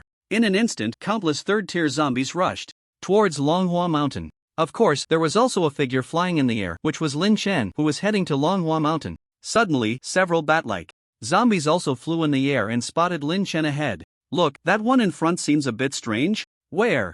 Right in front. It does seem a bit strange. Another bat zombie frowned and, upon closer inspection, exclaimed in surprise, that's not a zombie, it's a human. The other zombies were startled and looked closely.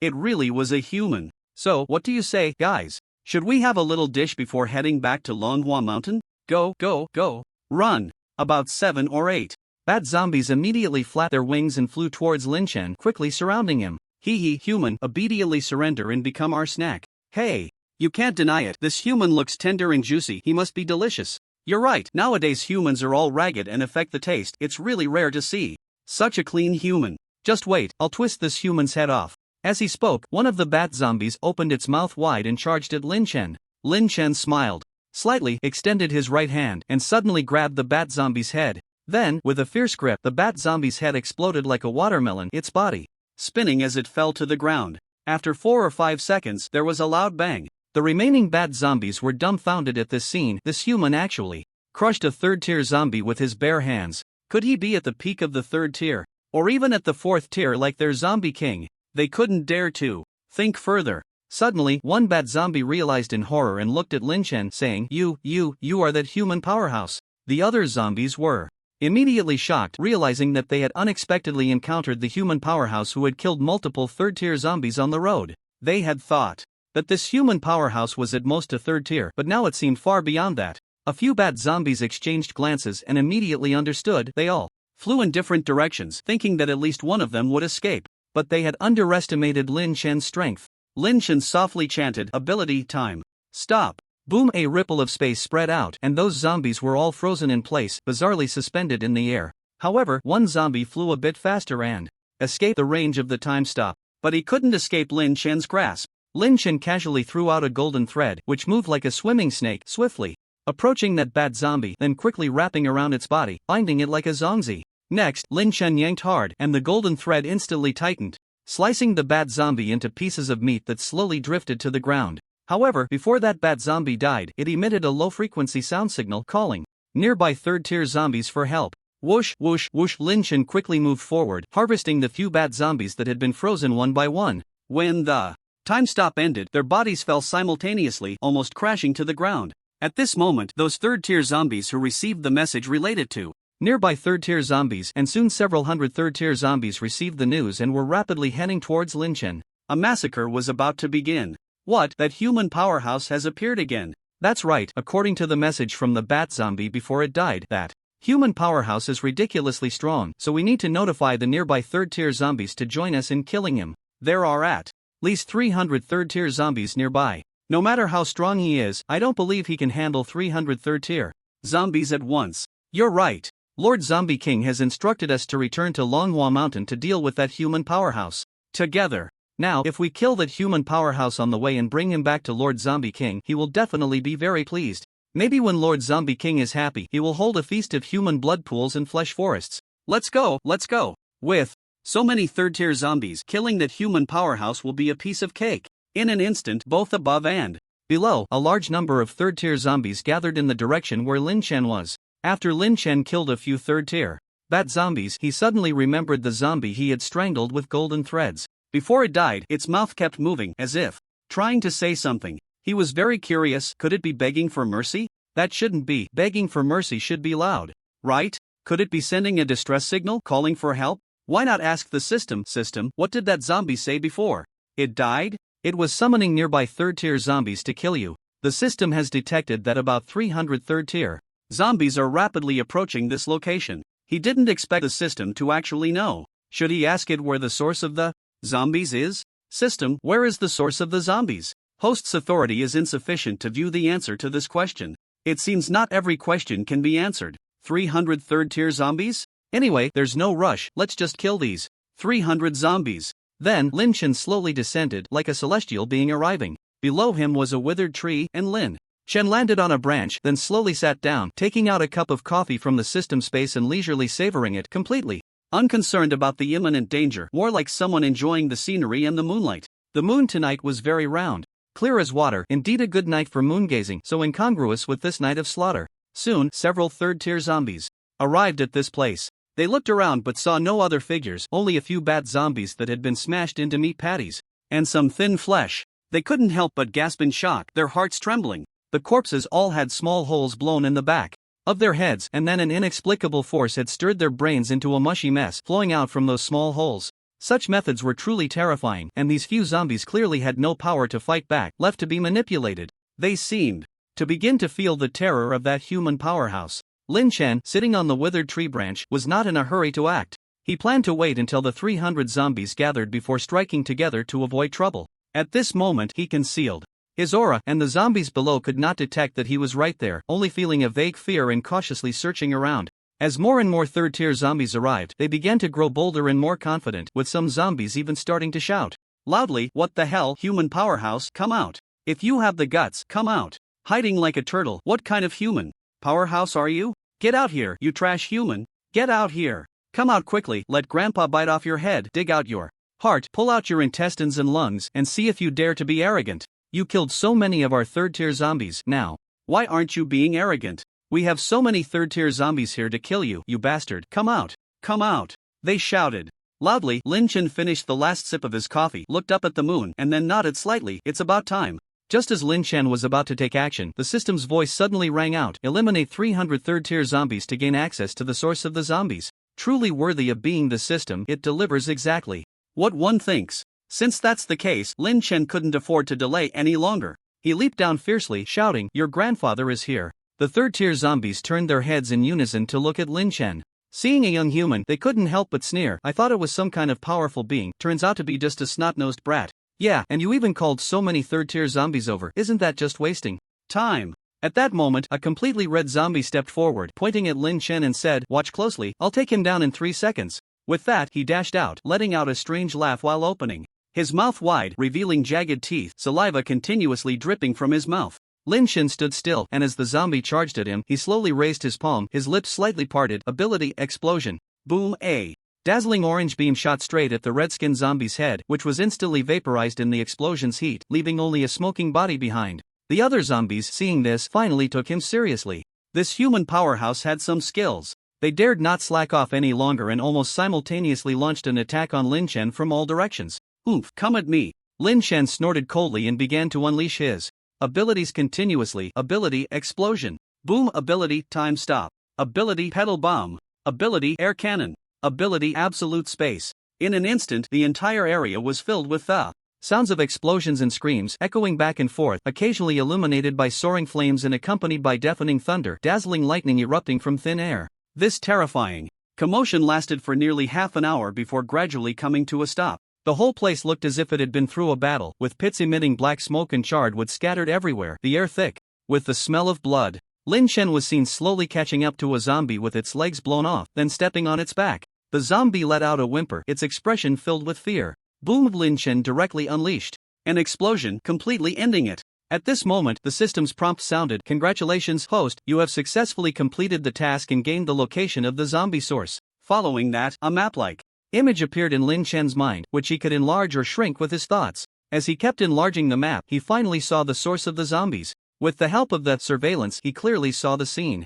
There, a bizarre zombie resembling a mountain of flesh was continuously devouring humans and producing more zombies. No wonder the zombies kept coming. It turned out there was a zombie queen constantly producing them. After confirming the location of the zombie source, Lin Chen decided to sneak into the zombies' home first. Meanwhile, at the top of Longhua Mountain, the zombie king had been waiting for a long time and found that less than half of the third-tier zombies had returned. What's going on? Where's the other half of the third-tier zombies? The brain zombie replied, Lord Zombie King, the bat zombies we sent out to scout are about to return. Just as they were speaking, a bat zombie descended from the sky, looking flustered. Reporting to Lord Zombie King, the other half of the third-tier zombies have all been killed. The bat zombie recalled that terrifying scene, still feeling a lingering fear, and couldn't help but shiver. What did you say? The Zombie King, upon hearing this news, could no longer sit still. He suddenly stood up, glaring angrily, and his eyes shot out a laser beam, directly blasting the bat zombie into a puddle of meat paste. This time, the Zombie King was truly enraged. He had killed 300 third-tier zombies, almost half of his combat power. How could he not be angry? Damn humans, once I catch you, I will break your bones piece by piece and tear your flesh apart bit by bit, so that I can quell the hatred in my heart. Roar, roar, roar, roar, the sky high. Hatred transformed into a roar that echoed throughout Longhua Mountain. The zombies below trembled in fear, afraid they would be the next target to be shot down by a laser. Bang! Just as he vented his hatred, a huge shadow fell from the sky, crashing down like a meteor right in front of the Zombie King, splattering his face with blood. When he saw what was in front of him, his skin twitched, his teeth chattered, and his face was filled with rage. Roar! Another earth-shattering roar followed, and then the Zombie King clenched his fists tightly, smashing them into the ground, creating two massive craters, causing the entire ground to tremble slightly. It turned out that the shadow that had fallen from the sky was indeed the Zombie Queen. Her head and limbs had been ripped off, leaving only a huge ball of flesh, and now she had fallen from a great height, almost turning into a meat pie. That looks like the Zombie Queen. What did you say, the Zombie Queen? How could she fall from the sky? At this moment, some zombies looked up at the sky, instantly becoming extremely terrified. In the night sky, there was a figure with wings. Look, there's something in the sky. Immediately, all the zombies looked up, and the Zombie King and the brain zombie also looked up. They could clearly sense that it was the breath of a human. Suddenly, a zombie shouted from below, "It's him, it's that human powerhouse.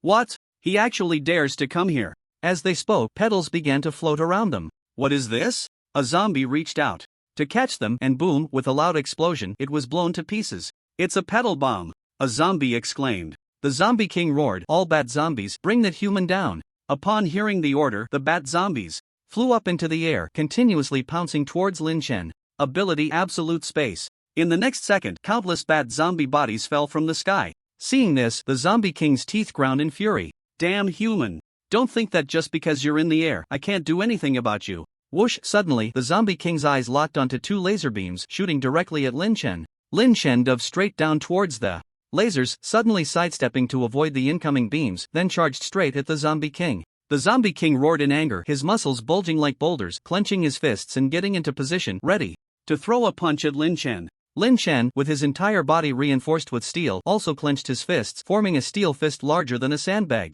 Then let's see whether your muscles are hard or my steel is hard. Bang! Two massive fists collided, producing a deafening explosion. The residual force from the impact spread through the air like ripples on water, causing the zombies that had not been killed by the petal bomb to stagger in fear, their faces filled with terror. They never expected that this human powerhouse could actually trade blows with the Zombie King. It was truly astonishing for the zombies. The fog had only invaded for a short time, yet this human had already evolved to such a terrifying level, terrifying enough to challenge the Zombie King one-on-one. Suddenly, the Zombie King looked sharply at his shoulder, where a bone from his hand had violently protruded. Looking at his fist, it was utterly smashed, with only 2 fingers remaining, barely hanging on by a bit of flesh. The Zombie King directly used his other hand to grab those 2 fingers and forcefully tore them off, discarding them. His expression was one of shock, staring incredulously at Lin Chen. He never imagined that this human had reached a level where he could almost contend with him. If this continued, in no time, he would definitely surpass him, so today he must die without a doubt. Brain Zombie. He dared not hold back any longer and shouted at the Brain Zombie, preparing to use his trump card. The Brain Zombie nodded, understanding the Zombie King's intent. Then, the Zombie King's head suddenly split open, revealing a large cavity that, aside from some viscous red liquid, contained no brain. At that moment, the brain zombie leaped into the air, then inverted, directly inserting its exposed brain into the opening of the zombie king's head. The next second, the opening abruptly closed, tightly wrapping the brain zombie's brain inside. Following that, the arm of the zombie king that had been smashed by Lin Chen automatically fell off, and a new arm slowly emerged from his shoulder. His body gradually grew larger, his muscles shifting from brown to golden yellow, and his aura surged sharply, advancing towards the 5th tier. Lin Chen was taken aback, then smiled slightly, revealing an unexpected delight as he murmured to himself, "I thought I could only get a 4th tier crystal core, but it turns out to be a 5th tier crystal core." Since Lin Chen's time stop could be used to skip a tier, he quietly stood by, waiting for the zombie king to evolve into the 5th tier without disturbing him. At that moment, some reckless zombies charged forward. Lin Chen directly used absolute space to silence them, then compressed them into a meatball and tossed it away. If he interrupted the zombie king's evolution, he wouldn't get the 5th tier crystal core, which would be a huge loss. Therefore, anyone daring to approach, whether human or zombie, Lin Chen would ensure they met their ends silently. Bang! A wave of energy surged outward, followed by a dazzling golden light. The zombies below were left dumbfounded, that is, the golden zombie king. At this moment, the zombie king had transformed into a giant zombie over 10 meters tall, covered in gold and muscular like a giant boulder, exuding an overwhelming pressure. "Damn humans, today I will make you die in agony." The golden zombie king roared, then slammed his massive palm towards Lin Chen. "Have you finally completed your evolution?" Lin Chen murmured to himself, "Now it's my turn. Ability time stop." Just as the golden zombie king's palm was about to strike Lin Chen, it suddenly froze in place. The golden zombie king stood like a statue, completely motionless. What's going on? Why isn't the golden zombie king moving? I don't know. At that moment, Lin Chen spread his angel wings and flew to the head of the golden zombie king. He initially wanted to smash its head directly and send it to the heavens, but thinking that he hadn't copied its abilities yet, it felt a bit regrettable to kill it right away. So he decided to copy its abilities first, before finishing it off. The duration of time stop was 10 seconds, and the time to copy abilities was also 10 seconds. Meanwhile, time stop had a cooldown time of 1 minute. If there were no cooldown, wouldn't it be possible to activate time stop again immediately after 10 seconds and then again after another 10 seconds? Wouldn't that mean he could keep time stopped forever? Therefore, the best approach was to first weaken it, then copy, and finally finish it off. Lin Chen had already sorted out this process. Next, he simultaneously used Absolute Space, Black Magic Giant Shadow, and Super Enhancement to violently pull out the brain zombie that was stuck in the golden zombie king's head. Then he threw it away with a forceful blast, directly reducing it to scraps. He killed the brain zombie. It's over. Why isn't the zombie king moving? If it doesn't move soon, that human will strike. After dealing with the brain zombie, Lin Chen quickly took out the golden tang knife, inserted it into the golden zombie king's brain, and began to stir wildly. I'm stirring. I'm going to turn you into mush." Although it had no brain, there were still other things inside. It wasn't completely empty. Soon, Lin Chen had stirred its brain into a mushy pulp, almost turning it into a paste. To ensure everything was foolproof, Lin Chen also stabbed out its eyes. After 10 seconds, the golden zombie king returned to its normal form without any howls or screams, just collapsing straight to the ground. Lin Chen prayed, "Please don't die, please don't die." Suddenly, the zombie king twitched, and Lin Chen was overjoyed. It seemed there was still a breath left. He hurriedly grabbed the zombie king's hand and began to copy its abilities. After 10 seconds, "Congratulations, host successfully copied the ability laser, level up." Level up? This ability allows the host to forcibly increase one level for combat in a short time. Oh, this ability is good. With time stop, Lin Chen could become invincible by leveling up twice. That means, within 6 levels, he would be invincible. After copying the zombie king's abilities, Lin Chen directly stomped on its head, causing juices to splatter everywhere. The previously twitching zombie king also fell completely silent, and the 4th level zombie crystal core exploded out. Why is it a 4th level crystal core, not a 5th level? The zombie king only temporarily leveled up and is not truly 5th level, so its crystal core remains 4th level. Lin Chen spread his hands, feeling a bit helpless, so all that effort was for nothing. 4th level is fine, there will be 5th level crystal cores in the future. Beep, mission accomplished, successfully eliminated the 4th tier zombie king, object replication range expanded by 500 cubic meters. Then, Lin Chen placed the 4th tier zombie into the system space and conveniently replicated a bunch, stacking them in a corner of the system space. The few 3rd tier zombies that had survived immediately scattered and fled, screaming as if they had gone mad. Lin Chen couldn't be bothered to chase them. After all, he had already dealt with the source of the zombies and the zombie king, so it would likely be stable for a while. The remaining 3rd tier zombies were few and far between, and the 2nd and 1st tier zombies posed no real threat.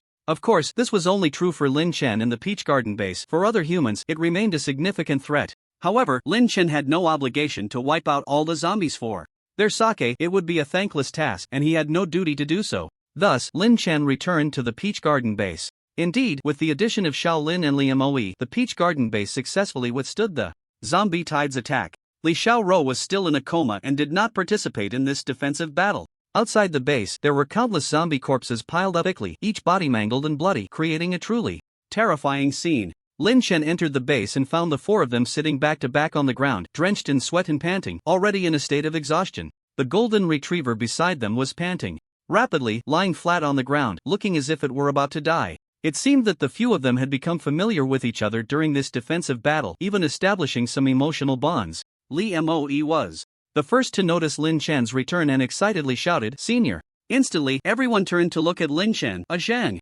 Brother Lin Chen! Senior! Woof woof!" Lin Chen smiled at them, waved his hand, and said, "You all worked hard." Upon hearing this, everyone instantly perked up, their faces filled with joy and smiles. Jiang Yiton looked at him with affection, Li Jiyang was filled with gratitude, and Li Moe and Shaolin looked at him with admiration and respect, while the golden retriever's eyes were full of loyalty.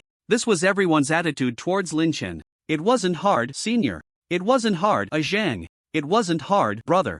Lin Chen. Woof woof." Just as everyone was immersed in joy, there was a commotion outside the base. They heard angry shouts from outside. "Damn it, damn humans, how could you kill so many of our zombies? That base. Over there, we must eat every single one of the people inside. Roar roar roar, talking zombies, third-tier zombies." Li Jiyang's expression changed in shock, and he immediately ran up to the wall, discovering that not far away, there were indeed a few third-tier zombies. However, they seemed to be in a bit of a predicament. The others also rushed up to the wall, preparing to fend off the zombies. Those few zombies that had escaped from Longhua Mountain were filled with resentment. With the zombie king and queen killed, they were now leaderless. They had intended to come down the mountain to vent their anger on some humans, but upon seeing countless zombie corpses, their anger surged even more. When they saw the few humans on the wall, they roared, "Damn humans, it was you who killed these zombies, right? Capture them all and eat them one by one. I'm just filled with rage right now, you damn humans, are you ready to bear the brunt of my furious wrath?" With that, the third-tier zombies moved, charging towards them. Li Jiyang frowned and said seriously to the others, "Everyone be careful, these zombies are not simple, give it your all." After saying that, he and Li Moe immediately walked in front of the 2 heavy machine guns, operating quickly.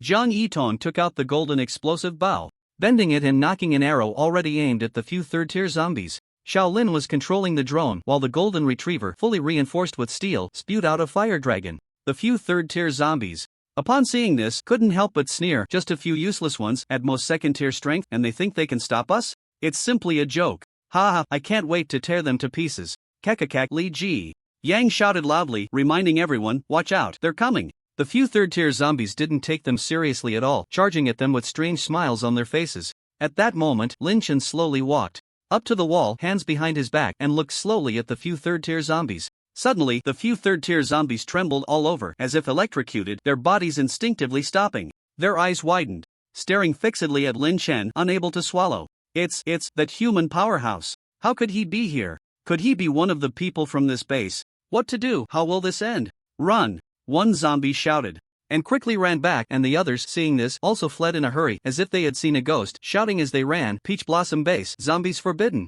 Peach Blossom Base, zombies forbidden! Peach Blossom Base, zombies forbidden!" Li Jiyang and the others looked at this scene in confusion. What happened? Why did those zombies run away like they had seen a ghost as soon as a Zhang appeared? "A Zhang, why do they seem so afraid of you?" Li Jiyang asked. Lin Chen said lightly, "Because I killed their king in front of them." Everyone swallowed hard upon hearing this. So, during the time he disappeared, he went to kill the zombie king. They could clearly feel that the gap between them and him was growing larger. Perhaps years later, Lin Chen would become that kind of legendary old monster, the first person of the ability era. Thus, Peach Blossom Base welcomed a brief peace, and they could finally sleep soundly. However, the other 3 families and the people in the official quarantine area were still fighting fiercely against the zombies. Because the moon was bright that night, Wang Tian's super-enhanced ability was activated, blurring the line between human and zombie, killing anything alive in sight. Lu Changwei and Lian simply led him into the zombie horde, letting him go on a rampage. The next day, Lin Chen and the others woke up. Due to last night's battle, everyone was almost sore all over, and even a slight movement made them wince in pain. After a night of rest, Li Xiao rose slowly, opened her eyes and woke up. Shaolin quickly helped her up. Sister Xiaoro, you're awake. Where are we? Shaolin excitedly said, we're at Peach Blossom Base. Peach Blossom Base. Li Xiaoro was still a bit dazed. Until Lin Chen walked over and said to her, take care of your injuries, my Peach Blossom Base does not accept waste. Li Xiaoro nodded with tears in her eyes, replying, I will definitely not hold the base back.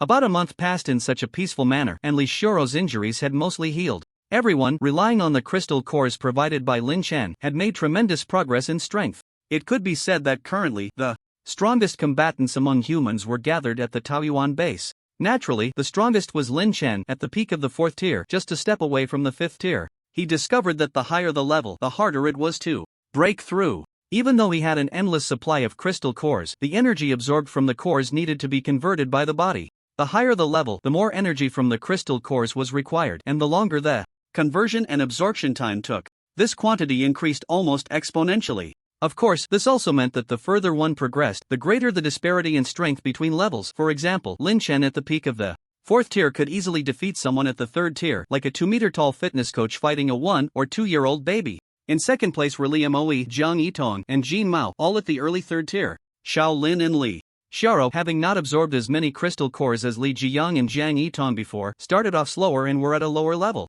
Li Moe was a talent-type player, so he caught up with Jin Mao and Jiang Yitong, but the two had also broken through to the mid-2nd tier, while Li Jiyang barely reached the late 2nd tier. One day, after lunch, Li Moe invited Lin Chen to the courtyard of the base and respectfully said, Senior, thank you for the crystal cores you provided. I have now broken through to the 3rd tier. Could you spar with me for a bit? Lin Chen felt helpless. This kid was too ambitious, always seeking Lin Chen for advice or sparring whenever he had time. Lin Chen had nothing much to teach him. After all, he was an external player and couldn't exactly say he relied on external help. So he could only ramble on randomly, but Li Moe took it as a secret to cultivation, pondering over it deeply, even to the point of neglecting sleep and food. Some nights he would talk in his sleep, mulling over Lin Chen's words. This kid was simply obsessed. However, Lin Chen appreciated his attitude. Jiang Yitong and Jin Mao were not willing to fall behind, practicing hard and asking Lin Chen for more and more crystal cores every day, extending their training time. Shaolin and Li Xiaoro also worked diligently to not hold back the base. Wasn't this just rolling out the sleeves? Li Moe was the king of rolling. Only Li Jiyang was slacking off. Go all out, Lin Chen said lightly. Upon hearing this, Li Moe's face lit up with excitement. Then Senior, be careful. I should be able to hurt you with my current strength. Come on. Li Moe merged his palms, his expression serious, and then a crackling sound of electricity emanated from his palms. In the next second, countless arcs of electricity surged, swirling and flashing around his hands. Divine Thunder Strike! Li Moe shouted, suddenly separating his palms, and a dazzling bolt of lightning appeared between them, surrounded by dense arcs of electricity, looking as if it contained terrifying energy. Go! With a loud shout, the bolt of lightning whistled toward Lin Chen. Lin Chen frowned, the lightning reflected in his eyes, and with a slight smile, he murmured to himself, indeed, there has been progress. But for me, it's still not enough. With a light wave of his hand, Lin Chen directly swatted the bolt of lightning away, sending it flying into the air. Boom! Then the lightning exploded, like a thunderclap on a clear day, as if tearing a huge hole in space, quite terrifying. Li Moe's expression was one of shock. He never expected that his full-force strike would be so easily neutralized. Am I still too weak? Li Moe did not freeze in place. Instead, he took advantage of the opening to condense 2 lightning spears in his palms and charged towards Lin Chen with incredible speed, creating a whistling sound as he moved. He spread his arms wide, drawing back to shoot. Let's see how you dodge this time. Li Moe confidently sealed off Lin Chen's escape routes to the left and right. Lin Chen had no way to retreat. If he stepped back, Li Moe would bring his palms together and charge directly at him. He remained motionless. Lin Chen stood still. What's going on? Why isn't he moving? Li Moe was a bit puzzled, but he decided to attack first. He suddenly brought his palms together, aiming for Lin Chen's head. Just as he was about to land the hit, Lin Chen slightly pulled his head back at the last moment, evading the strike. Li Moe's palms crashed together, and the 2 lightning spears exploded in his hands, causing smoke to rise from his palms. So that's how it is. It seems the senior has seen through my moves, Li Moe exclaimed in surprise. In that case, I'll trap you first and see how you dodge. With that, Li Moe moved swiftly around Lin Chen, continuously releasing lightning from his hands. Lin Chen quietly watched as Li Moe circled around him, unsure of his intentions. Aren't you dizzy? Li Moe asked. After a while, Li Moe slid to the side, maintaining a certain distance, a smug smile appearing on his face as he looked at Lin Chen. Senior, this time you have nowhere to escape. Lin Chen was taken aback and looked around, realizing he was enclosed in a cage woven from lightning. Was this his purpose for circling around? Lin Chen thought, then smiled slightly at Li Moe and said, "Is that so?" In the next moment, Lin Chen placed his hand on the lightning cage and softly chanted, "Ability Devour." Whoosh! The lightning cage was instantly absorbed by Lin Chen's palm. Li Moe was shocked, not expecting the senior to have this move. "So, what new tricks do you have? Show them all," Lin Chen said to him. However, Li Moe replied, "Senior, please don't just defend, at least show me 1 or 2 moves, otherwise I won't learn anything from this battle." Such a request surprised Lin Chen. "Fine, I'll satisfy you." Suddenly, Lin Chen's foot moved slightly, gathering strength, and with a whoosh he stomped down, kicking up a cloud of dust. Li Moe stood frozen, completely unaware of what was happening. Disappeared. Lin Chen's speed made him seem to vanish in Li Moe's eyes. Bang! A gust of air rushed towards him, and Lin Chen's figure suddenly appeared right in front of him, causing him to tremble in fear, his pupils dilating in an instant. When did you get here? Just as he was filled with shock, Lin Chen's fist was already barreling towards his face, accompanied by a roaring wind, almost creating a sonic boom. In an instant, a sense of death surged into Li Moe's mind. That punch looked slow, but he felt he couldn't dodge it, or rather, he had already lost the courage to evade. Whoosh! The fist stopped just a centimeter from him, the punch's wind brushing past his face and creating a massive pit in the ground behind him. Gulp! Li Moe swallowed hard, his heart racing, his expression numb, completely stunned by the punch. Is this the strength of the senior? It's not even close, he couldn't help but exclaim. At that moment, Lin Chen stepped forward and said to him, "Remember to fill in the pit behind you." Oh, yes, senior. Li Moe quickly regained his composure and straightened up, responding respectfully. In this month, the 3 safe zones have not appeared again, but instead, new safe zones have been established at the other 2 sources of fog. The official quarantine zone did come to borrow supplies once, but was directly refused by Lin Chen. Although he has unlimited supplies, he knows that once he opens this door, he will become their free supply vendor. If any supplies are delivered late or in insufficient quantity, it will provoke their resentment and dissatisfaction. This is human nature. Moreover, they have no connection to him, so why should he help them? He cares nothing for their survival. Due to the invasion of fog, a large number of crops and poultry have died mysteriously, and the existing food has been scavenged time and again, leaving very little. Even if there is some, most of it has already rotted and spoiled, making it inedible. If luck is on their side, they might find food with added technology and harsh processing in some corner. This kind of food has a long shelf life, but it belongs to the rich area, which emphasizes freshness, greenness, no additives, and no refrigeration. The apocalypse hasn't been here long yet. It has all gone bad and spoiled. Therefore, those who survived the last zombie wave now face an even greater disaster: famine. Before the large-scale invasion of fog, some bases or safe zones had already begun to plant crops and raise poultry. If they could hold on for a while longer, they could achieve a cycle and barely survive. Now, due to the impact of the fog, crops cannot grow at all, and living poultry are hardly seen, which is almost forcing humanity to a dead end. Cannibalism is gradually stepping out from the shadows into the sunlight. On this day, outside the Taoyuan base, several unfamiliar figures appeared: an old man, followed by a young man wearing glasses and holding documents, and behind them were 2 tall, strong men in black, exuding the aura of ability users. It seems that the old man is no ordinary person. Suddenly, his eyes lit up as if he had seen something extraordinary, becoming extremely excited. Then, he quickly ran to the outer wall of the Taoyuan base. In the gap between the wall and the ground, there was a small green grass. Found it! Finally found it! The old man was so excited that he danced with joy. Then, he placed his hands on the young man's shoulders and said excitedly, "Xiaowang, we finally found the mutant rice seedlings. In a month, we have traveled to so many places, and I didn't expect to find it in a wall gap by the roadside." The young man was also full of excitement, his eyes moist. He took off his glasses, wiped them with his hand, and then, trembling with emotion, said to the old man, "Grandpa Li, we found it, we really found it. Now humanity is saved." It turned out that the old man was Li Kongping, an expert in rice research. Ever since the crops mysteriously died due to the heavy fog, he had been searching for ways to make rice grow again in the new environment. After a series of experiments, he discovered that a very small portion of rice could adapt to the foggy environment through mutation, but this mutated rice could not be cultivated in the laboratory. They could only go outside to find wild mutated rice. As long as they could find one mutated rice plant, they could study its mutation mechanism and perhaps cultivate a brand new type of rice that could adapt to the fog. Coupled with the abilities of wood-type awakeners, which could make plants grow rapidly, it might really solve humanity's food problem in this apocalypse. Of course, it would only be a basic solution to hunger. They would definitely not return to the state before the apocalypse. Then, Li Kongping took tools from the box carried by his assistant Xiao Wang and began to tap at the cracks in the wall, trying to excavate the mutated rice plant intact. Assistant, Xiao Wang was taking pictures of the mutated rice plant and making records, while the two strong men vigilantly looked around, guarding against any zombies or humans that might rush out at any moment. Along the way, they had seen too many humans more terrifying than zombies. Compared to encountering zombies, they were actually more afraid of meeting humans. A few days ago, they had encountered a naked woman in the middle of the road. When they approached to check, the woman had pointed a gun at them. Then, people hiding nearby rushed in and surrounded them, wanting not only to rob their supplies but also to kill the young assistant Xiao Wang for food. Fortunately, the two bodyguards were experienced and strong, working together to eliminate that group of robbers. "What are you people doing?" A voice came from above the wall. It was Li Jiyang. Hearing the clanging sounds from outside the wall, he climbed up to take a look and saw several people with tools chiseling at the base of the wall. His first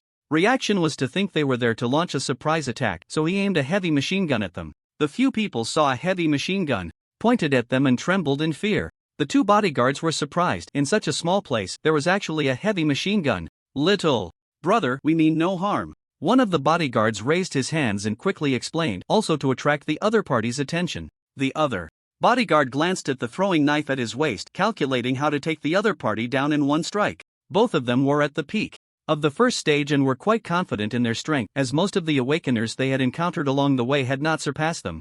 "No harm? Why are you chiseling our base's wall? Are you trying to dig a hole to sneak in and launch a surprise attack?" After saying this, Li Jiyang directly opened the safety and pulled the gun bolt.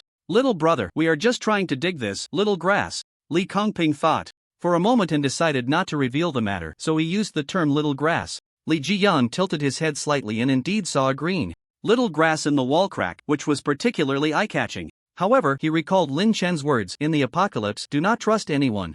Anything they say could be a lie, and any of their actions might be preparations to kill you. Besides, why would anyone dig up a grass in this apocalypse?" This lie seemed too pale. Just as Li Jiyang was about to take action, Liam Oe asked from below, "Jiyang, what's wrong?" "Nothing. A few people are sneaking around outside. I'll handle it soon. Do you need help?" At that moment, the two bodyguards exchanged glances. The timing was right, and almost simultaneously drew their throwing knives, hurling them at Li Jiyang. Whoosh! Two throwing knives shot towards Li Jiyang. He suddenly turned his head. "Damn it, they really are here to launch a surprise attack." He quickly raised both hands, suddenly grabbing two knives with great ease, then shouted, "Black Demon Giant Shadow." With a crash, a shadow resembling a demon appeared behind him, towering over 10 meters, surrounded by black mist, exuding a breath of death. Li Jiyang jumped down from the wall, and the Black Demon Giant Shadow followed suit, causing the ground to tremble. "So strong. This aura far exceeds any awakened ones we've encountered," one of the bodyguards exclaimed in shock.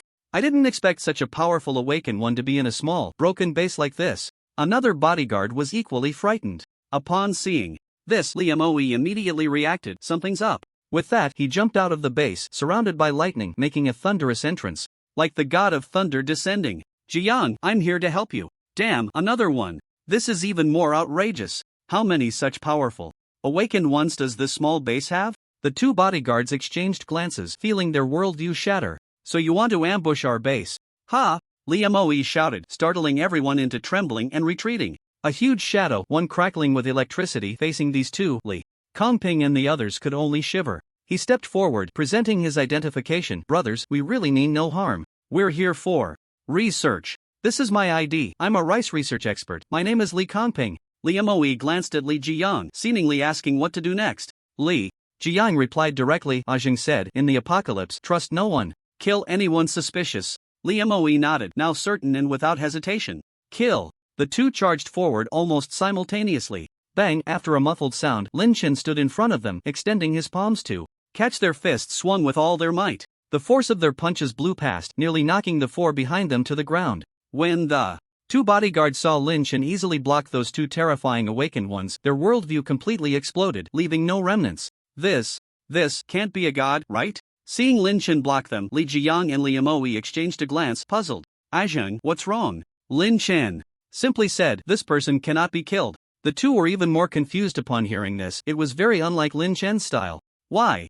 Liam Oe and Li Jiyang asked almost simultaneously. "Before the apocalypse, we all grew up eating the rice he researched, so tell me why." Although Lin Chen was not overly sentimental, it did not mean he was cold-blooded and devoid of conscience. Moreover, this was about Li Kongping, a scientist who dedicated his life to the country and its people, using his research results to feed countless individuals. According to the systems, provided overview of Apocalypse development. Lin Chen remembered that Li Kongping was a very important figure, having improved crops so that the mist-covered Blue Star could once again grow new types of food that adapted to the fog. One could say that after the apocalypse, everyone on Blue Star survived by eating the food he researched. He was a hero of the entire Blue Star. No one dared to touch him, not because his abilities were particularly powerful, but because anyone who dared to harm him would become an enemy of the entire Blue Star. Who would dare to do that? Li Jiyang suddenly widened his eyes, as if recalling something, and exclaimed, in surprise, you are the Grandpa Li who researched rice. Li Moe also remembered, you are Grandpa Li. Li Kongping usually conducted his research in the laboratory or the fields, rarely accepting interviews or appearing on television. The most familiar photo of him to the public was one taken while he was bent over in the field, studying rice. I'm sorry, Grandpa Li, we didn't recognize you and almost attacked you, Li Jiyang.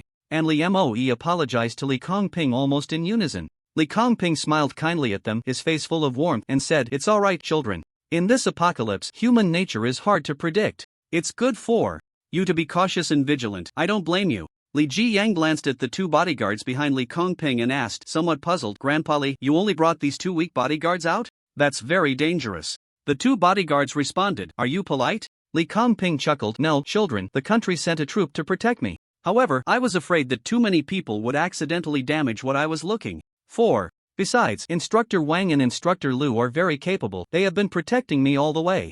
It's just that you two are too impressive, children. He. Upon hearing this, Li Jiyang and Li Moe exchanged smiles, feeling happy to be praised by their idol. You want to dig this grass, right? Let me help you. Li Jiyang bent down to pull out the grass. Li Kongping hurriedly stopped him. No need, child, I'll do it myself. Li Kongping wasn't worried about being a bother, he was just afraid that the precious mutated rice would be damaged. Li Moe also wanted to help his idol and joined in. Grandpa Li, I'll help you too. Only Lin Chen stood in place, gazing at the tall building not far away. Inside that building, a person was crouched by the floor-to-ceiling window, eyes pressed against the scope of a sniper rifle, observing. When he saw the look in Lin Chen's eyes, he suddenly felt a jolt in his heart, slightly turned his head, and muttered to himself, could that kid have discovered me?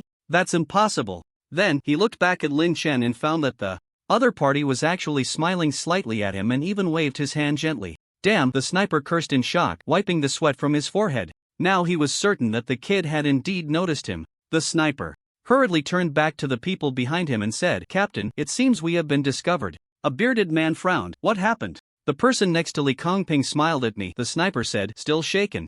How is that possible? That building is at least 1,000 meters away, they shouldn't be able to see us, the bearded man said, somewhat puzzled. Then he came to the window and looked towards the peach blossom base with a telescope. As his gaze slowly shifted to Lin Chen smiled slightly again and waved at him, startling him into hurriedly putting down the telescope, frowning. Damn it, what the hell, how did that kid see us? At this moment, a short-haired woman dressed provocatively stepped forward and said, Captain, could it be that kid awakened an ability to enhance his vision and accidentally spotted us? Another man wearing glasses also approached. That's impossible. The glass in this room is one way, you can only see outside from inside, but not the other way around. Could it be that they knew in advance we would be ambushing here? The sniper speculated. After a moment of contemplation, the bearded man spoke up. No matter the reason, we must capture Li Kongping this time. With him, we can control the food supply, and then our Eagle Base will become the overlord of the entire Huaxia nation and even the Blue Star. Captain, there's a military unit stationed not far away, specifically protecting Li Kongping. How do we deal with them? The glasses man asked, adjusting his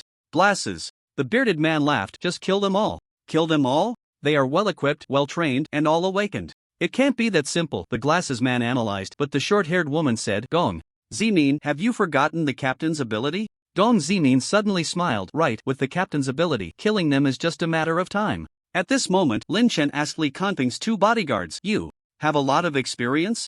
The two were taken aback but still proudly replied, I've been a bodyguard for 20 years. I've been at it for 18 years. Oh, that's quite a long time. Lin Chen feigned surprise. The two smiled slightly, thinking he was complimenting them, their faces showing a hint of pride. Not too long, after all, I like this line of work, and it just turned into so many years. Lin Chen was too lazy to listen to their nonsense anymore and directly pointed at the tall building in the distance, saying, Do you see that building? The two looked over in unison, looking confused, then turned to Lin Chen, bewildered.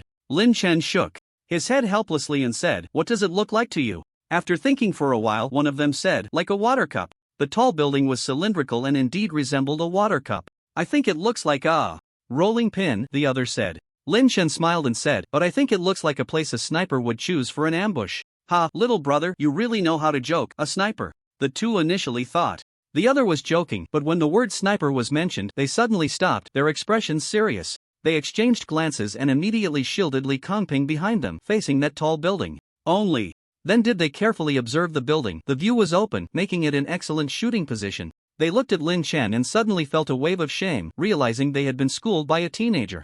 Lu Gang hurriedly took out his binoculars and began to observe the tall building. The glass of that building was almost all one way, making it impossible to see what was happening inside. However, the more it was like this, the greater the possibility of an ambush. Academician Li was recognized as the top rice research expert in Huaxia. Ever since the fog caused the crops to die mysteriously, almost all bases or safe zones had turned their attention to him, as he was the last hope for solving this situation. Moreover, news had spread that Academician Li's research had reached a critical step and he would soon develop a new type of rice that could adapt to the fog.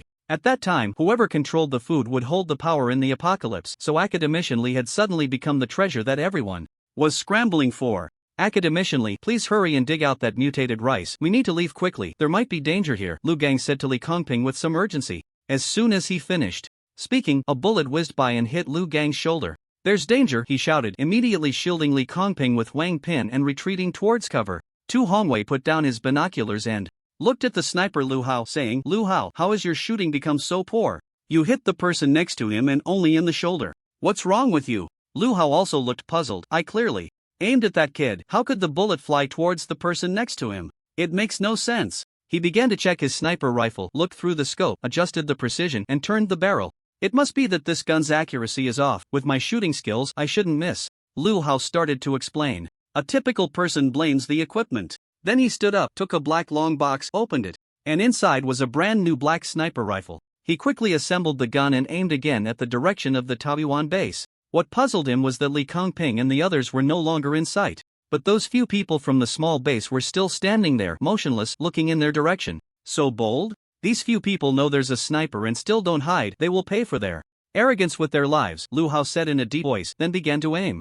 In fact, that last shot had hit Lin Chen, but it was deflected by his absolute space, hitting Lu Gang's shoulder instead. At that moment, Li Kongping and the others were hiding behind a side wall of the Taoyuan base, just in the blind spot of that building's view. Li Kongping looked anxious. Oh no, that mutated rice hasn't been dug out yet. Saying this, he was about to rush out recklessly, but Lu Gang pulled him back. Academician Li, you can't go out now, it's very dangerous outside. I've already contacted the military stationed not far away, they will arrive soon. We'll go out after they deal with the enemy. Although Lu Gang said this, Li Kongping still looked worried. He feared that the precious mutated rice would be damaged by the military, and if a battle broke out, with bullets flying, the mutated rice could easily be destroyed by artillery fire. No, that mutated rice is very important. Even if it costs me my life, I must go out and dig it up. After saying this, he tried to rush out again but was pulled back by Lu Gang. Academician Li, you can't go out, I'll go out and dig it up. Then he turned to Wang Pin, instructor.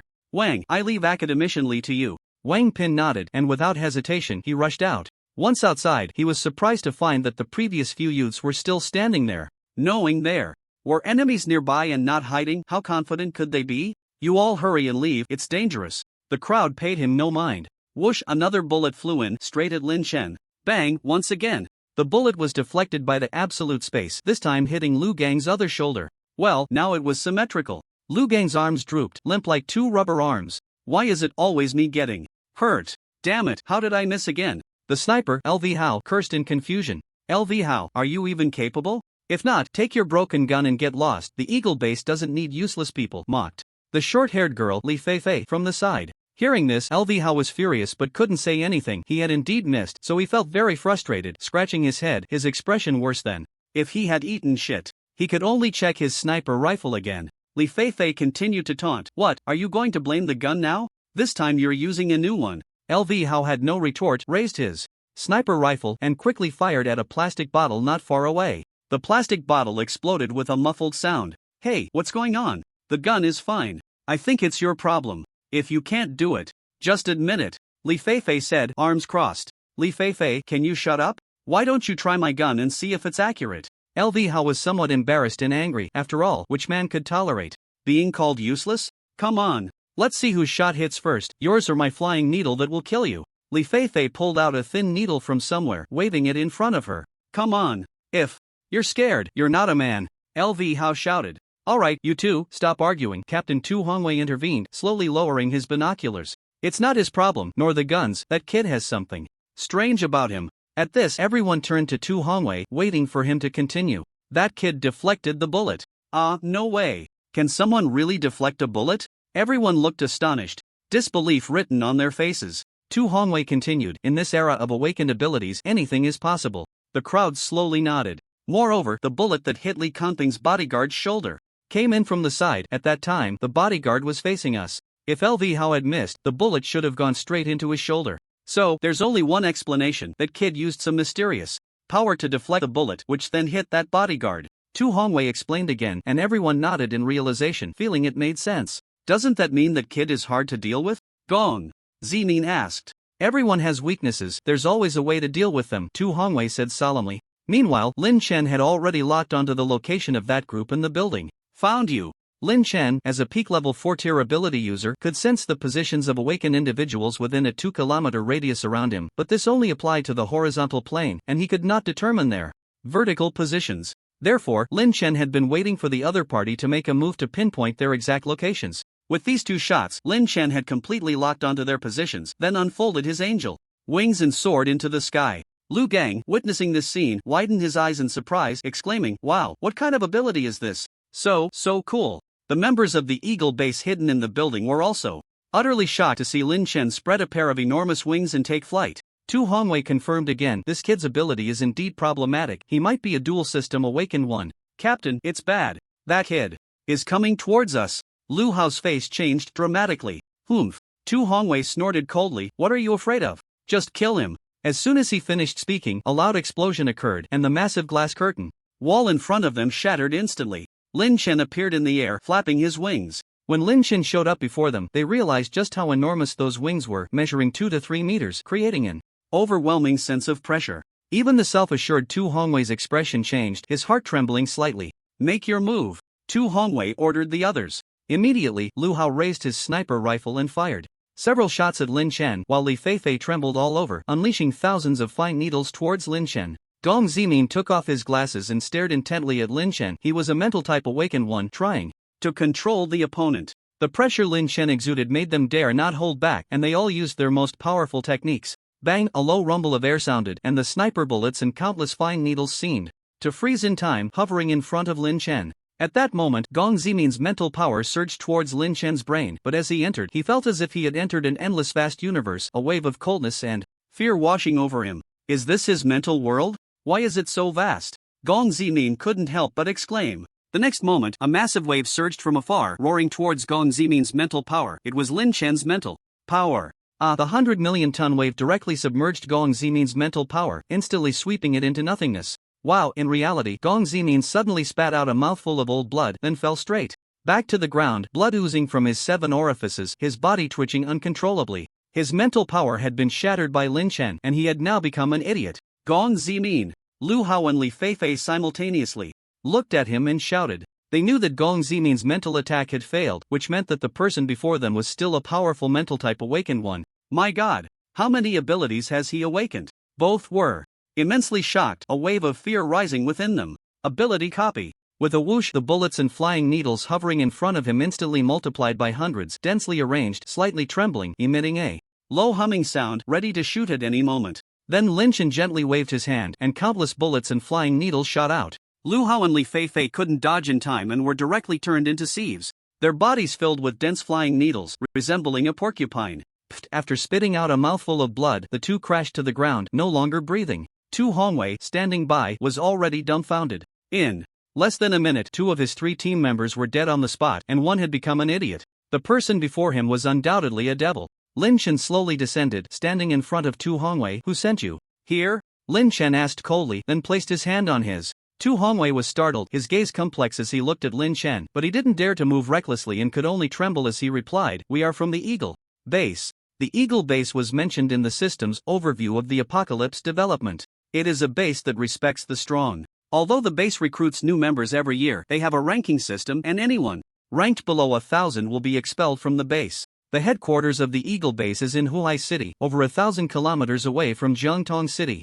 They sent people to ambush academician Li Kongping from such a distance, indicating they already knew that academician Li's rice research had reached a critical moment. They quickly realized that in the apocalypse, whoever controls food controls the narrative. As Lin Chen was reminiscing, Tu Hongwei suddenly retreated rapidly, raised both hands, and pressed down quickly. Ability, gravity control. With his shout, the gravity around Lin Chen instantly increased 50-fold. Ha, kid, under the pressure of 50 times gravity, let's see how you move. Now, in my eyes, you are just a lamb waiting to be slaughtered, Tu Hongwei said triumphantly. He then picked up a piece of rubble, placed it in his palm, and clapped his hands together, crushing the rubble into a pile of powder, which he then violently sprinkled towards Lin Chen. Ability, molecular attack. This ability can refine objects and then control the refined objects, killing invisibly. In the later stages of cultivation, it can directly molecularize objects to attack the enemy's cellular molecules, making it the best ability for sneak attacks. Right now, Tu Hongwei could only refine objects to the size of a hair.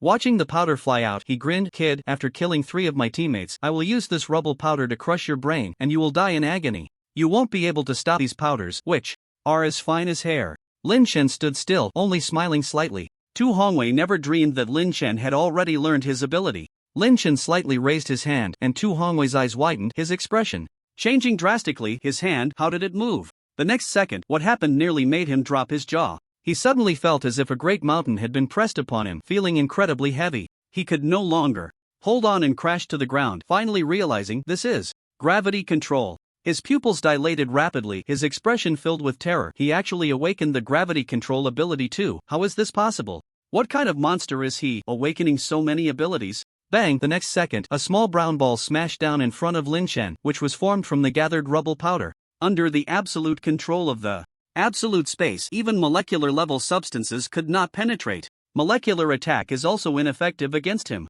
Tu Hongwei instantly fell into despair, and the next second he sank into even greater despair, because he felt the gravity pressing down on him was gradually increasing. 60 times, 70 times, 80 times. How strong is his ability? Tu Hongwei's eyes widened, almost popping out, filled with terror as he looked at Lin Chen. The Flying Eagle base he was in could be said to be one of the most powerful bases in Huaxia, with everyone inside being exceptionally strong, even having awakened ones above the second tier. He had fought against a second-tier awakened one before. Although he was completely suppressed, he at least had the strength to fight back and could exchange a few moves with the opponent. But facing Lin Chen, he had no power to resist at all. Like a lamb on the chopping block, waiting to be slaughtered. Gravity control 500 times. Lin Chen slightly raised his hand, murmuring softly, then gently pressed his palm down. Instantly, 500 times the gravity pressed down on Tu Hongwei, and with a bang, his entire body exploded, turning into a puddle of flesh. Looking at the scene before him, Lin Chen speculated that the Flying Eagle base would definitely not let this go.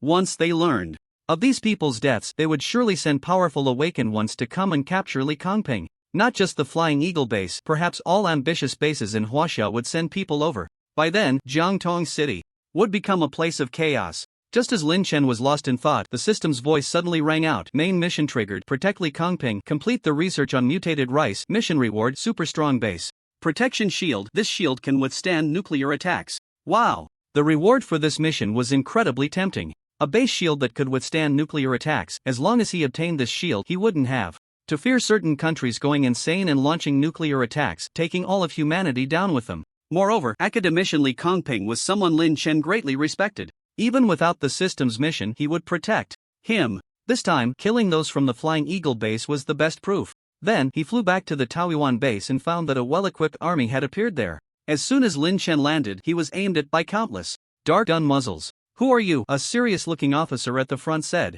Lin Chen looked at him. This person was actually a second-tier awakened one. To break through to the second tier without sufficient fog or crystal cores, it seemed this person was not simple. At this moment, Li Kongping hurriedly stepped forward and said, Captain Yan, this young brother means no harm. He is our friend. He just helped us fend off the enemy. The 2 bodyguards, Wang Pin and Lu Gang, also hurriedly stepped forward to vouch for him. Only then did Yan Hai allow his soldiers to lower their guns. Lu Gang and Wang Pin exchanged glances, simultaneously wiping the sweat from their foreheads, letting out a long breath, revealing a relaxed expression. They were really afraid that Yan Hai would anger this powerful figure. They had witnessed Lin Chen's outrageousness. To be honest, he could easily defeat everyone present.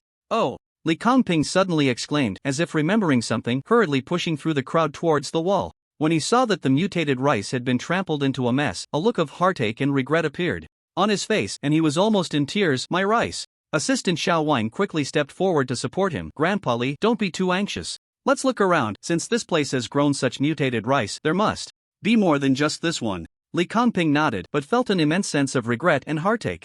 At that moment, Li Jiyan, scratching his head, felt that the wild grass seemed familiar from somewhere else, but he just couldn't recall. Suddenly, his eyes lit up and he finally remembered. I know where there's more of this wild grass. Upon hearing this, Li Kongping and his assistant Xiao Wang widened their eyes and looked at Li Jiyan, especially Li Kongping, who excitedly walked up to him and grabbed his shoulders. Where is it? It's right inside our base. Li Jiyan pointed towards the base and said casually. Take me there quickly. Li Kongping said eagerly. Li Jiyan couldn't make the decision and looked at Lin Shen, who nodded, leading Li Kongping and assistant Xiao Wang into the Taoyuan base. Yan Hai and his troops, along with 2 bodyguards, were kept outside, but Yan Hai was still uneasy and insisted on bringing a few people inside. Lin Shen naturally couldn't allow armed outsiders into his base and directly refused. During this, a conflict almost broke out, but it was Li Kongping who stepped in to prevent the situation from escalating. Once inside the base, Li Kongping urgently asked, Young man, where is the mutated rice you mentioned? Li Jiyan pointed to a corner not far away. Look, isn't it right there?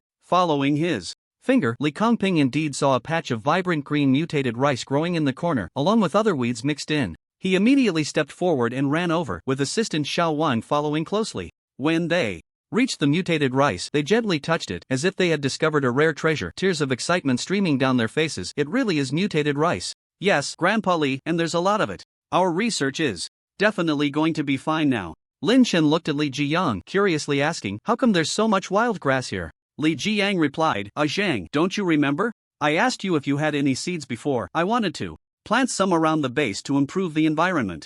You gave me a lot of strange plant seeds, and I scattered them along the wall. Most of the seeds didn't survive. Lin Shen nodded, realizing that among the seeds he had given, there were indeed rice seeds, and Li Jiyang's action likely prompted Li Kongping to complete a groundbreaking research project. If future generations were to write this part of history, Li Jiyang might also be remembered in the annals of history. Lin Shen gave Li Jiyang a thumbs up. Well done, Jiyan, you're going to be remembered in history. Li Jiyang looked confused. What? Remembered in history? What did I do? Later, through Li Kongping's research, they found that the land and environment of this base were very special, perfectly meeting the conditions for the survival of mutated rice. They then proposed to Lin Shen if they could temporarily stay here until they thoroughly studied this mutated rice. Lin Shen naturally agreed, but on the condition that Yan Hai and his troops, along with those 2 bodyguards, kept their distance from his base.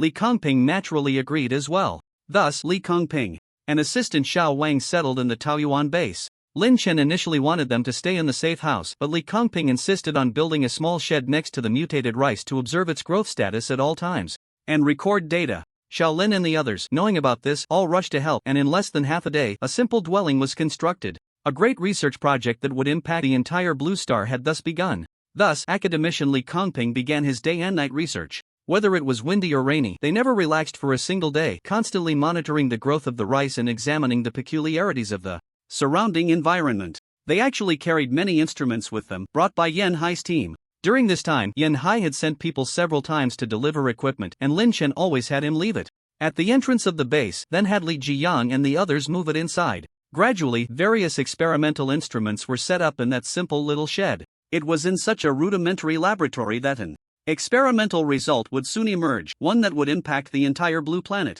Lin Shen had Li Jiyan deliver meals to academician Li Kongping and Xiao Wang every day. Li Jiyan was very willing and would take the opportunity to check on the progress of the experiments. From time to time, others would also go to see academician Li Kongping's research. One day, academician Li Kongping suddenly came to Lin Shen with his assistant Xiao Wang and said, Xiaolin, may I cultivate a rice field in a corner of the base? It turned out that their experiment had reached the practical stage, needing to sow the improved mutant rice in the fields to observe its growth. Since this was someone else's base, they naturally couldn't cultivate it at will, so he brought his assistant Xiao Wang to find Lin Shen. Lin Shen nodded, of course, academician Li. Thank you, Xiaolin. Li Kongping said, slightly bowing and nodding to express his gratitude. It's no trouble, academician Li. If you need any help, please feel free to ask. Although I don't have any great ideals and don't aspire to save all of humanity, I have great respect for someone like you who has noble ideals and dedicates their life to the people, Lin Shen said to Li Kongping. At this moment, Li Jiyan, Li Moe, Xiaolin, and Jin Mao heard that academician Li Kongping wanted to cultivate a rice field and immediately jumped out, enthusiastically saying, Academician Li will help you dig. Seeing the enthusiasm of the 3 and Jin Mao, academician Li Kongping smiled and said, Kids, no need. Although we are scientists, we should also do it ourselves. It's okay, we'll help you. The three and the dog disregarded the academician's refusal and rushed to a corner of the base. Then, with a loud shout, they unleashed their powers. Li Jiang summoned the black demon giant Shadow and began to dig furiously. He roared and punched the ground, instantly creating a pit. Following that, he continued to smash out a moderately sized depression in the ground, aiming to harden the soil below to prevent water from flowing away too quickly.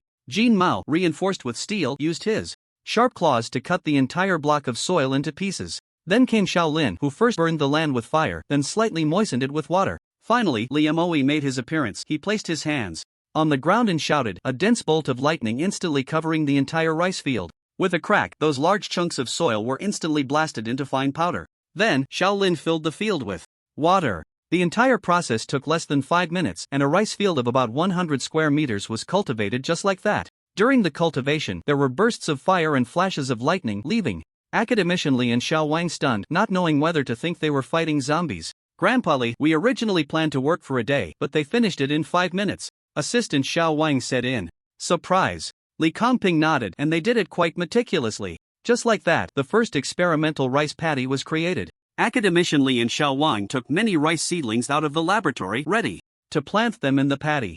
Upon seeing them about to get into the water to transplant, the three of them and the dog became interested again and hurriedly said, Grandpa Li, let us help you transplant. This time, Li Kongping quickly stood in front of the rice seedlings, repeatedly saying, Children, you really don't need to help this time. You have no experience, and if you don't do it well, these rice seedlings won't reach their best growth state. Seeing that Li Kongping had said so, the three of them and the dog had no choice but to give up. Then, Li Kongping and Xiao Wang rolled up their pant legs and stepped into the paddy to start transplanting. It took them almost an hour to finish. At this time, Lin Chen also arrived at the side of the paddy, along with Jiang Yitong and Li Xiaoro. All of them looked at the neatly arranged, lush, green rice seedlings in the paddy, and a wave of emotion surged in their hearts. Since the apocalypse began, they had faced fierce zombies and a devastated city every day, as if the whole world was gray. Now, finally, seeing this splash of vibrant color, they seemed to see a glimmer of hope for life. A gentle breeze blew by, and the seedlings swayed lightly, as if they were excited. Grow quickly. The next day, everyone eagerly came to the paddy to observe the growth of the seedlings, only to be surprised to find that what was just a small seedling yesterday had already grown into robust clumps of rice today. What? What is going on? How did it grow so much overnight? Li Jiang scratched his head, looking puzzled. The others shared the same confusion, not knowing what had happened. At this moment, Academician Li and Xiao Wang walked out of the laboratory and explained, Children, because Xiao Wang and I are wood-type awakeners, we can make plants grow quickly, so these rice seedlings grew like this overnight. Everyone nodded in realization, understanding it was due to the wood-type ability. Li Jiang exclaimed in surprise, Grandpa Li, at this rate, won't these rice plants be able to produce rice by tomorrow? Li Kongping nodded, that's right. If our experiment goes well, we will use the wood-type ability on these rice plants again tonight, and they should be able to produce rice by tomorrow. Hopefully, the yield won't be too low. As Li Kongping spoke, he made a gesture of prayer, silently hoping. Just as everyone was eagerly anticipating tomorrow, Lin Chen stepped forward and said, These rice plants probably won't make it to tomorrow. Upon hearing this, everyone looked at Lin Chen in confusion, not understanding his meaning. Li Kongping thought he had noticed something and humbly asked, Shaolin, did you see something? Are these rice plants not going to survive until tomorrow? Lin Chen shook his head, no, they are all going to be cut down later. With this statement, everyone was even more puzzled. Why would they cut down perfectly good rice plants? Shaolin, what are you? Lin Chen did not respond to Li Kongping but instead grabbed a clump of rice and yanked it out of the ground with force. The crowd was horrified to discover that the roots were writhing as if they were small snakes, covered in visible serrations. What is this? Everyone was both frightened and confused. In the next moment, the ends of the roots suddenly swelled, transforming into root clumps resembling triangular snake heads. Hiss, those root clumps opened their mouths wide and lunged at Lin Chen's arm, simultaneously wrapping their serrated bodies tightly around it, slowly tightening. Ah, Zhen! Shaolin! The onlookers shouted anxiously at Lin Chen upon witnessing this scene. However, Lin Chen had already reinforced himself with steel. The serrations scraped against his silvery arm, producing a jarring metallic screech. The gaping mouths bit down on Lin Chen's arm with a dull thud but left no marks. Lin Chen tossed the clump of rice to the ground and then stomped down hard on the remaining roots. Wah wah wah! Instantly, the roots emitted sounds akin to a baby's cries, writhing desperately as if in pain. Lin Chen showed no mercy, continuously twisting his toes and rubbing them back and forth on the ground. Soon, the roots began to ooze red blood and ceased to move. Li Kongping's face turned pale with shock. He had never anticipated such a situation. He immediately asked Lin Chen, Shaolin, what is going on? Lin Chen replied, these rice plants have mutated due to the mist. When they grow up, they will reveal their true form and exhibit a certain level of aggression. The strength of these rice plants is equivalent to that of a newly awakened first-tier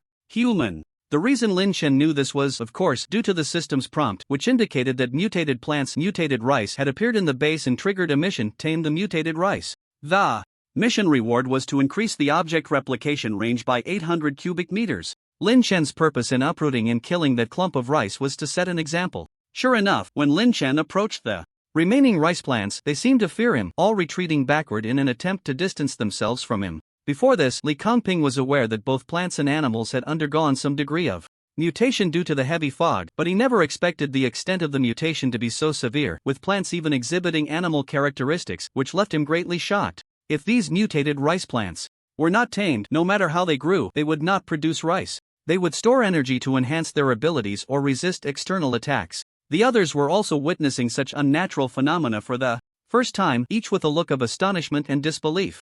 Plants have actually turned into this, it's so damn ridiculous. Li Jiyang scratched his head with a wry smile.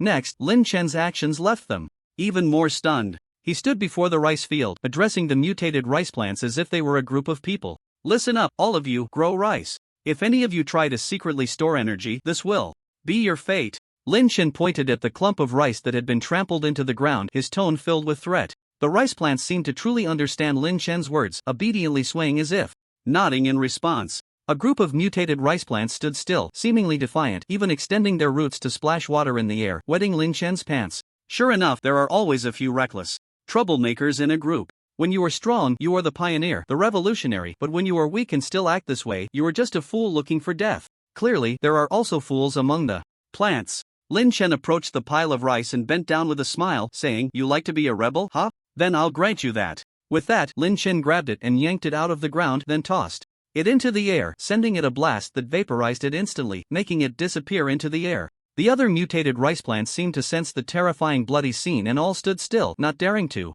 move, watching the subdued mutated rice. Li Kangping never expected that one day, plants would show fear and be tamed. Seeing that the scolding was about done, Lin Chen turned to the other mutants and said, I know you still have extra energy, so grow rice for me, do you hear? Otherwise, I'll burn you all to ashes. The others watching this scene felt it was incredibly surreal. It was one thing for a person to scold rice, but to demand it to grow rice quickly? Can rice just grow on command? But the next second, their thoughts were harshly slapped in the face as the mutated rice plants trembled wildly, then began to make sounds like eggs cracking, rustling. Look, those rice plants are really sprouting. Li Jiyang shouted in surprise. Everyone turned to look, and sure enough, they saw the rice plants sprouting at a visible speed.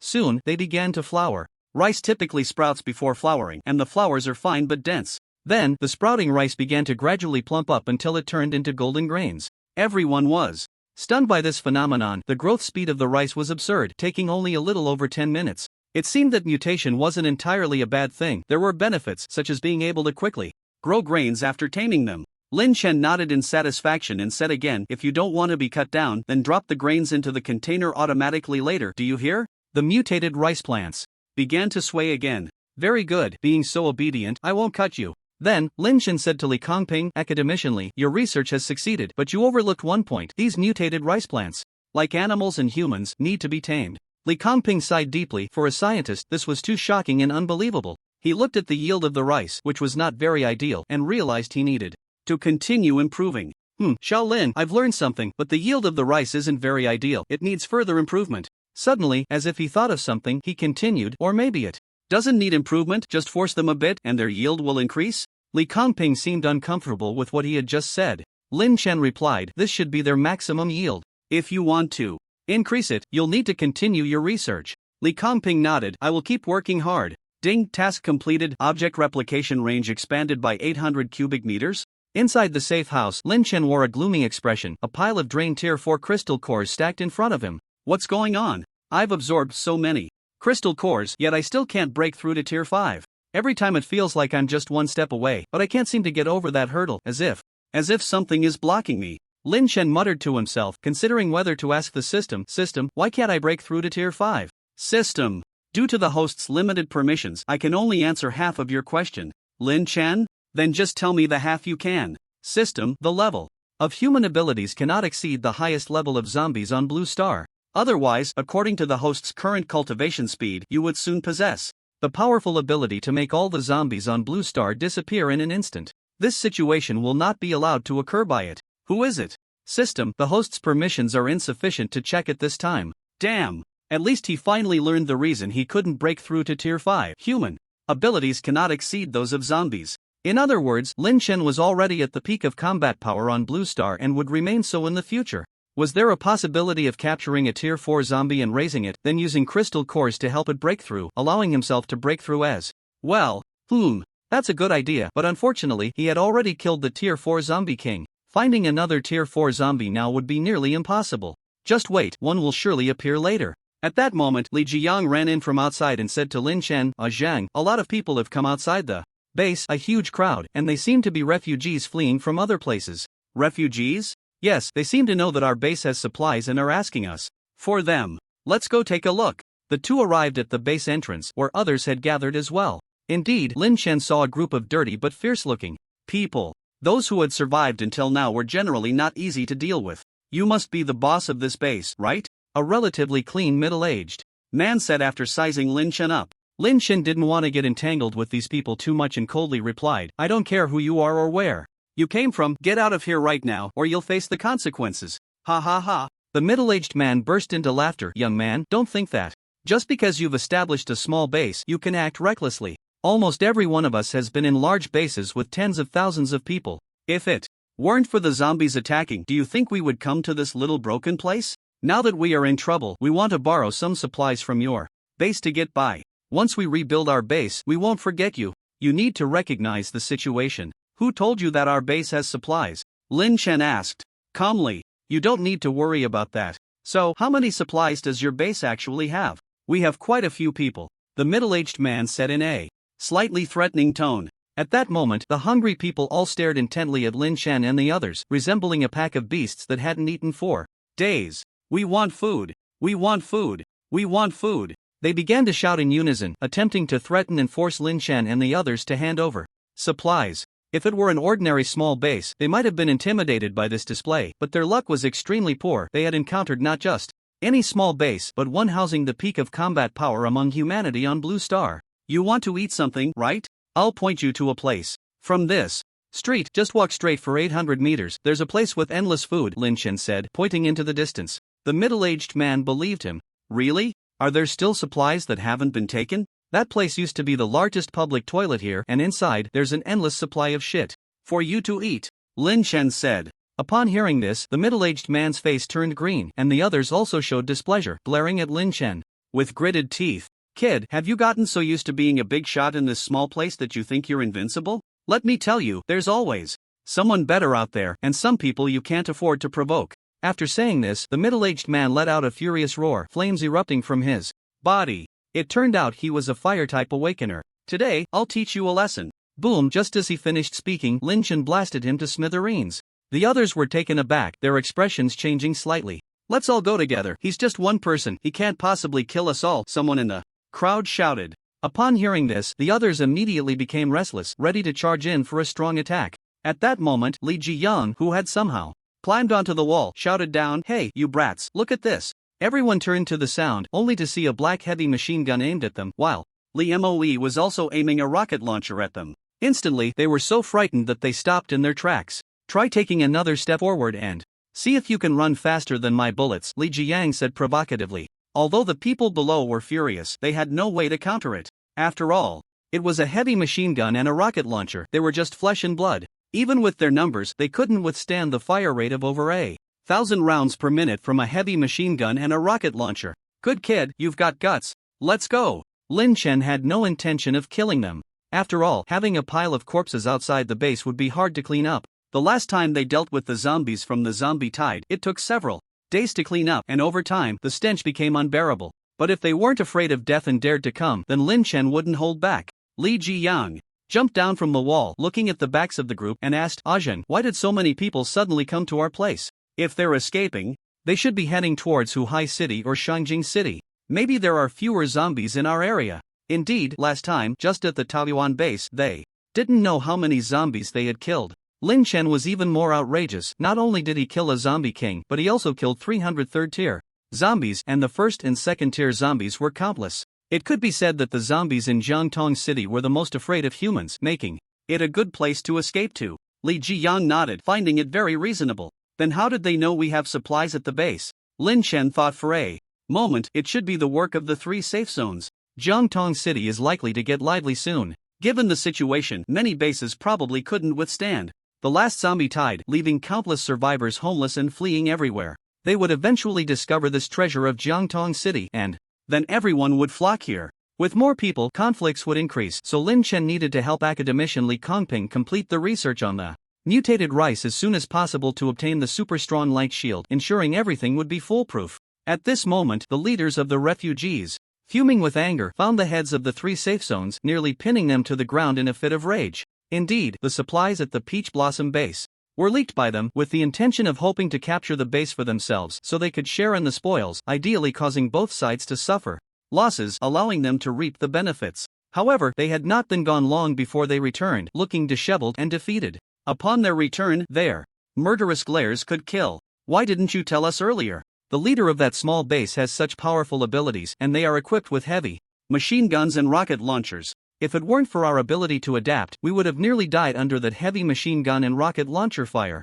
Wang Tianchang, the head of the Wang family, who was grabbed by the collar, wore a look of grievance. I didn't know they had heavy machine guns and rocket launchers. You are from this area, how could you not know their situation? Are you hoping for us to fight to the bitter end so you can sit back and reap the benefits? The leader of the refugees, Mo Russian, glared at Wang Tianchang and the others with wide eyes, fixated on them. No, we really didn't know. Maybe they found those heavy machine guns and rocket launchers somewhere else recently. We truly had no idea. Yes, we really didn't know. Ever since the zombie tide, we've been recuperating, so we haven't kept up with their situation, Lu Hongda chimed in from the side. Wang Tianchang and the others could only stubbornly deny it, otherwise they would surely be beaten to a pulp by this group.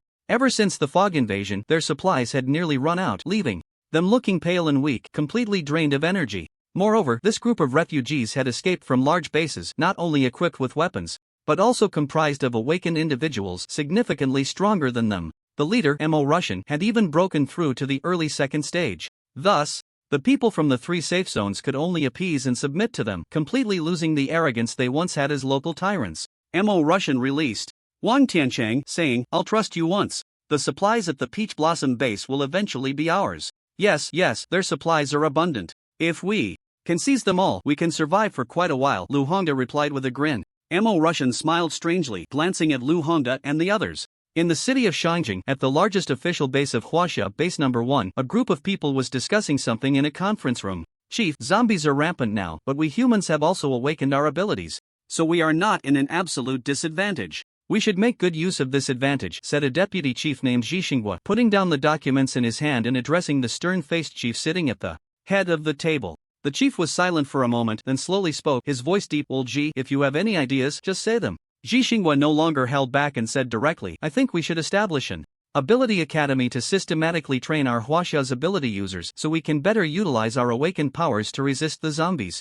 At this moment, another deputy chief, Luo Wanyuan, took off his heavy black-framed glasses and gently placed them on the conference table, then slowly spoke, Old Ji, this matter can be said to be unprecedented. Where do we even start? Not to mention, even if the academy is successfully established, who will be the teachers and how will they teach? Have you thought about that? Everyone has just recently awakened. Who has any experience to teach? Next to Luo Wenyuan was a tall man with a dark complexion named Duan Hong Yuan. He slammed his hand on the table and said in a rough voice, in my opinion, there's no need to establish this so-called ability academy at all. Just take a group of people out to kill zombies. Every time we come back alive, our strength will definitely increase significantly. This was indeed the fastest way to enhance strength. After all, death was the best teacher. Everyone would unleash incredible potential when faced with the threat of death. The only drawback of this method was that it was a bit wasteful. Every time they went out to kill zombies, a batch of people would die, and the cost of training was a bit too high. However, for someone like Duan Hongyuan, who respected strength above all, he believed that the weak should be eliminated, which was why he had such an idea. Xixingua took a deep breath. He had thought about these issues as well, so he had long prepared how to respond. He said to Luo Wenyuan, although we have awakened our abilities, we lack combat experience. Moreover, we have found that improving physical fitness can enhance our abilities to a certain extent. We can first teach them some combat experience and skills, enabling them to better utilize their powers. At the same time, we can also teach them some teamwork skills as we are facing endless zombies and fighting alone is definitely not feasible. All of us must unite to have a chance of winning this tough battle. I believe that in every field there will be geniuses or researchers emerging. Once we discover such talents, we can invite them to join the academy as ability teachers, establishing a new type of teaching model. It is indeed a tremendous challenge, but I do not wish to achieve everything in one step. Rather, I want to proceed step by step, gradually perfecting this system. Moreover, the sooner we do this, the better. As for Duan Hong Yuan's ideas, Ji Xinghua didn't want to pay them any mind. The chief slightly nodded and said to Ji Xinghua, "But now, outside the base, zombies can appear at any time. Where do you plan to build the academy?" Seeing that the leader seemed to be softening, Ji Xinghua was filled with excitement. He had considered this point early on as well. He used the satellite system to survey the entire Huaxia, and after nearly a week, he discovered an excellent location in the southwestern region. There, the fog was dense, with the highest concentration of fog in all of Huaxia, and the number of zombies there was also fewer than in other places. Although he did not understand the reason behind it, that was the ideal place in Ji Xinghua's mind to establish the academy. When he checked the name of that place, he learned it was called Jiangtong City. "Chief, I have completed the investigation. In a city in southwestern Huaxia, where the fog is thick and the number of zombies is sparse, it is the best place to establish a supernatural academy. Moreover, the terrain is rugged, which can also be used for field training." Silence. It lingered for a long time, as if the air had solidified. After listening to Ji Xinghua's words, the chief did not respond immediately but silently closed his eyes and began to ponder. Ji Xinghua, feeling tense, watched the chief, his heart pounding, clearly hearing his own breath. He had invested too much effort into organizing this supernatural academy. This academy was not only established to combat zombies, he vaguely sensed that the enemies they would face in the future were not just zombies, but possibly threats from neighboring countries as well. After all, resources were limited, and everyone wanted to survive, making war inevitable. Therefore, this was not just an academy but also a special military unit. After a long while, the chief finally spoke slowly. Ji Xinghua looked at the chief with great anticipation. "Old Ji, we don't have much to offer you. 20 helicopters, 10 fighter jets, 10 transport planes, and some weapons, ammunition, and supplies. You can choose a bit for yourself. I can only help you this far." Seeing the chief's agreement, Ji Xinghua was almost excited enough to shout, replying with an enthusiastic tone, "That's enough. Thank you for your support, Chief. Old Ji, this time you are starting from scratch. You should be well aware of how difficult it is to start a business, but I still hope you can establish this supernatural academy. Perhaps, as you said, this academy will influence the future of all Huaxia. I will leave this matter entirely to you. I won't interfere, but I hope you can achieve some results within 3 years," the chief said earnestly. After hearing this, Ji Xinghua immediately stood up, excitedly saluting the chief. "Yes, Chief, I guarantee I will complete the task." The chief nodded at him. "All right, go prepare and set off as soon as possible." At the Huaxia No. 1 base airport, countless personnel were busy transporting supplies, including various living materials and weapons. For this trip, Ji Xinghua also took away the most elite 1,000 soldiers from the Huaxia No. 1 base. Duan Hongyuan watched the weapons and ammunition being loaded onto the planes and felt a pang of pain. "Old Ji, don't be too greedy. Taking away so many weapons and ammunition doesn't your conscience hurt?" Duan Hongyuan strongly condemned.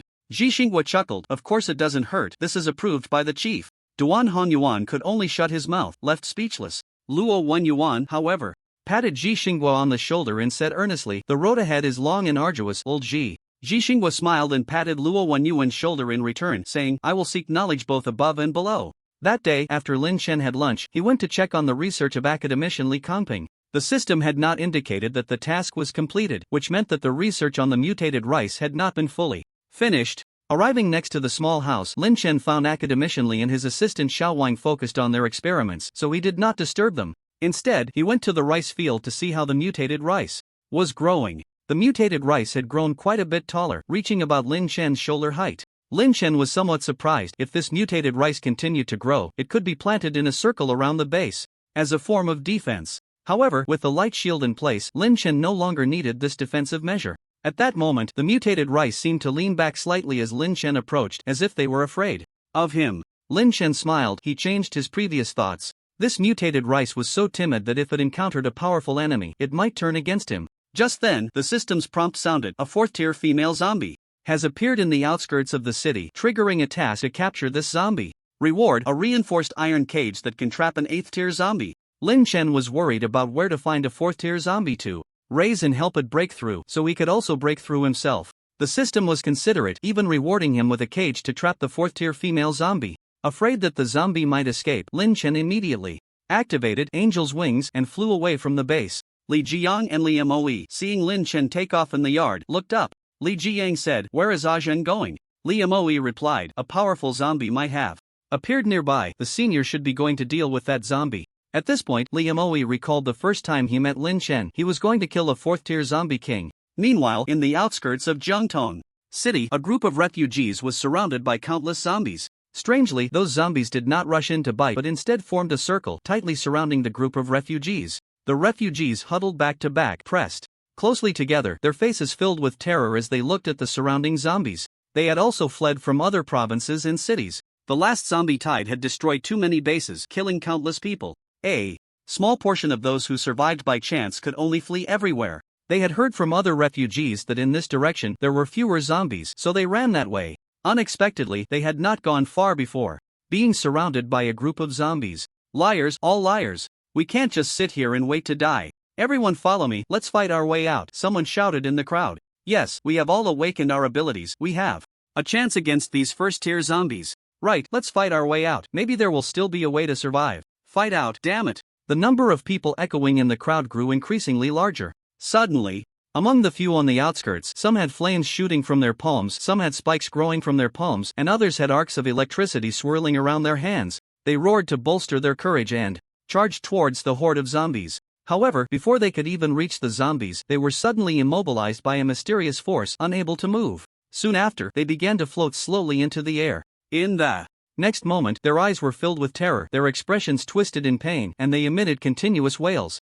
With a whoosh, blood erupted violently from their bodies, forming streams that flowed slowly upwards, while their bodies instantly became incredibly desiccated, resembling long dehydrated dead wood. Their skin clung tightly to their bones, appearing terrifying and eerie, especially their faces, with deep-set eye sockets, gaping mouths, and sunken noses. If one were to see just the skull, it wouldn't be so horrifying, but the layer of tightly stretched skin over the skull distorted the facial expression, making it vaguely recognizable as the person they once were. The uncanny valley effect reached its peak. Boom, those bodies exploded, turning into a pile of powder, while the streams of blood slowly converged, forming a crystal-clear blood orb. At that moment, a female zombie dressed in blue descended from the sky, grasping the blood orb in her hand and then tossing it into her mouth to swallow. Following that, she exhaled a long breath of foul air, her expression seeming to revel in the moment. This was the newly appeared 4th-tier female zombie. She had originally come from other provinces, and after the zombie tide in her city, the living had either been eaten, died, or fled, leaving very few survivors. She had been searching for the living with the zombies under her command, and in her search, she arrived at Zhengtong City. Upon arrival, she encountered a large group of living people, which excited her greatly. However, she would soon regret coming to this place. She never dreamed that as a dignified 4th-tier zombie, she would be captured and kept by humans. This was quite a shocking existence in the entire zombie realm. She looked at the remaining humans below, the corners of her mouth curling up into a strange smile. She did not intend to kill them immediately, instead, she planned to toy with them for a while before slowly consuming them. She knew there was also a 4th-tier zombie king in this area, and after playing with these humans, she intended to pay a visit. Although they were both zombies, this was, after all, someone else's territory. Suddenly, she felt she shouldn't go empty-handed, it's better to be polite. There are also social niceties among zombies. Just right, she would send these humans as a gift to the local zombie king. Then, she slightly opened her mouth and let out a low-frequency roar, trying to summon the nearby zombies to ask where the zombie king was. Not long after she called, a few local 3rd-tier zombies hurried over. Upon seeing the 4th-tier female zombie, they politely bowed and greeted her. "Esteemed Lady Zombie King, may I ask what brings you to our territory?" The female zombie nodded slightly. "I come from another place and wish to visit the local zombie king. May I ask where he is now?" She then pointed to the pile of humans. "As a newcomer, these are my gifts for him." Upon hearing this, the few 3rd-tier zombies were momentarily stunned, slightly dazed. The next second, their expressions suddenly turned sorrowful, and they embraced each other, beginning to cry uncontrollably. This scene left the female zombie bewildered. What's going on? Why does it feel like they're mourning the dead? What's happening? Why are you crying? The female zombie asked. One of the 3rd-tier zombies wiped its tears and lamented, "Lady Zombie, you may not know, but a human powerhouse has appeared here, and our zombie king, he has already been killed." The female zombie was greatly shocked upon hearing this, her previously calm face now filled with surprise, even a hint of disbelief. No matter how strong humans were, how could they possibly kill a 4th-tier zombie king? She would rather believe that Blue Star would explode tomorrow than accept this as true. What did you say? The third-tier zombie, seeing the astonished expression on the female zombie King's face, became even more exaggerated in his sorrow, tears and snot flowing freely. Lady Zombie King, you heard correctly, our Zombie King was killed by a human powerhouse, and even our Zombie Queen couldn't escape. What? Even the Zombie Queen is dead. The female zombie was now filled with rage, energy fluctuations faintly visible around her body. No wonder she found so few zombies here. What was even more unbelievable was that the zombies here seemed somewhat afraid of humans. At this moment, the few third-tier zombies saw that their emotions had been stirred up enough, and they immediately fell to their knees, repeatedly banging their heads on the ground, pleading, Lady Zombie King, you must take charge for us.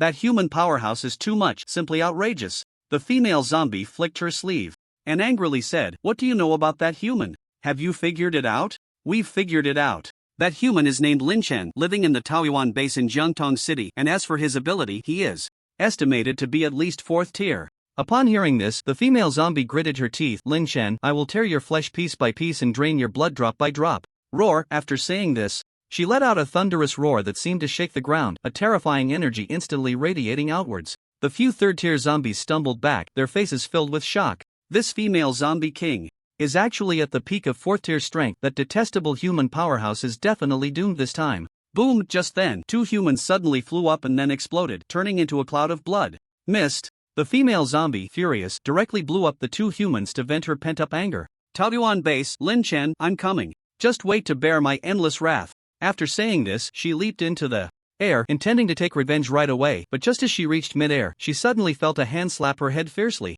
The immense force caused her to plummet straight down, crashing into the ground, the dirt nearly covering her knees. This power. The female zombie was shocked by this powerful force, at least 4th-tier strength. Is it a human or a zombie? Just as she was puzzled, the previously mentioned 3rd-tier zombies suddenly turned pale with terror, fear gripping them as they stumbled back, even falling to the ground, using their hands to push themselves back, clearly showing their deep fear.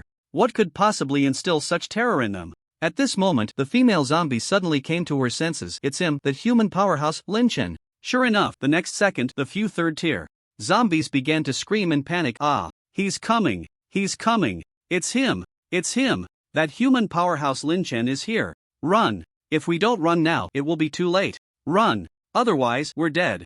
Other first-tier zombies seemed to sense that terrifying power, becoming extremely restless, while the group of refugees immediately became jubilant, filled with excitement. Someone pointed at Lin Chen and shouted, look, that's a human. He must be here to save us. We are saved. Wow, that human is so strong. Yes, I've never encountered a human with such a powerful aura. Just how strong are his abilities? Those wings of his are too cool, like a deity descending. Shut up, all of you. After seeing the zombies' fear and the humans' cheers, the female zombie was furious. They completely disregarded her. She shouted at the zombies, with me here, you have nothing to fear. The zombies finally reacted. After all, they had a peak 4th-tier zombie king backing them up, so they had nothing to fear.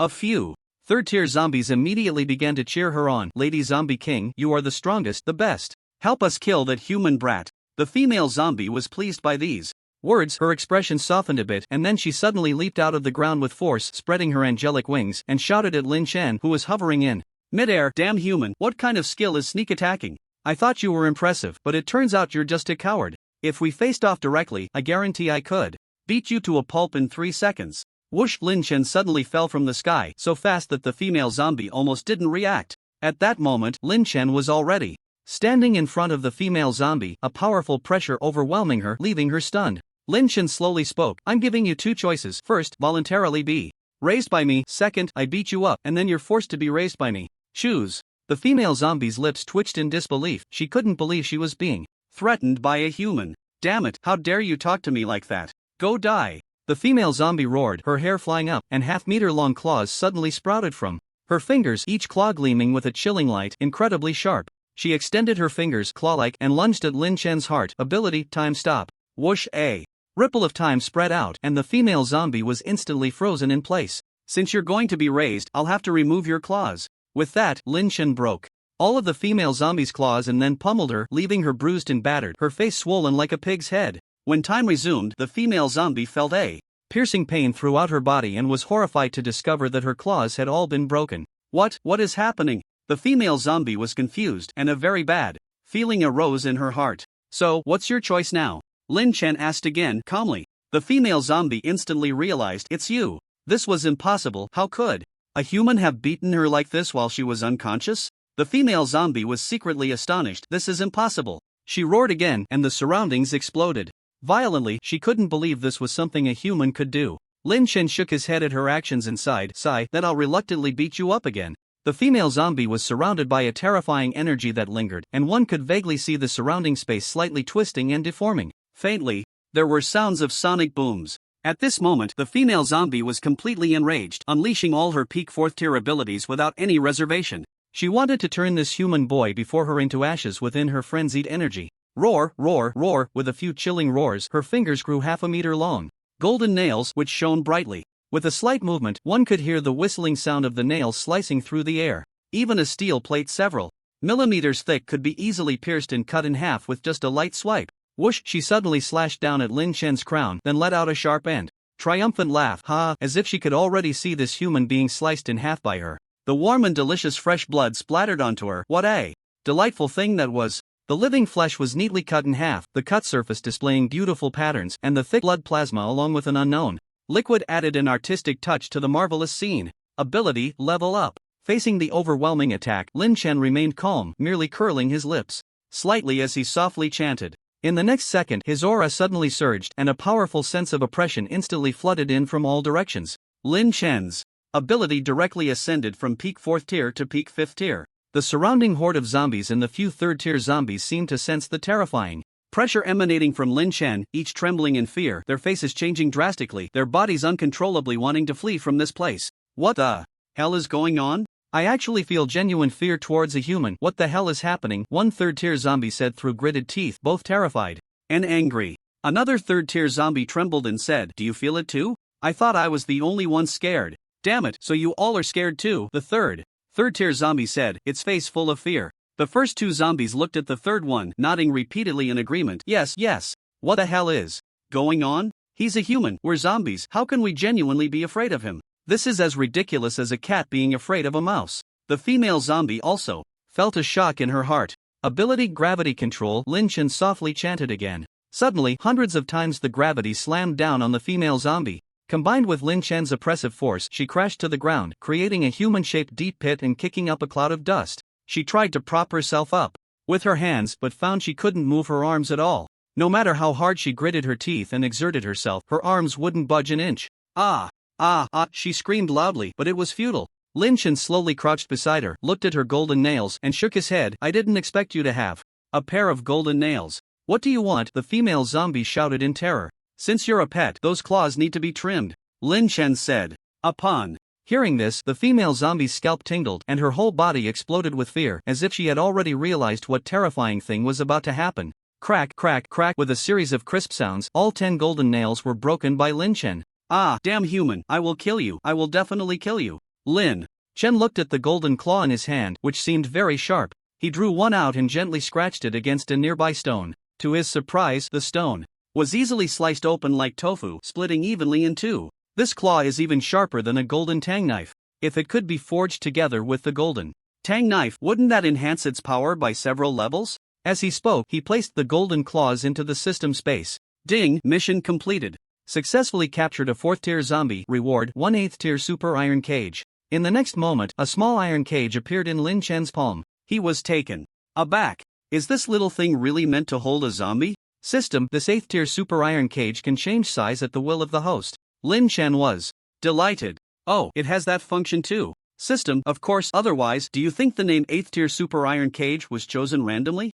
Is the name not random? It seems so casual. However, this is already an 8th tier item, so it's not surprising that it can change size. Grow larger. Whoosh, in the next second, the super iron cage instantly expanded, becoming a square cage 2 meters long. The cage slammed onto the ground, producing a metallic tremor. Lin Chen looked around. There was no door on this cage. How was he supposed to put the zombie inside? Could it be controlled by thought again? Lin Chen speculated that if it couldn't be controlled by thought to automatically confine the zombie, how could it be called an 8th tier super iron cage? Right, system.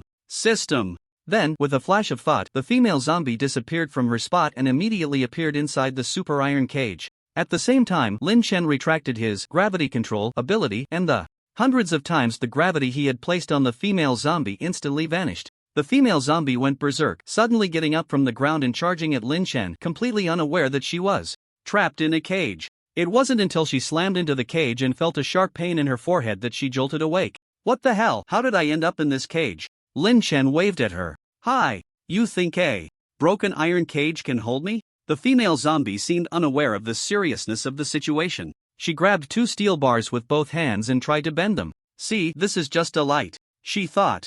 The steel bars would break easily, but suddenly realized that no matter how much strength she exerted, she couldn't break them. What the hell is this material made of? She looked at Lin Chen in panic. Lin Chen shrugged. I have no idea. I just know this cage can hold 8th tier zombies without a problem. The female zombie laughed loudly. Hold 8th tier zombies? You really know how to brag. Do you even know what an 8th tier zombie is? Just watch me get out of here. After realizing she couldn't bend the steel bars, the female zombie changed her strategy. She turned sideways, moving her joints to shrink her body down a size smaller than the gaps in the cage. Ha, didn't expect I could do this, huh? Watch closely, I'm coming out. With that, the female zombie turned sideways, ready to slip out of the iron cage, but just as she was about to cross the gap, an electric arc was suddenly triggered, striking her body and sending her flying back, crashing heavily against the iron bars. Instantly, a mouthful of black blood surged out, and thick black smoke billowed from her body, like a piece of wood charred by fire. The female zombie felt a surge of intense fear within her.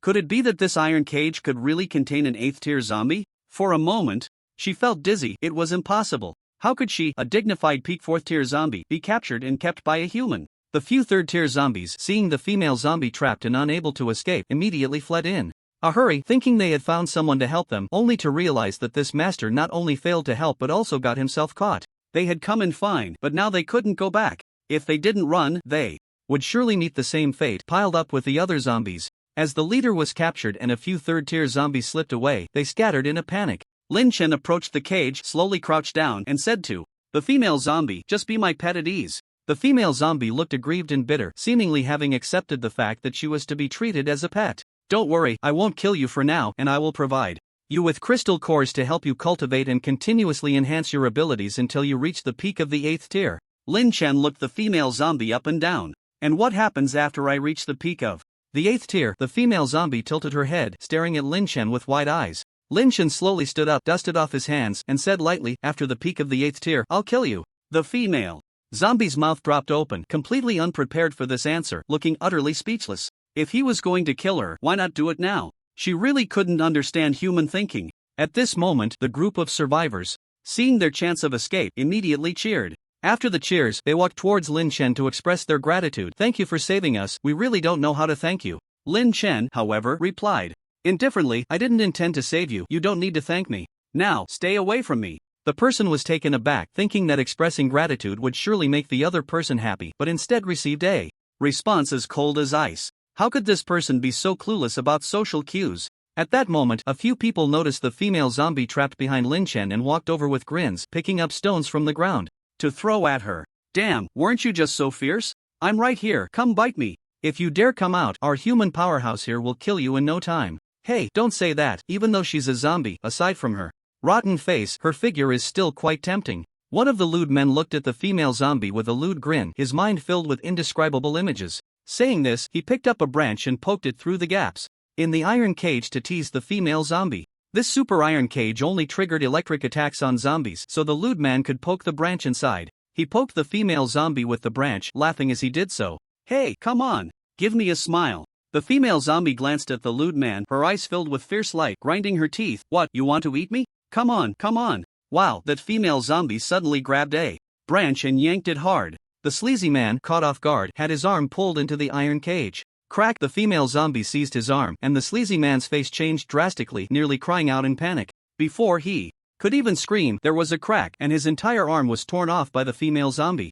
Instantly, the sound of the sleazy man's pig-like wail echoed. The female zombie sniffed the severed arm in front of her face contorting in disgust. Then she tossed the arm in front of the sleazy man, saying, "Stinky meat, even dogs won't eat it." The sleazy man howled in pain, shouting at Lin Chen, "Hurry, hurry, kill this blind thing." Others joined in, clamoring, "Yes, that's right, this female zombie is a menace, you need to kill her quickly, or she might threaten our lives at any moment. Hurry up, what are you standing there for? Kill this female zombie." Lin Chen shot them a glance, coldly saying, "I'll give you 10 seconds. If you don't leave, you'll die." Upon hearing this, the sleazy man immediately became displeased, stepping in front of Lin Chen and loudly saying, "What do you mean by that? Didn't you see my arm being torn off by that female zombie? Hurry up and kill her, avenge me. Aren't you human too? Can't you bring yourself to do it? You deserve it. Lin Chen coldly replied to the sleazy man. The sleazy man's face changed dramatically upon hearing this. How can you say that? If you don't sympathize, that's one thing, but why mock me? If you don't give me an explanation today, this matter won't end here. Lin Chen smiled slightly and nodded. Alright, I'll explain. He then raised his palm, aiming at the sleazy man's head.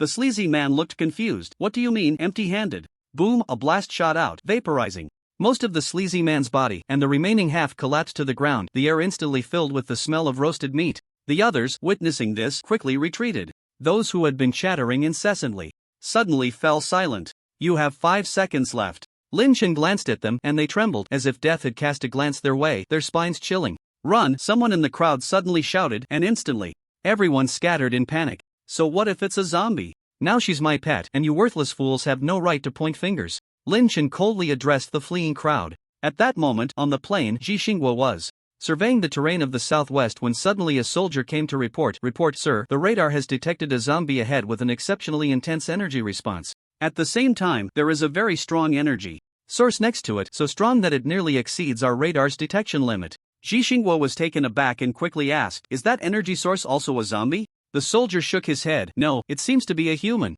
What? Has a human's ability cultivation reached such a level? It's almost exceeding our radar limit. The soldier nodded. According to our classification of ability levels, that human's ability should be at the peak of the 5th tier. Hearing this, Ji Xinghua nearly lost his balance and fell from his chair. What peak of the 5th tier? This is too outrageous. But then he suddenly smiled, nodding to himself. Heaven truly has eyes. Knowing I want to open an ability academy, it sends me a principal. Meanwhile, Lin Chen suddenly felt an itch in his nose and sneezed. Huh, strange, is someone cursing me? Lin Chen returned to the Taoyuan base with the 4th-tier female zombie locked in a super iron cage. As they were about to fly over the Taoyuan base, Li Moe and the others sensed a dangerous aura. Zhang Yi. Tong looked up at the sky, her expression serious. This zombie is very strong. It feels like it's on the same level as brother Lin Chen. Li Moe looked at Zhang Yi. Tong, what should we do? The senior hasn't returned yet. Can we handle this? Even if we can't handle it, we have to try. As long as we can hold on until brother Lin Chen comes back, that's enough.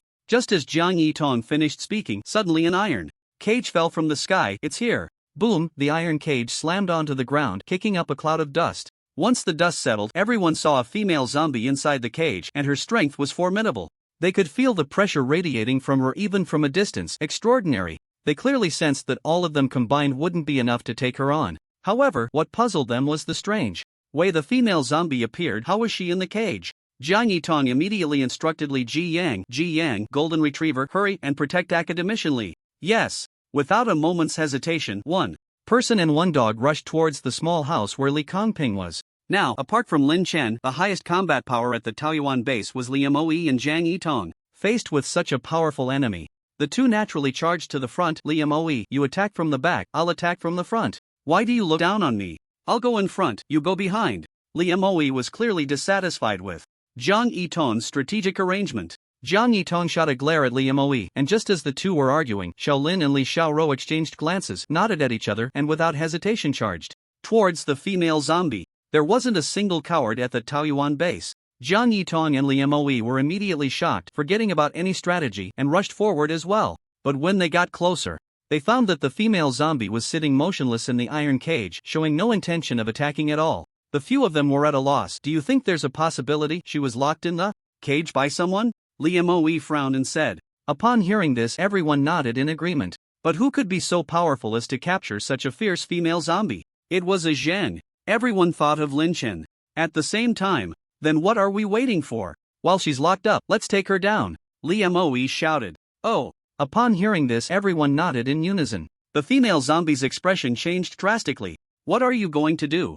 Wait, instantly, countless explosive arrows, lightning, flames, and waves of mental attacks surged towards the iron cage. Boom, boom, boom, a series of explosions echoed, rumbling through the sky, mixed with cries of alarm. Although the female zombie wouldn't be killed, she couldn't withstand the pain. At that moment, Lin Chen descended from the sky and saw Jiang Yitong and the others attacking his pet frantically. He immediately ran over to stop them. Stop. Seeing it was Lin Chen, everyone immediately ceased their attacks. They saw the female zombie surrounded by black smoke, looking half dead. Everyone looked at Lin Chen in confusion. Li Moe stepped forward and said, Senior, this is a zombie. Lin Chen replied, "This is my pet that I caught." At Lin Chen's words, everyone was utterly shocked. While others avoided zombies at all costs, here he was, directly capturing one and keeping it as a pet. "You all can't attack her anymore, understand?" Lin Chen said to everyone.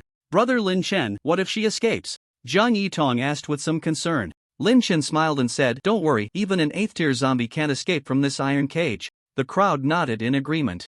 "By the way, senior, what do you keep this thing for?" Liamoe asked curiously. "In due time, you will naturally know," Lin Chen replied. Seeing him say this, Liamoe didn't press further.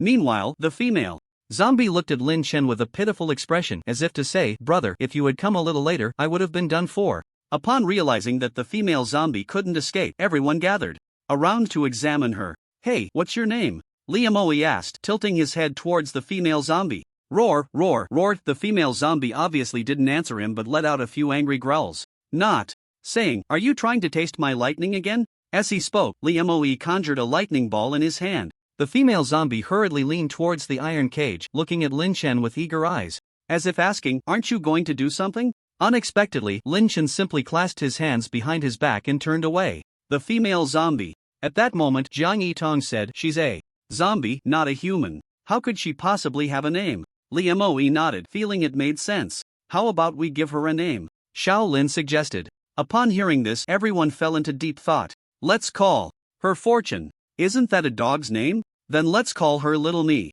Isn't that a cat's name?" The crowd began to discuss animatedly. Suddenly, Lin Chen turned around and said, "Stop arguing. Let's just call her Steel Egg." Steel Egg, you know, that name really suits her. Yay, from now on, she'll be called Steel Egg. Steel Egg, Steel Egg, Steel Egg. The female zombie looked bitter, as if to say, "Did you even consider my thoughts?" At this moment, Ji Xingguo and the others had already entered the Jiangtong City area. "So, have you found it?" Ji Xingguo asked the soldier operating the equipment nearby. The soldier nodded and replied, "Report, sir, we have found it. According to the map, we are currently in the Jiangtong City area and we have scanned 3 places with the densest fog, which have been marked on the map." Ji Xingguo took a tablet that displayed the map of Jiangtong City with 3 points marked indicating the areas with the highest fog density. He pointed to the point marked as 1 and said, "This place has the highest fog density, let's go here. The academy's location will be confirmed here." At this moment, the soldier beside him expressed some concern, saying, "Sir, do you think these places might be occupied by others?" Ji Xingguo straightened his chest and said, "We represent the entire Huaxia nation. Even if they are occupied, they will have to hand it over obediently."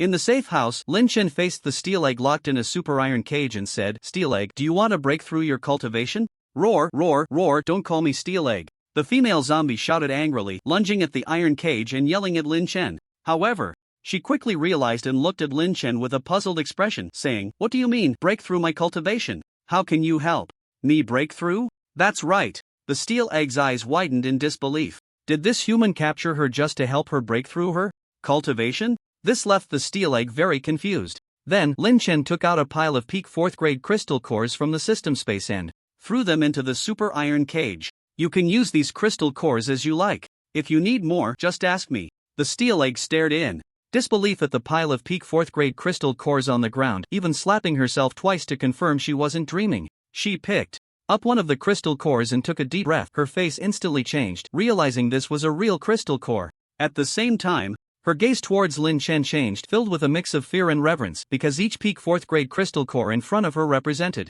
a peak 4th grade zombie that had died at his hands. Thus, under the crystal cores provided by Lin Chen, the Steel Egg began to cultivate frantically, hoping that one day she could surpass Lin Chen and trample him underfoot, crazily humiliating him. Meanwhile, academician Li Confing's research on mutated rice also made significant progress. The mutated rice not only doubled in yield but also became much more docile. The day and night of work finally exhausted Li Confing, and everyone urged him to take care of his health before continuing the research. But he insisted that time waits for no one. The resources on Blue Star were dwindling day by day, and every day countless people were at risk of starving to death. Every second wasted meant countless lives lost, so he insisted on working despite his illness. His assistant, Xiao Wang, suggested that they should distribute the currently researched mutated rice for various bases to plant to alleviate the current food shortage. However, academician Li Confing realized they still had a crucial problem to solve. The seeds of the mutated rice could not be replanted. Once this issue was resolved, the mutated rice could be promoted immediately. One day, Lin Chen visited academician Li Confing's small room and saw him working while coughing, with strands of white hair appearing on his head and his once upright back gradually bending. Lin Chen couldn't help but sigh. Some people truly have faith in their hearts and are willing to dedicate their lives, even their lives, for it's academician Li. Lin Chen called softly. Li Kongping turned around, saw it was Lin Chen, and smiled, saying, "What's wrong, Shaolin?" "It's nothing, I just came to see your research results and ask if you have any needs." "There's nothing I need anymore. During this time, thanks to you, Shaolin, for providing us with various materials and help. Without you, this research would have been very difficult to carry on. You are the biggest contributor." Li Kongping expressed his heartfelt gratitude to Lin Chen. Lin Chen smiled and said, "Academician Li, you flatter me. I'm just doing what I can." The two fell silent for a moment, and then Li Kongping spoke again. "However, Shaolin, there is one thing I really want to ask for your help with." "Academician Li, please speak."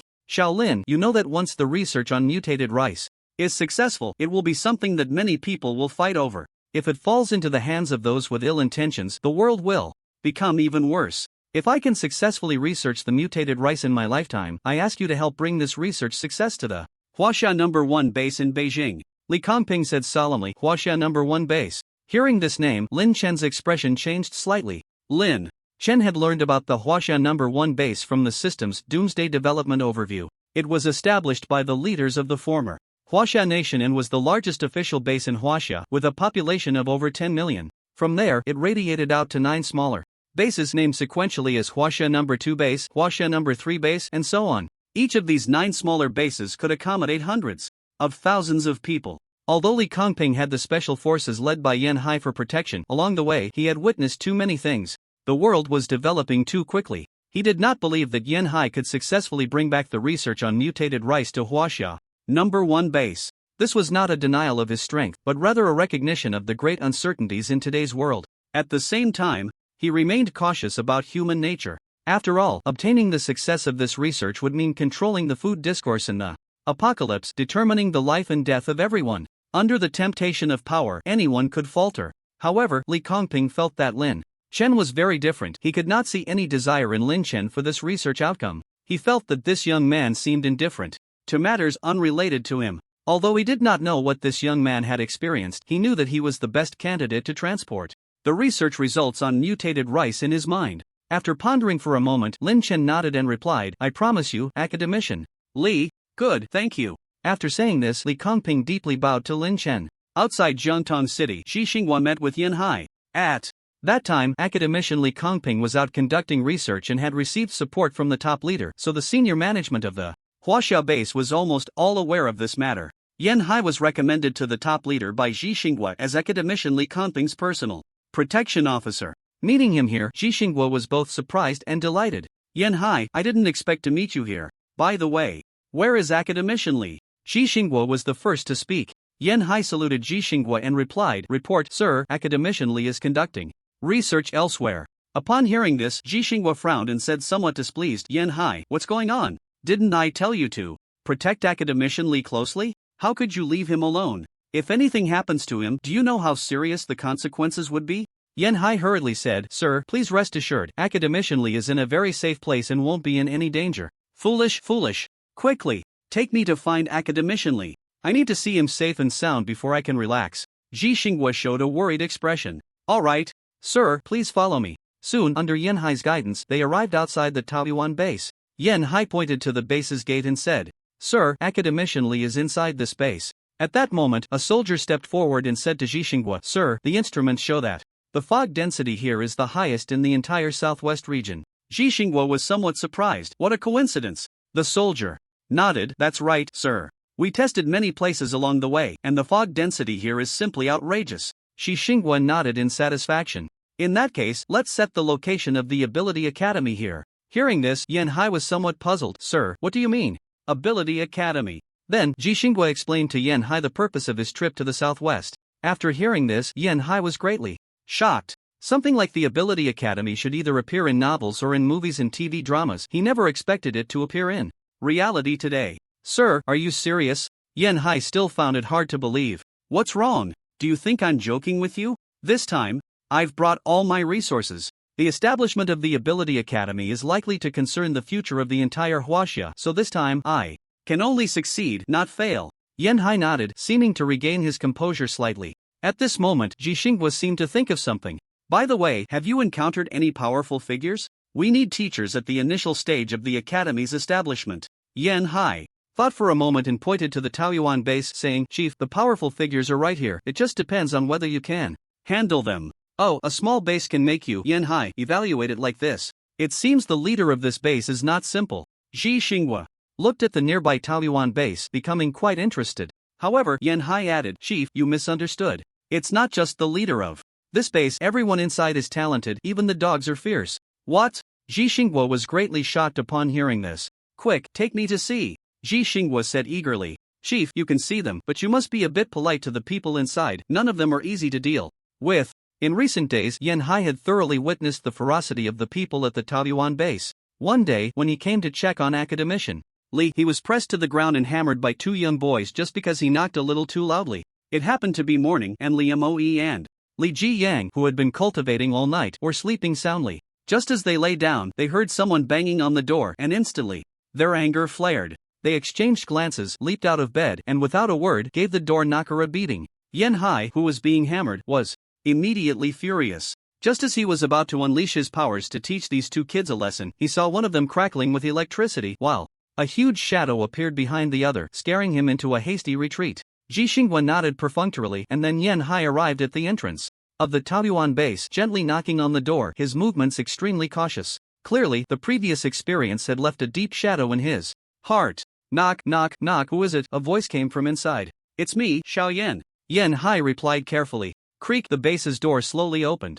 revealing Li Ji Yang. What do you want? Seeing that Li Ji Yang looked somewhat displeased, Yan Hai hurriedly said, a leader from Shangjing City wants to meet you. I don't know if you have time. No time. Li Ji Yang flatly refused, about to slam the door shut, but was stopped by Ji Xinghua, who smiled slightly and said, little brother, we come from the Huaxia No. 1 base in Shangjing City. We mean no harm, we just want to get to know you and discuss a few matters. Li Ji Yang sized up Ji Xinghua, noticing his sturdy build and stern expression, clearly someone of high status. What matters? Seeing the other party willing to continue, Ji Xinghua laughed heartily. You must be the boss of the Taoyuan base, indeed a young talent, breaking through to the second stage so quickly, no wonder Captain Yan recommended you so highly. Hearing this, Yan Hai suddenly slapped his forehead, looking embarrassed.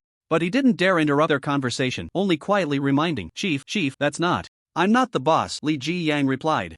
Ji Xinghua took it as modesty. Little brother, you need not be so humble. The fog invasion hasn't lasted long, and those who can cultivate to the second stage are few and far between. Even I barely managed to break through to the second stage, let alone you, who are only in your teens, with a bright future ahead. Ah, this is bad. Yan Hai thought to himself, sensing trouble. Just then, Shaolin also walked over. Brother Ji Yang, who is it? Upon seeing Shaolin, Ji Xinghua's heart jolted, his expression shocked. Another second stage awakener. I heard they came from Shangjing City, Li Ji Yang replied. Shangjing City? That seems far away, what are they here for? Li Ji Yang shook his head. I don't know. Who is this? Ji Xinghua asked, in surprise.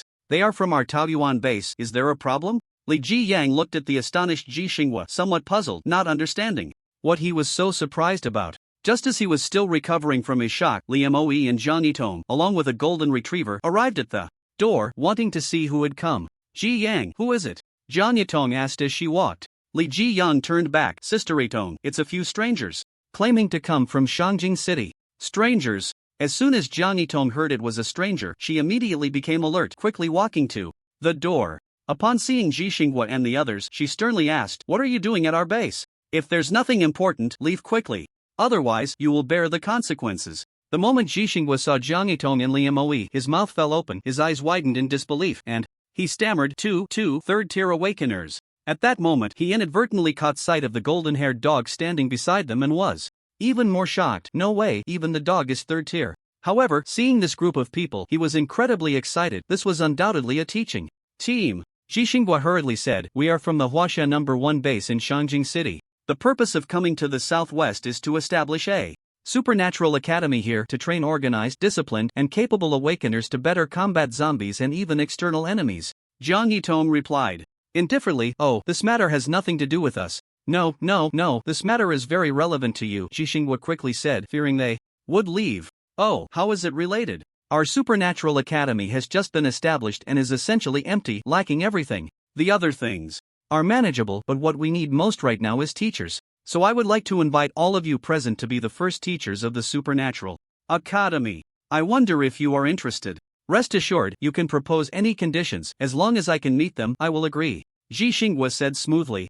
Not interested. After saying that, Jiang Yitong called for Li Jiyang and the others to return to the base. At that moment, Lin Chen happened to appear. Ah Zheng, brother Lin Chen. The moment Ji Xinghua saw Lin Chen, he suddenly started coughing violently because this young man's supernatural ability had reached a terrifying 4th-tier peak. He almost couldn't hold back and screamed, "Are you sure you can agree to any conditions?" Lin Chen asked. Ji Xinghua took a long time to come back to his senses and stammered, "Why yes, you can propose any conditions." "Good, then I want to be the dean of the first Supernatural Academy." Lin Chen made this request because just now the system issued a new task to become the first dean of the Huaxia Supernatural Academy, which would grant him a new skill, energy replication. This skill would allow Lin Chen to replicate the energy he unleashed, thereby gaining multiplied power. For example, with supernatural explosion using energy replication once would double its power, creating 2 explosions instead of 1. As Lin Chen continued to complete system tasks, the number of energy replications would also increase. In the later stages, when Lin Chen casually unleashed an explosion after energy replication, thousands of explosions would appear before him, all firing simultaneously, creating a scene comparable to countless meteors falling. Upon hearing Lin Chen's request, Ji Xinghua quickly nodded in agreement, fearing the other party would change their mind. Alright, the first dean of the Huaxia Supernatural Academy will be you. Having a 4th-tier peak awakener as the first dean was perfectly reasonable. Good, once your Supernatural Academy is built, just let me know, Lin Chen said. At this moment, Ji Xinghua couldn't help but ask, "May I ask this young brother's name?" At such a young age, to have cultivated to the 4th-tier peak is truly astonishing, unimaginable. Yan Hai, who was beside him, quickly said, "Sir, this is Lin Chen, the leader of the Taoyuan base." Truly impressive for someone so young. Ji Xinghua couldn't help but exclaim. At this moment, Lin Chen had already brought everyone back to the base, leaving only Ji Xinghua and his group standing in place. A soldier stepped forward and asked, "Chief, aren't we supposed to establish an academy here? It seems you haven't discussed this matter with them yet." Ji Xinghua shot a glare at the soldier and said, "Why don't you go speak for me?" The soldier quickly shut his mouth and stepped aside. What kind of monsters were they? All were 2nd, 3rd, and 4th-tier awakeners, even the dogs were 3rd tier. Who would dare to speak? A moment's carelessness could cost one their life. The young soldier awkwardly said, "I think, Chief, that using this place as a teacher's dormitory would be quite good." Boom, boom. At this moment, the entire blue star emitted a series of dull roars, echoing in the vastness of space like an enormous beast, howling, appearing both expansive and terrifying. Then came a series of cracking sounds like glass shattering, ringing out continuously. The sound reverberated across the sky of blue star, and the survivors on the ground also heard this terrifying noise, all trembling in fear, discussing among themselves, certain that another catastrophic disaster was about to descend. "It's over, our blue star is really going to end. Humanity is going extinct. Oh God, please save us." At this moment, if one were to look down from above blue star, they would see the tectonic plates moving rapidly, converging towards one point. The blue star as a whole was a water sphere, with chunks of land floating on it, where different countries were established. Now, these plates were gradually merging into one super large plate. Countries that were once half a blue star apart were now gathering together, accessible by land. This was an unprecedented, earth-shattering change. People from different countries and cultures were about to live on the same supercontinent, and conflicts and contradictions were inevitable. Moreover, in this era of rampant zombies and scarce resources, each country's people would not only face zombie attacks but also threats from other countries. The entire structure of Blue Star was heading down an unimaginable path. Next, Ji Xinghua and his companions went to the place with the second highest fog concentration in Jiangtong City, the ruins of the original Phoenix Tree. They found that it had also been occupied, specifically by the Ma, Wang, and Lu families, who had fled in disarray after being defeated by Lin Chen. The three families, seeing someone coming to seize their territory, immediately united and stood together against the outsider, regardless of where he came from. Even if it was from the Huaxia No. 1 base, it wouldn't matter. It wasn't until Ji Xinghua had his men bring in several trucks loaded with missiles that the three families politely made way. Soon, Ji Xinghua used the existing buildings in the city and the supplies he brought to establish an extremely rudimentary academy, officially named the Huaxia First Ability Academy. A towering building rose from the ground. Every venture's early stage requires cutting through thorns and facing countless difficulties. Ji Xinghua stood at the academy's entrance, feeling quite emotional. Although it looks a bit rudimentary, this is considered the first ability academy in Huaxia, and it will surely be recorded in history. Rudimentary as it was, the various supplies were quite abundant. After all, they had come from the Huaxia number 1 base. Food, weapons, and daily necessities were all available. Although not as luxurious as before the apocalypse, they were not in dire straits either. The academy was established, and the next most important task was to promote enrollment. Xinhua first sent out notices to all bases with communication devices stating that all students coming to study at the Ability Academy would have their food and accommodation covered, but they must also obey the Academy's arrangements and complete certain tasks regularly. He also flew to nearby cities to distribute flyers to attract students. Sure enough, within 3 days, a large number of survivors came to enroll, as just the promise of food and accommodation was enough to draw them in. Xinhua stood at the academy's entrance, looking at the dense crowd, momentarily unsure of what to do. We want to join the Ability Academy.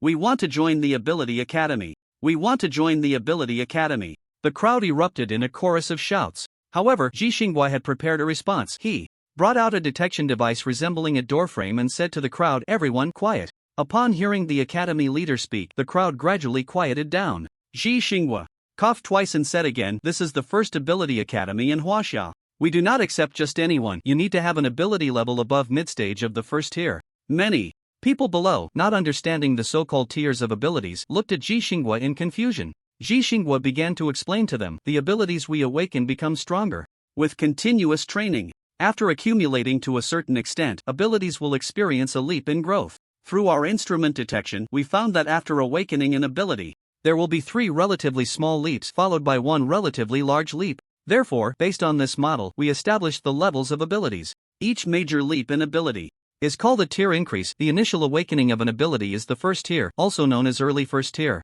After experiencing 1 major leap, it becomes the second tier, also called early second tier. After 2 leaps, it becomes the third tier, also called early third tier, and so on. Meanwhile, during each major leap, experiencing 1 small leap is called mid-stage, 2 is called late stage, and 3 is called peak. Everyone seemed to suddenly understand after hearing this. In recent days, some people had also felt the changes in their own abilities. Now, with someone saying it out loud, they felt a sense of enlightenment. This set of rules had already been announced by Base 1 of Huaxia to various bases, but some remote areas or smaller bases might not be aware of it. At the same time, as ability users, they could sense the strength of others' abilities. The scientists at Base 1 of Huaxia had calculated the energy levels from the 1st to the 8th tier and marked them with numerical values.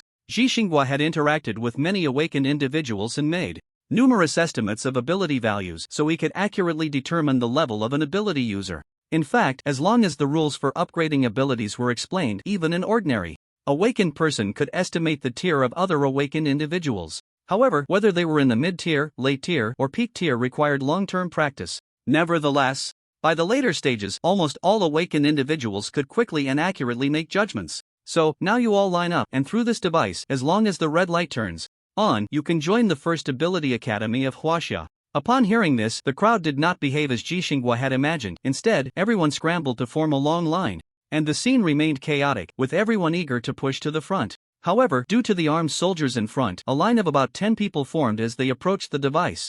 The people behind kept squeezing into this line. Clearly, most people did not meet the standards and could not make the red light on the device turn on. After about 50 or 60 people, finally, a middle-aged man with a frosty expression made the red light flicker. The man slightly raised his head to look at the red light, seemingly unfazed, still wearing a serious expression. Xinhua, however, jumped up in excitement. Finally, someone met the criteria, and he hurried over to the man, pulling him to the registration desk. Come, you meet the criteria, hurry up and register. The registrar asked the man, "What is your name?" "Mo Qianming," the man replied coldly. At that moment, the red light flickered again, and Xinhua quickly looked over. This time it was a girl who appeared quite young. Another one.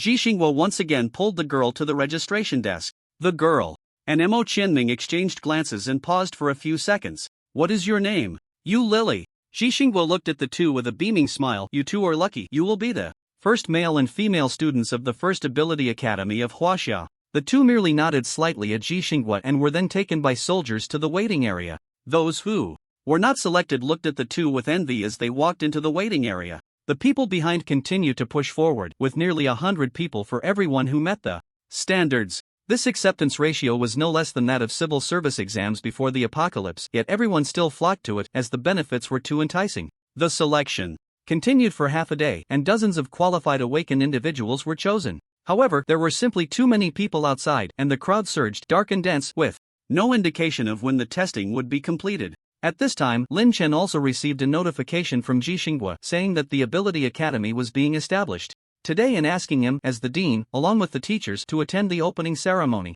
However, before he could reach the academy's entrance, he was blocked by the dense crowd. Lin Chen directly activated absolute space, and as he walked forward, the crowd seemed to be pushed aside by an invisible force, automatically making way for Lin Chen and the others.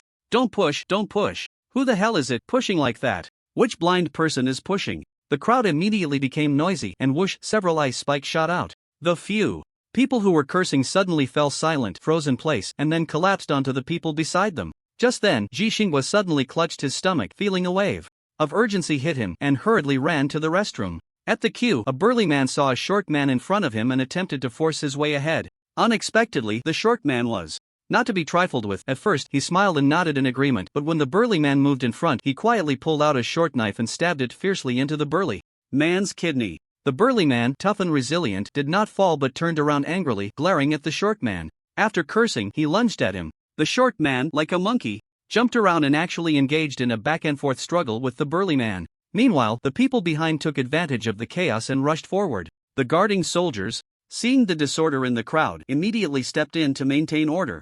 At that moment, Lin Chen happened to pass through the crowd and arrived at the resting area. Just as he was about to enter, several people blocked his way. What are you doing? This is a place only for those who have passed the selection. You haven't passed the test, yet you want to come here. Do you think we're fools? That's right, if you want to take advantage of the chaos, you need to ask us if we agree. You think you can sneak in while the soldiers are dealing with the chaos? Isn't that too naive? Several people began to accuse Lin Chen and his group. At this moment, Li Jiyang stepped forward and faced them, saying, "What are your names?" A man named Ma Feng snorted coldly and walked up to Li Jiyang. "Kid, you're young and already trying to act tough. Do you think you're a teacher? This trick might work on children, but if you want to scare us, you should eat a few more decades of rice first." Mentioning teachers, a man named Xiang Hao suddenly said, "What do you think our teacher would be like? I wonder how many levels of ability they have reached. At least 2 levels, right? According to the instrument tests, there are awakened ones among us at the late stage of the 1st level. According to what that leader said before, breaking through to the 2nd level would result in a significant leap in ability. I wonder how strong a 2nd level awakened one really is. Based on my experience reading online novels, I estimate that all of us combined wouldn't be enough to take on a 2nd level awakened one." Upon hearing this, everyone nodded in agreement except for Mo Qianming and Yu Lily, who frowned slightly, their eyes revealing endless longing. At that moment, a few people also noticed that a resting area was unguarded and fought to take advantage of the situation to rush into the safe zone. They disregarded everything and charged in, but were met with a barrage of blows from Ma Feng, Xiang Hao, and others. Ma Feng and their abilities were significantly higher than those of the intruders, so it was almost a one-sided crushing defeat. Soon, those few were beaten to a pulp, bloodied and crying out for their parents. The others who had wanted to sneak in, upon seeing this scene, no longer dared to rush forward and had to obediently go back to queue. Ma Feng returned to Li Jiyang and dusted off his hands. "Did you see that, kid? This is the outcome of trying to force your way in. So, do you still want to try?" Xiang Hao, a muscular man, flexed his muscles deliberately. "If you want to charge in, go ahead, but if I end up beating you, don't come crying to me." A middle-aged man named Wang Mingming, carrying a long knife on his shoulder, walked over and grinned. "Kids, uncle is very fierce, you know. Uncle's knife is really powerful." Li Jiyang replied, "Oh, is that so?" Brush. Li Jiyang suddenly drew out the 2nd-tier golden tang knife. A burst of flames erupted, startling everyone into retreating repeatedly, each one looking at the golden tang knife in Li Jiyang's hand with wide eyes of astonishment. "Wow, his knife actually breathes fire, it looks so cool. Wang Mingming, your little broken knife doesn't seem to measure up." Upon hearing this, Wang Mingming felt a surge of defiance in his heart. He stepped in front of Li Jiyang. "Kid, what's the use of a knife that breathes fire? Being able to fight is the true way. Your knife looks flashy, but if it comes down to a real fight, be careful not to burn yourself." Crack. As soon as he finished speaking, Li Jiyang swung his knife down, cleanly severing the long knife in Wang Mingming's hand. The broken long knife clattered to the ground. Seeing his weapon destroyed, Wang Mingming's face turned red with rage, looking furious. "You little brat, how dare you break my knife, I'll kill you." With that, he charged at Li Jiyang, fist clenched, bringing a fierce wind with his punch, the force estimated to be over 1,000 pounds. Li Jiyang smiled slightly, clenched his fist, and met him head-on. Boomy crack. After the sound of collision, a series of fine cracking sounds followed. The two fists collided and paused, unable to tell whose bones had cracked. At this moment, Ma Feng shook his head, looking at Li Jiyang with a face full of regret. "Young man, it's just a cracked bone, this is just a small lesson. Next time, be a bit more restrained." or it will be your skull that cracks. Young people are ultimately young, too impulsive, acting without considering the consequences. If you don't have the strength, don't stick your neck out. Got it, young man. Xiang Hao also took on the demeanor of an elder to lecture Li Jiyan, clearly believing that it was Li Jiyan's hand that had broken. The others, though silent, looked at Li Jiyan with mocking expressions. Ah, it hurts. It hurts. Suddenly, Wang Mingming let out a painful wail, his arm dropping limply as if the bones had been pulled out, swinging back and forth weakly. What's going on? What happened? Everyone looked in disbelief at this dramatic scene. The one whose hand bone had been shattered was actually Wang Mingming. He was a mid-tier first-level awakener, just a step away from entering the late first level. At this moment, they seemed to sense something terrifying, suddenly turning to look at Li Jiyan, clearly feeling a strange and powerful ability emanating from the young man. It was strange because they had never felt such a powerful ability before. He seems to be a second-tier awakener. As soon as this was said, everyone was astonished, their faces filled with disbelief, all eyes turning to Li Jiyan.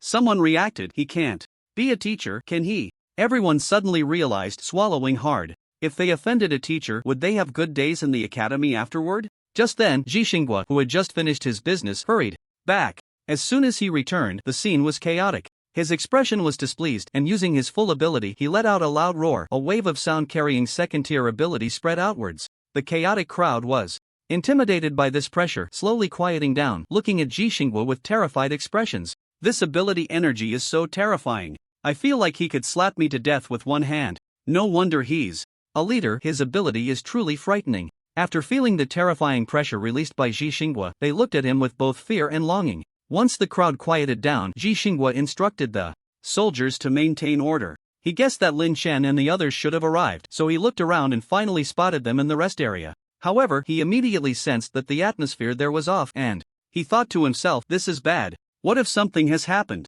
Frightened, he jogged over. After all, that was a peak-level awakened being. It was already a stroke of luck for him to be willing to take on the role of director. If that group offended him and drove him away, it would be a huge loss. Director Lin, you're here. Ji Xinghua walked straight towards Lin Chen to greet him. Lin Chen merely nodded in response. Seeing that Lin Chen's expression seemed calm, it appeared that nothing had happened, so Ji Xinghua turned to the prospective students and said, why are you all huddled together? These are your teachers, and this is your director. Don't you want to greet them? As soon as he said this, the crowd erupted in an uproar, each one staring wide-eyed at Lin Chen and the others as if they had seen a ghost. No way, leader, they are just a bunch of teenagers. Why should they be our teachers? And that so-called director, is he even 18? Is he an adult? How can he be our director? They can't be your relatives, right? Someone began to question. The boy with the golden knife can be our teacher, we can accept that, but the others we don't accept, especially that director. Li Jiyang had already demonstrated his strength earlier, so he earned their recognition, but Lin Chen and the others remained silent, leading everyone to think they were incapable. Impudent! Director Lin is someone I went to great lengths to invite here, and you have no right to question him. Moreover, the other teachers are all exceptionally powerful. You will gradually come to realize that. Ji Xinghua said with displeasure. As soon as he finished speaking, Mo Qianming and Yu Lily stepped out from the crowd, their movements synchronized as if they had agreed upon it. This made the others exchange glances again. Then, they approached Ji Xinghua and Mo Qianming spoke. Leader, since he is the director, his strength must be extraordinary, right? It's only natural for us students to want to witness the director's power. Exactly, we all want to see the director's strength. The others, knowing Mo Qianming's intentions, joined in the clamor. Yu Lily added. Since he is the director, it should be effortless for him to take on both of us at the same time. Right, if he can't even handle 1 against 2, then he's not fit to be our director, let alone a teacher. The others continued to stir up the excitement. Ji Xinghua was about to say something when Lin Chen slowly stepped forward and calmly said, you two can come at me together. Director Lin. Ji Xinghua wanted to speak but was stopped by Lin Chen. It's fine. Seeing that Lin Chen was unconcerned, Ji Xinghua fell silent. Yu Lily and Mo Qianming exchanged glances, then shouted in unison, unleashing their late-stage first-level strength. Everyone present was astonished. They are so strong. I wonder if our director can handle it. Lin Chen smiled slightly and took a step forward, a wave of overwhelming power surging forth. A fierce gust of wind suddenly appeared out of nowhere, blowing fiercely towards Mo Qianming and Yu Lily. The two of them immediately halted in their tracks, a breath of death rushing straight to their minds. They seemed to see the scene that was about to unfold. If they made a move, the opponent could instantly take their lives. Gulp! Both of them swallowed at the same time, losing all courage to act, staring blankly at Lin Chen. At that moment, Lin Chen appeared to them like a deity, his authority unassailable. What's wrong? Aren't you two going to make a move? Lin Chen said lightly, causing both to tremble in fear, immediately kneeling on one knee and bowing to Lin Chen. Greetings, Dean. The others looked on in confusion, wondering why they had surrendered without even fighting. What's wrong with you two? You haven't even fought yet. Why? Are you kneeling? Ma Feng mocked them from the side. Mo Qianming and Yu Lily turned to look at Ma Feng simultaneously, making him shiver, and he bit his lip. What? You seem quite unconvinced, Li Jiang said, looking at Ma Feng. Upon seeing Li Jiang, Ma Feng immediately became very polite. Teacher, that's not what I meant. After all, we haven't witnessed the dean's strength, we just wanted to pay our respects. You better mean that, Li Jiang said coldly. Just then, chaos began to erupt at the edge of the crowd, with someone screaming in terror, "Help! The zombies are coming! Run! There are zombies, so many zombies!" In an instant, everyone was in a frenzy, fleeing in all directions, and the scene became incredibly chaotic. Some people tripped and fell, and just as they tried to get up, they were trampled by those behind them. Never to rise again. Jixinghua's expression was serious. How could so many zombies appear at this time? We clearly conducted a sweep. His bodyguard Pan Xiaowei immediately said to him, "Sir, we should quickly retreat back to the academy. Open the gates and let these people in." Jixinghua shouted. "But, sir, there are too many people here. The academy might not be able to accommodate them." "It doesn't matter. Let in as many as we can." "Yes, sir." Pan Xiaowei saluted Jixinghua, then immediately commanded the soldiers to open the gates and guide the survivors into the academy. Seeing the academy gates open, everyone rushed in like mad, desperately running towards the academy. "Combat team, everyone prepare, follow me to kill the zombies." Jixinghua drew a pistol from his waist and shouted at the soldiers behind him. Those soldiers showed no hesitation, responding with a yes before charging towards the direction of the zombies, which was opposite to where the crowd was fleeing. For soldiers, the dangerous places that civilians flee from are the very places they must conquer without hesitation. There is no such thing as peaceful times, it's just that someone is carrying the burden for you. At this moment, the selected prospective students in the rest area also wanted to run towards the academy but were called to a halt by Jixinghua. Now, although you haven't officially entered the academy, you are considered half-students of the first supernatural academy in Huaxia.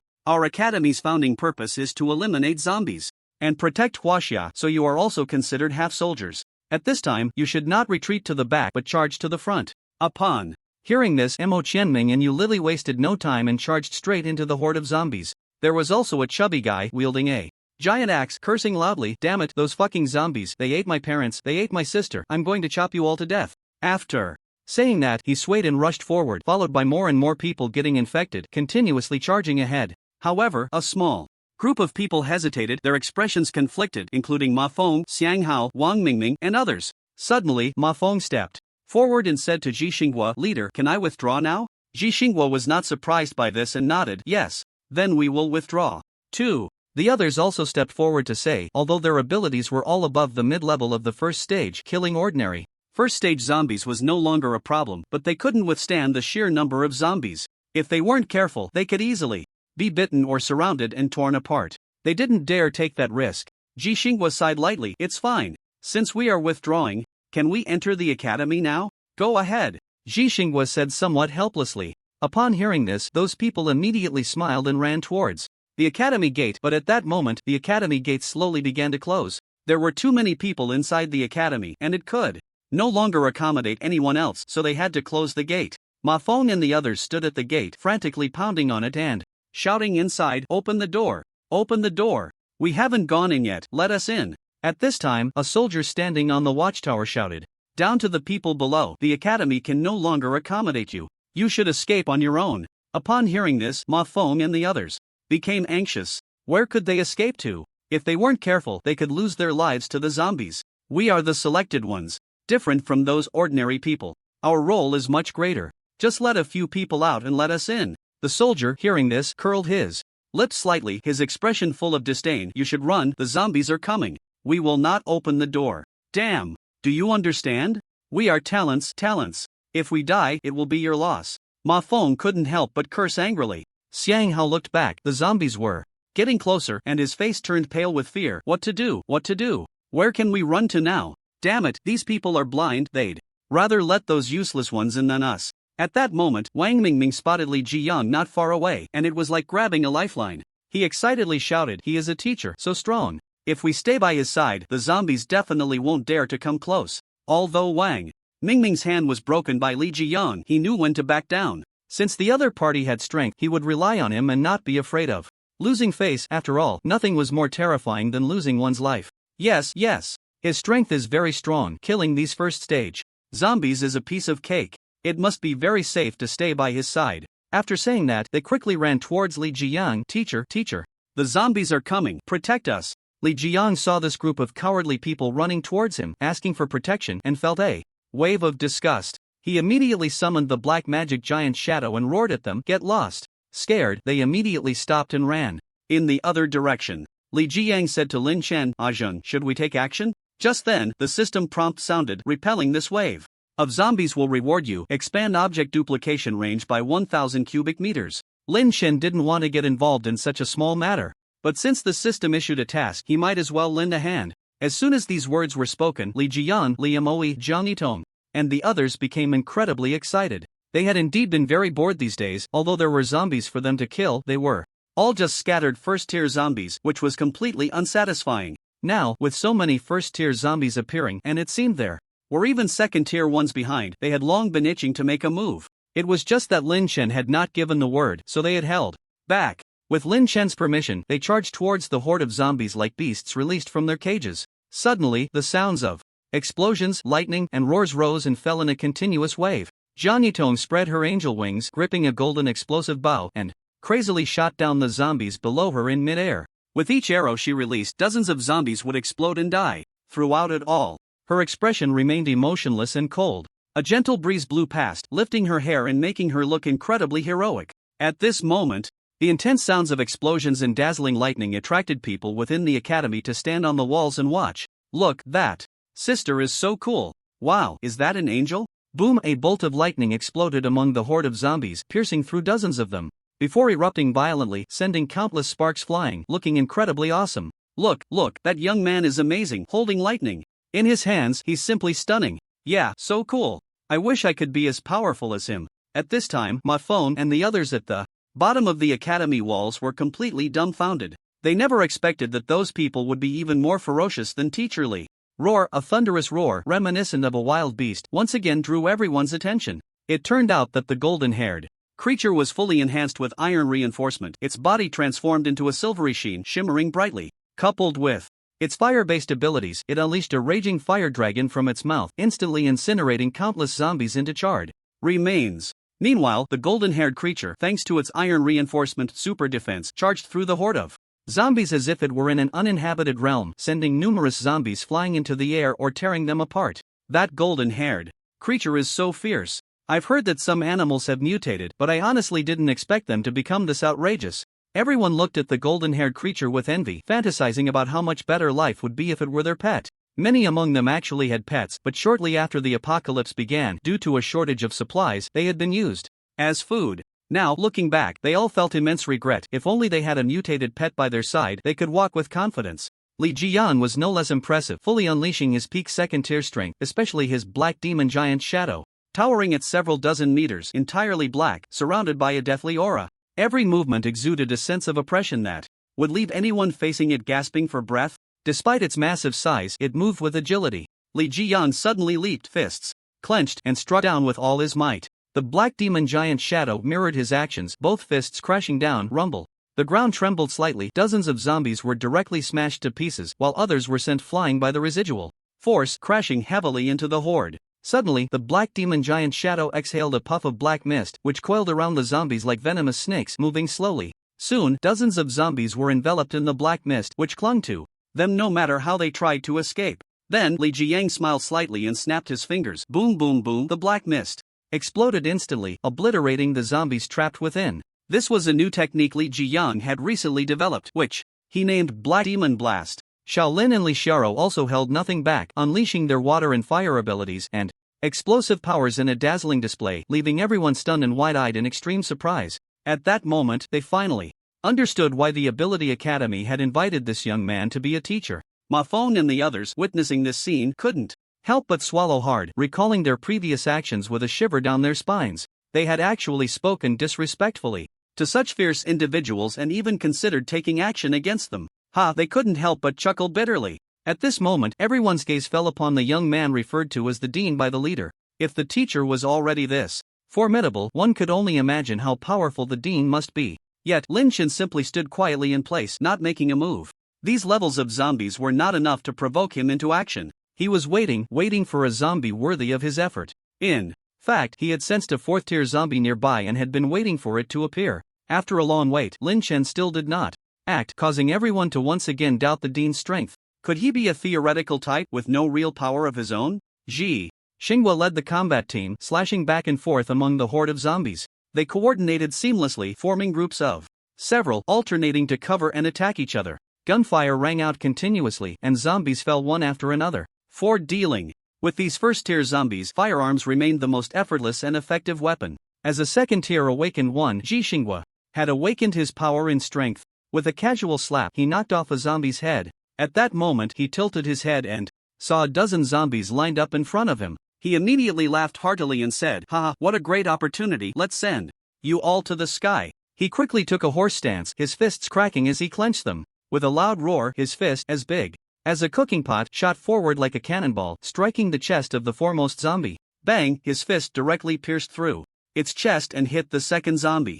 Bang, bang, bang, the chests of the zombies behind seemed to have bombs placed inside them, exploding one after another, creating a huge gash in the chests of those dozen zombies, causing them to fall down in unison. Wow!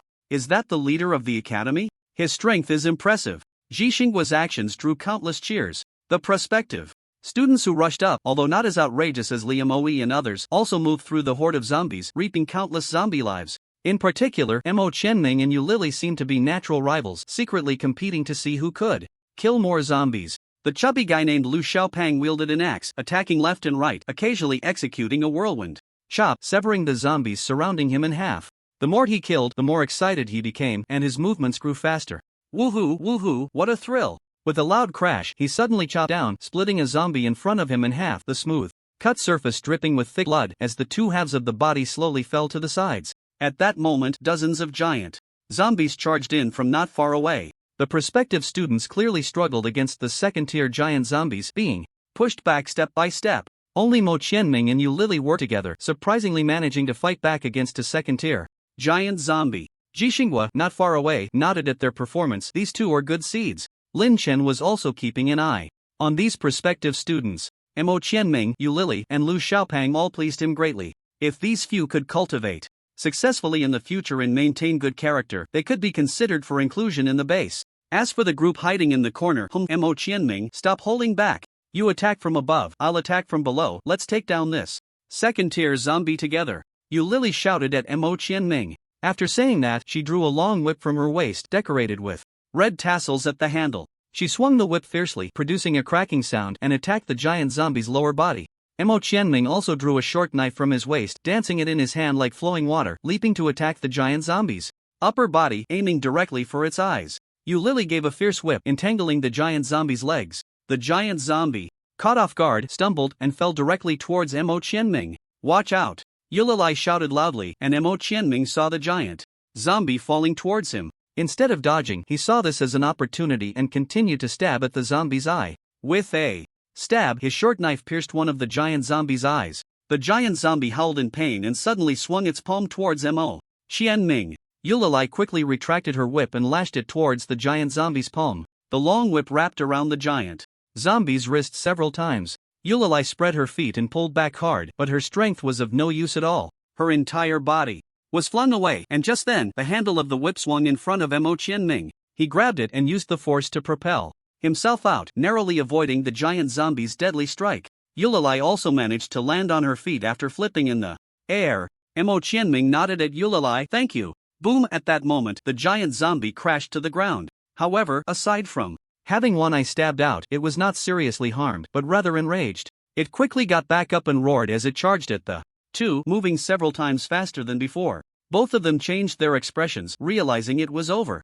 The two of them knew that at this speed, they could not escape. Moreover, the giant zombie had been completely enraged, unstoppable in its path, even crushing several first-tier zombies underfoot. Just as the two stood still, silently accepting their fate, an axe flew in from behind them, spinning rapidly, aimed at the giant zombie's forehead. Slah! The axe struck deep into the giant zombie's forehead, splattering a burst of yellow liquid. However, this level of damage had almost no effect on the zombie. It yanked the axe out with a backhand, roaring fiercely as it hurled it away. The Two immediately seized this opportunity and sprinted backward, narrowly escaping with their lives. "Thank you, fatty, I owe you a life," Qianming said, looking at Lu Xiaopang, catching his breath. "And I, Yu Lily, also owe you a life." Yu Lily wiped the sweat from her forehead, tidied her disheveled hair, and spoke to Lu Xiaopang. Lu Xiaopang's eyes suddenly lit up, like a warm sun shining into his heart, instantly feeling an overwhelming warmth. "What is this feeling?" he stammered. "And no need to thank me. We'll all be students of the Ability Academy from now on. We should help each other.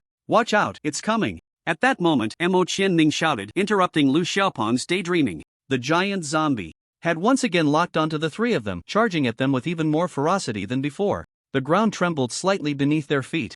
"Use your abilities, you two," Qianming said, rushing toward the giant zombie, his palm shooting out countless golden threads toward it. Qianming was a gold-type awakener. They would not use their abilities so recklessly unless absolutely necessary, for if their powers were exhausted, they would be no different from ordinary people, which in a battle of this level could be a death sentence. Lu Xiaopang and Yu Lily did not hesitate. For a moment, unleashing their abilities. Yu Lily, an ice-type awakener, shot out countless ice spikes from her palm, carrying a bone-chilling coldness aimed at the giant zombie's head. The ice spikes arranged themselves in the air like countless stars in the night sky, but these stars were filled with danger. Lu Xiaopang, a fire-type awakener, let out a roar, and then, with a bang, flames erupted from his body as he sprinted toward the giant zombie. The battle between three late-stage human awakeners and a beginner second-tier giant zombie began. Whoosh, whoosh, whoosh. Countless golden threads flew toward the giant zombie under Qianming's control, like serpents wrapping around the giant zombie. But the giant zombie suddenly exerted its strength. Crack, crack, crack, all those golden threads snapped. Although they couldn't completely bind it, they at least delayed it for a few seconds. Taking advantage of those few seconds, the ice spikes shot by Yu Lily had already approached the giant zombie's head. Distracted by the broken golden threads, it failed to dodge and was struck by dozens of ice spikes, its entire head instantly filled with them, like a porcupine. Roar, roar, roar, it howled in rage, breaking the ice spikes apart. Qianming seized the opportunity and shot out countless golden threads again, wrapping around it. This time, Lu Xiaopang reached the giant zombie's feet. He raised both palms, aimed at its groin, and unleashed a fiery serpent, the flames continuously roasting the giant zombie's groin. Fire burns chicken egg. Soon, it felt a severe burning sensation in its groin, let out a roar, and broke the golden threads on its body. Looking down, it saw a human with flames erupting from both palms, raising his right foot and stomping down fiercely. Despite Lu Xiaopang's plump figure, his movements were extremely agile. He rolled away just in time to dodge that foot. The giant zombie was continuously injured and was now furious to the extreme, pounding its chest and stomping its feet like a mad gorilla, using both hands and feet to wildly strike and kick, trying to swat the three flies in front of it. Upon seeing this, Yu Lily immediately said to the two, "It's already in disarray, let's strike while the iron is hot and take it down." Lu Xiaopang and Qianming nodded in agreement. Suddenly, Qianming's eyes lit up with an idea. "Yu Lily, catch!" He shouted to Yu Lily, then shot out dozens of golden threads. Yu Lily caught one end of the threads, and at the same time Qianming threw his shirt to her, signaling her to wrap it around her hand and then grab the golden threads. Yu Lily nodded, indicating she understood, and quickly wrapped her hand, gripping the golden threads tightly. Although Yu Lily didn't know what Qianming was planning, this was not the time to ask questions. It was time to trust her more capable teammate completely and cooperate fully, rather than being like some fools who, in a crisis, would question those stronger than themselves or refuse to accept their authority, insisting on doing things their own way. "Fatty, here," Lu Xiaopang replied loudly to Qianming. "Come over quickly." Without hesitation, Lu Xiaopang ran over swiftly and looked at Qianming, waiting for his instructions. Clearly, Lu Xiaopang was also a teammate who understood the situation and knew how to cooperate. Use fire to burn these golden threads. Upon hearing this, Lu Xiaopang and Yu Lily suddenly realized what Qianming intended. A fire snake shot out from Lu Xiaopang's palm. Because the golden threads were very thin, they quickly began to glow, turning red and extremely hot. The golden threads shot out by the Gold Awakeners were somewhat different from the ordinary golden threads on Blue Star. One of the differences was their extremely high melting point, making them difficult to burn or deform. As the golden threads turned red, Qianming said to the two, "Go." The two nodded, and then the three maintained a triangular formation, with Qianming and Yu Lily pulling the golden threads in front, while Lu Xiaopang stayed in the middle, continuously roasting the threads with flames. Soon, the three arrived at the giant zombie's feet. Qianming and Yu Lily increased their strength and then suddenly slashed at the giant zombie's legs. With a sizzling sound, the golden threads slowly sank into the giant zombie's rotten flesh. With a loud crash, Qianming and Yu Lily pulled hard, bringing out countless flesh and blood. from the golden threads which were sizzling and emitting white smoke. Lily's shirt was almost burned through, and at that moment the golden threads were continuously scorching her palm. Even though it was excruciatingly painful, she did not let go, gritting her teeth and persevering. Boom! The giant zombie's legs were severed into several segments by the glowing golden threads, which then rolled away, and the giant zombie's body crashed to the ground. It was not dead yet, still roaring in pain. Mo Qianming shouted to Lily again, cut off its head. Lily nodded, and then the two of them jumped simultaneously, pulling the golden thread towards the head of the giant zombie lying on the ground. With a tearing sound, a puff of white smoke rose, and the golden thread once again plunged into the giant zombie's skull. The giant zombie let out a painful howl, struggling incessantly. The golden thread had already embedded itself into Lily's palm, slowly oozing blood, while Mo Qianming's palm also began to bubble and turn red, as if scalded by boiling water. The struggling zombie forced the two to increase their grip once more. Suddenly, two strands of golden thread seemed to be blocked by something, unable to move an inch. Mo Qianming immediately realized that he had heard before that there was a crystal core in the brain of this second-tier giant zombie, which could be directly absorbed to enhance one's abilities. He became incredibly excited. If he could fully absorb a second-tier zombie crystal core, he would definitely break through to the second tier. Lily, let go quickly. Upon hearing this, Lily hurriedly released her grip, simultaneously shaking off the clothes on her hands. She looked at her palm, where a dark wound had appeared. Without time to think, she tore a piece from the hem of her clothes and simply bandaged the wound. Mo Qianming controlled the golden thread to wrap around the crystal core and then began to pull hard, trying to yank it out, but no matter how hard he tried, he couldn't budge it an inch. Seeing this, Lily suddenly noticed Lu Xiaopeng's axe nearby. She picked up the axe, jumped, and swung it down towards the giant zombie's head. With a tearing sound, this axe strike directly chopped off a good portion of the zombie's head, and the crystal core was right in that severed part. Mo Qianming immediately lost his balance and rolled backward, the crystal core flying into his arms. He revealed an incredibly excited smile. It's really a zombie crystal core. Now my cultivation can finally reach a new level. At this moment, Lily wiped the blood and dirt off her face and looked at Mo Qianming, saying, "What, do you want to keep it all for yourself?" Mo Qianming smiled slightly. "Of course, you have a share too." Then he looked at Lu Xiaopeng not far away. "He has a share too." Lu Xiaopeng looked confused. "What's going on? What happened?" Before they could react, another second-tier zombie charged at them. At this point, the three were already exhausted, devoid of any abilities, and had no strength left to escape. They stared at each other, realizing it was over. Just as they were preparing to accept their fate, a figure suddenly appeared in front of the giant zombie. This figure had a pair of angelic wings that, when spread, extended several dozen meters, creating an overwhelming sense of pressure. "It's the Dean!" Lu Xiaopeng exclaimed in surprise as he recognized Lin Chen. The crowd on the city wall looked at Lin Chen with shock on their faces. They had first felt anticipation, then doubt, and now only shock. Just the sight of Lin Chen standing in midair was enough for them to sense that he was a powerful being, an existence so strong it was suffocating. The giant zombie, seeing someone blocking its path, roared and charged at him. Bang! A wave of air surged out. What happened? What's going on? Everyone was filled with confusion, while fear surged within them. He seems to be blocking that giant zombie with just one finger. Suddenly, someone shouted in astonishment. Everyone focused intently, and indeed, they saw that the figure had his finger pressed against the giant zombie's forehead, rendering the creature completely immobile, no matter how hard it struggled. Roar, roar, roar! It let out a furious roar, but it was of no use. It seemed to realize that it was being held back by a single finger, and a wave of humiliation surged within it. Below, Mo Qianming and the other two were dumbfounded by the scene before them. They had imagined that the Dean was strong, but they never expected him to be this absurdly powerful, able to hold back a second-tier zombie that they would have to fight desperately to kill with just a finger. Moreover, it seemed so effortless, as if he were merely swatting away an ant. In the next moment, a bright light flashed, enveloping the entire giant zombie. Bang! A muffled sound echoed through the air. The next second, the light vanished, and the giant zombie disappeared without a trace. This was a combination of the laser ability and the explosion ability, greatly increasing its power, capable of making objects vanish silently in an instant. Everyone who witnessed this was stunned. In the blink of an eye, a second-tier giant zombie had vanished without a sound, as if it had evaporated from the world, leaving no trace behind. Especially Mo Qianming and Lily, who exchanged bitter smiles, revealing expressions of helplessness and absurdity. Earlier, they had even thought of testing the Dean's strength, but now, looking back, they realized how ignorant and foolish that was. If the Dean had acted then, their fate would have been the same as that zombie's, instantly turned to dust, leaving no trace. Roar! Roar! Roar! In the next moment, the giant zombies seemed to sense an incredibly powerful presence. They all stopped their movements and turned to look at Lin Chen in unison. Then, as if they had made a pact, they charged at Lin Chen from all directions, surrounding him completely. In just a few seconds, they were already close to Lin Chen. Not good. The dean is surrounded, Lu Xiaopang said with a worried expression. Earlier, the three had taken advantage of the moment when the giant zombie was blocked by Lin Chen to move aside.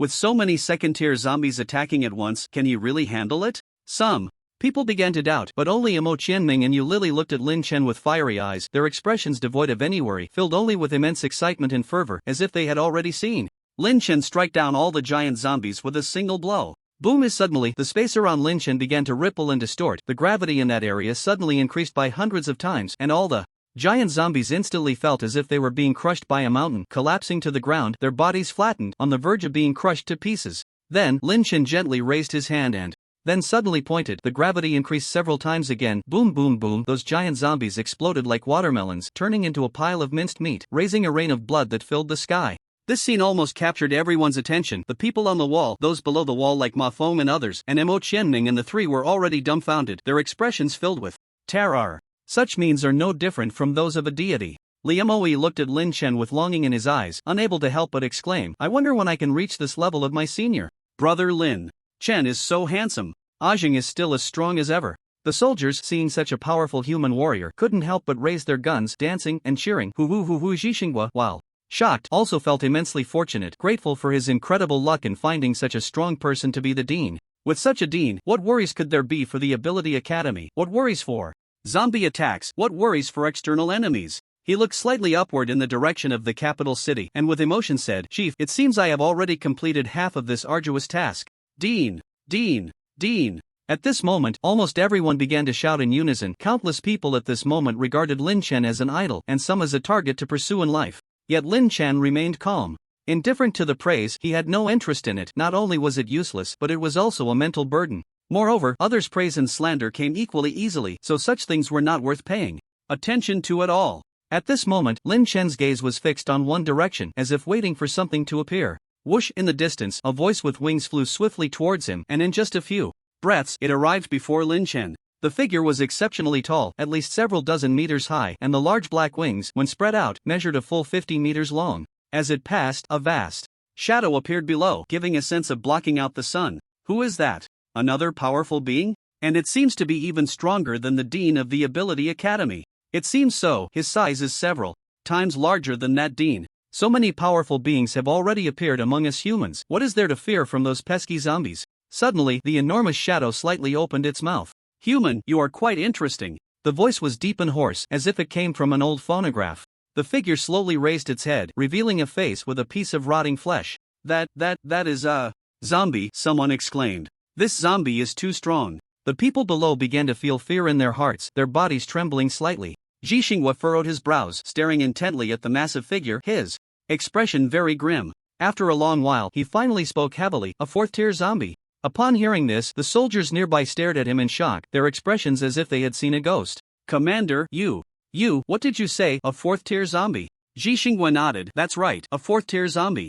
I didn't expect such a level of zombie to appear in this remote southwestern region. During the previous zombie tide, a fourth-tier zombie had also appeared in Shanjing City. That fourth-tier zombie was nearly unstoppable, leaving no survivors in its wake. Some bases were instantly filled with corpses, blood flowing like a river.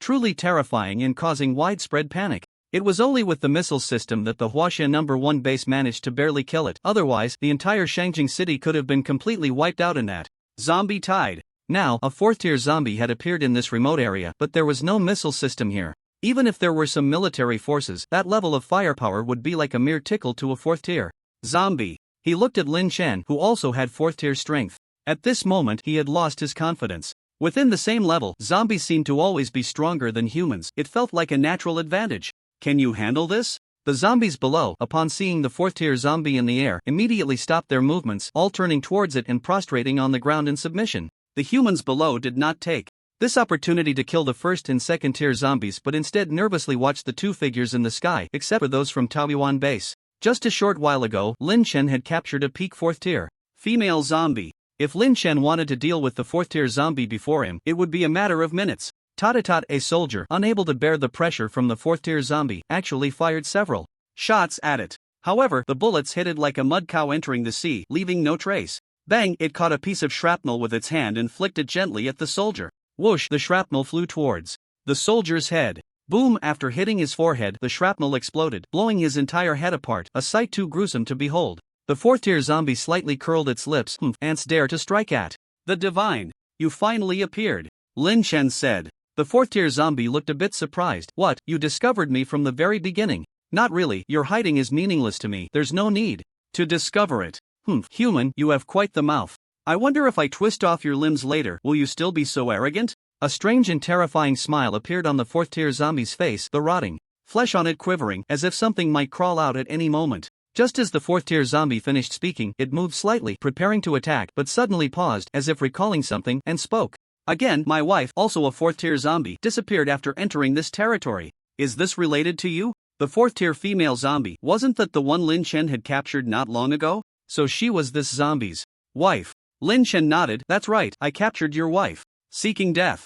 A fourth-tier zombie let out a low growl, its face contorted with immense anger. It suddenly flapped its massive wings, stirring up a gust of wind that made those below feel unsteady, as if they were about to be blown over. Just as it was about to charge at Lin Chen, Liamoe suddenly thrust a lightning spear towards the fourth-tier zombie. He was eager to see just how far he was from a fourth-tier being. Although Lin Chen sometimes sparred with him, each time Lin Chen would end the fight with a single move, making it hardly a reference. Moreover, Liamoe could clearly sense that Lin Chen was holding back and not going all out. Now, in front of him was a fourth-tier zombie, which certainly wouldn't show him any mercy, allowing him to gauge just how far he was from that level. Seeing another human charging recklessly, the fourth-tier zombie smiled slightly and reached out to grab the lightning spear. With just a slight exertion of force, the spear shattered instantly. Liamoe was momentarily startled, but remained calm. This was the outcome he had anticipated. He clenched his right fist, enveloping it in lightning that crackled with sound. Thunder fist! Liamoe shouted, launching his fist at the fourth-tier zombie.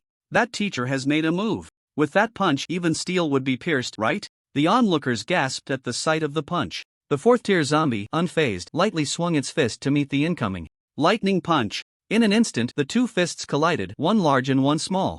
However, Liamoe was sent flying backward, his hand bones shattered. With a mix of fear and excitement, he looked at the fourth-tier zombie. Although the gap is vast, it's not insurmountable. Unlike the seniors, there's no hope at all. Boom, boom, boom! Before the fourth-tier zombie could react, countless arrows whistled through the air, striking its body and then exploding. When the explosions subsided, it focused its gaze and saw a winged figure standing not far away, holding a bow and aiming at it. The fourth-tier zombie was slightly surprised. Another third-tier human? You despicable humans, why is your cultivation speed so fast? I'm quite curious. Lin Chen called out to Jiang Yitong not far away. Little Baozi, you go down. Though Jiang Yitong was reluctant, she nodded and slowly descended. In truth, Lin Chen was worried she might get hurt like Liamoe, which was why he stopped her in time. Liamoe, your opponent is me, Lin Chen said coldly to the fourth-tier zombie. So arrogant. Whoosh! A gust of wind swept by, and in the next moment, the fourth-tier zombie was right in front of him. It extended two fingers, transforming them into sharp spikes, aiming directly at Lin Chen's eyes. Steel reinforcement. Lin Chen murmured, then slightly closed his eyes. The spikes struck his eyelids, producing a sound of metal clashing. What? The fourth-tier zombie's expression changed drastically. It had been blocked by mere eyelids. Just how strong was this human's defense? In the next moment, Lin Chen revealed a strange smile, sending chills down its spine. Now, you've entered my space. What? The fourth-tier zombie suddenly surged with an extreme sense of unease, even mixed with a hint of fear, which made it very angry. How could a fourth-tier zombie feel fear towards a human? Ridiculous, utterly ridiculous. It was as laughable as a cat being afraid of a mouse. Stop pretending to be a ghost. The fourth-tier zombie roared, releasing a powerful pressure. It fixed its gaze on Lin Chen, and then the rotting flesh on its face began to squirm, as if something was about to force its way out. With a slight tearing sound, a black corpse bug crawled out from the rotting flesh, not lingering for long, and directly crawled into the mouth of the fourth-tier zombie. The fourth-tier zombie suddenly chewed, and black liquid began to flow from the corners of its mouth. This was its trump card ability, corpse bug goo. Usually, it needed to use a portion of its abilities to constantly nourish the corpse bugs parasitizing in the rotting flesh, but in a crisis, it could swallow that corpse bug to forcibly elevate its level by one major tier. This was akin to the ability of level jumping, just a bit more disgusting. Suddenly, a powerful ability erupted from the zombie, and Jixinggua's face changed drastically, his lips twitching, his expression extremely unpleasant as he stammered, F5 5-tier zombie's aura. This was it was all over. A 5-tier zombie was something that humanity could not kill with their current strength unless they used the equalizer of all beings, a nuclear bomb. This was calculated by the scientists at Base 1 in Huaxia. Just when everyone fell into despair, they were astonished to find that the space around the 4th-tier zombie and the director began to slightly distort. Many people rubbed their eyes vigorously to confirm they weren't seeing things, and finally, they confirmed that the space was indeed distorted. Ability, level jump. Ability, absolute space. After 2 low murmurs, the 2 abilities activated instantly. Human kid, I am now at 5-tier strength. I wonder how you will respond, the zombie said. Arrogantly, tear apart. Lin Chen merely opened his mouth slightly, and the entire absolute space instantly generated an incredibly powerful tearing force. The zombie felt as if countless invisible iron hands were pulling at various parts of its body, forcibly tearing it apart. What the hell is going on? Soon, a slight tearing sensation surged from all over its body. The zombie exerted all its strength to resist, but that tearing sensation kept increasing slowly. Finally, fear appeared on its face. Who exactly are you? Just an ordinary person. As soon as Lin Chen's voice fell, the tearing force of absolute space suddenly increased several times. This was the combination of gravity control and absolute space, using gravity control within absolute space and then aligning the direction of gravity with the direction of the tearing force, thus multiplying the tearing force of absolute space. With a tearing sound, the zombie's body was suddenly ripped apart, leaving only its enormous wings intact. The crowd, witnessing this scene, instantly froze, as if time had stopped, their expressions dazed, mouths slightly agape, silent, deadly silent. One could even hear someone swallowing. This strike not only killed a 5-tier zombie but also shattered everyone's worldview, especially Zhixinghua, who had data supporting just how strong a 5-tier zombie was. One little boy. But now, there are people who can easily slay a 5th-tier zombie, and he really can't find any reference for that. Lin Chen looked at the huge black wings floating in the air. Congratulations, host, you have obtained a mutated item, a pair of late-stage 4th-tier zombie wings. These wings can merge with the angel wings, and after merging, your strength will be greatly enhanced. Merging method, cut off the original angel wings, and this mutated wing will automatically merge into the wound. Lin Chen didn't expect these wings to be a mutated item. Although he also had the angel wings, his strength was already at the peak of the 4th tier, so these wings were obviously of no use to him. However, as usual, he decided to copy a version and put it into the system space first. Little Baozi, come up here. Lin Chen called to Jiang Yitong. Jiang. Yitong immediately spread her angel wings and flew to Lin Chen's side. Brother Lin Chen, what's wrong? There is a way to enhance your strength, but the process will be very painful. Think about it and let me know, Lin Chen said seriously. Unexpectedly, Jiang Yitong didn't hesitate at all and said decisively, Brother Lin Chen, there's no need to think about it, I'm willing. Jiang Yitong knew very well that as the chaotic times continued to advance, she had to constantly strengthen herself, otherwise, she would only become a burden to Brother Lin Chen or even his Achilles heel. This is a world where the weak are preyed upon by the strong. Pain is nothing compared to becoming stronger. Lin Chen nodded in satisfaction. Alright, little Baozi, I will now cut off your angel wings and then merge this pair of 4th-tier mutated wings into your wound. When Jiang Yitong heard that her angel wings would be cut off, she was momentarily stunned, but she didn't show any fear. Instead, she resolutely nodded at Lin Chen. Okay, Brother Lin Chen, go ahead. Get ready, it might hurt a lot. Lin Chen reminded her. The angel wings were like a part of her body. Cutting them off would be like severing hands and feet, and it would surely be excruciatingly painful. Suddenly, without any warning, Jiang Yitong's angel wings were abruptly severed by an invisible force, and blood immediately gushed out. Jiang Yitong trembled all over, convulsing violently. She tried her best to suppress her expression, but the pain still made her face contort. Jiang Yitong was in the absolute space, which is why the angel wings were suddenly cut off by an invisible force. The people below were dumbfounded at this scene, especially those from the Taoyuan base, who were even more confused. What is Zheng doing? How could he cut off Sister Yitong's wings? Li Jiyang had a complex expression as he glanced at Lin Chen, then looked at Jiang Yitong with concern. What is the senior doing? Li Moyi's expression was serious as he stared intently at Lin Chen, as if trying to see through his thoughts. The others were also somewhat baffled. Isn't that female teacher with the dean? What exactly happened? Just waiting to watch the show. Indeed, the essence of humanity is gossip. Then, with a wave of his hand, Lin Chen sent the pair of 4th-tier mutated wings slowly flying towards Jiang Yitong's back. The tips of the wings and the wound on Jiang Yitong's back seemed to attract each other like the positive and negative poles of a magnet. With a sharp sound, the wings plunged into the wound, causing Jiang Yitong to let out a muffled groan, her brows furrowing in pain. This process was akin to inserting 2 cold, sharp daggers directly into the wound, and the agony was unimaginable. Soon, the pair of 4th-tier mutated wings visibly fused with the wound. At that moment, Jiang Yitong felt an unbearable itch on her back, as if thousands of ants were crawling back and forth. This sensation was even more intolerable than the intense pain of the wound tearing apart. The wound was healing at a visible speed, and the blood that had flowed out was, counterintuitively, flowing back in. The clothes stained with blood in Jang Yiton's snow-white back became clean once again. After enduring this painful tearing, Jang Yiton's expression gradually relaxed and softened. Then, she suddenly opened her eyes wide, a gleam shooting out, and her entire being underwent a subtle transformation. The sense of authority that kept others at bay intensified, and the aura she exuded was unmistakably that of a fourth-tier beginner. With the help of these fourth-tier mutated wings, Jang Yiton successfully broke through to the fourth-tier beginner stage. She also felt a significant enhancement in her abilities, a smile appearing on her lips as she thanked Lin Chen. "Thank you, brother Lin Chen. I feel like I've broken through. Why not find someone to test it out?" Lin Chen suggested. Jang Yiton turned her gaze towards Li Moe, then with a smirk, she suddenly flapped her massive wings and charged towards him at high speed. At that moment, she was astonished to find that her speed had noticeably increased. If she were to look back, she would see a white vortex of air swirling behind her. Li Moe was taken aback. What the hell? However, he steadied himself, his right hand clenched into a fist, ready to strike. He and Jang Yiton were evenly matched in strength, and they had been secretly competing, both wanting to claim the second position in the Taoyuan base. Li Moe was driven by the pursuit of strength, while Jang Yiton did not want to be a burden to Lin Chen. "Come on," Li Moe growled, unleashing his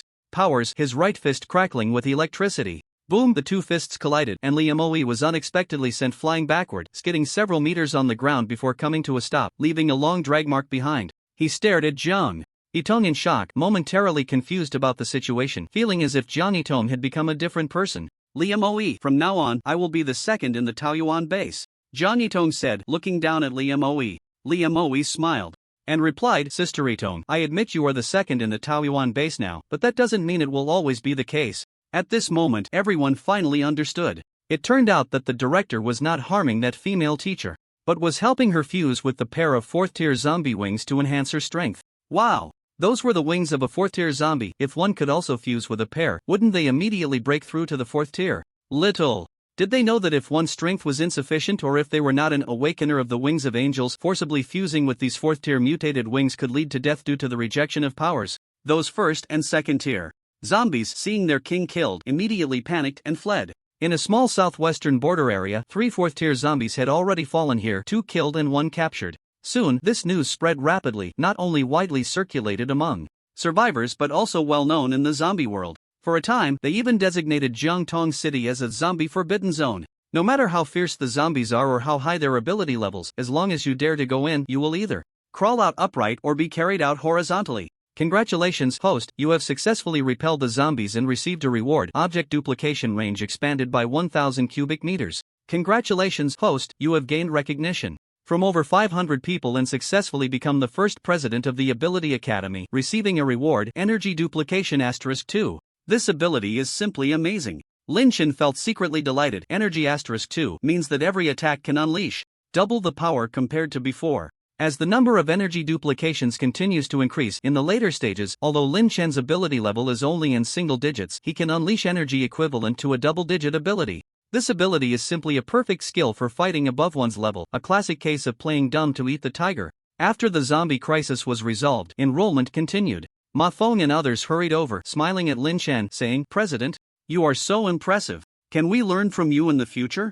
Lin Chen glanced at them impatiently. "You have 10 seconds to disappear. Otherwise, you will bear the consequences." "President, we were selected through the examination. We are already students of the Ability Academy. You can't kick us out," Ma Feng protested with some anger. Xiang Hao echoed, "Yes, President, there are not many who can pass the Academy's selection. If you drive us away, there will be very few people left in the Academy." Li Jiang stepped forward and sneered at them. "You all withdrew from the Academy before. I advise you to leave quickly, otherwise you might lose your lives." Wang Mingming stood up and said, "Dear President, we can choose not to learn from you, but you cannot deny the fact that we are students of the Academy. We did say we would withdraw, but that was a desperate choice in a crisis. I believe you can understand." 10 seconds. What? Wang Mingming didn't hear what Lin Chen said and leaned forward to ask. Boom! A blast erupted, instantly vaporizing him, leaving no trace behind. The others were stunned, not expecting the other party to really take action, and frightened. Ma Feng and the others dared not say another word and fled in panic. In the end, the enrollment work lasted a whole day, but the results were not satisfactory, with less than 200 qualified students recruited. Moreover, there was a significant difference in their gender, age, and physical condition. There were children as young as a few years old, elderly people in their 60s, and even those in wheelchairs or with amputated limbs. However, their abilities did meet the requirements. This diversity posed a significant challenge for management as it could not be managed according to a uniform standard. For example, during physical training, one would see old and young, those in wheelchairs, and those with one leg running together. Therefore, Xinhua could only temporarily divide them into 4 classes based on age and physical condition: a youth class, a middle-aged class, an elderly class, and a special class for students with disabilities. After discussion, Zhang Yitong would lead the youth class, Li Moe would lead the middle-aged class, Li Jiyang would lead the elderly class, and Shaolin and Li Xioro would jointly be responsible for the special class. Although Lin Chen was the president, he had little to do, but he made it clear to the students that particularly outstanding individuals could receive his personal guidance. All the students were instantly thrilled, seeing the opportunity for personal instruction from the president as their goal to strive for. The first supernatural academy of Huaxia was established like this, but Lin Chen and the others did not immediately go to class. Instead, Xinhua formed a team of instructors to conduct military-style management and training for them. Xinhua did not want to cultivate a group of simple-minded, physically strong brutes who only knew how to shout and roar. What he wanted was a team of awakened individuals who understood cooperation, obeyed orders, and had a sense of responsibility towards Huaxia. Therefore, for the past few days, Lin Chen and the others waited at the Taoyuan base for the start of classes. Li Jiyang was very excited about becoming a teacher. He never expected that as a poor student himself, he would become someone else's teacher. The only thing he was dissatisfied with was that he was in charge of the senior class, with an average age of 60. He was really afraid that if he wasn't careful, he would accidentally train them to death, or that their comprehension would be so poor that he wouldn't be able to teach them at all. However, Zhang Yitong did not think so. Now is the era of supernatural awakening. It's about abilities, not physical strength. If you can't teach well, it's the teacher's responsibility, not the student's. At this moment, Liamoe chimed in. Yes, Sister Yitong, I think you're right. But that said, the middle-aged class I'm in charge of will definitely become the strongest class in the academy. Zhang Yitong clearly disagreed. Oh, really? You're that confident? Sister Yitong, you don't really think that group of kids you have can become the best in the academy, do you? Zhang Yitong tilted her head. Why can't they? How about we make a bet? Let's see whose class is stronger in 6 months, Liamoe suggested. Zhang Yitong nodded without hesitation. What are we betting on? Let's bet on who is the second best in the Taoyuan base. Deal. Li Jiyang watched the two make a bet, completely ignoring himself, clearly feeling dissatisfied. What, do you think I don't exist? I want to participate too. Suit yourself, Zhang Yitong said lightly. At that moment, Shaolin and Li Xioro walked over, both looking troubled. Li Jiyang could tell what they were worried about. They were in charge of a special class consisting of awakened individuals with physical disabilities, which was truly a headache. Little did they know, the students in the special class were mostly awakened individuals with mental abilities. Under the training of Li Xioro and Shaolin, they would grow into a powerful team capable of killing invisibly. Meanwhile, Lin Chen stood in front of Steelegg, eagerly asking, "So, are you about to break through?" Steelegg remained silent, eyes closed in meditation. In front of her was a pile of dull crystal cores. It seemed she had hit a bottleneck. No matter how many crystal cores she absorbed, she couldn't break through to the 5th level. Yet she could feel that the 5th level was within reach, just one step away, but she couldn't cross that step, which frustrated her immensely. Do you think breaking through to the 5th level is that easy? Ignorant human, Steelegg said irritably. She had been captured by Lin Chen for several days now. Although she wouldn't die from consuming crystal cores, the lack of fresh human flesh for a long time made her feel itchy all over, restless, and extremely uncomfortable. She even felt her spirit was waning. Fresh human flesh was like a drug for zombies. It was addictive. Once cut off, it would cause various withdrawal symptoms. For instance, at the beginning, Steelegg often vomited bile like a faucet, creating a large puddle. She would also occasionally roar like an angry beast, with the rotting flesh on her face turning gray and black, emitting a foul odor and oozing yellow pus. No wonder these zombies desperately wanted to eat living humans. It turned out that not eating would lead to many uncomfortable physiological reactions. This destined zombies and humans to be inevitable enemies. Lin Chen found it strange that after absorbing so many 4th-tier crystal cores, he still hadn't broken through to the 5th tier. It shouldn't be like this. Could it be that he was still missing something he didn't know about? Breaking through to the 5th tier requires a certain opportunity, such as suddenly receiving a great stimulus, which might awaken a person's latent abilities and force a breakthrough, or being on the brink of death, where the instinct to survive could also trigger a forced breakthrough, the system timely reminded him. Lin Chen nodded and murmured to himself, receiving a great stimulus, or being on the brink of death? The risk of being on the brink of death was too great. If he lost control and killed this female zombie, he really wouldn't know where to catch another peek. 4th tier zombie for a while. As for receiving a great stimulus, Lin Chen lowered his head and thought for a moment as if he had thought of something and then came to the super iron cage and said to the female zombie, I have a way to help you break through to the 5th tier. The female zombie looked at Lin Chen with a face full of suspicion. You have such good intentions. Although she didn't know why he had captured her and wanted to help her break through, the female zombie remained vigilant, feeling that this human boy had ulterior motives. Lin Chen then asked the female zombie, do you have a husband? The female zombie was taken aback. How do you know? How could I not know?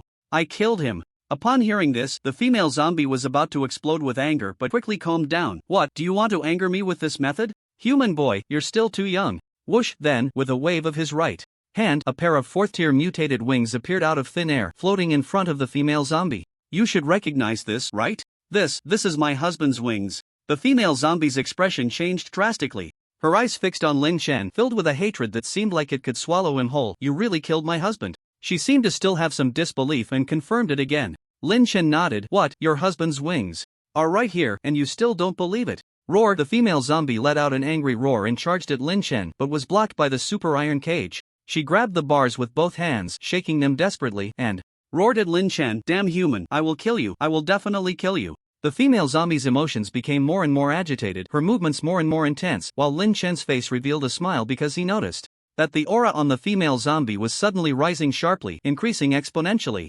Bang, a strong wave of energy burst forth, forcing Lin Chen to take a few steps back. He couldn't help but exclaim, is this the power of the 5th tier? It's not even close to the peak of the 4th tier. I'm afraid dozens of peak 4th tier zombies wouldn't be able to defeat a beginner 5th tier one. Watching the changes happening to her, the female zombie shifted from sorrow to joy, and she began to laugh heartily. Ha, I didn't expect that I would actually break through to the 5th tier. Then, she looked at Lin Chen with resentful eyes and said coldly, human boy, your death is imminent. Then, Gangdan threw a punch at the super iron cage, making a loud clang. The crisp sound of metal colliding echoed back and forth in the safe house. The next moment, a piercing pain shot through his arm, and Gangdan's eyes widened in disbelief. Immediately after, his right hand dropped limply, like a softened rubber. He looked bitterly at the super iron cage. This broken iron cage can't really hold an 8th tier zombie, can it? What would I gain from lying to you? Gangdan suddenly collapsed, sitting down on the ground, his eyes vacant. If that were the case, it would take ages to break through to the 8th tier. Perhaps he would never break through.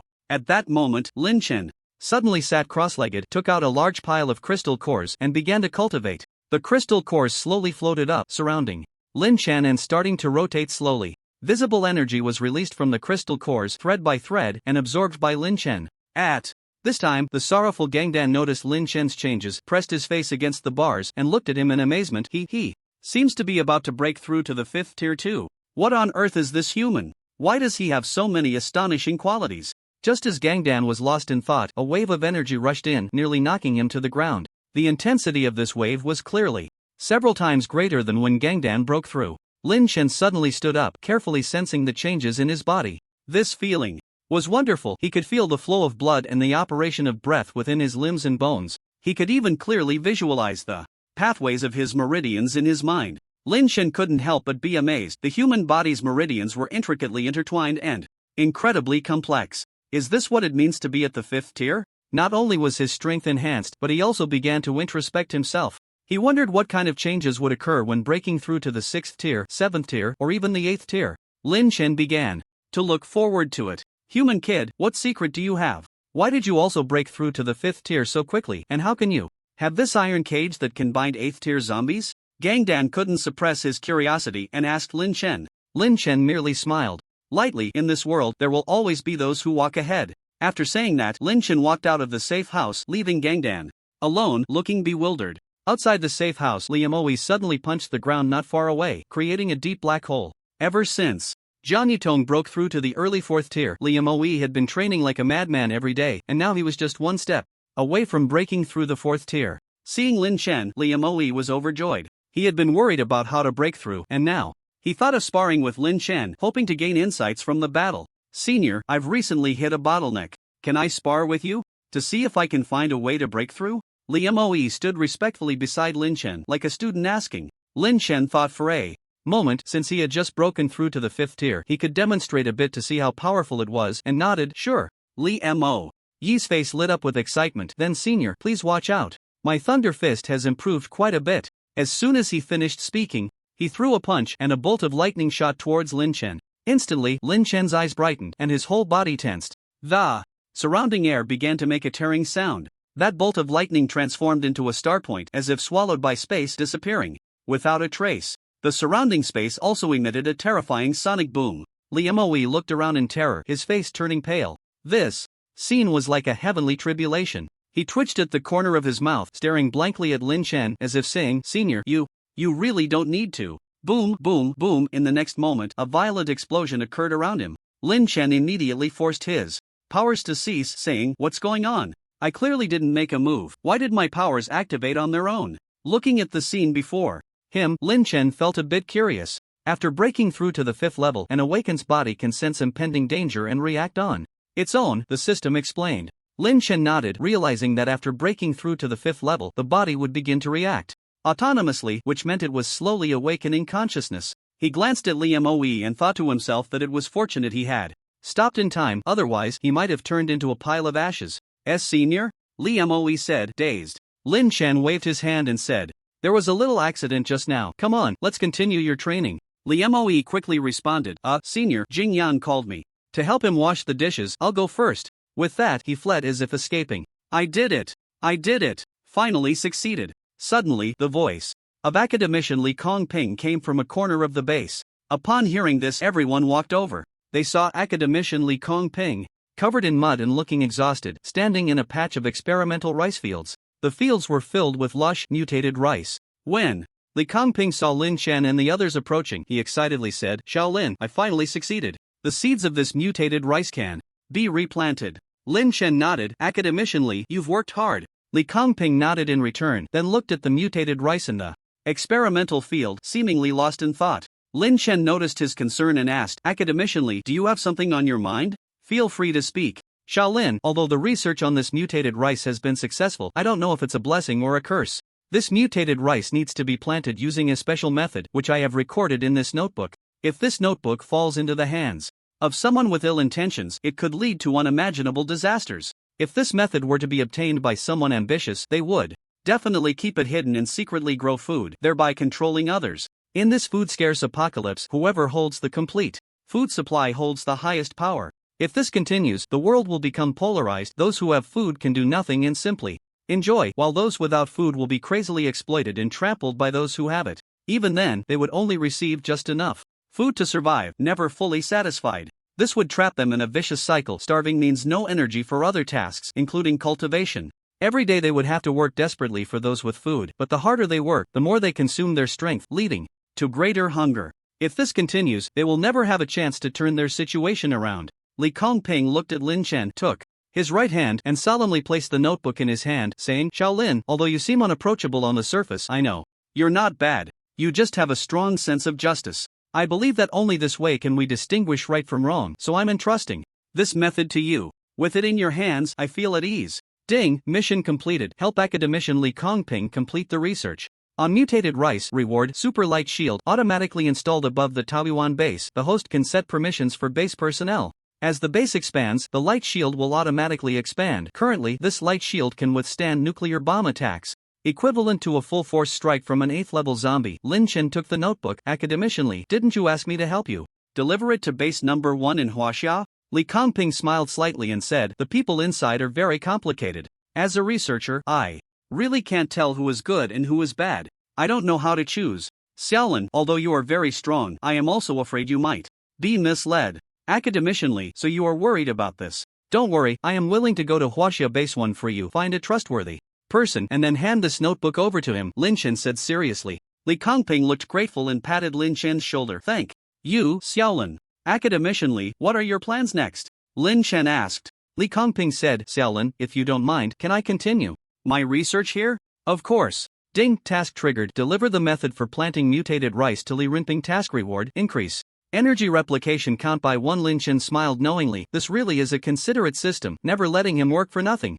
Hangzhou City Eagle Base report, "Lord, we have found out that the 2 Hongwei team was ambushed and wiped out in Jiangtong City." Upon hearing this, the Lord of Eagle Base, Wang Miao, darkened his expression and crushed the cup in his hand. Was it Yan Hai? Before they set off to capture Li Kongping, they had already gathered information and learned that a man named Yan Hai was protecting Li Kongping with a team, so Wang Miao naturally thought that the Tu Hongwei team was killed by Yan Hai's troops. Report, Lord, it wasn't Yan Hai and his men. Oh. Wang Miao immediately became interested, sitting up and waiting for his subordinate to continue. According to our investigation, the Tu Hongwei team was killed by a lord named Lin Chen in Jiangtong City. Lin Chen? Wang Miao seemed to be recalling something, but after thinking for a long time, he couldn't remember this person. He was familiar with the lords of various major bases in Huaxia, the leaders of some super teams, and some ruthless characters, but he had never heard of Lin Chen. What is the name of the base he commands? Wang Miao asked. Taoyuan Base.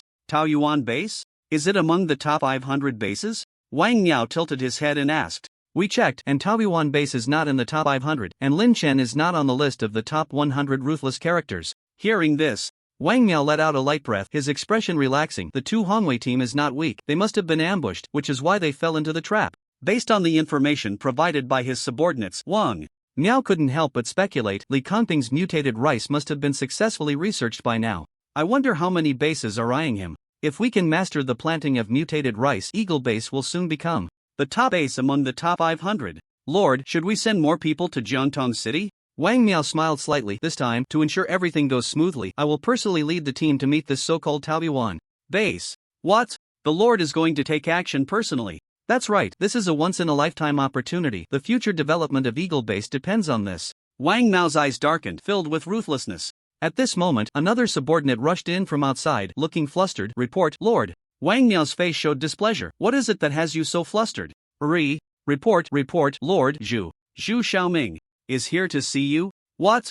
Upon hearing this name, Wang Miao was shocked, nearly falling from his chair, as if he had heard something terrifying. Is it that Zhu Xiaoming, the number one on the top 100 ruthless characters list? The subordinate nodded in fear. Yes, it's him, Lord. Ah, what is the number one on the top 100 ruthless characters list Zhu Xiaoming doing at our base? What should we do, Lord? Previously, that subordinate also looked at Wang Miao with fear. They were all too familiar with the ruthless stories of Zhu Xiaoming. It was said that a lord of a small to medium-sized base had set his sights on Zhu Xiaoming's supplies and wanted to forcibly take them for himself. Unexpectedly, Zhu Xiaoming retaliated fiercely, killing the lord and hanging his head at the entrance of their base. When the people of that base learned of this, they were furious and issued a bounty to take Zhu Xiaoming's life, mobilizing everyone in the base to hunt him down relentlessly. Upon hearing the bounty, Zhu Xiaoming was not the least bit flustered. Instead of fleeing, he took the initiative to confront them, slaughtering all the hundreds of people in that base. The entire base was drenched in blood, with severed arms and legs scattered everywhere, and there was even a faint smell of roasted meat in the air, as it was rumored that Zhu Xiaoming's awakened ability was explosion, capable of generating thousands of degrees of high temperature in an instant. Similarly, a young master from a medium-sized base encountered Zhu Xiaoming while searching for supplies. He resorted to some dirty tricks to ambush Zhu Xiaoming. Fortunately, Zhu Xiaoming was strong enough to only sustain minor injuries and managed to keep his supplies. Seeing that he couldn't defeat Zhu Xiaoming, the young master desperately fled back to his base, and once he reached the walls of the base, he taunted Zhu Xiaoming, saying that if he encountered him again, he would definitely tear him to pieces and feed him to the dogs. Upon hearing this, Zhu Xiaoming slowly set down his supplies and forcefully blasted open the gates of that base. This medium-sized base was not like the small one, it had many experts and heavy weapons. Zhu Xiaoming fought fiercely. For a day and a night, his body drenched in blood, covered in gruesome wounds, while the ground was littered with the corpses of the base members. In the end, only the Lord and the young master were left in the entire base. The Lord was also quite powerful, although he was not as strong as Zhu Xiaoming. Zhu Xiaoming was now heavily injured, and the Lord felt confident he could handle him.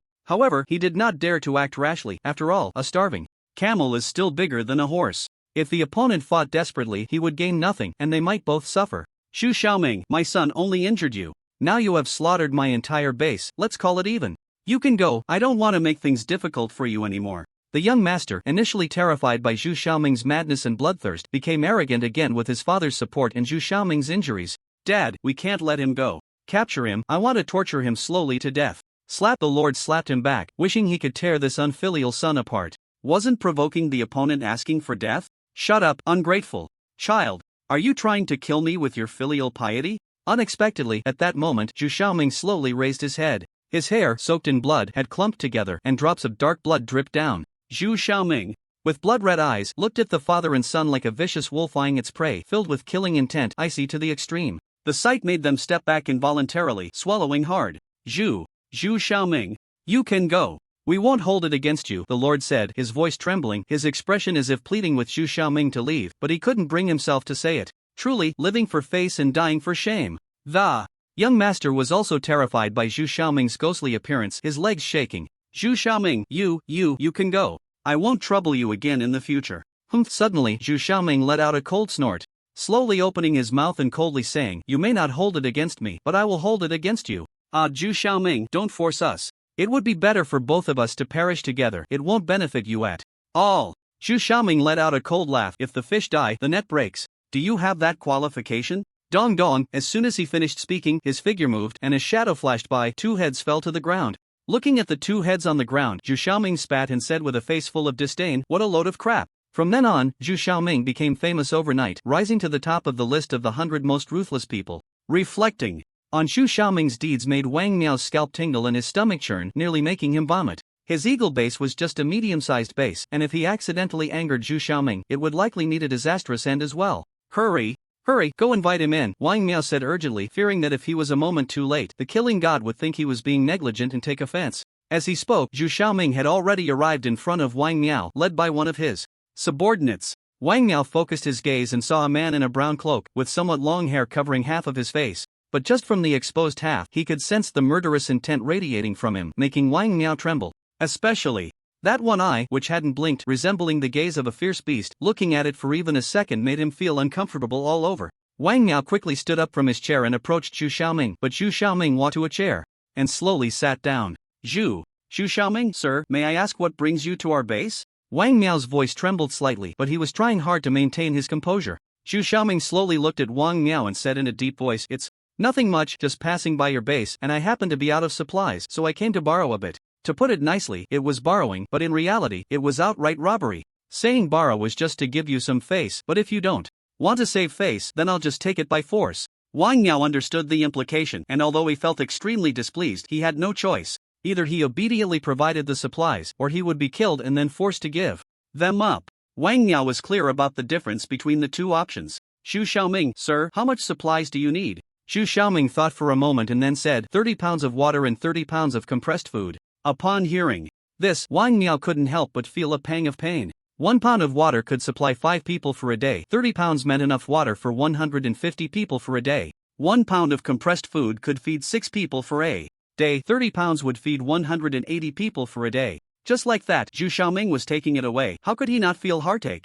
Wang Miao tried to suppress his emotions and said to his subordinate, "Quick, go get the supplies for Zhu Xiaoming." The subordinate hesitated. "My lord, this." Wang Miao nearly had a heart attack upon hearing this. Was this guy trying to push him into hell? He kicked him away. "What do you mean? It's our honor for Zhu Xiaoming to borrow supplies from our base. Why the hell are you hesitating and making faces? Who are you showing that to?" The subordinate immediately got up from the ground. "Yes, my lord, I'll go get the supplies right now." Soon, the subordinate brought the supplies, filling 2 large bags, and gently placed them in front of Zhu Xiaoming. Zhu Xiaoming stood up, effortlessly carrying 1 bag in each hand, as if he were lifting 2 bags of cotton. "Thank you. When I return from Jiangtong City, I can help you with something as compensation." Zhu Xiaoming was ruthless, but he was clear about his likes and dislikes, still retaining basic humanity and morality, unlike those who had completely lost their humanity, robbing and killing without reason, having devolved into beasts. Wang Miao was somewhat surprised to hear this. First, he didn't expect the other party to offer something in return, and second, the other party was also going to Jiangtong City. "Sir, what a coincidence, I also plan to head to Jiangtong City," Wang Miao said with a smile. Zhu Xiaoming glanced back at him and said, "That's perfect, I'll go with you to ensure your safe journey, consider it compensation." Wang Miao was overjoyed upon hearing this. The journey ahead was fraught with danger, facing not only threats from zombies but also the schemes of other survivors. If he had the protection of the top of the 100 tough guys list, no one would dare to challenge him along the way. Just the name Zhu Xiaoming was enough to scare off those who had designs on him. All right, my lord, please wait a moment. I'll tidy up and select a few attendants, and we'll set off immediately." Suddenly, a violent earthquake struck the coastal areas of Huaxia, shaking the ground fiercely. Countless buildings collapsed, and everyone was terrified, thinking it was yet another round of catastrophic natural disaster. In the sky, large flocks of bizarre-looking birds appeared, while on the ground, various mutated animals emerged, several meter-long earthworms, mice with dozens of legs, and 3-headed snakes. At the same time, in certain places, a massive fissure opened up, and some dormant high-level zombies were slowly awakening. Those who had died thousands of years ago, under the influence of the mist, although only bones remained, their flesh and blood, like 3D printing, were gradually recovering. The recovery was slow. The originally dark gray bones slowly regained their luster, turning a lime-like white.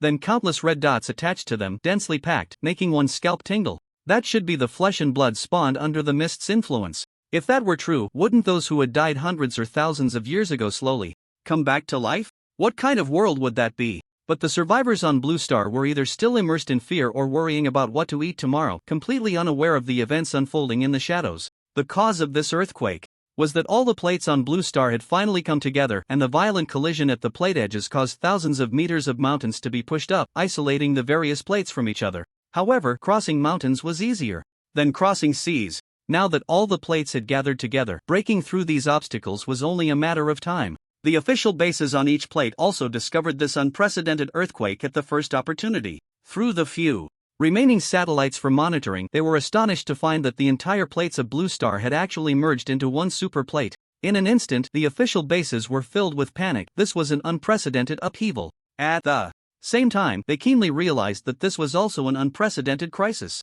The official bases on each plate reacted quickly, immediately convening high-level discussions on response policies. They understood very well that a large group of people from different countries, backgrounds, and civilizations mixed together could never coexist peacefully. Even if you wanted to coexist peacefully, you couldn't ensure that others wanted to coexist with you. Thus, they fell into mutual suspicion. In the current situation, the entire Blue Star resembled a vast dark forest, where no one was sure if the other was good or bad. But as long as you appeared on my territory, I would definitely eliminate you. Some major powers, like the beautiful country and the White Bear country, had their official bases' nuclear weapons on standby, and their weapon systems were fully activated, ready to eliminate any unidentified intruders at any moment. Yet, at the same time, they were also preparing to cross those mountains to seize the scarce resources on Blue Star. Meanwhile, some countries that liked to stir up trouble before the apocalypse were now trembling in fear, always on guard against attacks from the official bases of other countries. Sure enough, under Zhu Xiaoming's escort, Wang Miao, along with a 50-man elite team, smoothly arrived at Jiangtong City. Zhu Xiaoming's purpose for returning to Jiangtong City this time was to pay tribute to his deceased girlfriend. Initially, he had followed the words of the lord of the Taoyuan base and decided to venture out to carve a path of his own. Ultimately, through his efforts, he successfully earned the title of the top of the 100 Ruthless People list. However, he knew well that in such a world, going solo would not get him far, so he was preparing to establish his own power. He was determined to create a base where only peace reigned, allowing the elderly, weak, women, and children to live safely within it. This was his obsession, and also his inner demon. Therefore, before establishing his own power, he decided to return to Jiangtong City to visit his girlfriend, to bid farewell to the past and prepare to embark on a brand new life. At this moment, they were standing on a main road leading into Jiangtong City. Zhu Xiaoming gazed ahead, feeling a twinge of sorrow, his eyes unconsciously misting over as memories floated before him, as if they had happened yesterday. In the end, I've returned. Wang Miao noticed Zhu Xiaoming's unusual demeanor and curiously asked, Sir Zhu, what's wrong with you? Zhu Xiaoming coldly replied, don't ask what you shouldn't, otherwise you'll die. Upon hearing this, Wang Miao immediately hushed, not daring to say another word. Zhu Xiaoming glanced at him and said again, alright, I have successfully escorted you to Jiangtong City, we have no further relations. With that, he turned to leave. Wang Miao looked at that retreating figure and couldn't help but sigh, if only he could join my Flying Eagle base, it would surely break into the top 200 bases in one fell swoop. But that was merely his wishful thinking. He snapped back to reality. They still had important matters to attend to, capturing people and seeking revenge. Wang Miao was not a reckless person, he would never rashly charge in before familiarizing himself with the area. So, he first sent a few people to scout. Soon, the scouts returned. Report, Lord, we have found the location of the Taoyuan base, just on the western outskirts of Jiangtong City, less than 10 kilometers from here. From our observations, this Taoyuan base is incredibly small, capable of accommodating at most 100 people, and there are no guards around the base, suggesting it is likely a temporary base set up by ordinary survivors. Upon hearing this, Wang Miao frowned, growing increasingly curious. How could the elite of the Tu Hongwei team from the Flying Eagle base have fallen to the hands of people from such a small, shabby base? The scout continued, Lord, in addition, we also discovered a special base in the city center. Oh, a special base? Wang Miao immediately became interested. The entrance of that base is marked the First Ability Academy of Huaxia, with armed soldiers guarding the entrance. And from the sounds coming from inside, it seems there are quite a few people training. This reminded Wang Miao of a notification he had received not long ago, the recruitment advertisement for the First Ability Academy of Huaxia. Upon hearing the generous conditions offered, Wang Miao immediately judged it to be A conspiracy either to attract awakened individuals or perhaps to force them into submission or even to turn them into food. But he never expected that this so-called First Ability Academy of Huaxia was actually real. A slight smile crept onto his lips as he muttered to himself, "Interesting, I can check it out after things are resolved." After a moment, the scout continued, "Lord Yan Hai's troops are stationed not far ahead. If we want to avoid conflict with them, we can enter the city from another direction." Wang Miao nodded after hearing this. He wasn't afraid of Yan Hai, it was just that this matter needed to be resolved quickly, without delay. Otherwise, by the time the people from other bases arrived, he might not even get a sip of soup. Thus, Wang Miao led an elite team of 50 people and quietly entered Jiangtong City from another direction.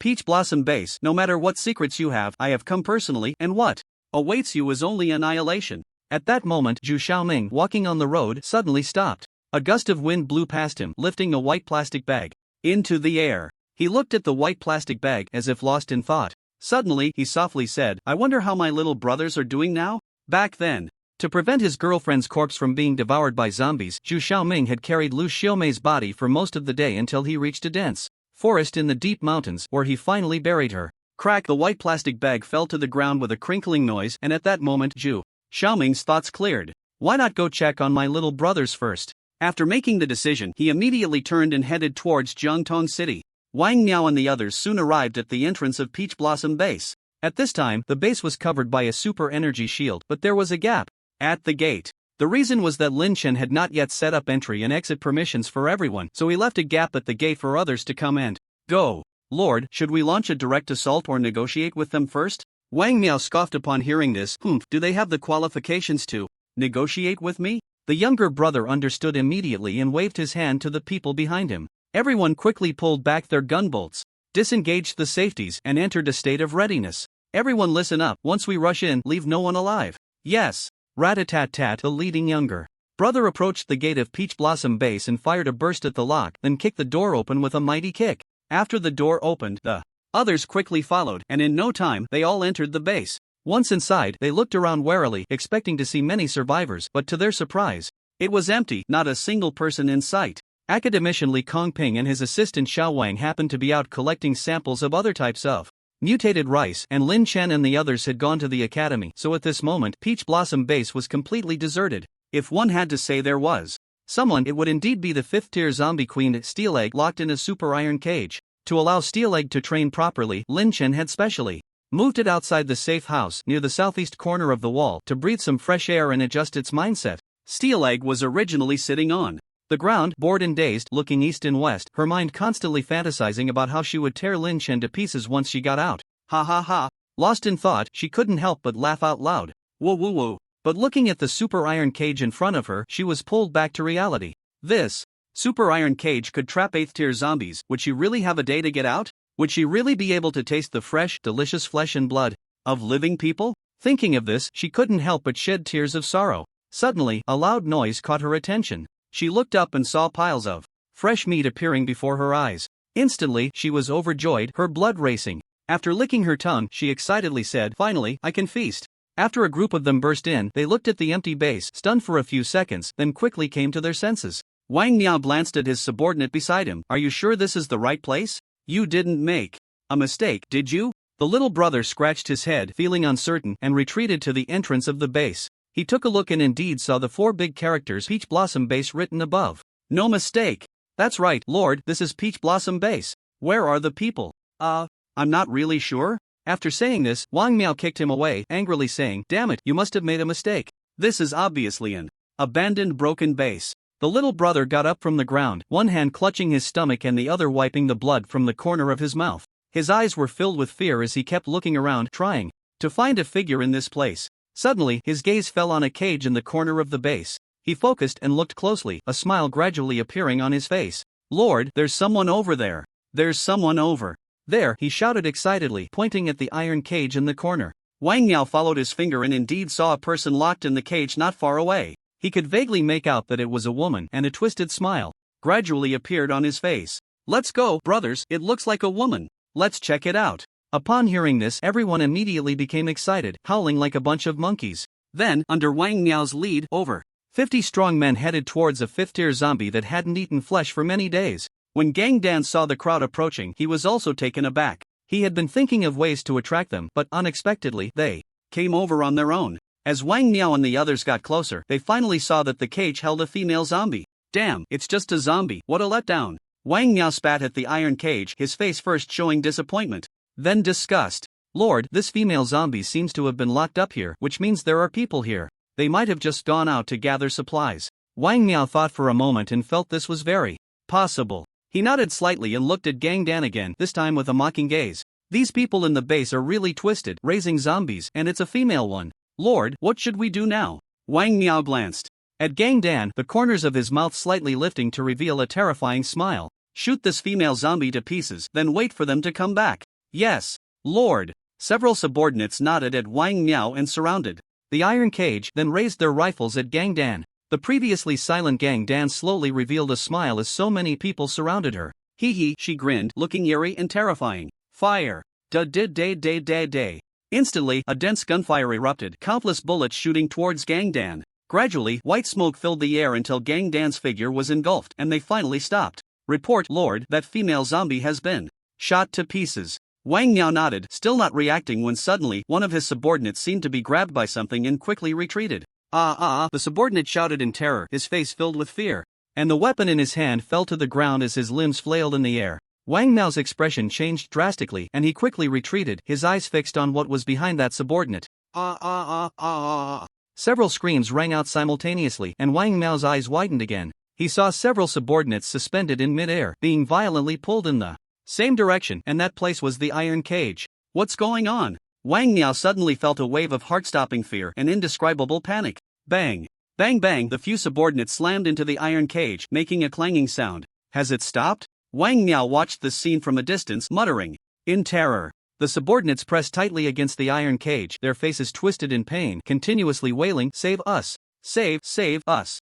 They cried out to their companions who were keeping their distance, but all their companions remained unmoved, simply watching quietly, their bodies inching backward, ready to flee at the slightest sign of danger. Crack crack, a series of fine bone-cracking sounds echoed, followed by even more painful wails. The bodies of those few were slowly twisting and deforming, being pushed into the iron cage as if there were a powerful vacuum inside. Whoosh! Suddenly, their wails stopped abruptly, followed by their bodies being gruesomely broken and compressed, ultimately being sucked into the iron BA. Hee. Before the smoke and light had dissipated, Wang Miao and the others heard a chilling, sharp laughter, eerie and terrifying, as if it came from the cold sneer of a hellish demon. Wang Miao instantly felt a jolt of fear, as if a cold, venomous snake had slithered down his spine, sending a shiver through him. The scene in the iron cage became increasingly clear. He saw the steel egg grinning with a mouth full of blood, its eyes wide open, wearing a strange smile on its face. Just a glance made one's bladder tremble and heart stop. Despair, an endless despair, surged from the depths of Wang Miao's heart. The strength of that zombie had far exceeded their understanding. He never expected that in a small, broken base in the southwestern corner there would be such a powerful zombie. He gradually understood how Tu Hongwei and the others had met their demise here. Just as he thought he was about to become the zombie's meal, a fully armed group burst through the main gate. Wang Miao focused his eyes and brightened. He recognized the newcomers. It was Emo Russian from the Wolf Battle Base in Huwu City. The Wolf Battle Base ranked 187 among the top 500 bases, significantly higher than the Eagle Base, so their equipment was evidently superior, and the overall strength of their teammates was much stronger. Eagle Base, Wang Miao. Emo Russian frowned upon seeing Wang Miao, seemingly not surprised by his presence here. Wang Miao, since my Wolf Battle Base is here, you should stop eyeing Li Kongping. Get lost. Clearly, Emo Russian was well aware of Wang Miao's purpose for coming here. They were all here for Li Kongping. Upon hearing this, Wang Miao wore a mournful expression, thinking, do you think I want to stay? It's not that I can't leave. But suddenly, he was pleasantly surprised to find that the immense pressure weighing down on him had vanished in an instant. They sprang up from the ground and desperately ran towards the base's exit, some even abandoning their guns. Watching the people from the Eagle Base flee in panic, Emo Russian brushed his bangs and called over his subordinates, saying, did you see that? This is called strength. Just one word from us, and look how scared they are, pissing their pants. Of course, Lord. Our Wolf Battle Base is on a different level than their Eagle Base. They don't even deserve to be compared with us. Emo Russian was quite pleased with this remark, a proud smile appearing on his face as he patted his subordinate's shoulder. You kid, stop flapping your gums. We received intel that Li Kongping is here, researching mutated rice. Hurry up and take your men to search. If we wait for other powerful bases to arrive, there won't be any for us. Yes, Lord, I'll take the brothers to search for Li Kongping right away. Mo Russian nodded. Remember, quick battle, quick resolution, don't delay. Outside the base, Wang Miao and the others had narrowly escaped death, running several kilometers away before daring to stop and catch their breath. Lord, just how strong was that zombie? I felt like an ant in front of her, completely powerless to resist. Wang Miao was still shaken, cold sweat beading on his forehead as he swallowed hard. I don't know. Since the apocalypse began, I've never encountered such a terrifying zombie. Yes, Lord, I was so scared I wet my pants. I noticed that if we classify the ability levels according to the Huashan number 1 base, that zombie is at least above level 3. Level 3? Wang Miao was nearly screaming in shock. He had been too panicked to think about assessing the female zombie's level earlier. Level 3, even the top of the 100 ruthless people list, Zhu Xiaoming, is only at the peak of level 2. Wang Miao said, his expression one of astonishment. Fortunately, the wolf battle base arrived, otherwise we would have already become that zombie's food. At this moment, a look of confusion appeared on Wang Miao's face. We were clearly immobilized by that female zombie's pressure. Why did it suddenly disappear? After a moment of silence, the subordinate frowned and speculated, My lord, do you think it could be that the zombie finds the people at the War Wolf base tastier? After all, the War Wolf base has more supplies than we do, they eat well, and the meat might be better. Wang Miao's face twitched as he glanced at that subordinate. Although this remark belittled their own eagle base, he could only suppress his anger, having no retort, as what was said did make some sense. Inside the base, the steel egg in the iron cage watched a new group of people come in and couldn't help but lick its lips, excitement all over its face. These people seemed tastier, healthy bodies, firm meat, and bigger muscles. Unexpectedly, that little brother of Wang Miao was right. These people from the War Wolf base were indeed tastier than them. Bang! With a thought from the steel egg, the base's gate suddenly slammed shut, startling Mo Russian and the others, who turned around, thinking someone else had arrived. At that moment, a little brother in the distance shouted, My lord, there's a zombie locked in a cage. As Lin Chen and the others returned to the base entrance, they were hit by a strong smell of blood. Everyone wrinkled their noses. Do you smell that? Such a strong smell of blood. Li Jiyang pinched his nose and said. Everyone nodded in agreement. Jiang Yitong, look towards the base, it seems to be coming from inside the base. They hurried inside, and the scene before them was shocking. The ground of the base was stained with fresh blood, scattered with severed limbs and chunks of flesh, the intense smell of blood making them feel nauseous. They could faintly hear the sound of rats gnawing, and everyone turned to look at the steel egg in the corner, finding it happily munching on a corpse. Next to the iron cage, a blood-soaked man was slumped on the ground, trembling, with a dazed expression, mumbling incoherently. That was the lord of the War Wolf base, Mo Russian. Seeing this scene, Lin Chen's expression changed drastically as he quickly walked up to the steel egg. While we weren't home, you turned the base into this mess. Just wait until I teach you a lesson. The steel egg smiled slightly upon hearing this, tossed aside the corpse in its hands, and looked at Lin Chen. I'm in the cage, what can you do to me? Come on, hit me, you fool. At this moment, Zhu Xiaoming was searching for the location of the Peach Blossom base. Having been away for so long, his memory was a bit hazy, and with the significant changes in the area, he had been searching for a long time without success. Suddenly, he encountered Wang Miao and his group, who looked flustered and as if they had just escaped death. He guessed they might have encountered a powerful zombie. Seeing Zhu Xiaoming, Wang Miao and the others were also surprised. Lord Zhu, why are you back again? Wang Miao asked respectfully. I intended to visit an old friend, but I can't find their residence. What is the name of the place where your old friend lives? Peach Blossom Base. Upon hearing these 4 words, Wang Miao and the others' faces changed drastically, their legs shaking violently like sifted flour. Seeing the unusual behavior of Wang Miao and the others, Zhu Xiaoming frowned and suddenly looked at them. Do you know where the Taoyuan base is? We know. Then please help me lead the way. Upon hearing this, Wang Miao and the others looked like they had eaten bitter melon. Instinctively taking a step back, trembling slightly, appearing very fearful, as if every cell in their bodies was shivering. What? You don't want to? Zhu Xiaoming's tone changed, speaking in a deep voice, seemingly negotiating but actually commanding. Wang Miao hurriedly explained. No, Lord Zhu, it's not that we don't want to, it's just what? It's just that there is an incredibly fierce super zombie in the Taoyuan base, we almost got wiped out by her. Wang Miao said with a look of lingering fear. What are you going to the Taoyuan base for?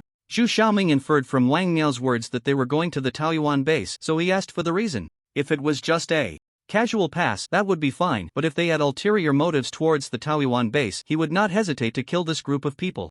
Wang Miao was also a smart person. Recalling that Zhu Xiaoming mentioned his relatives were at the Taoyuan base, he immediately guessed that Zhu Xiaoming had connections to the Taoyuan base, so he said, we were just passing by. After hearing this, Zhu Xiaoming nodded, and his expression relaxed a bit. What is there to fear from zombies? With me here, I will ensure your safety. Wang Miao still hesitated greatly. Lord Zhu, it's not that we doubt your strength, it's just that zombie is truly terrifying. Even you, I'm afraid, might not be able to handle her. As the top of the Huaxia Ruthless ranking, Zhu Xiaoming was quite confident in his own strength. He was also among the first batch of people to awaken, with abilities far surpassing ordinary people. Not long ago, when he had just broken through to the peak of the second tier, he had killed a third-tier zombie. Therefore, he had never backed down when it came to killing zombies. Wang Miao's words instantly ignited his competitive spirit. He grabbed Wang Miao's collar and angrily said, "Take me there, I want to see what kind of zombie is so powerful."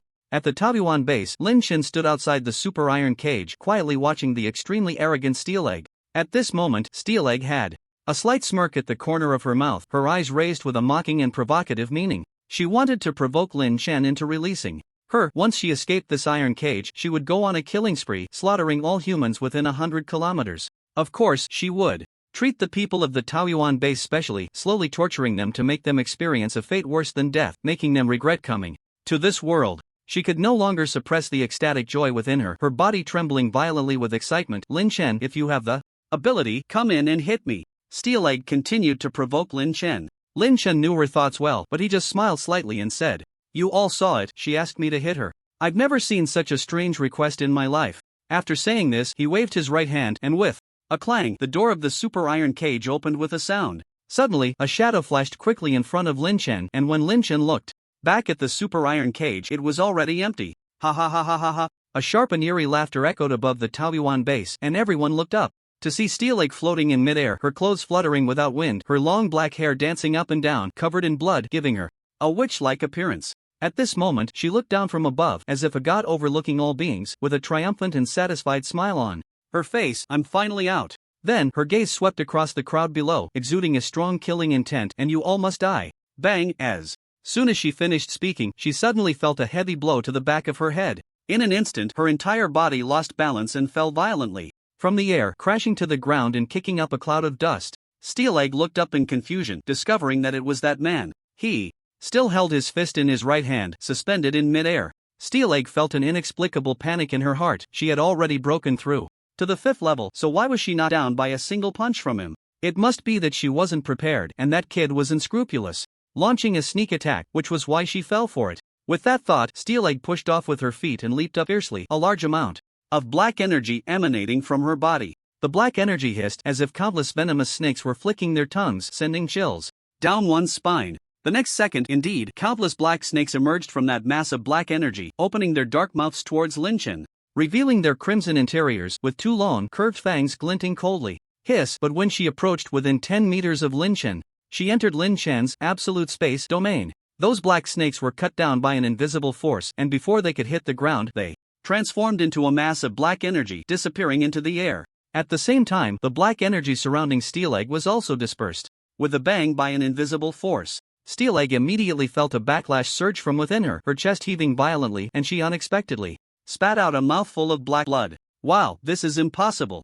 Steelegg's eyes widened in disbelief. She couldn't believe that humanity had become this strong. However, she quickly reacted. If she couldn't win, then she should run. She quickly flew upwards, but Lin Shen did not pursue her. Instead, he hovered in midair, silently counting 3, 2, 1. As soon as he finished speaking, there was a bang, as if someone had crashed into glass. Immediately after, Steelegg's body fell from the sky, passing in front of Lin Shen, who could vaguely see the helpless and bitter expression on her face. Bang! Steelegg crashed heavily to the ground again. She quickly got up, looking up at the sky. Then, a surge of black energy shot out from her body, aiming at the sky above the peach blossom base. Suddenly, the black energy was blocked by something, beginning to spread outwards. Gradually, that invisible thing began to take shape under the outline of the black energy. It was a semicircular, transparent glass dome, but it wasn't an ordinary dome. It was a super light shield capable of trapping 8th-level zombies and withstanding nuclear bombs. "What the hell is this?" Steelegg looked at Lin Shen.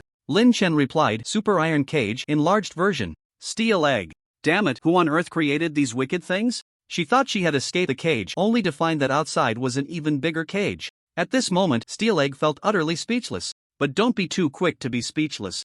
Lin Shen looked at Steelegg, his expression serious, and said, "I give you 10 minutes. If you don't clean up the base, I'll kill you." Steelegg was stunned for a moment, then panically shouted, "Broom, where's the broom?"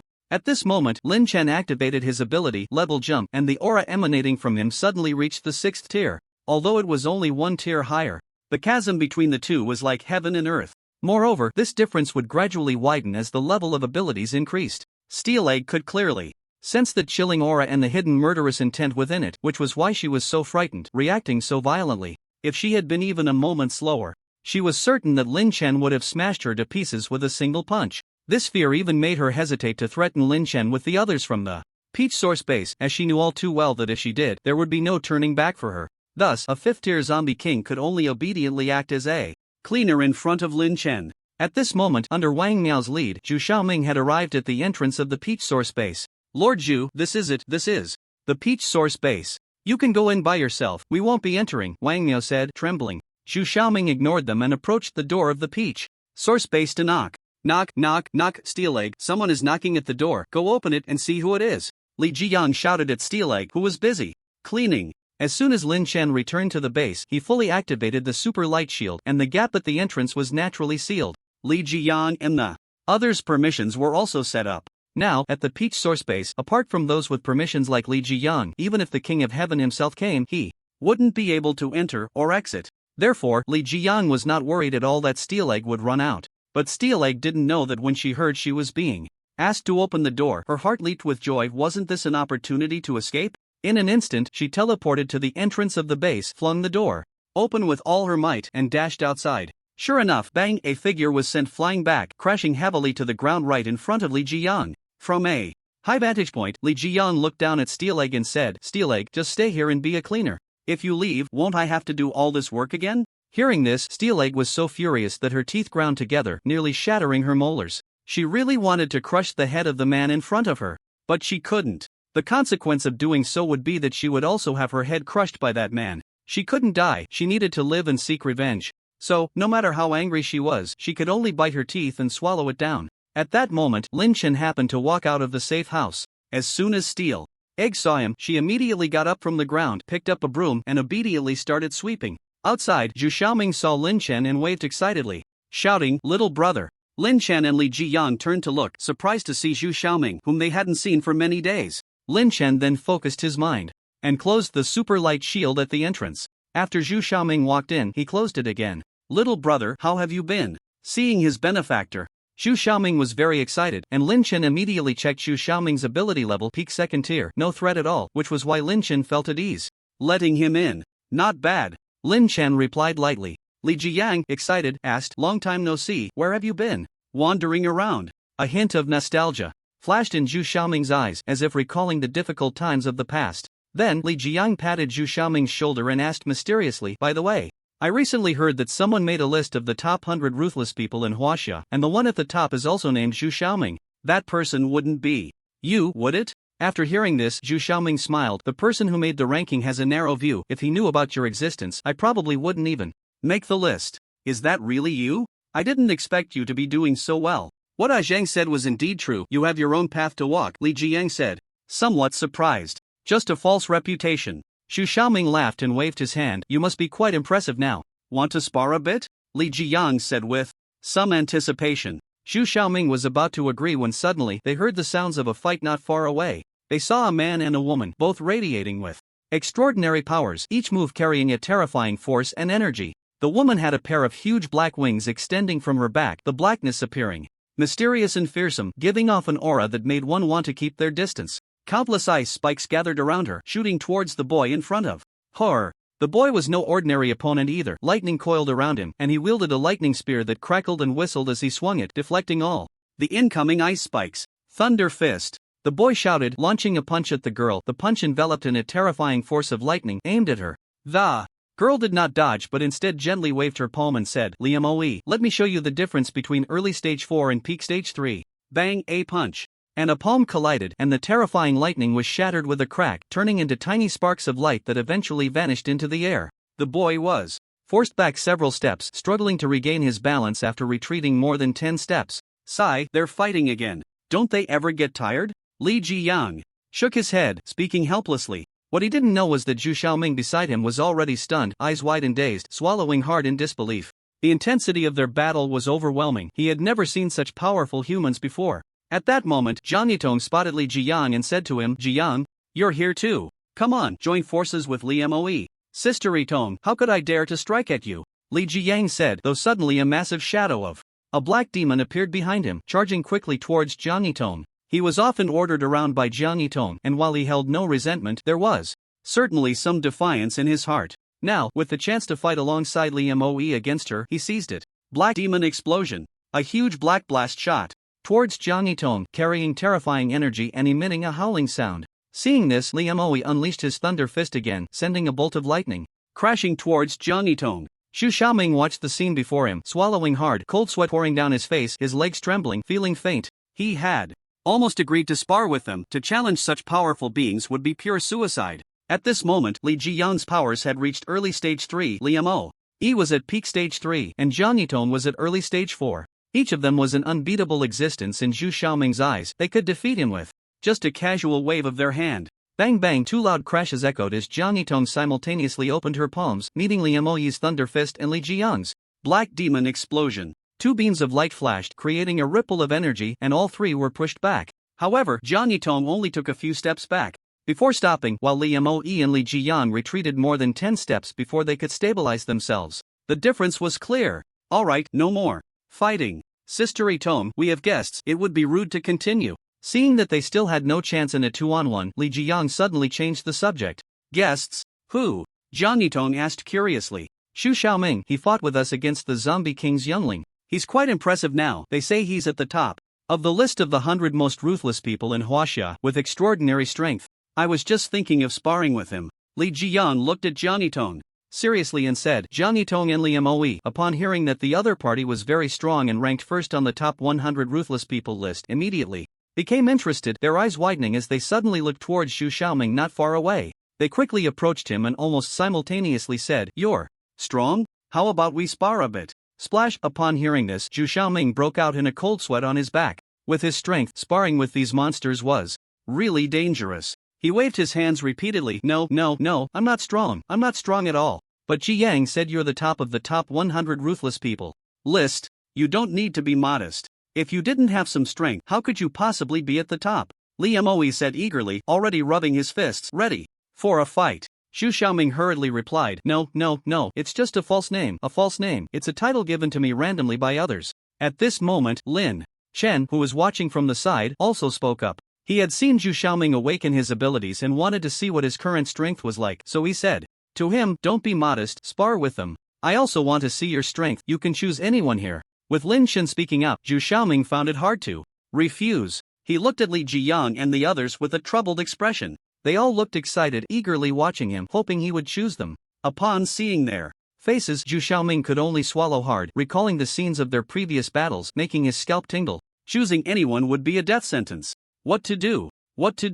Just as Xu Xiaoming's mind was racing, his gaze suddenly caught sight of a woman not far away who was bending down to clean. She looked very weak.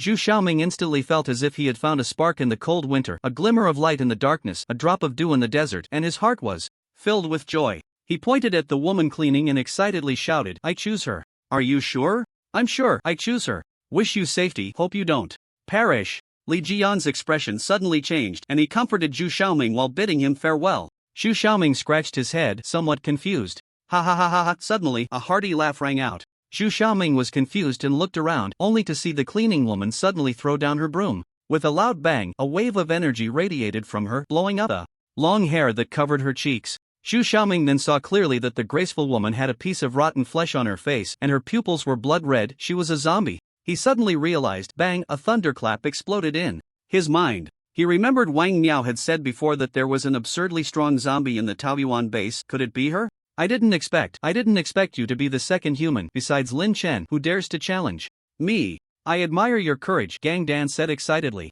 Xu Xiaoming helplessly looked at Li Jian, who patted his shoulder and said, She is the second strongest in our base, besides Ajeng, no one is her match. Ah! Before Xu Xiaoming could be surprised, Gang Dan had already charged over, shouting loudly, and with a palm carrying 5th level pressure, he struck directly at Xu Xiaoming's head. Whoosh! A gust of wind from the palm blew onto Xu Xiaoming's face, causing his eyes to tightly shut against the wind. Bang! Another muffled sound, and when Xu Xiaoming opened his eyes in fear, he was astonished to see that the female zombie had been sent flying, landing heavily on the ground more than 10 meters away. When he slightly turned his head to look aside, he saw Lin Shen gently retracting his palm. Zhu Xiaoming instantly understood that the little brother had casually sent the female zombie flying dozens of meters with just one strike. He stood there in a daze, unable to come to his senses for a long time. Lin Shen lightly patted his shoulder and spoke first to break the awkwardness. By the way, what are you doing back so suddenly? Oh.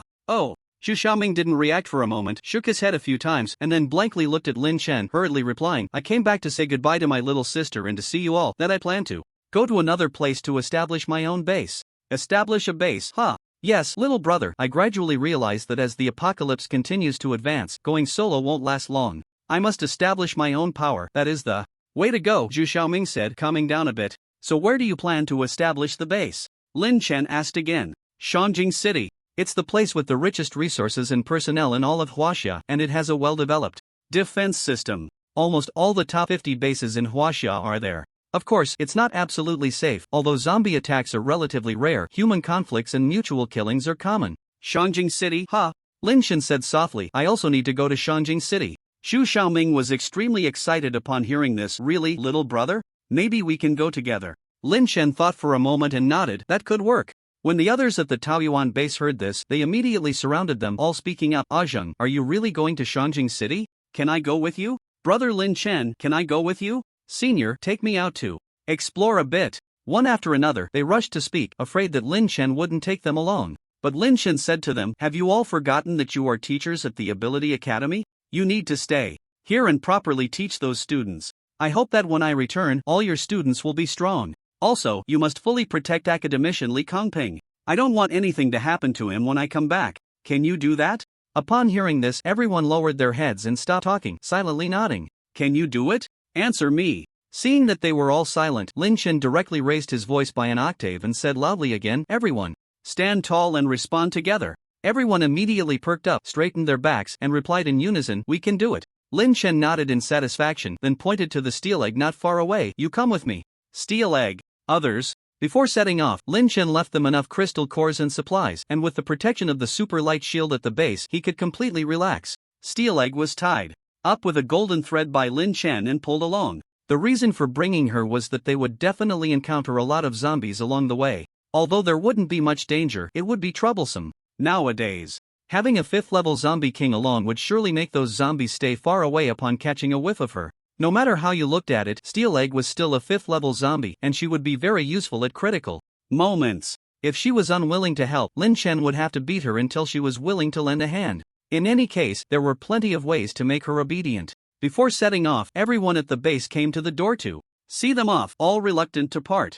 After such a long time together, Lin Shen was not only their leader in their hearts but also their spiritual support. With his departure, they suddenly felt as if they had lost their backbone. All of them drooping their heads, unable to lift their spirits. Zheng, you must come back quickly. Brother Lin Shen, we will wait for you. Senior, safe travels. Lin Shen. At this moment, Xiao Lin slowly stepped forward, opened his palm, revealing a jade Buddha pendant, and handed it to Lin Shen. Senior, this jade Buddha was obtained by my mother from a high monk when I was little, for safety. I don't know if it works, but I have never been sick growing up, not even a small cold. I don't know if it's because of my good constitution or if this jade Buddha is truly effective. Now I give it to you, hoping you have a safe journey. Lin Shen did not refuse but accepted the jade Buddha and nodded to Xiao Lin. Thank you. Li Shiro also stepped forward and said to Lin Shen, Boss Lin, I don't have anything to give you. My life originally belongs to you. I can only offer you a hug, hoping you return safely this time. After saying that, she slowly walked in front of Lin Shen, opened her arms, and seeing that Lin Shen did not retreat or refuse, she slowly hugged him. She rested her head on Lin Shen's shoulder, gently closed her eyes, and softly said to him, Boss Lin, you must come back safely. If anything happens to you, I will go with you. After saying that, she opened her eyes and released Lin Shen. Lin Shen frowned and looked at her. This scene made Jiang Yitong and the others extremely jealous. They also wanted a hug. Jiang Yitong immediately stepped forward and said, Brother Lin Shen, I want to hug you. At this moment, Lin Shen immediately changed his expression, revealing a smile, opened his arms, and said, Come on. Upon seeing this, Jiang Yitong was overjoyed and rushed towards Lin Shen, jumping into his embrace, looking completely content, and only released him after a long time. After letting go, Li Jian also opened his arms and said, Zheng, I want a hug too. Li Moe was not to be outdone. Senior, I want one too. Lin Shen glanced at Zhu Xiaoming. Let's hurry up and go. Lin Shen followed Zhu Xiaoming to the place where Lu Xiaomei was buried, on the outskirts of Jiangtong City. Xu Xiaoming had chosen to bury her there to prevent her remains from being devoured by zombies. So much time had passed, and now, unlike before the apocalypse, a place might remain unchanged for a long time, but nowadays it could change drastically overnight. It could be due to the effects of fog, the bombardment of human weapons, or the battles between superhumans, all of which could quickly alter the appearance of a location. Xu Xiaoming searched for a long time but could not find Lu Xiaomei's grave. He remembered that he had placed a large stone resembling a zongzi in front of the grave to help him locate it later, but no matter how he looked, he couldn't see it. Not even a stone was in sight. Had he come to the wrong place? That shouldn't be the case. Just then, as Xu Xiaoming looked around, a colorful butterfly flew past him. The butterfly was excessively vibrant, as if it had a rainbow painted on its wings. Clearly, this was a mutated butterfly from the post-apocalyptic world. Xu Xiaoming's gaze was drawn to the butterfly, which began to circle around him slowly. It did not fly away but danced around Xu Xiaoming instead. Just as he reached out to touch the butterfly, Lin Chen stopped him, saying, "Don't touch it, it might be poisonous. The more beautiful something is, the more dangerous it can be." Xu Xiaoming instantly snapped back to reality and quickly withdrew his hand. This very action caused the butterfly to fly away, but it did not go far. It landed on the ground not far away, slowly flapping its wings as if beckoning to Xu Xiaoming. Compelled by an unseen force, Xu Xiaoming walked over and crouched down, only to find the butterfly resting on a small sharp stone. At that moment, the butterfly fluttered its wings a couple of times and then flew away. Xu Xiaoming was taken aback and wanted to reach out to pick up the small stone, but he found he couldn't lift it at all. He dug around with his hands and discovered that the small sharp stone was not just a small stone but a part of a massive rock. Could it be? Xu Xiaoming took a step back, extended his palm towards the stone, and an orange-yellow glow gradually gathered in his palm. Boom! An explosive blast erupted, creating a large pit in the ground, and the massive rock finally revealed most of its form. Xu Xiaoming recognized it at a glance. It was the Zongzi stone. "Xiaomei, are you guiding me?" Xu Xiaoming turned to look for the butterfly, but it had vanished, further convincing him that it was his beloved transformed. He then took a ring from his backpack, the diamond on it sparkling brightly, about the size of a pigeon egg. Such a ring would have sold for hundreds of thousands, even millions, before the apocalypse, but now it was like garbage. Yet for Xu Xiaoming, it represented a promise, a belated promise. He gently buried the ring in the soil before him, then gazed ahead with misty eyes, letting out a long sigh. His previously serious expression now seemed relieved. "Xiaomei, forgive me for this belated promise." After a moment, he continued, "But you don't have to worry anymore, I will take you away soon." He then began to dig through the soil in front of him, revealing a depth of several meters, and a pile of white bones appeared before his eyes. Due to the corrosive effects of the fog, human bodies would quickly decompose after death, turning into a pile of bones. Xu Xiaoming was not surprised. During his time wandering outside, he had seen exposed corpses that had turned into bones in just over 10 days. He then took out a brown square cloth from his backpack. Lin Chen nodded. Just as the two were about to leave, suddenly, two massive figures fell from the sky. The two quickly dodged to the side. Boom! A tremendous sound echoed across the sky. Once they steadied themselves, they discovered that the two massive figures were actually two humanoid mechs. In the heart of the mechs, there was a transparent control room, allowing a clear view of the operator inside. Right below the control room were two blood-red characters, Tian Shen. Xu Xiaoming frowned and said, "It's actually the mechs from the Tianshan base." Tian Shen base? The Tianshan base is in the capital city, and it's said to rank 25th among all the bases in Huaxia. Not only are there many strong individuals, but there are also various weapons and high technology, with mechs being the most famous. Xu Xiaoming's eyes were fixed on the two mechs without blinking. Mechs? Lin Chen was somewhat shocked. That's right. It's said that their latest developed mechs can easily kill third-tier awakened ones. Xu Xiaoming's brow furrowed, becoming extremely serious. He silently prayed that the two mechs in front of them were not the latest models. He had absolute confidence in dealing with early-stage third-tier zombies, but he felt uncertain against mechs with early-stage third-tier strength. After all, they were made of steel, while he was merely flesh and blood. The hardware was on a completely different level. How the hell could he fight that? But why would people from the Tianshan base appear here? Xu Xiaoming was somewhat puzzled. Lin Chen smiled slightly. They must be coming for academician Li Kongping. Hearing Lin Chen say this, Xu Xiaoming suddenly remembered that he had heard not long ago that Li Kongping, the most authoritative rice research expert in Huaxia, was studying mutated rice in a city in the southwest and might have made breakthrough progress. This news might have already reached various bases in Huaxia. Obtaining the planting methods and seeds for mutated rice would determine a base's position in the future. Therefore, countless bases were eyeing it covetously. However, until now, not many bases had come to seize the research results of the mutated rice, except for Wang Miao from the Flying Eagle base, Imo Russian from the Warwolf base, and now the Tianshan base, totaling only 3 bases. This was quite illogical, which puzzled Zhu Xiaoming. Lin Chen had already guessed a few things. First, the research results of the mutated rice were a hot potato. Whoever held it would have to bear endless risks, so bases without strength generally wouldn't dare to participate. Second, those powerful bases knew very well that the research results would definitely be sent back to the Huaxia base in the capital city, so they weren't in a hurry, they just needed to intercept it halfway. Even if another base got there first, they could still snatch it back. But there were always a few impatient ones, like this time with the Tianshan base, which directly sent two of their latest developed mechs to the southwest to seize the research results of the mutated rice.